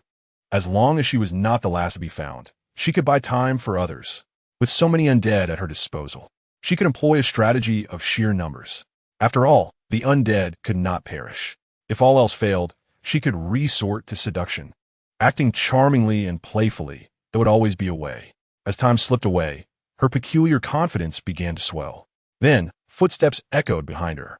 The spirit summoner was startled, for the sound seemed to have appeared suddenly, without any warning. Turning around, she indeed beheld the handsome instructor. Standing there, Qing Huai had his hands in his pockets, flanked by 3 undead. One was the armored sentinel she had dispatched to guard that direction. while the other two restrained the armored sentinel like prisoners, effectively gagging it. "You cheat. You promised not to control my friends," the spirit summoner exclaimed, her displeasure evident. "I haven't controlled them. I merely bound them," Qing Huai replied nonchalantly. Shrugging his shoulders, he had stated that there was no need for spiritual control, but he had never claimed that physical restraint of the spirit summoner's undead was forbidden. The spirit summoner was left speechless. She had not anticipated that the instructor could also summon the undead. After all, the previous night, he had only demonstrated his ability to usurp her control without summoning any new undead.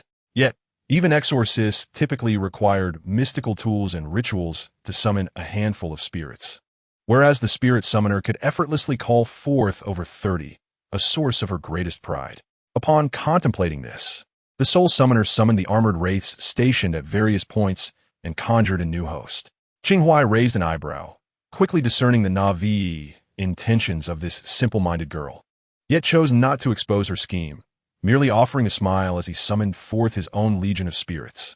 The expression on the soul summoner's face gradually morphed into one of terror, her earlier pride evaporating. Behind Qing Huai, beneath the bright sky and amidst the pine forest, a legion of spirits descended. Chapter 106. The Instructor's Swiftness, Combined Edition. The soul summoner's final memory was of her armored wraiths being soundly beaten by the instructor's horde of apparitions. Realizing the dire situation, she attempted to flee. However, just as she retracted her wraiths to escape, the instructor suddenly materialized in her path, extending a hand with a smile and declaring, "The third target has been secured." Before her consciousness lapsed into oblivion, the soul summoner pondered this phrase, realizing it implied she was merely the third individual sought by the instructor. If that were the case, there remained a glimmer of hope for victory. After all, time was rapidly running out, and the instructor still needed to find 5 more individuals. Even though she had been captured, the challenge still loomed large. Indeed, victory was assured. Clinging to this thought, the soul summoner succumbed to unconsciousness.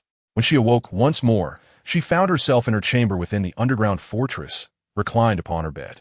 A glance at the clock revealed it was already 8:30 in the evening. Rubbing her weary head, she exited her room. Upon stepping outside, she was confronted by an enraged amphibious being, who seized her by the collar, exclaiming, "I knew you were untrustworthy. You betrayed us." Suspended off the ground, the soul summoner gazed at the terrifying visage of the amphibian, bewildered. "What madness is this? I have no idea what you're talking about." In response to the tension, she summoned her armored wraiths, encircling the two of them. "Still playing the fool, are we? Do you intend to use your little spirits to ambush me?" The amphibious creature bared its toothy maw, roaring in fury. "Enough." The midnight vampire and others emerged from their quarters, asserting, "That is not her. She is under the control of the instructor." "What?" The amphibious being gasped in disbelief. The midnight vampire stepped forward, pushing the amphibian aside, and adjusted the soul summoner's attire, stating, "The instructor is a powerful mind controller. He also commanded the monkey to attack me." Beside them, the werewolf chimed in. "Nanny?" The monkey of neon descent paused, looking up at the werewolf, incredulous. "Is that so?" "Thus, both the monkey and Latin were directly found by the instructor?" inquired the midnight vampire. "Indeed, that is correct." Both acknowledged. "That explains it. He locates you and then compels you to seek others, allowing him merely to find 4 more individuals," the midnight vampire concluded. "Did anyone fall victim to my attack?" She too had been directly approached by the instructor. 5 seconds later, the zombie agent slowly raised his hand. Several individuals cast their disdainful gazes upon the last boy and the humanoid figure. The boy grimaced and remarked, "I too encountered the instructor directly. It appears Nina's analysis was indeed correct." The wolf warrior stated, "This way, the instructor can at least save half the time." Nina is the original name of the midnight vampire. Suddenly, a profound silence enveloped the scene. No one could have anticipated that this instructor possessed the ability of mind control, which implied that, should he desire, he could command them to perform any task on his behalf. This was an exceedingly terrifying capability. Ultimately, it was the amphibian who broke the silence by rubbing his claws together, apologizing to the soul summoner in a childlike manner. "I'm sorry. I acted impulsively and misunderstood you." The soul summoner shrugged and jested. "I reluctantly accept your apology." At that moment, a logistics personnel approached and stated, Instructor Qing has requested that you find him in the conference room once you awaken. The 8 students proceeded towards the conference room, their admiration for the instructor having escalated from a mere 5 to a full 10. What seemed to be an ordinary game of hide-and-seek had significantly elevated their perception of Qing Huai's might among this cadre of monsters. However, as they traversed towards the conference room, they overheard some logistics personnel whispering along the way. Instructor Qing is truly impressive. He managed to locate all of them in just 1 hour. Indeed, when I saw Instructor Qing leave at 6, I thought he was destined to lose. These monsters appeared daunting, but were evidently not as formidable as they seemed. The monsters began to feel uneasy. He left at 6? Found them all in just 1 hour? Surely that's impossible. The wolf warrior suddenly recalled something and inquired of the others, "When were you all found?" The responses were surprisingly uniform. All were captured within the last hour, setting aside how the instructor accurately pinpointed their locations. Even if he had breached the rules and employed high-tech detection devices from a fortress, or if he had controlled half of their members to save time, they were scattered across various positions. What kind of speed would it take to locate and subdue all of them within just 1 hour? The soul summoner could not help but voice her thoughts. The instructor is astonishingly fast. Upon reaching the conference room, they found Qing Huai already present. At the long rectangular table, Qing Huai sat at the head, waving his hand casually. "Take a seat." There is no need for formality. The students obediently settled down, exchanging wide-eyed glances, with no one daring to speak. They were at a loss for words. Should they kneel before the instructor and exclaim, "Instructor, you are magnificent. You are my deity," or pound the table assertively and declare, "You must have cheated. It's impossible for you to have won otherwise." Who among them would have the audacity to be so bold? A day prior, perhaps each one might have found the courage, but now, hesitation clouded their minds. Qing Huai observed their hesitant expressions, each one seemingly wanting to speak but refraining from doing so. Taking the initiative, he remarked, "You must be quite curious about how I know precisely where you are." The 8 trainees remained silent, yet their ears perked up, particularly those of the battle wolf, which were especially pronounced. "Do you remember the watches I provided you?" Qing Huai produced a watch and tossed it onto the table. "Each of your watches is equipped with a miniature positioning device." The trainees were momentarily struck dumb. "Oh, and no, this is not a product of SHIELD. I created it myself, so it does not violate any game rules," Qing Huai clarified. The trainees were astonished, realizing that throughout, they had been transparent in the eyes of their instructor. Even if Qing Huai had contravened the rules by using the Fortress S long-range life detector, they would not have been as surprised. What they found hard to accept was that their location had been revealed by such a small watch they had been instructed to carry. "But you told us to bring it," the soul caller protested. "We were merely following your orders." "You could have chosen not to," Qing Huai replied, looking at the members gathered around the table. "Do not forget, in this game, we are adversaries, and everything I do is to my advantage." The trainees fell silent again, realizing the truth in Qing Huai's words. "Do you recall the scores I assigned for your assessment last night?" he inquired. "Failing," the killer monkey replied, his head drooping. "Good memory," Qing Huai said, gazing at everyone. "Today's game will also result in failing scores, but if I must select one passing candidate, it would be Lading." Hearing this, the soul caller's eyes brightened with joy, while the others cast knowing glances in her direction. The killer monkey excitedly pointed at the soul caller, exclaiming, "You and the instructor have been talking behind our backs. When did this happen?" "Just this afternoon in the grove, ugh," the soul caller retorted, nearly revealing too much. Don't make things up," the amphibian suddenly exclaimed. "No wonder Lading said the instructor was quick.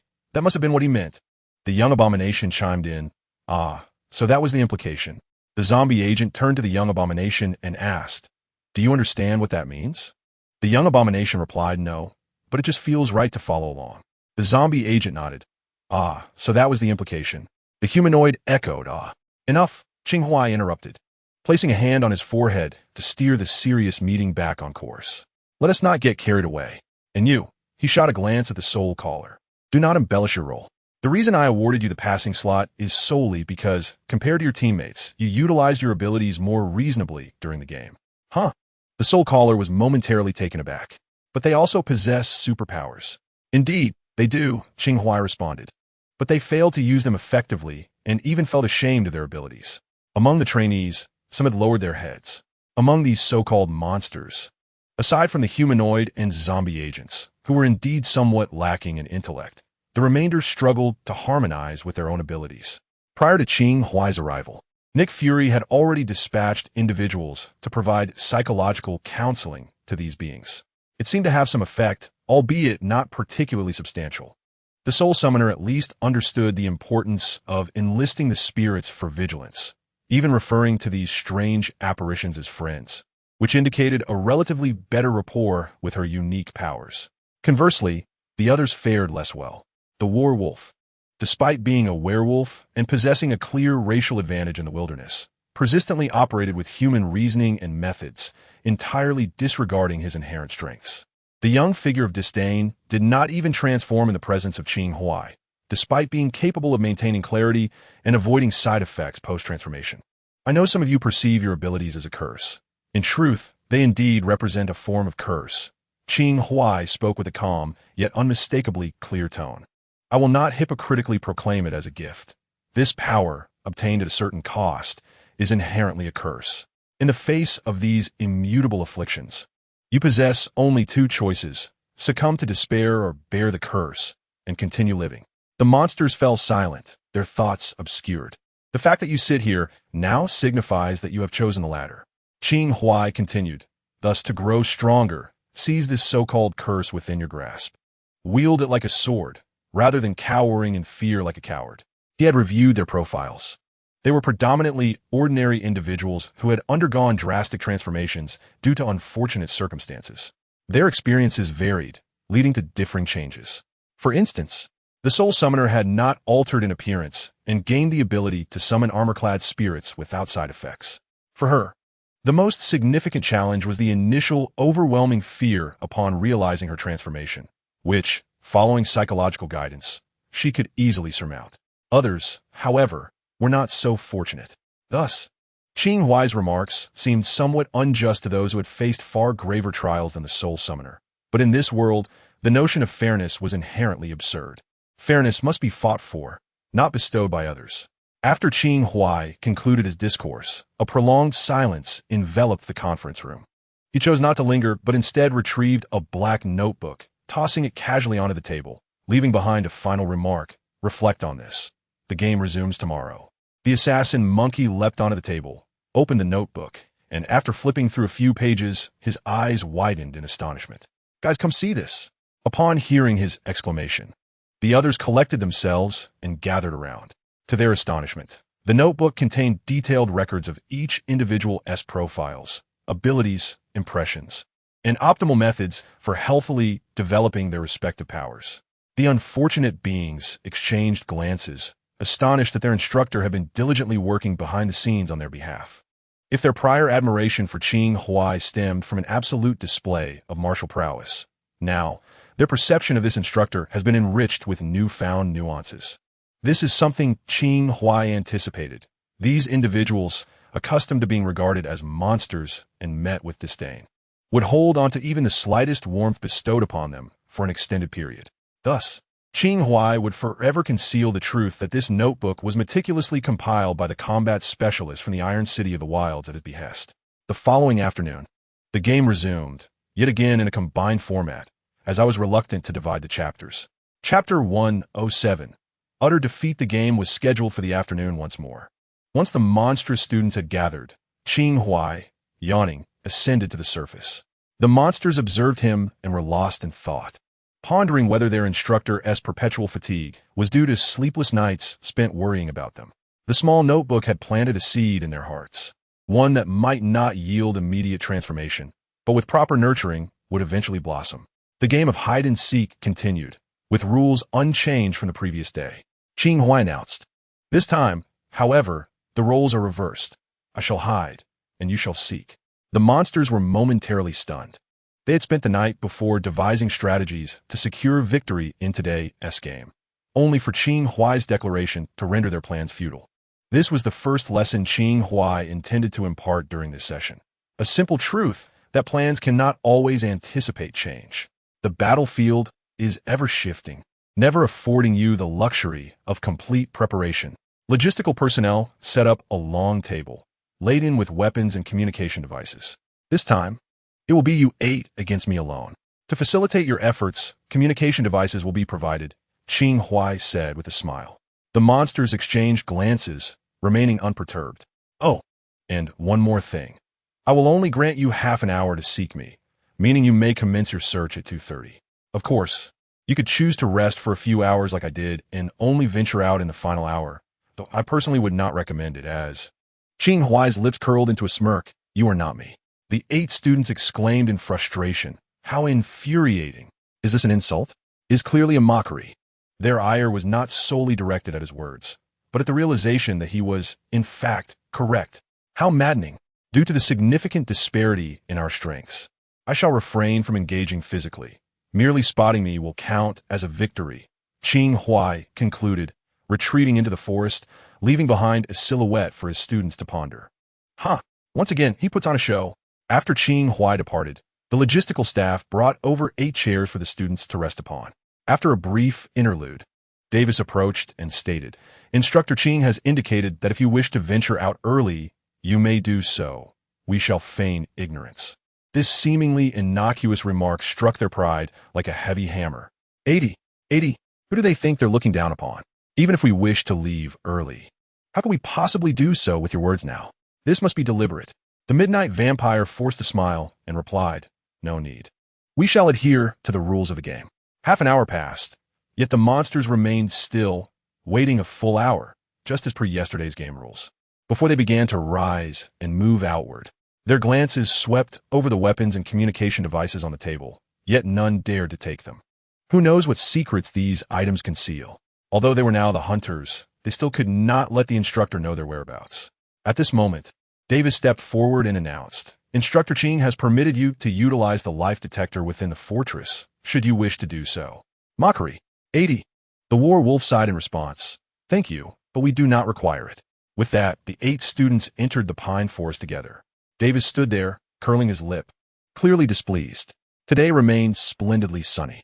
Upon exiting the fortress's confines, the 8 individuals devised a new plan. We have precisely 8 members, allowing us to conduct a thorough search from 8 different directions, proposed the werewolf. I concur, but we must delineate our search areas according to the circumstances. The midnight vampire remarked, glancing at the nearby zombie agent and humanoid. Once transformed, the zombie agent's mind became exceedingly dull, while the humanoid's intellect plummeted to an infantile state following an unfortunate incident. These two were undoubtedly the intellectual low point of the team.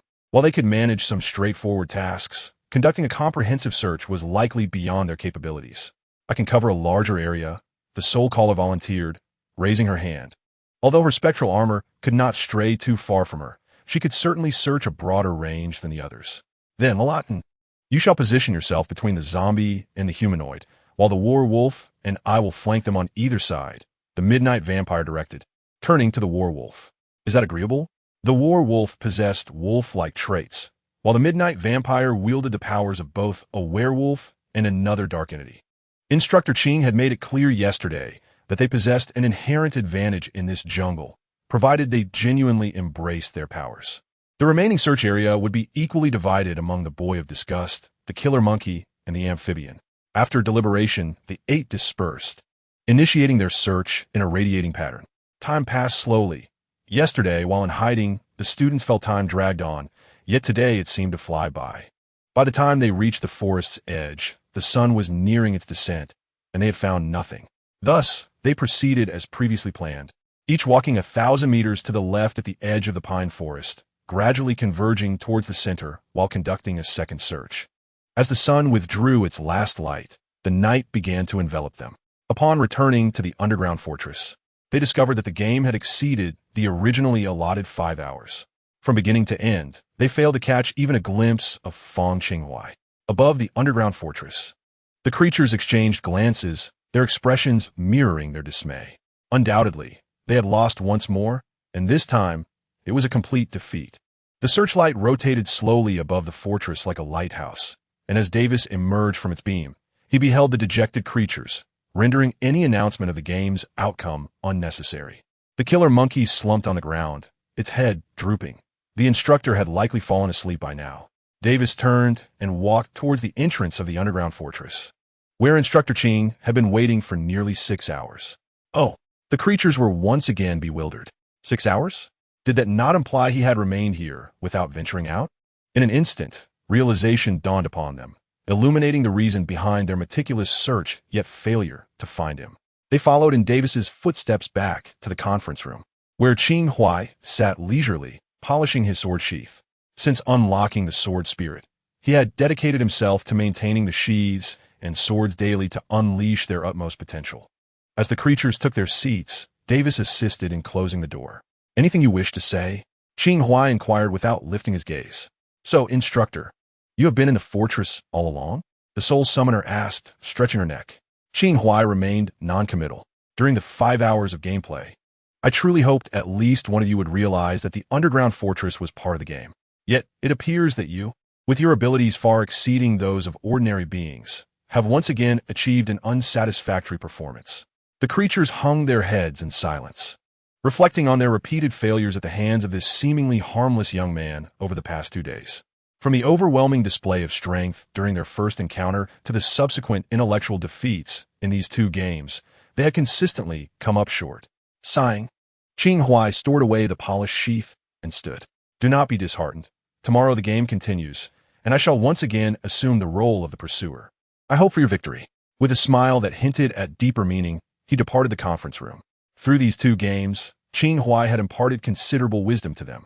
Concepts such as the shadows beneath the light, the necessity of adaptability, the importance of confronting their own abilities, the art of navigating the loopholes and rules, and the value of facing failure to glean experience. Some of these lessons may seem like mere clever tricks, yet in the crucible of real combat, no one cares whether your methods are clever or not, nor will anyone criticize your approach as underhanded. The only measure is the ability to vanquish the enemy. This was merely the beginning, as he would continue to subject these creatures to the trials of failure in various forms.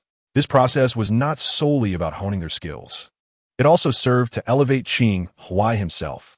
Naturally, Qing Huai would not nurture a wolf for others, for one could never tell when that wolf might turn and bite back. The wolves he raised must ultimately heed his command. Chapter 108. The Monster Trainees' Logistic Support. The game continues. On the 3rd day, Qing Huai assumes the role of the Seeker, while the monsters play the Hiders. As before, in the final hour, Qing Huai ventures out, successfully retrieving them all. During the subsequent meeting, the monsters learned that they had been unknowingly carrying talismans that Qing Huai had earlier concealed on them. On the 4th day, Qing Huai plays the Hider, and the monsters take on the Seeker role. He meticulously removes the talismans from them and assures them that he will not employ any tracking measures. This time, the monsters do not hesitate and set out to find Qing Huai over half an hour in advance, even utilizing a life detector to ascertain his approximate location. Yet, they ultimately fail, as the device provides false readings, resulting in their over-reliance on technology, costing them precious time.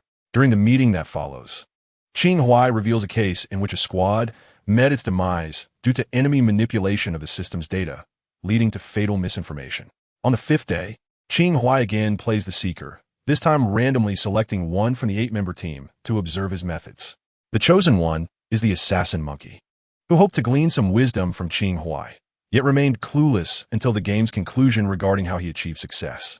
The instructor, bearing the surname Qing, casually guides the monkey through the forest without employing any technological devices or abilities, at least none that the Assassin Monkey could perceive.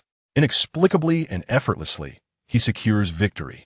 During the meeting, rather than explaining his approach, Qing Huai shifts the focus to the Assassin Monkey, saying, "It followed me the whole time. Ask it." Feeling the intense gaze of its companions, the Assassin Monkey hesitantly suggests, perhaps it was luck? Thus, it realized it had followed in vain. Subsequent games unfold the 6th, 7th, 8th, and culminating in the 10th, with the monsters failing to secure a single victory. As they grow disheartened and consider giving up, Qing Huai proclaims, "Tomorrow, the game will continue, and I shall no longer play the opposing role." When the trainees inquire about the identity of the opposing side, Qing Huai opens the meeting room door, smiling at the so-called logistic support personnel. It is time for these individuals to take action.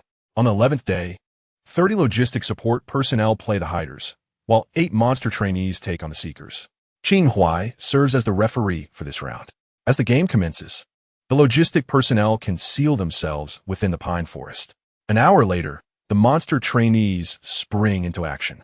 However, instead of searching the woods for their quarry, they charged directly into the central control room of the underground fortress. They directed their weapons at the 3 logistical personnel and then transmitted an instruction to the already departed Tibetan team. The game is paused. Everyone returned to the base. After the command was sent, the monsters did not idly wait for the people to return. Instead, the Midnight Vampire and the Killer Monkey continued to guard the area, while the remaining monsters pursued the marked points on the life detector to locate individuals. After all, they could not guarantee that everyone would heed the command. Thus, they had to prepare for contingencies. After 2 fruitless attempts based on the life detector's coordinates, the monsters realized that this sophisticated device had been tampered with beforehand. The Midnight Vampire intended to coerce the 3 logistical personnel into repairing the instrument, but those 3 simply shaped their hands like guns, pointed them at their temples, and made a popping sound with their mouths. "We would rather die than submit to the enemy's threats," one logistical personnel explained regarding their actions. The Killer Monkey felt a pang of frustration, wishing he could use a real gun to silence them. With no choice but to abandon technological means, they resorted to the unique abilities of the monsters to search for individuals. Fortunately, at that moment, some members of the Tibetan team began to return, totaling 10 individuals. When the 10th person arrived, he informed the Killer Monkey and the Midnight Vampire, "There's no need to wait. Just us 10 will return. No one else will come back due to the false command." Upon hearing this, the Midnight Vampire and the Killer Monkey immediately realized that the instructor had anticipated this step in advance and had briefed the logistical personnel on what to do in such situations before the game commenced. At that moment, those logistical personnel resembled characters in an online game, with the monsters acting as players and the referee, Qing Huai, remaining the exalted creator of the game. Ultimately, after a brief discussion, the Killer Monkey decided to venture out as well. The Midnight Vampire stayed behind to observe the instructor's actions, maintain communication with her teammates, and lie in wait to catch a few logistical personnel who might venture into the shadows. Remarkably, she managed to ambush 3 individuals. The remaining monsters also performed admirably. Even without external assistance, they found one hidden Tibetan after another in the forest. This was the essence of Qing Huai's game today. Although he had emerged victorious in the previous 10 games, the simplicity of the initial rounds gradually gave way to increasing difficulty, allowing Qing Huai to sense their progress. However, as their opponent was Qing Huai, mere improvement would not suffice for victory. Therefore, Qing Huai resolved to change their adversary. Sunlight filtered through the pine forest, gradually shifting. As the final hour approached, they had collectively located 29 individuals. Only one remained for victory, the leader among the logistical personnel, Davis. This time, the monsters were equipped with communicators, sharing their locations and encountered situations in real time on a public channel, significantly enhancing their efficiency in locating individuals. At this moment, they were collaborating in search of the final individual. With merely an hour remaining, they felt no anxiety. After all, they had already located 29 people. How difficult could this last one be? However, as the minutes dwindled, a sense of urgency began to envelop them, reminiscent of their struggles in the initial 10 games, as they desperately sought the individual who seemed to have vanished from existence, only to ultimately fail. With less than half an hour left, the Midnight Vampire decided she could no longer remain passive. She must venture out to search as well. Hastily, she emerged from the underground and made her way toward the forest. Suddenly, she halted, turning her gaze toward the leisurely reclining instructor Qing Huai, who was resting in an armchair. A bold idea sparked in her mind. Her steps slowed, and with great caution, the Midnight Vampire drew her steel knife, inching closer until the blade rested against Qing Huai's neck. "I'm sorry, instructor," she said, her heart racing as if it might leap from her throat. Qing Huai opened his eyes, inquiring, "What do you intend to do?" "Please help us find Davis," she replied. "What if I refuse?" Qing Huai asked. "Then I shall kill you." The Midnight Vampire trembled, gripping the knife's hilt. "And your family, your friends, anyone connected to you, I will hunt them down and torment them to death." Qing Huai fell silent, allowing the cold steel to press against his neck without resistance, merely gazing ahead with a faint smile. In the final second before the game concluded, Davis was unearthed from the soil. Wrapped in a shroud-like material, he emerged, his head exposed, revealing a sight that included Qing Huai and the monsters standing behind him. Instructor Qing Huai, this seems rather biased, Davis remarked with a grimace. I had no choice. This girl threatened to kill me if I did not assist in locating you, and I had to comply to save my own life, Qing Huai explained innocently, casting a glance at the midnight vampire. Nina, the vampire, lowered her head, too timid to interject. As Davis crawled from the earth, clutching the long, brown fabric in his hands, he remarked, but this shroud is quite remarkable. It's not suffocating at all. The battle wolf, who had been meaning to ask something, suddenly realized why he had searched this place, yet failed to notice Davis concealed beneath the ground. He had not detected any scent or heartbeat. It dawned on him that the shroud must have played a role in that. Simultaneously, they recognized that Davis was the final conundrum left by the instructor, who had likely anticipated Nina's threat. Consider this a gift, a form of compensation, Qing Huai smiled. Compensation? Davis assumed it was for having been buried for 4 hours and was about to decline when Qing Huai turned to the students. Congratulations. You have triumphed in this game. The monsters exchanged knowing glances, sharing a subtle smile. Although the game had been meticulously orchestrated by Qing Huai from the outset, they had finally emerged victorious. The instructor, the soul summoner, tentatively inquired of Qing Huai, did we achieve perfect scores this time? Qing Huai smiled in response. The soul summoner pouted slightly. Is that all? Just passing? Qing Huai raised an eyebrow. No, not at all, the soul summoner retorted playfully, sticking out her tongue. Let us head back for dinner. Qing Huai stretched lazily, announcing, tonight, we feast. This might be the first time in many days that the monsters returned to the fortress feeling unburdened. On the way back, the 13-year-old boy named Zheng Yi asked Qing Huai with a hint of disdain, Instructor, are we playing this game again tomorrow? No. In White Gachuridi play. Gazing at the moon ascending in the sky. Tomorrow we shall engage in something far more exhilarating. Chapter 109. Howling Assault Team. If the previous rounds of hide-and-seek had assisted them in unlocking their potential, fostering teamwork, and encouraging divergent thinking, what lay ahead was the official training. Their ultimate goal was to be forged into warriors, and warriors, in the end, must face the battlefield. On the 12th morning, as dawn broke, Qing Huai had assembled the fully armed monsters early on and boarded the Quinn-style fighter jet. Davis hurriedly followed, asking, Instructor, do you really not need us to accompany you? This aircraft is rather difficult to pilot. No, you all may rest, Qing Huai replied, barring any unforeseen circumstances. We shall return by nightfall.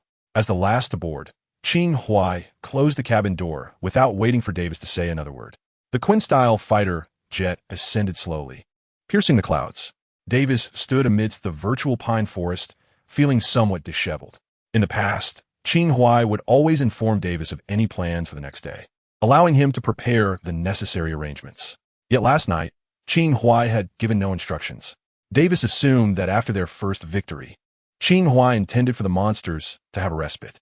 However, he was awakened early this morning by the chaotic sounds outside.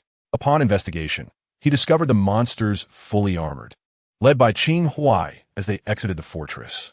He rushed out, barely having time to put on his shoes, and asked what their purpose was. Qing Huai simply replied, hunting. Davis was puzzled. There was no prey to be found in this pine forest.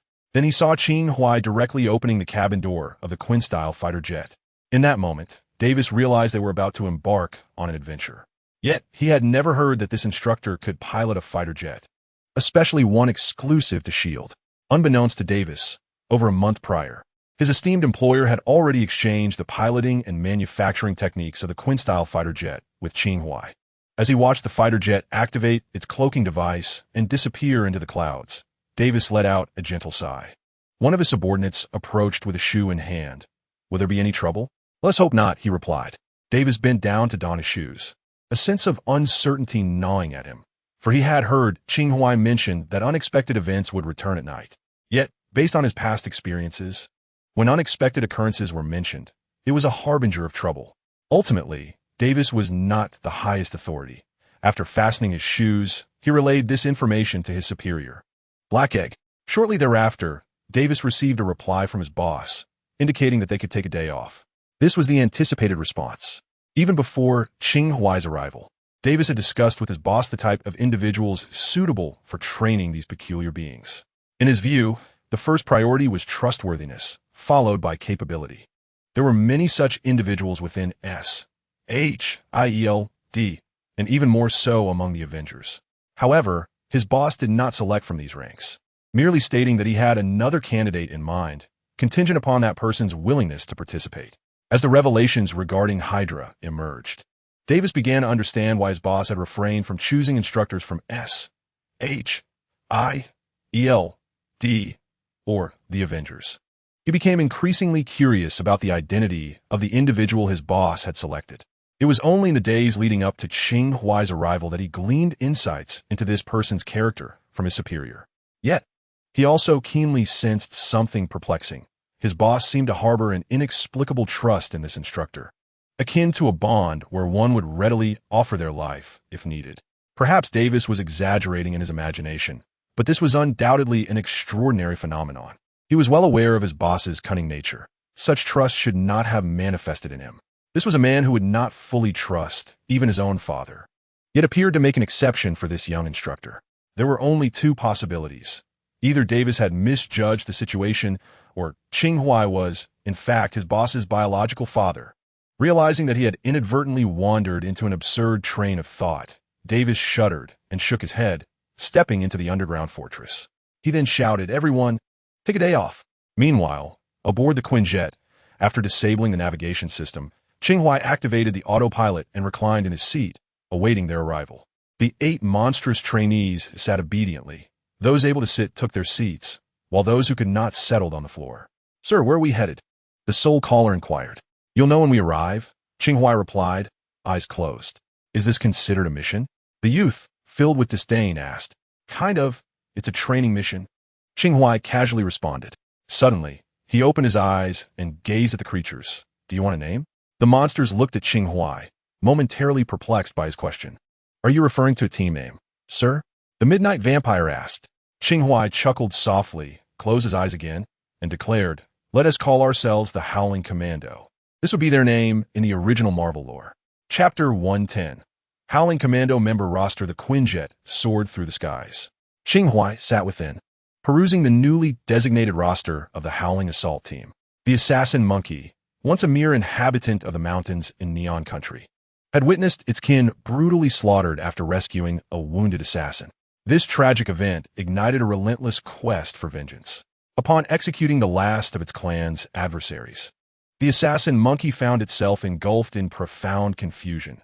For vengeance, once fulfilled, leaves one adrift, devoid of purpose. It was at this juncture that 2 agents from the SHIELD, under the auspices of Black Braised Egg, discovered it and extended an invitation to join their ranks.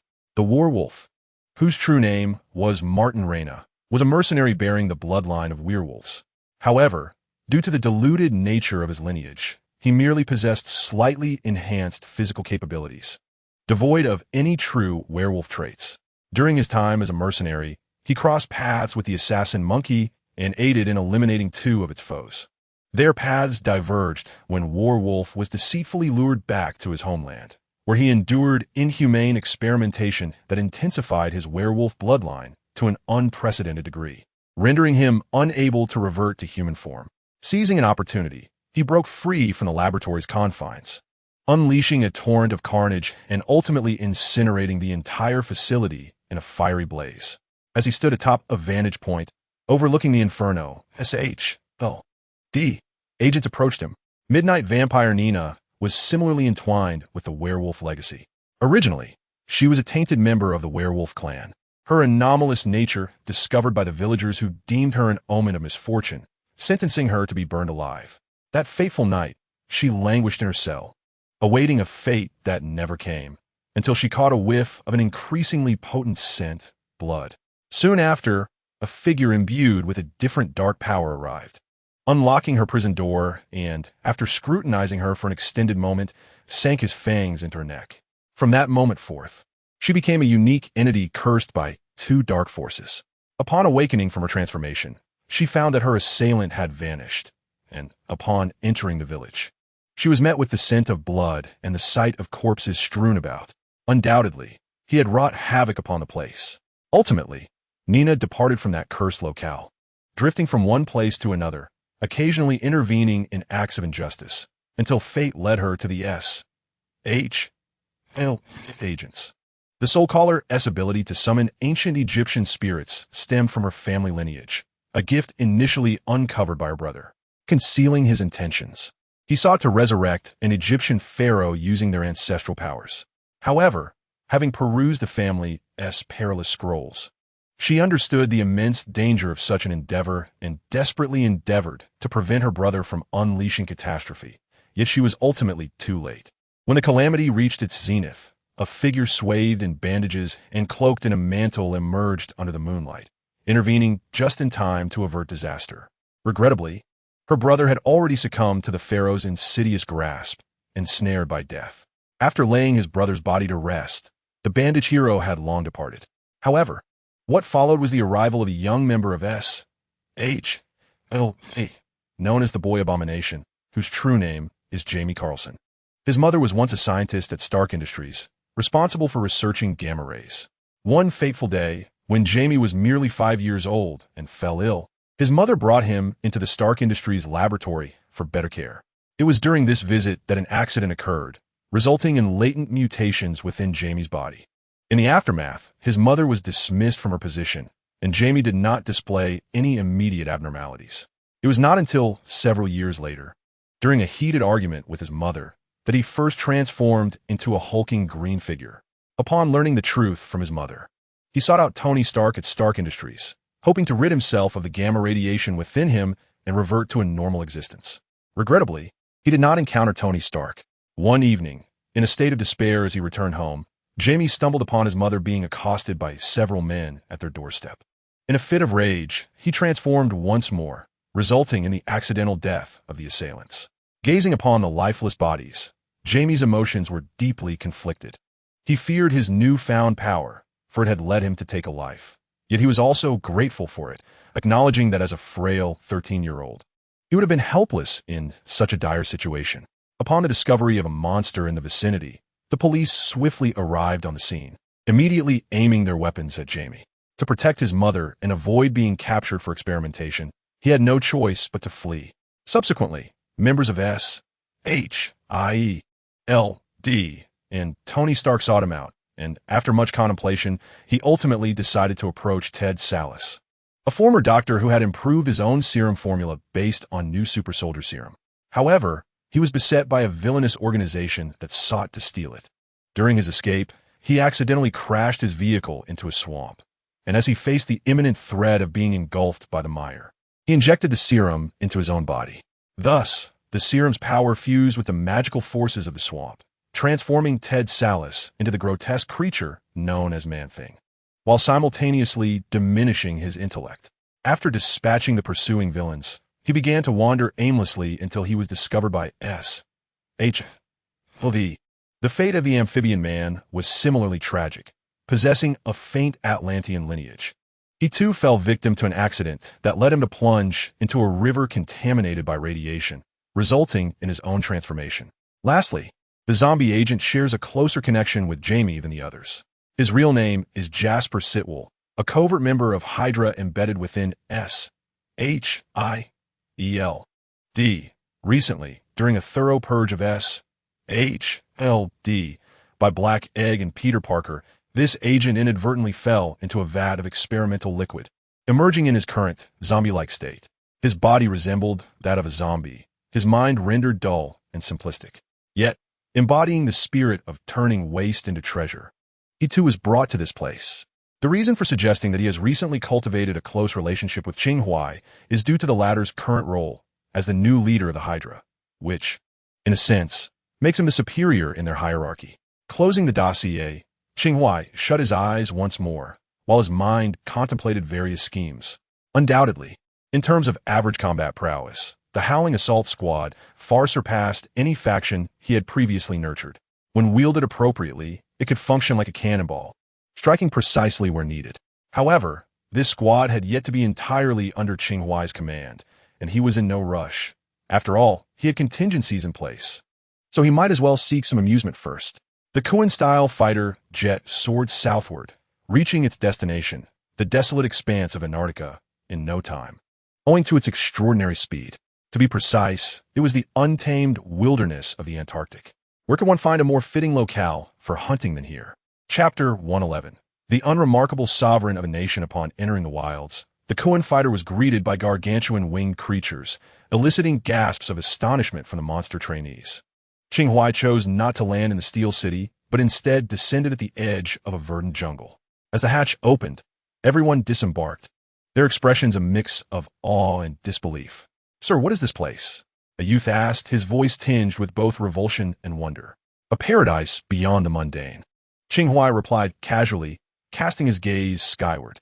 Slowly, a floating tank descended towards them, and several indigenous individuals emerged, forming a line, each carrying a metallic box. "Go collect your new combat uniforms and weapons, then return to the cabin to change," Qing Huai instructed the monsters. Once again astonished, the trainees accepted their designated boxes from the natives, each bearing their names, and returned to the Qing fighter to don their new attire. During this time, Qing Huai received a map from Tang Yuan, who had accompanied the floating tank. In the vast wilderness, apart from the Steel City and the Ogo tribe, the only dominant entities were the underwater monsters, the southern half-orcs, and the creatures lurking in the secretive forests. After some consideration, Qing Huai decided to have the trainees commence their hunting endeavors with relatively simple targets. When the trainees emerged, clad in their new anti-metal uniforms, Qing Huai had already set up a barbecue grill and iron pot. "Sir, what are you preparing?" they inquired. "Getting ready for a barbecue. I hope your ingredients don't take too long to procure," Qing Huai replied matter-of-factly. The trainees suddenly understood. They had become laborers. Based on the current capabilities of these trainees, Qing Huai selected a region with a manageable level of danger, planning to guide them progressively, akin to leveling up in a game. Therefore, the initial hunting experience was not overly challenging, if these superhumans could not even complete the most fundamental of hunts. Then Qing Huai would have to reconsider his investment in this squad. By nightfall, the trainees returned from the forest, their bounty in hand, which they entrusted to the natives for processing. Among the indigenous individuals were several professional chefs, and it wasn't too long before the enticing aroma wafted through the air. Qing Huai indulged in copious feasts of meat and drink with his trainees. Rather than a training session, it resembled a lively outdoor banquet. At this moment, Qing Huai had completely forgotten the promise made to Davis regarding returning that evening. In truth, the instant he uttered those words to Davis, they had vanished from his mind. He had never intended to escort the trainees back. The reason for bringing them out at this time was rather significant. When Qing Huai consented to train the monsters in New Jersey, the Black Egg finally responded. The two engaged in another transaction, wherein, after 10 days of training, regardless of whether the training tasks were completed, the Black Egg was obligated to provide compensation to Qing Huai. As previously agreed, training could not be without reward. There were benefits to be had. For Qing Huai himself, this represented an additional advantage beyond merely acquiring a monstrous assault team. This compensation was, in fact, the vibranium that was due when Qing Huai had lent it to the Black Egg during their prior dealings. Wakan vibranium. Although this type of vibranium was unique to Wakanda, the cunning Black Egg was surely capable of procuring it.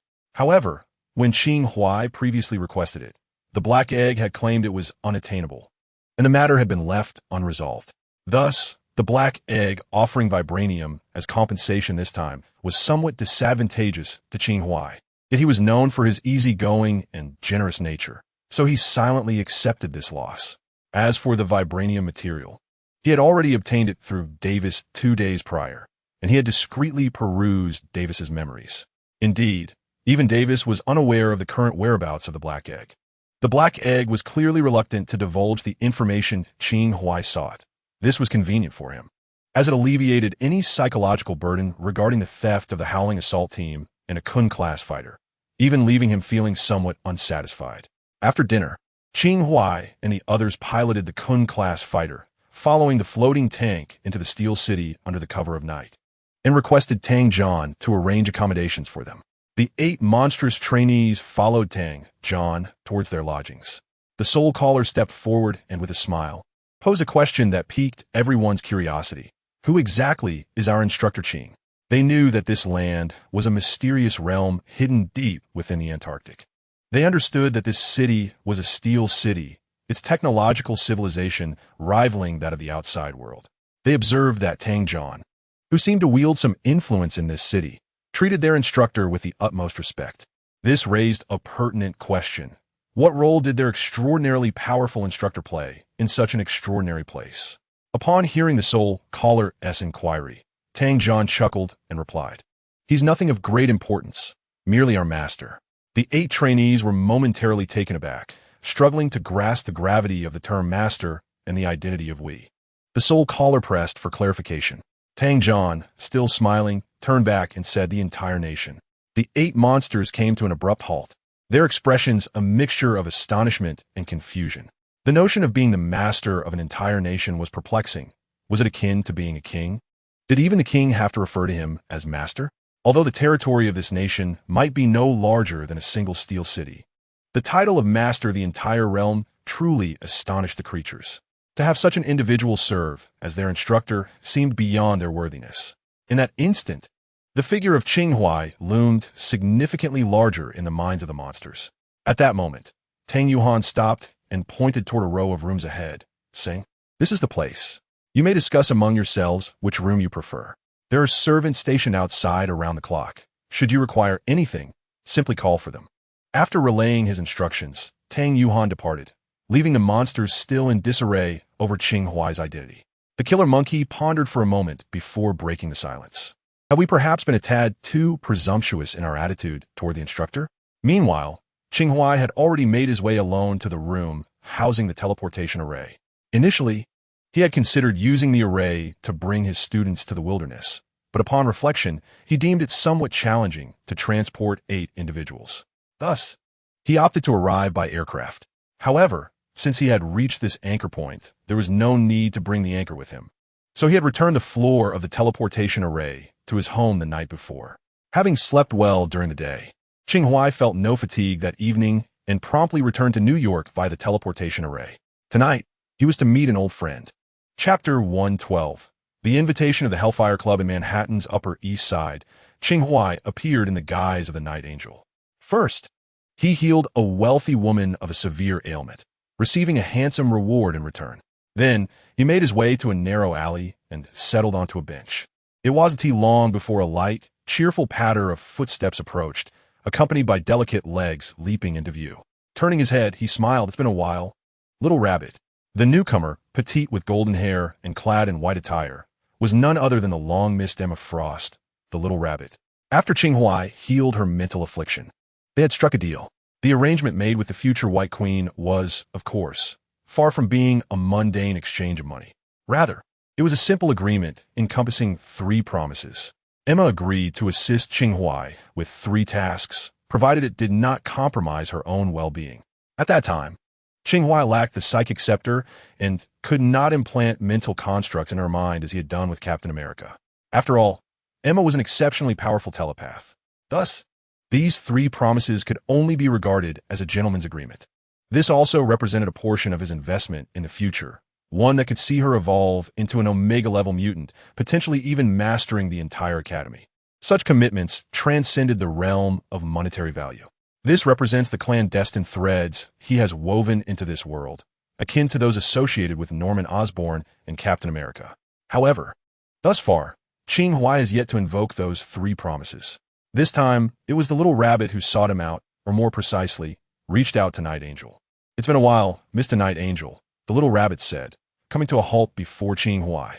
For reasons unknown, Qing Huai felt that the Little Rabbit seemed slightly taller than their last encounter, as if the plains were gradually ascending to the highlands.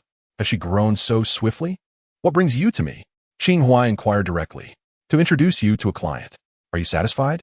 The Little Rabbit blinked her large, glistening eyes, posing the question. The affluent woman for tonight was indeed a recommendation from the Little Rabbit. According to her, she had inadvertently learned that this wealthy matron was desperately seeking a cure for her ailments, thus leading her to suggest Night Angel as a solution. "Is that all?" Qing Huai probed, skeptical that the Little Rabbit had no other intentions. The Little Rabbit tilted her head slightly. "There is one more matter. Mr. Night Angel," she tentatively asked, "have you heard of the Hellfire Club?" Qing Huai turned his gaze toward her, withholding an immediate response. He was indeed familiar with the Hellfire Club, an organization comprised of mutants and individuals of considerable social standing. In the original Marvel narrative, the Little Rabbit's title as the White Queen originated from the Hellfire Club. Furthermore, the underground trading platform could also be regarded as a subsidiary established by the Hellfire Club. And the little rabbit had previously attended an underground auction because someone had approached her, hoping to recruit her into the club. However, it was not the man known as the Black King who sought her, but rather a stunningly beautiful woman, a fact Qing Huai had observed while performing a soul surgery on the little rabbit. Following that incident, Qing Huai had consulted the fates regarding the nature of his dealings with the little rabbit, and fortunately, the omens were favorable. What Qing Huai was unaware of was that after his departure that day, S.H.L.D.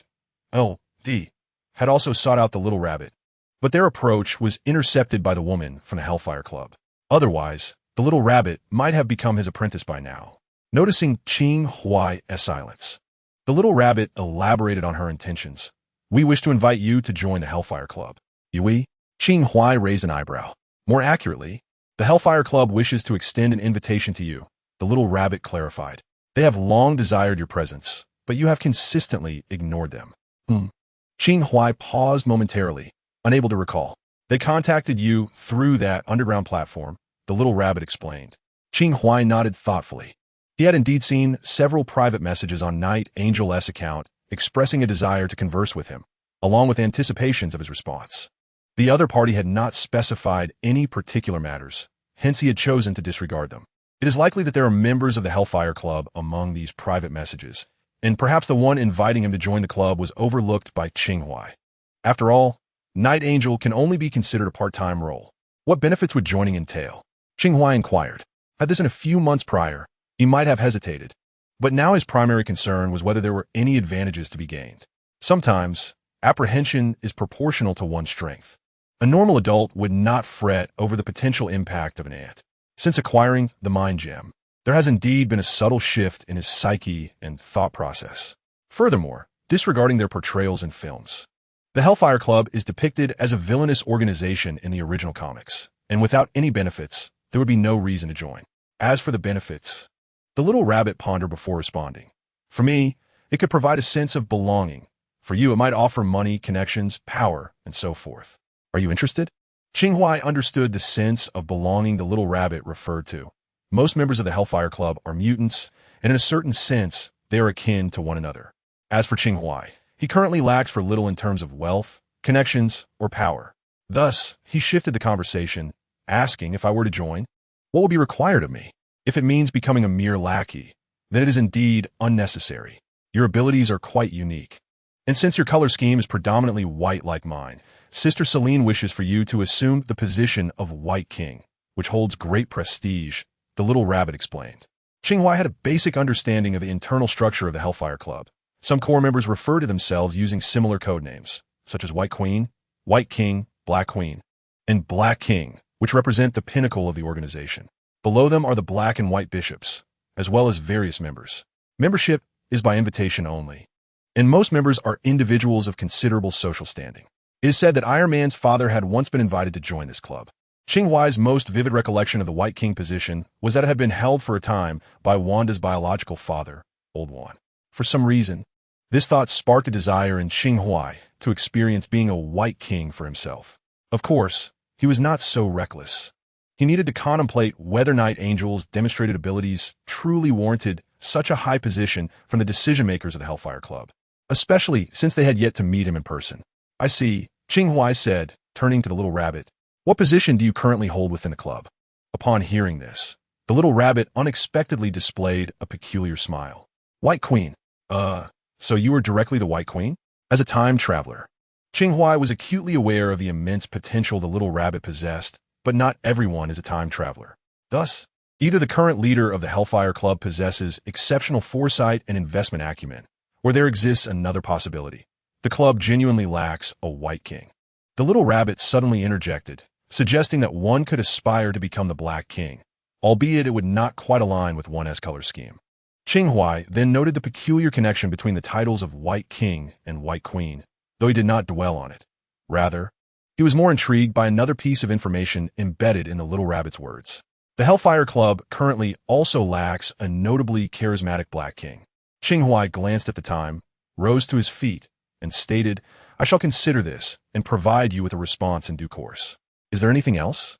No, replied the little rabbit, standing up as well, and added, "Have you thought of anything you need me to do? Perhaps something as simple as sharing a bed?" Ahem. The levity returned. "Not yet. I will reach out to you when the need arises." Qing Huai adjusted his collar and gradually faded into the night. Observing the spot where the night angel had vanished, the little rabbit smirked and muttered to herself, "When a need arises, indeed." Note: for those unfamiliar with the Black King within the Hellfire Club, you may refer to X-Men, First Class. Note: the terms Black and White King are interchangeable. It depends on which term resonates more with the reader. Chapter 113. System Task. Defend Antarctica in the following days. The Howling Assault Team remained in the wilderness, hunting. From initially targeting medium-sized beasts to later pursuing large creatures, such as dinosaurs, their methods became increasingly refined. Naturally, there were instances when the monsters suffered injuries from being besieged by packs, but Qing Huai possessed dual full-hand guarantees, as long as they did not perish. He could ensure their survival without leaving any scars. During the rest of the time, Qing Huai leisurely awaited his turn outside the jungle to indulge in gourmet meals. It must be said that the sustenance found here was significantly more nutritious than that available outside, and the more peculiar the variety, the richer the nutrition. Qing Huai surmised that this must be related to the existence of the wilderness. Deep within Antarctica lies a hidden paradise, a fact undoubtedly rooted in some special reason, though Qing Huai had yet to discern its nature. Over this period, not only had the Howling Assault Team grown, but Qing Huai himself had also experienced gradual development. In the blink of an eye, he had led the Howling Assault Team into the wilderness for a week, yet there seemed to be no response from the Black Egg. This demeanor deepened Qing Huai's suspicions. Certain individuals in this world exhibited an extraordinary tolerance towards him due to some unknown factor. As to what that factor might be, only those individuals could possibly know. Among them, was it solely the Black Egg and Dr. Strange, or were there others as well? Qing Huai remained uncertain. For now, one of these individuals was hiding and reluctant to emerge, leaving him uncertain whether their true form still resided on Earth. The other, however, was easily locatable. Yet with Qing Huai's current strength, it would be challenging to employ coercive measures against that person. Confirmation was proving to be quite troublesome. It is rather inconvenient. So let it be. For the time being, Qing Huai has opted for a state of apathy. He had already surmised that this secret was benign for him, which afforded him a modicum of comfort. Dinner was once again enjoyed outside the thicket, consisting of a hearty broth prepared by professional chefs.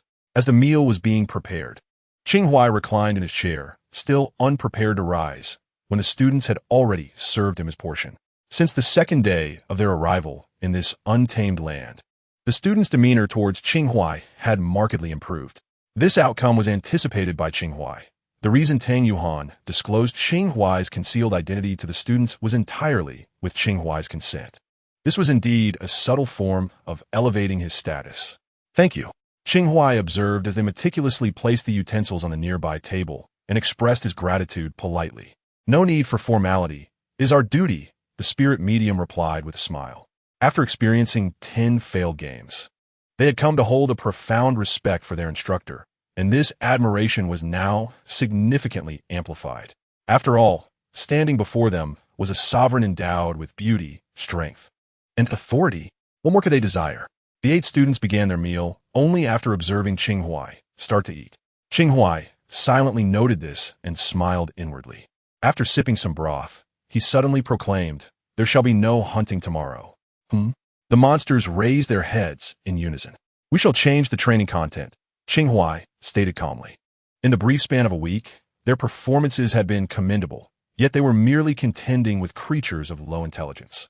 Given their capabilities, it was not particularly challenging.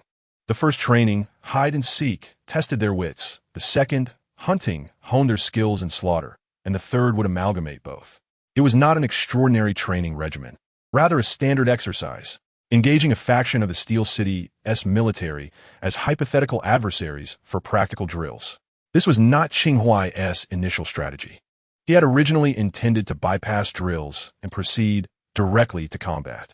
After all, the untamed land harbored peculiar beings akin to Ogo, which were far superior to ordinary human armies. The alteration of his plan was prompted by the system finally issuing a task after a 2-month hiatus: defend Antarctica. It was a task imbued with positive energy, yet left Qing Huai feeling more perplexed than ever. He struggled to comprehend the precise nature of the task. Was it to thwart global warming?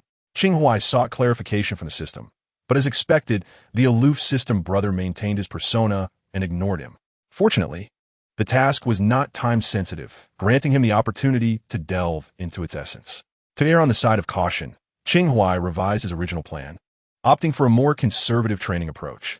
However, instead of commencing the drills the following day, he granted them a 3-day respite to rest and recalibrate.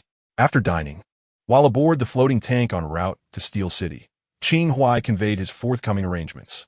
Upon returning to Steel City, he once again traversed the teleportation array to New York. Regarding the invitation from the Hellfire Club, he had already responded to Little Rabbit online. This evening, he intended to meet the current leader of the club, the Black Queen Celine, under the guise of Night Angel. Note, today is somewhat brief. I will supplement the outline. Chapter 114, The White Monarch and Night Angel, New York, Upper Manhattan. Qing Huai arrived directly at the residence of the Hellfire Club, noteworthy for its proximity to the Avengers headquarters, merely a few blocks away. Although it was Qing Huai's understanding that the inner circle of the Hellfire Club consisted of ambitious individuals seeking to alter the world, a villainous organization in essence, it remained an undeniably global entity, with branches established in numerous nations. Its membership predominantly comprised social elites, socialites, affluent merchants, and politicians, thus presenting a facade of grandeur. Upon reaching the designated meeting spot, Little Rabbit awaited him outside, accompanied by another strikingly beautiful woman. The woman was clad in a seductive black gauze dress, adorned with heavy makeup, her complexion pale, hair jet black, and her figure perfectly sculpted, slim where it needed to be, and voluptuous in all the right places. At a glance, despite Little Rabbit's recent development, she was overshadowed by this woman's allure. Mr. Night Angel, the beautiful woman smiled and extended a delicate, pale hand toward Qing Huai. Miss Black Queen?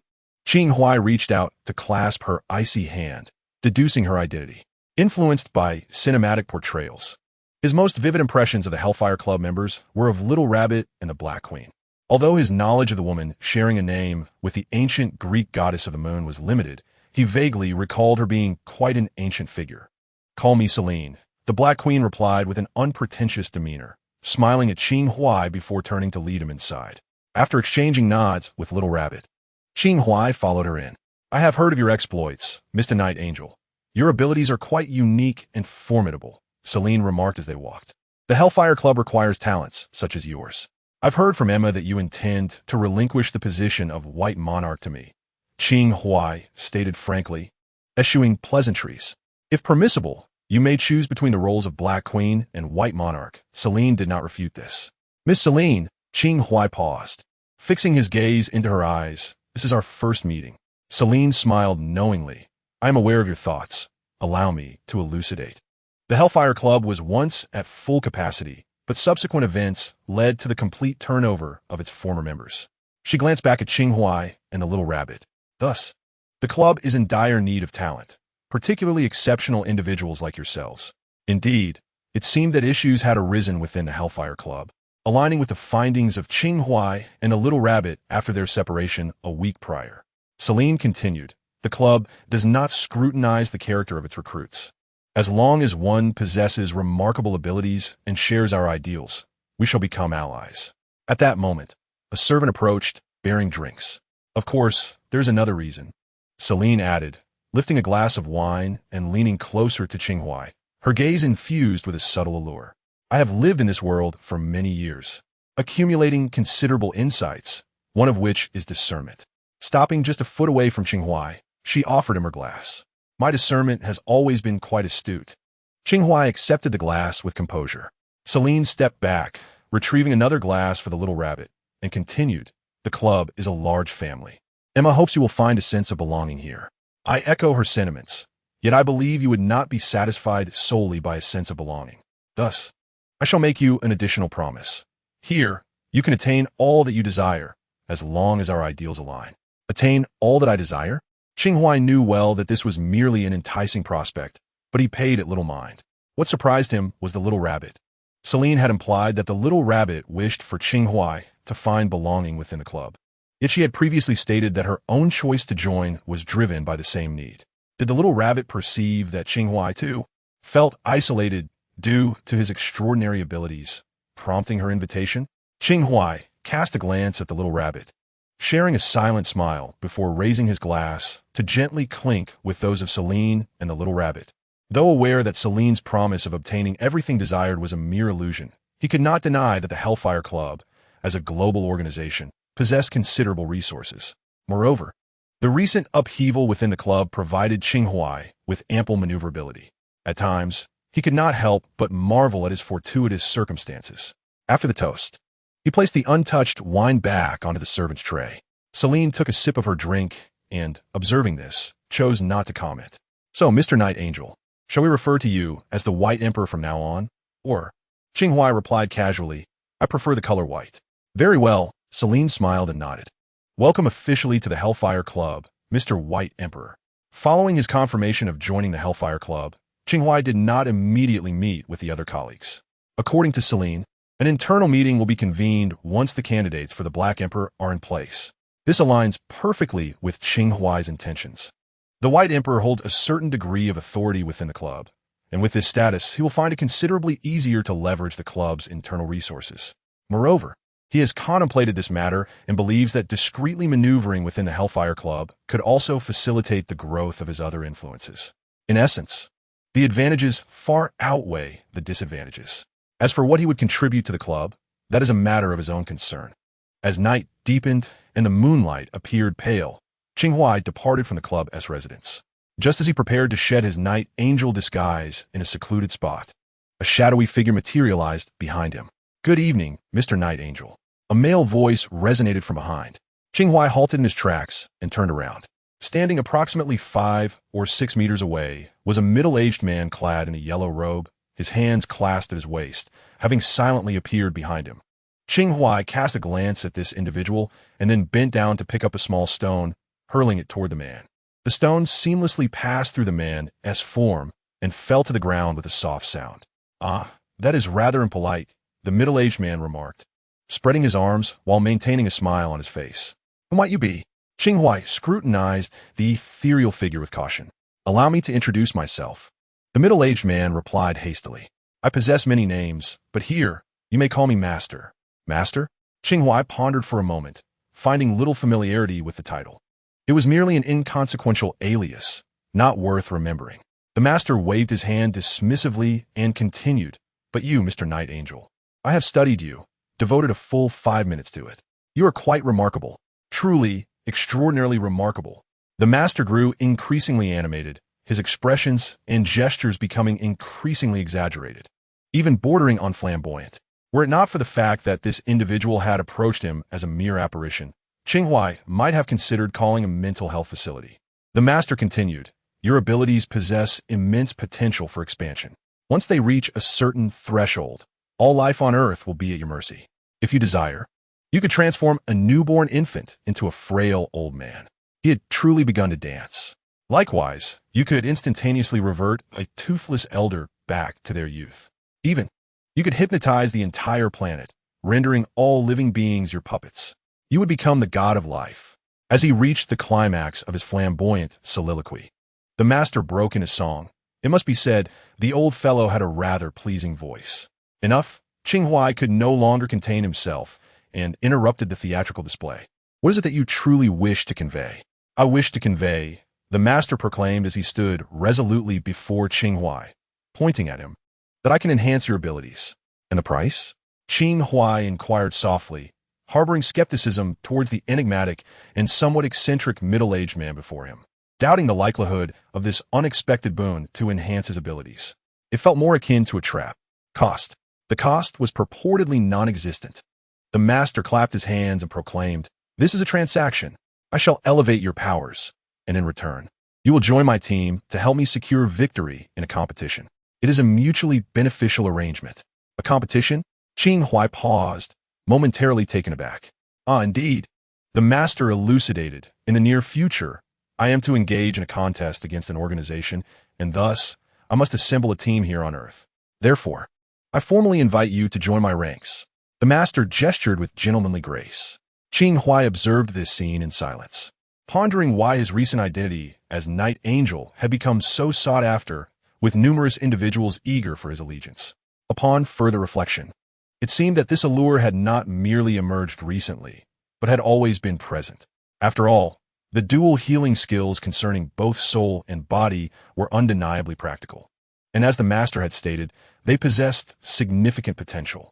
It was merely the recent influx of invitations from two different groups that made it appear as though he had suddenly garnered popularity. The little rabbit at least had a prior connection with him. But what about this erratic individual? Qing Huai refrained from inquiring how this man had found him, for he held no trust in him. He also chose not to employ his duality hand or mind scepter, as the figure before him was but a mere apparition. "You are late," Qing Huai remarked. The master raised his eyelids, revealing a row of teeth. "What do you mean?" "It means I have just joined an organization and am no longer a lone wolf," Qing Huai replied. "If you have matters to discuss, you may speak with my superior." "Oh, by the way, her name is Celine, residing in Manhattan. Her phone number is—" Qing Huai relayed Celine's number, which she had recently given him. Before turning to leave, there was no need to squander time on this phantom. He could later consult his wind and mystical arts to discern the man's true nature. However, as he turned away, his body froze once more, and his expression grew grave. Standing 5 or 6 meters in front of him was another master, leaning against the wall. "How about this? Let's play a game." Qing Huai furrowed his brow and glanced back, only to find the previous apparition had dissipated like smoke. The new master before him, Qing Huai, could not ascertain whether he was also an illusion, but his spider sense was already issuing ominous warnings. This individual was exceedingly perilous, more so than anyone he had encountered before. "What game?" Qing Huai gathered his thoughts, eyeing his opponent anew. He had suspected this man might be significant, but he had not anticipated such a formidable presence. The spider sense fully absorbed the dangerous aura emanating from across the way, yet rather than fear or trepidation, Qing Huai felt an unprecedented thrill, a surge of adrenaline coursing through him. He slightly intensified his breathing to calm his racing heart, which had quickened at the sensed danger emanating from the middle-aged man. At that moment, the master approached and said, "Let's engage in a wager. I shall capture you and give you spanking in 3 moves. If you lose, you will willingly join my ranks. If I lose, I shall depart immediately and never trouble you again. How does that sound? Quite fair, wouldn't you agree?" Qing Huai gazed intently at the master's aged visage, remaining silent. He had recently played a similar role as a rule-maker and understood the psychology of such individuals all too well. Those who set the rules seldom lose. They are not bound by the very regulations they create. Betting against such a person is a guaranteed defeat. Thus, there was no need to gamble. Qing Huai replied, "I believe you can accomplish it." "Oh, are you conceding in advance?" A flicker of disappointment crossed the master's face. "No." A sudden smile broke through the solemnity of Qing Huai's expression as he fixed his gaze on the man before him. "You wish to play a game, do you? Why not indulge in something even more entertaining?" The master raised an eyebrow, intrigued. Having lived for many years, his greatest delight lay in games and competition. Indeed, his purpose in coming to Earth and forming a team was for the sake of enjoyment. He cared little for anything else, save for the presence of amusement in life. In this regard, Qing Huai shared a slight kinship with the old rogue. Chapter 116. The High Celestial beneath the night sky. Moonlight bathed the rooftop of the Empire State Building, where Qing Huai and the master stood at the edge, gazing down upon the masses. "Speak quickly. What brilliant idea do you have?" The master inquired eagerly, resembling a playful child, as if the allure of inviting Qing Huai to join his team paled in comparison to the thrill of the game itself. "Patience," Qing Huai replied, unwavering in the presence of this highly perilous middle-aged man. "You mentioned having many names. Would you be so kind as to share the others with me? I ought to know what manner of opponent I face." In confronting such a character, Qing Huai sought to glean clues about his identity from the alternate names he might reveal. The more insight, the better. If not, so be it. The master gazed up at the starry sky, sighed, and said, "Names are merely monikers, you see. Throughout the ages, many have bestowed upon me various titles, too numerous to recall. I remember some calling me my master, others Du Wei. Oh, and a portion refer to me as the High Celestial. Master Du Wei." The High Celestial. Qing Huai mentally repeated these 3 names and suddenly found himself entranced. The High Celestial? He recalled that name from the film Thor, Ragnarok, associated with an ancient immortal who delighted in games and competition, the ruler of Sakaar. While the High Celestial's prowess appeared somewhat lackluster in the film, in the original comics, he was indeed a formidable figure. Qing Huai suddenly felt a surge of relief, fortunate that he had refrained from engaging in a wager with him, for defeat would have been inevitable.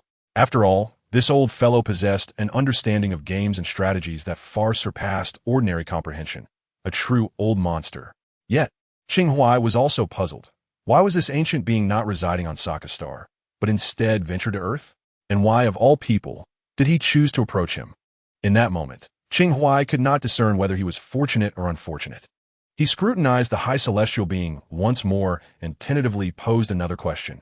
You mentioned competing against an organization. Which organization is it? I shall reveal that to you once you agree to join. At that moment, the High Celestial being's interest had completely shifted away from his original purpose. Come now. What exactly are we to play? Taking a deep breath, Qing Huai pondered for a moment and replied, Let us wager on luck. Luck? The High Celestial being raised an eyebrow. Intrigued. How shall we wager? Qing Huai cast his gaze downward, pointing towards a narrow path. We shall bet on whether the number of individuals entering that path within 1 minute is odd or even. No supernatural abilities may be employed, nor may we influence passersby. It is purely a matter of chance.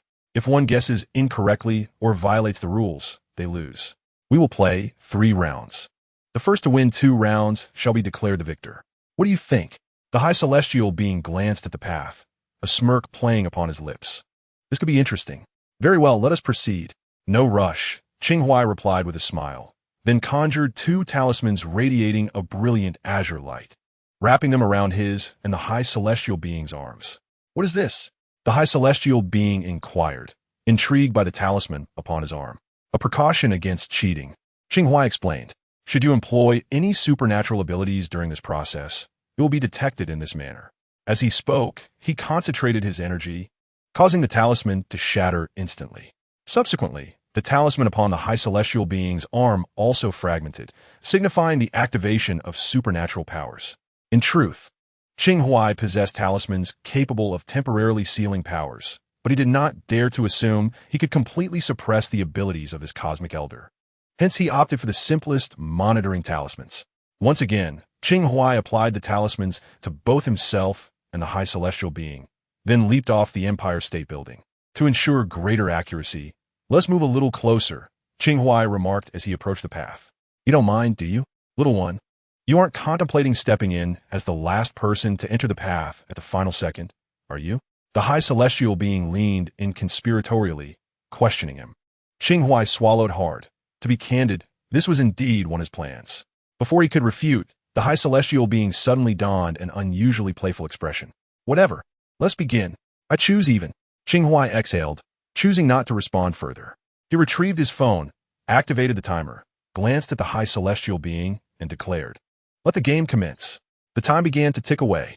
1, 2, 3. Suddenly, the figure of the High Celestial being wavered, and, simultaneously, the talisman on his arm shattered abruptly. Qing Huai paused for a moment, then swiftly regained his composure, addressing Gao Tianzuan in a nonchalant tone in the first round. You have lost.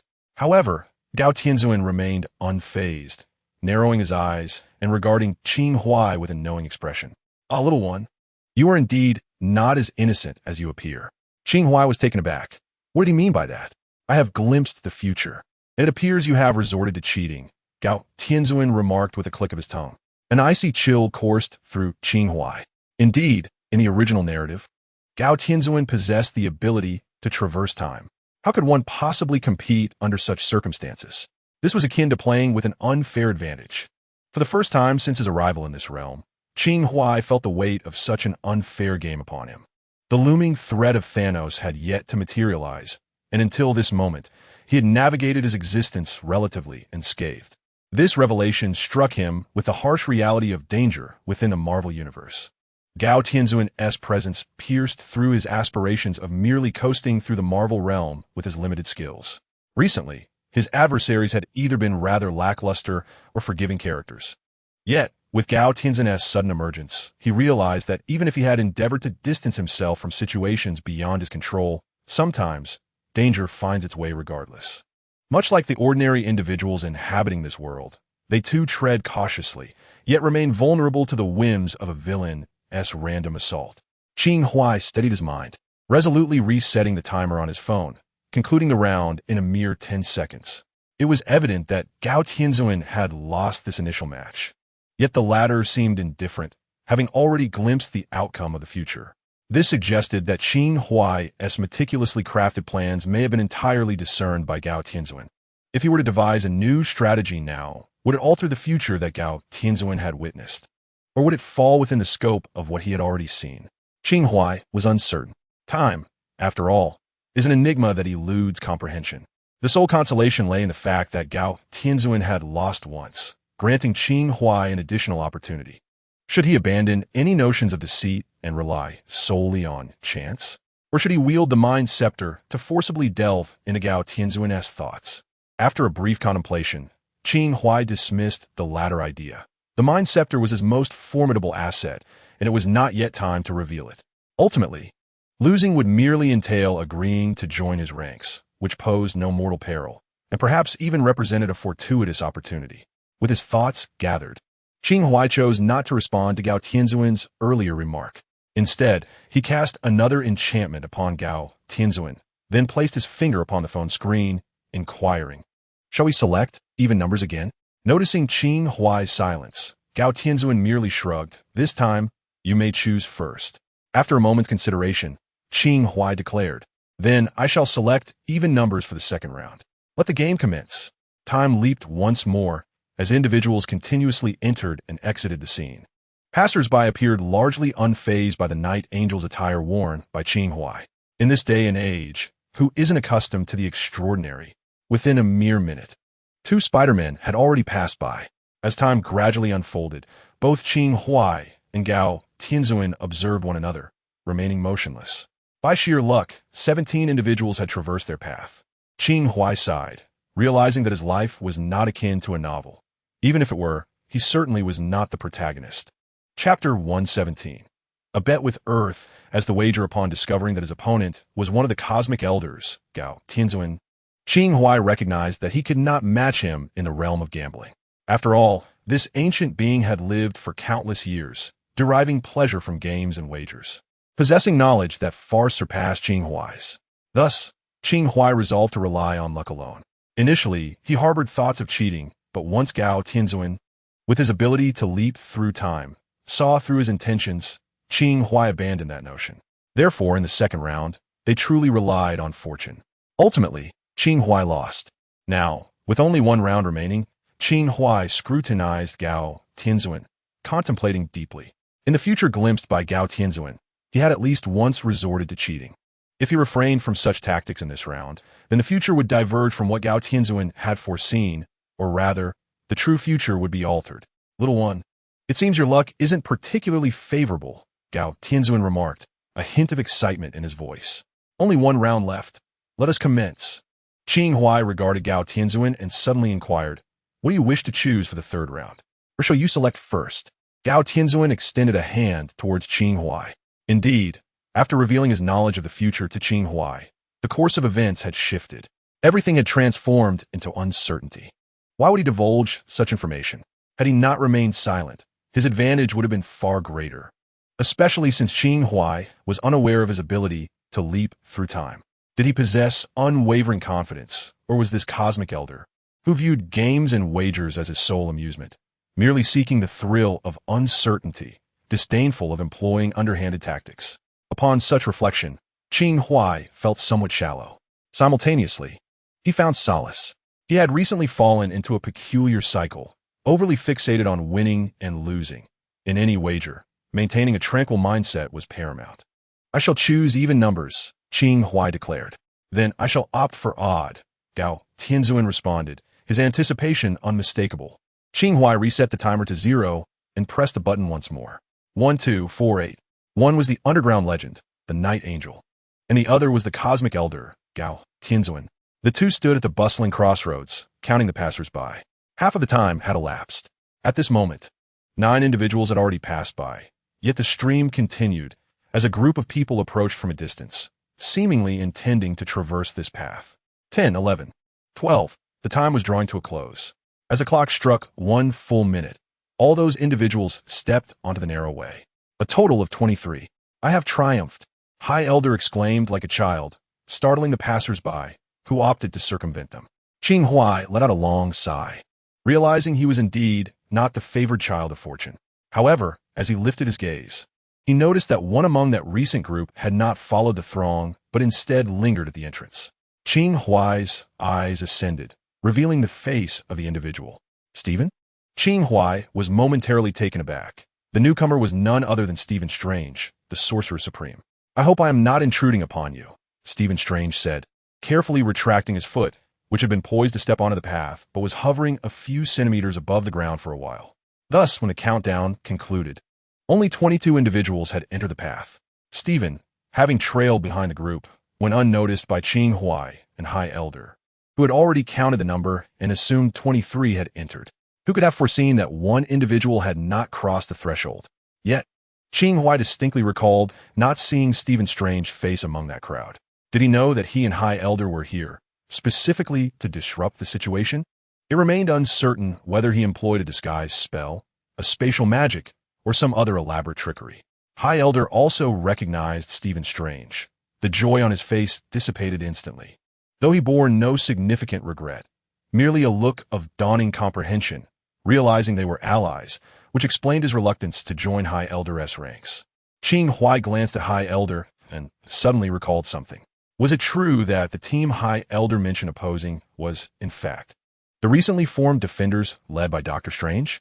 It made sense. Someone of High Elder's caliber arriving on Earth would certainly first take note of the Sorcerer Supreme. The nature of their impending contest remained shrouded in mystery. Indeed, Stephen Strange approached, if Master wants to form a temporary team, it would be wise not to focus your intentions on him. It seems that would not come to fruition. High Elder maintained a nonchalant demeanor, for in his perspective, enjoyment was paramount. He turned to Qing Huai and said, "You have won." By mere chance, Qing Huai nodded, not allowing himself to bask in arrogance, fully aware that victory would have been uncertain had Dr. Strange not appeared. I accept the terms of the wager. I shall not compel you to join my team. However, should you wish to partake, my invitation is ever open. After exchanging knowing glances with Qing Huai, the Supreme Master turned to leave, but abruptly returned, inquiring with a hint of mischief, "Oh, do you wish to know the outcome of my journey to the future?" Qing Huai raised his gaze.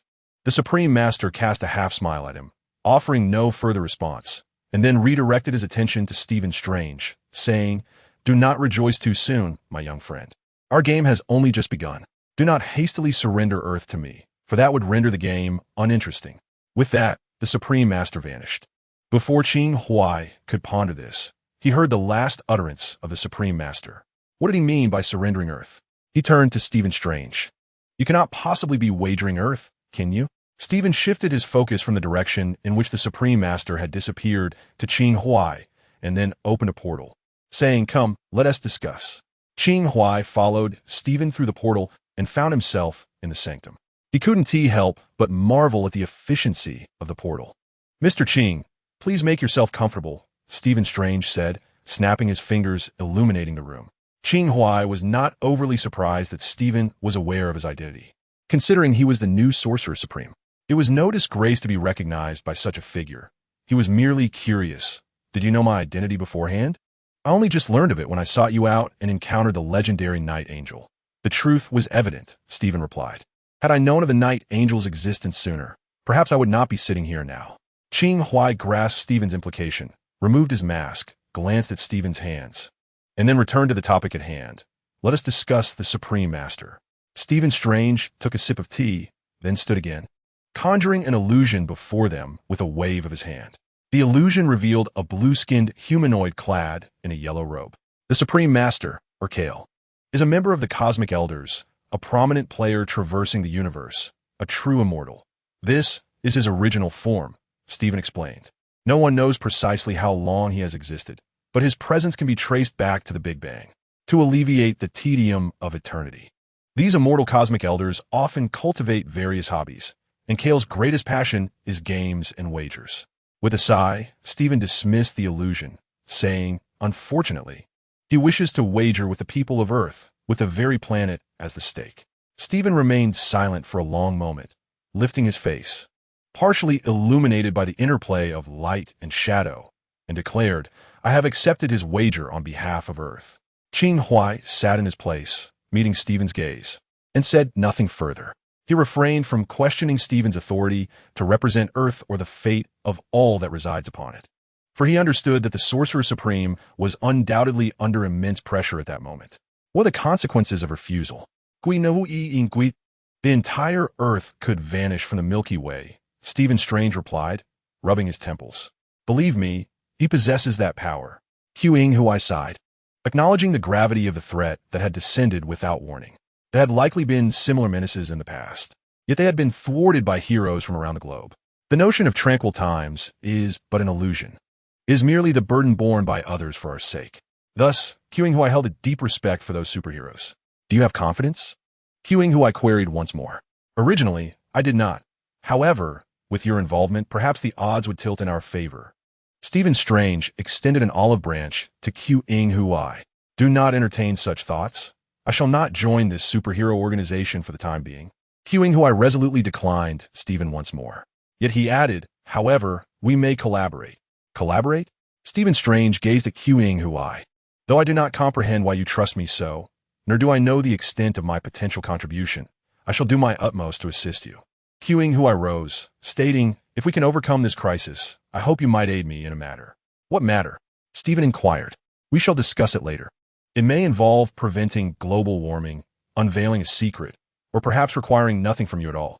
Qing Huai approached Stephen, extending a hand. In any case, shall we collaborate? Stephen Strange stood as well, contemplating for a moment before solemnly grasping Qing Huai's hand.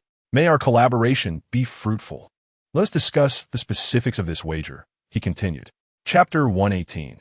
Defenders and invaders. In the early hours of the morning, Qing Huai emerged from the sanctum. The sequence of events had become clear. First, the High Celestial of this gaming universe descended upon Earth, followed by the Supreme Sorcerer who, out of necessity, took upon himself the wager on behalf of Earth. The wager was straightforward. The High Celestial would assemble a team to invade Earth 7 times, while Stephen Strange would lead his defenders to protect it. The stakes were 7 rounds, with 4 victories required. Should Stephen prevail, the High Celestial would depart. Should he fail, Earth would belong to the High Celestial. Such a tyrannical wager was undoubtedly a calamity for Earth. As Qing Huai walked through the streets, he unfolded a note containing a list. The current members of the Defenders Alliance were as follows: Stephen Strange, Bruce Banner, Namor Mackenzie, Pietro Maximoff, Damon Hellstrom, and Jessica Jones. He was familiar with the first 3, and it was unnecessary to elaborate on Pietro. Damon Hellstrom was less recognizable to him. He had some understanding of Jessica Jones, a name that had appeared in context beyond this list. Up to now, the Defenders Alliance consisted of 6 individuals, with Qing Huai making a total of 7. Next, it is time to discern the composition of the team assembled by the High Eternal. In truth, had Stephen Strange not made an appearance earlier, Qing Huai might have opted to join the High Eternal's ranks, thereby uncovering the truth and executing a clever ruse. However, at that moment, he was unaware of the reality, and thus it seemed he had missed an opportunity. Now, however, the situation has changed.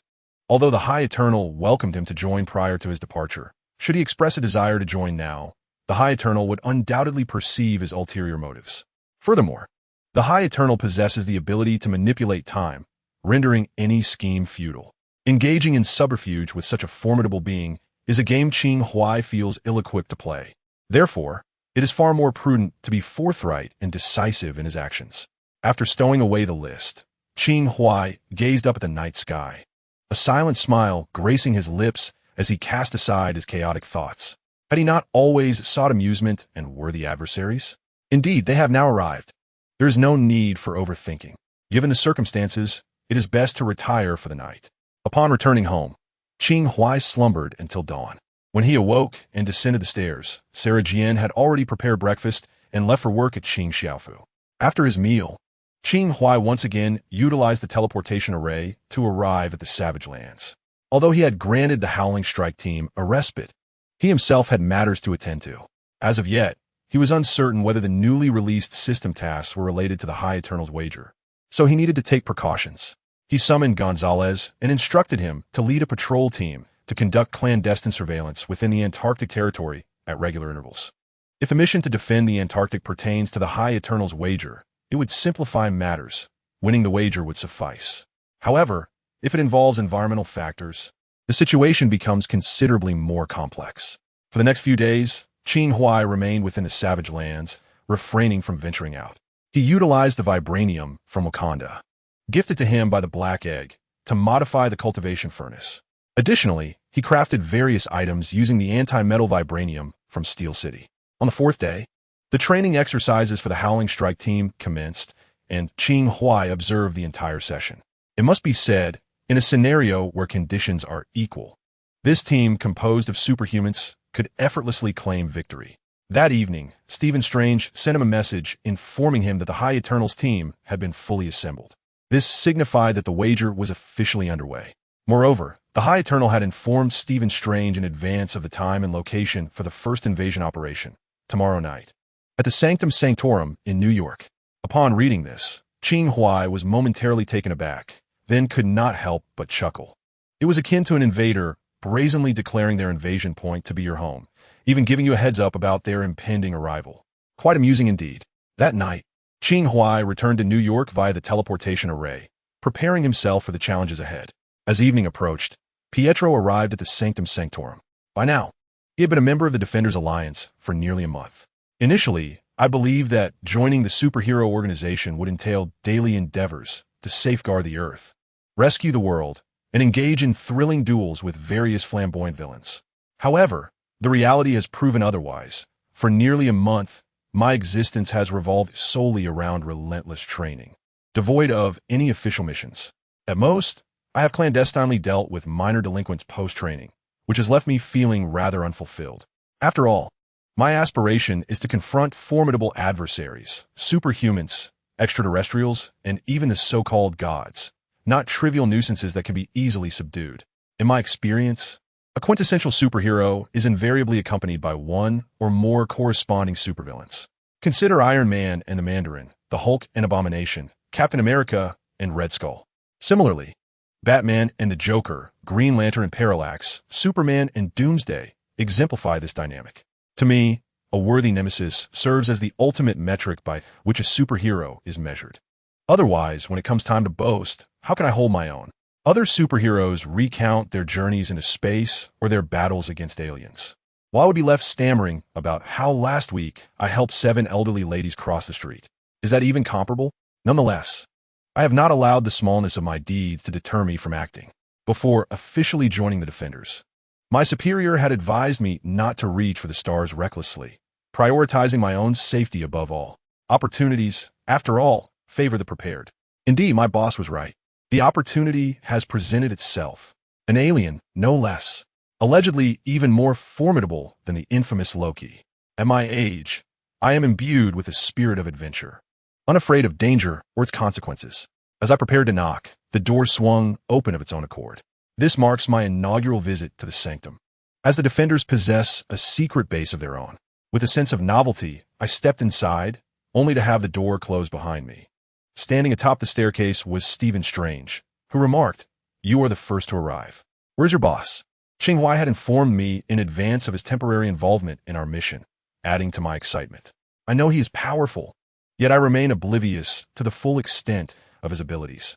The prospect of fighting alongside him is undeniably exhilarating.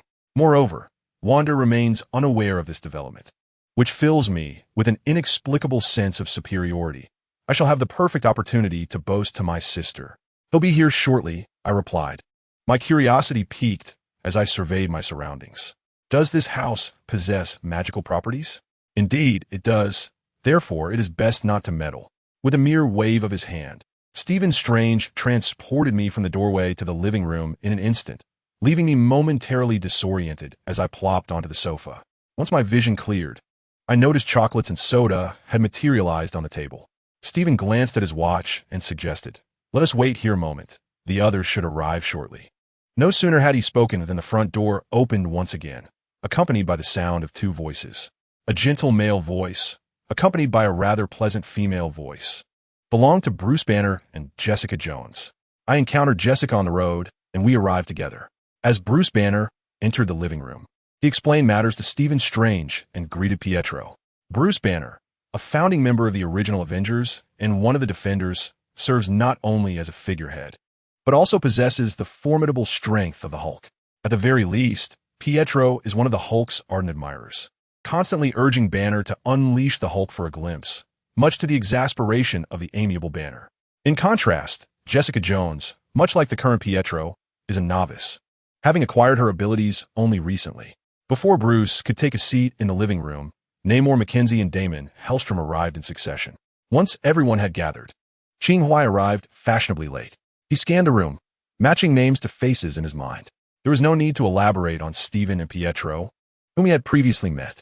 He had also seen Bruce Banner and Namor in magazines and news articles. Banner's appearance closely resembled his portrayal in films, exuding an air of kindness. Namor, despite being the king of Atlantis, is known for his fiery temperament, a fact Pietro had previously mentioned to Qing Huai. The remaining two were Jessica Jones and Damon Hellstrom. The former, a classmate of Peter Parker, experienced a mutation due to an accidental exposure to chemicals, enhancing her physical capabilities and granting her the ability to fly. Qing Huai had encountered Jessica's name not only on the list provided by Steven, but also on the roster of newcomers to the Society, as she had joined his organization. As for the latter, Damon Hellstrom, Steven annotated his identity on the list. Known as Hellstorm, he is the son of the demon lord Satan, though his mother is human. In this aspect, he shares a slight resemblance with Namor. Upon seeing Qing Huai enter, Bruce Banner approached first to shake hands and greet him. Neither Qing Huai nor Steven mentioned his connection to Night Angel. Steven had merely informed the Defenders that Pietro's employer would collaborate with them against the Grandmaster. So far, in the eyes of the Defenders, Qing Huai was merely an obscure figure who might possess some prowess. Damon and Jessica also greeted Qing Huai in turn. Now, let us not squander time. We must discuss how to confront the forthcoming challenges. Namor seemed disinterested in mingling with the newcomers. At that moment, Stephen Strange approached and stated, "Our mission is straightforward. Safeguard the sanctum and prevent anyone brought by the Master from stepping foot within." Suddenly, Stephen's demeanor grew notably serious. "For those among you who have not participated in formal combat, I must remind you not to treat this operation as a mere game. This is war, the kind that can result in death." Qing Huai stood silently, suddenly gazing outwards. Concurrently, peculiar sounds emerged from outside. The others also turned their attention to the window. In the street, a figure draped in a golden robe, the High Celestial, strode forward, accompanied by his assembled team. Bathed in the final rays of the setting sun, the silhouettes of the five-member squad became discernible. One was a man clad in black battle attire, his mask resembling that of an eagle. Another was a woman in armor, wielding a sword and shield. A third was a speedster in a skin-tight suit. The fourth was a being enveloped in golden armor, radiating a blue luminescence. Lastly, there was a man cloaked in a cape, levitating with a glimmer in his eyes. Chapter 120. The Alliance of Defenders at the high school level. Stephen Strange stepped forward, observing the High Celestial while raising his hands in a gesture before his chest. In an instant, it felt as though a layer of glass enveloped the surroundings, slowly encasing them. This was the mirror space where battles occurring here would not affect those outside. "Dear Defenders, allow me to introduce my team," the High Celestial said, moving to the side and dramatically raising his arm. "They are the high school team." Subsequently, he introduced each member with great ceremony. "This is Night Eagle in black combat attire, the Princess of Power wielding sword and shield, the Speed Sorcerer in black spandex, the Spectrum Doctor, encased in golden armor and emanating blue light, and lastly, the levitating Hebron." Qing Huai, standing behind the Defenders, raised an eyebrow upon hearing the High Celestial's introductions. He had little impression of the high school team and its members, yet he had indeed heard of the one named Hebron. This individual was regarded as one of the Marvel equivalents of the four great superheroes. It appeared that the High Celestial had replicated a renowned superhero organization from next door. Hebron was undoubtedly the counterpart to Superman. While he was uncertain about the specific abilities of the others, their appearances and performances thus far provided some clues. The Speed Sorcerer corresponded to the Flash, the Princess of Power to Wonder Woman, and Night Eagle to Batman. Only the Spectrum Doctor remained an enigma for him. Contemplating this, Qing Huai glanced at Namor on his side, suddenly feeling that this Marvel Aquaman might fit better on the opposing team. "Are there any questions? If there are no inquiries, I shall declare the game to commence." "No questions? Truly none? Excellent. The High Celestial rambled to himself before narrowing his eyes slightly, his voice transitioning from slow to enthusiastic. "Let the battle begin, my warriors."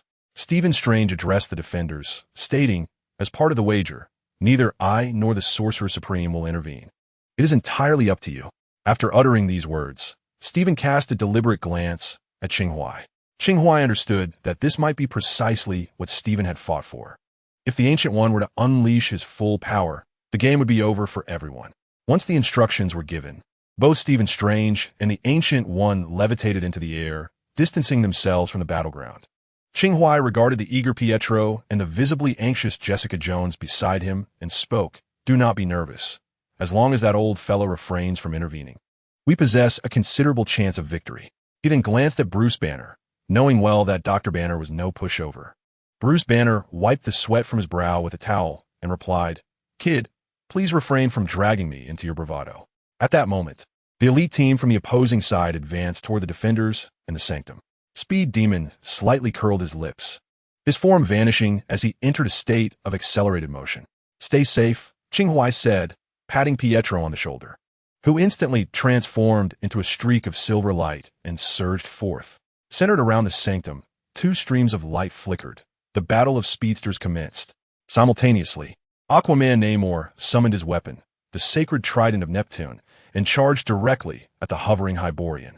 Namor, relying on his instincts, identified the strongest combatant within the opposing team. Yet that formidable adversary showed no intention of engaging. As Namor flew forward, the Power Princess leaped high, using her sword and shield to intercept him. "Hey, your opponent is me." Namor glared at this unwelcome interloper, rising from the ground, irritated by the lack of foresight. With that, Namor raised his trident and swung it toward the Power Princess. On the other side, Hellstorm also summoned his weapon, a golden trident, albeit one wreathed in orange flames. As Hellstorm hurled his trident, the flames shot forth like tiny meteors. Spectrum extended her palms, and the blue light enveloping her coalesced into a wall, successfully blocking the flames. Through this manifestation of energy, it was clear that Spectrum was aligned with Green Lantern. Observing this scene, Qing Huai formed an unfinished assessment, just as he saw Nighthawk revving his motorcycle and racing to the side. Before Qing Huai could utter a word, Jessica Jones sighed in relief and sprinted toward Nighthawk's direction. At that moment, only Qing Huai, Banner, and the hovering Hyborian remained inactive. "Doctor, it is time to turn green," Qing Huai remarked, directing his gaze at Bruce Banner. The latter neatly tucked away the towel, took several deep breaths, and then sprinted forward, gaining speed. When he was approximately 10 meters away from the Hyborian, he leaped into the air. With a roar echoing through the mirrored space, the Hulk emerged. The ground cracked underfoot as Hulk lunged towards Hyperion, arms outstretched. Hyperion remained suspended in mid-air, his cape billowing, silhouetted against the setting sun. Faced with the oncoming behemoth, a sinister gleam ignited in Hyperion's eyes, and he unleashed a searing atomic gaze. Hulk leaped into the air, withstanding the intense heat of the gaze. Akin to a verdant cannonball, he struck Hyperion down from the sky. The two then tumbled to the ground, demolishing a significant portion of the surrounding structures. Qing Huai observed the fierce battle from a distance, showing no inclination to intervene. He stood at the threshold, a mere spectator, coldly watching the clash unfold. Above in the lofty clouds, the true spectators of this wager looked down upon the battlefield. One of them was the Night Angel, who appeared disinterested in the fray. Although Qing Huai had not donned a Night Angel garb today, to the High Sovereign, ordinary disguises bore little significance. Dr. Stephen Strange cast a concerned glance toward Qing Huai, who remained at the entrance, watching the spectacle. Currently, the mightiest among the defenders was undoubtedly the Hulk. However, Hyperion was no weakling either. Even though Hulk had just sent Hyperion crashing to the ground, careful observation revealed burn marks on Hulk's body where he had endured the heat vision. While Hulk possessed formidable regenerative abilities, the fact that Hyperion could inflict harm upon him indicated that he was more powerful than most superheroes on Earth. The other members of the High Avengers were equally formidable. This was merely the first round, and already Stephen felt a sense of dread for the safety of Earth. Just then, he noticed Qing Huai making a move. Qing Huai casually strolled a few steps to the side, then flashed an innocuous smile at the air. Subsequently, he He brandished a frying pan and brought it down heavily upon the seemingly empty space. The bottom of the pan seemed to collide with something mid-air, producing a resounding thud. And soon a figure was revealed, slowly manifesting in transparency on the street. The High Avengers were not limited to 5 members. An invisible ally had been lurking all along. Qing Huai had sensed this when he initiated the Wind and Wonder formation, but he refrained from mentioning it, intending to surprise this clever one. However, he pondered who this invisible figure could correspond to. Aquaman Arthur? Clearly not. Cyborg? That didn't seem right either. Just as Qing Huai contemplated finding a counterpart for this clever one, his pupils constricted slightly, for when the figure revealed its true form, it was astonishingly familiar. It was none other than himself. Goodness, indeed a clever one. Chapter 121, The Laborer of Nature. And there was one more member I nearly forgot to introduce. The High Celestial Sovereign only recalled to introduce the final member of the Supreme Team, the Master of the Sky, after the Invisible Man revealed himself. His voice resonated throughout the mirrored space, reaching every ear. Stephen Strange silently cursed the Sovereign for his disregard of martial integrity. Meanwhile, Qing Huai took this opportunity to deduce which member of the Justice League the Master of the Sky corresponded to. To be precise, this individual paralleled the former Justice League member, Martian Manhunter, capable of altering his physical form, achieving invisibility and shape-shifting. However, as he observed this figure taking on his own likeness, Qing Huai felt an overwhelming urge to deliver a sound thrashing. He weighed the frying pan in his hand, fixating on the face that mirrored his own. Before he could utter a word, he saw the figure vanish again, swiftly darting in his direction. The crux of this wager lay within the sanctum. Should the Supreme Team enter or destroy the sanctum within this mirrored space, the defenders would be deemed defeated. Thus, an invisible man indeed provided significant assistance to the Supreme Team. Unfortunately for them, within the Fengho Chiman formation, Qing Huai could sense the presence of living beings without relying on sight.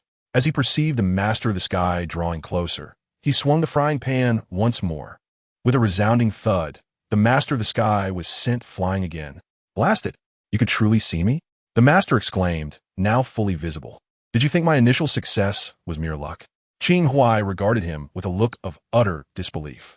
After a moment's contemplation, the Master of the Sky vanished again. Soaring upwards, Qing Huai paused for a second, pondering if the opponent had discerned the range of his Fengho Chiman and planned to engage in long-range combat. That seemed unlikely. It usually took a highly capable individual to detect the formation within just 2 encounters. Thus, the sly one swiftly opted to change targets, intending to assist his teammates in subduing the other defenders. Indeed, Qing Huai sensed the invisible one ascending rapidly towards Aquaman Namor. While Qing Huai could perceive the sly one's presence, the others could not. However, as he watched the sly one ascend, Qing Huai smiled lightly. I never said you could leave. He extended a hand, forming a grasping motion, his gaze sharp as he commanded the void, return. Suddenly, a door appeared directly in front of the Master of the Sky, who, unable to halt in time, unwittingly dashed through. Upon crossing the threshold, the first thing he saw was a familiar, dark surface of the frying pan. With a resounding crash, the Master of the Sky was sent flying yet again. Blast it! Blast it! He roared in fury.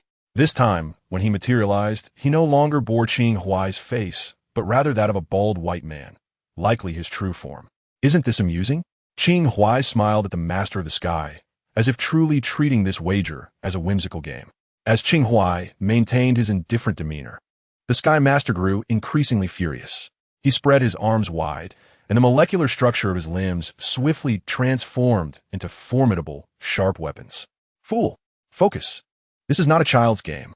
The Sky Master extended his arms backward, bent his knees, and, with a powerful thrust of his feet, shattered the ground as he charged towards Qing Huai. Yet, Qing Huai remained unperturbed. Just as the Sky Master's blade-like arms were about to make contact, another portal opened between them. The Sky Master, with a fierce gaze, twisted his body in a high-speed maneuver, narrowly evading that portal. However, at that very moment, a second portal opened, seemingly anticipating his movements, leading him directly into it. This cunning old fox slipped through once more.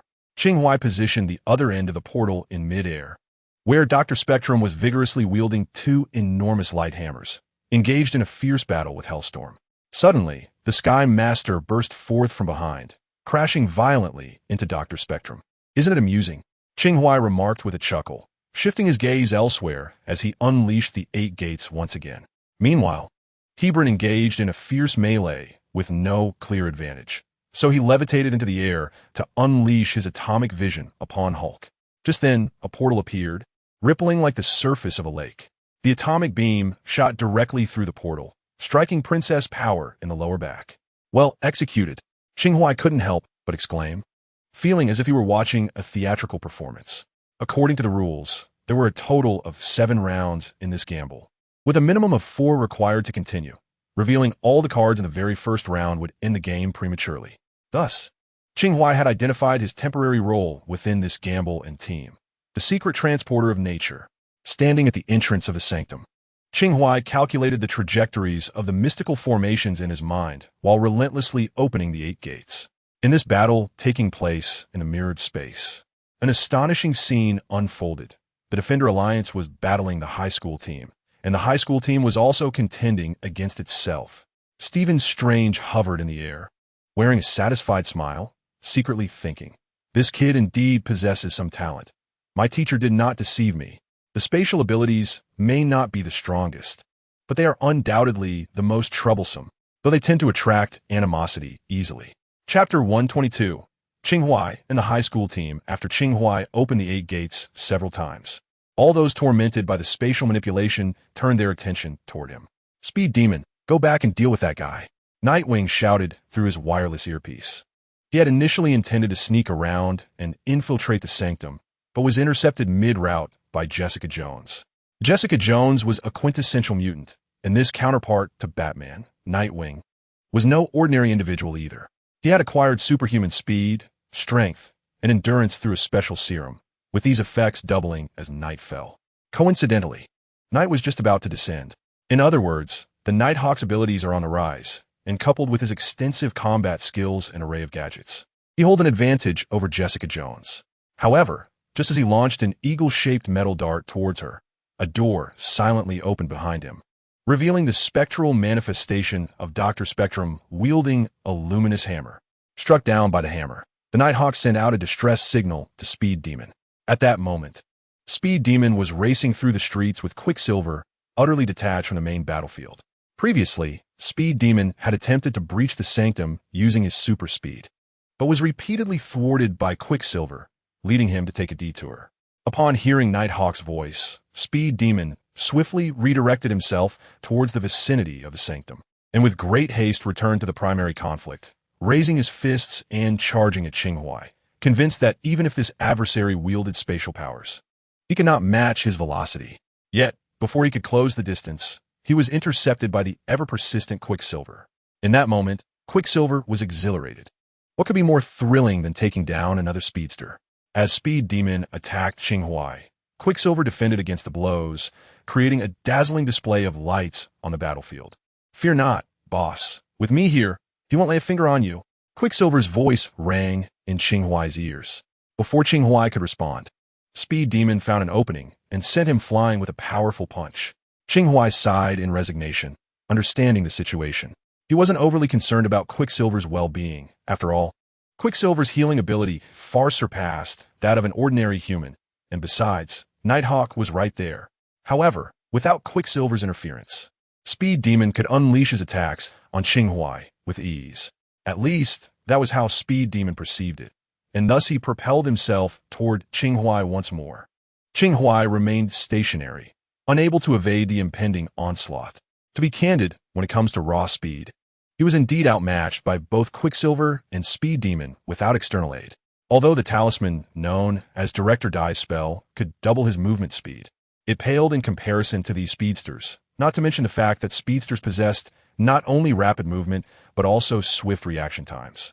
Thus, in a contest of speed, Qing Huai was destined to lose. Yet, let us not forget, he was a cunning master of spatial manipulation. From their vantage point in the sky, Stephen Strange and the Ancient One observed Speed Demon transform into a streak of black light, hurtling towards Qing Huai only to pass right through him. As if traversing a mere illusion, Speed Demon appeared momentarily stunned before turning back to charge at Qing Huai once more. The result was the same as before. It seemed that Qing Huai was not truly corporeal at that moment. This continued for several attempts, all yielding identical outcomes. Is he distorting the space around him? Mused the Ancient One, a hint of intrigue in his smile. His observation was not far from the truth. Qing Huai had opened 8 gates around his body, positioned at cardinal points, effectively placing himself in a spatial dead zone, thus granting him a degree of immunity to physical attacks. Although it required a degree of mental and spiritual energy, he was not particularly lacking in these at the moment. At this juncture, the other members of the elite team had already directed their attention toward Qing Huai, who seemed to have found a spatial advantage. First, they needed to eliminate this troublesome individual. Nighthawk gripped his weapon and shot forth a specially designed rope to temporarily bind Jessica Jones, intending to strike at Qing Huai. However, a sudden chill crept up behind him. Qing Huai had stealthily positioned himself directly behind Nighthawk. Muscles taut, Nighthawk thrust his dagger backward. The blade glided smoothly through Qing Huai, who effortlessly raised a hand, gathering blue energy and the faint golden essence of the Mind Stone, resting it against Nighthawk's temple. This energy brazenly invaded Nighthawk's mind, but encountered some resistance along the way. A mental shield. While this shield was sufficiently robust, the Mind Stone was also potent enough to breach it. In a dire situation, combining his abilities with the energy he had absorbed from the Mind Stone would yield a breakthrough. But it seemed that some were not inclined to grant Qing Huai the time he needed. Speed Demon surged forward with blinding speed toward Qing Huai, closely followed by Sky Master, Hyberlin, and other members of the elite team. They had temporarily evaded their defenders and charged in unison to eliminate the pesky Qing Huai. With Qing Huai's palm still pressed against Nighthawk's head, some speculated that his spatial distortion ability had not fully activated. At least one aspect remained dormant. In that moment, it appeared as though 2 concentric circles formed around Qing Huai. The inner circle comprised the elite team intent on his demise, while the outer circle consisted of the defenders determined to prevent that outcome. Time seemed to momentarily pause, everything slowing in that instant. Speed Demon's fist was poised to strike Qing Huai's face. Sky Master's arms transformed into lethal weapons. Hyberlin's eyes glowed with divine power. And Spectrum Doctor conjured a beam of light. In the face of this lethal assault, Qing Huai remained unfazed, merely smiling faintly as the wind beneath him began to whirl with fervor. The 8 gates of protection were not infallible, lacking complete coverage. Thus Qing Huai could not evade every attack using solely that technique. However, he possessed more than just the 8 gates. At this moment, within this arcane formation, every direction was under Qing Huai's command. The intense rotation of the formation caused disorientation, leading to a sensory failure for those within the inner circle. Although this disorientation might last only an instant, it was ample time for Qing Huai. The 6 members of the elite team, propelled by sheer inertia, passed through Qing Huai's form, leaving their attacks and abilities directed at their own comrades. In what seemed like the blink of an eye, Qing Huai single-handedly toppled the entire elite team.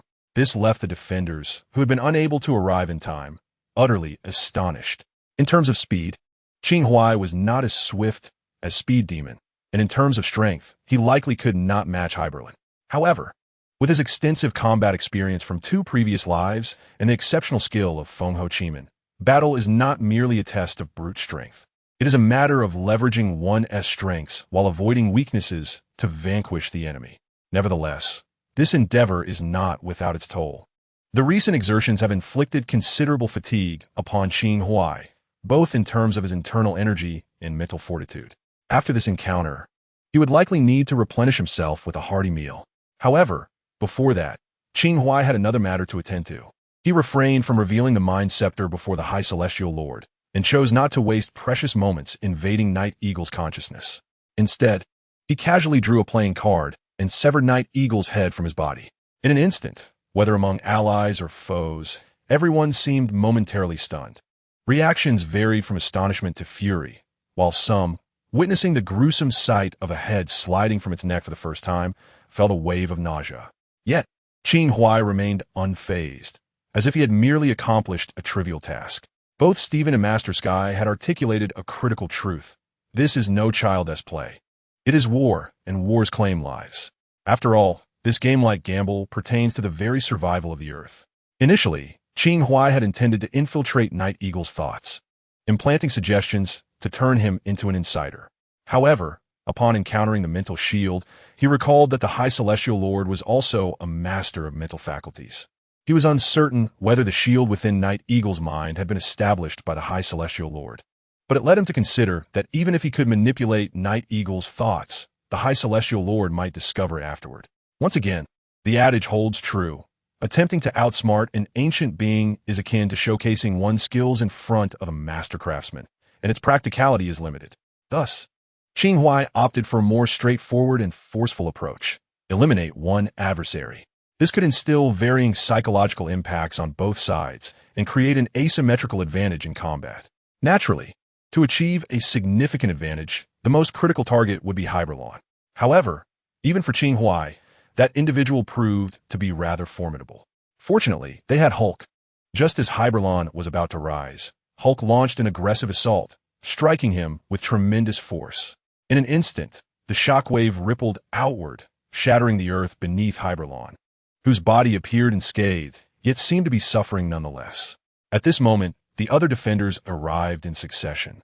Utilizing the advantage Qing Huai had crafted to subdue the remaining members of the High Celestial team, the current predicament stood at 6 against 5, bringing the defenders one step closer to victory.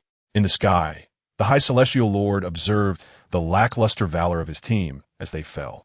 Yet he displayed no signs of sorrow, as if those superhumans were merely pawns in his grand game. However, he did cast a somewhat regretful glance at Qing Huai, realizing that he had underestimated the potential of that young lad, which appeared to surpass his expectations. Once a decision is made, it is final, Master said softly. Rest assured, Mage, I shall approach this game with utmost seriousness. The Ancient One curved his lips slightly, continuing to observe the battle below. With one less member on the opposing team, Qing Huai could now focus on his role as the facilitator. He resembled an elegant conductor, standing at the entrance of the sanctum, gesturing with his arms. As doors opened one after another, the previously balanced contest gradually tilted in favor of the defenders. It must be acknowledged that sometimes an exceptionally skilled support can indeed alter the course of a battle. At this juncture, both sides had discerned who truly influenced the outcome of the conflict. Consequently, there were persistent attempts to assault Qing Huai, yet they were thwarted by the defenders. As Qing Huai summoned another door, Aquaman Namor plunged his trident beneath the Princess of Power, specifically into her leg. Following that, Namor forcefully kicked the princess away, while Qing Huai opened another door, positioning her body before Hyperion, who was poised to unleash his atomic vision. The princess's physical defenses paled in comparison to Hulk's, and in mere moments, the searing gaze penetrated her chest, leaving a gruesome scene upon impact. Double kill. Now, it was 6 against 4. The Defenders' alliance consisted of Aquaman Namor, the son of Satan Hellstorm, the Hulk, a lesser version of Supergirl Jessica Jones, Quicksilver Pietro, and the auxiliary member Qing Huai. The opposing team comprised Hyperion, Speed Demon, Dr. Spectrum, and Master of the Sky. If the advantage was not yet clear, it had now become unmistakable. With the demise of the Princess of Power, Qing Huai's amusement had waned. The mental exertion required to adeptly maneuver the 8 gates was monumental. Had he not absorbed a portion of the Mind Stone's energy, his mind would have surely succumbed to fatigue by now. Even with the energy absorbed, he felt weariness creeping in. The game rules included a time constraint, running from dusk until dawn. If the opposing team failed to breach their defenses by dawn, victory would be awarded to the Defenders' alliance. However, this time limit now seemed inconsequential, for the Defenders could secure victory not through time, but through sheer numbers. If they were to lose 6 against 4, the subsequent 6 rounds would become redundant. At that moment, the Ancient One suddenly began to applaud and descended from the skies. Both Qing Huai and Stephen Strange heightened their vigilance. Should the Ancient One attempt to renege at such a critical time, it would pose a significant problem. As he landed, his voice resonated, "Cease your efforts." The Ancient One looked at Qing Huai, declaring, "You have won." Qing Huai was taken aback. What was this maneuver? No need to waste any more time. The Ancient One surveyed the crowd and generously proclaimed, "Continuing further serves little purpose. In the first round, the Defenders' alliance has emerged victorious." The Supreme One seemed rather indifferent to the situation, considering it was merely the first round, primarily intended to gauge the capabilities of these defenders. True victory was yet to be claimed. Following this round, both Stephen and the Supreme One might devise strategies to counter the various attributes of these individuals. However, they remained oblivious to the fact that one among them wielded a power that constituted merely a fraction of his overall abilities. Should he so desire, he could employ an entirely different set of powers in future gambles. At that moment, upon hearing the Supreme One's words, the members of the high school team reluctantly ceased their actions, while the defenders upheld their martial ethics and refrained from further pursuit. Qing Huai glanced around before producing a frying pan, activating the 8 gates of transport, and delivered a resounding blow to the back of the Sky Master's head. "Damn it!" exclaimed the Sky Master, collapsing to the ground in a dog-like position, turning to point at Qing Huai in anger. Is this never-ending? Chapter 124. Fighting side by side as Stephen Strange unraveled the mirror dimension, the Supreme One nonchalantly departed the sanctuary after announcing the victory of the Defenders' Alliance, taking with him the bodies of Night Hawk and the Princess of Divine Power. Qing Huai understood that this did not signify the Supreme One's deep affection for his team. Rather, it was due to his ability to resurrect them. One of the Supreme One's formidable powers was indeed resurrection. As long as the death did not exceed 30 hours, he could bring them back to life. Such a grotesque ability. Thus, it was fortunate that he refrained from intervening. Otherwise, Qing Huai, the miraculous healer and celestial angel, would have appeared rather insignificant in comparison. The night had fully descended, and Stephen Strange did not revel in their victory. Instead, he expressed concern. The battles ahead will not be easy. If the first round relied on clever tactics, the subsequent rounds will only grow more arduous, and eventually, we may have to charge in recklessly. Qing Huai, however, did not dwell too much on worries, for worrying was futile. What was meant to happen would unfold in due time. After all, they had won the first round, hadn't they? They merely needed to secure 3 more victories. Yet, if the sole objective was to win the gambles, it would indeed be slightly dull. Standing amidst the crowd, Qing Huai found himself lost in thought. Upon regaining his senses, he suddenly realized that the defenders were all gazing at him. He raised a hand to his cheek and jokingly asked, "What is wrong? Is there blood on my face?" In truth, there were indeed traces of blood upon his visage, remnants of Night Hawk's. However, the defender's attention was not drawn to the blood, but rather to Qing Huai's methods, setting aside his adept manipulation of space. The sheer audacity with which he decapitated Night Hawk without so much as a blink revealed him to be an exceptionally fierce character. In the end, it was Stephen Strange who once again spoke. "Thanks to all of you for your efforts. I truly appreciate it." "Don't mention it. This is not your Earth alone," came the response. Aquaman Namor strode towards Qing Huai, his imposing figure commanding attention. He patted Qing Huai on the shoulder, exclaiming, "Brother, splendid work. Do come visit Atlantis when you have the chance." Without waiting for a response, Namor ascended into the sky, vanishing into the night. It had been quite some time, and I had never heard him invite anyone over, remarked Stephen Strange with a smile. Is it truly that exaggerated? Qing Huai raised an eyebrow. He was aware that he had undoubtedly put on a show, yet he felt he had merely scratched the surface. Was it really enough for Namor to address him as brother? That seemed a bit far-fetched. "Boss, you should have seen how impressive you looked just now," Pietro chimed in, showering praise. He had observed Qing Huai standing firm, effortlessly commanding chaos with just a wave of his hand, making him feel somewhat inadequate in comparison. "Oh, did you capture it on video?" Qing Huai inquired. "Next time for sure." Pietro winked. His tolerance for the extraordinary was higher than most. After witnessing Qing Huai swiftly take down the Night Hawk, his initial shock and discomfort faded, leaving only admiration. In one moment, the enemy threatened to obliterate him, and in the next, they were vanquished. It was undeniably impressive.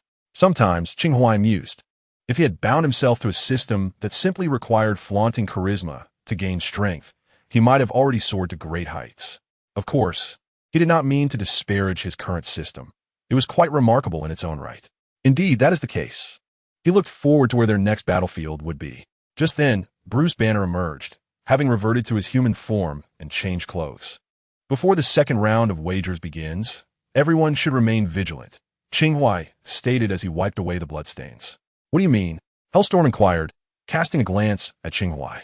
The adversary had never stated that underhanded tactics were off-limits during the betting. Qing Huai shrugged, preparing to depart with Pietro. His words served as a reminder to the defenders. They might face treachery, but they could also retaliate. Nevertheless, given the formidable power of the Grandmaster, their primary concern was ensuring their own safety. Wait a moment, Stephen Strange suddenly called out to Qing Huai and Pietro as they were about to leave, conjuring several small scrolls that floated into the hands of the onlookers. If such a situation arises, it would constitute an invasion. However, for the sake of everyone's safety and to maintain timely communication, should you encounter a unilateral assault, shatter it, Stephen instructed succinctly. Thank you, Qing Huai acknowledged, graciously accepting the items before escorting Pietro from the sanctum, heading to his home. As they reached the ground floor, Wanda awaited them. You're still up, sister? Pietro asked sheepishly, rubbing the back of his head, for he had yet to inform her of their plans for the day. Wanda approached, not reproaching him, but her eyes glimmered with concern. Are you hurt? No, the boss is here. Pietro stuck out his tongue and, glancing back at Qing Huai, said perceptively, I'll go take a shower first. You all chat. As Pietro ascended the stairs, Qing Huai smiled at Wanda, adding, Don't blame Pietro. He just doesn't want you to worry.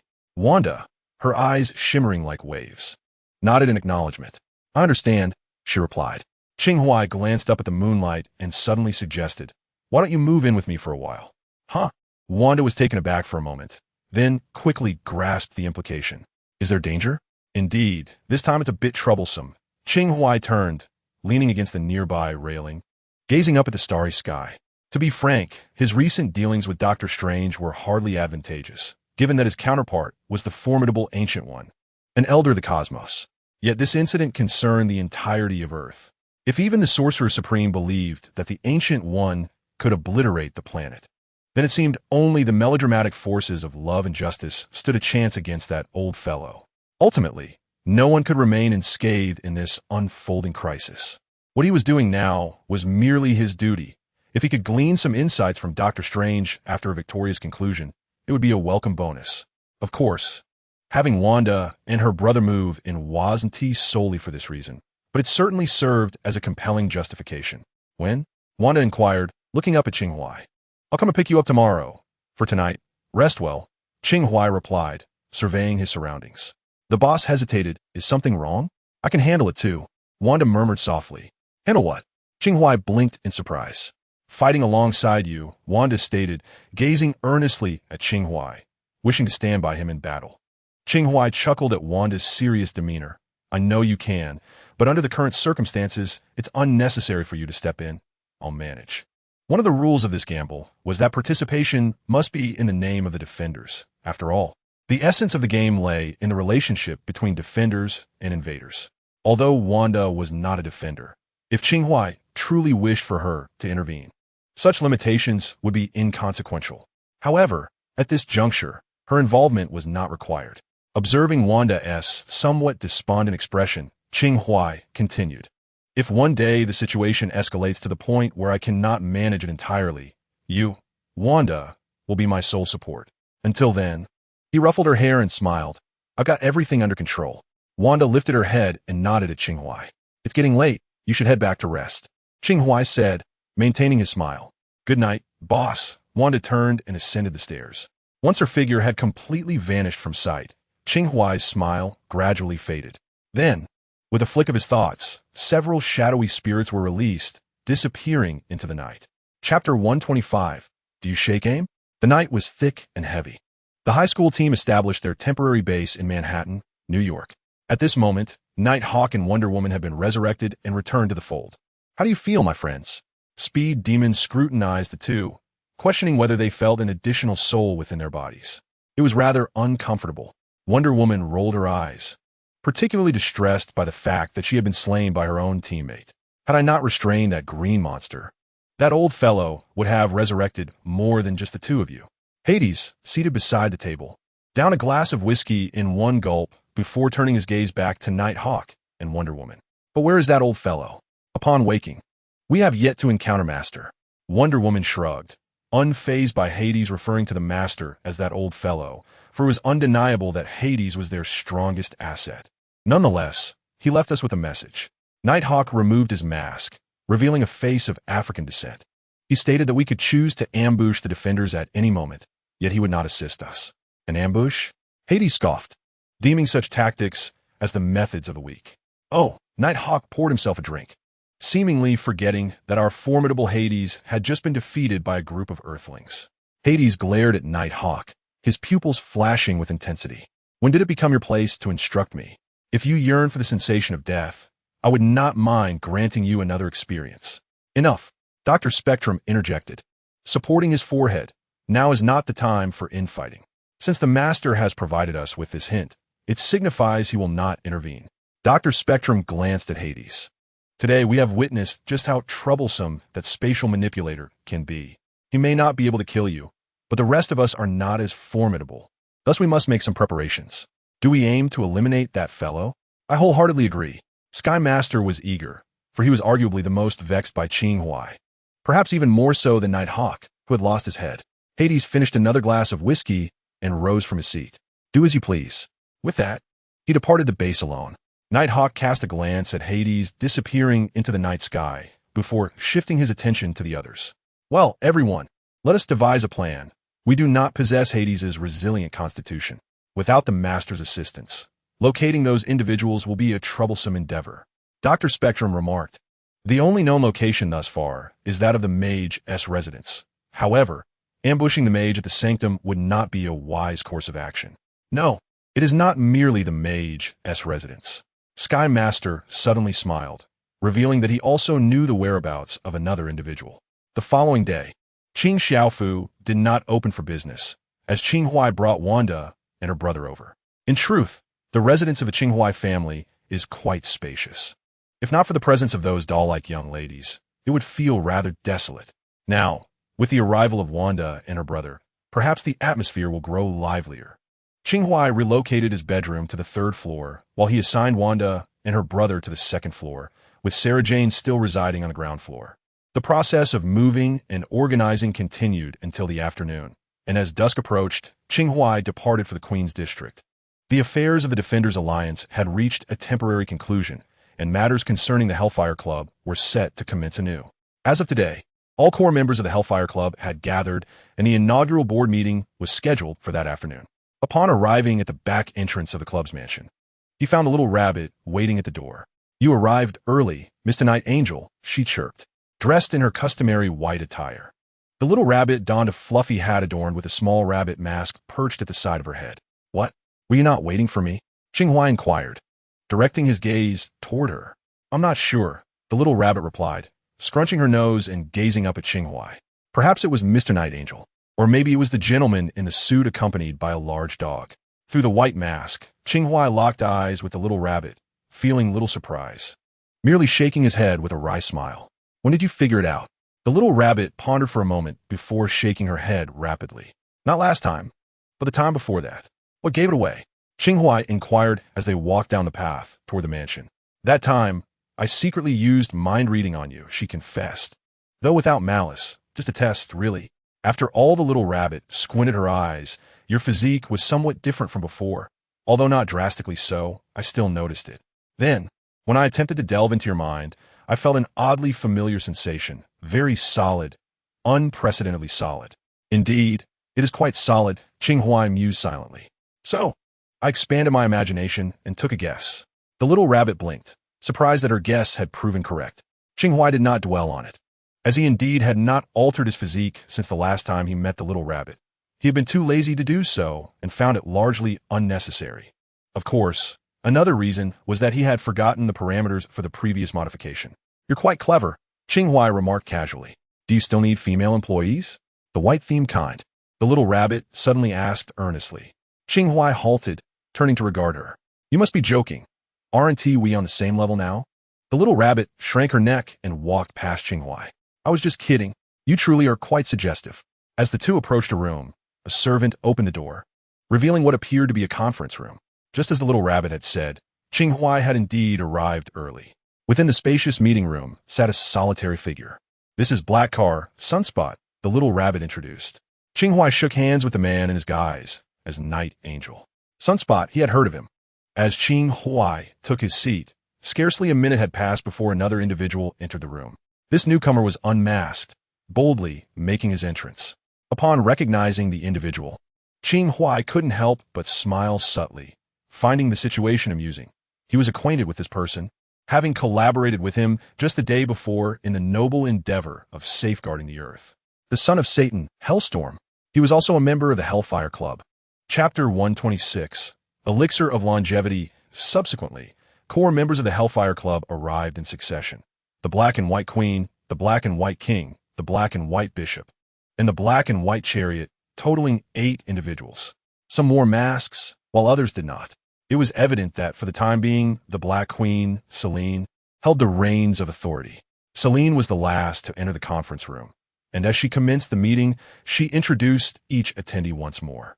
Aside from Sunspot and Hellstorm, Qing Huai was unfamiliar with the remaining individuals. The meeting itself was devoid of particularly pressing matters. Its purpose was primarily to finalize the attendance and facilitate introductions among the members. Thus, after a brief assembly, they transitioned to the next segment, the ball. The ball took place on the top floor, where several hundred revelers were already engaged in joyous celebration, all seasoned members of the Hellfire Club. As Qing Huai and his companions reached the upper level, the dim lighting suddenly brightened and the music ceased. Following the introductions among the core members, it was essential to present them to these esteemed veterans. Although the latest roster of core members had already been disclosed on a confidential website, none had yet encountered the actual individuals. Queen Selene meticulously introduced each core member to the attendees, and when she came to Night Angel, a thunderous applause and cheers erupted, leaving Qing Huai momentarily bewildered. Selene leaned closer to Qing Huai and explained that the crowd was particularly exhilarated by his joining the club, more so than for any other member. A glance from Qing Huai towards Selene clarified the reason. Apart from himself, only Hellstorm from the Defender Alliance possessed a modicum of renown. Furthermore, his Night Angel abilities were a significant factor.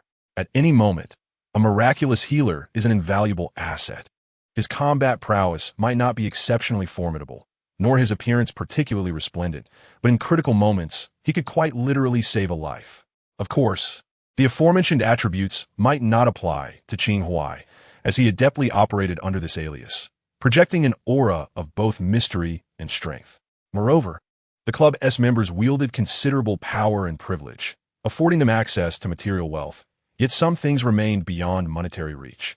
For instance, longevity, the revival of severed limbs, and even surgeries for enhancement that were entirely natural and devoid of side effects.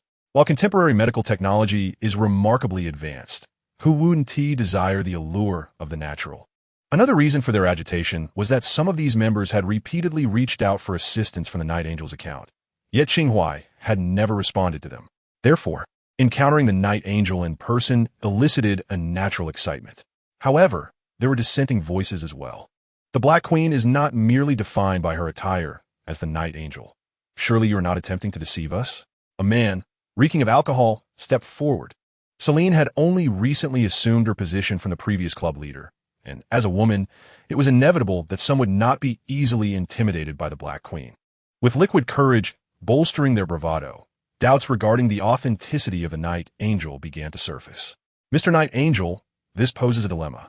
Some suspect you may be an imposter, Selene remarked, remaining calm and unperturbed as she deftly redirected the conversation towards Qing Huai. Qing Huai chuckled softly, aware that regardless of his ulterior motives for joining the Hellfire Club, it was essential to present a united front with Selene to avoid becoming a source of ridicule for those beneath them. Moreover, resolving such a trivial matter was a mere trifle for him. He cast a casual glance at the man, smiling lightly as he spoke. It is not a dilemma. Let me demonstrate my identity for you all. As he spoke, he produced a playing card emblazoned with a king from between his fingers and flicked it with a gentle snap. The card spiraled through the air, circling the crowd before embedding itself into a stone pillar. A cacophony of screams erupted in the ballroom as the drunken man who had questioned the Night Angel's identity found 3 of his fingers severed by the card. The agony of his severed digits jolted him awake, and he clutched his bleeding hand, wailing in despair. Meanwhile, Qing Huai calmly poured himself a drink before leisurely approaching the man, gently resting a hand on his arm. Do not be alarmed. It's merely a severed finger, not a decapitation. As the crimson glow gradually faded, the man's fingers miraculously regrew, devoid of any scars. The crowd erupted in astonished gasps, and even the man himself was left in disbelief. While they were generally aware of the Night Angel's capabilities, Witnessing it firsthand was an entirely different experience. Qing Huai regarded the man and continued. After all, even if a head were to fall, I could reattach it. Care to test that theory? The man shivered at Qing Huai's words, suddenly realizing the folly of his previous bravado. He understood that the genuine Night Angel was subtly reminding him that the swiftly passing playing card could easily have sailed through his ample neck. No need. Soda. I'm so sorry, he stammered, drenched in sweat as he repeatedly apologized to Qing Huai. Qing Huai chuckled, patting the man's shoulder. Silly boy, do not fear. I'm a doctor, not a murderer. The man held his breath, looking up at Qing Huai, who had already withdrawn his hand and turned away. The Night Angel, in the guise of Qing Huai, raised a glass of strong liquor and addressed everyone present. I have recently garnered a modicum of fame, so some of you may have heard of me, and perhaps a few have sought my assistance through various platforms, while others may hold me in disdain.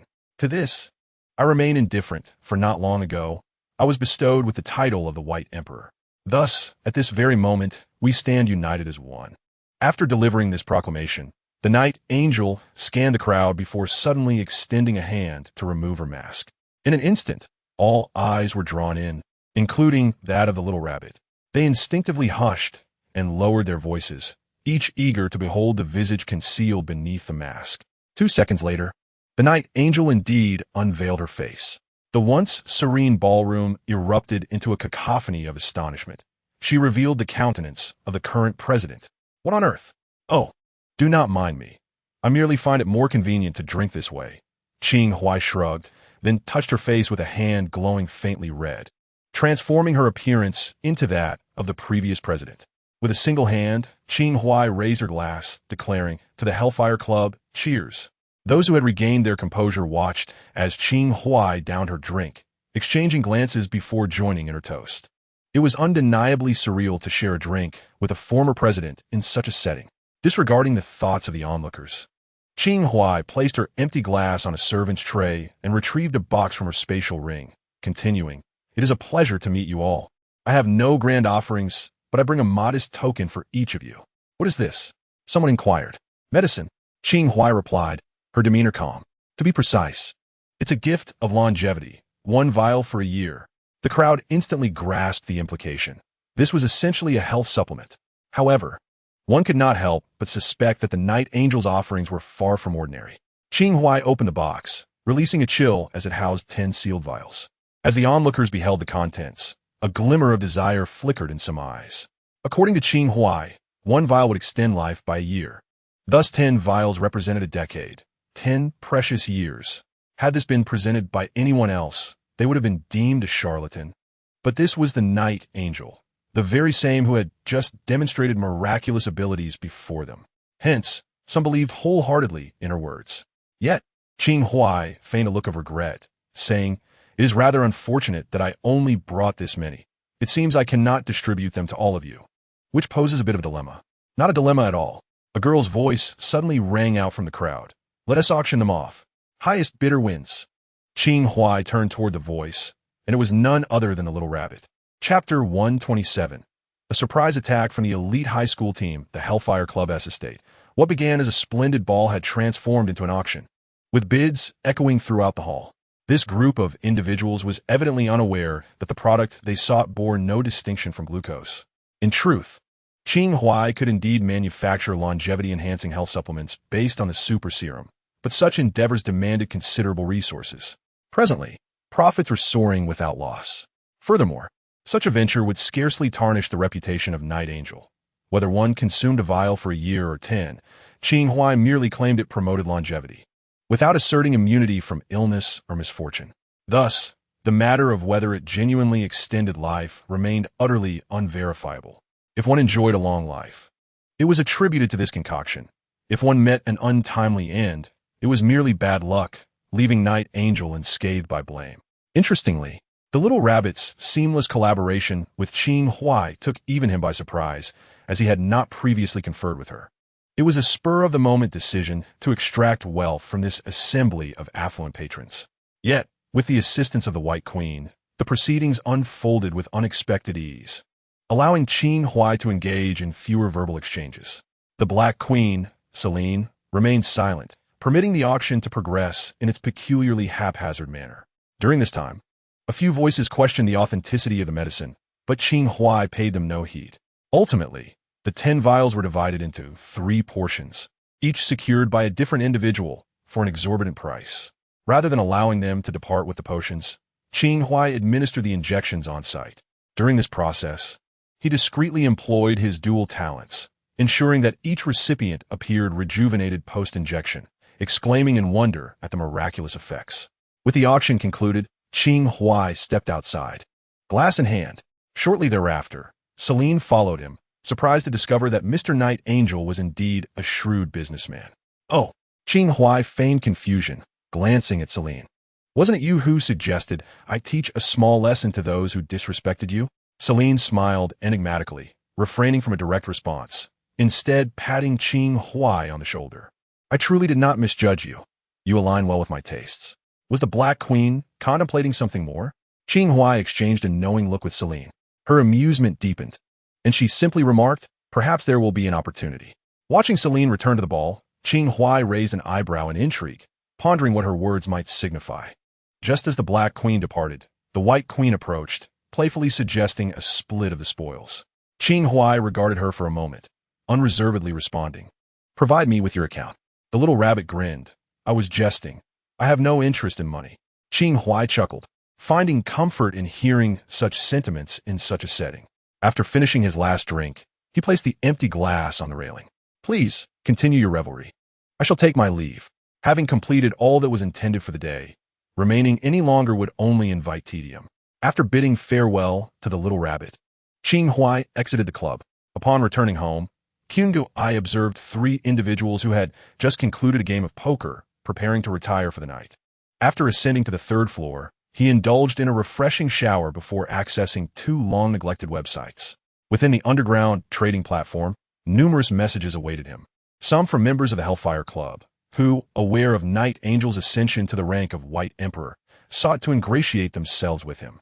Qing Huai chose to disregard them, and subsequently navigated to the Soul Reaping website. After perusing its contents, he stumbled upon the moniker Hellstorm, which had seemingly emerged recently, as it had not been present previously. Remarkably, this newcomer had swiftly accomplished 2 high-level missions, thereby garnering considerable renown. Qing Huai clicked his tongue in admiration, pondering whether this individual intended to flourish in a manner akin to his own.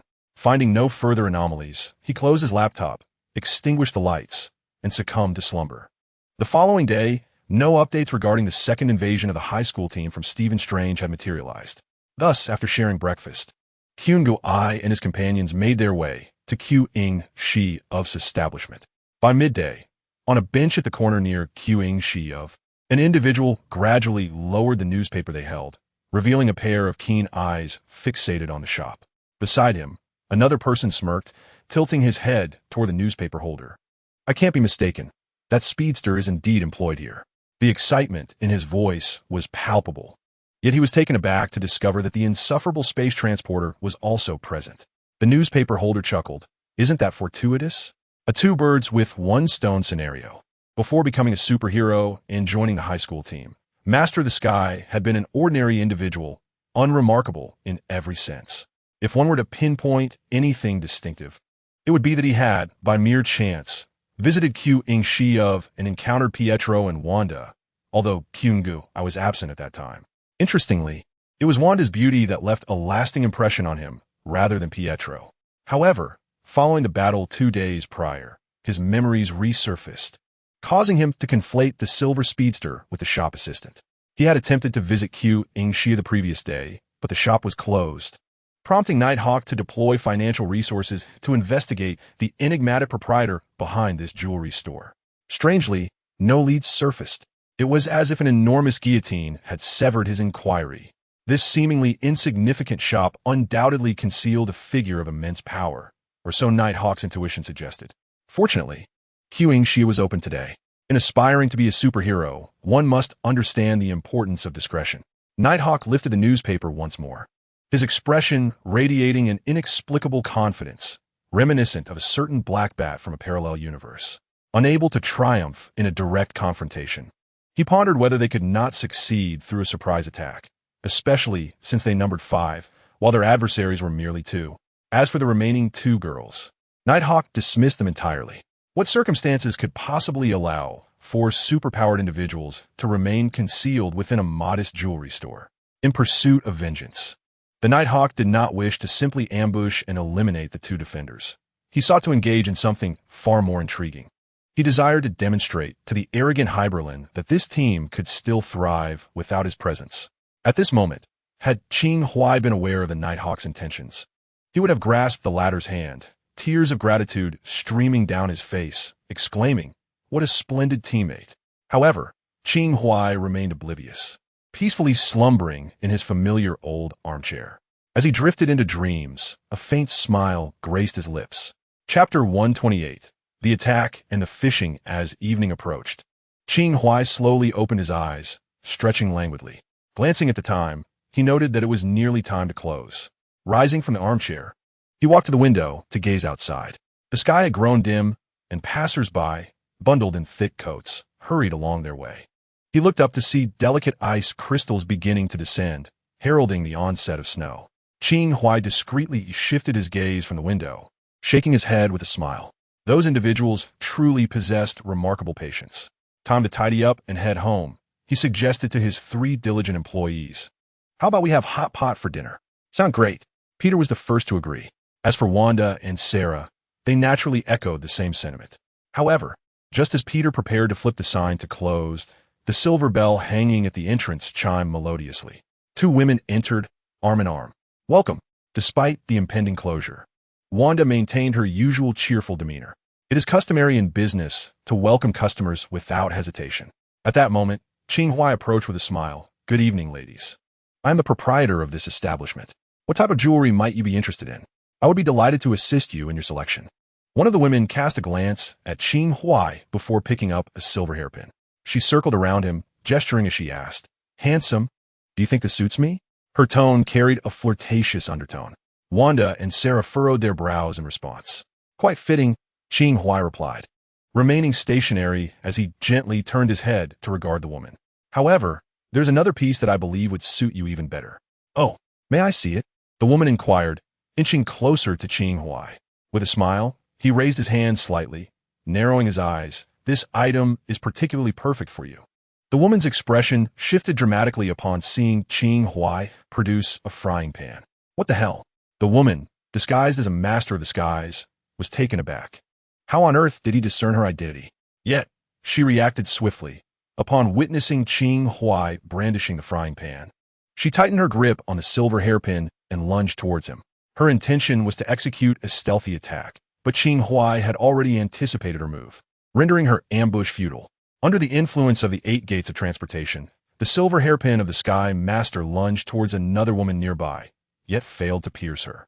At that very moment, the woman had manifested a suit of armor. These 2 women, one disguised as the Sky Master and the other known as Dr. Spectrum, had previously met when Dr. Spectrum was clad in a full suit of golden armor, obscuring her true identity. They believed that Qing Huai would not recognize them, and assumed that activating his spatial manipulation abilities required a moment of preparation. Their assumptions were correct. Qing Huai indeed required time to harness the 8 gates of transportation.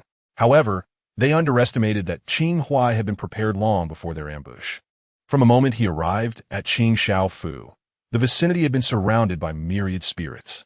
In broad daylight, these spirits concealed themselves among the crowd, undetected. It was akin to Qing Huai appearing to slumber within the shop while having already set up an extensive network of surveillance outside. Even as the Sky Master seemingly strolled flamboyantly and transformed into a woman, Qing Huai observed through one of his spirits. Bang! In the very next moment after the confrontation commenced, a sniper rifle from outside the shop erupted with a thunderous shot. The bullet sliced through the cold air and snowflakes. Traversing space to enter the store, time seemed to momentarily freeze, everything suspended, save for Quicksilver Pietro. He lifted his gaze, witnessing the glass within the store shatter like liquid, hurtling towards Qing Huai's head ever closer. At that instant, Pietro sprang into action, appearing to transcend time as he deftly pinched the bullet between 2 fingers, shifting it aside by a mere 2 inches. Yet, simultaneously, another speedster, Quicksilver, surged into the jewelry shop through the broken window, touching an electric cable in the brief window while Pietro detained the bullet. The cable snaked rapidly towards Pietro's rear, tightening swiftly and binding his feet. In an instant, Pietro had intercepted the bullet, only to find his abilities momentarily constrained. Subsequently, Quicksilver intended to strike at Qing Huai using his super speed, but as his high-frequency, vibrating hand sliced through Qing Huai's form, he swiftly altered his plan to capture Pietro instead. By the time others reacted, the bullet had ricocheted and pierced through the counter, with Quicksilver standing in the jewelry store, his foot planted on the bound and fallen Pietro. All transpired in the blink of an eye. Before anyone could fully comprehend the events, the two speedsters had resolved the conflict. At that moment, this signified the commencement of the second invasion. Qing Huai regarded the three members of the elite squad before him with a cold gaze, remaining silent as he glanced out the window, where the Divine Power Princess appeared on the opposite side of the shop. The recently fired Night Hawk also glided down using a grappling gun. Is one still missing? Qing Huai inquired in a low voice. What, are we not enough? Night Hawk approached Qing Huai. This has evidently strayed from the originally devised ambush plan. Yet now that Quicksilver has been subdued, only Qing Huai remains, with no one left to provide him cover. 5 against 1. They are resolute in their pursuit.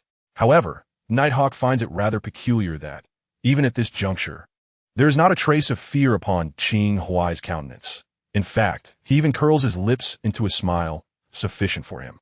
Although he still lacks the big catch, the presence of these 5 smaller ones is adequate.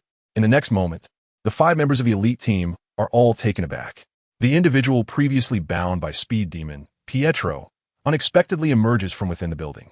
Meanwhile, the entity beneath Speed Demon's feet has inexplicably transformed into a plastic human mannequin. The situation appears to have taken a bizarre turn in an instant. Chapter 129. Watermelon and Head. These members of the elite team are grievously misinformed regarding Qing Huai. They believe he possesses only the ability to manipulate space, while in reality, the 8 gates of transportation is merely one branch of his myriad capabilities. Thus, upon witnessing a living person morph into a mannequin, the elite team members are utterly astonished. Yet for Qing Huai, this transformation is merely accomplished through 2 cleverly crafted talismans. As the opposing team displays expressions of confusion, Qing Huai inquires. This counts as the second invasion, does it not? If Qing Huai were Night Hawk, he would have altered his retreat the moment he discerned the Sky Master's disguise. For engaging an adversary fully prepared would render the ambush futile. Yet they did not, for they were overly confident, believing that 5 of them could subdue and eliminate the 4 individuals before them. What they failed to realize is that those 4 in the accessory shop are no less formidable than the entire Defender Alliance.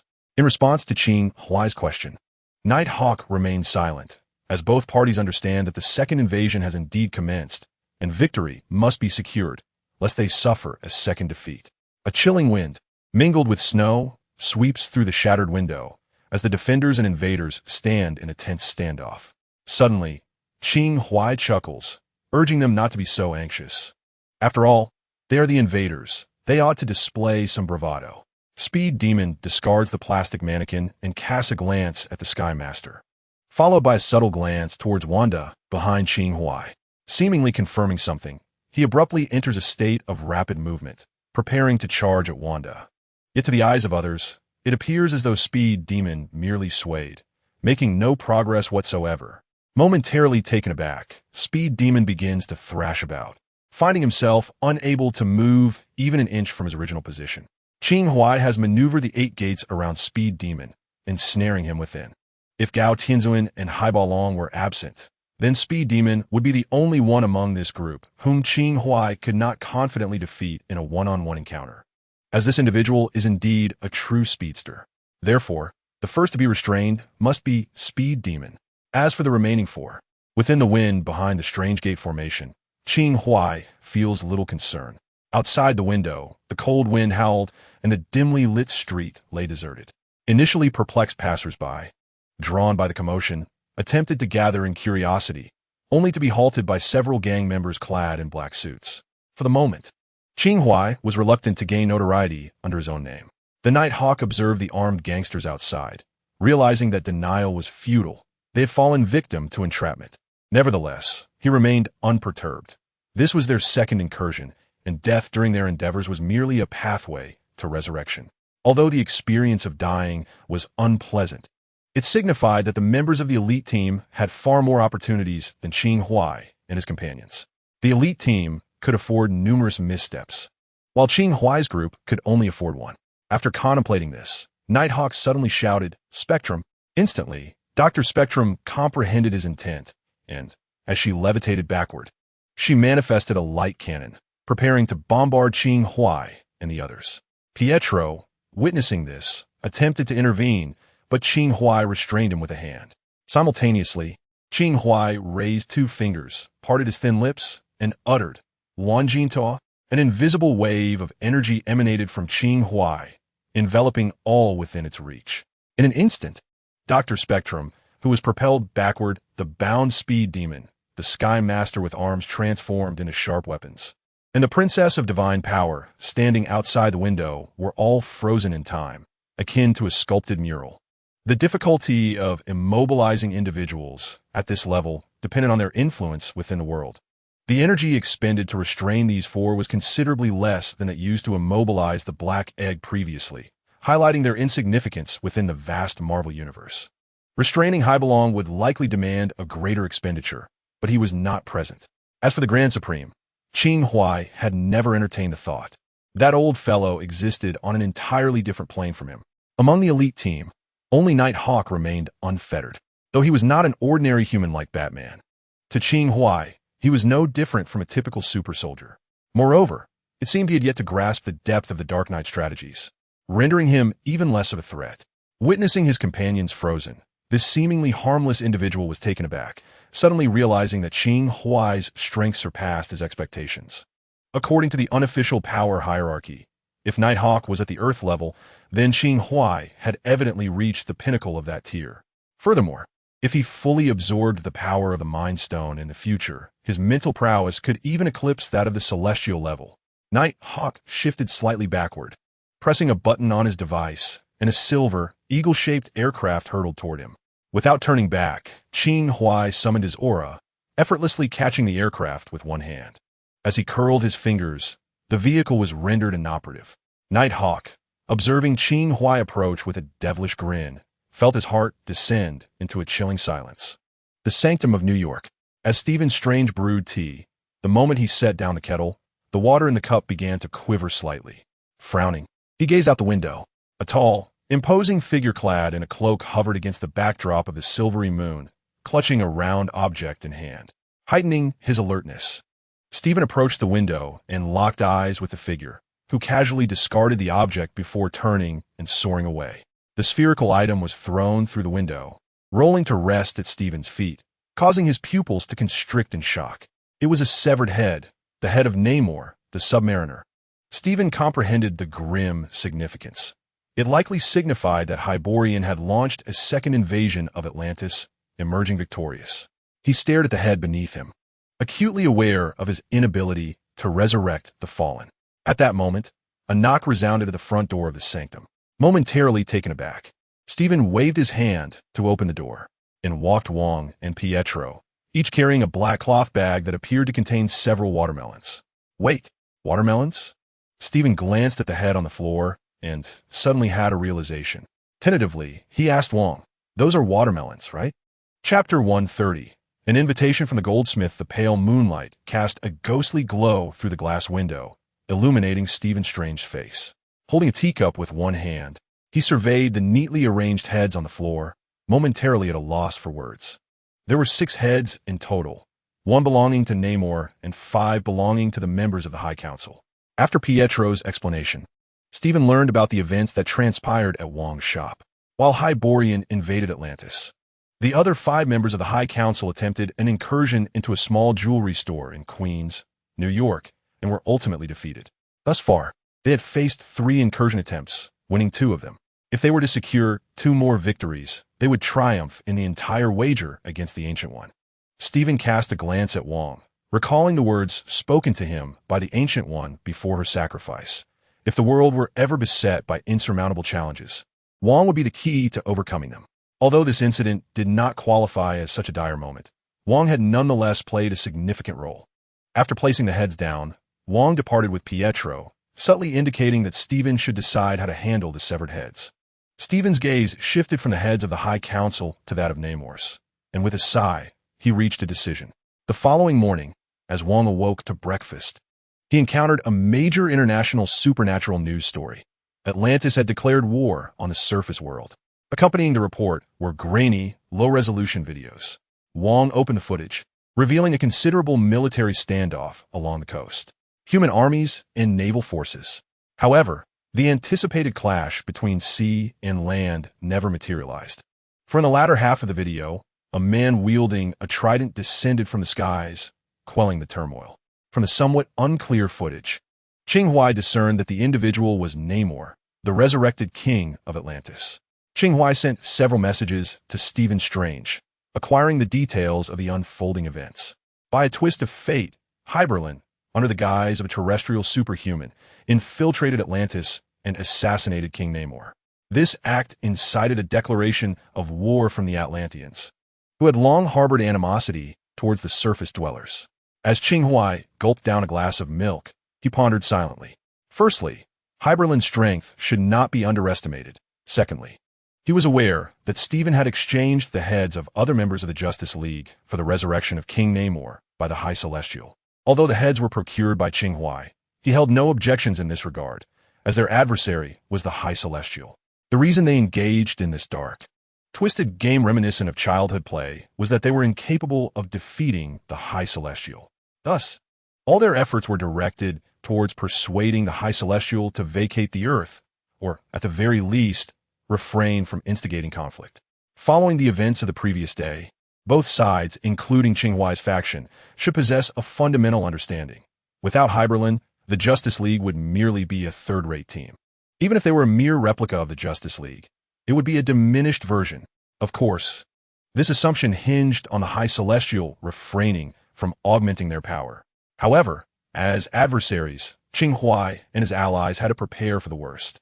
Yet at this moment, Qing Huai found himself contemplating another matter. Through the Atlantis incident, the human government on land would not remain passive. Perhaps before long, a significant event would unfold.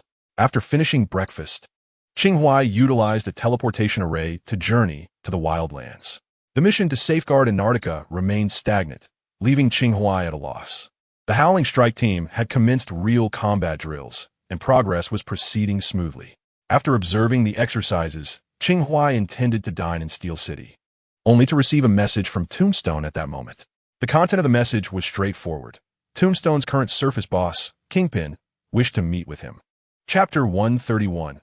A conversation with Kingpin the previous night had witnessed a heavy snowfall, draping New York in a silvery cloak.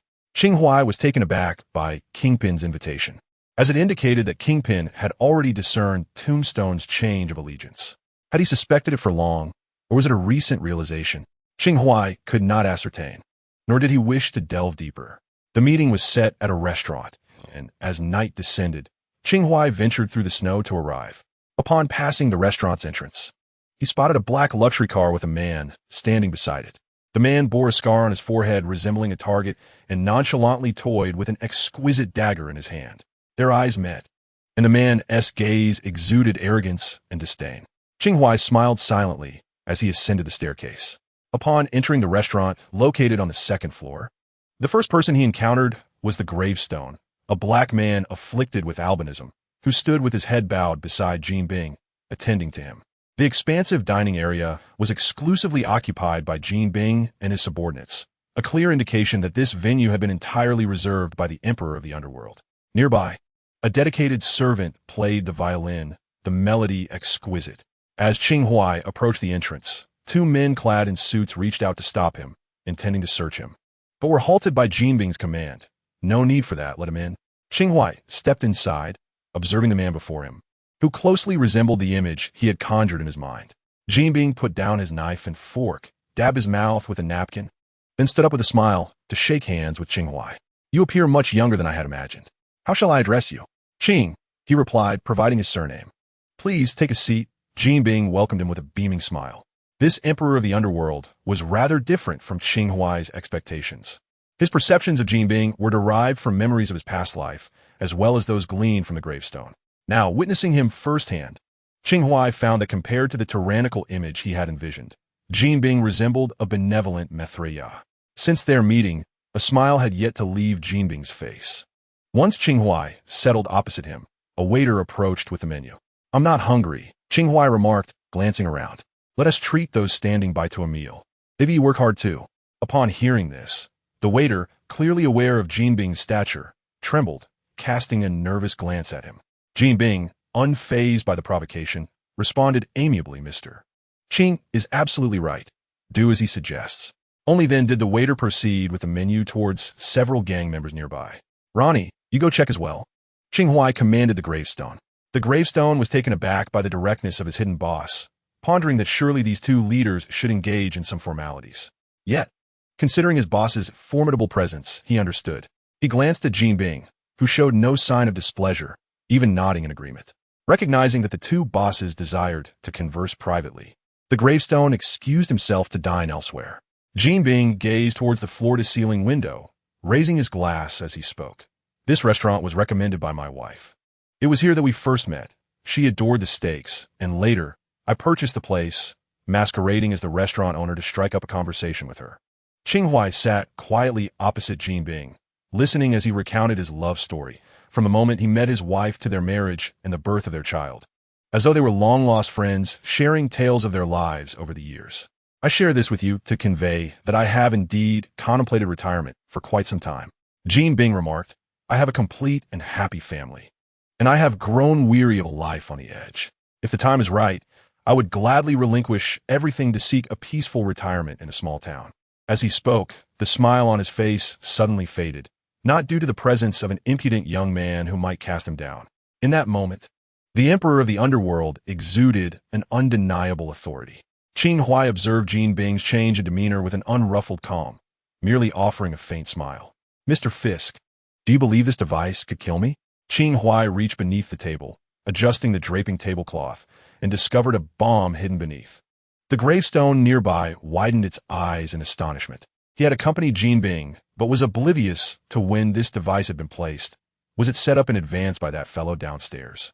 "I know you are superhuman," Jinbing stated with a measured tone. "Roni has been with me for so long. I understand his character. He may betray me, but not in such a manner." "Mr. Qing, you have him under your control, correct?" Qing Huai raised an eyebrow. Jinbing's ascent to his current status was not solely reliant on brute force. He refrained from answering Jinbing's inquiry, his gaze piercing through the glass to the man downstairs playing with a dagger. He spoke calmly. "If Mr. Fisk can deduce that I control Roni, he might also consider another possibility." Leaning forward, Qing Huai fixed his gaze on Jinbing and asserted, "If I wish, I could also control you and that fellow downstairs." Jinbing's expression shifted slightly, his pupils narrowing. Qing Huai smiled. "Even so, Mr. Fisk still wishes to meet with me. Surely it is not to engage in combat." Jinbing fixed his eyes on Qing Huai, and instead of a confrontation, he suddenly erupted into laughter. His large hand, larger than that of an ordinary man, reached down to pluck the bomb from its hiding place and tossed it onto the table. "I told you, this little gadget doesn't even intimidate me." Qing Huai remained silent, awaiting Jinbing to reveal the true purpose of the evening's meeting. After casually discarding the bomb as if it were a mere toy, Jinbing stood up, cigar in mouth, and strolled to the window. Outside, the neon lights flickered while melodious music wafted through the air. Removing the cigar, Jinbing exhaled a long plume of smoke. "Mr. Qing, would you enlighten me about who exactly you are? I would like to know of the remarkable individuals that have recently emerged in our domain." "Who am I?" Qing Huai leaned back in the metal chair, crossing one leg over the other, appearing to ponder or perhaps reminisce. "As for my identity, I find I possess quite a few these days." Chapter 132. The Superhuman Management Act. Night Angel, arms dealer, exorcist, hidden leader of the Eagle Gang, concealed president of the Masonic Lodge, lord of the Savage Steel, and ruler of Hydra. Qing Huai's current identities were indeed numerous. He gazed out the window in contemplation before finally disclosing to Jinbing a title he believed the latter could accept, the head of the Eagle Gang. Jin paused for a moment in reflection, then revealed a look of sudden realization. "I have heard this name before. Lonnie once advised me to pay more attention to this gang. However, I did not heed his counsel, as I am on the verge of retirement." This underworld must allow for the rise of fresh blood. That gang must have developed quite a scale by now, I presume? Jean turned to Qing Huai, remarking, "Young man, one should not be overly greedy in life." Qing Huai rose from the metallic chair, responding, "Do you think I am motivated by money or power?" Standing shoulder to shoulder with Jean, he gazed out at the nightscape, stating, "Indeed, these are desires I harbor. Who wouldn't he? Even the most lethargic individual requires wealth to enjoy leisure. Yet if those were my only aspirations, I would have enough by now." Turning to Jean, Qing Huai confessed, "If I may be candid, my current desires mirror those of my past. Peace of mind. To be precise, it is both peace of mind and security which, in a certain sense, are synonymous. In times of lesser strength, I sought to avoid repercussions for the sake of tranquility and safety. Now, with a measure of power and the heartstone, my desire to control certain aspects is also rooted in the pursuit of peace and security. From beginning to end, Qing Huai's original intent remained unchanged. It was merely his mindset and methods that evolved with time and strength. Mastering the entirety of New York's underworld is not so easily achieved. Jean remarked, regarding Qing Huai, "Perhaps it was unattainable before, but now, it may well be." Qing Huai shrugged, acknowledging that everyone possesses a different constitution. "However, I have never intended to usurp your resources under my personal identity," he added, raising an eyebrow at Jean. "We can collaborate." "Oh." Jean exchanged glances with Qing Huai. "You can retire in peace, and I will ensure your business is looked after." Qing Huai spoke with calm assurance. "Mr. Qing," Jean chuckled again. "Collaboration cannot be broached in such a manner." He returned to his seat, fixing his gaze on Qing Huai. "However, I do have a transaction to discuss with you." "Indeed?" Qing Huai inquired, intrigued. "I genuinely wish to retire," Jean confessed. "I can entrust the underworld affairs to Tombstone, or I could allow you to join in. However, before that, I require your abilities, if they are indeed as remarkable as you claim. Mr. Fisk, you are aware that I could alter your memories right now, compelling you to believe you are merely an ordinary man, content with a wife and children, with notions of gangs and crime reduced to naught but a fleeting dream." Jean continued, "Therefore, you lack the leverage to negotiate conditions with me. The law of the jungle dictates that you should understand this better than I." However, Qing Huai smiled slightly. "I am willing to hear your plan." Upon hearing the first half of Qing Huai's statement, a fleeting spark illuminated Jin's eyes, only to vanish as he turned back to the window, outlining the specifics of the transaction. Meanwhile, Tombstone and several other gang members sat in a corner of the restaurant, enjoying steak while observing the conversation between the two bosses by the window. After he hastily swallowed 2 or 3 steaks, Qing Huai rose from Jean Bing's dining table. Musher instinctively stood up and glanced at Jean Bing, who remained seated, savoring his wine, seemingly indifferent to his actions. Qing Huai smiled as he patted Musher on the shoulder and descended the stairs alone. As he passed by the man with a target scar on his forehead, Qing Huai deliberately cast another glance his way. If he was not mistaken, this individual was likely named Target Eye, a somewhat notorious antagonist. Like the former Musher, he was a trusted confidant of Jean Bing. However, this man seemed to be in poor spirits. Had Qing Huai not made his appearance, it was possible that Jean Bing would have chosen to groom Musher as his successor before retiring. Qing Huai merely seized the opportunity first. Upon leaving the restaurant, Qing Huai returned home directly.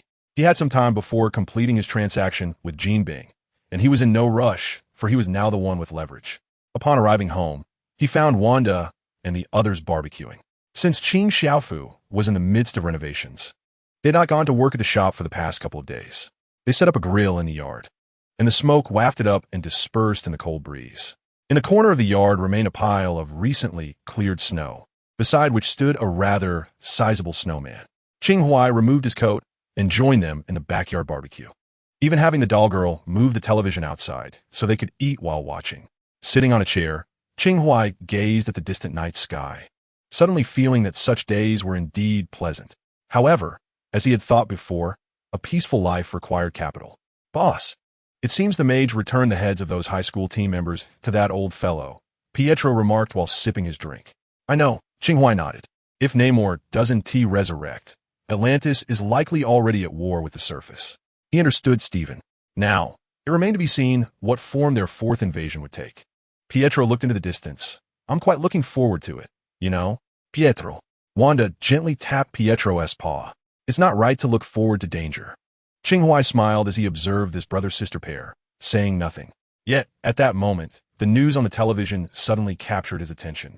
An official responded to Atlantis' declaration of war against the surface, proposing a potential superhuman registration act.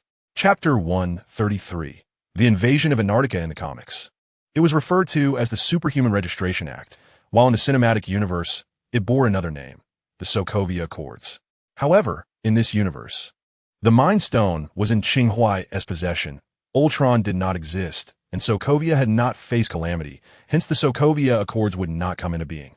Nevertheless, the conflict between superhumans and humans existed in every universe.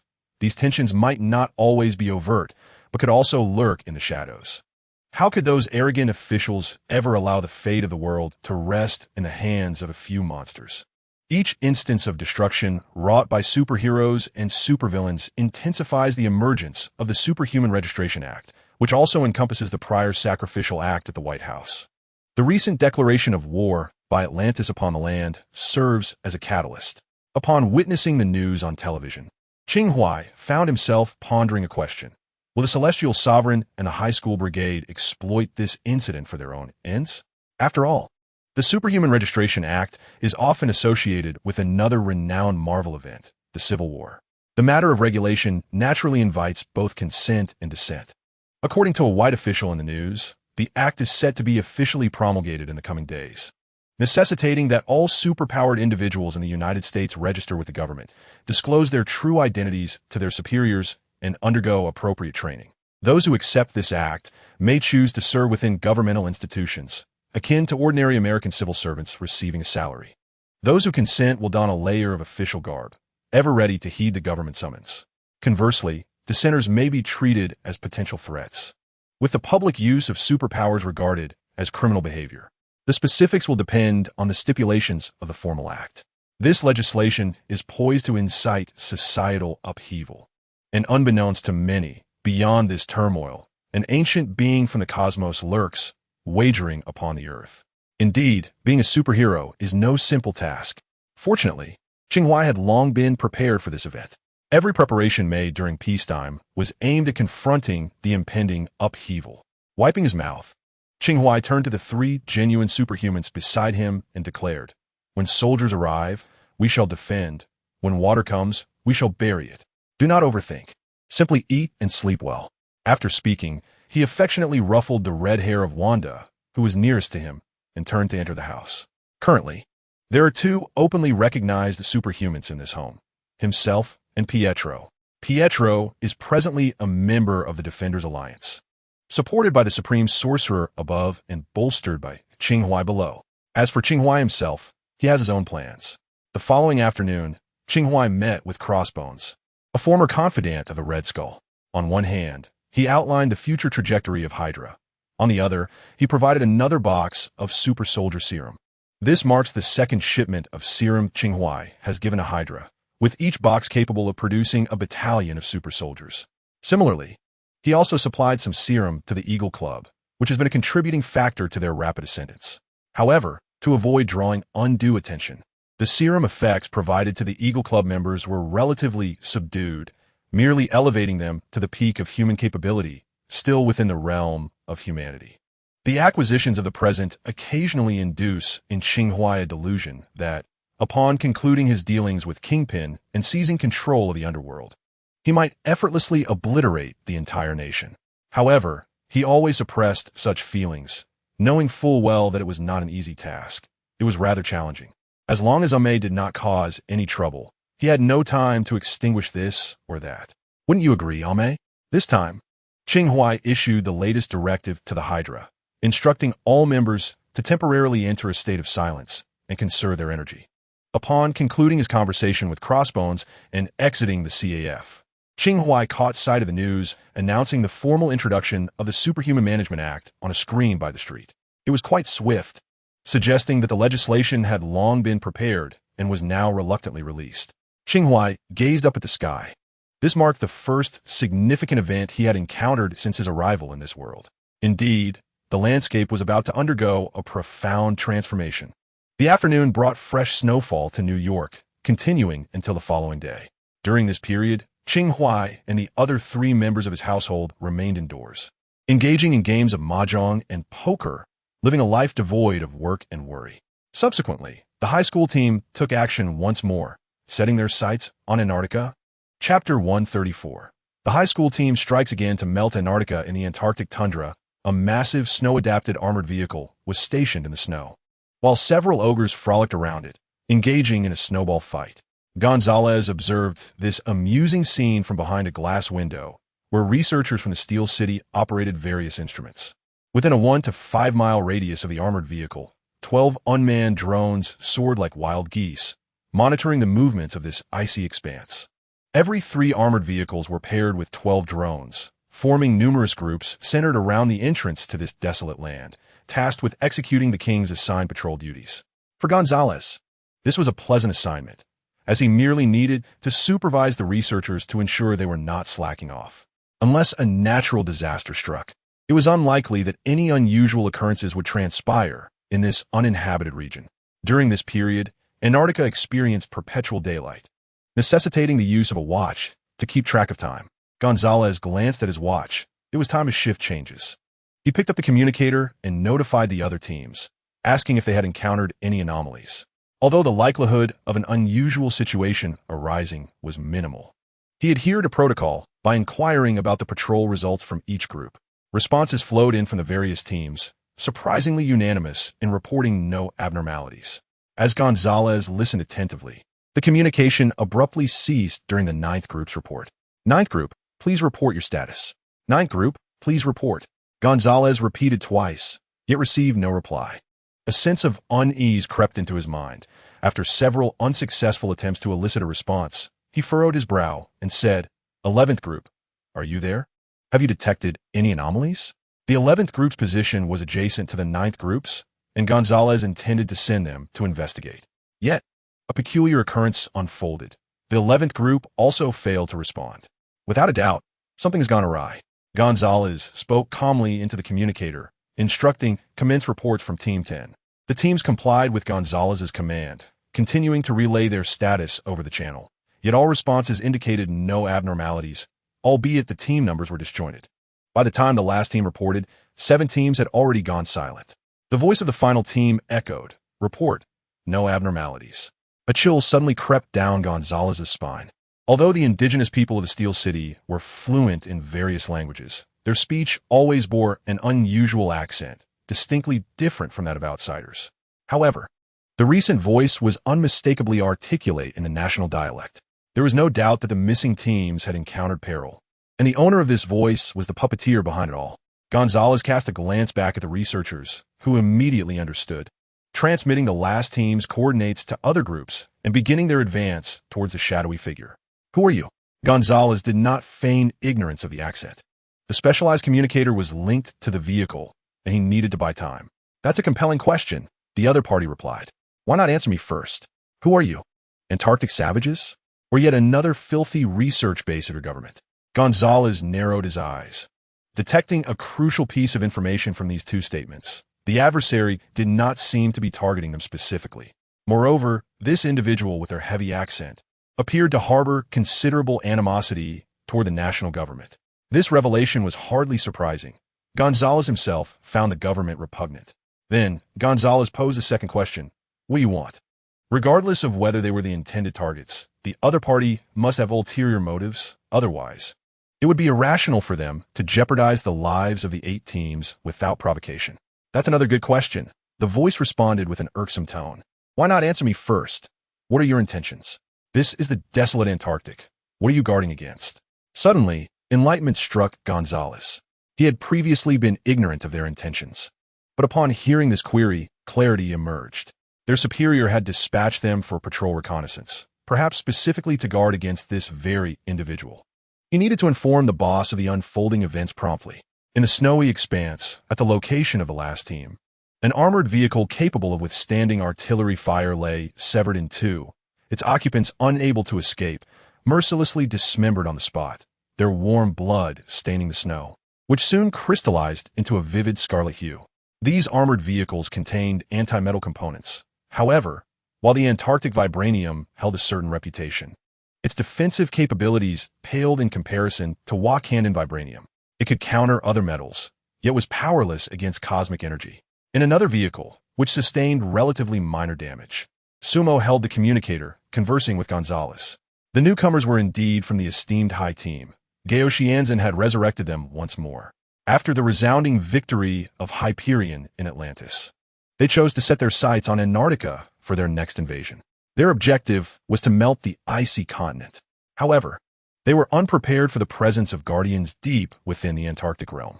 Yet, these so-called guardians imbued them with immense confidence. The 8 teams dispatched effortlessly dealt with them, as if they were divine beings in the presence of mere mortals. This was as it should be. They were the sinister Supreme High Team, each member endowed with extraordinary abilities, and these feeble humans ought to tremble in fear, begging for mercy at their feet. They should not be led in circles by mere doors. The Sky Master and Spectrum Doctor hovered in the air, keeping watch, while the goddess of divine power polished her weapon. Hyperion had just departed, his whereabouts unknown. Nighthawk was examining the equipment on the armored vehicle, commanding the colossal machine into battle. The armor, a gift from the High Celestial, was constructed from materials beyond the earth, rendered nearly impervious. Yet, after enduring a blast here, Nighthawk discovered signs of corrosion on the chest plate. He realized this indicated that their adversaries wielded weaponry that transcended the ordinary. Initially, they had suspected that the national government had secretly established a base for developing illegal weapons in this area. At that moment, they remained unaware that these patrols were connected to the man who had been leading them in circles. Chapter 135. The man with the frying pan. The armored vehicle traversed the snowy terrain, and Argo, resembling a weary child, sat quietly in the back with a blank expression. Gonzalez gazed solemnly out the window. Just 10 minutes prior, he had lost contact with the invaders. Simultaneously, another team came under attack. Once their actions were discovered, the opposition seemed disinclined to employ stealth like phantoms, opting instead for a brazen assault.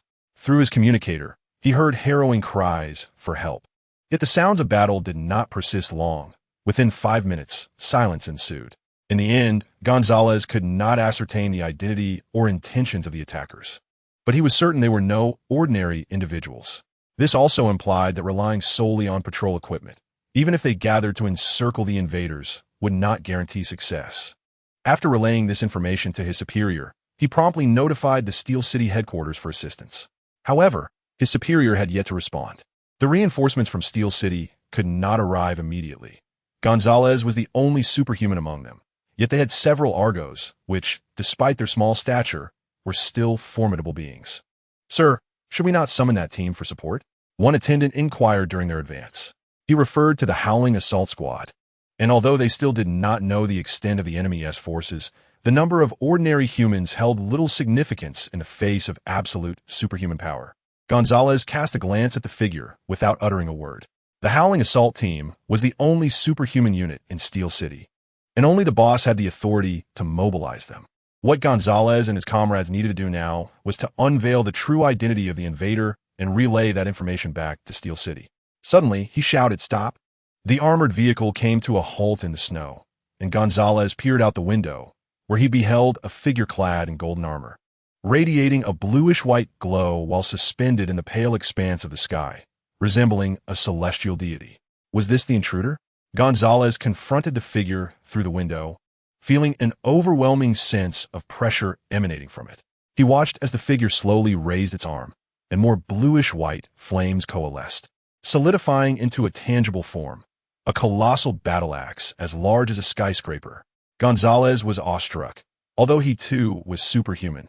Could such a scale of energy accumulation truly be achieved by humanity? His pupils dilated in terror as he roared, "Get out of the vehicle!" For he witnessed the enormous battle axe descending towards them. No wonder battles could conclude so swiftly. A confrontation of this magnitude could easily result in instant annihilation. The soldiers inside the vehicle scrambled out just before the axe struck, witnessing their transport reduced to a heap of scrap metal. "Prepare for battle," Gonzalez bellowed once more, brandishing his spear and aiming at the golden-armored figure above. The attempt was, of course, futile. The distance was far too great. The other soldiers likewise drew their weapons in defense, while 3 ogres rolled twice in the snow before entering a state of readiness. The golden armored figure, Dr. Spectrum, descended slowly, and as Gonzalez observed her, he sensed several other entities approaching him. One of them was particularly swift. Before he could react, a shadowy figure dashed through the snow, delivering a punch to his chest. Gonzalez's body tumbled like a kite severed from its string, rolling over 10 meters in the snow before coming to a stop. Fortunately, after inheriting self-healing abilities from the refinement furnace, his shattered ribs would soon mend. Yet, realizing that his adversaries operated as a gang further corroborated his belief that he could not fend off this group alone. He instinctively cast his gaze towards the ogres, seeking their assistance, only to find them burying their heads in the snow, attempting to convey that they had seen nothing and begged to be spared. "Damn it!" Gonzalez exclaimed in exasperation. They hadn't behaved this way when dealing with him. Noticing that Gonzalez was still able to stand, Speed Demon clearly grew intrigued, rushing towards him once more, seizing his collar and thrusting him back into the snow. Gonzalez, once again caught off guard, rolled in the snow, feeling as if all his bones had shattered. Yet in the next moment, Speed Demon grasped him again, asking, "You were the one I just spoke with, aren't you? Are you the leader here?" Gonzalez discerned the voice of the Speed Demon, spitting out a mouthful of blood as he glared at his adversary. At that moment, a hovering airship descended slowly, and Night Eagle emerged, demanding to know who they were and the location of their base. Upon witnessing the advanced technology and the peculiar creatures, the Ogo, they speculated that there must be a research facility in Antarctica working on secret weaponry. Gonzalez fixed his gaze upon the two individuals, his attention shifting as he noticed a woman armed with a sword approaching the trio of Ogo. "Ogo!" he suddenly exclaimed, forcefully twisting his limbs to break free from his restraints, shouting their names, urging them not to cower like turtles. "If you don't retaliate now, it will all be over."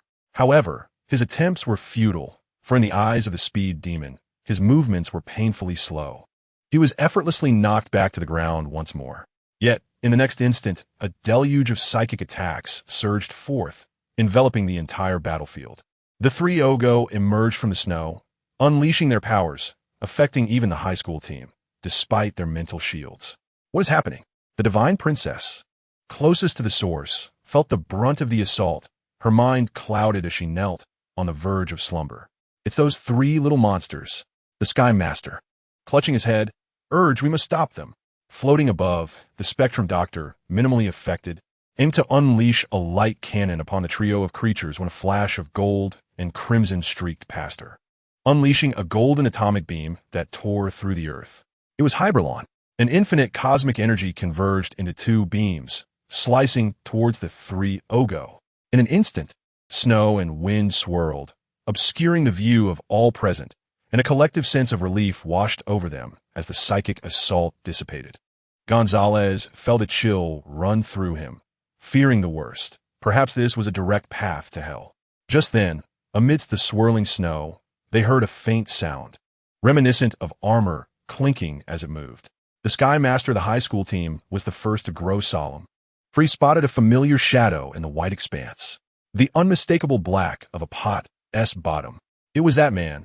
He had returned after previously annihilating them. Chapter 136. Regarding my enemy being my power bank, Qing Huai traversed the snowy terrain, snowflakes settling upon his shoulders, while the three little monsters followed him unscathed. "They're still just children. Why be serious with children?" Qing Huai remarked, shaking the frying pan in his hand. Indeed, this frying pan was quite something. After being cut by the atomic beam, it bore not a single scratch. Its defensive capacity rivaled that of Wakandan vibranium, perhaps even surpassing it. Qing Huai's armor disassembled, coming to a halt several dozen meters from the high school team, gazing at the figures above. This surely aligned with the system's mission to protect Antarctica. It was indeed connected to these individuals. Qing Huai turned his gaze towards the armored vehicle, now reduced to a heap of scrap metal. It appeared less as if it had been sliced by an atomic beam and more as though it had been crushed by heavy artillery. Previously, aside from Heberlong, the others did not seem to possess such formidable destructive power. He averted his eyes and beheld Night Eagle descending from the floating ship, clad in a towering black battle armor, standing 3 to 4 meters tall. The armor was shaped like an eagle. Though it was imposing, it did not exude clumsiness. And behind it, a pair of enormous wings were folded. As anticipated, Qing Huai sighed. It seemed the old scoundrel High Celestial Sovereign, had indeed upgraded their capabilities. However, the extent of this enhancement remained a mystery. Despite this being his system task, he was not foolish enough to confront it alone prior to engaging. He had already sent the coordinates to Doctor Strange. Given Doctor Strange's speed in opening portals, the Defender Alliance would likely arrive shortly. Upon catching sight of Qing Huai, the members of the Supreme High Team were filled with rage, their eyes burning with a desire to tear him apart, especially Night Eagle, who had been killed twice. In contrast, Sky Master, who suffered headaches at the mere mention of the frying pan, found the situation somewhat manageable. Once Gonzalez recognized Qing Huai amid the swirling snow, he wiped the blood from his lips and broke into a sinister grin. Yet, in the next instant, he found himself abruptly lifted off the ground and hurled towards Qing Huai. Simultaneously, Dr. Spectrum bent down to unleash a beam of light towards him. These individuals were acutely aware of the adage that villains perish from excessive chatter. Without wasting a moment, they launched an assault on Qing Huai. Qing Huai activated the 8 gates of transportation, one hand thrusting forward while the other rose upwards, providing Gonzalez with a cushion to prevent his legs from shattering. Although he had inherited Sarah Jane's self-healing abilities, the rate of recovery was not particularly swift. At that moment, Qing Huai sought to return the descending light beam to its master, only to realize that the members of the Supreme High Team had retreated, stepping out of the coverage of the magic array. From the moment they initiated their offensive, their intention was not to inflict harm on Qing Huai. Rather, they aimed to distance themselves from him. It appeared these foes had not only upgraded, but had also grown wiser. After 2 encounters with Qing Huai, they had finally recognized the necessity of keeping their distance. However, Qing Huai was taken aback by their precise retreat to a distance of 200 meters. Unknown to him, they had conducted a study on him after their previous encounters. They discovered that during the first use of the portal, Qing Huai had opened it at a maximum distance of 150 meters, prompting them to cautiously maintain a 100-meter buffer this time. Currently, the closest among them was situated 250 meters away from Qing Huai, with others positioned even further, the most distant being 500 meters. Were it not for the unobstructed expanse of the snowy plain and their extraordinary superhuman vision, they would indeed have lost sight of one another. They remained uncertain whether 250 meters had taken them beyond Qing Huai's range of influence. Yet they were assured of their ability to resurrect after death, granting them the opportunity to learn through trial and error. Qing Huai gazed at the cautious superhumans ahead, stifling a laugh. It was amusing to see them so wary of him. He could be credited as the first to elicit such caution. However, he had no intention of resorting to his usual tactics today. The teleportation array had already drained a considerable amount of his chi and energy. Thus, a more straightforward approach was in order. Although their current demeanor suggested that the Feng Ho Chi-Min might not prove particularly effective, his trump cards extended beyond mere appearances. Gonzalez, the boss, rose from the snow and stood beside Qing Huai. "Is it just you?" he inquired, a hint of disbelief in his tone. Qing Huai raised an eyebrow. Although he had informed Dr. Strange, Gonzalez was likely referring to the reinforcements from Steel City. Gonzalez hesitated momentarily, observing the group. Each individual possessed formidable strength, some even exceeding his own expectations. He cast a glance at Qing Huai, choosing not to elaborate further. Qing Huai understood. Gonzalez's abilities allowed him to perceive the strengths of others' biological fields. Previously, he had encountered the most powerful beings, including his former and current bosses, as well as the red-haired girl accompanying the current boss. Now, the man capable of emitting golden rays from his eyes had also made the list. "Understand?" Qing Huai nodded toward the horizon. In terms of power and physical prowess, aside from the Hulk, no one in the Defender Alliance could rival him. Even in speed, it appeared that Hyberlong was only slightly slower than Quicksilver. From the outset, Qing Huai recognized Hyberlong as a formidable adversary. "Thank you for your efforts. Please step back a bit," Qing Huai said, patting Gonzalez on the shoulder. Ever since Qing Huai had extracted the door left by the green-robed figure from Gonzalez's mind, the latter had lost his magical abilities, rendering him unable to assist in the current situation. It seemed this patrol team had ties to the individual before them. Suma reported through the wireless communicator. "All right, we've had our fun. Since he has arrived, the other defenders should be on their way. You all head to the South Pole in the spacecraft," Nighthawk suggested. "I'll remain here to engage this fellow." "I will stay as well," Master Sky volunteered. There's no need to split up. We still have time. And I have a brilliant idea, Suma smirked. Why don't we bind this annoying fellow to the spacecraft and let him witness the gradual melting of the South Pole? With Suma's clever suggestion, the others readily agreed. Believing they had identified Qing Huai's Achilles heel, long-range attacks. Coincidentally, the High Celestial had upgraded most of them. Thus, they felt emboldened. Suma was the first to strike. Centered on Qing Huai, he began to spin rapidly, 200 meters away. The incredible speed summoned a ferocious blizzard, interspersed with flickers of golden lightning. The source of these bolts came from special devices affixed to Suma's limbs. The faster he ran, the more intense the lightning became. At long last, after countless circles, the swift demon abruptly halted and hurled its amassed golden lightning towards Qing Huai. In that moment, it was as if a calamity from the heavens had descended. Yet, the one caught in this tempest merely curled the corners of his mouth in a slight smile. The golden lightning struck against the white armor, causing no pain or damage, leaving not a single mark, while the armor gleamed even more brightly. Indeed, the passive effect of the armor had proven its worth. In the frigid expanse of the Antarctic snowfield, the swift demon whirled rapidly around Qing Huai, conjuring a fierce snowstorm interspersed with golden lightning generated by its special devices. As the lightning struck Qing Huai, it failed to inflict any harm whatsoever. The halted, swift demon stood in astonishment. Witnessing Qing Huai clad in a shimmering silver armor of unknown origin, with golden lightning swirling around him, resembling a demigod emerging from the depths of the snowy realm.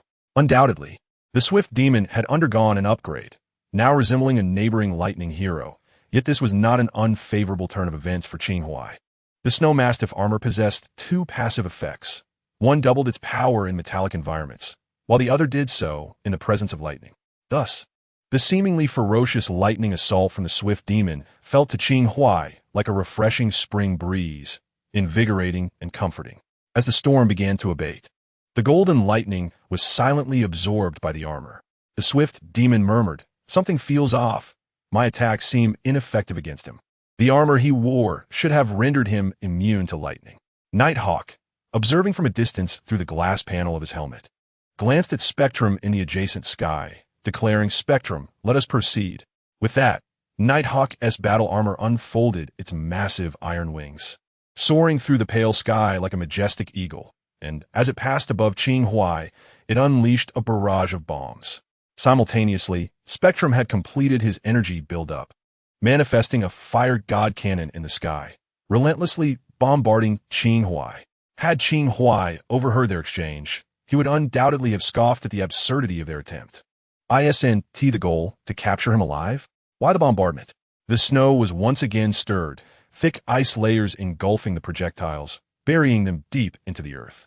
The bombardment persisted for a full half-minute, enough to decimate even a pack of wolves. Yet their adversary was far more formidable. When the snowflakes settled, the once bombarded area had long since erased any trace of Qing Huai and his companions. Standing at the highest vantage point, Hebelong sneered disdainfully, "Do not waste your time. You cannot kill him." Nighthawk's expression darkened upon hearing Hebelong's words, for he spotted Qing Huai, unharmed and clad in armor, 100 meters away. Reluctantly, he acknowledged that despite their upgrades, eliminating this man would not be an easy feat. Divine Power Princess, steer the ship towards the South Pole. The Nighthawk commanded from a distance, "Complete the task first." This spaceship, a gift from the High Sovereign, was a product of Sokka's star. Although the High Sovereign had promised not to intervene during the gamble, he had never stated he would refrain from offering assistance during intermissions. On the ground, Qing Huai watched the vessel, clearly beyond Earth's technological capabilities, depart with a slight furrow of his brow. While these individuals could not eliminate him immediately, he feared he could not thwart their plans either. Speaking of which, his support should have arrived by now. Dr. Strange's portal was far swifter and more convenient than his teleportation array, yet he had yet to see any sign of him. Was he lost? Or had something else occurred? "Hey!" Qing Huai projected his voice wrapped in chi. "Could you enlighten me on the nature of this operation?" His voice echoed across the desolate snowfield. The Nighthawk scoffed, "Don't be impatient. You will soon find out. Soon, you shall witness the entire Antarctic melting into an ocean of ice. Oh, I hope you can swim." Qing Huai discerned their intentions. Melting the Antarctic was no trivial jest. He He was uncertain whether the Antarctic plateau would be submerged post-melting, but he knew that should this group succeed, it would undoubtedly precipitate a global catastrophe. To launch such a fierce operation at this, their fourth venture, was something Qing Huai had not anticipated. Simultaneously, he became increasingly convinced that this incident was linked to his system task. Hopefully, upon completion, the system would reward him handsomely. Take these 3 little ones away. Qing Huai instructed Gonzalez. Do you not require assistance? Gonzalez asked earnestly. Qing Huai glanced at him. Do you see that figure in the cape above? Your task is to eliminate him. Gonzalez swallowed hard. Then I shall take my leave. Take care, boss. Observing Gonzalez and the 3 Ogo retreating, Qing Huai smiled as he returned his gaze, stretching his limbs, the armor producing a dull, faint clinking sound once more. It occurred to him that he had not fought with all his might for quite some time. While disrupting the enemy by opening space portals was indeed underhanded. It lacked satisfaction. Now was the moment he yearned for battle. His eyes flickered between the members of the high school team and the receding spaceship for a few seconds. And instantly, a combat strategy took shape in his mind.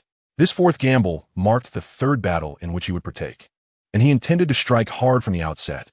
After all, he was clad in his snow mastiff armor. It would be remiss not to engage. If all else failed, he had other trump cards. With a gentle motion of one hand, he summoned forth 10 thunder talismans that floated around him, accompanied by a spell from Dean Dai that coiled around his legs. He gazed up at the group, who appeared almost divine in their arrogance, as a ghostly blue arc glided past him. On the other side of the snowfield, Gonzalez, who had been preparing to distance himself from the battlefield with the 3 small Ogo, suddenly halted and turned to look back.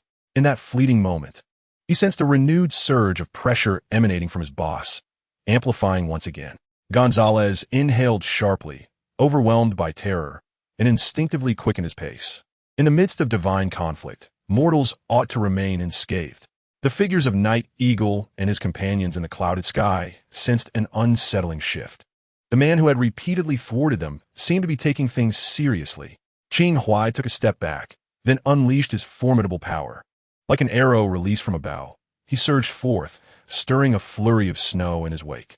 Simultaneously, he grasped the renowned swords Cheng Ying and Chun Jun, feeling every cell in his body roar in anticipation of the impending battle.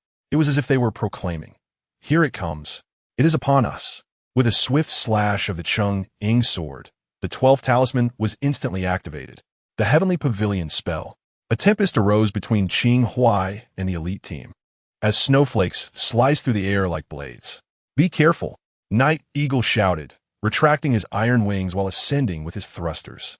Although the snow could not harm them, in that fleeting moment, they lost sight of Qing Huai once again.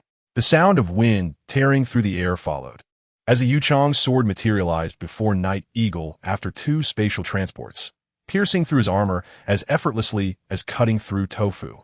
Night Eagle glanced down at the short sword embedded in his chest, just about to feel relieved that it had not pierced through him entirely, when he suddenly noticed ancient patterns emerging on the hilt. It was a lightning talisman. Qing Huai smirked, and in an instant, the talisman erupted, obliterating all internal circuits of the armor. High in the sky, Night Eagle plummeted like a kite severed from its string. Damn it! The Sky Master, floating nearby, attempted to swoop down to catch Night Eagle, but failed to notice the frying pan that, after undergoing 2 spatial transports, struck his head with the force of inertia. Damn it! This time, it was truly infuriating. The Sky Master felt as though he had fallen victim to a curse of unavoidable frying pan encounters. How could he not evade it? Such misfortune. Yet, despite the misfortune, the frying pan's assault was not lethal, and the Sky Master remained airborne, though he missed the optimal moment to catch Night Eagle. As anticipated, Night Eagle fell, crashing into the snow. Fortunately, his superhuman physique saved him. Otherwise, he might have ended up in a vegetative state. After a brief moment of unconsciousness, Night Eagle groggily felt a heavy weight pressing down on his chest. Upon opening his eyes, he beheld a silver, demonic visage, which said, "Shh, just like always, bear with it." Chapter 138. A thrilling battle, scalding blood splattered across the frigid snow as Night Eagle's head was severed once more. At that moment, all members of the elite team who witnessed this scene fell silent, especially the Sky Master, who gazed down at Qing Huai. who resembled a bloodthirsty warrior as he lifted Night Eagle's head and cast it aside. A chill surged within him. He was uncertain whether Night Eagle's psyche would falter after having his head severed 3 times by the same adversary, but he himself was already shrouded in shadows of dread. At this moment, he felt a surge of disgust, anger, and even a hint of fear within. Contemplating this, the Master of the Sky suddenly clenched his teeth, his eyes glinting with ferocity. He resolved that today, he would stop at nothing to eliminate this formidable foe. After casting aside the head of the Nighthawk, Qing Huai glanced upward with scarcely a moment's hesitation, directly summoning the shadow steed to soar into the heavens, unleashing light cannons toward the spaceship as he sped along.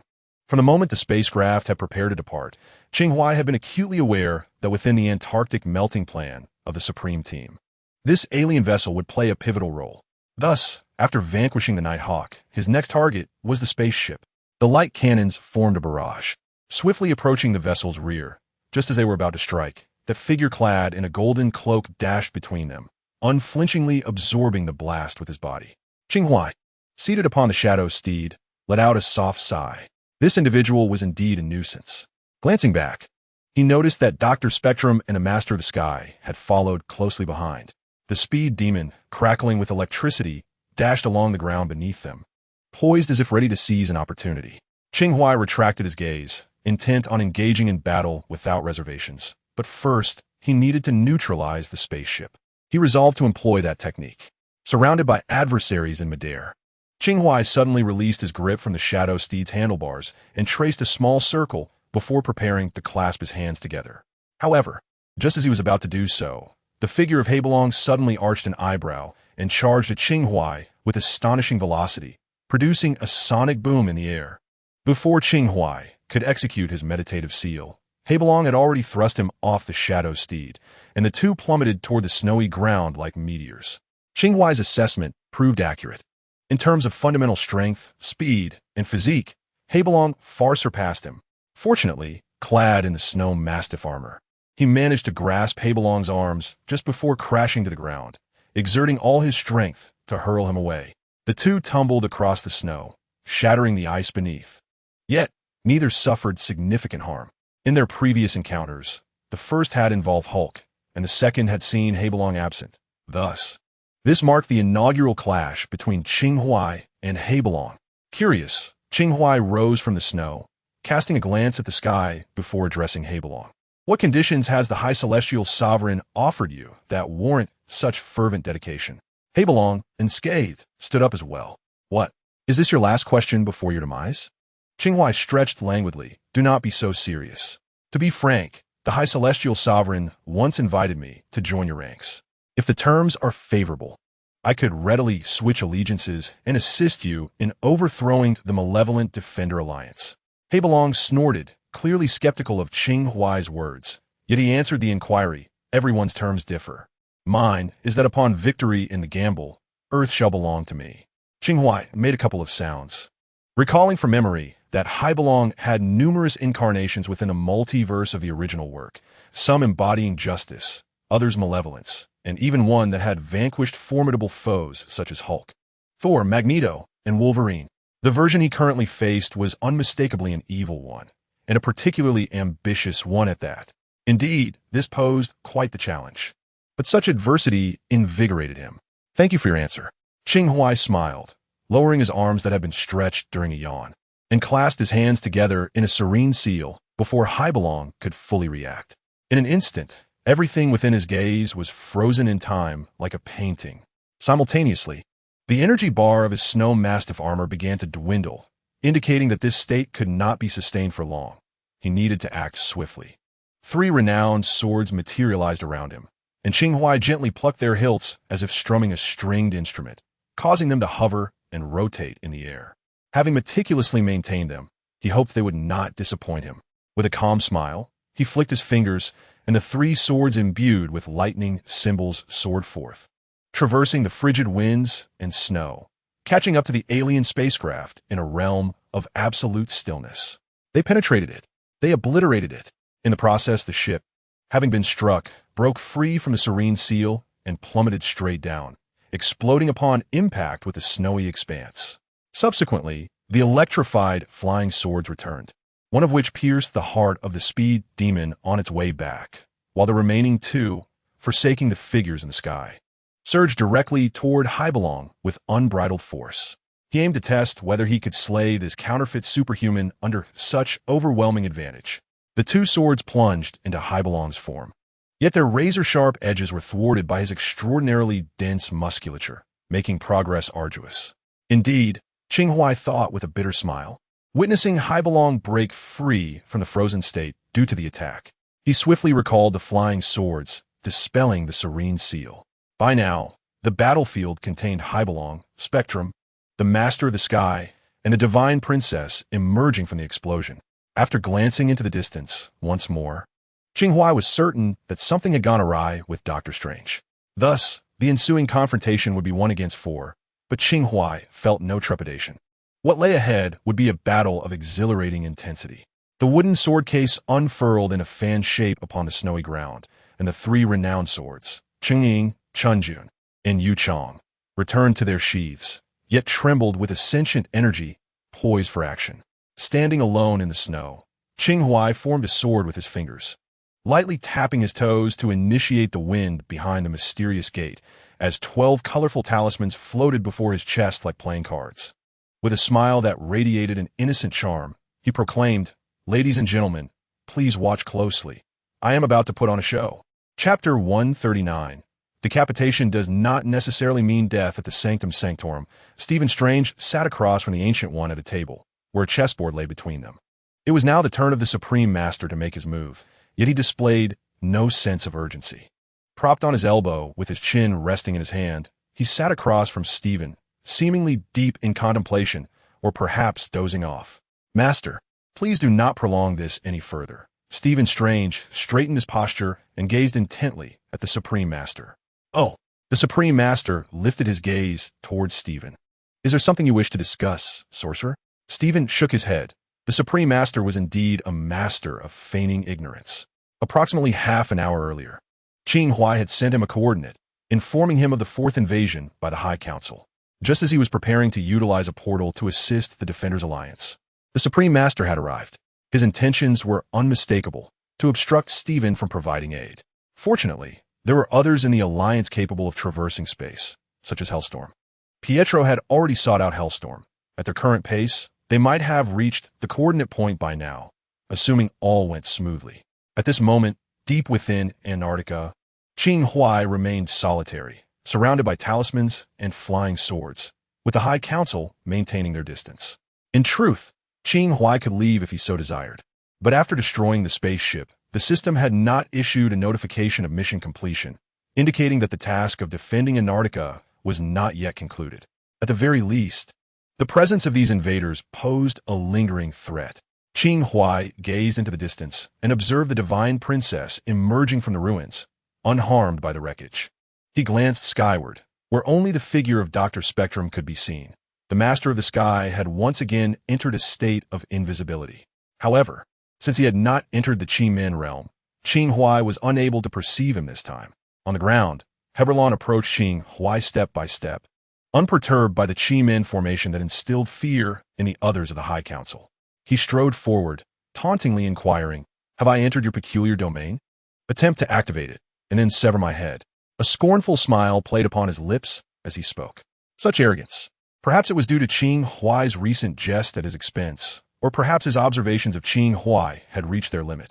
In any case, he was now ready to declare war on Qing Huai. Qing Huai shook his head with a smile. "No need for that. Employing that ability against you would indeed be quite taxing." He extended his hands. "Therefore, I shall attempt to see if another method can sever your head." As his words fell, Qing Huai pointed his sword skyward and exclaimed, "Cheng-Ying!" The sword box beneath him trembled violently, and an invisible sword soared forth, its blade piercing the heavens. Chun-Yun, Yu-Chong. The other two renowned swords from the annals of Chinese history also heeded Qing Huai's call, emerging from their sheaths. The three legendary swords danced through this pale world, their lights intertwining like swimming dragons. A sudden surge of exhilaration welled up within Qing Huai. He had awaited this day for far too long. A worthy opponent and 3 flying swords. When these two conditions converged, he could unlock a new identity as a sword immortal.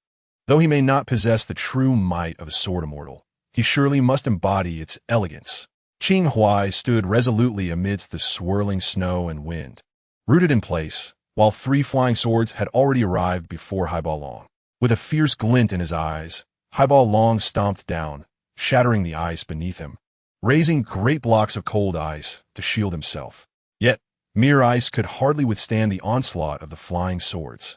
The foremost sword, the Qing sword, pierced through the ice layer, aiming directly at Haibao Long's brow. However, it curiously came to a halt. It was not a mystery.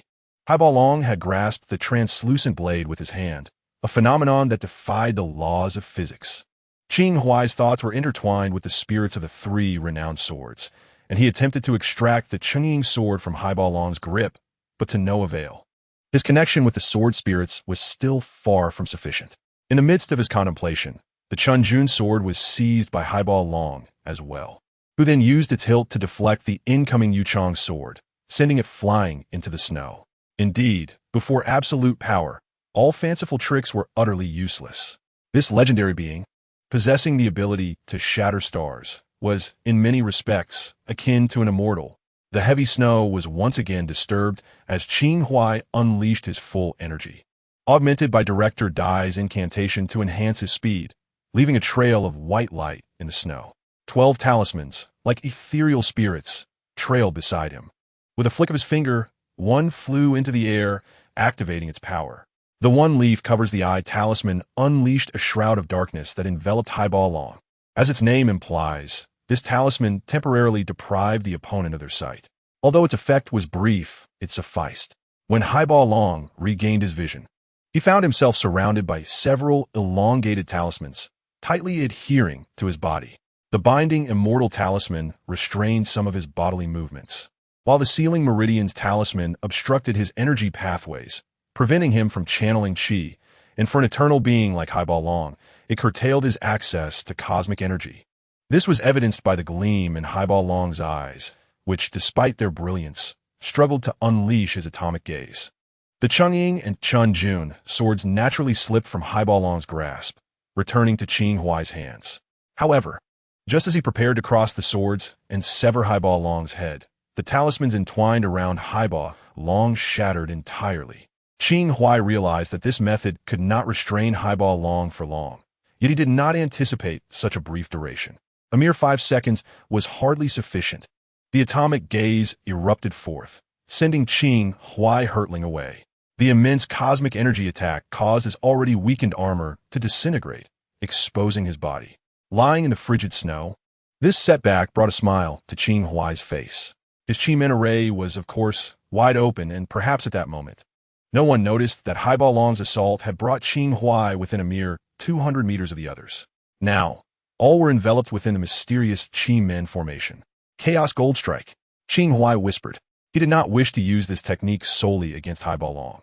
Rather, he desired to employ it against the entire team, ensuring they were aligned perfectly.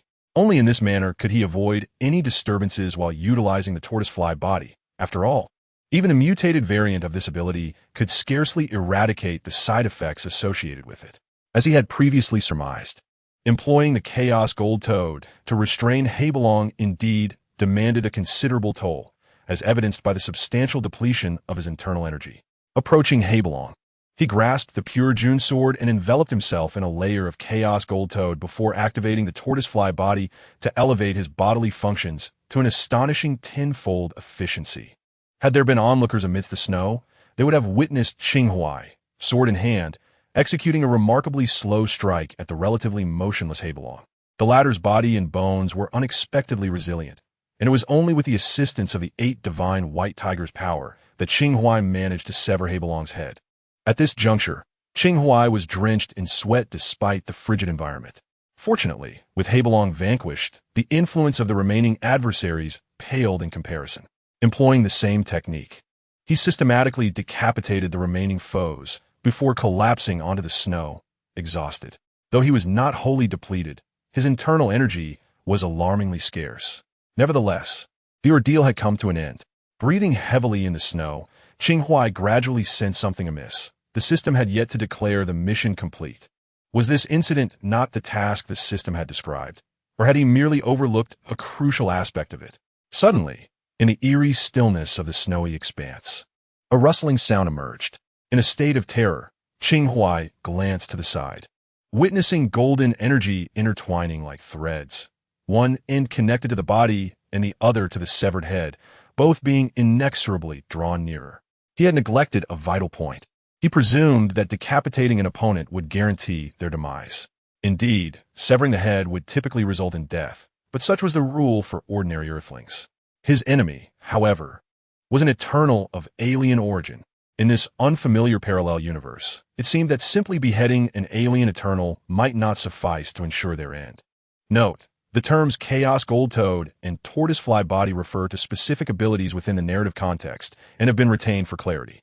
The inherent mindset of humanity has led it to a complete miscalculation. Who claimed that decapitation invariably results in death, and who asserted that extraterrestrial beings possess physiological structures akin to those on Earth. No one has ever stated such things. Silken threads entwine the cranium and body, merging gradually. Qing Huai, propped up by his arms, rose from the snow, his internal energy nearly depleted, his body and mind utterly fatigued. While the spatial ring and the soul gem had been entrusted to Pietro and not personally brought along, if Hebron were to resurrect, it would truly be catastrophic. Without uttering a word, Qing Huai grasped the pure June sword and struck towards the golden silk threads, only to find Hebron once again seizing the sword's blade mid-flight. The scar on his neck flickered momentarily, and Hebron grinned maliciously, exclaiming, "Ah, it seems you have failed." Qing Huai finally comprehended why Hebron had previously entered the Chiman formation without a hint of hesitation. It was not arrogance, but absolute confidence. Confidence that even the tumultuous golden clang could not bring about his demise. Hebron's eyes glimmered with a radiant brilliance as his atomic gaze erupted once more, propelling Qing Huai backwards. Just in time, the golden light spell conjured from the heavenly talisman shielded most of the assault before shattering, leaving a searing wound on Qing Huai's chest. Flesh and blood, a gruesome tableau. The sensations of burning and piercing flooded Qing Huai's nerves, and as he glanced down, a fierce expression crossed his face. It had been quite some time since he had been wounded. His prior victories had fostered an illusion of invincibility, and although he recognized he was not truly invulnerable, he nonetheless felt capable of emerging unscathed from most encounters. Today, Hebron's unconventional constitution had awakened him to the truth. He was not invincible, nor did he possess infallible strategies. He could be injured, and even face death. In a daze, he felt as though he had returned to the days of his past life, where he danced perilously close to the edge of death. Indeed, prolonged comfort dulls the senses. As he observed Hebron's imposing figure approach, Qing Huai steadied his breath, a crimson aura enveloping him, the wounds on his body gradually healing. Hebron raised an eyebrow with intrigue. Interesting. Qing Huai exhaled, narrowing his eyes at Hebron, a smirk gracing his lips. Don't steal my lines. The cape behind Hebron fluttered in the cold wind as he approached Qing Huai with hands clasped behind his back, remarking, "From your perspective as earthlings, you have already killed me once." Qing Huai cast a glance at the sword sheath embedded in the snow, feigning ignorance. "Then why do you still stand here?" Hebron tapped his own head, stating, "Simply chopping it off is insufficient. It must be utterly destroyed." "Understood." Qing Huai feigned a look of enlightenment. "Reduce it to ashes. I shall attempt it next time." He was uncertain whether Hebron's words held truth, only aware that escaping under the watchful gaze of the superhuman was nearly impossible, even more so than killing him once again. "Next time?" Hebron laughed derisively. "Very well. But now it is my turn." In an instant, Hebron appeared before Qing Huai, thrusting him away with both hands. Qing Huai felt as though he had been struck by a speeding train, launched through the air in a perfect parabolic arc for over 100 meters. Suddenly, he began to comprehend the helplessness of the old master when he had previously engaged in a grand battle. Alas, he now found himself devoid of even a single piece of kryptonite. Well, not being of the same realm, kryptonite would be of no use against Hebelong. Nevertheless, he still retained a hidden card up his sleeve. Regaining his footing in the snow, Qing Huai sighed. What he had intended to reserve for the next encounter now seemed unlikely to be preserved until then. Suddenly, a glimmer ignited in his eyes as he raised his arm. Addressing Mr. Hebelong, "Now, Please enjoy the dance of the 100 ghosts. Spirits of varied forms howled forth, darkening the sky. Even Habilong was momentarily taken aback, murmuring to himself, "Can this fellow truly still be called human?" Yet, in the next instant, a smile crept across Habilong's face. Killing such a being would indeed be far more entertaining. Habilong darted towards Qing Huai at lightning speed, slicing through the throng of ghosts with his palm poised like a blade, aimed directly at Qing Huai. Yet mid-attack, he was met with an opposing force. Qing Huai smiled subtly as a spectral form materialized between him and Habilong. A red skeleton, the indestructible soul. This specter possessed no extraordinary abilities other than its immortality, making it an ideal shield. Nay, a spiritual shield. Despite its indestructibility, when Habilong's hand pierced through the spectral form, the red skeleton emitted a wail of agony. Habilong furrowed his brows, intending to withdraw his hand, but a fabric balloon suddenly soared through the air, penetrating his very being. The balloon targeted the soul. No matter how robust Habilong's physical defenses were, they proved futile. In a moment of disorientation, Habilong's fury ignited, his eyes glowing with intense golden light once more. Yet, before he could unleash it, Qing Huai's hand, veined with yellow against blue, clasped his temple. Though devoid of the mind scepter, Qing Huai had consumed some gemstone energy, which was now ready to manifest. The harmonious fusion of dual forces rained down upon the mental shield with unstoppable momentum. For a fleeting moment, Habilong appeared dazed, before unleashing an endless torrent of atomic beams. However, Qing Huai had already maneuvered behind him, binding him with the converging spirits, forcing him down into the snow. One side of Habilong's face sank into the freezing snow, while his atomic beams grazed the horizon, traversing vast distances. Qing Huai poured every ounce of his qi and gemstone energy into a singular effort to shatter the mental shield crafted by the high celestial being and invade Habilong's mind. This was his penultimate trump card. He had to succeed. Deep within his psyche, a sharp cracking sound resonated as fissures spread across the mental shield, leading to its eventual collapse. As his qi dwindled, Qing Huai finally breached Habilong's consciousness. Blood dripped from beneath Qing Huai's nose, his complexion paling as he clenched his teeth and roared, "Call me daddy." An indomitable spirit surged into Habilong's mind, akin to a sovereign command, an inevitable decree that could not be defied. The light in his eyes finally extinguished, and Habilong ceased his resistance entirely, overwhelmed by the multitude of spirits, his demeanor akin to that of a marionette. Qing Huai grasped the Yuchong sword in his hand, raising it high to strike down, yet an overwhelming fatigue swept over him like a tidal wave. The biting cold wind and the swaying spirits proved too formidable for Qing Huai, who succumbed to his body's instinct, collapsing upon Habilong's back. In a dreamlike haze, Qing Huai found himself in a surreal dream. In this dream, he was an ordinary man devoid of supernatural abilities, crushed beneath a vehicle during an alien invasion of Earth, weaving a fleeting fantasy in his final moments of life. The dreamscape shifted, revealing a woman gazing at him. Her features obscured, yet her form was alluring, instilling within Qing Huai an inexplicable discomfort. It was as if all the vitality of the world shunned her presence, and her appearance signified that one had crossed into death. Upon realizing this, Qing Huai awoke with a start, the woman vanishing instantly, and his surroundings transforming into an infinite expanse of starry sky. He was awake, yet not fully. In the darkness, a figure of immense stature, far exceeding that of an ordinary human, gradually emerged from the throne, golden gauntlets resting upon the armrest, clenching into a fist. Blast it! How could I dream of this fellow? Qing Huai's eyes flew open, his breath quickening. This time, he was truly awake. The fragrance of flowers wafted gently, and pristine white curtains adorned the window, through which a brilliant snowy landscape was visible. Clearly, he was no longer in Antarctica. Perhaps Dr. Strange had brought him back. Just then, a voice belonging to a man not in his youth resonated from outside the door. "You are awake, my child." Qing Huai turned towards the sound and beheld a middle-aged bald man seated in a wheelchair. A frown creased his brow. Surely, this could not be that place. Chapter 141. The professor's invitation. The corridor bustled with students, most appearing to be teenagers, who greeted the middle-aged man in the wheelchair with polite nods. Qing Huai walked alongside the wheelchair, observing the man whom the students referred to as the principal, and then glanced outside at the children showcasing their extraordinary abilities. It became evident that he was now at Xavier S. School for Gifted Youngsters, and the individual in the wheelchair was none other than the renowned Professor Charles Xavier. Accompanying Charles to the principal's office, Qing Huai finally voiced his lingering question, "Why am I here?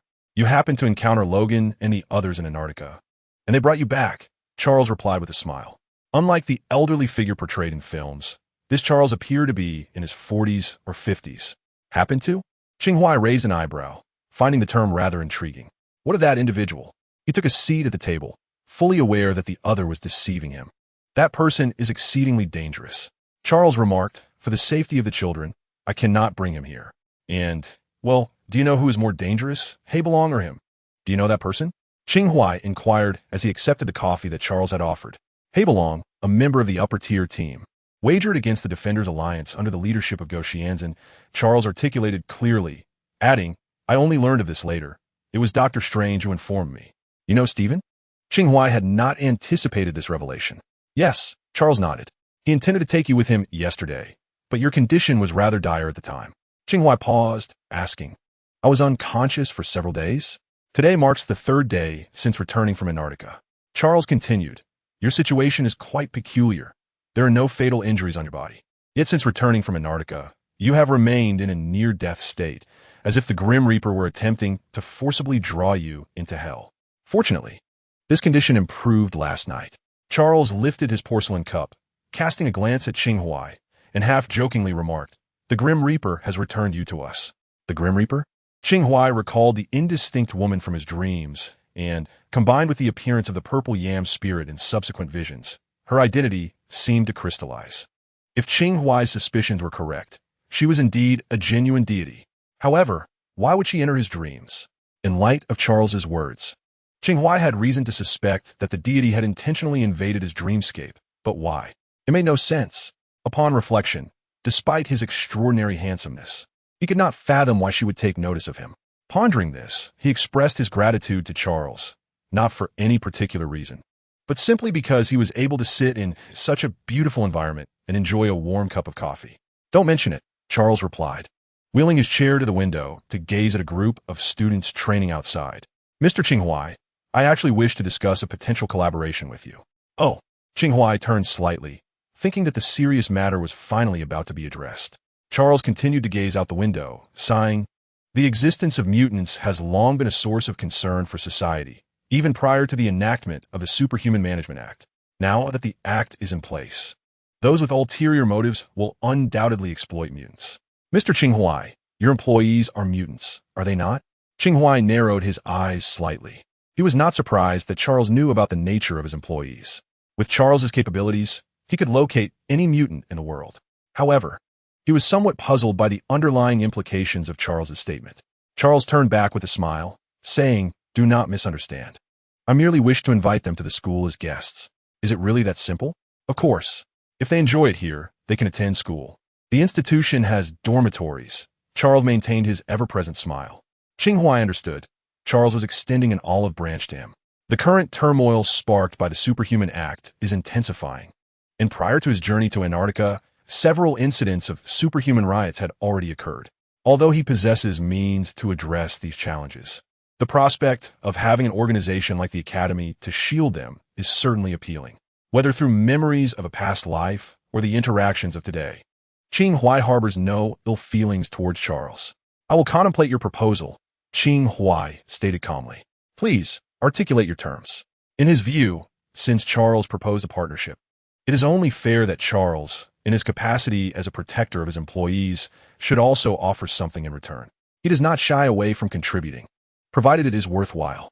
However, Charles turned to glance at Qing Huai with a smile, declaring, "Allowing your staff to enter Xavier is my condition, Mr. Qing Huai. Now, it is your turn to present your terms." This took Qing Huai by surprise, revealing that he had underestimated the situation. Charles has devoted his life to fostering harmonious coexistence between mutants and humans. Most of the children in this school were rescued by him. His aspiration is to shield mutants from societal injustices, not to utilize them as bargaining chips. Standing up from his chair, Qing Huai, still unsure of his response, decided to defer the matter for later. Before exiting the principal's office, he suddenly recalled something. "Professor, do you know Nick Fury? The name sounds somewhat familiar." Charles replied with a smile, "But I can't quite place it." "Perhaps I do." With a deliberate sigh, Qing Huai shook his head and left the office. The sky was a brilliant blue, the ground adorned with snow, and a subtle floral aroma wafted through the air. In the original narrative, Charles aspired to construct a utopia for mutants. Though this school falls short of such ideals, it indeed serves as a suitable sanctuary for retirement. Qing Huai found a place to sit and let his thoughts drift. He never anticipated that he would hold such significance in this world. Chapter 142. The young girl's cheeks turned crimson. Lunch was served at the academy, and while eating, Qing Huai perused the news to catch up on recent events. The matter of the Superhuman Management Act continues to escalate, with riots erupting frequently. The government has released a list of registered, notable superheroes, predominantly members of the Avengers, albeit not exhaustive, generally mirroring the original story. Tony Stark believes they should be regulated and that their powers ought to be consolidated to create a protective armor for the Earth. Conversely, Steve Rogers, having experienced the aftermath of Hydra's actions, fears this approach could transform them into mere instruments, a weapon in the hands of politicians. If the discord remains unresolved, civil war is inevitable. He sent a message to Dr. Strange, learning of the outcome of the fourth wager. Once again, they emerged victorious. More accurately, Qing Huai triumphed singularly against the entire upper echelon team. Although he did not employ the Mind Scepter, he revealed a significant portion of his cards, matching his opponent's strength. The duality of the hand cannot eternally control Hyborian. Given Hyborian's constitution and mind, awakening is merely a matter of time. Had unforeseen circumstances caused him to awaken prematurely, while Qing Huai remained in a state of unconsciousness without support, the consequences would have been dire. With a stroke of fortune, Qing Huai might have traversed dimensions once more. Conversely, ill fate could have led to his demise. Yet, regardless of the hypothetical, he emerged victorious in the end.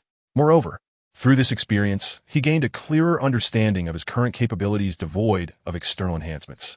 Regrettably, he could not harness the potential of Hebelong to effect any significant change, nor could he ascertain whether casting such an entity into the refinement furnace would yield success. Having genuinely walked a precarious line between life and death, and with his body still recovering from the toll it had taken, Qing Huai chose not to rush out of the school. After dining, he meandered about the campus, encountering no familiar figures aside from beasts. During afternoon tea, Charles Xavier summoned him once more to his office, candidly inquiring, "Mr. Qing Huai, your psychic power does not appear to be your own, does it? On what grounds do you make such an assertion, Professor?" Qing Huai replied, as he and Charles sat by the attic window, the campus unfolding magnificently below them. "During my examination, I discovered that your psychic energy is remarkably pure and potent, far beyond what one might expect from a mere human," Charles remarked while stirring his tea. "Indeed, it is not my own," Qing Huai admitted candidly. Denying it would have been futile. He then turned to Charles with a sudden smile. "Perhaps you could teach me, Professor?" Although he possessed the most refined psychic energy in this realm, courtesy of the system's skilled differentiation, he remained a novice in the art of telepathy. In terms of purity and strength, the mind gem surpassed any telepath on Earth. However, in terms of application and proficiency, he had to concede that Qing Huai was no match for Charles. It was akin to wielding the sharpest blade, capable of cleaving anything, while sometimes certain matters could not be resolved with a single stroke. "The adult world is indeed intricate," Charles observed, setting down his cup with a benevolent expression. "I would be delighted to assist, as long as you have the time." As he spoke, his gaze drifted outside, where a crimson-haired girl stood below. Wanda had come to escort Qing Huai home. "Then we shall defer for another time." Qing Huai feigned disappointment, gently pressing his lips together. He placed his hands on the chair and inquired further, "Professor, you must have known me beforehand, correct?" Charles Xavier chuckled again. "Today is our first meeting." Gaining the answer he sought, Qing Huai rose from the chair, a smile brightening his face. "It is a pleasure to make your acquaintance, Professor." Descending the attic, he was met with Wanda rushing towards him, a look of concern etched on her face. "Boss, are you all right?" Dr. Strange had informed Quicksilver of Qing Huai's injury, but Quicksilver had refrained from sharing this news with Wanda until today. Despite sharing the same roof, Qing Huai had been spending most nights away from home, and they had never considered the possibility of his being injured. After all, Qing Huai was regarded as a steadfast pillar in their lives. Not to worry, I am perfectly fine. Qing Huai reassured her, ruffling Wanda's hair before turning back to wave goodbye to Charles in the attic. Boss, could you take me with you next time you go out? Once Wanda was certain that Qing Huai was fine, she asked in a lowered voice. Although she still appeared to be the same obedient little witch, Qing Huai could discern a hint of reproach in her tone. What's wrong? Are you upset? Qing Huai inquired with a smile as he settled into the car. No, Wanda replied, entering the vehicle, hesitant to show anger towards her boss. A sense of melancholy permeated the car, almost overwhelming Qing Huai. Really? He pressed. No. Wanda paused before continuing.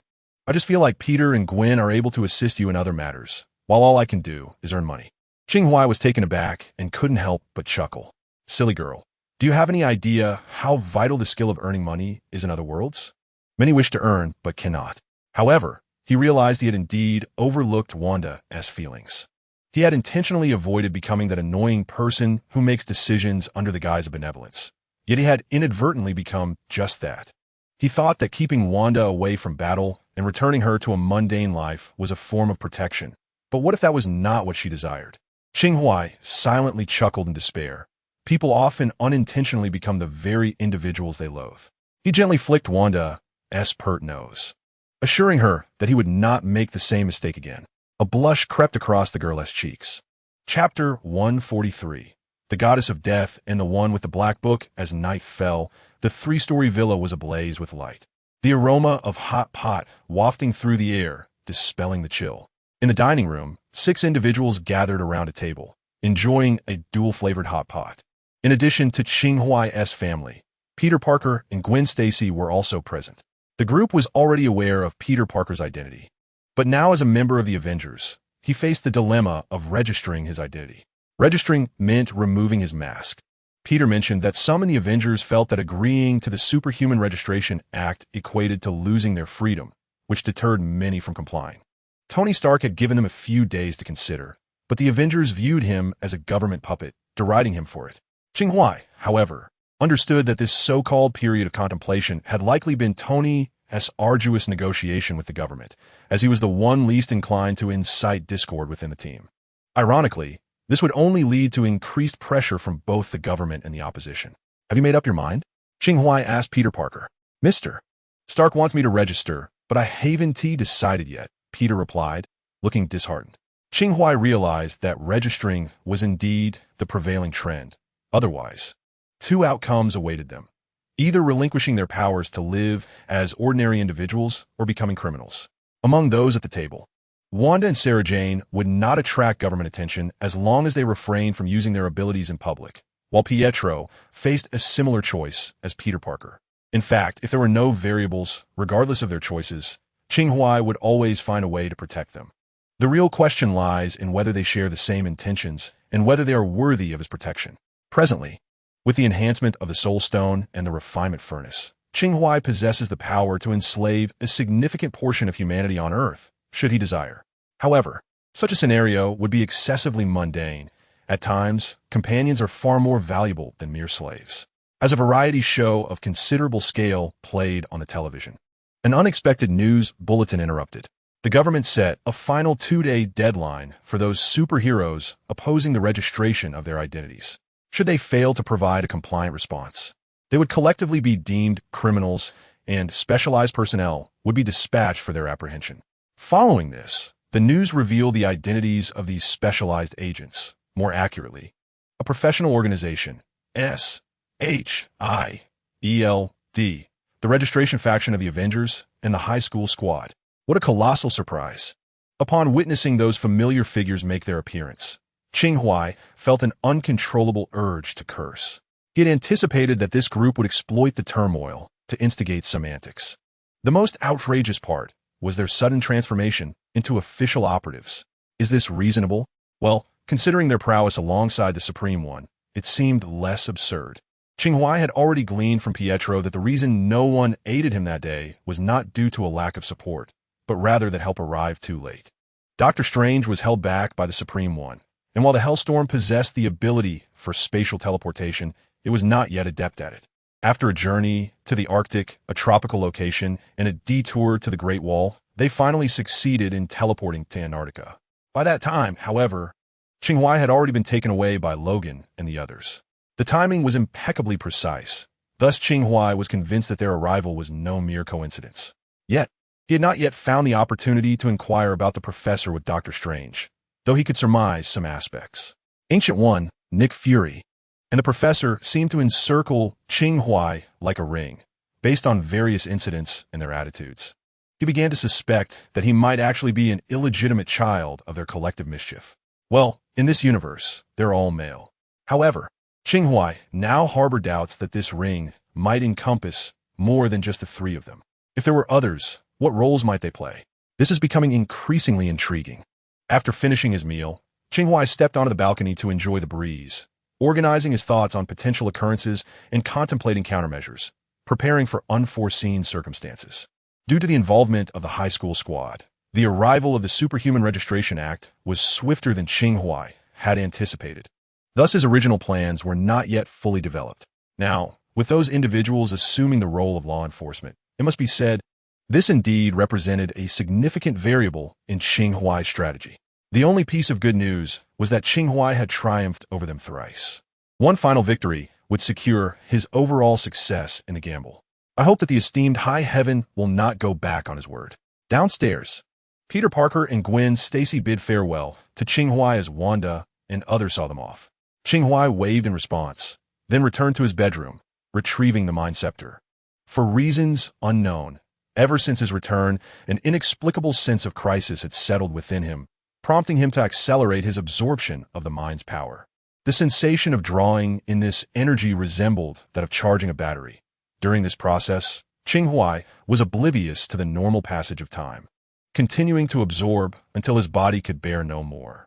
Indeed, in his current mortal form, Qing Huai was incapable of withstanding the full force of the Mind Stone. Thus, he could only absorb to the limits of his body and then wait for it to adapt before proceeding further. When he finally opened his eyes, it was already deep into the night. Glancing at the clock, he noted it was 1 a.m.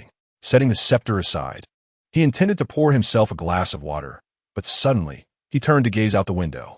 An extraordinary perception alerted him to something descending slowly from the outside. Silently approaching, he drew back the curtains, revealing an eerie stillness beyond. Raising his gaze, he saw the sky looming close. Dark clouds silently swirling together to form a colossal black skull. A familiar aura enveloped him, causing Qing Huai to feel suffocated.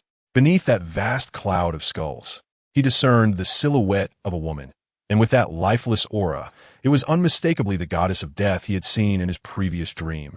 Not Hela, daughter of Odin, but rather the embodiment of the cessation of all life across the multiverse, one of the 5 primordial deities of Marvel, Death, in the comics. She is the former lover of Thanos. Suffocated as if drowning, Qing Huai writhed in agony on his bed for a moment before suddenly opening his eyes wide, gasping for air. It was yet another dream. He had once again encountered that true deity. This was no mere coincidence. He had genuinely captured her attention. How absurd. This time was different from the last. It was not a recurring dream, but rather one where death herself had arrived. In the haze, it seemed that death had left him with a few words, but he could not recall them no matter how hard he tried. Delving deeper into thought brought an unsettling distortion, akin to a literal urge to seek death.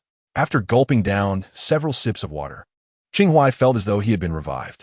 Little did he know that shortly after his awakening, in another room of the villa, Wanda too had been jolted awake by a nightmare. Unlike Qing Huai's dream, her vision was of a figure possessing a black book. Chapter 144.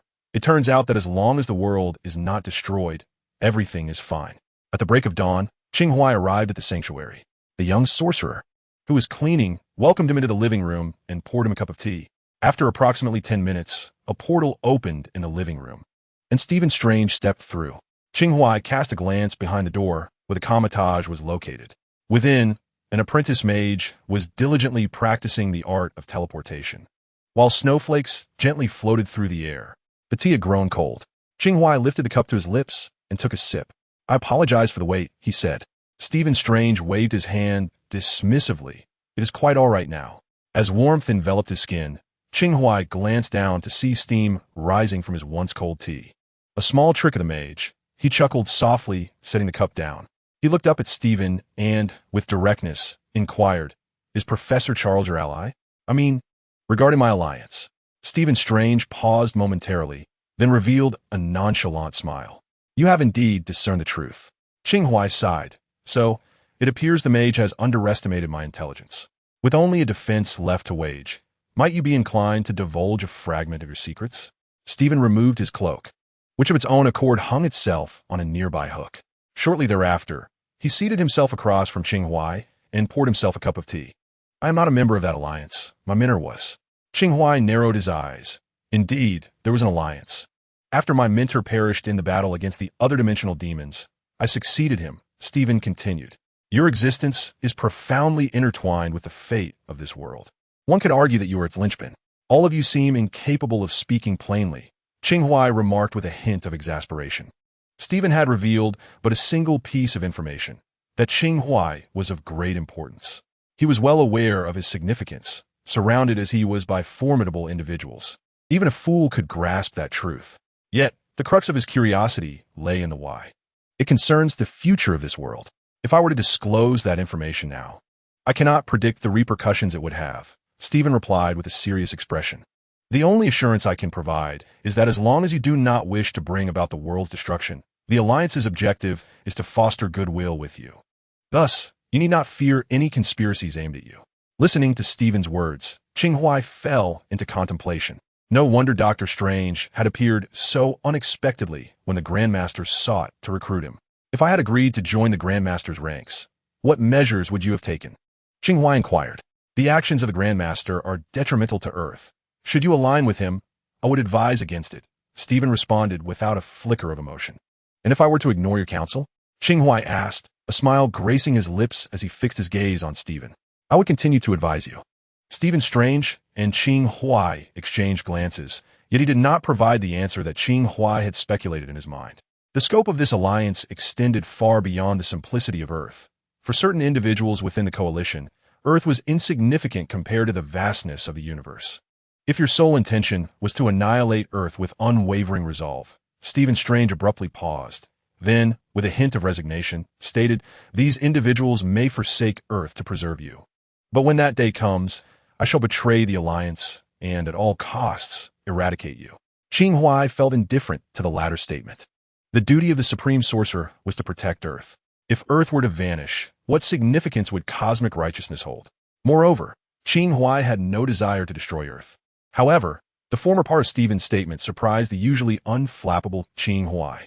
Previously, Stephen had claimed that he was significant, yet there had been no tangible point of reference for comparison. Now, this revelation suggested to Qing Huai that there existed entities in the depths of the universe beyond Earth, and in their eyes, he was deemed more important than the planet itself. "Wait," Qing Huai suddenly thought of something and asked Stephen, "So you know who the members of this alliance are, correct?" "Well, there aren't as many as you might imagine," Stephen Strange replied with a slight nod. "But I can only disclose 3 names to you." Qing Huai looked intently at Stephen. "Nick Fury, Charles Xavier, and myself," Stephen Strange said leisurely. "All right then." Qing Huai thought to himself, "More platitudes." He suddenly pondered if the goddess of death was also among that circle. If it were true, as Stephen had suggested, that as long as he did not seek to destroy the world, this group would aim to befriend him. Then if the goddess of death were indeed part of this alliance, what was there for him to fear? Setting aside everything else, it would be no problem for Earth to thrive. What did it matter if there were beings like Hela or the Living Tribunal? But this was merely a product of his current imagination. He had no understanding of why the goddess of death was fixated on him. Without concrete clues, it was best not to indulge in baseless conjectures. After hesitating for a moment, he finally decided to voice his query. "Is there someone among them who governs death?" He did not specify whom he referred to, believing that the characteristic of governing death should be sufficiently clear. If such a person existed, Stephen would undoubtedly be aware. However, Stephen directly shook his head.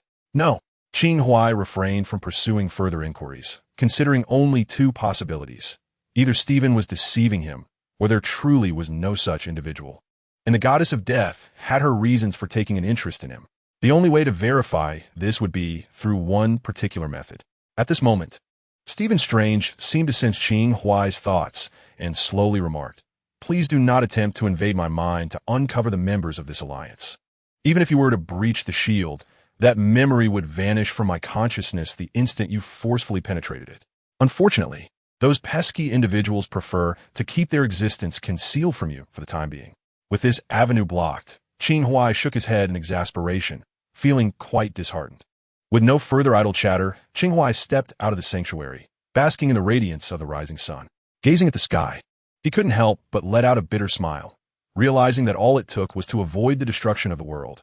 If only he had known sooner. Chapter 145. The subtle progress of the boiling frog plan. Qing Huai had anticipated that his conversation with Stephen Strange might yield some valuable information. Yet he was taken aback by the explosive nature of what he learned. If Stephen Strange had not deceived him, it indicated that he possessed a form of backing in this world. While it sounded impressive, Qing Huai pondered deeper implications. What could be the underlying reasons for all this? Why was there an alliance in this world that seemed to target him? What was the purpose of this alliance in fostering goodwill toward him? And why did it include formidable figures such as the Ancient One, Professor X, and Nick Fury? These were the questions Qing Huai yearned to understand, but could not at the moment. However, since clarity eluded him, he decided to leverage his current situation to his advantage. He was uncertain about the overall strength of this alliance and how far he could push his luck.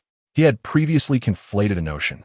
Those who disregarded Earth were not necessarily stronger than its inhabitants. They could easily choose to abandon Earth, as they were not bound by its ties. He remained oblivious to the true height of his support, yet the three individuals he was aware of were already at the pinnacle of their respective domains. As Qing Huai contemplated these matters while walking, he was suddenly obstructed by an individual, a superhuman, laden with bags, hastily exiting a bank. Remarkable. It seemed this nation's bank could indeed be restocked. How sophisticated. He opted to navigate around the commotion, only to be greeted by the sound of sirens. This could be part of a demonstration by some anti-registration superhumans, or perhaps merely a straightforward super robber, but it mattered little to Qing Huai. For such occurrences were all too common in this world. Whether in Marvel films or comics, the narratives predominantly revolve around the protagonists.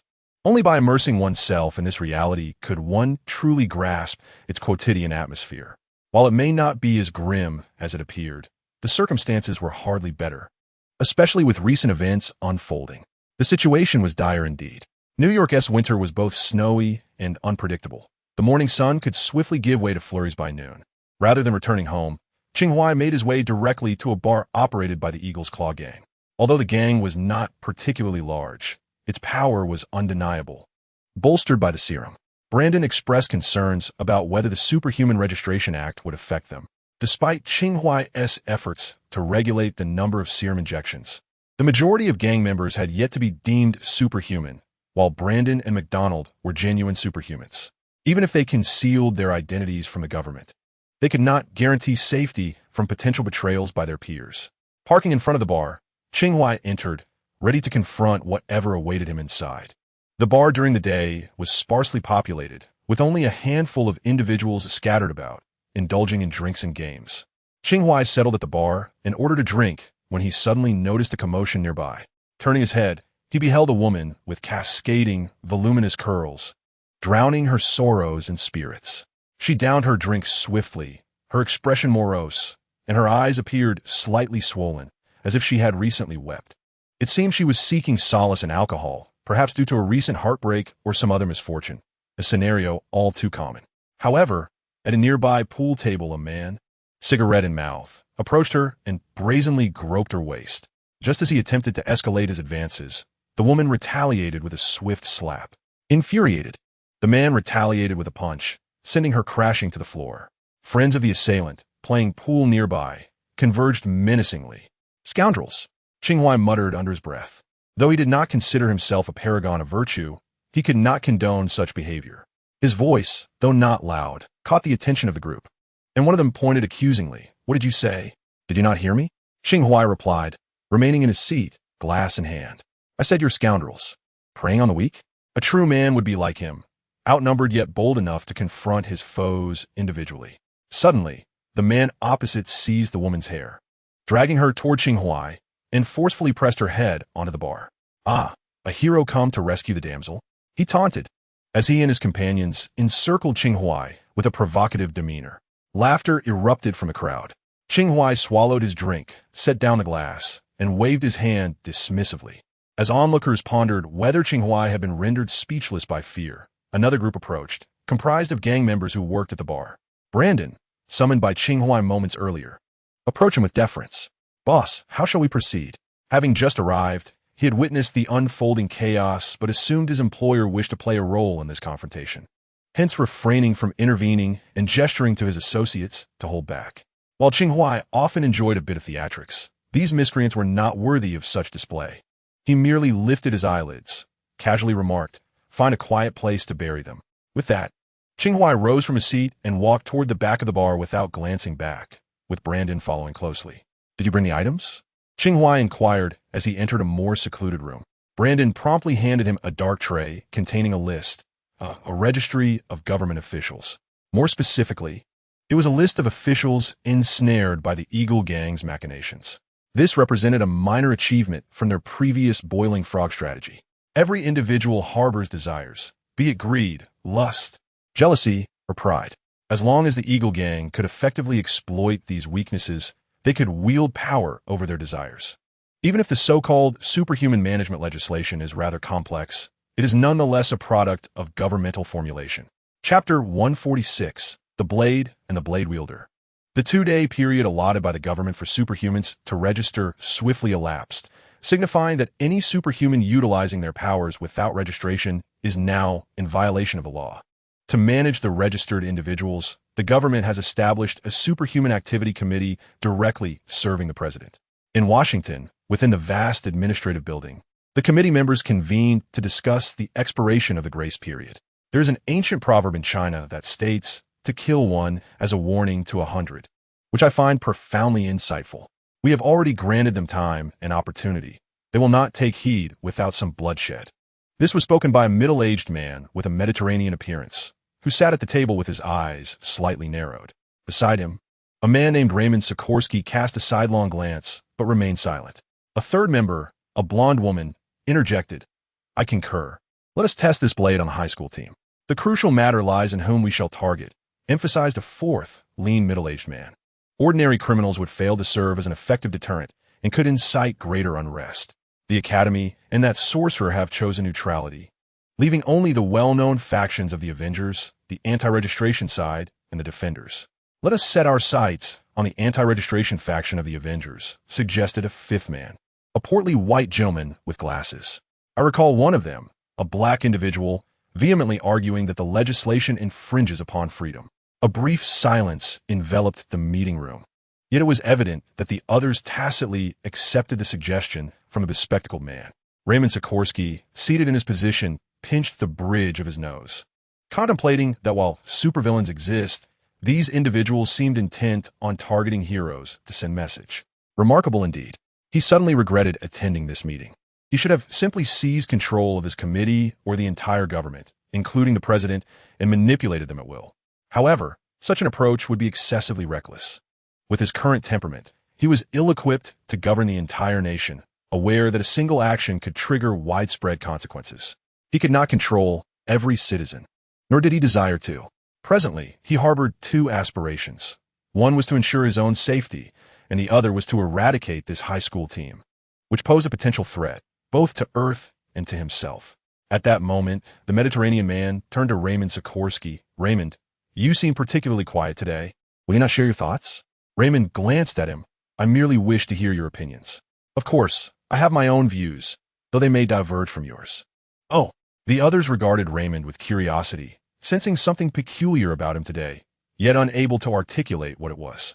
To the elite team, the blade must indeed be sharp, and a fine blade deserves a worthy purpose. The Avengers, in the end, are but mere pawns. Raymond Sikorsky abruptly halted his speech, a self-deprecating smile crossing his lips. "Why am I even telling you all this?" Those around him suddenly felt a wave of unease, sensing an undercurrent of hostility emanating from their colleague. Before they could react, they heard a spell-like incantation escape Raymond's lips. Chaos enchantment. Instantly, several inconsequential individuals froze in place. Rising from his seat, Raymond Sikorsky retrieved a scepter from his ring. He lacked the desire to control an entire nation or the president. Yet dominating these ordinary individuals, who fancied themselves masters of the extraordinary, was well within his grasp. 5 minutes later, the meeting concluded. Raymond straightened his attire and exited the executive building. After waiting for half a minute at the entrance, a girl clad in a black suit drove up. "Boss," she greeted. Raymond nodded, entering the vehicle and instructing Sarah Jane to drive. Since obtaining a list from Brandon 2 days ago, he had followed the clues to uncover the identity of this committee member named Raymond Sikorsky. Qing Huai possessed the unique abilities to manipulate minds and alter his physical form to resemble anyone he observed. These two skills alone made him a fusion of Mystique and the Professor.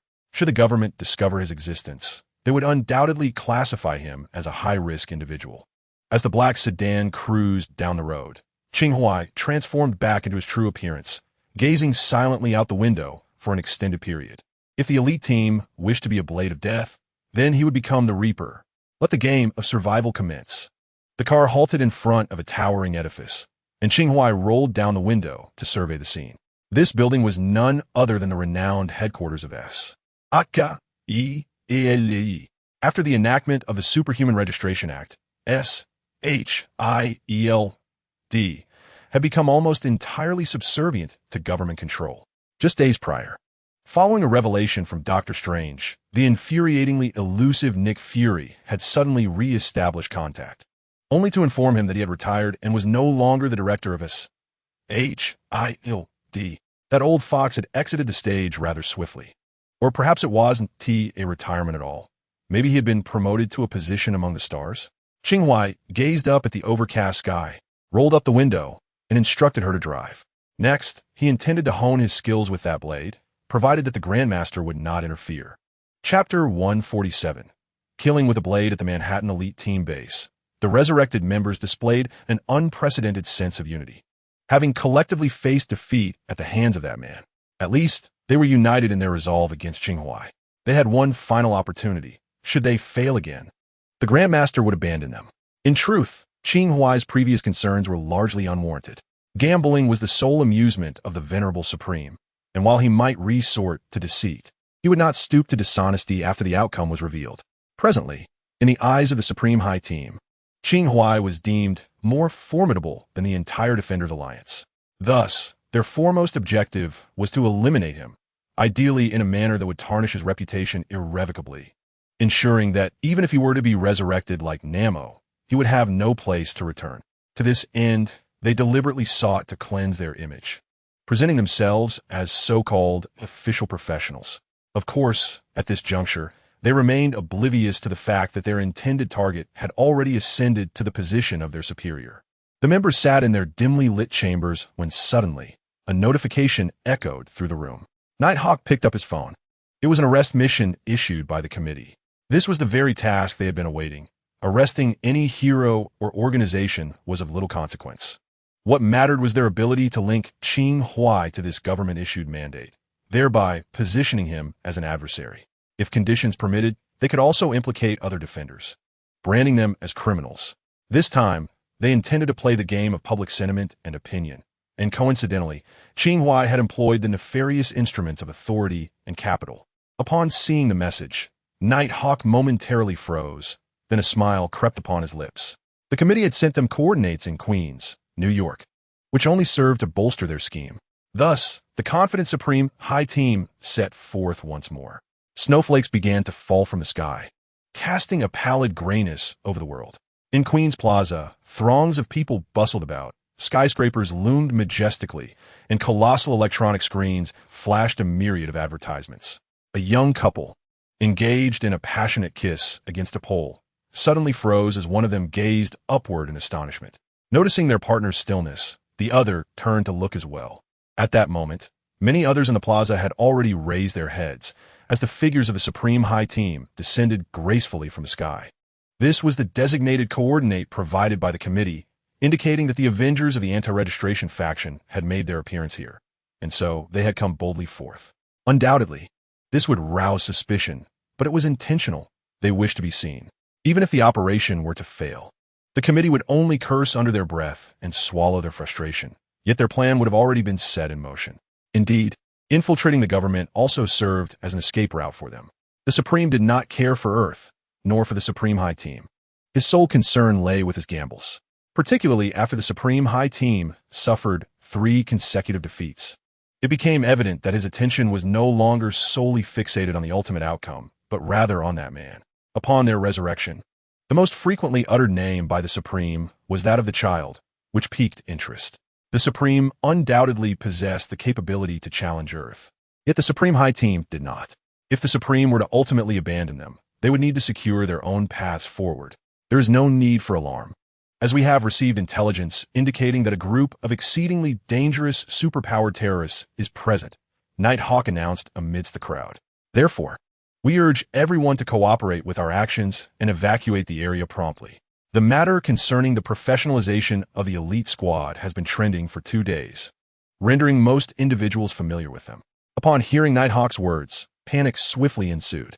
What began as internal turmoil transformed into chaos as gunfire erupted in the square, prompting individuals to flee in all directions. Hebron and his companions turned towards the source of the gunfire to find a gunman, a dark-haired, dark-eyed Oriental man.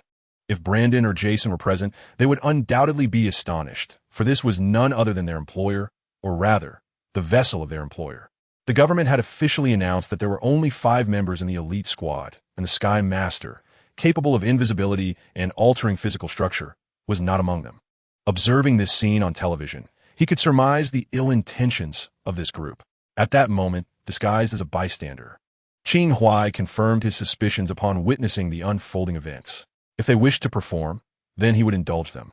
Amidst the crowd, the Sky Master, missing every shot, fired multiple rounds into the throng. Although his aim was ostensibly directed at the elite squad, the bullets struck innocent bystanders instead, all captured by the surveillance cameras in the square. Once revealed to the public, this footage could serve as evidence of the Oriental man's crimes. After injuring 6 or 7 people, the elite squad feigned a pursuit, while the Sky Master began his escape, undoubtedly rendered invisible. He had no choice but to flee. Within the crowd, rather than succumbing to panic, Qing Huai glanced up at the sky and smiled. In the distance, figures clad in gold and silver battle armor soared towards the square. They were the registered Avengers, who had received their assignment shortly after the elite squad had been dispatched. Their mission was to eliminate the elite squad, accused of treason. Indeed, Stephen Rogers' concerns were not unfounded. Superheroes could serve as weapons, either as armored guardians of Earth or as lethal machines manipulated by the government. Tony Stark was likely aware of this reality. Yet opposing the government and a portion of the populace was hardly a prudent course of action. Thus, this situation appeared almost insurmountable. However, Qing Huai remained indifferent. He merely sought to leverage the situation to eliminate potential threats and ultimately reap some benefits. The more chaotic the world became, the greater the potential rewards. Chapter 148. The climax of the elite squad narrative above a square in Queens, New York. 2 humanoid armors and a Quinjet hovered ominously. Nighthawk pushed past a panicked bystander, furrowing his brow at the sight. Why were they here? The mission had not indicated any collaboration with the Avengers. However, their presence was fortuitous, as it would allow the disguised Qing Huai to reveal himself before the Avengers, solidifying the evidence against him. Before Nighthawk could extend a greeting, he suddenly sensed an unusual presence. 2 armored figures and a Quinjet had formed a triangular formation in the sky, subtly indicating an intention to encircle the high school team. Prepare for combat, Nighthawk quietly cautioned his comrades, then stepped forward to address the crimson gold armored figure. Mr. Stark, we have received orders from the committee to apprehend the anti-registration faction. Are you here to assist us? The owner of the crimson gold armor hovered in midair, gazing at the fleeing crowd before descending. The faceplate retracted, revealing none other than Tony Stark. Indeed, we too have received directives from the committee. Stark glanced around, seemingly searching for something. Nighthawk cast a quick look upwards, noticing War Machine, Rhodey, also landing to help evacuate the civilians. With such a grand display, aren't you concerned people will scatter? Stark turned back to meet Nighthawk's gaze. Rest assured, we have Speed Demon Station outside, Nighthawk replied, maintaining his vigilance while conversing with Stark. Stark nodded, standing before Nighthawk, observing the increasingly distant crowd, seemingly waiting for something. That name, Speed Demon, has a rather villainous ring to it, Stark remarked, glancing back at Nighthawk. Have you considered renaming him? Perhaps something like Flash? Nighthawk fixed his gaze on Tony. I'll consider it. Stark shrugged, continuing to survey the scene from his elevated position. In truth, he was indeed waiting for a message from an online contact. Curiously, both organizations claimed to be there to apprehend anti-registration members, yet none seemed truly focused on that mission. Suddenly, Jarvis's voice echoed in Stark's ear, indicating an incoming call. Stark stepped away briefly to answer, and a man's voice resonated. Let's begin, Mr. Stark. Stark observed the now distant crowd, re-engaged his faceplate, and swiftly fired a repulsor blast at Nighthawk. Nighthawk was sent flying backward. Damn it, what an ambush. It was astonishing that Iron Man resorted to such underhanded tactics. Meanwhile, the Quinjet and War Machine unleashed their arsenal, igniting a cloud of smoke. Of course, the individuals present were all exceptionally resilient, and ordinary bullets posed no threat to them. However, the intent was not to inflict harm. As visibility returned, the high school team suddenly found themselves surrounded by 8 white flying devices, dispersed above and below, each connected by a shimmering energy barrier, forming a closed cube that trapped them. Tony Stark, do you aspire to be a criminal as well? Nighthawk feigned outrage, needing to ascertain Stark's allegiance. After all, they were representing the government, and Iron Man's actions against them signified a rebellion against authority. It must be said that the high school team indeed exudes an air of confidence. They believe that by aligning themselves with the government, they have obtained a metaphorical sword of authority. After all, as far as they are aware, within the ranks of the Defenders Alliance, only Doctor Strange has declared neutrality, while the others have yet to register their identities. This implies that the Defenders stand in opposition to the government. The enemy of my enemy is my friend. Even if the Defenders were to inform the government that the high school team is malevolent, it is unlikely the government would heed those claims. So, where exactly lies the flaw in their reasoning? Has Iron Man led a rebellion? Or has some unforeseen circumstance arisen? No.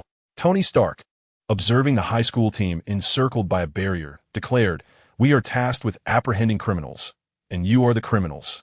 Initially, Stark was unaware of the situation regarding the high school team. It was Dr. Banner and an online acquaintance who had suggested arming the Earth that brought it to his attention. Thus, Stark finds himself on the same side as them.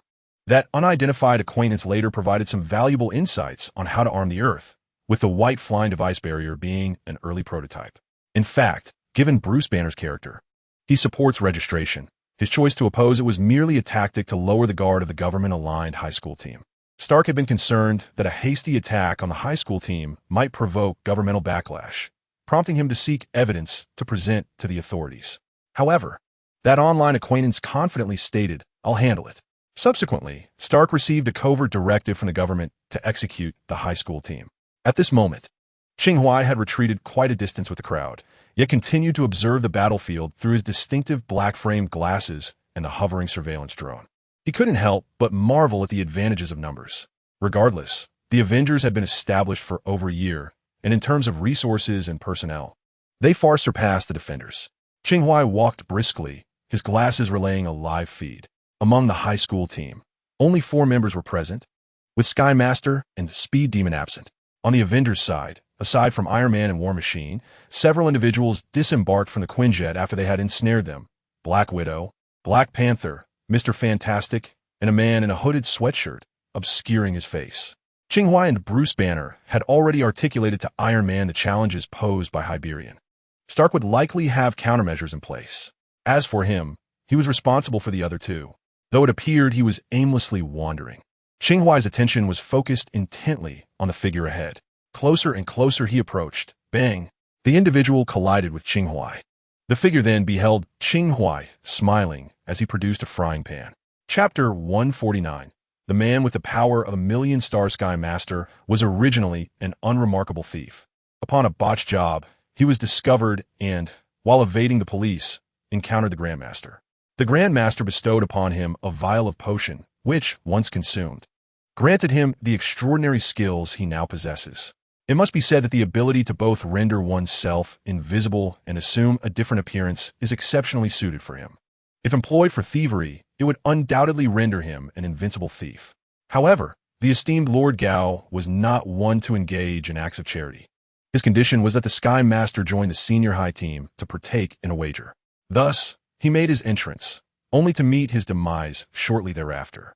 To be frank, upon witnessing the Nighthawk's head severed, he found himself secretly mocking the scene. How utterly pathetic. Until, of course, he too had his head lopped off by that very man twice.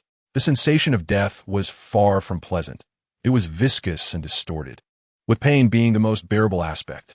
After being resurrected, he endured 2 consecutive nights plagued by nightmares. Besides the decapitation, there was another haunting presence in his dreams, the ominous black frying pan that now lay before him. Although the visage of the man before him did not align with his memory, that pan, along with an inexplicable aura of danger, instantly confirmed his identity. Bang! Once again, the familiar scene unfolded as the Sky Master was struck down by the pan, his head buzzing from the impact. The speed demon instinctively recoiled in fear at the sight of this man.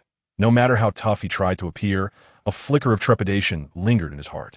Qing Huai gazed down at the Sky Master, wearing a smile, while raising his other hand, revealing 2 reddish-brown orbs nestled in his palm. The orbs appeared before the Sky Master for merely a fleeting moment before swiftly retreating. With unparalleled momentum, on a rooftop 200 meters away, the speed demon surveyed the unfolding battle, uncertain of how to intervene. On one side stood the man who had slain him twice, and, on the other, a band of Avengers. Suddenly, a spark of insight ignited in his mind. He was the sole outsider in this scenario, and with his speed, there were hardly any superheroes capable of catching him if he chose to flee. Thus, he resolved to escape, not to run, but to evade the spotlight, to avoid total annihilation, to seek assistance from Lord Gao. In a mere 0.01 seconds, he devised his escape route and excuse. However, he was abruptly startled to see 2 orbs hurtling toward him at breakneck speed. Yet, in comparison to the speed demon's swiftness, they were somewhat sluggish, allowing him to slightly shift his body in an attempt to evade them. To his astonishment, the orbs seemed to have locked onto him, pursuing his every movement. Narrowing his eyes, he dodged once more, but still failed to escape. He then attempted to catch one of the orbs with his hand, as their speed was not particularly daunting to him. But upon grasping one, he realized he had acted hastily. The orb was searing hot, almost instantly incinerating his glove. In pain, he recoiled his hand, only to find the second orb barreling toward him. The moment it made contact with his skin, it unleashed a torrent of electricity, shattering the devices affixed to his limbs and rendering him paralyzed, collapsing onto the ground. Then the scalding orb pierced through his legs, the electric orb burrowing into the wounds, continuously discharging its electric charge. It seems as though fate has orchestrated everything with impeccable precision. At the street corner, Qing Huai revealed a smile that was both devilish and hypocritical. "I'm afraid you will have no backup," he taunted. In this unremarkable corner of the street, a curious scene unfolded. A fair-skinned young man wielding a frying pan was mercilessly assaulting an elderly black man. Qing Huai and the Master of the Sky had the ability to alter their physical forms, and this time, Qing Huai transformed into a young Caucasian, while the Master of the Sky fortuitously became a black man. One could only ponder how the bystanders perceived this minor act of violence. Regardless, after relishing his moment of aggression, Qing Huai swiftly retrieved the Master of the Sky, who was trapped by the celestial sealing talisman, and made his escape. Concurrently, 2 shadowy spirits descended from the rooftop, carrying the convulsing speed demon downwards. Ever since their encounter with Hebelong in Antarctica, Qing Huai had attained a clearer understanding of his own capabilities. Without relying on the Mind Scepter, an artifact of immense power, his overall strength was not significantly inferior to that of Hebelong in this universe. Although he did not surpass Hebelong in raw power or stamina, his trump cards were plentiful. Hebelong had yet to reach a level where he could dominate all with sheer force alone in Qing Huai's presence. Moreover, one might ask, if he possessed the Mind Scepter, why would he not utilize it? Theoretically, mastering even a single infinity gem would grant one the status of a singular universe. Qing Huai donned a new visage and confined the Master of the Sky and Speed Demon, returning to the square.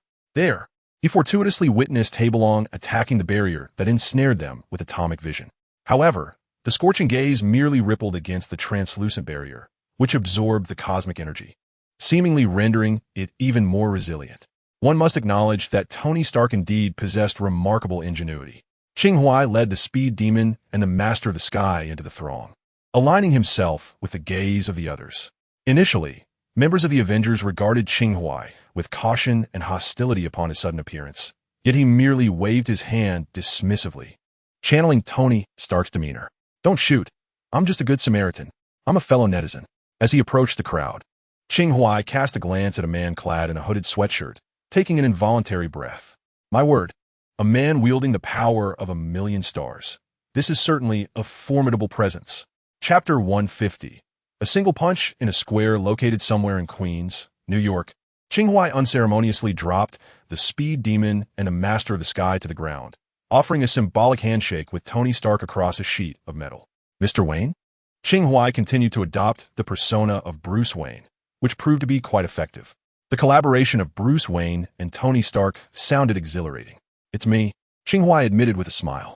Without further pleasantries, he shifted his gaze to the elite high school team within the barrier, scrutinizing the semi-transparent sealed enclosure composed of aerial vehicles. This could be considered a prototype of Earth's armor. According to the original concept, the barrier's reach was intended to encompass the entire planet. Of course, the purpose was not to imprison Earth, but to safeguard it, thus requiring further refinement. Beyond the barrier lies Qing Huai and the Avengers, while within are Hybelong, the Princess of Divine Power, Nighthawk, and Dr. Spectrum. After Hybelong's futile attempt to breach the barrier with his thermal vision, he furrowed his brow and began to assess the situation. The device controlling them would not hold for long. Tony Stark remarked, "We need to transport them to the isolated island. This island serves as a maritime prison specifically for superhumans. There's no need for such complications," Qing Huai interjected, shaking his head. "Have you forgotten? Your mission is execution." Tony Stark paused, a strange feeling washing over him that this command originated from Qing Huai. Thus, Qing Huai took a couple of steps back, saying, "Proceed with the mission, Mr. Stark and esteemed Avengers." No sooner had he spoken than the hooded figure flickered. Qing Huai, who had been keenly observing this enigmatic individual, instinctively turned to follow the direction of the hooded figure's movement, only to witness Hybelong leaping within the confines of the cubic barrier. Despite the immense force he exerted, the barrier remained intact, yet it lifted both the barrier and the 8 flying vessels off the ground, showcasing the incredible strength of Hybelong. Alas, among this group, there existed someone even more powerful. In a mere blink, the hooded figure appeared above the cubic barrier, delivering a single punch that sent the box and its occupants crashing down. The shockwave radiated outward, shattering the glass of nearby buildings. The box plummeted back to Earth, smashing through the ground and creating a gaping pit, while the entire plaza surface became marred with spiderweb-like cracks. Qing Huai quickly retreated behind the others, involuntarily gasping in awe. How terrifying! In just one strike, not only had the plaza been devastated and the surrounding glass shattered, but 3 flying vessels were also rendered inoperative. Undoubtedly, the barrier had become ineffective. After all, it was merely a prototype, ill-equipped to withstand the combined assault of 2 superhumans, Hybelong and the hooded figure. However, the core of Iron Man's equipment and technology is fundamentally about upgrading. This loss would only pave the way for a stronger next iteration. Dust erupted from the pit as Hybelong and the other 3 emerged, while Qing Huai, standing at a distance, noticed that Nighthawk's metallic armor bore dents from shockwave. Amidst the dust, Hybelong's crimson gaze fixated upon the hooded man, as if he were poised to unleash beams of heat 100 times more intense than before. Nighthawk placed a hand on Hybelong's shoulder, urging, "Calm down." Clearly, as a resident of Earth, Nighthawk understood the nature of the hooded figure. Yet, Hybelong, undeterred, dismissed Nighthawk with a wave of his hand, sending him flying before advancing towards the Avengers. Internal strife was imminent. Qing Huai stood at a distance, observing the spectacle, realizing that with so many powerful figures present, there was no need for him to intervene. He could conserve his energy. Hybelong advanced step by step, while Nighthawk and the others exchanged glances, seemingly weighing the pros and cons. A monumental battle within the city was on the verge of erupting. Suddenly, Qing Huai noticed a figure in a hoodie waving a hand before slipping it into his pocket, turning to walk behind Iron Man and the others. It seemed he had no intention of intervening, as if he were merely present to lend an air of significance to the scene. Intrigued, Qing Huai continued to observe the battlefield, just as a grand melee was about to unfold, when an enormous shadow manifested in the sky. "All right, everyone, I declare the game over." Qing Huai looked up in astonishment. It was the High Celestial. What trickery would he unleash this time? Chapter 151. The one collecting stones, the splendid spectacle that was about to commence, was abruptly halted by the imposing shadow of the High Celestial. Qing Huai gazed at the holographic-like figure, momentarily bewildered by his intentions. To be precise, the game was merely paused. The High Celestial corrected his previous statement, then instantly turned his gaze from the ruins and the crowd toward Qing Huai. Little one, this time it is not I who orchestrated the incursion of the high school team. Strictly speaking, this is your unilateral invasion of them. However, the High Celestial swiftly changed his tone, adding, but you did quite well. I shall grant you half a victory this time. The High Celestial's use of you instead of you all suggested that, at some point, this wager had transformed into a battle between him and Qing Huai. Qing Huai remained silent as the High Celestial continued. As for the remaining half, perhaps another opportunity will arise. Before the words had fully escaped his lips, several members of the high school team suddenly vanished into thin air. The High Celestial wielded knowledge of both time and space, and Qing Huai was left pondering the method by which he had spirited these individuals away. All he wanted to comprehend was the true nature of this old man's scheme. The High Celestial could assert that this was Qing Huai's invasion, just as Qing Huai could argue that it was the high school team invading the government. With the presence of the Sentinel of 1,000,000 stars to maintain order, victory would undoubtedly be more attainable. Yet, this old man declared an end, which seemed rather unjust. Just as Qing Huai contemplated inciting the Sentinel beside him, Tony Stark interjected, "Are you not going to take action? He has taken the prey right under your nose." The Sentinel glanced at Tony Stark and replied coolly, "It is futile. He is not present here." This incarnation of the Sentinel appeared quite different from Qing Huai's previous impressions. He was not so haughty, instead exuding a hint of indifference and an air of enigmatic superiority. Could it be that the Sentinel shared a common perspective? Lost in thought, Qing Huai was suddenly showered with a card that floated down from above. As he reached to catch it, he noticed another card descending near the Sentinel, who merely ignored it and walked away. Observing this, Qing Huai straightened his posture, waved his sleeve, and departed, deliberately stepping on the discarded card. Alas, the two invitations to Sakaar, bestowed by the High Celestial on Earth, were treated with disdain. The High Celestial's shadow had vanished, as if it had never existed, leaving behind the devastation wrought, with those individuals departing at will. Indeed, in such a world, strength is the undeniable truth. However, Qing Huai still finds himself perplexed by the intentions of the High Celestial Lord. What did he mean when he spoke of a second chance before his departure? Is he intending to leave Earth? And will he take the high school team with him? As a portal materializes in the center of the plaza, and Dr. Strange steps forth to elucidate the situation, Qing Huai's suspicions are confirmed. The High Celestial Lord is indeed departing. For someone of his stature, this matter is merely a trivial game, yet for ordinary earthlings like Qing Huai and his companions, it manifests as a series of calamities. It is truly a stark contrast between giants and ants, Qing Huai muses, realizing that he must dedicate himself to further training. The promised execution and duel dissipated without warning, as if they were abruptly yanked away just as they approached their climax. An inexplicable irritation lingers. Yet, there is no recourse. Their ultimate objective was to ensure the High Celestial Lord's departure from Earth. Fortunately, after the previous encounters, Qing Huai has retained a few remnants from the high school team, which may yet serve a purpose. At that moment, the system, which had remained silent since its return from Antarctica, finally spoke.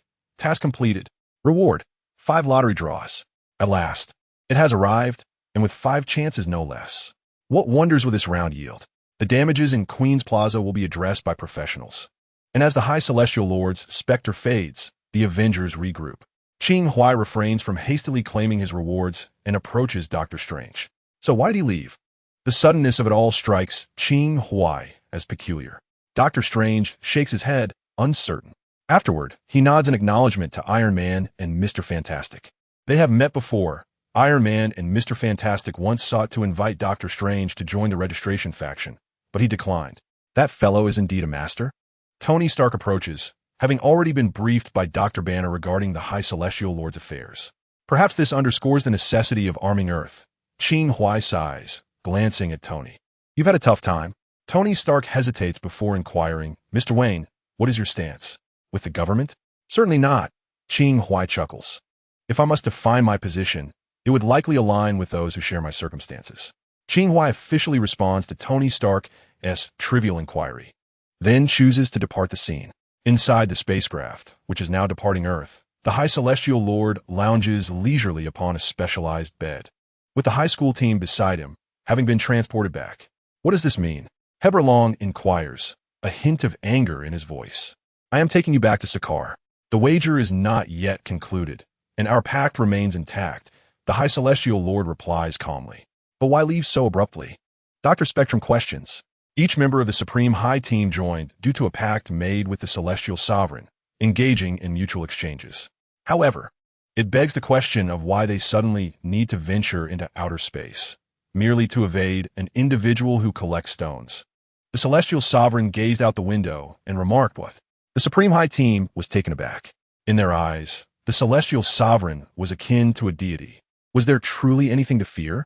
I have received word that this individual is drawing ever closer to Earth. That sorcerer possesses a stone, and he will undoubtedly descend upon our world, the Celestial Sovereign stated, his previously lofty demeanor now tinged with a barely concealed bitterness. Do you harbor a grudge? Nighthawk inquired tentatively. The Celestial Sovereign remained silent, of course. He would not divulge that the very individual who delights in collecting stones had snatched a yellow gem from him 2 years prior. Chapter 152. The Grand Dao Cave. After bidding farewell to Iron Man and Mr. Fantastic, Qing Huai adopted a new appearance as he navigated the bustling streets. In a place like New York, supernatural events and violent incidents transpire almost daily.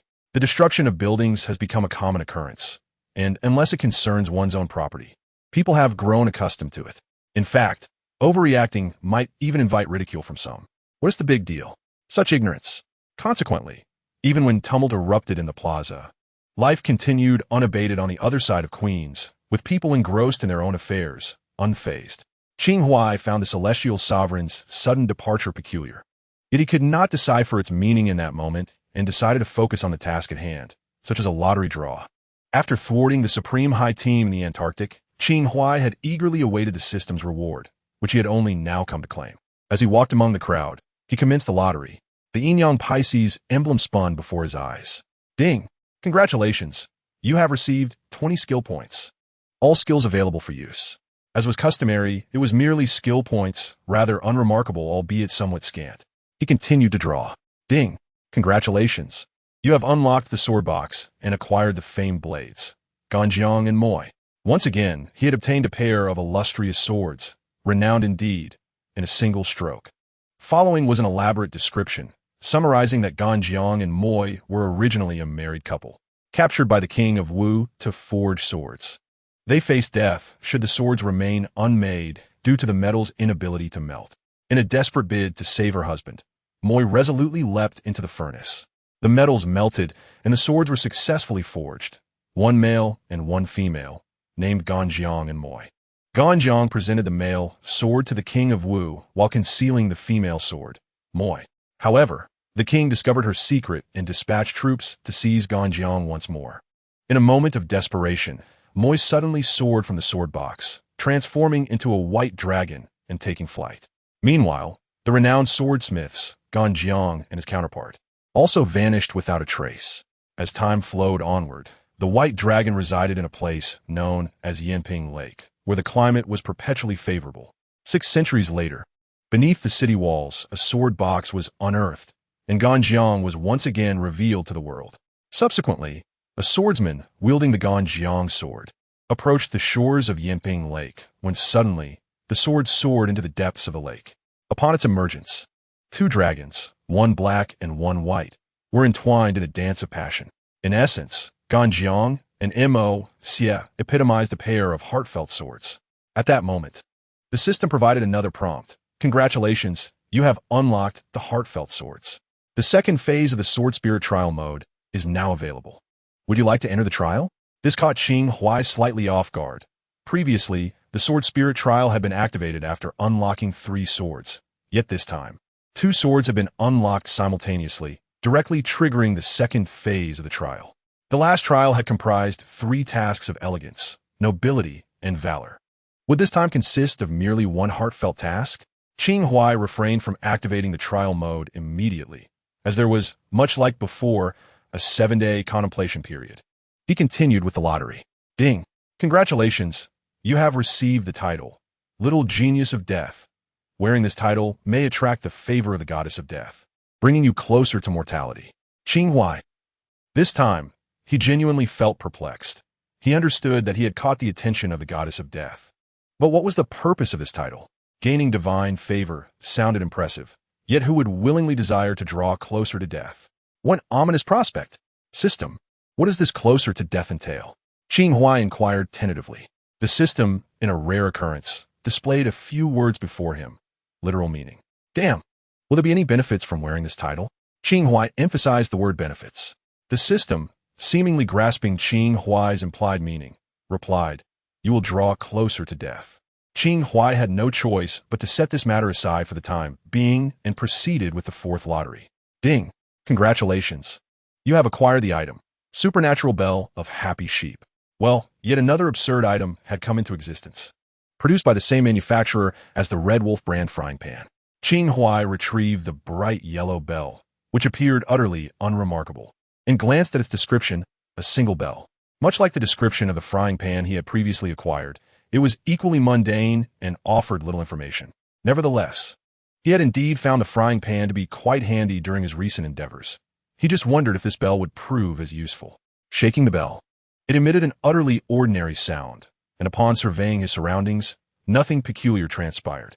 Perplexed, Qing Huai casually placed the bell back into the system's backpack, intending to study it further upon returning home. Then came the final lottery. The Pisces pattern began to spin once more. Ding!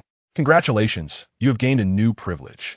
As the results of the fifth lottery emerged, Qing Huai, strolling along the street, suddenly halted.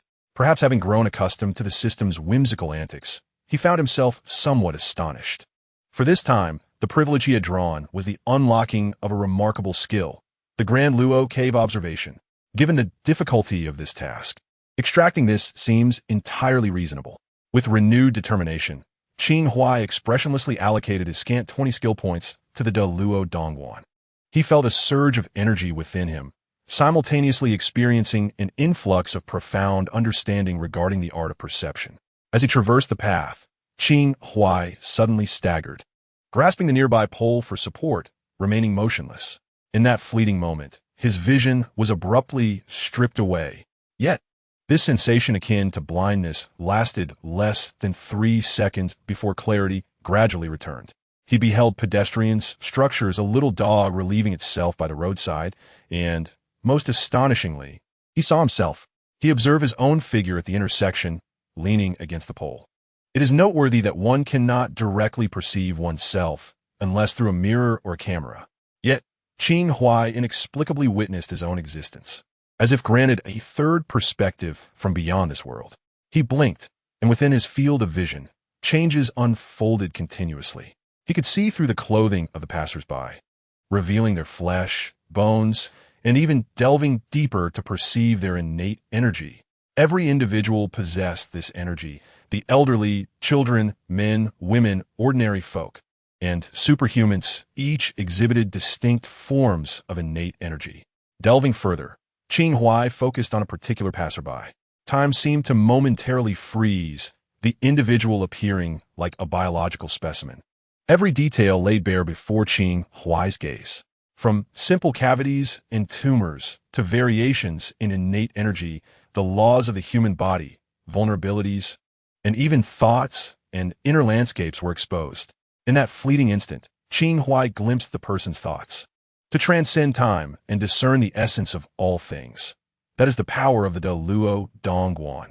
However, what Qing Huai possessed at present was merely the ability to perceive essence, without transcending time itself. Was it a lack of comprehension? This might bear some relation. Considering his current skill points in De Luo Dongguan were merely 20, the least among all extraordinary skills. As his vision momentarily blurred, Qing Huai shifted his focus away from the passerby and onto himself.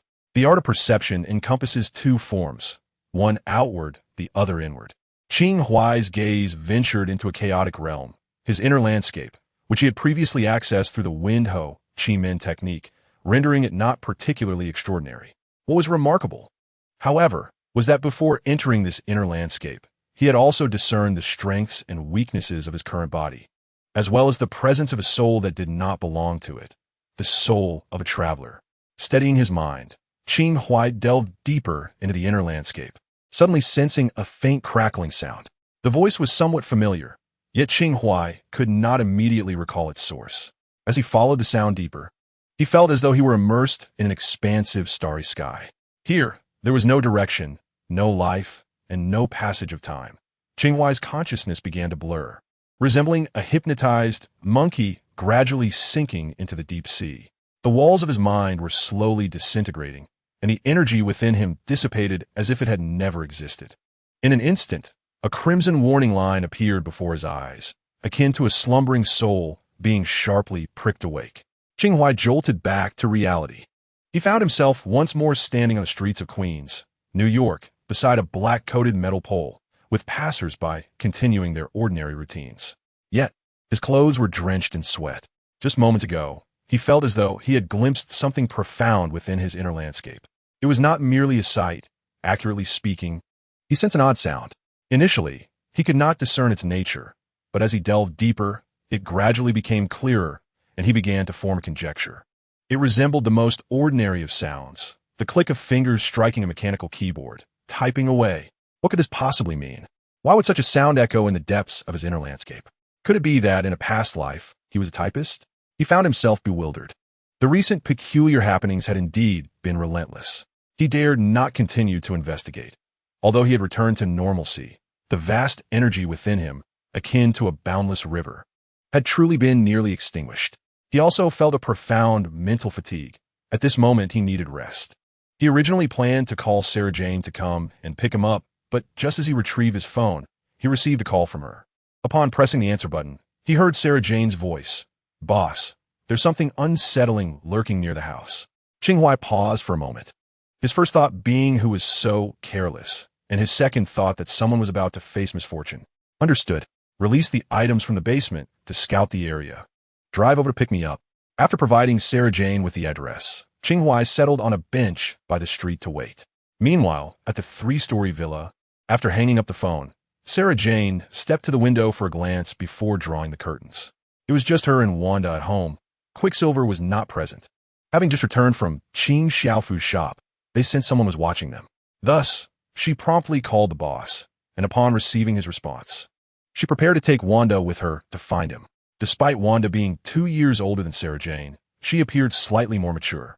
Some things are not determined by age, but rather by one's mindset, experiences, and character. Before heading out, Sarah Jane remembered to follow the boss's instructions and went to the basement to release the icy entities that had been confined. It had been long enough. They ought to be let out to hunt. No, not hunt. Rather, the prey would seek them out. As twilight descended, the figures concealed around the villa lay on the ground. Enduring the chill, one of them peered through the scope of a sniper rifle, while another utilized thermal imaging equipment to survey the interior of the building. It was evident that they were well-trained, comprising a faction of mercenaries intermingled with superhumans.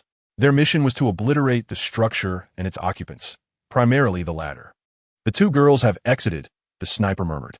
He refrained from taking action thus far, because they had only observed the girls, and their employer had stipulated that at least one male must be present. "The villa is deserted again," remarked the one with the thermal imager. "They should remain undetected. Pass the equipment over." As darkness deepened, 2 individuals approached the villa, cradling specially designed explosives. They had initially intended to plant the bombs earlier, but Sarah and her companions had returned. The explosives were swiftly installed around the villa, yet the group showed no inclination to depart. For their objective was to retrieve the man's corpse, ensuring their full payment and securing long-term benefits. A certain Nighthawk from the high school team had previously contacted them, promising that cooperation would not only yield financial rewards, but also spare them from being apprehended by the registration agency, paving the way for future clandestine collaboration with the government. Tragically, they remained oblivious to the fact that their employer had already vacated the solar system, diligently executing their tasks. As the 2 finished setting the explosives and prepared to leave, one of the bald-headed men suddenly froze, his senses heightened. "Guys, did you hear that sound?" he inquired. A response crackled through the wireless earpiece. "No, there's nothing." He rubbed his bald head, wondering if he had misheard. Then, in the next moment, a series of brief, anguished screams echoed from the corner of the mansion, emanating from his companion, who had accompanied him to install the explosives. This time, everyone heard it, their their vigilance instantly heightened. "What is happening?" They called out the name of the missing individual, but received no reply. The one with the thermal imager scrutinized the area intently, yet failed to detect anything amiss. The bald man gripped his weapon and cautiously glanced towards the other corner, seeing nothing unusual. Suddenly, he felt a chilling sensation at the nape of his neck, akin to being targeted by a venomous predator, a visceral awareness that something icy loomed behind him. He could not ascertain what it was, nor confirm if it was a living entity. If it were, it should have been detected by the thermal imaging. He attempted to shift slightly to enter the sniper's line of sight, but at that moment, something settled upon his shoulder. Out of the corner of his eye, he discerned the nature of this entity. It was a hand, more accurately, a claw, adorned with azure scales. In an instant, it was unclear whether he was momentarily stunned or bewildered. The bald figure twisted his head to gaze backward, where he beheld the owner of that claw. This creature was undoubtedly not human. It resembled a colossal humanoid lizard, its entire body adorned with dark greenish-black scales, yet half of its head was composed of a metallic substance, seemingly affixed later. An aura of chilling white mist emanated from its form as the emotionless reptilian creature loomed over the gleaming head, slowly parting its jaws, its teeth as sharp as blades.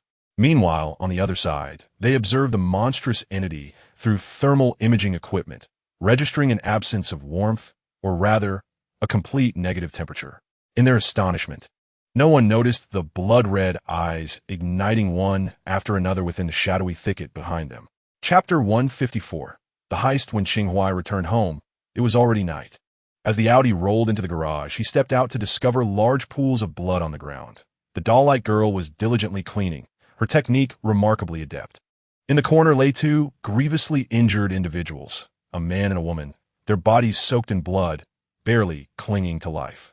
They owed their survival to the mercy of the two sentinels nearby. One was a lizard man, the other a spider creature, both products of human genetic mutation. The lizard man bore metallic enhancements on half of its head, while the spider creature's legs were similarly adorned, exuding a mechanical essence. Qing Huai cast a glance at the two obedient beings before shifting his gaze to the man and woman, whose limbs were severed, as if they had just crawled out of a pool of blood, an unimaginable feat of endurance. During the transformation of the lizard man and spider creature, Qing Huai had preserved their instincts and loyalty towards him. Thus, strictly speaking, they were not entirely lifeless entities. The two barely breathing figures reached out to Qing Huai in a plea for mercy. He could not be bothered to interrogate them. Instead, he delved into their consciousness, effortlessly uncovering the sequence of events. It became evident that he could deduce the machinations of the Night Eagle and his cohorts. This so-called mercenary group was, in fact, a mere band of expendable pawns. After overcoming numerous obstacles, Night Eagle had finally obtained Qing Huai's address and lured this group of cannon fodder to him. Two possible outcomes awaited. Either they would kill Qing Huai, or he would eliminate them. The former was self-explanatory. Qing Huai's demise would resolve everything. The latter would allow Night Eagle to capitalize on the situation, thrusting Qing Huai into the spotlight of public scorn, particularly since he had not signed any registration laws. However, the unforeseen upheaval caused by the Supreme Celestial had thoroughly derailed this plan. Now, these two individuals were no more than insignificant jesters to Qing Huai. Having gleaned their memories, he stood up, disinterestedly shaking his hands, and suddenly turned to Wanda, suggesting, "They are here to kill us. Shall we test our skills by disposing of them?" Since Wanda had resolved to fight alongside Qing Huai from this moment forth, it was only fitting for her to practice her prowess in advance. Wanda did not refuse. She stepped forward, gazing down at the two desperate souls with an air of superiority. Crimson light swirled around her fingertips as she first cast a glance at Qing Huai, then gently lowered her head to utter, "I'm truly sorry." With a flick of her fingers, the two individuals had their necks twisted by chaotic magic.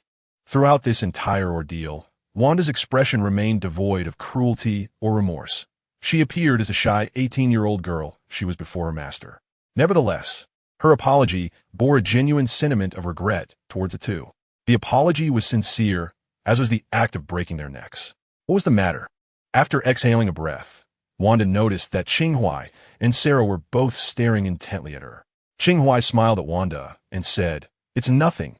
You possess remarkable talent." He still did not comprehend her as well as he had imagined. especially considering that this young girl had contemplated orchestrating an accident for the man-eating spider when it had disrespected him. The girl chosen by the dark god was, in many ways, different from ordinary people, though she might not yet realize it herself. After leaving the remaining corpses to be handled by the spider people and the lizard folk, Qing Huai led the two girls into the house. The crisis with the High Celestial had reached a temporary resolution, while the internal conflict was still ongoing, or perhaps it had just begun.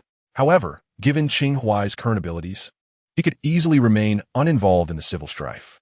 Now was the perfect time for him to rest and attempt to unravel the recent peculiar occurrences, including the sudden departure of the High Celestial from Earth. At present, Qing Huai's sole intention was to sleep. Not merely to sleep, but to recharge while embracing the scepter, utilizing this time to enhance his mental prowess. He had the opportunity to seek out the professor to learn how to wield his psychic abilities with precision, and if time permitted, he could explore the sanctum further, hoping to pilfer a bit of Dr. Strange's magical skills. Not that it could be called theft, but rather a subtle appropriation. After all, their aim was to befriend Qing Huai, and thus he would rightfully act as a vampire. Now equipped with both a scepter and a formidable ally, his overall strength could be considered among the upper echelons on Earth. Such power would undoubtedly suffice in the Marvel Cinematic Universe, yet would still fall short in the comic universe. Chapter 155. Infiltration. The mind does not solely represent our intellect. It resides within our thoughts, our hearts, our eyes, and every inch of our skin. The winter breeze swept into the office as Charles Xavier sat across from Qing Huai. We may perceive the mind as a kind of energy field. Some are resolute, while others are frail. A competent mind controller can effortlessly manipulate their own energy field, transforming the energy fields of others into their own and exerting control at will. Charles Xavier, akin to a venerable professor, guided Qing Huai in harnessing his psychic abilities. A week had passed since the High Celestial and the team from the Sanctum had departed from Earth, and during this week, Qing Huai had been diligently recuperating. His mental index has reached an impressive 1,500, and his comprehension of various psychic skills has approached nearly 20%, making him a legitimate master of mental control. Yet today, as planned, he arrived at Xavier's school to learn from the professor about psychic abilities. The pursuit of knowledge knows no bounds. Indeed, when it comes to the mastery of psychic powers, the professor undoubtedly ranks among the most exceptional talents on Earth. Closing his eyes, Qing Huai entered a meditative state as he absorbed Charles's words. In that moment, another pair of eyes seemed to awaken within him, and he perceived the professor's energy field, far less pure than his own, yet extraordinarily intricate. It resembled a remarkably precise machine, not necessarily ornate, but unparalleled in its precision. As his vision expanded outward, Qing Huai observed the individuals outside the principal's office. Although the Daoist perspective could easily accomplish this feat, he was now employing only his psychic abilities. His pure psychic energy unfurled, gradually enveloping the entire office building, enabling him to glimpse the actions of those within. Of course, if this were all he could do, such psychic power would be rather trivial. It could also, suddenly, Qing Huai opened his eyes, and in that instant, every being within the building, apart from himself and Charles, was rendered motionless by his formidable mental force. It was as if time had paused, yet the clock continued to tick, and the gentle breeze still blew. This was not a cessation of time, but rather Qing Huai had momentarily infiltrated their minds and exerted control over them. He could not only freeze them in place, but also compel them to dance gracefully, serve him tea, or even turn upon one another. In this moment, they became mere toys for Qing Huai's amusement. From the perspective of Earth, it would be no exaggeration to label Qing Huai as a high-risk individual. After controlling the people for only a brief few seconds, he released them, and no one noticed any irregularity. He refrained from making them engage in any excessive actions. After all, he was on their territory. The time for learning was limited to a single morning. After lunch, Qing Huai bid farewell to Xavier's school and proceeded to the Sanctum Sanctorum. Dr. Strange had not consented to take him to Camartage, but instead arranged for the magical books to be brought to the Sanctum. Qing Huai chuckled wryly. "Are you trying to keep an eye on me?" "Just preserving a bit of my assets," Dr. Strange replied with utmost seriousness. "Ah, quite clever. You even understand what I'm thinking," Qing Huai remarked, playfully patting Dr. Strange on the shoulder. "How could that be? I'm not that kind of person." He then picked up a book of spells and settled onto the sofa. Opening its pages, he encountered Fireball, Water Sphere, Earth Sphere. Qing Huai looked up at Dr. Strange, perplexed by the content. Dr. Strange opened his palm, and flames erupted from his hand. Magic. Do you take me for a 3-year-old? Qing Huai responded, extending his own hand, where flames ignited as well. Is this something you learn? Isn't it as simple as having hands? Dr. Strange found himself momentarily at a loss for words. With a subtle gesture, he transformed the books on the table into a different selection. After flipping through a few pages of the newly acquired book, Qing Huai discovered the incantation for summoning, precisely the skill he had been lacking. Thus, over the ensuing days, he busied himself with dual pursuits, morning sessions on mentalism and afternoon practices in magic, conveniently partaking in lunch and dinner along the way. Breakfast, however, eluded him, for he struggled to rise in the early hours. Meanwhile, the internal conflict raged on, as it was imperative to provide the populace with a satisfactory explanation. Gaining the public's favor was indeed essential, a truth recognized even by those in power. Nevertheless, Qing Huai refrained from engaging in the civil strife. Being situated within the government made it easy for him to distance himself. As for the other superheroes, they could continue their battles without his involvement. He merely needed to bide his time until the opportune moment arrived to command the Superhuman Council. On the other hand, Qing Huai ensured his influence remained active. The Eagle Gang continued to thrive in the underworld, while the Tongji Society persisted in its intelligence operations. Meanwhile, the dormant Hydra was to return to its core responsibilities, namely, infiltration. Chapter 156. The Sacrifice, New York, on a winter's night. The moon cast its luminous glow, tinged with a hint of crimson through the misty clouds, as if some entity were observing the world with bloodshot eyes. In Brooklyn, a group of youths adorned with vibrant hair colors, tattoos, and piercings laughed maniacally in an alleyway. Upon closer inspection, one would find these 5 young men tormenting a disabled elder. They snatched away his cane and held down a child of about 5 or 6 years, cruelly mocking them. As the limping elder struggled on the ground and the child wept loudly, the group erupted in even greater fits of laughter. Get up, old man.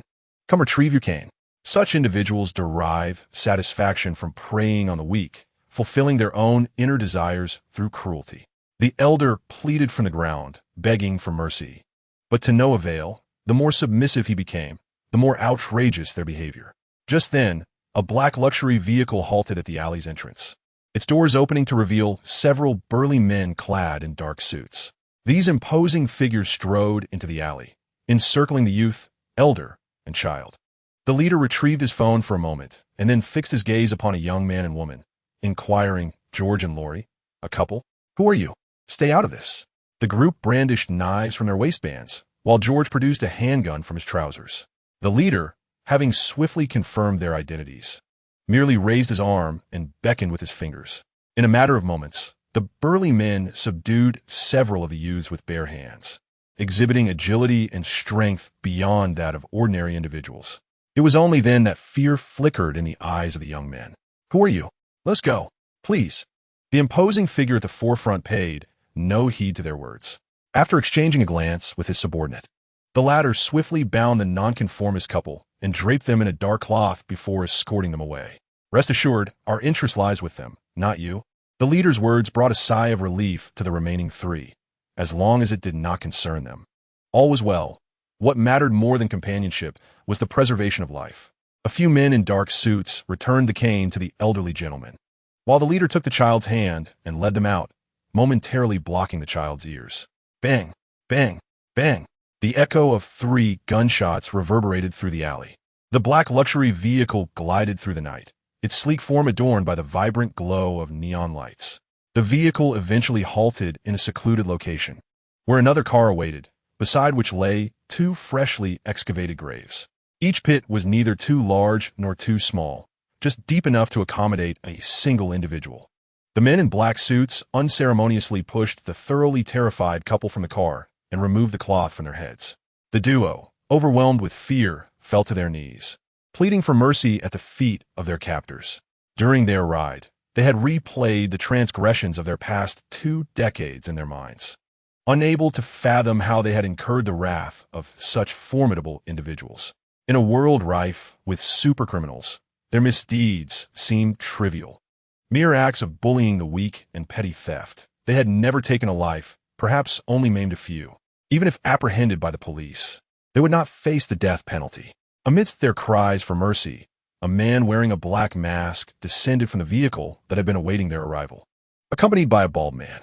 The masked man scrutinized the couple for a moment before slowly crouching down, his arms moving upward, palms facing down as if to stabilize something.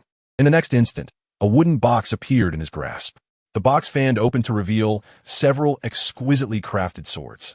The masked man withdrew 2 of them, placing them before the couple, and spoke. "Do not be alarmed. We wish to play a game. 2 swords, 1 life. You must decide who shall live and who shall die." Trembling, George raised his gaze to meet the masked man's eyes through the mask. "Why? Can you enlighten us as to why this is happening? Who are you? Have we wronged you?" "Not at all," the masked man replied curtly. "There is no enmity between us. As for why you have been chosen, perhaps it is mere fate." The couple quaked in silence, grappling with disbelief. If there were a reason, they might plead for their lives, but the notion of fate was simply too much to bear. "You want money. We have money. We can give you money. Perhaps you require us for other tasks. We are willing to comply. Just spare our lives," George lied, his peripheral vision fixated on the swords lying on the ground. "No, what you must do now is but one thing. Accept the game and live. Or refuse the game and perish together." The 2 exchanged glances, swallowing hard, comprehending that the masked figure was wagering their very lives. The mask smiled at them. Time was of the essence, granting them a minute to ponder. After uttering this, the figure rose, retreating to the vehicle, while the others in black suits took a few steps away, turning their backs to George and Lori. Bending closer to the girl, Lori whispered to George, "This lunatic clearly wishes for us to turn against each other. We cannot heed his call. I have a plan. We will feign agreement to the game, and then I shall seize him with the sword. Let him return us home." Under the moonlight, George plotted, his body trembling as Lori nodded in agreement. "We have made up our minds," George declared. The masked figure turned, returning to face them, observing with keen interest. "We have made up our minds." George grasped the sword's hilt, rising slowly. "We accept the game. We have decided." As George stood, veins bulged in his hand, gripping the sword. Now less than 2 meters from a masked figure, who leaned in to catch George's words more clearly. With a sudden flash of ferocity in his eyes, George announced, "We have decided. She shall die." In an abrupt motion, he swung the blade down towards his side, the razor-sharp edge swiftly severing Lori's throat. Blood spurted forth. Lori, who had intended to rise quickly, clutched her neck and collapsed to the ground, her own sword having pierced George's neck from below. This couple had never trusted one another from the very beginning. How intriguing, observed the masked figure as he watched the 2 gradually lose their vitality, picking up both swords. No need to wipe them. The renowned blades had already absorbed the blood, staining their surfaces. Not only their blood, but their very lives had been claimed. Returning the swords to their scabbards, the expressionless figure returned to the vehicle, removing the mask. Brandon, now shorn of his hair, stood by the car door, listening to a few instructions from the figure before closing the door behind him. "Let us depart," the figure said to Sarah. The trial of the sword spirits of Ganjiang and Mo.Yi had commenced, albeit with some differences from the first. This time, the trials presented 2 paths. One was to sacrifice the tokens of love of 7 pairs of devoted lovers. Although this path seemed simple, the figure soon discovered the challenges it posed. Finding individuals who met the sword spirit standards of true love proved elusive, as he failed to locate even a single pair. In this world, true affection had indeed become a rarity.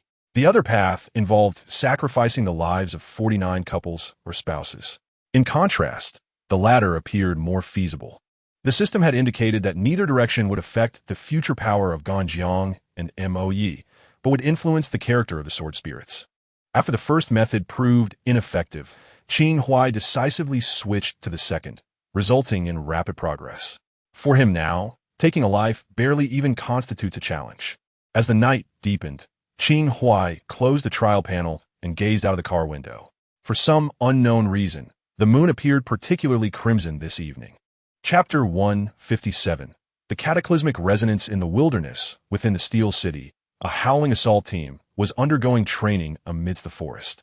Clad in camouflage attire, they dispersed strategically, navigating through the underbrush, gradually advancing in unison. The lead soldier, a battle wolf, suddenly halted, his acute ears quivering in the air, his nose wrinkling slightly, before signaling to the left and right with a decisive gesture. The Howling Assault team promptly split into 3 groups. The Midnight Vampires and Amphibians veered left, while the Killer Monkeys and Zombie Agents moved right, all 3 factions advancing silently like specters. 200 meters away stood a watchtower, and several meters behind it lay a wooden cabin. According to intelligence reports, the hostages the Howling Assault team sought to rescue were inside. 2 sentinels stood atop the watchtower, donned in armor, wielding pistols and short spears, with a compact high-tech life detection device before them capable of scanning for living beings within a 100-meter radius. However, it could only detect the living. Unbeknownst to anyone, 2 diminutive phantoms clad in golden armor stealthily approached the watchtower, maneuvering through the grass. One phantom raised its spear, preparing to launch an attack, but was hastily restrained by the other.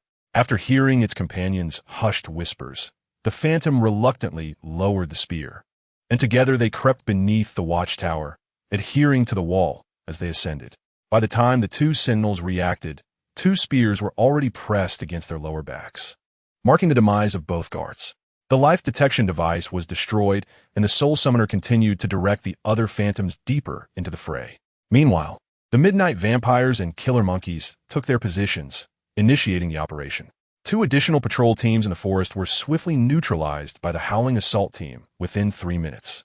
They then formed a 3-pronged encirclement around the central wooden structure. "Be careful," someone shouted, as a barely visible silver flash darted through the jungle, slicing through the trees and underbrush like lightning. "Ugh," the Killer Monkey grunted, and before he could comprehend the situation, he found himself bound, just like the slow-reacting zombie agent beside him. The silver flash did not linger, darting off to the other side. The Killer Monkey looked down at the ropes binding him, then glanced at the oblivious zombie agent, frustration boiling within him.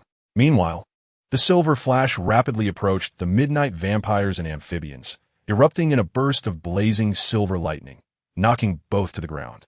At this moment, the true visage of the silver figure was revealed, clad in silver attire with silvery hair and metallic devices adorning his limbs and wrists.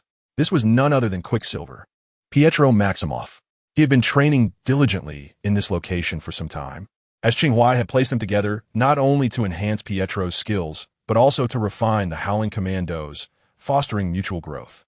Quicksilver swiftly restrained both the Midnight Vampire and the Amphibian with his remarkable speed before darting towards the other commandos. In a matter of moments, he had bound the remaining members with ease. Super speed is a rare gift in any universe. Speed, indeed, is paramount in martial arts. Even Qing Huai found it challenging to subdue the speed demon during their first encounter.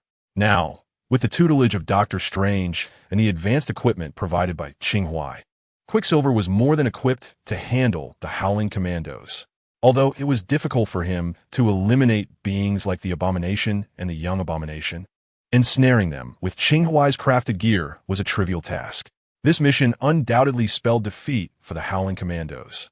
However, this did not dampen the spirits of Quicksilver and the Commandos, who bantered merrily on their way back for a meal. With Quicksilver's charismatic personality and silver tongue, mere days had sufficed for him to bond with this peculiar group of individuals. "This is a battle we simply cannot win," lamented the Soul Reaper during their return journey. The frustration they had previously felt under their instructor resurfaced in the presence of his staff. "No worries, we'll just practice at our own pace. I may be fast, but that's about it." Pietro chuckled. The only solace was that the instructor's staff was far more amiable than the instructor himself. "Speaking of which, it has been a while since the instructor last visited," remarked the Young Abomination. "The boss is a person of great affairs. He's quite busy at the moment." Quicksilver replied with a grin. Indeed, Qing Huai had been preoccupied these days. Aside from having Eagle Bao assist him in locating couples and pairs worthy of elimination, he also needed to leave New York for a trip to Washington. Just yesterday, the pro-registration and anti-registration factions clashed publicly, causing widespread destruction along an entire street, after which both sides declared truce. Now, it was the government's turn to intervene, merely to announce that, for the sake of national and societal stability, they would grant amnesty to the anti-registration superhumans, though this would only apply to this instance of amnesty. Should they continue to operate without registered identities and misuse their powers thereafter, it would still be pursued. Such narratives were not unfamiliar in comics, which offered ample lessons. However, beyond these insights, Qing Huai had additional plans. As the vehicle traversed the streets of Washington, Qing Huai was accompanied by Sarah Jane and Wanda. The two young women occupied the front seats, while Qing Huai leaned back in the rear, gazing out the window. Outside, towering buildings adorned with massive electronic billboards displayed nearly real-time news. Suddenly, a particular news item captured his attention, a report of a superhuman who had demolished an entire building. Equipped with remote video, a man clad entirely in black unleashed devastating sound waves with his voice. Qing Huai's pupils dilated slightly. Could this individual be the infamous Confidence Brother? In Chapter 158, the circular spaceship, seated in the vehicle and gazing at the immense screen atop the building, Qing Huai inadvertently stole a glance at Wanda in the passenger seat. The figure on the screen, capable of obliterating an entire edifice with a mere utterance, bore an uncanny resemblance to the leader of the inhuman race, Black Bat King, the very same who had been vanquished by corrupted Wanda in an alternate universe. Shouldn't this individual be on the side of righteousness? Why then, was he suddenly wreaking havoc? Had he finally discerned the true nature of the nation and begun to act in accordance with heavenly justice? The likelihood seemed slim, yet was not entirely implausible.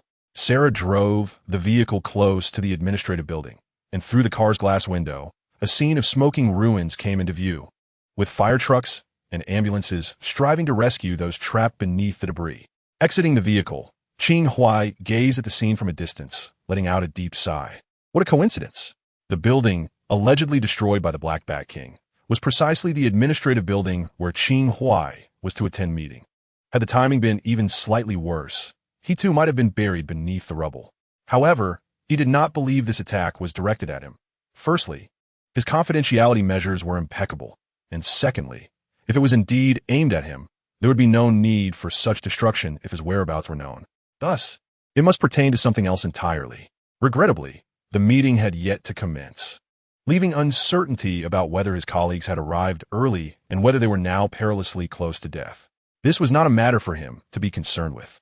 In light of this incident, the meeting originally intended to grant amnesty to the anti-registration faction would have to be postponed, if not canceled altogether. Indeed, in this world, unexpected occurrences are always in abundance. At that moment, Wanda suddenly pointed upward and exclaimed, "Boss, look!" Qing Huai turned his gaze, his brow furrowing slightly. On the enormous screen mounted on the wall, the figure of the man in black armor, adorned with 3 prongs atop his head, reappeared. Having just demolished the administrative building, he was now hovering beside a towering monument, and as he opened his mouth, the monument shattered instantaneously.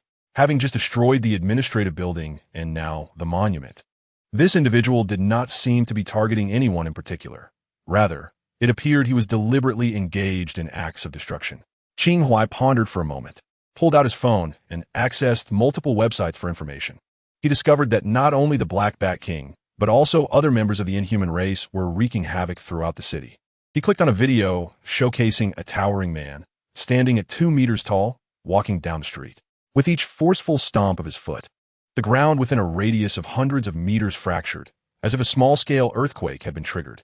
Another video revealed a red-haired woman, her hair wildly cascading, wrapping around her as she lifted passers-by high into the air only to hurl them downwards like crimson tendrils. A further click unveiled a girl clad in yellow, seemingly suspended in midair by turbulent air currents, one hand wielding flames while the other brandished sand and gravel. Goodness, the royal family of the Inhumans has nearly all arrived. Is this a brazen declaration of war against the nation? Boss, where shall we head next? Sarah glanced at Qing Huai through the rearview mirror as he returned to the vehicle. After pondering for a moment, Qing Huai decided to leave this place. Although he was uncertain about the Inhumans' erratic behavior, he saw no reason to involve himself in their affairs. Since the meeting would not commence anytime soon, there was no necessity for him to remain. Sarah drove away from the ruins, activating the map and radio to avoid entering the Inhumans' bombardment zones. Qing Huai sat in the back seat, continuing to scroll through the live videos posted on social media. Suddenly, he paused, his finger hovering over a video that showcased a hovering ring-shaped spacecraft with a location labeled as Luandun, fixated on that circular vessel. Qing Huai felt a vague premonition stir within him.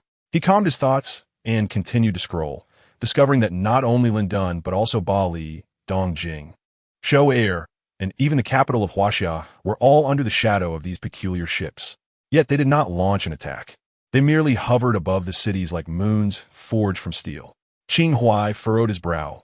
What was destined to arrive had indeed come. Just as Gao Tianzuan departed, this phenomenon emerged. Truly, it was a relentless succession of events. Suddenly, a thought struck him, and he let out a wry smile. Perhaps Gao Tianzuan's departure was a means to evade this very entity. After a moment of contemplation, Qing Huai sent a message to Dr. Strange. No sooner had he dispatched the message than he heard Sarah's grave voice call out, "Boss." As he lifted his gaze, a beam of blinding light descended from the heavens, obstructing their path.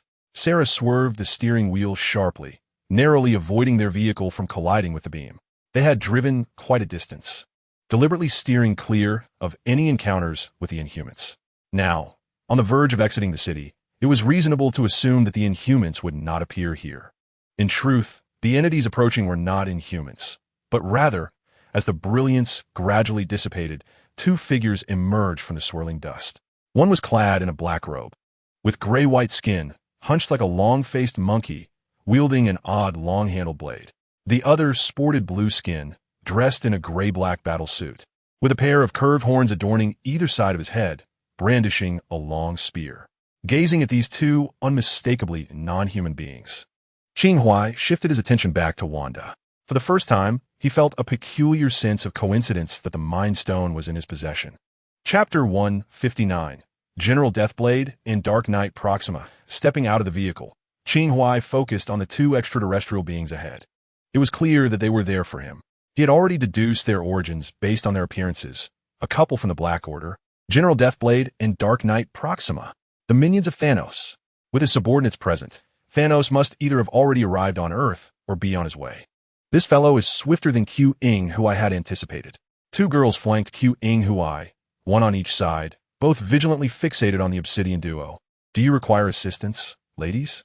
Qing Huai inquired, his hands casually tucked in his pockets, exuding an aura of nonchalance. He had long buried the futile emotion of fear deep within, far removed from the presence of adversaries. The Dark Knight Proxima stepped forward, emitting a harsh sound. Hand over the stone. Indeed, they were after the Infinity Gem. Yet how did they ascertain its presence in his possession? What stone? I've never heard of such a thing.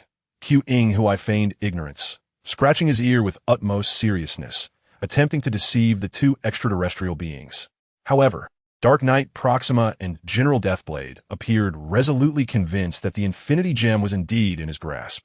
After exchanging knowing glances, they approached him with increasing intent. The two girls behind him swiftly readied themselves for combat.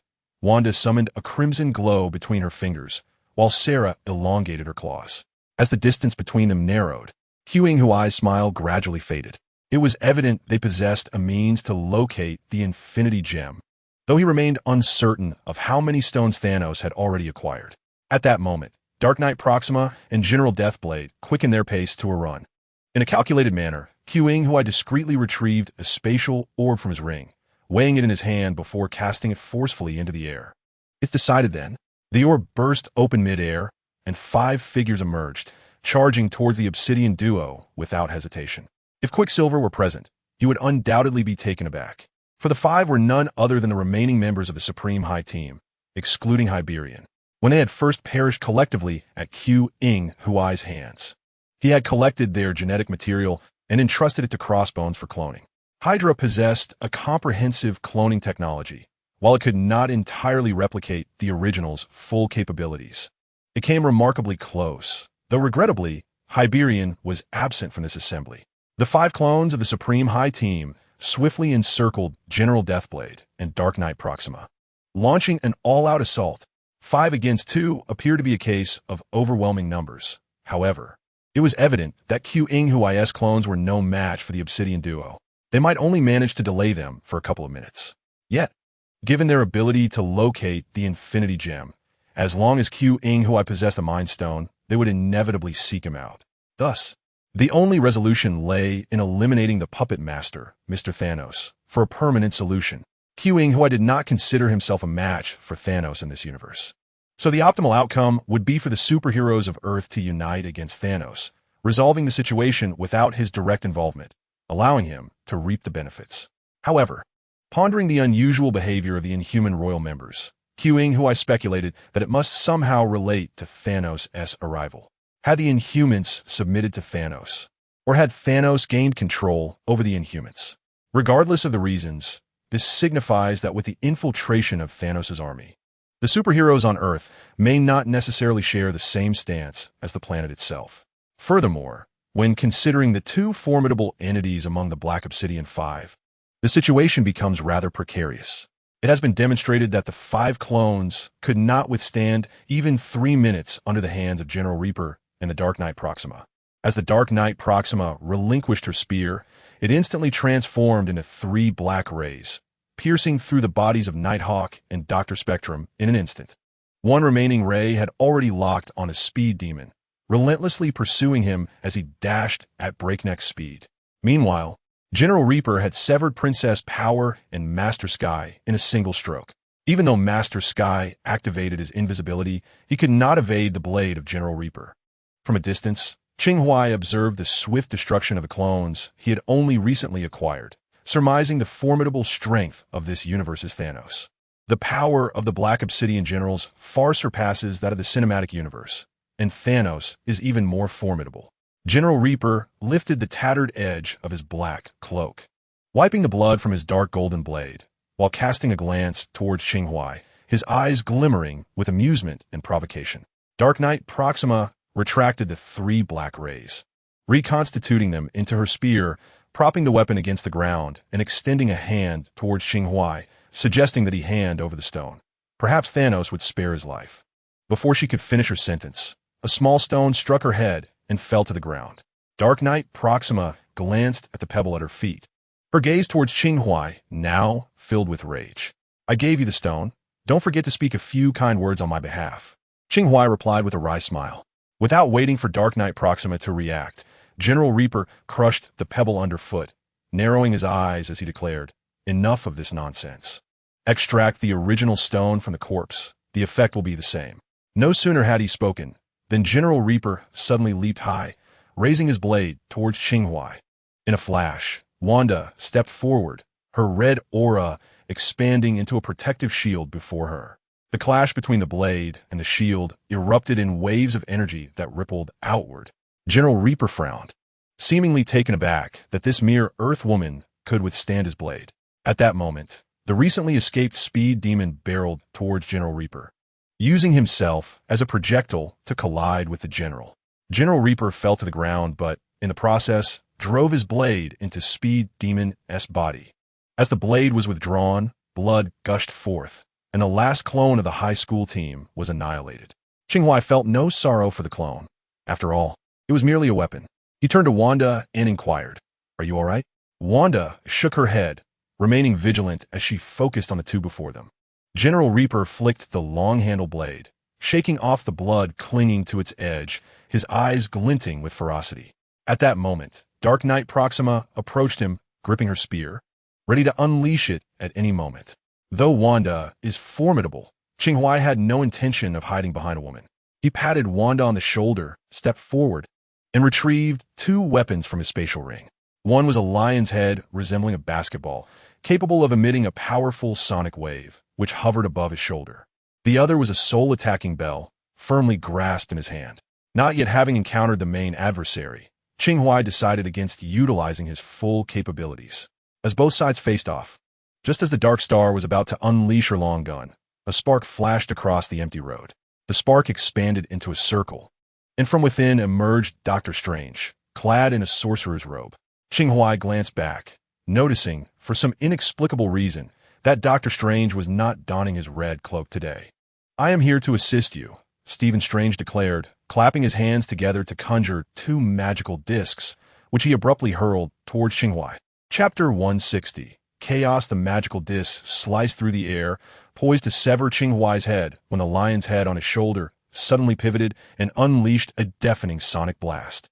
Bang! Doctor Strange was sent flying, his magical discs dissipating into nothingness. Qing Huai turned to the man who had just attempted to take his life, furrowing his brow in confusion. Dr. Strange, what is the meaning of this? The magic employed by the adversary, the background revealed through the portal, and the probing from the eye of Agamotto all converged to confirm that this was indeed the true Stephen Strange. His sudden attack on Qing Huai stirred an ominous feeling within him. The worst fears had come to pass. Dr. Strange offered no response. Rising to his feet and locking eyes with Qing Huai, a cunning smile gracing his lips, he then retreated like a specter, swiftly forming hand signs. The surroundings gradually darkened as a massive cloud obscured the sun, casting the entire area into a night-like gloom. In a sudden burst of determination, Qing Huai vigorously shook the soul bell and shouted, "Wanda!" Wanda, startled, quickly conjured a crimson orb of light that enveloped her. The orb entered her being without causing harm, instead striking out against the looming shadow that threatened to attach itself to her back. Wanda hastily turned and retreated, glancing back at the shadow with trepidation. In the dim light, the shadow gradually revealed its form, resembling an extraterrestrial being in dark gray attire akin to Squidward. Qing Huai recognized this figure as one of the Black Order, Ebony Maw. Surveying the hostile entities before him, the sequence of events began to crystallize in Qing Huai's mind. Thanos and his Black Order had not launched a direct assault as depicted in the films. Instead, they had opted for a method of infiltration. They had taken control of the Inhumans and Doctor Strange, and possibly other superheroes as well. All signs indicated that this invasion by Thanos was far more severe than that portrayed in the cinematic narrative. The situation is indeed dire. A 3-2 predicament has escalated to 3 against 4. Moreover, the adversary is a supreme mage, accompanied by 3 obsidian generals, with the 4 of them positioning themselves in various directions to encircle Qing Huai and his companions. Qing Huai, maintaining his composure, observed the 4 foes closely. Just as the Dark Knight's companion prepared to raise his spear once more, he suddenly shook the soul bell vigorously. Almost simultaneously, he surged forward, commanding the crying howl to unleash a powerful sonic wave. Eliminate the extraterrestrials first. Qing Huai's voice reverberated in the ears of Wanda and Sarah Jane, prompting the 2 girls to join the fray without hesitation. In this scenario, it was impossible to expect these aliens to overlook Qing Huai's presence and allow him to escape unscathed. Recently, Qing Huai had utilized a clone version of the Supreme High School team to gauge the strength of the Deathblade General and the Dark Knight's companion, along with the same team member, the Ebony Throat. They were formidable, yet they could be slain. Wanda and Sarah Jane had already been inscribed with talismans by Qing Huai, rendering them immune to the effects of the soul bell. The bell's sound momentarily disoriented the 3 opponents. Seizing this opportunity, Qing Huai manipulated the crying howl to unleash an intense sonic wave upon the Ebony Throat while retrieving a Qi energy pistol from his system backpack to fire at the sole, unaffected Deathblade General. The Ebony Throat staggered back, wincing in pain. The Qi-infused bullets, akin to miniature cannonballs, were blocked by the General's weapon just as they neared his body. In the next moment, Sarah Jane leapt onto him with her claws drawn, and a brief yet fierce struggle ensued. Just as the Dark Knight's companion raised her spear to engage, Wanda forcefully hurled a card at her. Doctor Strange, forming intricate hand seals, struck the ground with force, unleashing bolts of golden lightning that surged towards Qing Huai. Qing Huai leapt into the air, continuing to vigorously shake the bell, only to realize that his firearm had inexplicably transformed into a short sword, the fish intestine.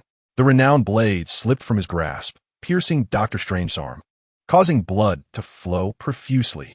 Gritting his teeth, Doctor Strange let out a muffled groan, and amidst the dual torment of pain and the soul bell's influence, a flicker of clarity returned to his eyes.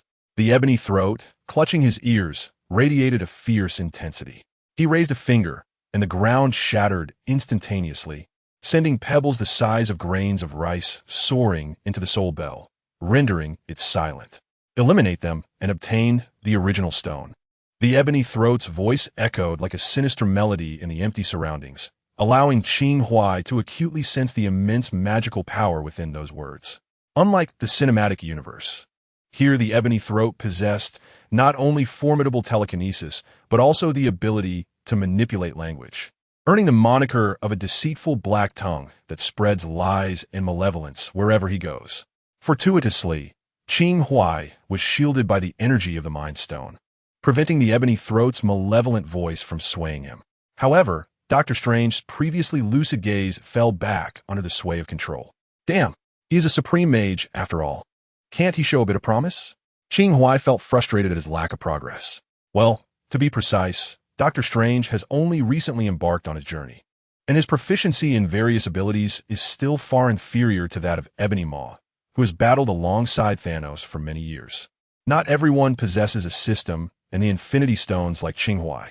With disregard for the potential to repair the Soul Resonance Bell, Qing Huai smashed it with both hands, transforming it into a shovel-like weapon and hurled it towards Ebony Maw. Ebony Maw had already straightened himself, regaining his confident and elegant demeanor. He effortlessly raised one hand, manipulating the debris on the ground to deflect the shovel-like weapon. Yet in the next moment, a twitch crossed his confident face and incredulity flickered in his eyes. Qing Huai, with a beaming smile, retrieved a Soul Resonance Bell from his spatial ring, followed by a second, a third, and a fourth.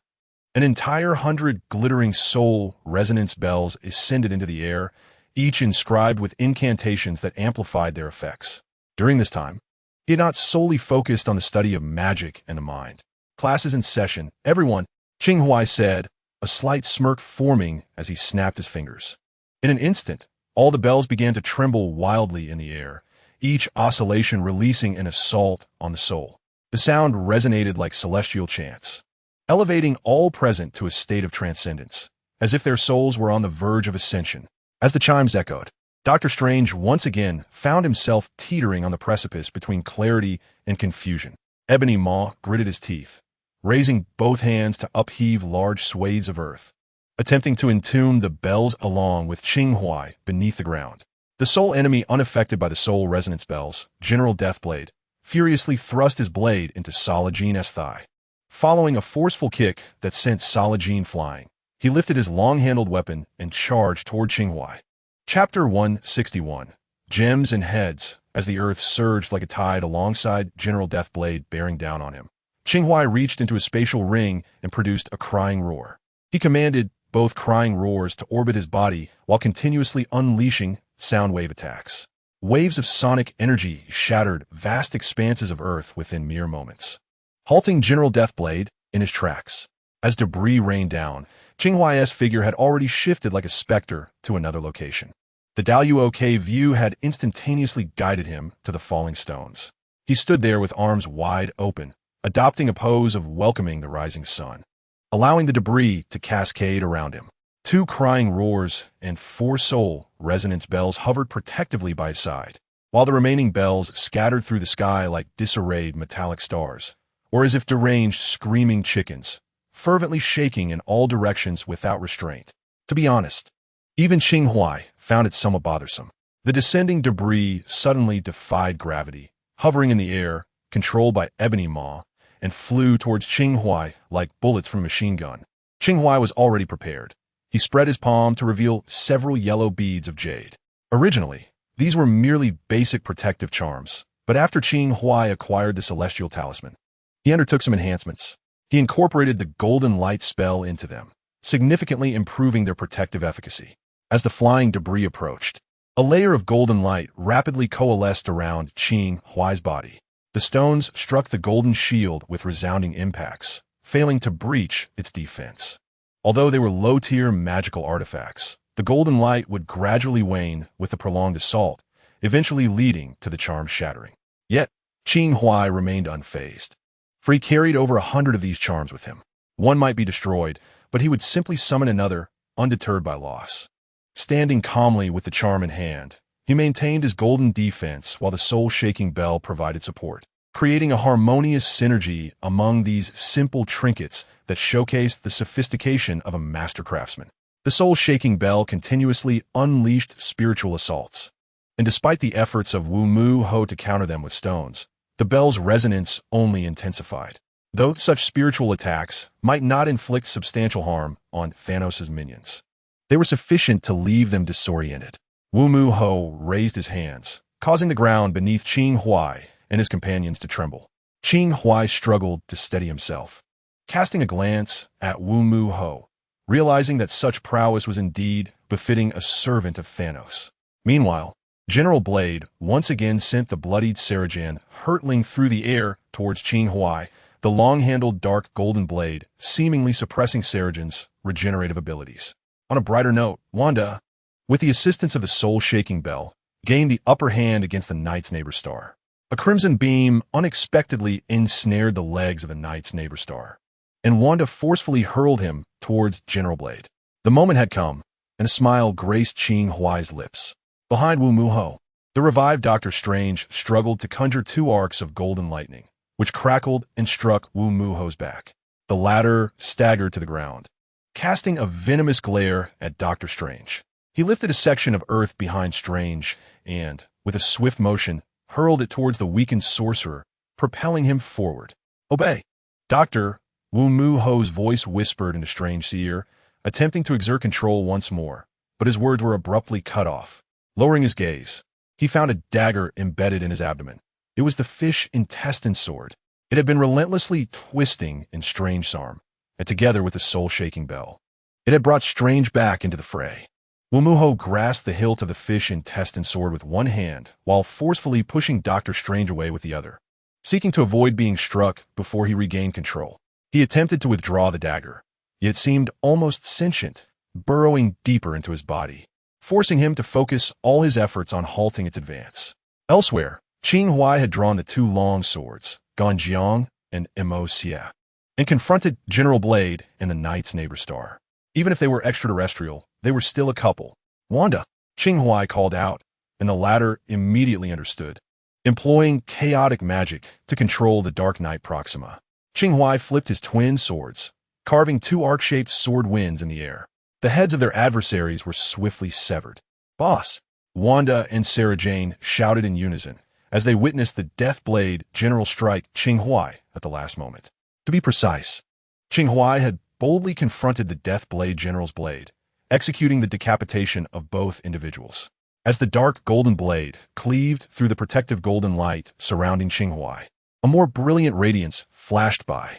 3 additional beads, the 3 treasure beads, high-tier protective artifacts, hung around Qing Huai's neck, now shattered. Theoretically, these beads could withstand 3 fatal strikes for him, yet the assault from the Deathblade General obliterated all 3 in an instant. It must be said, the minions of Thanos were indeed formidable. At that moment, the Ebony Maw had extracted the fish intestine sword from his abdomen using both hands and telekinesis. Sensing the precarious situation, he uttered something in an alien tongue, and suddenly, a beam of light descended from the circular spaceship in the sky. The light, accompanied by an immense gravitational pull, aimed to lift the Ebony Maw away, while simultaneously, a powerful telekinetic force obliterated the entire roadway, sending debris spiraling towards the others. Doctor Strange conjured a fierce wind with his magic, deflecting the rubble, his brow furrowed as he gazed at the retreating ship, with the raw stone now in his possession. Qing Huai approached leisurely, perhaps unfazed. He extended his hand, and a green gem floated between his thumb and forefinger. Upon observing the Ebony Maw controlling Doctor Strange, Qing Huai surmised that the gem had indeed fallen into the Maw's grasp. A glance through the Great Luo cave revealed this to be true. Amidst the chaos, as the fish intestine sword pierced the Ebony Maw's body, Qing Huai had stealthily reclaimed the gem using the 8 Gates transportation technique. They had aimed to present 2 gems to Thanos simultaneously, but instead, they had lost 2 heads in the process. While the Deathblade General was not yet entirely deceased, Qing Huai removed the now-defunct beads from his neck, replacing them with a new string, and retrieved the long-handled blade from the ground, once more advancing towards Doctor Strange. Chapter 162. The Soul Gem, the portal opened, and the group returned to the Sanctum Sanctorum in New York. In this skirmish, Doctor Strange sustained minor injuries. Sarah Jane suffered severe wounds, and Qing Huai damaged 46 soul bells, 19 protective beads, and a battle cry. On the opposing side, the Ebony Maw was injured, while the Dark Knight Proxima and the Deathblade General lay lifeless. Notably, the Deathblade General had not fully perished. His soul lingered within the long-handled blade, and as long as the blade existed, he could resurrect indefinitely. Therefore, the duo of Ganjiang and Moi had not arrived as expected to absorb the General's soul. The blade must be severed first. Qing Huai did not rush to take such action. He temporarily confined the long-handled blade and the death blade general's corpse in the dungeon of his Sanctum Sanctorum. He then utilized both hands to heal Doctor Strange and Sarah Jane. The long-handled blade's ability to suppress super regeneration was only temporary, just as he had begun to heal. Sarah Jane's regenerative powers reactivated. After healing his wounds, Qing Huai returned the Time Stone to Doctor Strange. At this moment, Thanos and his formidable army were scheming to seize the stone, which would effectively concentrate all firepower upon him. Thus, surrendering the Time Stone to Doctor Strange was far more advantageous than keeping it for himself. So, do you understand why Thanos was able to locate the stone with such precision? Qing Huai inquired as he sat down. There are several methods to achieve this, and the most direct and most detrimental to us is, Doctor Strange paused, that he has already acquired the Soul Stone. The Soul Stone? Qing Huai was momentarily taken aback, but then realized this was not the cinematic universe, and thus the Soul Stone might not necessarily be located on Vormir, nor would it require a sacrifice to obtain it. The Soul Stone possesses a degree of independent consciousness and harbors an insatiable hunger for souls. Wong approached to elaborate, if one offers enough souls to it. It may assist the bearer in locating the whereabouts of the other stones. Qing Huai nodded. He was indeed unaware that the Soul Stone bore such capabilities. If Thanos had truly secured the Soul Stone, then regardless of how many he had previously collected, gathering them all would become significantly easier. Moreover, one of the fundamental abilities of the Soul Stone is to command the dead, which implies that summoning spirits might be ineffectual against Thanos. Though the 8 arts are formidable, Qing Huai did not believe they could triumph over the Infinity Stones. Not at this juncture, at least. Do either of you have a plan to thwart him? Qing Huai leaned back on the sofa, seeking the thoughts of the two sorcerers. I suggest that we have Stephen negotiate with Thanos, Wong said earnestly. Stephen is quite adept at negotiations.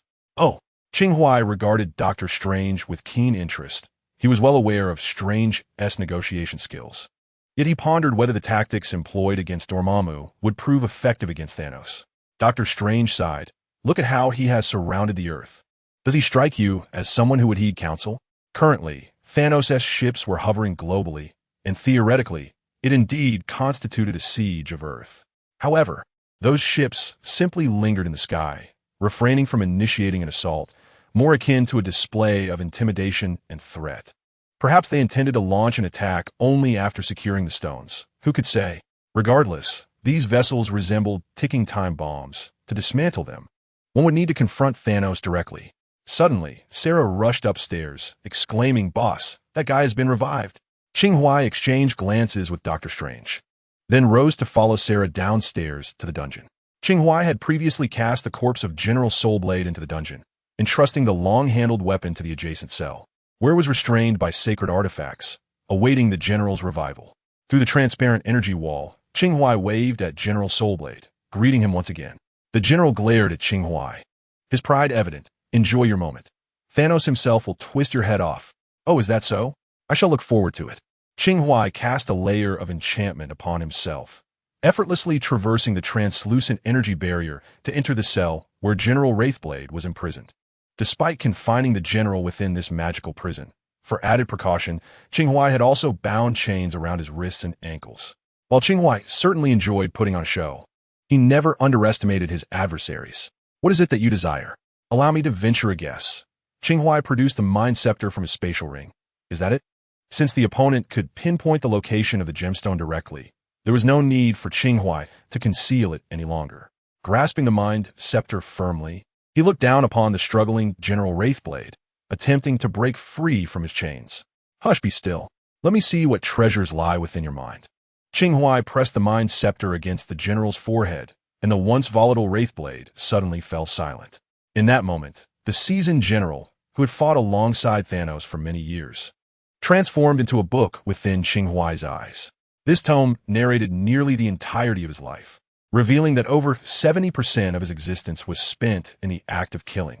He had followed Thanos in the slaughter of countless worlds and had now finally met his downfall on Earth.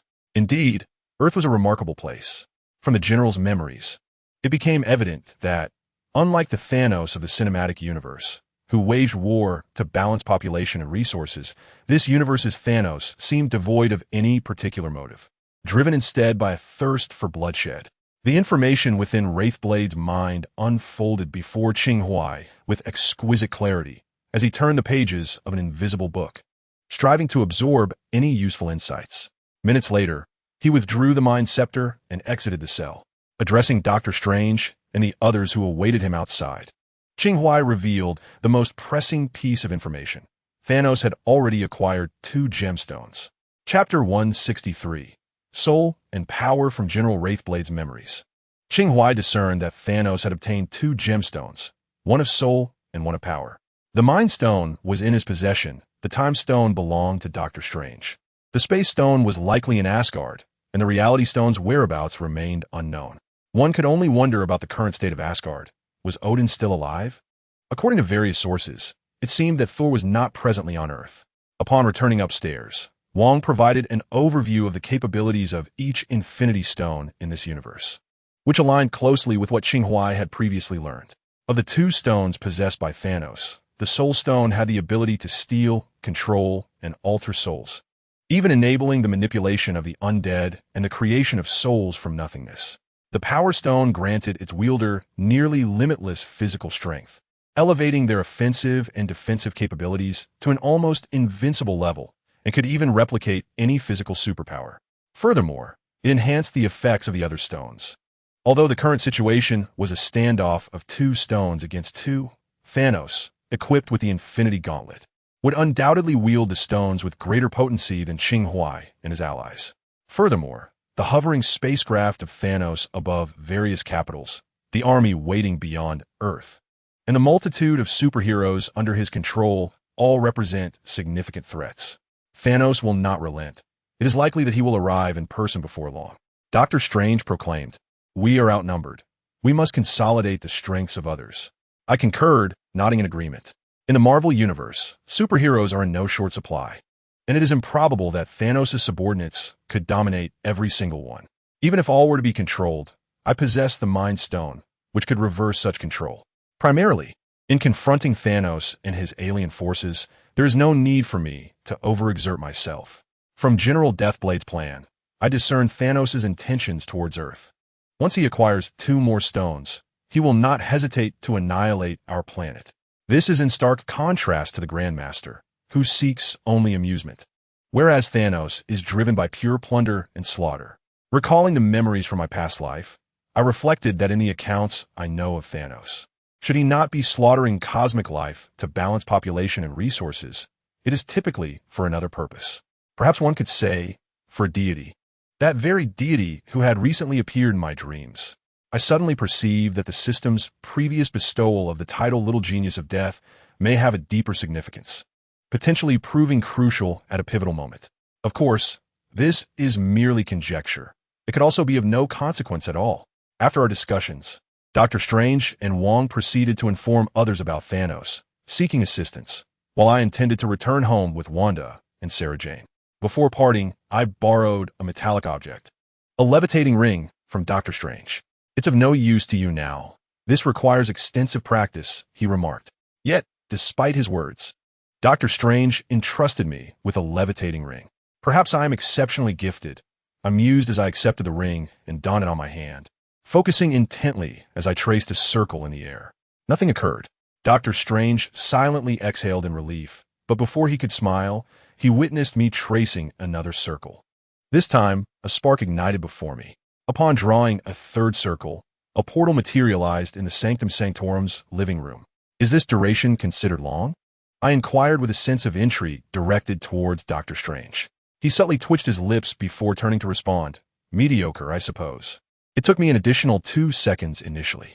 I glanced at Wong, who was discreetly smirking, and refrained from exposing Dr. Strange's facade, sharing a smile before departing the sanctum with the 2 girls.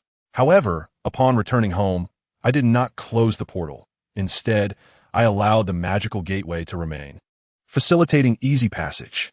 The first order of business upon arriving home was to destroy General Deathblade's polearm using the furnace in conjunction with the legendary swordsmith Ganjiang. After the last soul was sacrificed to Ganjiang and Moi, the sword spirit trial was completed. By sheer coincidence, this final pair of souls perfectly completed the requisite 49 pairs. The General of the Death Blade bears a striking resemblance to the celestial star of the night, seemingly eager to assist Qing Huai. After completing the trial of the sword spirit, Qing Huai found himself devoid of any enchanting sword spirits resembling young maidens or mature women. Yet he distinctly sensed a chilling aura emanating from the two swords, a change in temperament as suggested by the system. After sheathing the dual blades back into their scabbard, Qing Huai resumed the process of reforging the broken long-handle blade. Under the influence of divine craftsmanship, he managed to forge 2 daggers in mere minutes. Once the daggers were stowed away, he replenished his ammunition within the confines of his spatial ring. During this interlude, Sarah Jian took the opportunity to don appropriate attire and select her preferred weapon. With Qing Huai, a master craftsman, at her side, the household was never short of armaments.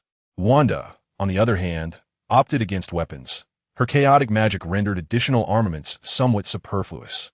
Upon Qing Huai's return to the sanctum, he found 3 portals lingering in the living room, each revealing a different spectacle. As he approached to discern the nature of the realms beyond, Doctor Strange emerged from one of the portals, his expression grave. Bad news, the Sentinel has gone missing. Chapter 164. Preparations for Battle. The Sentinel is not the robotic guard designed specifically for the War Police, but rather a man named Robert Reynolds, the hooded figure Qing Huai encountered in Queens. In the comics, he is referred to as the man with the power of 1,000,000 stars, a testament to his formidable strength.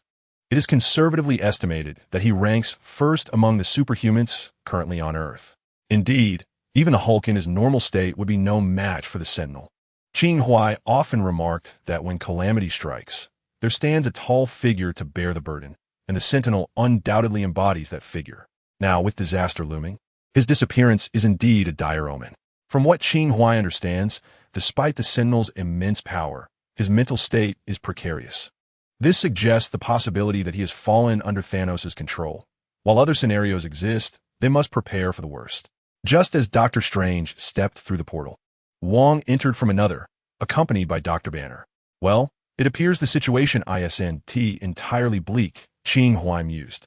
Dr. Banner greeted him, and Qing Huai smiled in return, remarking on their long absence from one another. Subsequently, Jessica, Hellstorm, and Quicksilver, who had been in the Savage Land, arrived at the sanctum.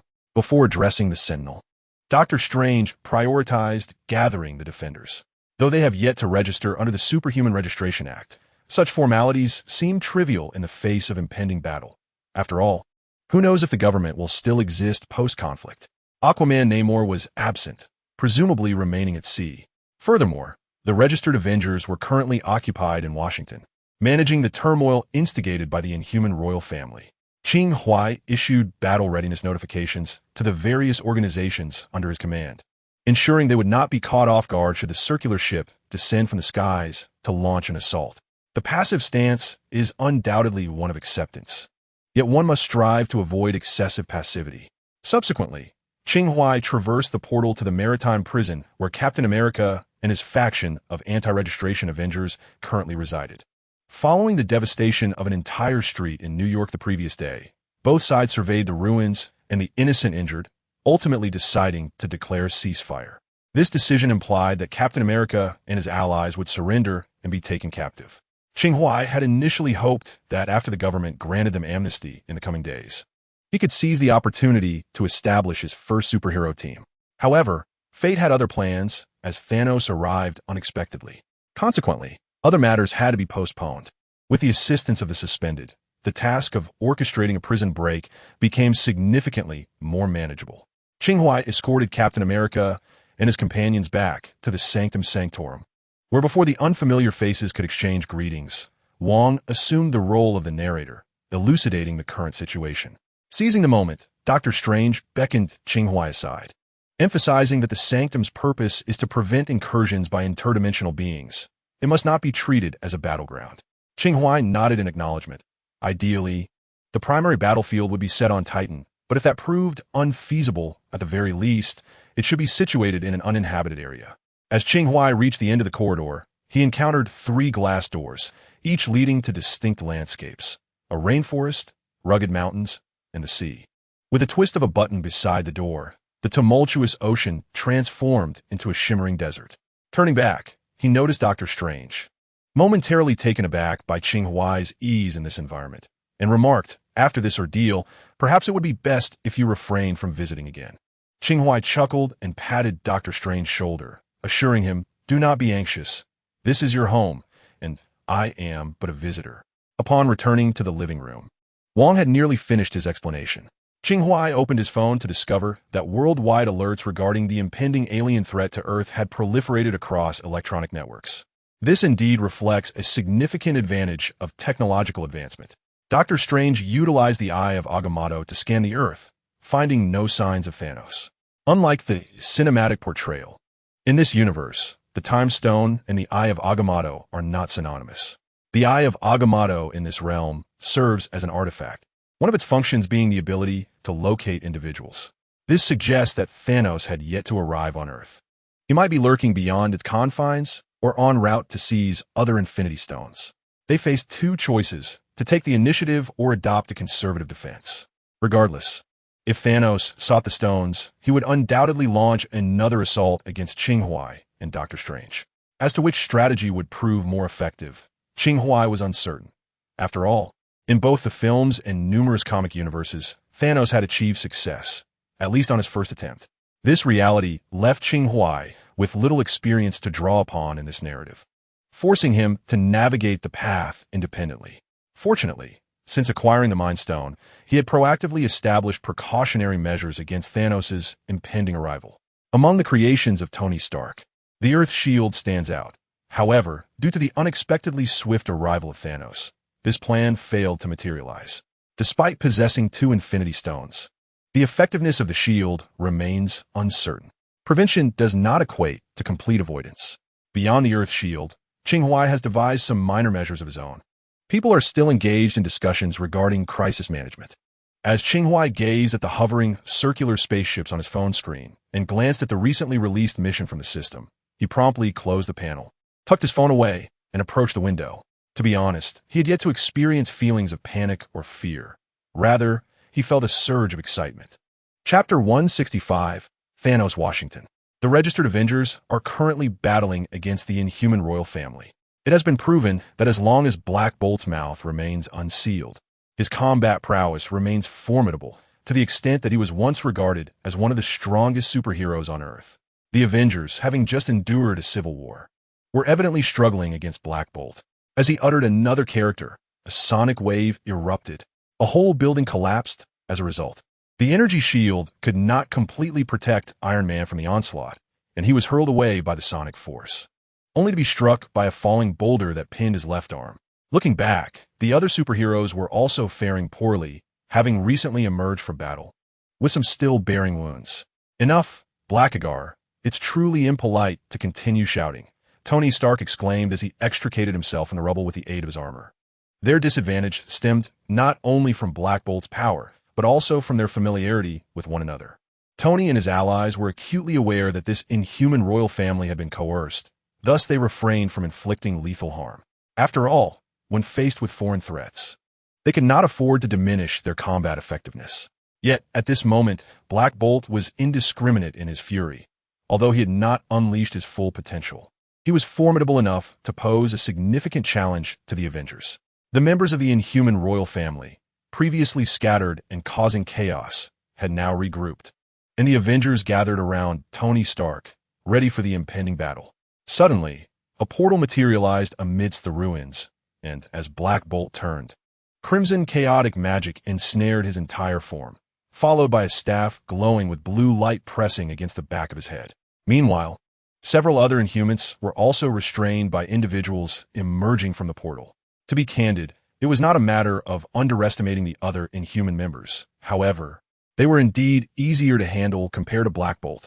The one who caused seismic waves with his stomps had already been subdued by Tony Stark, while the remaining adversaries, including Medusa, the Inhuman queen who manipulated hair, and Crystal, the Inhuman princess who controlled elements, were swiftly bound by Doctor Strange and others. Then, Qing Huai used the Mind Scepter to lift the control. He did not confront Black Bat King and the others openly. Rather, his approach was tinged with an element of ambush. As time was of the essence, Captain America approached Iron Man, who sat atop a pile of stones. As Iron Man lifted his visor, His fatigued visage was revealed, and he sighed resignedly, wishing fervently that he were not an escapee from prison. "I am truly sorry, Tony, but now is not the time for such discussions." Captain America extended a hand towards Iron Man, urging, "We must unite our efforts." Iron Man gazed at the hand extended by Captain America, exhaling deeply before finally placing his own hand atop it. Observing this exchange, Qing Huai averted his gaze, casting another glance at Black Bat King and the others, who were enveloped in shock, guilt, and fury.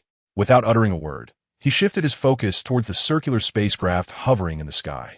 As far as he knew, not every version of Thanos across the multiverse had achieved success. In one universe, the Illuminati had defeated Thanos using the Book of Vishanti, but in this universe, the Book of Vishanti remained merely a legend, unlikely to be found anytime soon. In another universe, Ultron, armed with the Mind Stone, had annihilated Thanos with a single laser beam. Admittedly, that was somewhat hasty.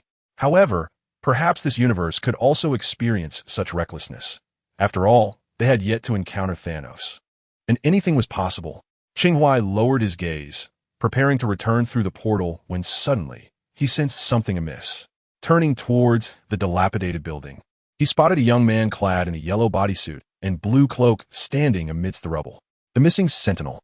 His spider sense was fervently alerting him that this individual's presence here was anything but benevolent. "Everyone, we have no time for idle chatter," Qing Huai warned, locking eyes with the sentinel and the figure in the white cloak beside him. "Our guest has arrived." The others also noticed the sentinel and the white cloak, instantly entering a state of combat readiness. Qing Huai exchanged a glance with Dr. Strange, who understood immediately and expanded the portal toward the group. In an instant, they transitioned from the ruins of Washington to the desolate expanse of the desert. Outside the ruins, the blue-skinned female figure in the white cloak observed the vanishing group and tapped her earpiece. "They've left." Beside her, a blue storm materialized, and a colossal figure clad in golden armor with purple skin, reminiscent of the Hulk, emerged from within. "Your Majesty, Thanos." The white cloak seemed taken aback by the swift arrival of this figure and promptly knelt in reverence. Thanos glanced at the expressionless sentinel standing nearby, then turned his gaze to the white cloak. "Rise, my liege, the Black Order and Proxima have—" "I am aware," Thanos interjected, surveying his surroundings as he raised the gauntlet, now embedded with 3 infinity stones.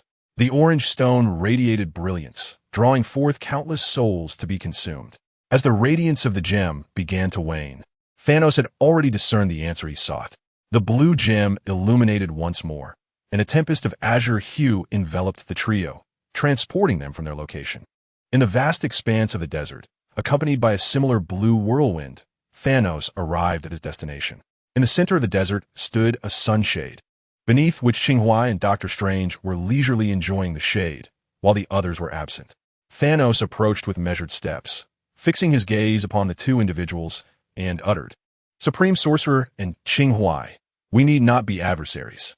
This statement, carried by the winds, reached Qing Huai's ears, causing a flicker of disturbance in his previously calm demeanor. Did he just refer to them as the Supreme Sorcerer and Qing Huai? Chapter 166. The Sentinel. The title of Supreme Sorcerer is well known. The previous holder was the Ancient One, and the current one is Stephen Strange. Many villains harboring ambitions to invade Earth are aware of the existence of the Supreme Sorcerer, so this is hardly surprising. However, it was indeed peculiar that Thanos recognized the name Qing Huai. Until this moment, Qing Huai had remained relatively obscure. How could Thanos be aware of him?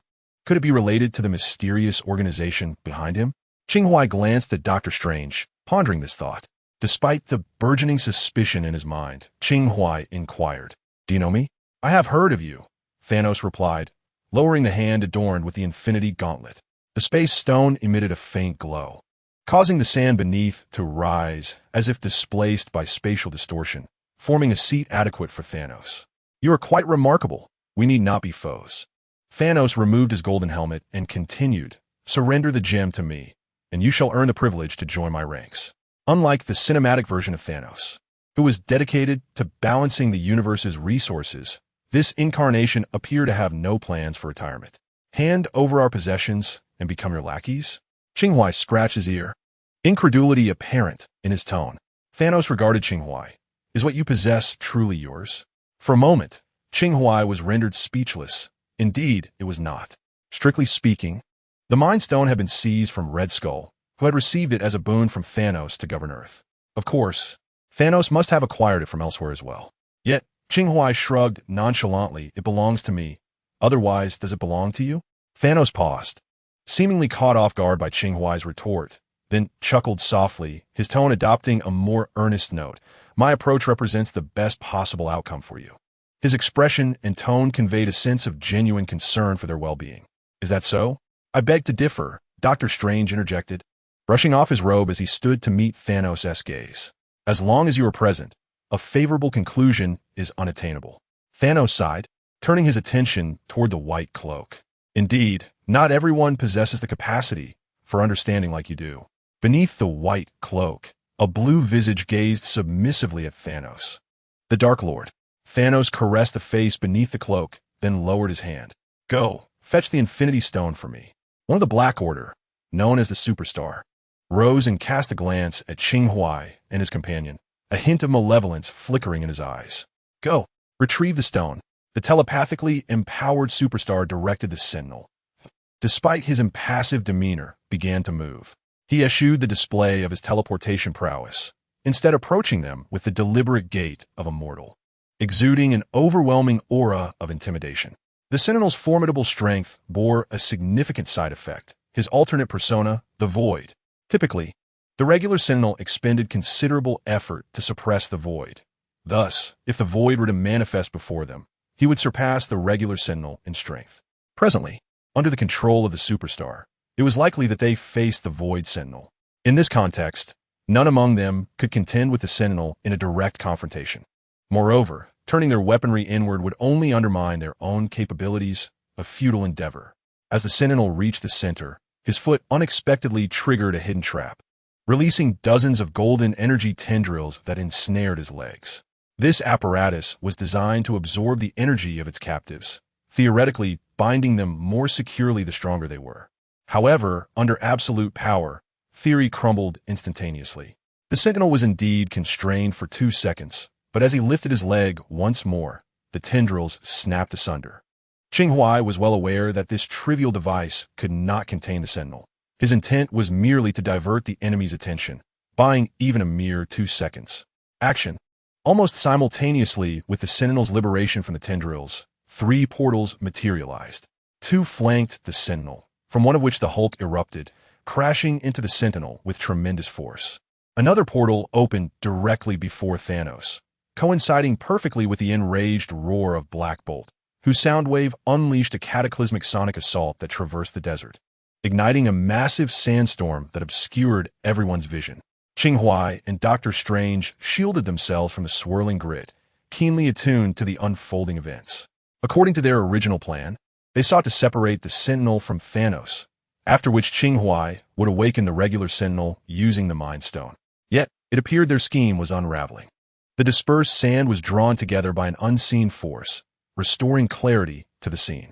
The Sentinel remained unmoved, blocking the Hulk's assault with a single hand, thwarting his trajectory towards a preordained portal. Qing Huai knew the regular Hulk was no match for the Sentinel, but he had not anticipated such a stark disparity in power. The sand coalesced back to Thanos' original position. Even in the face of Black Bolt's full-force strike, Thanos remained unscathed.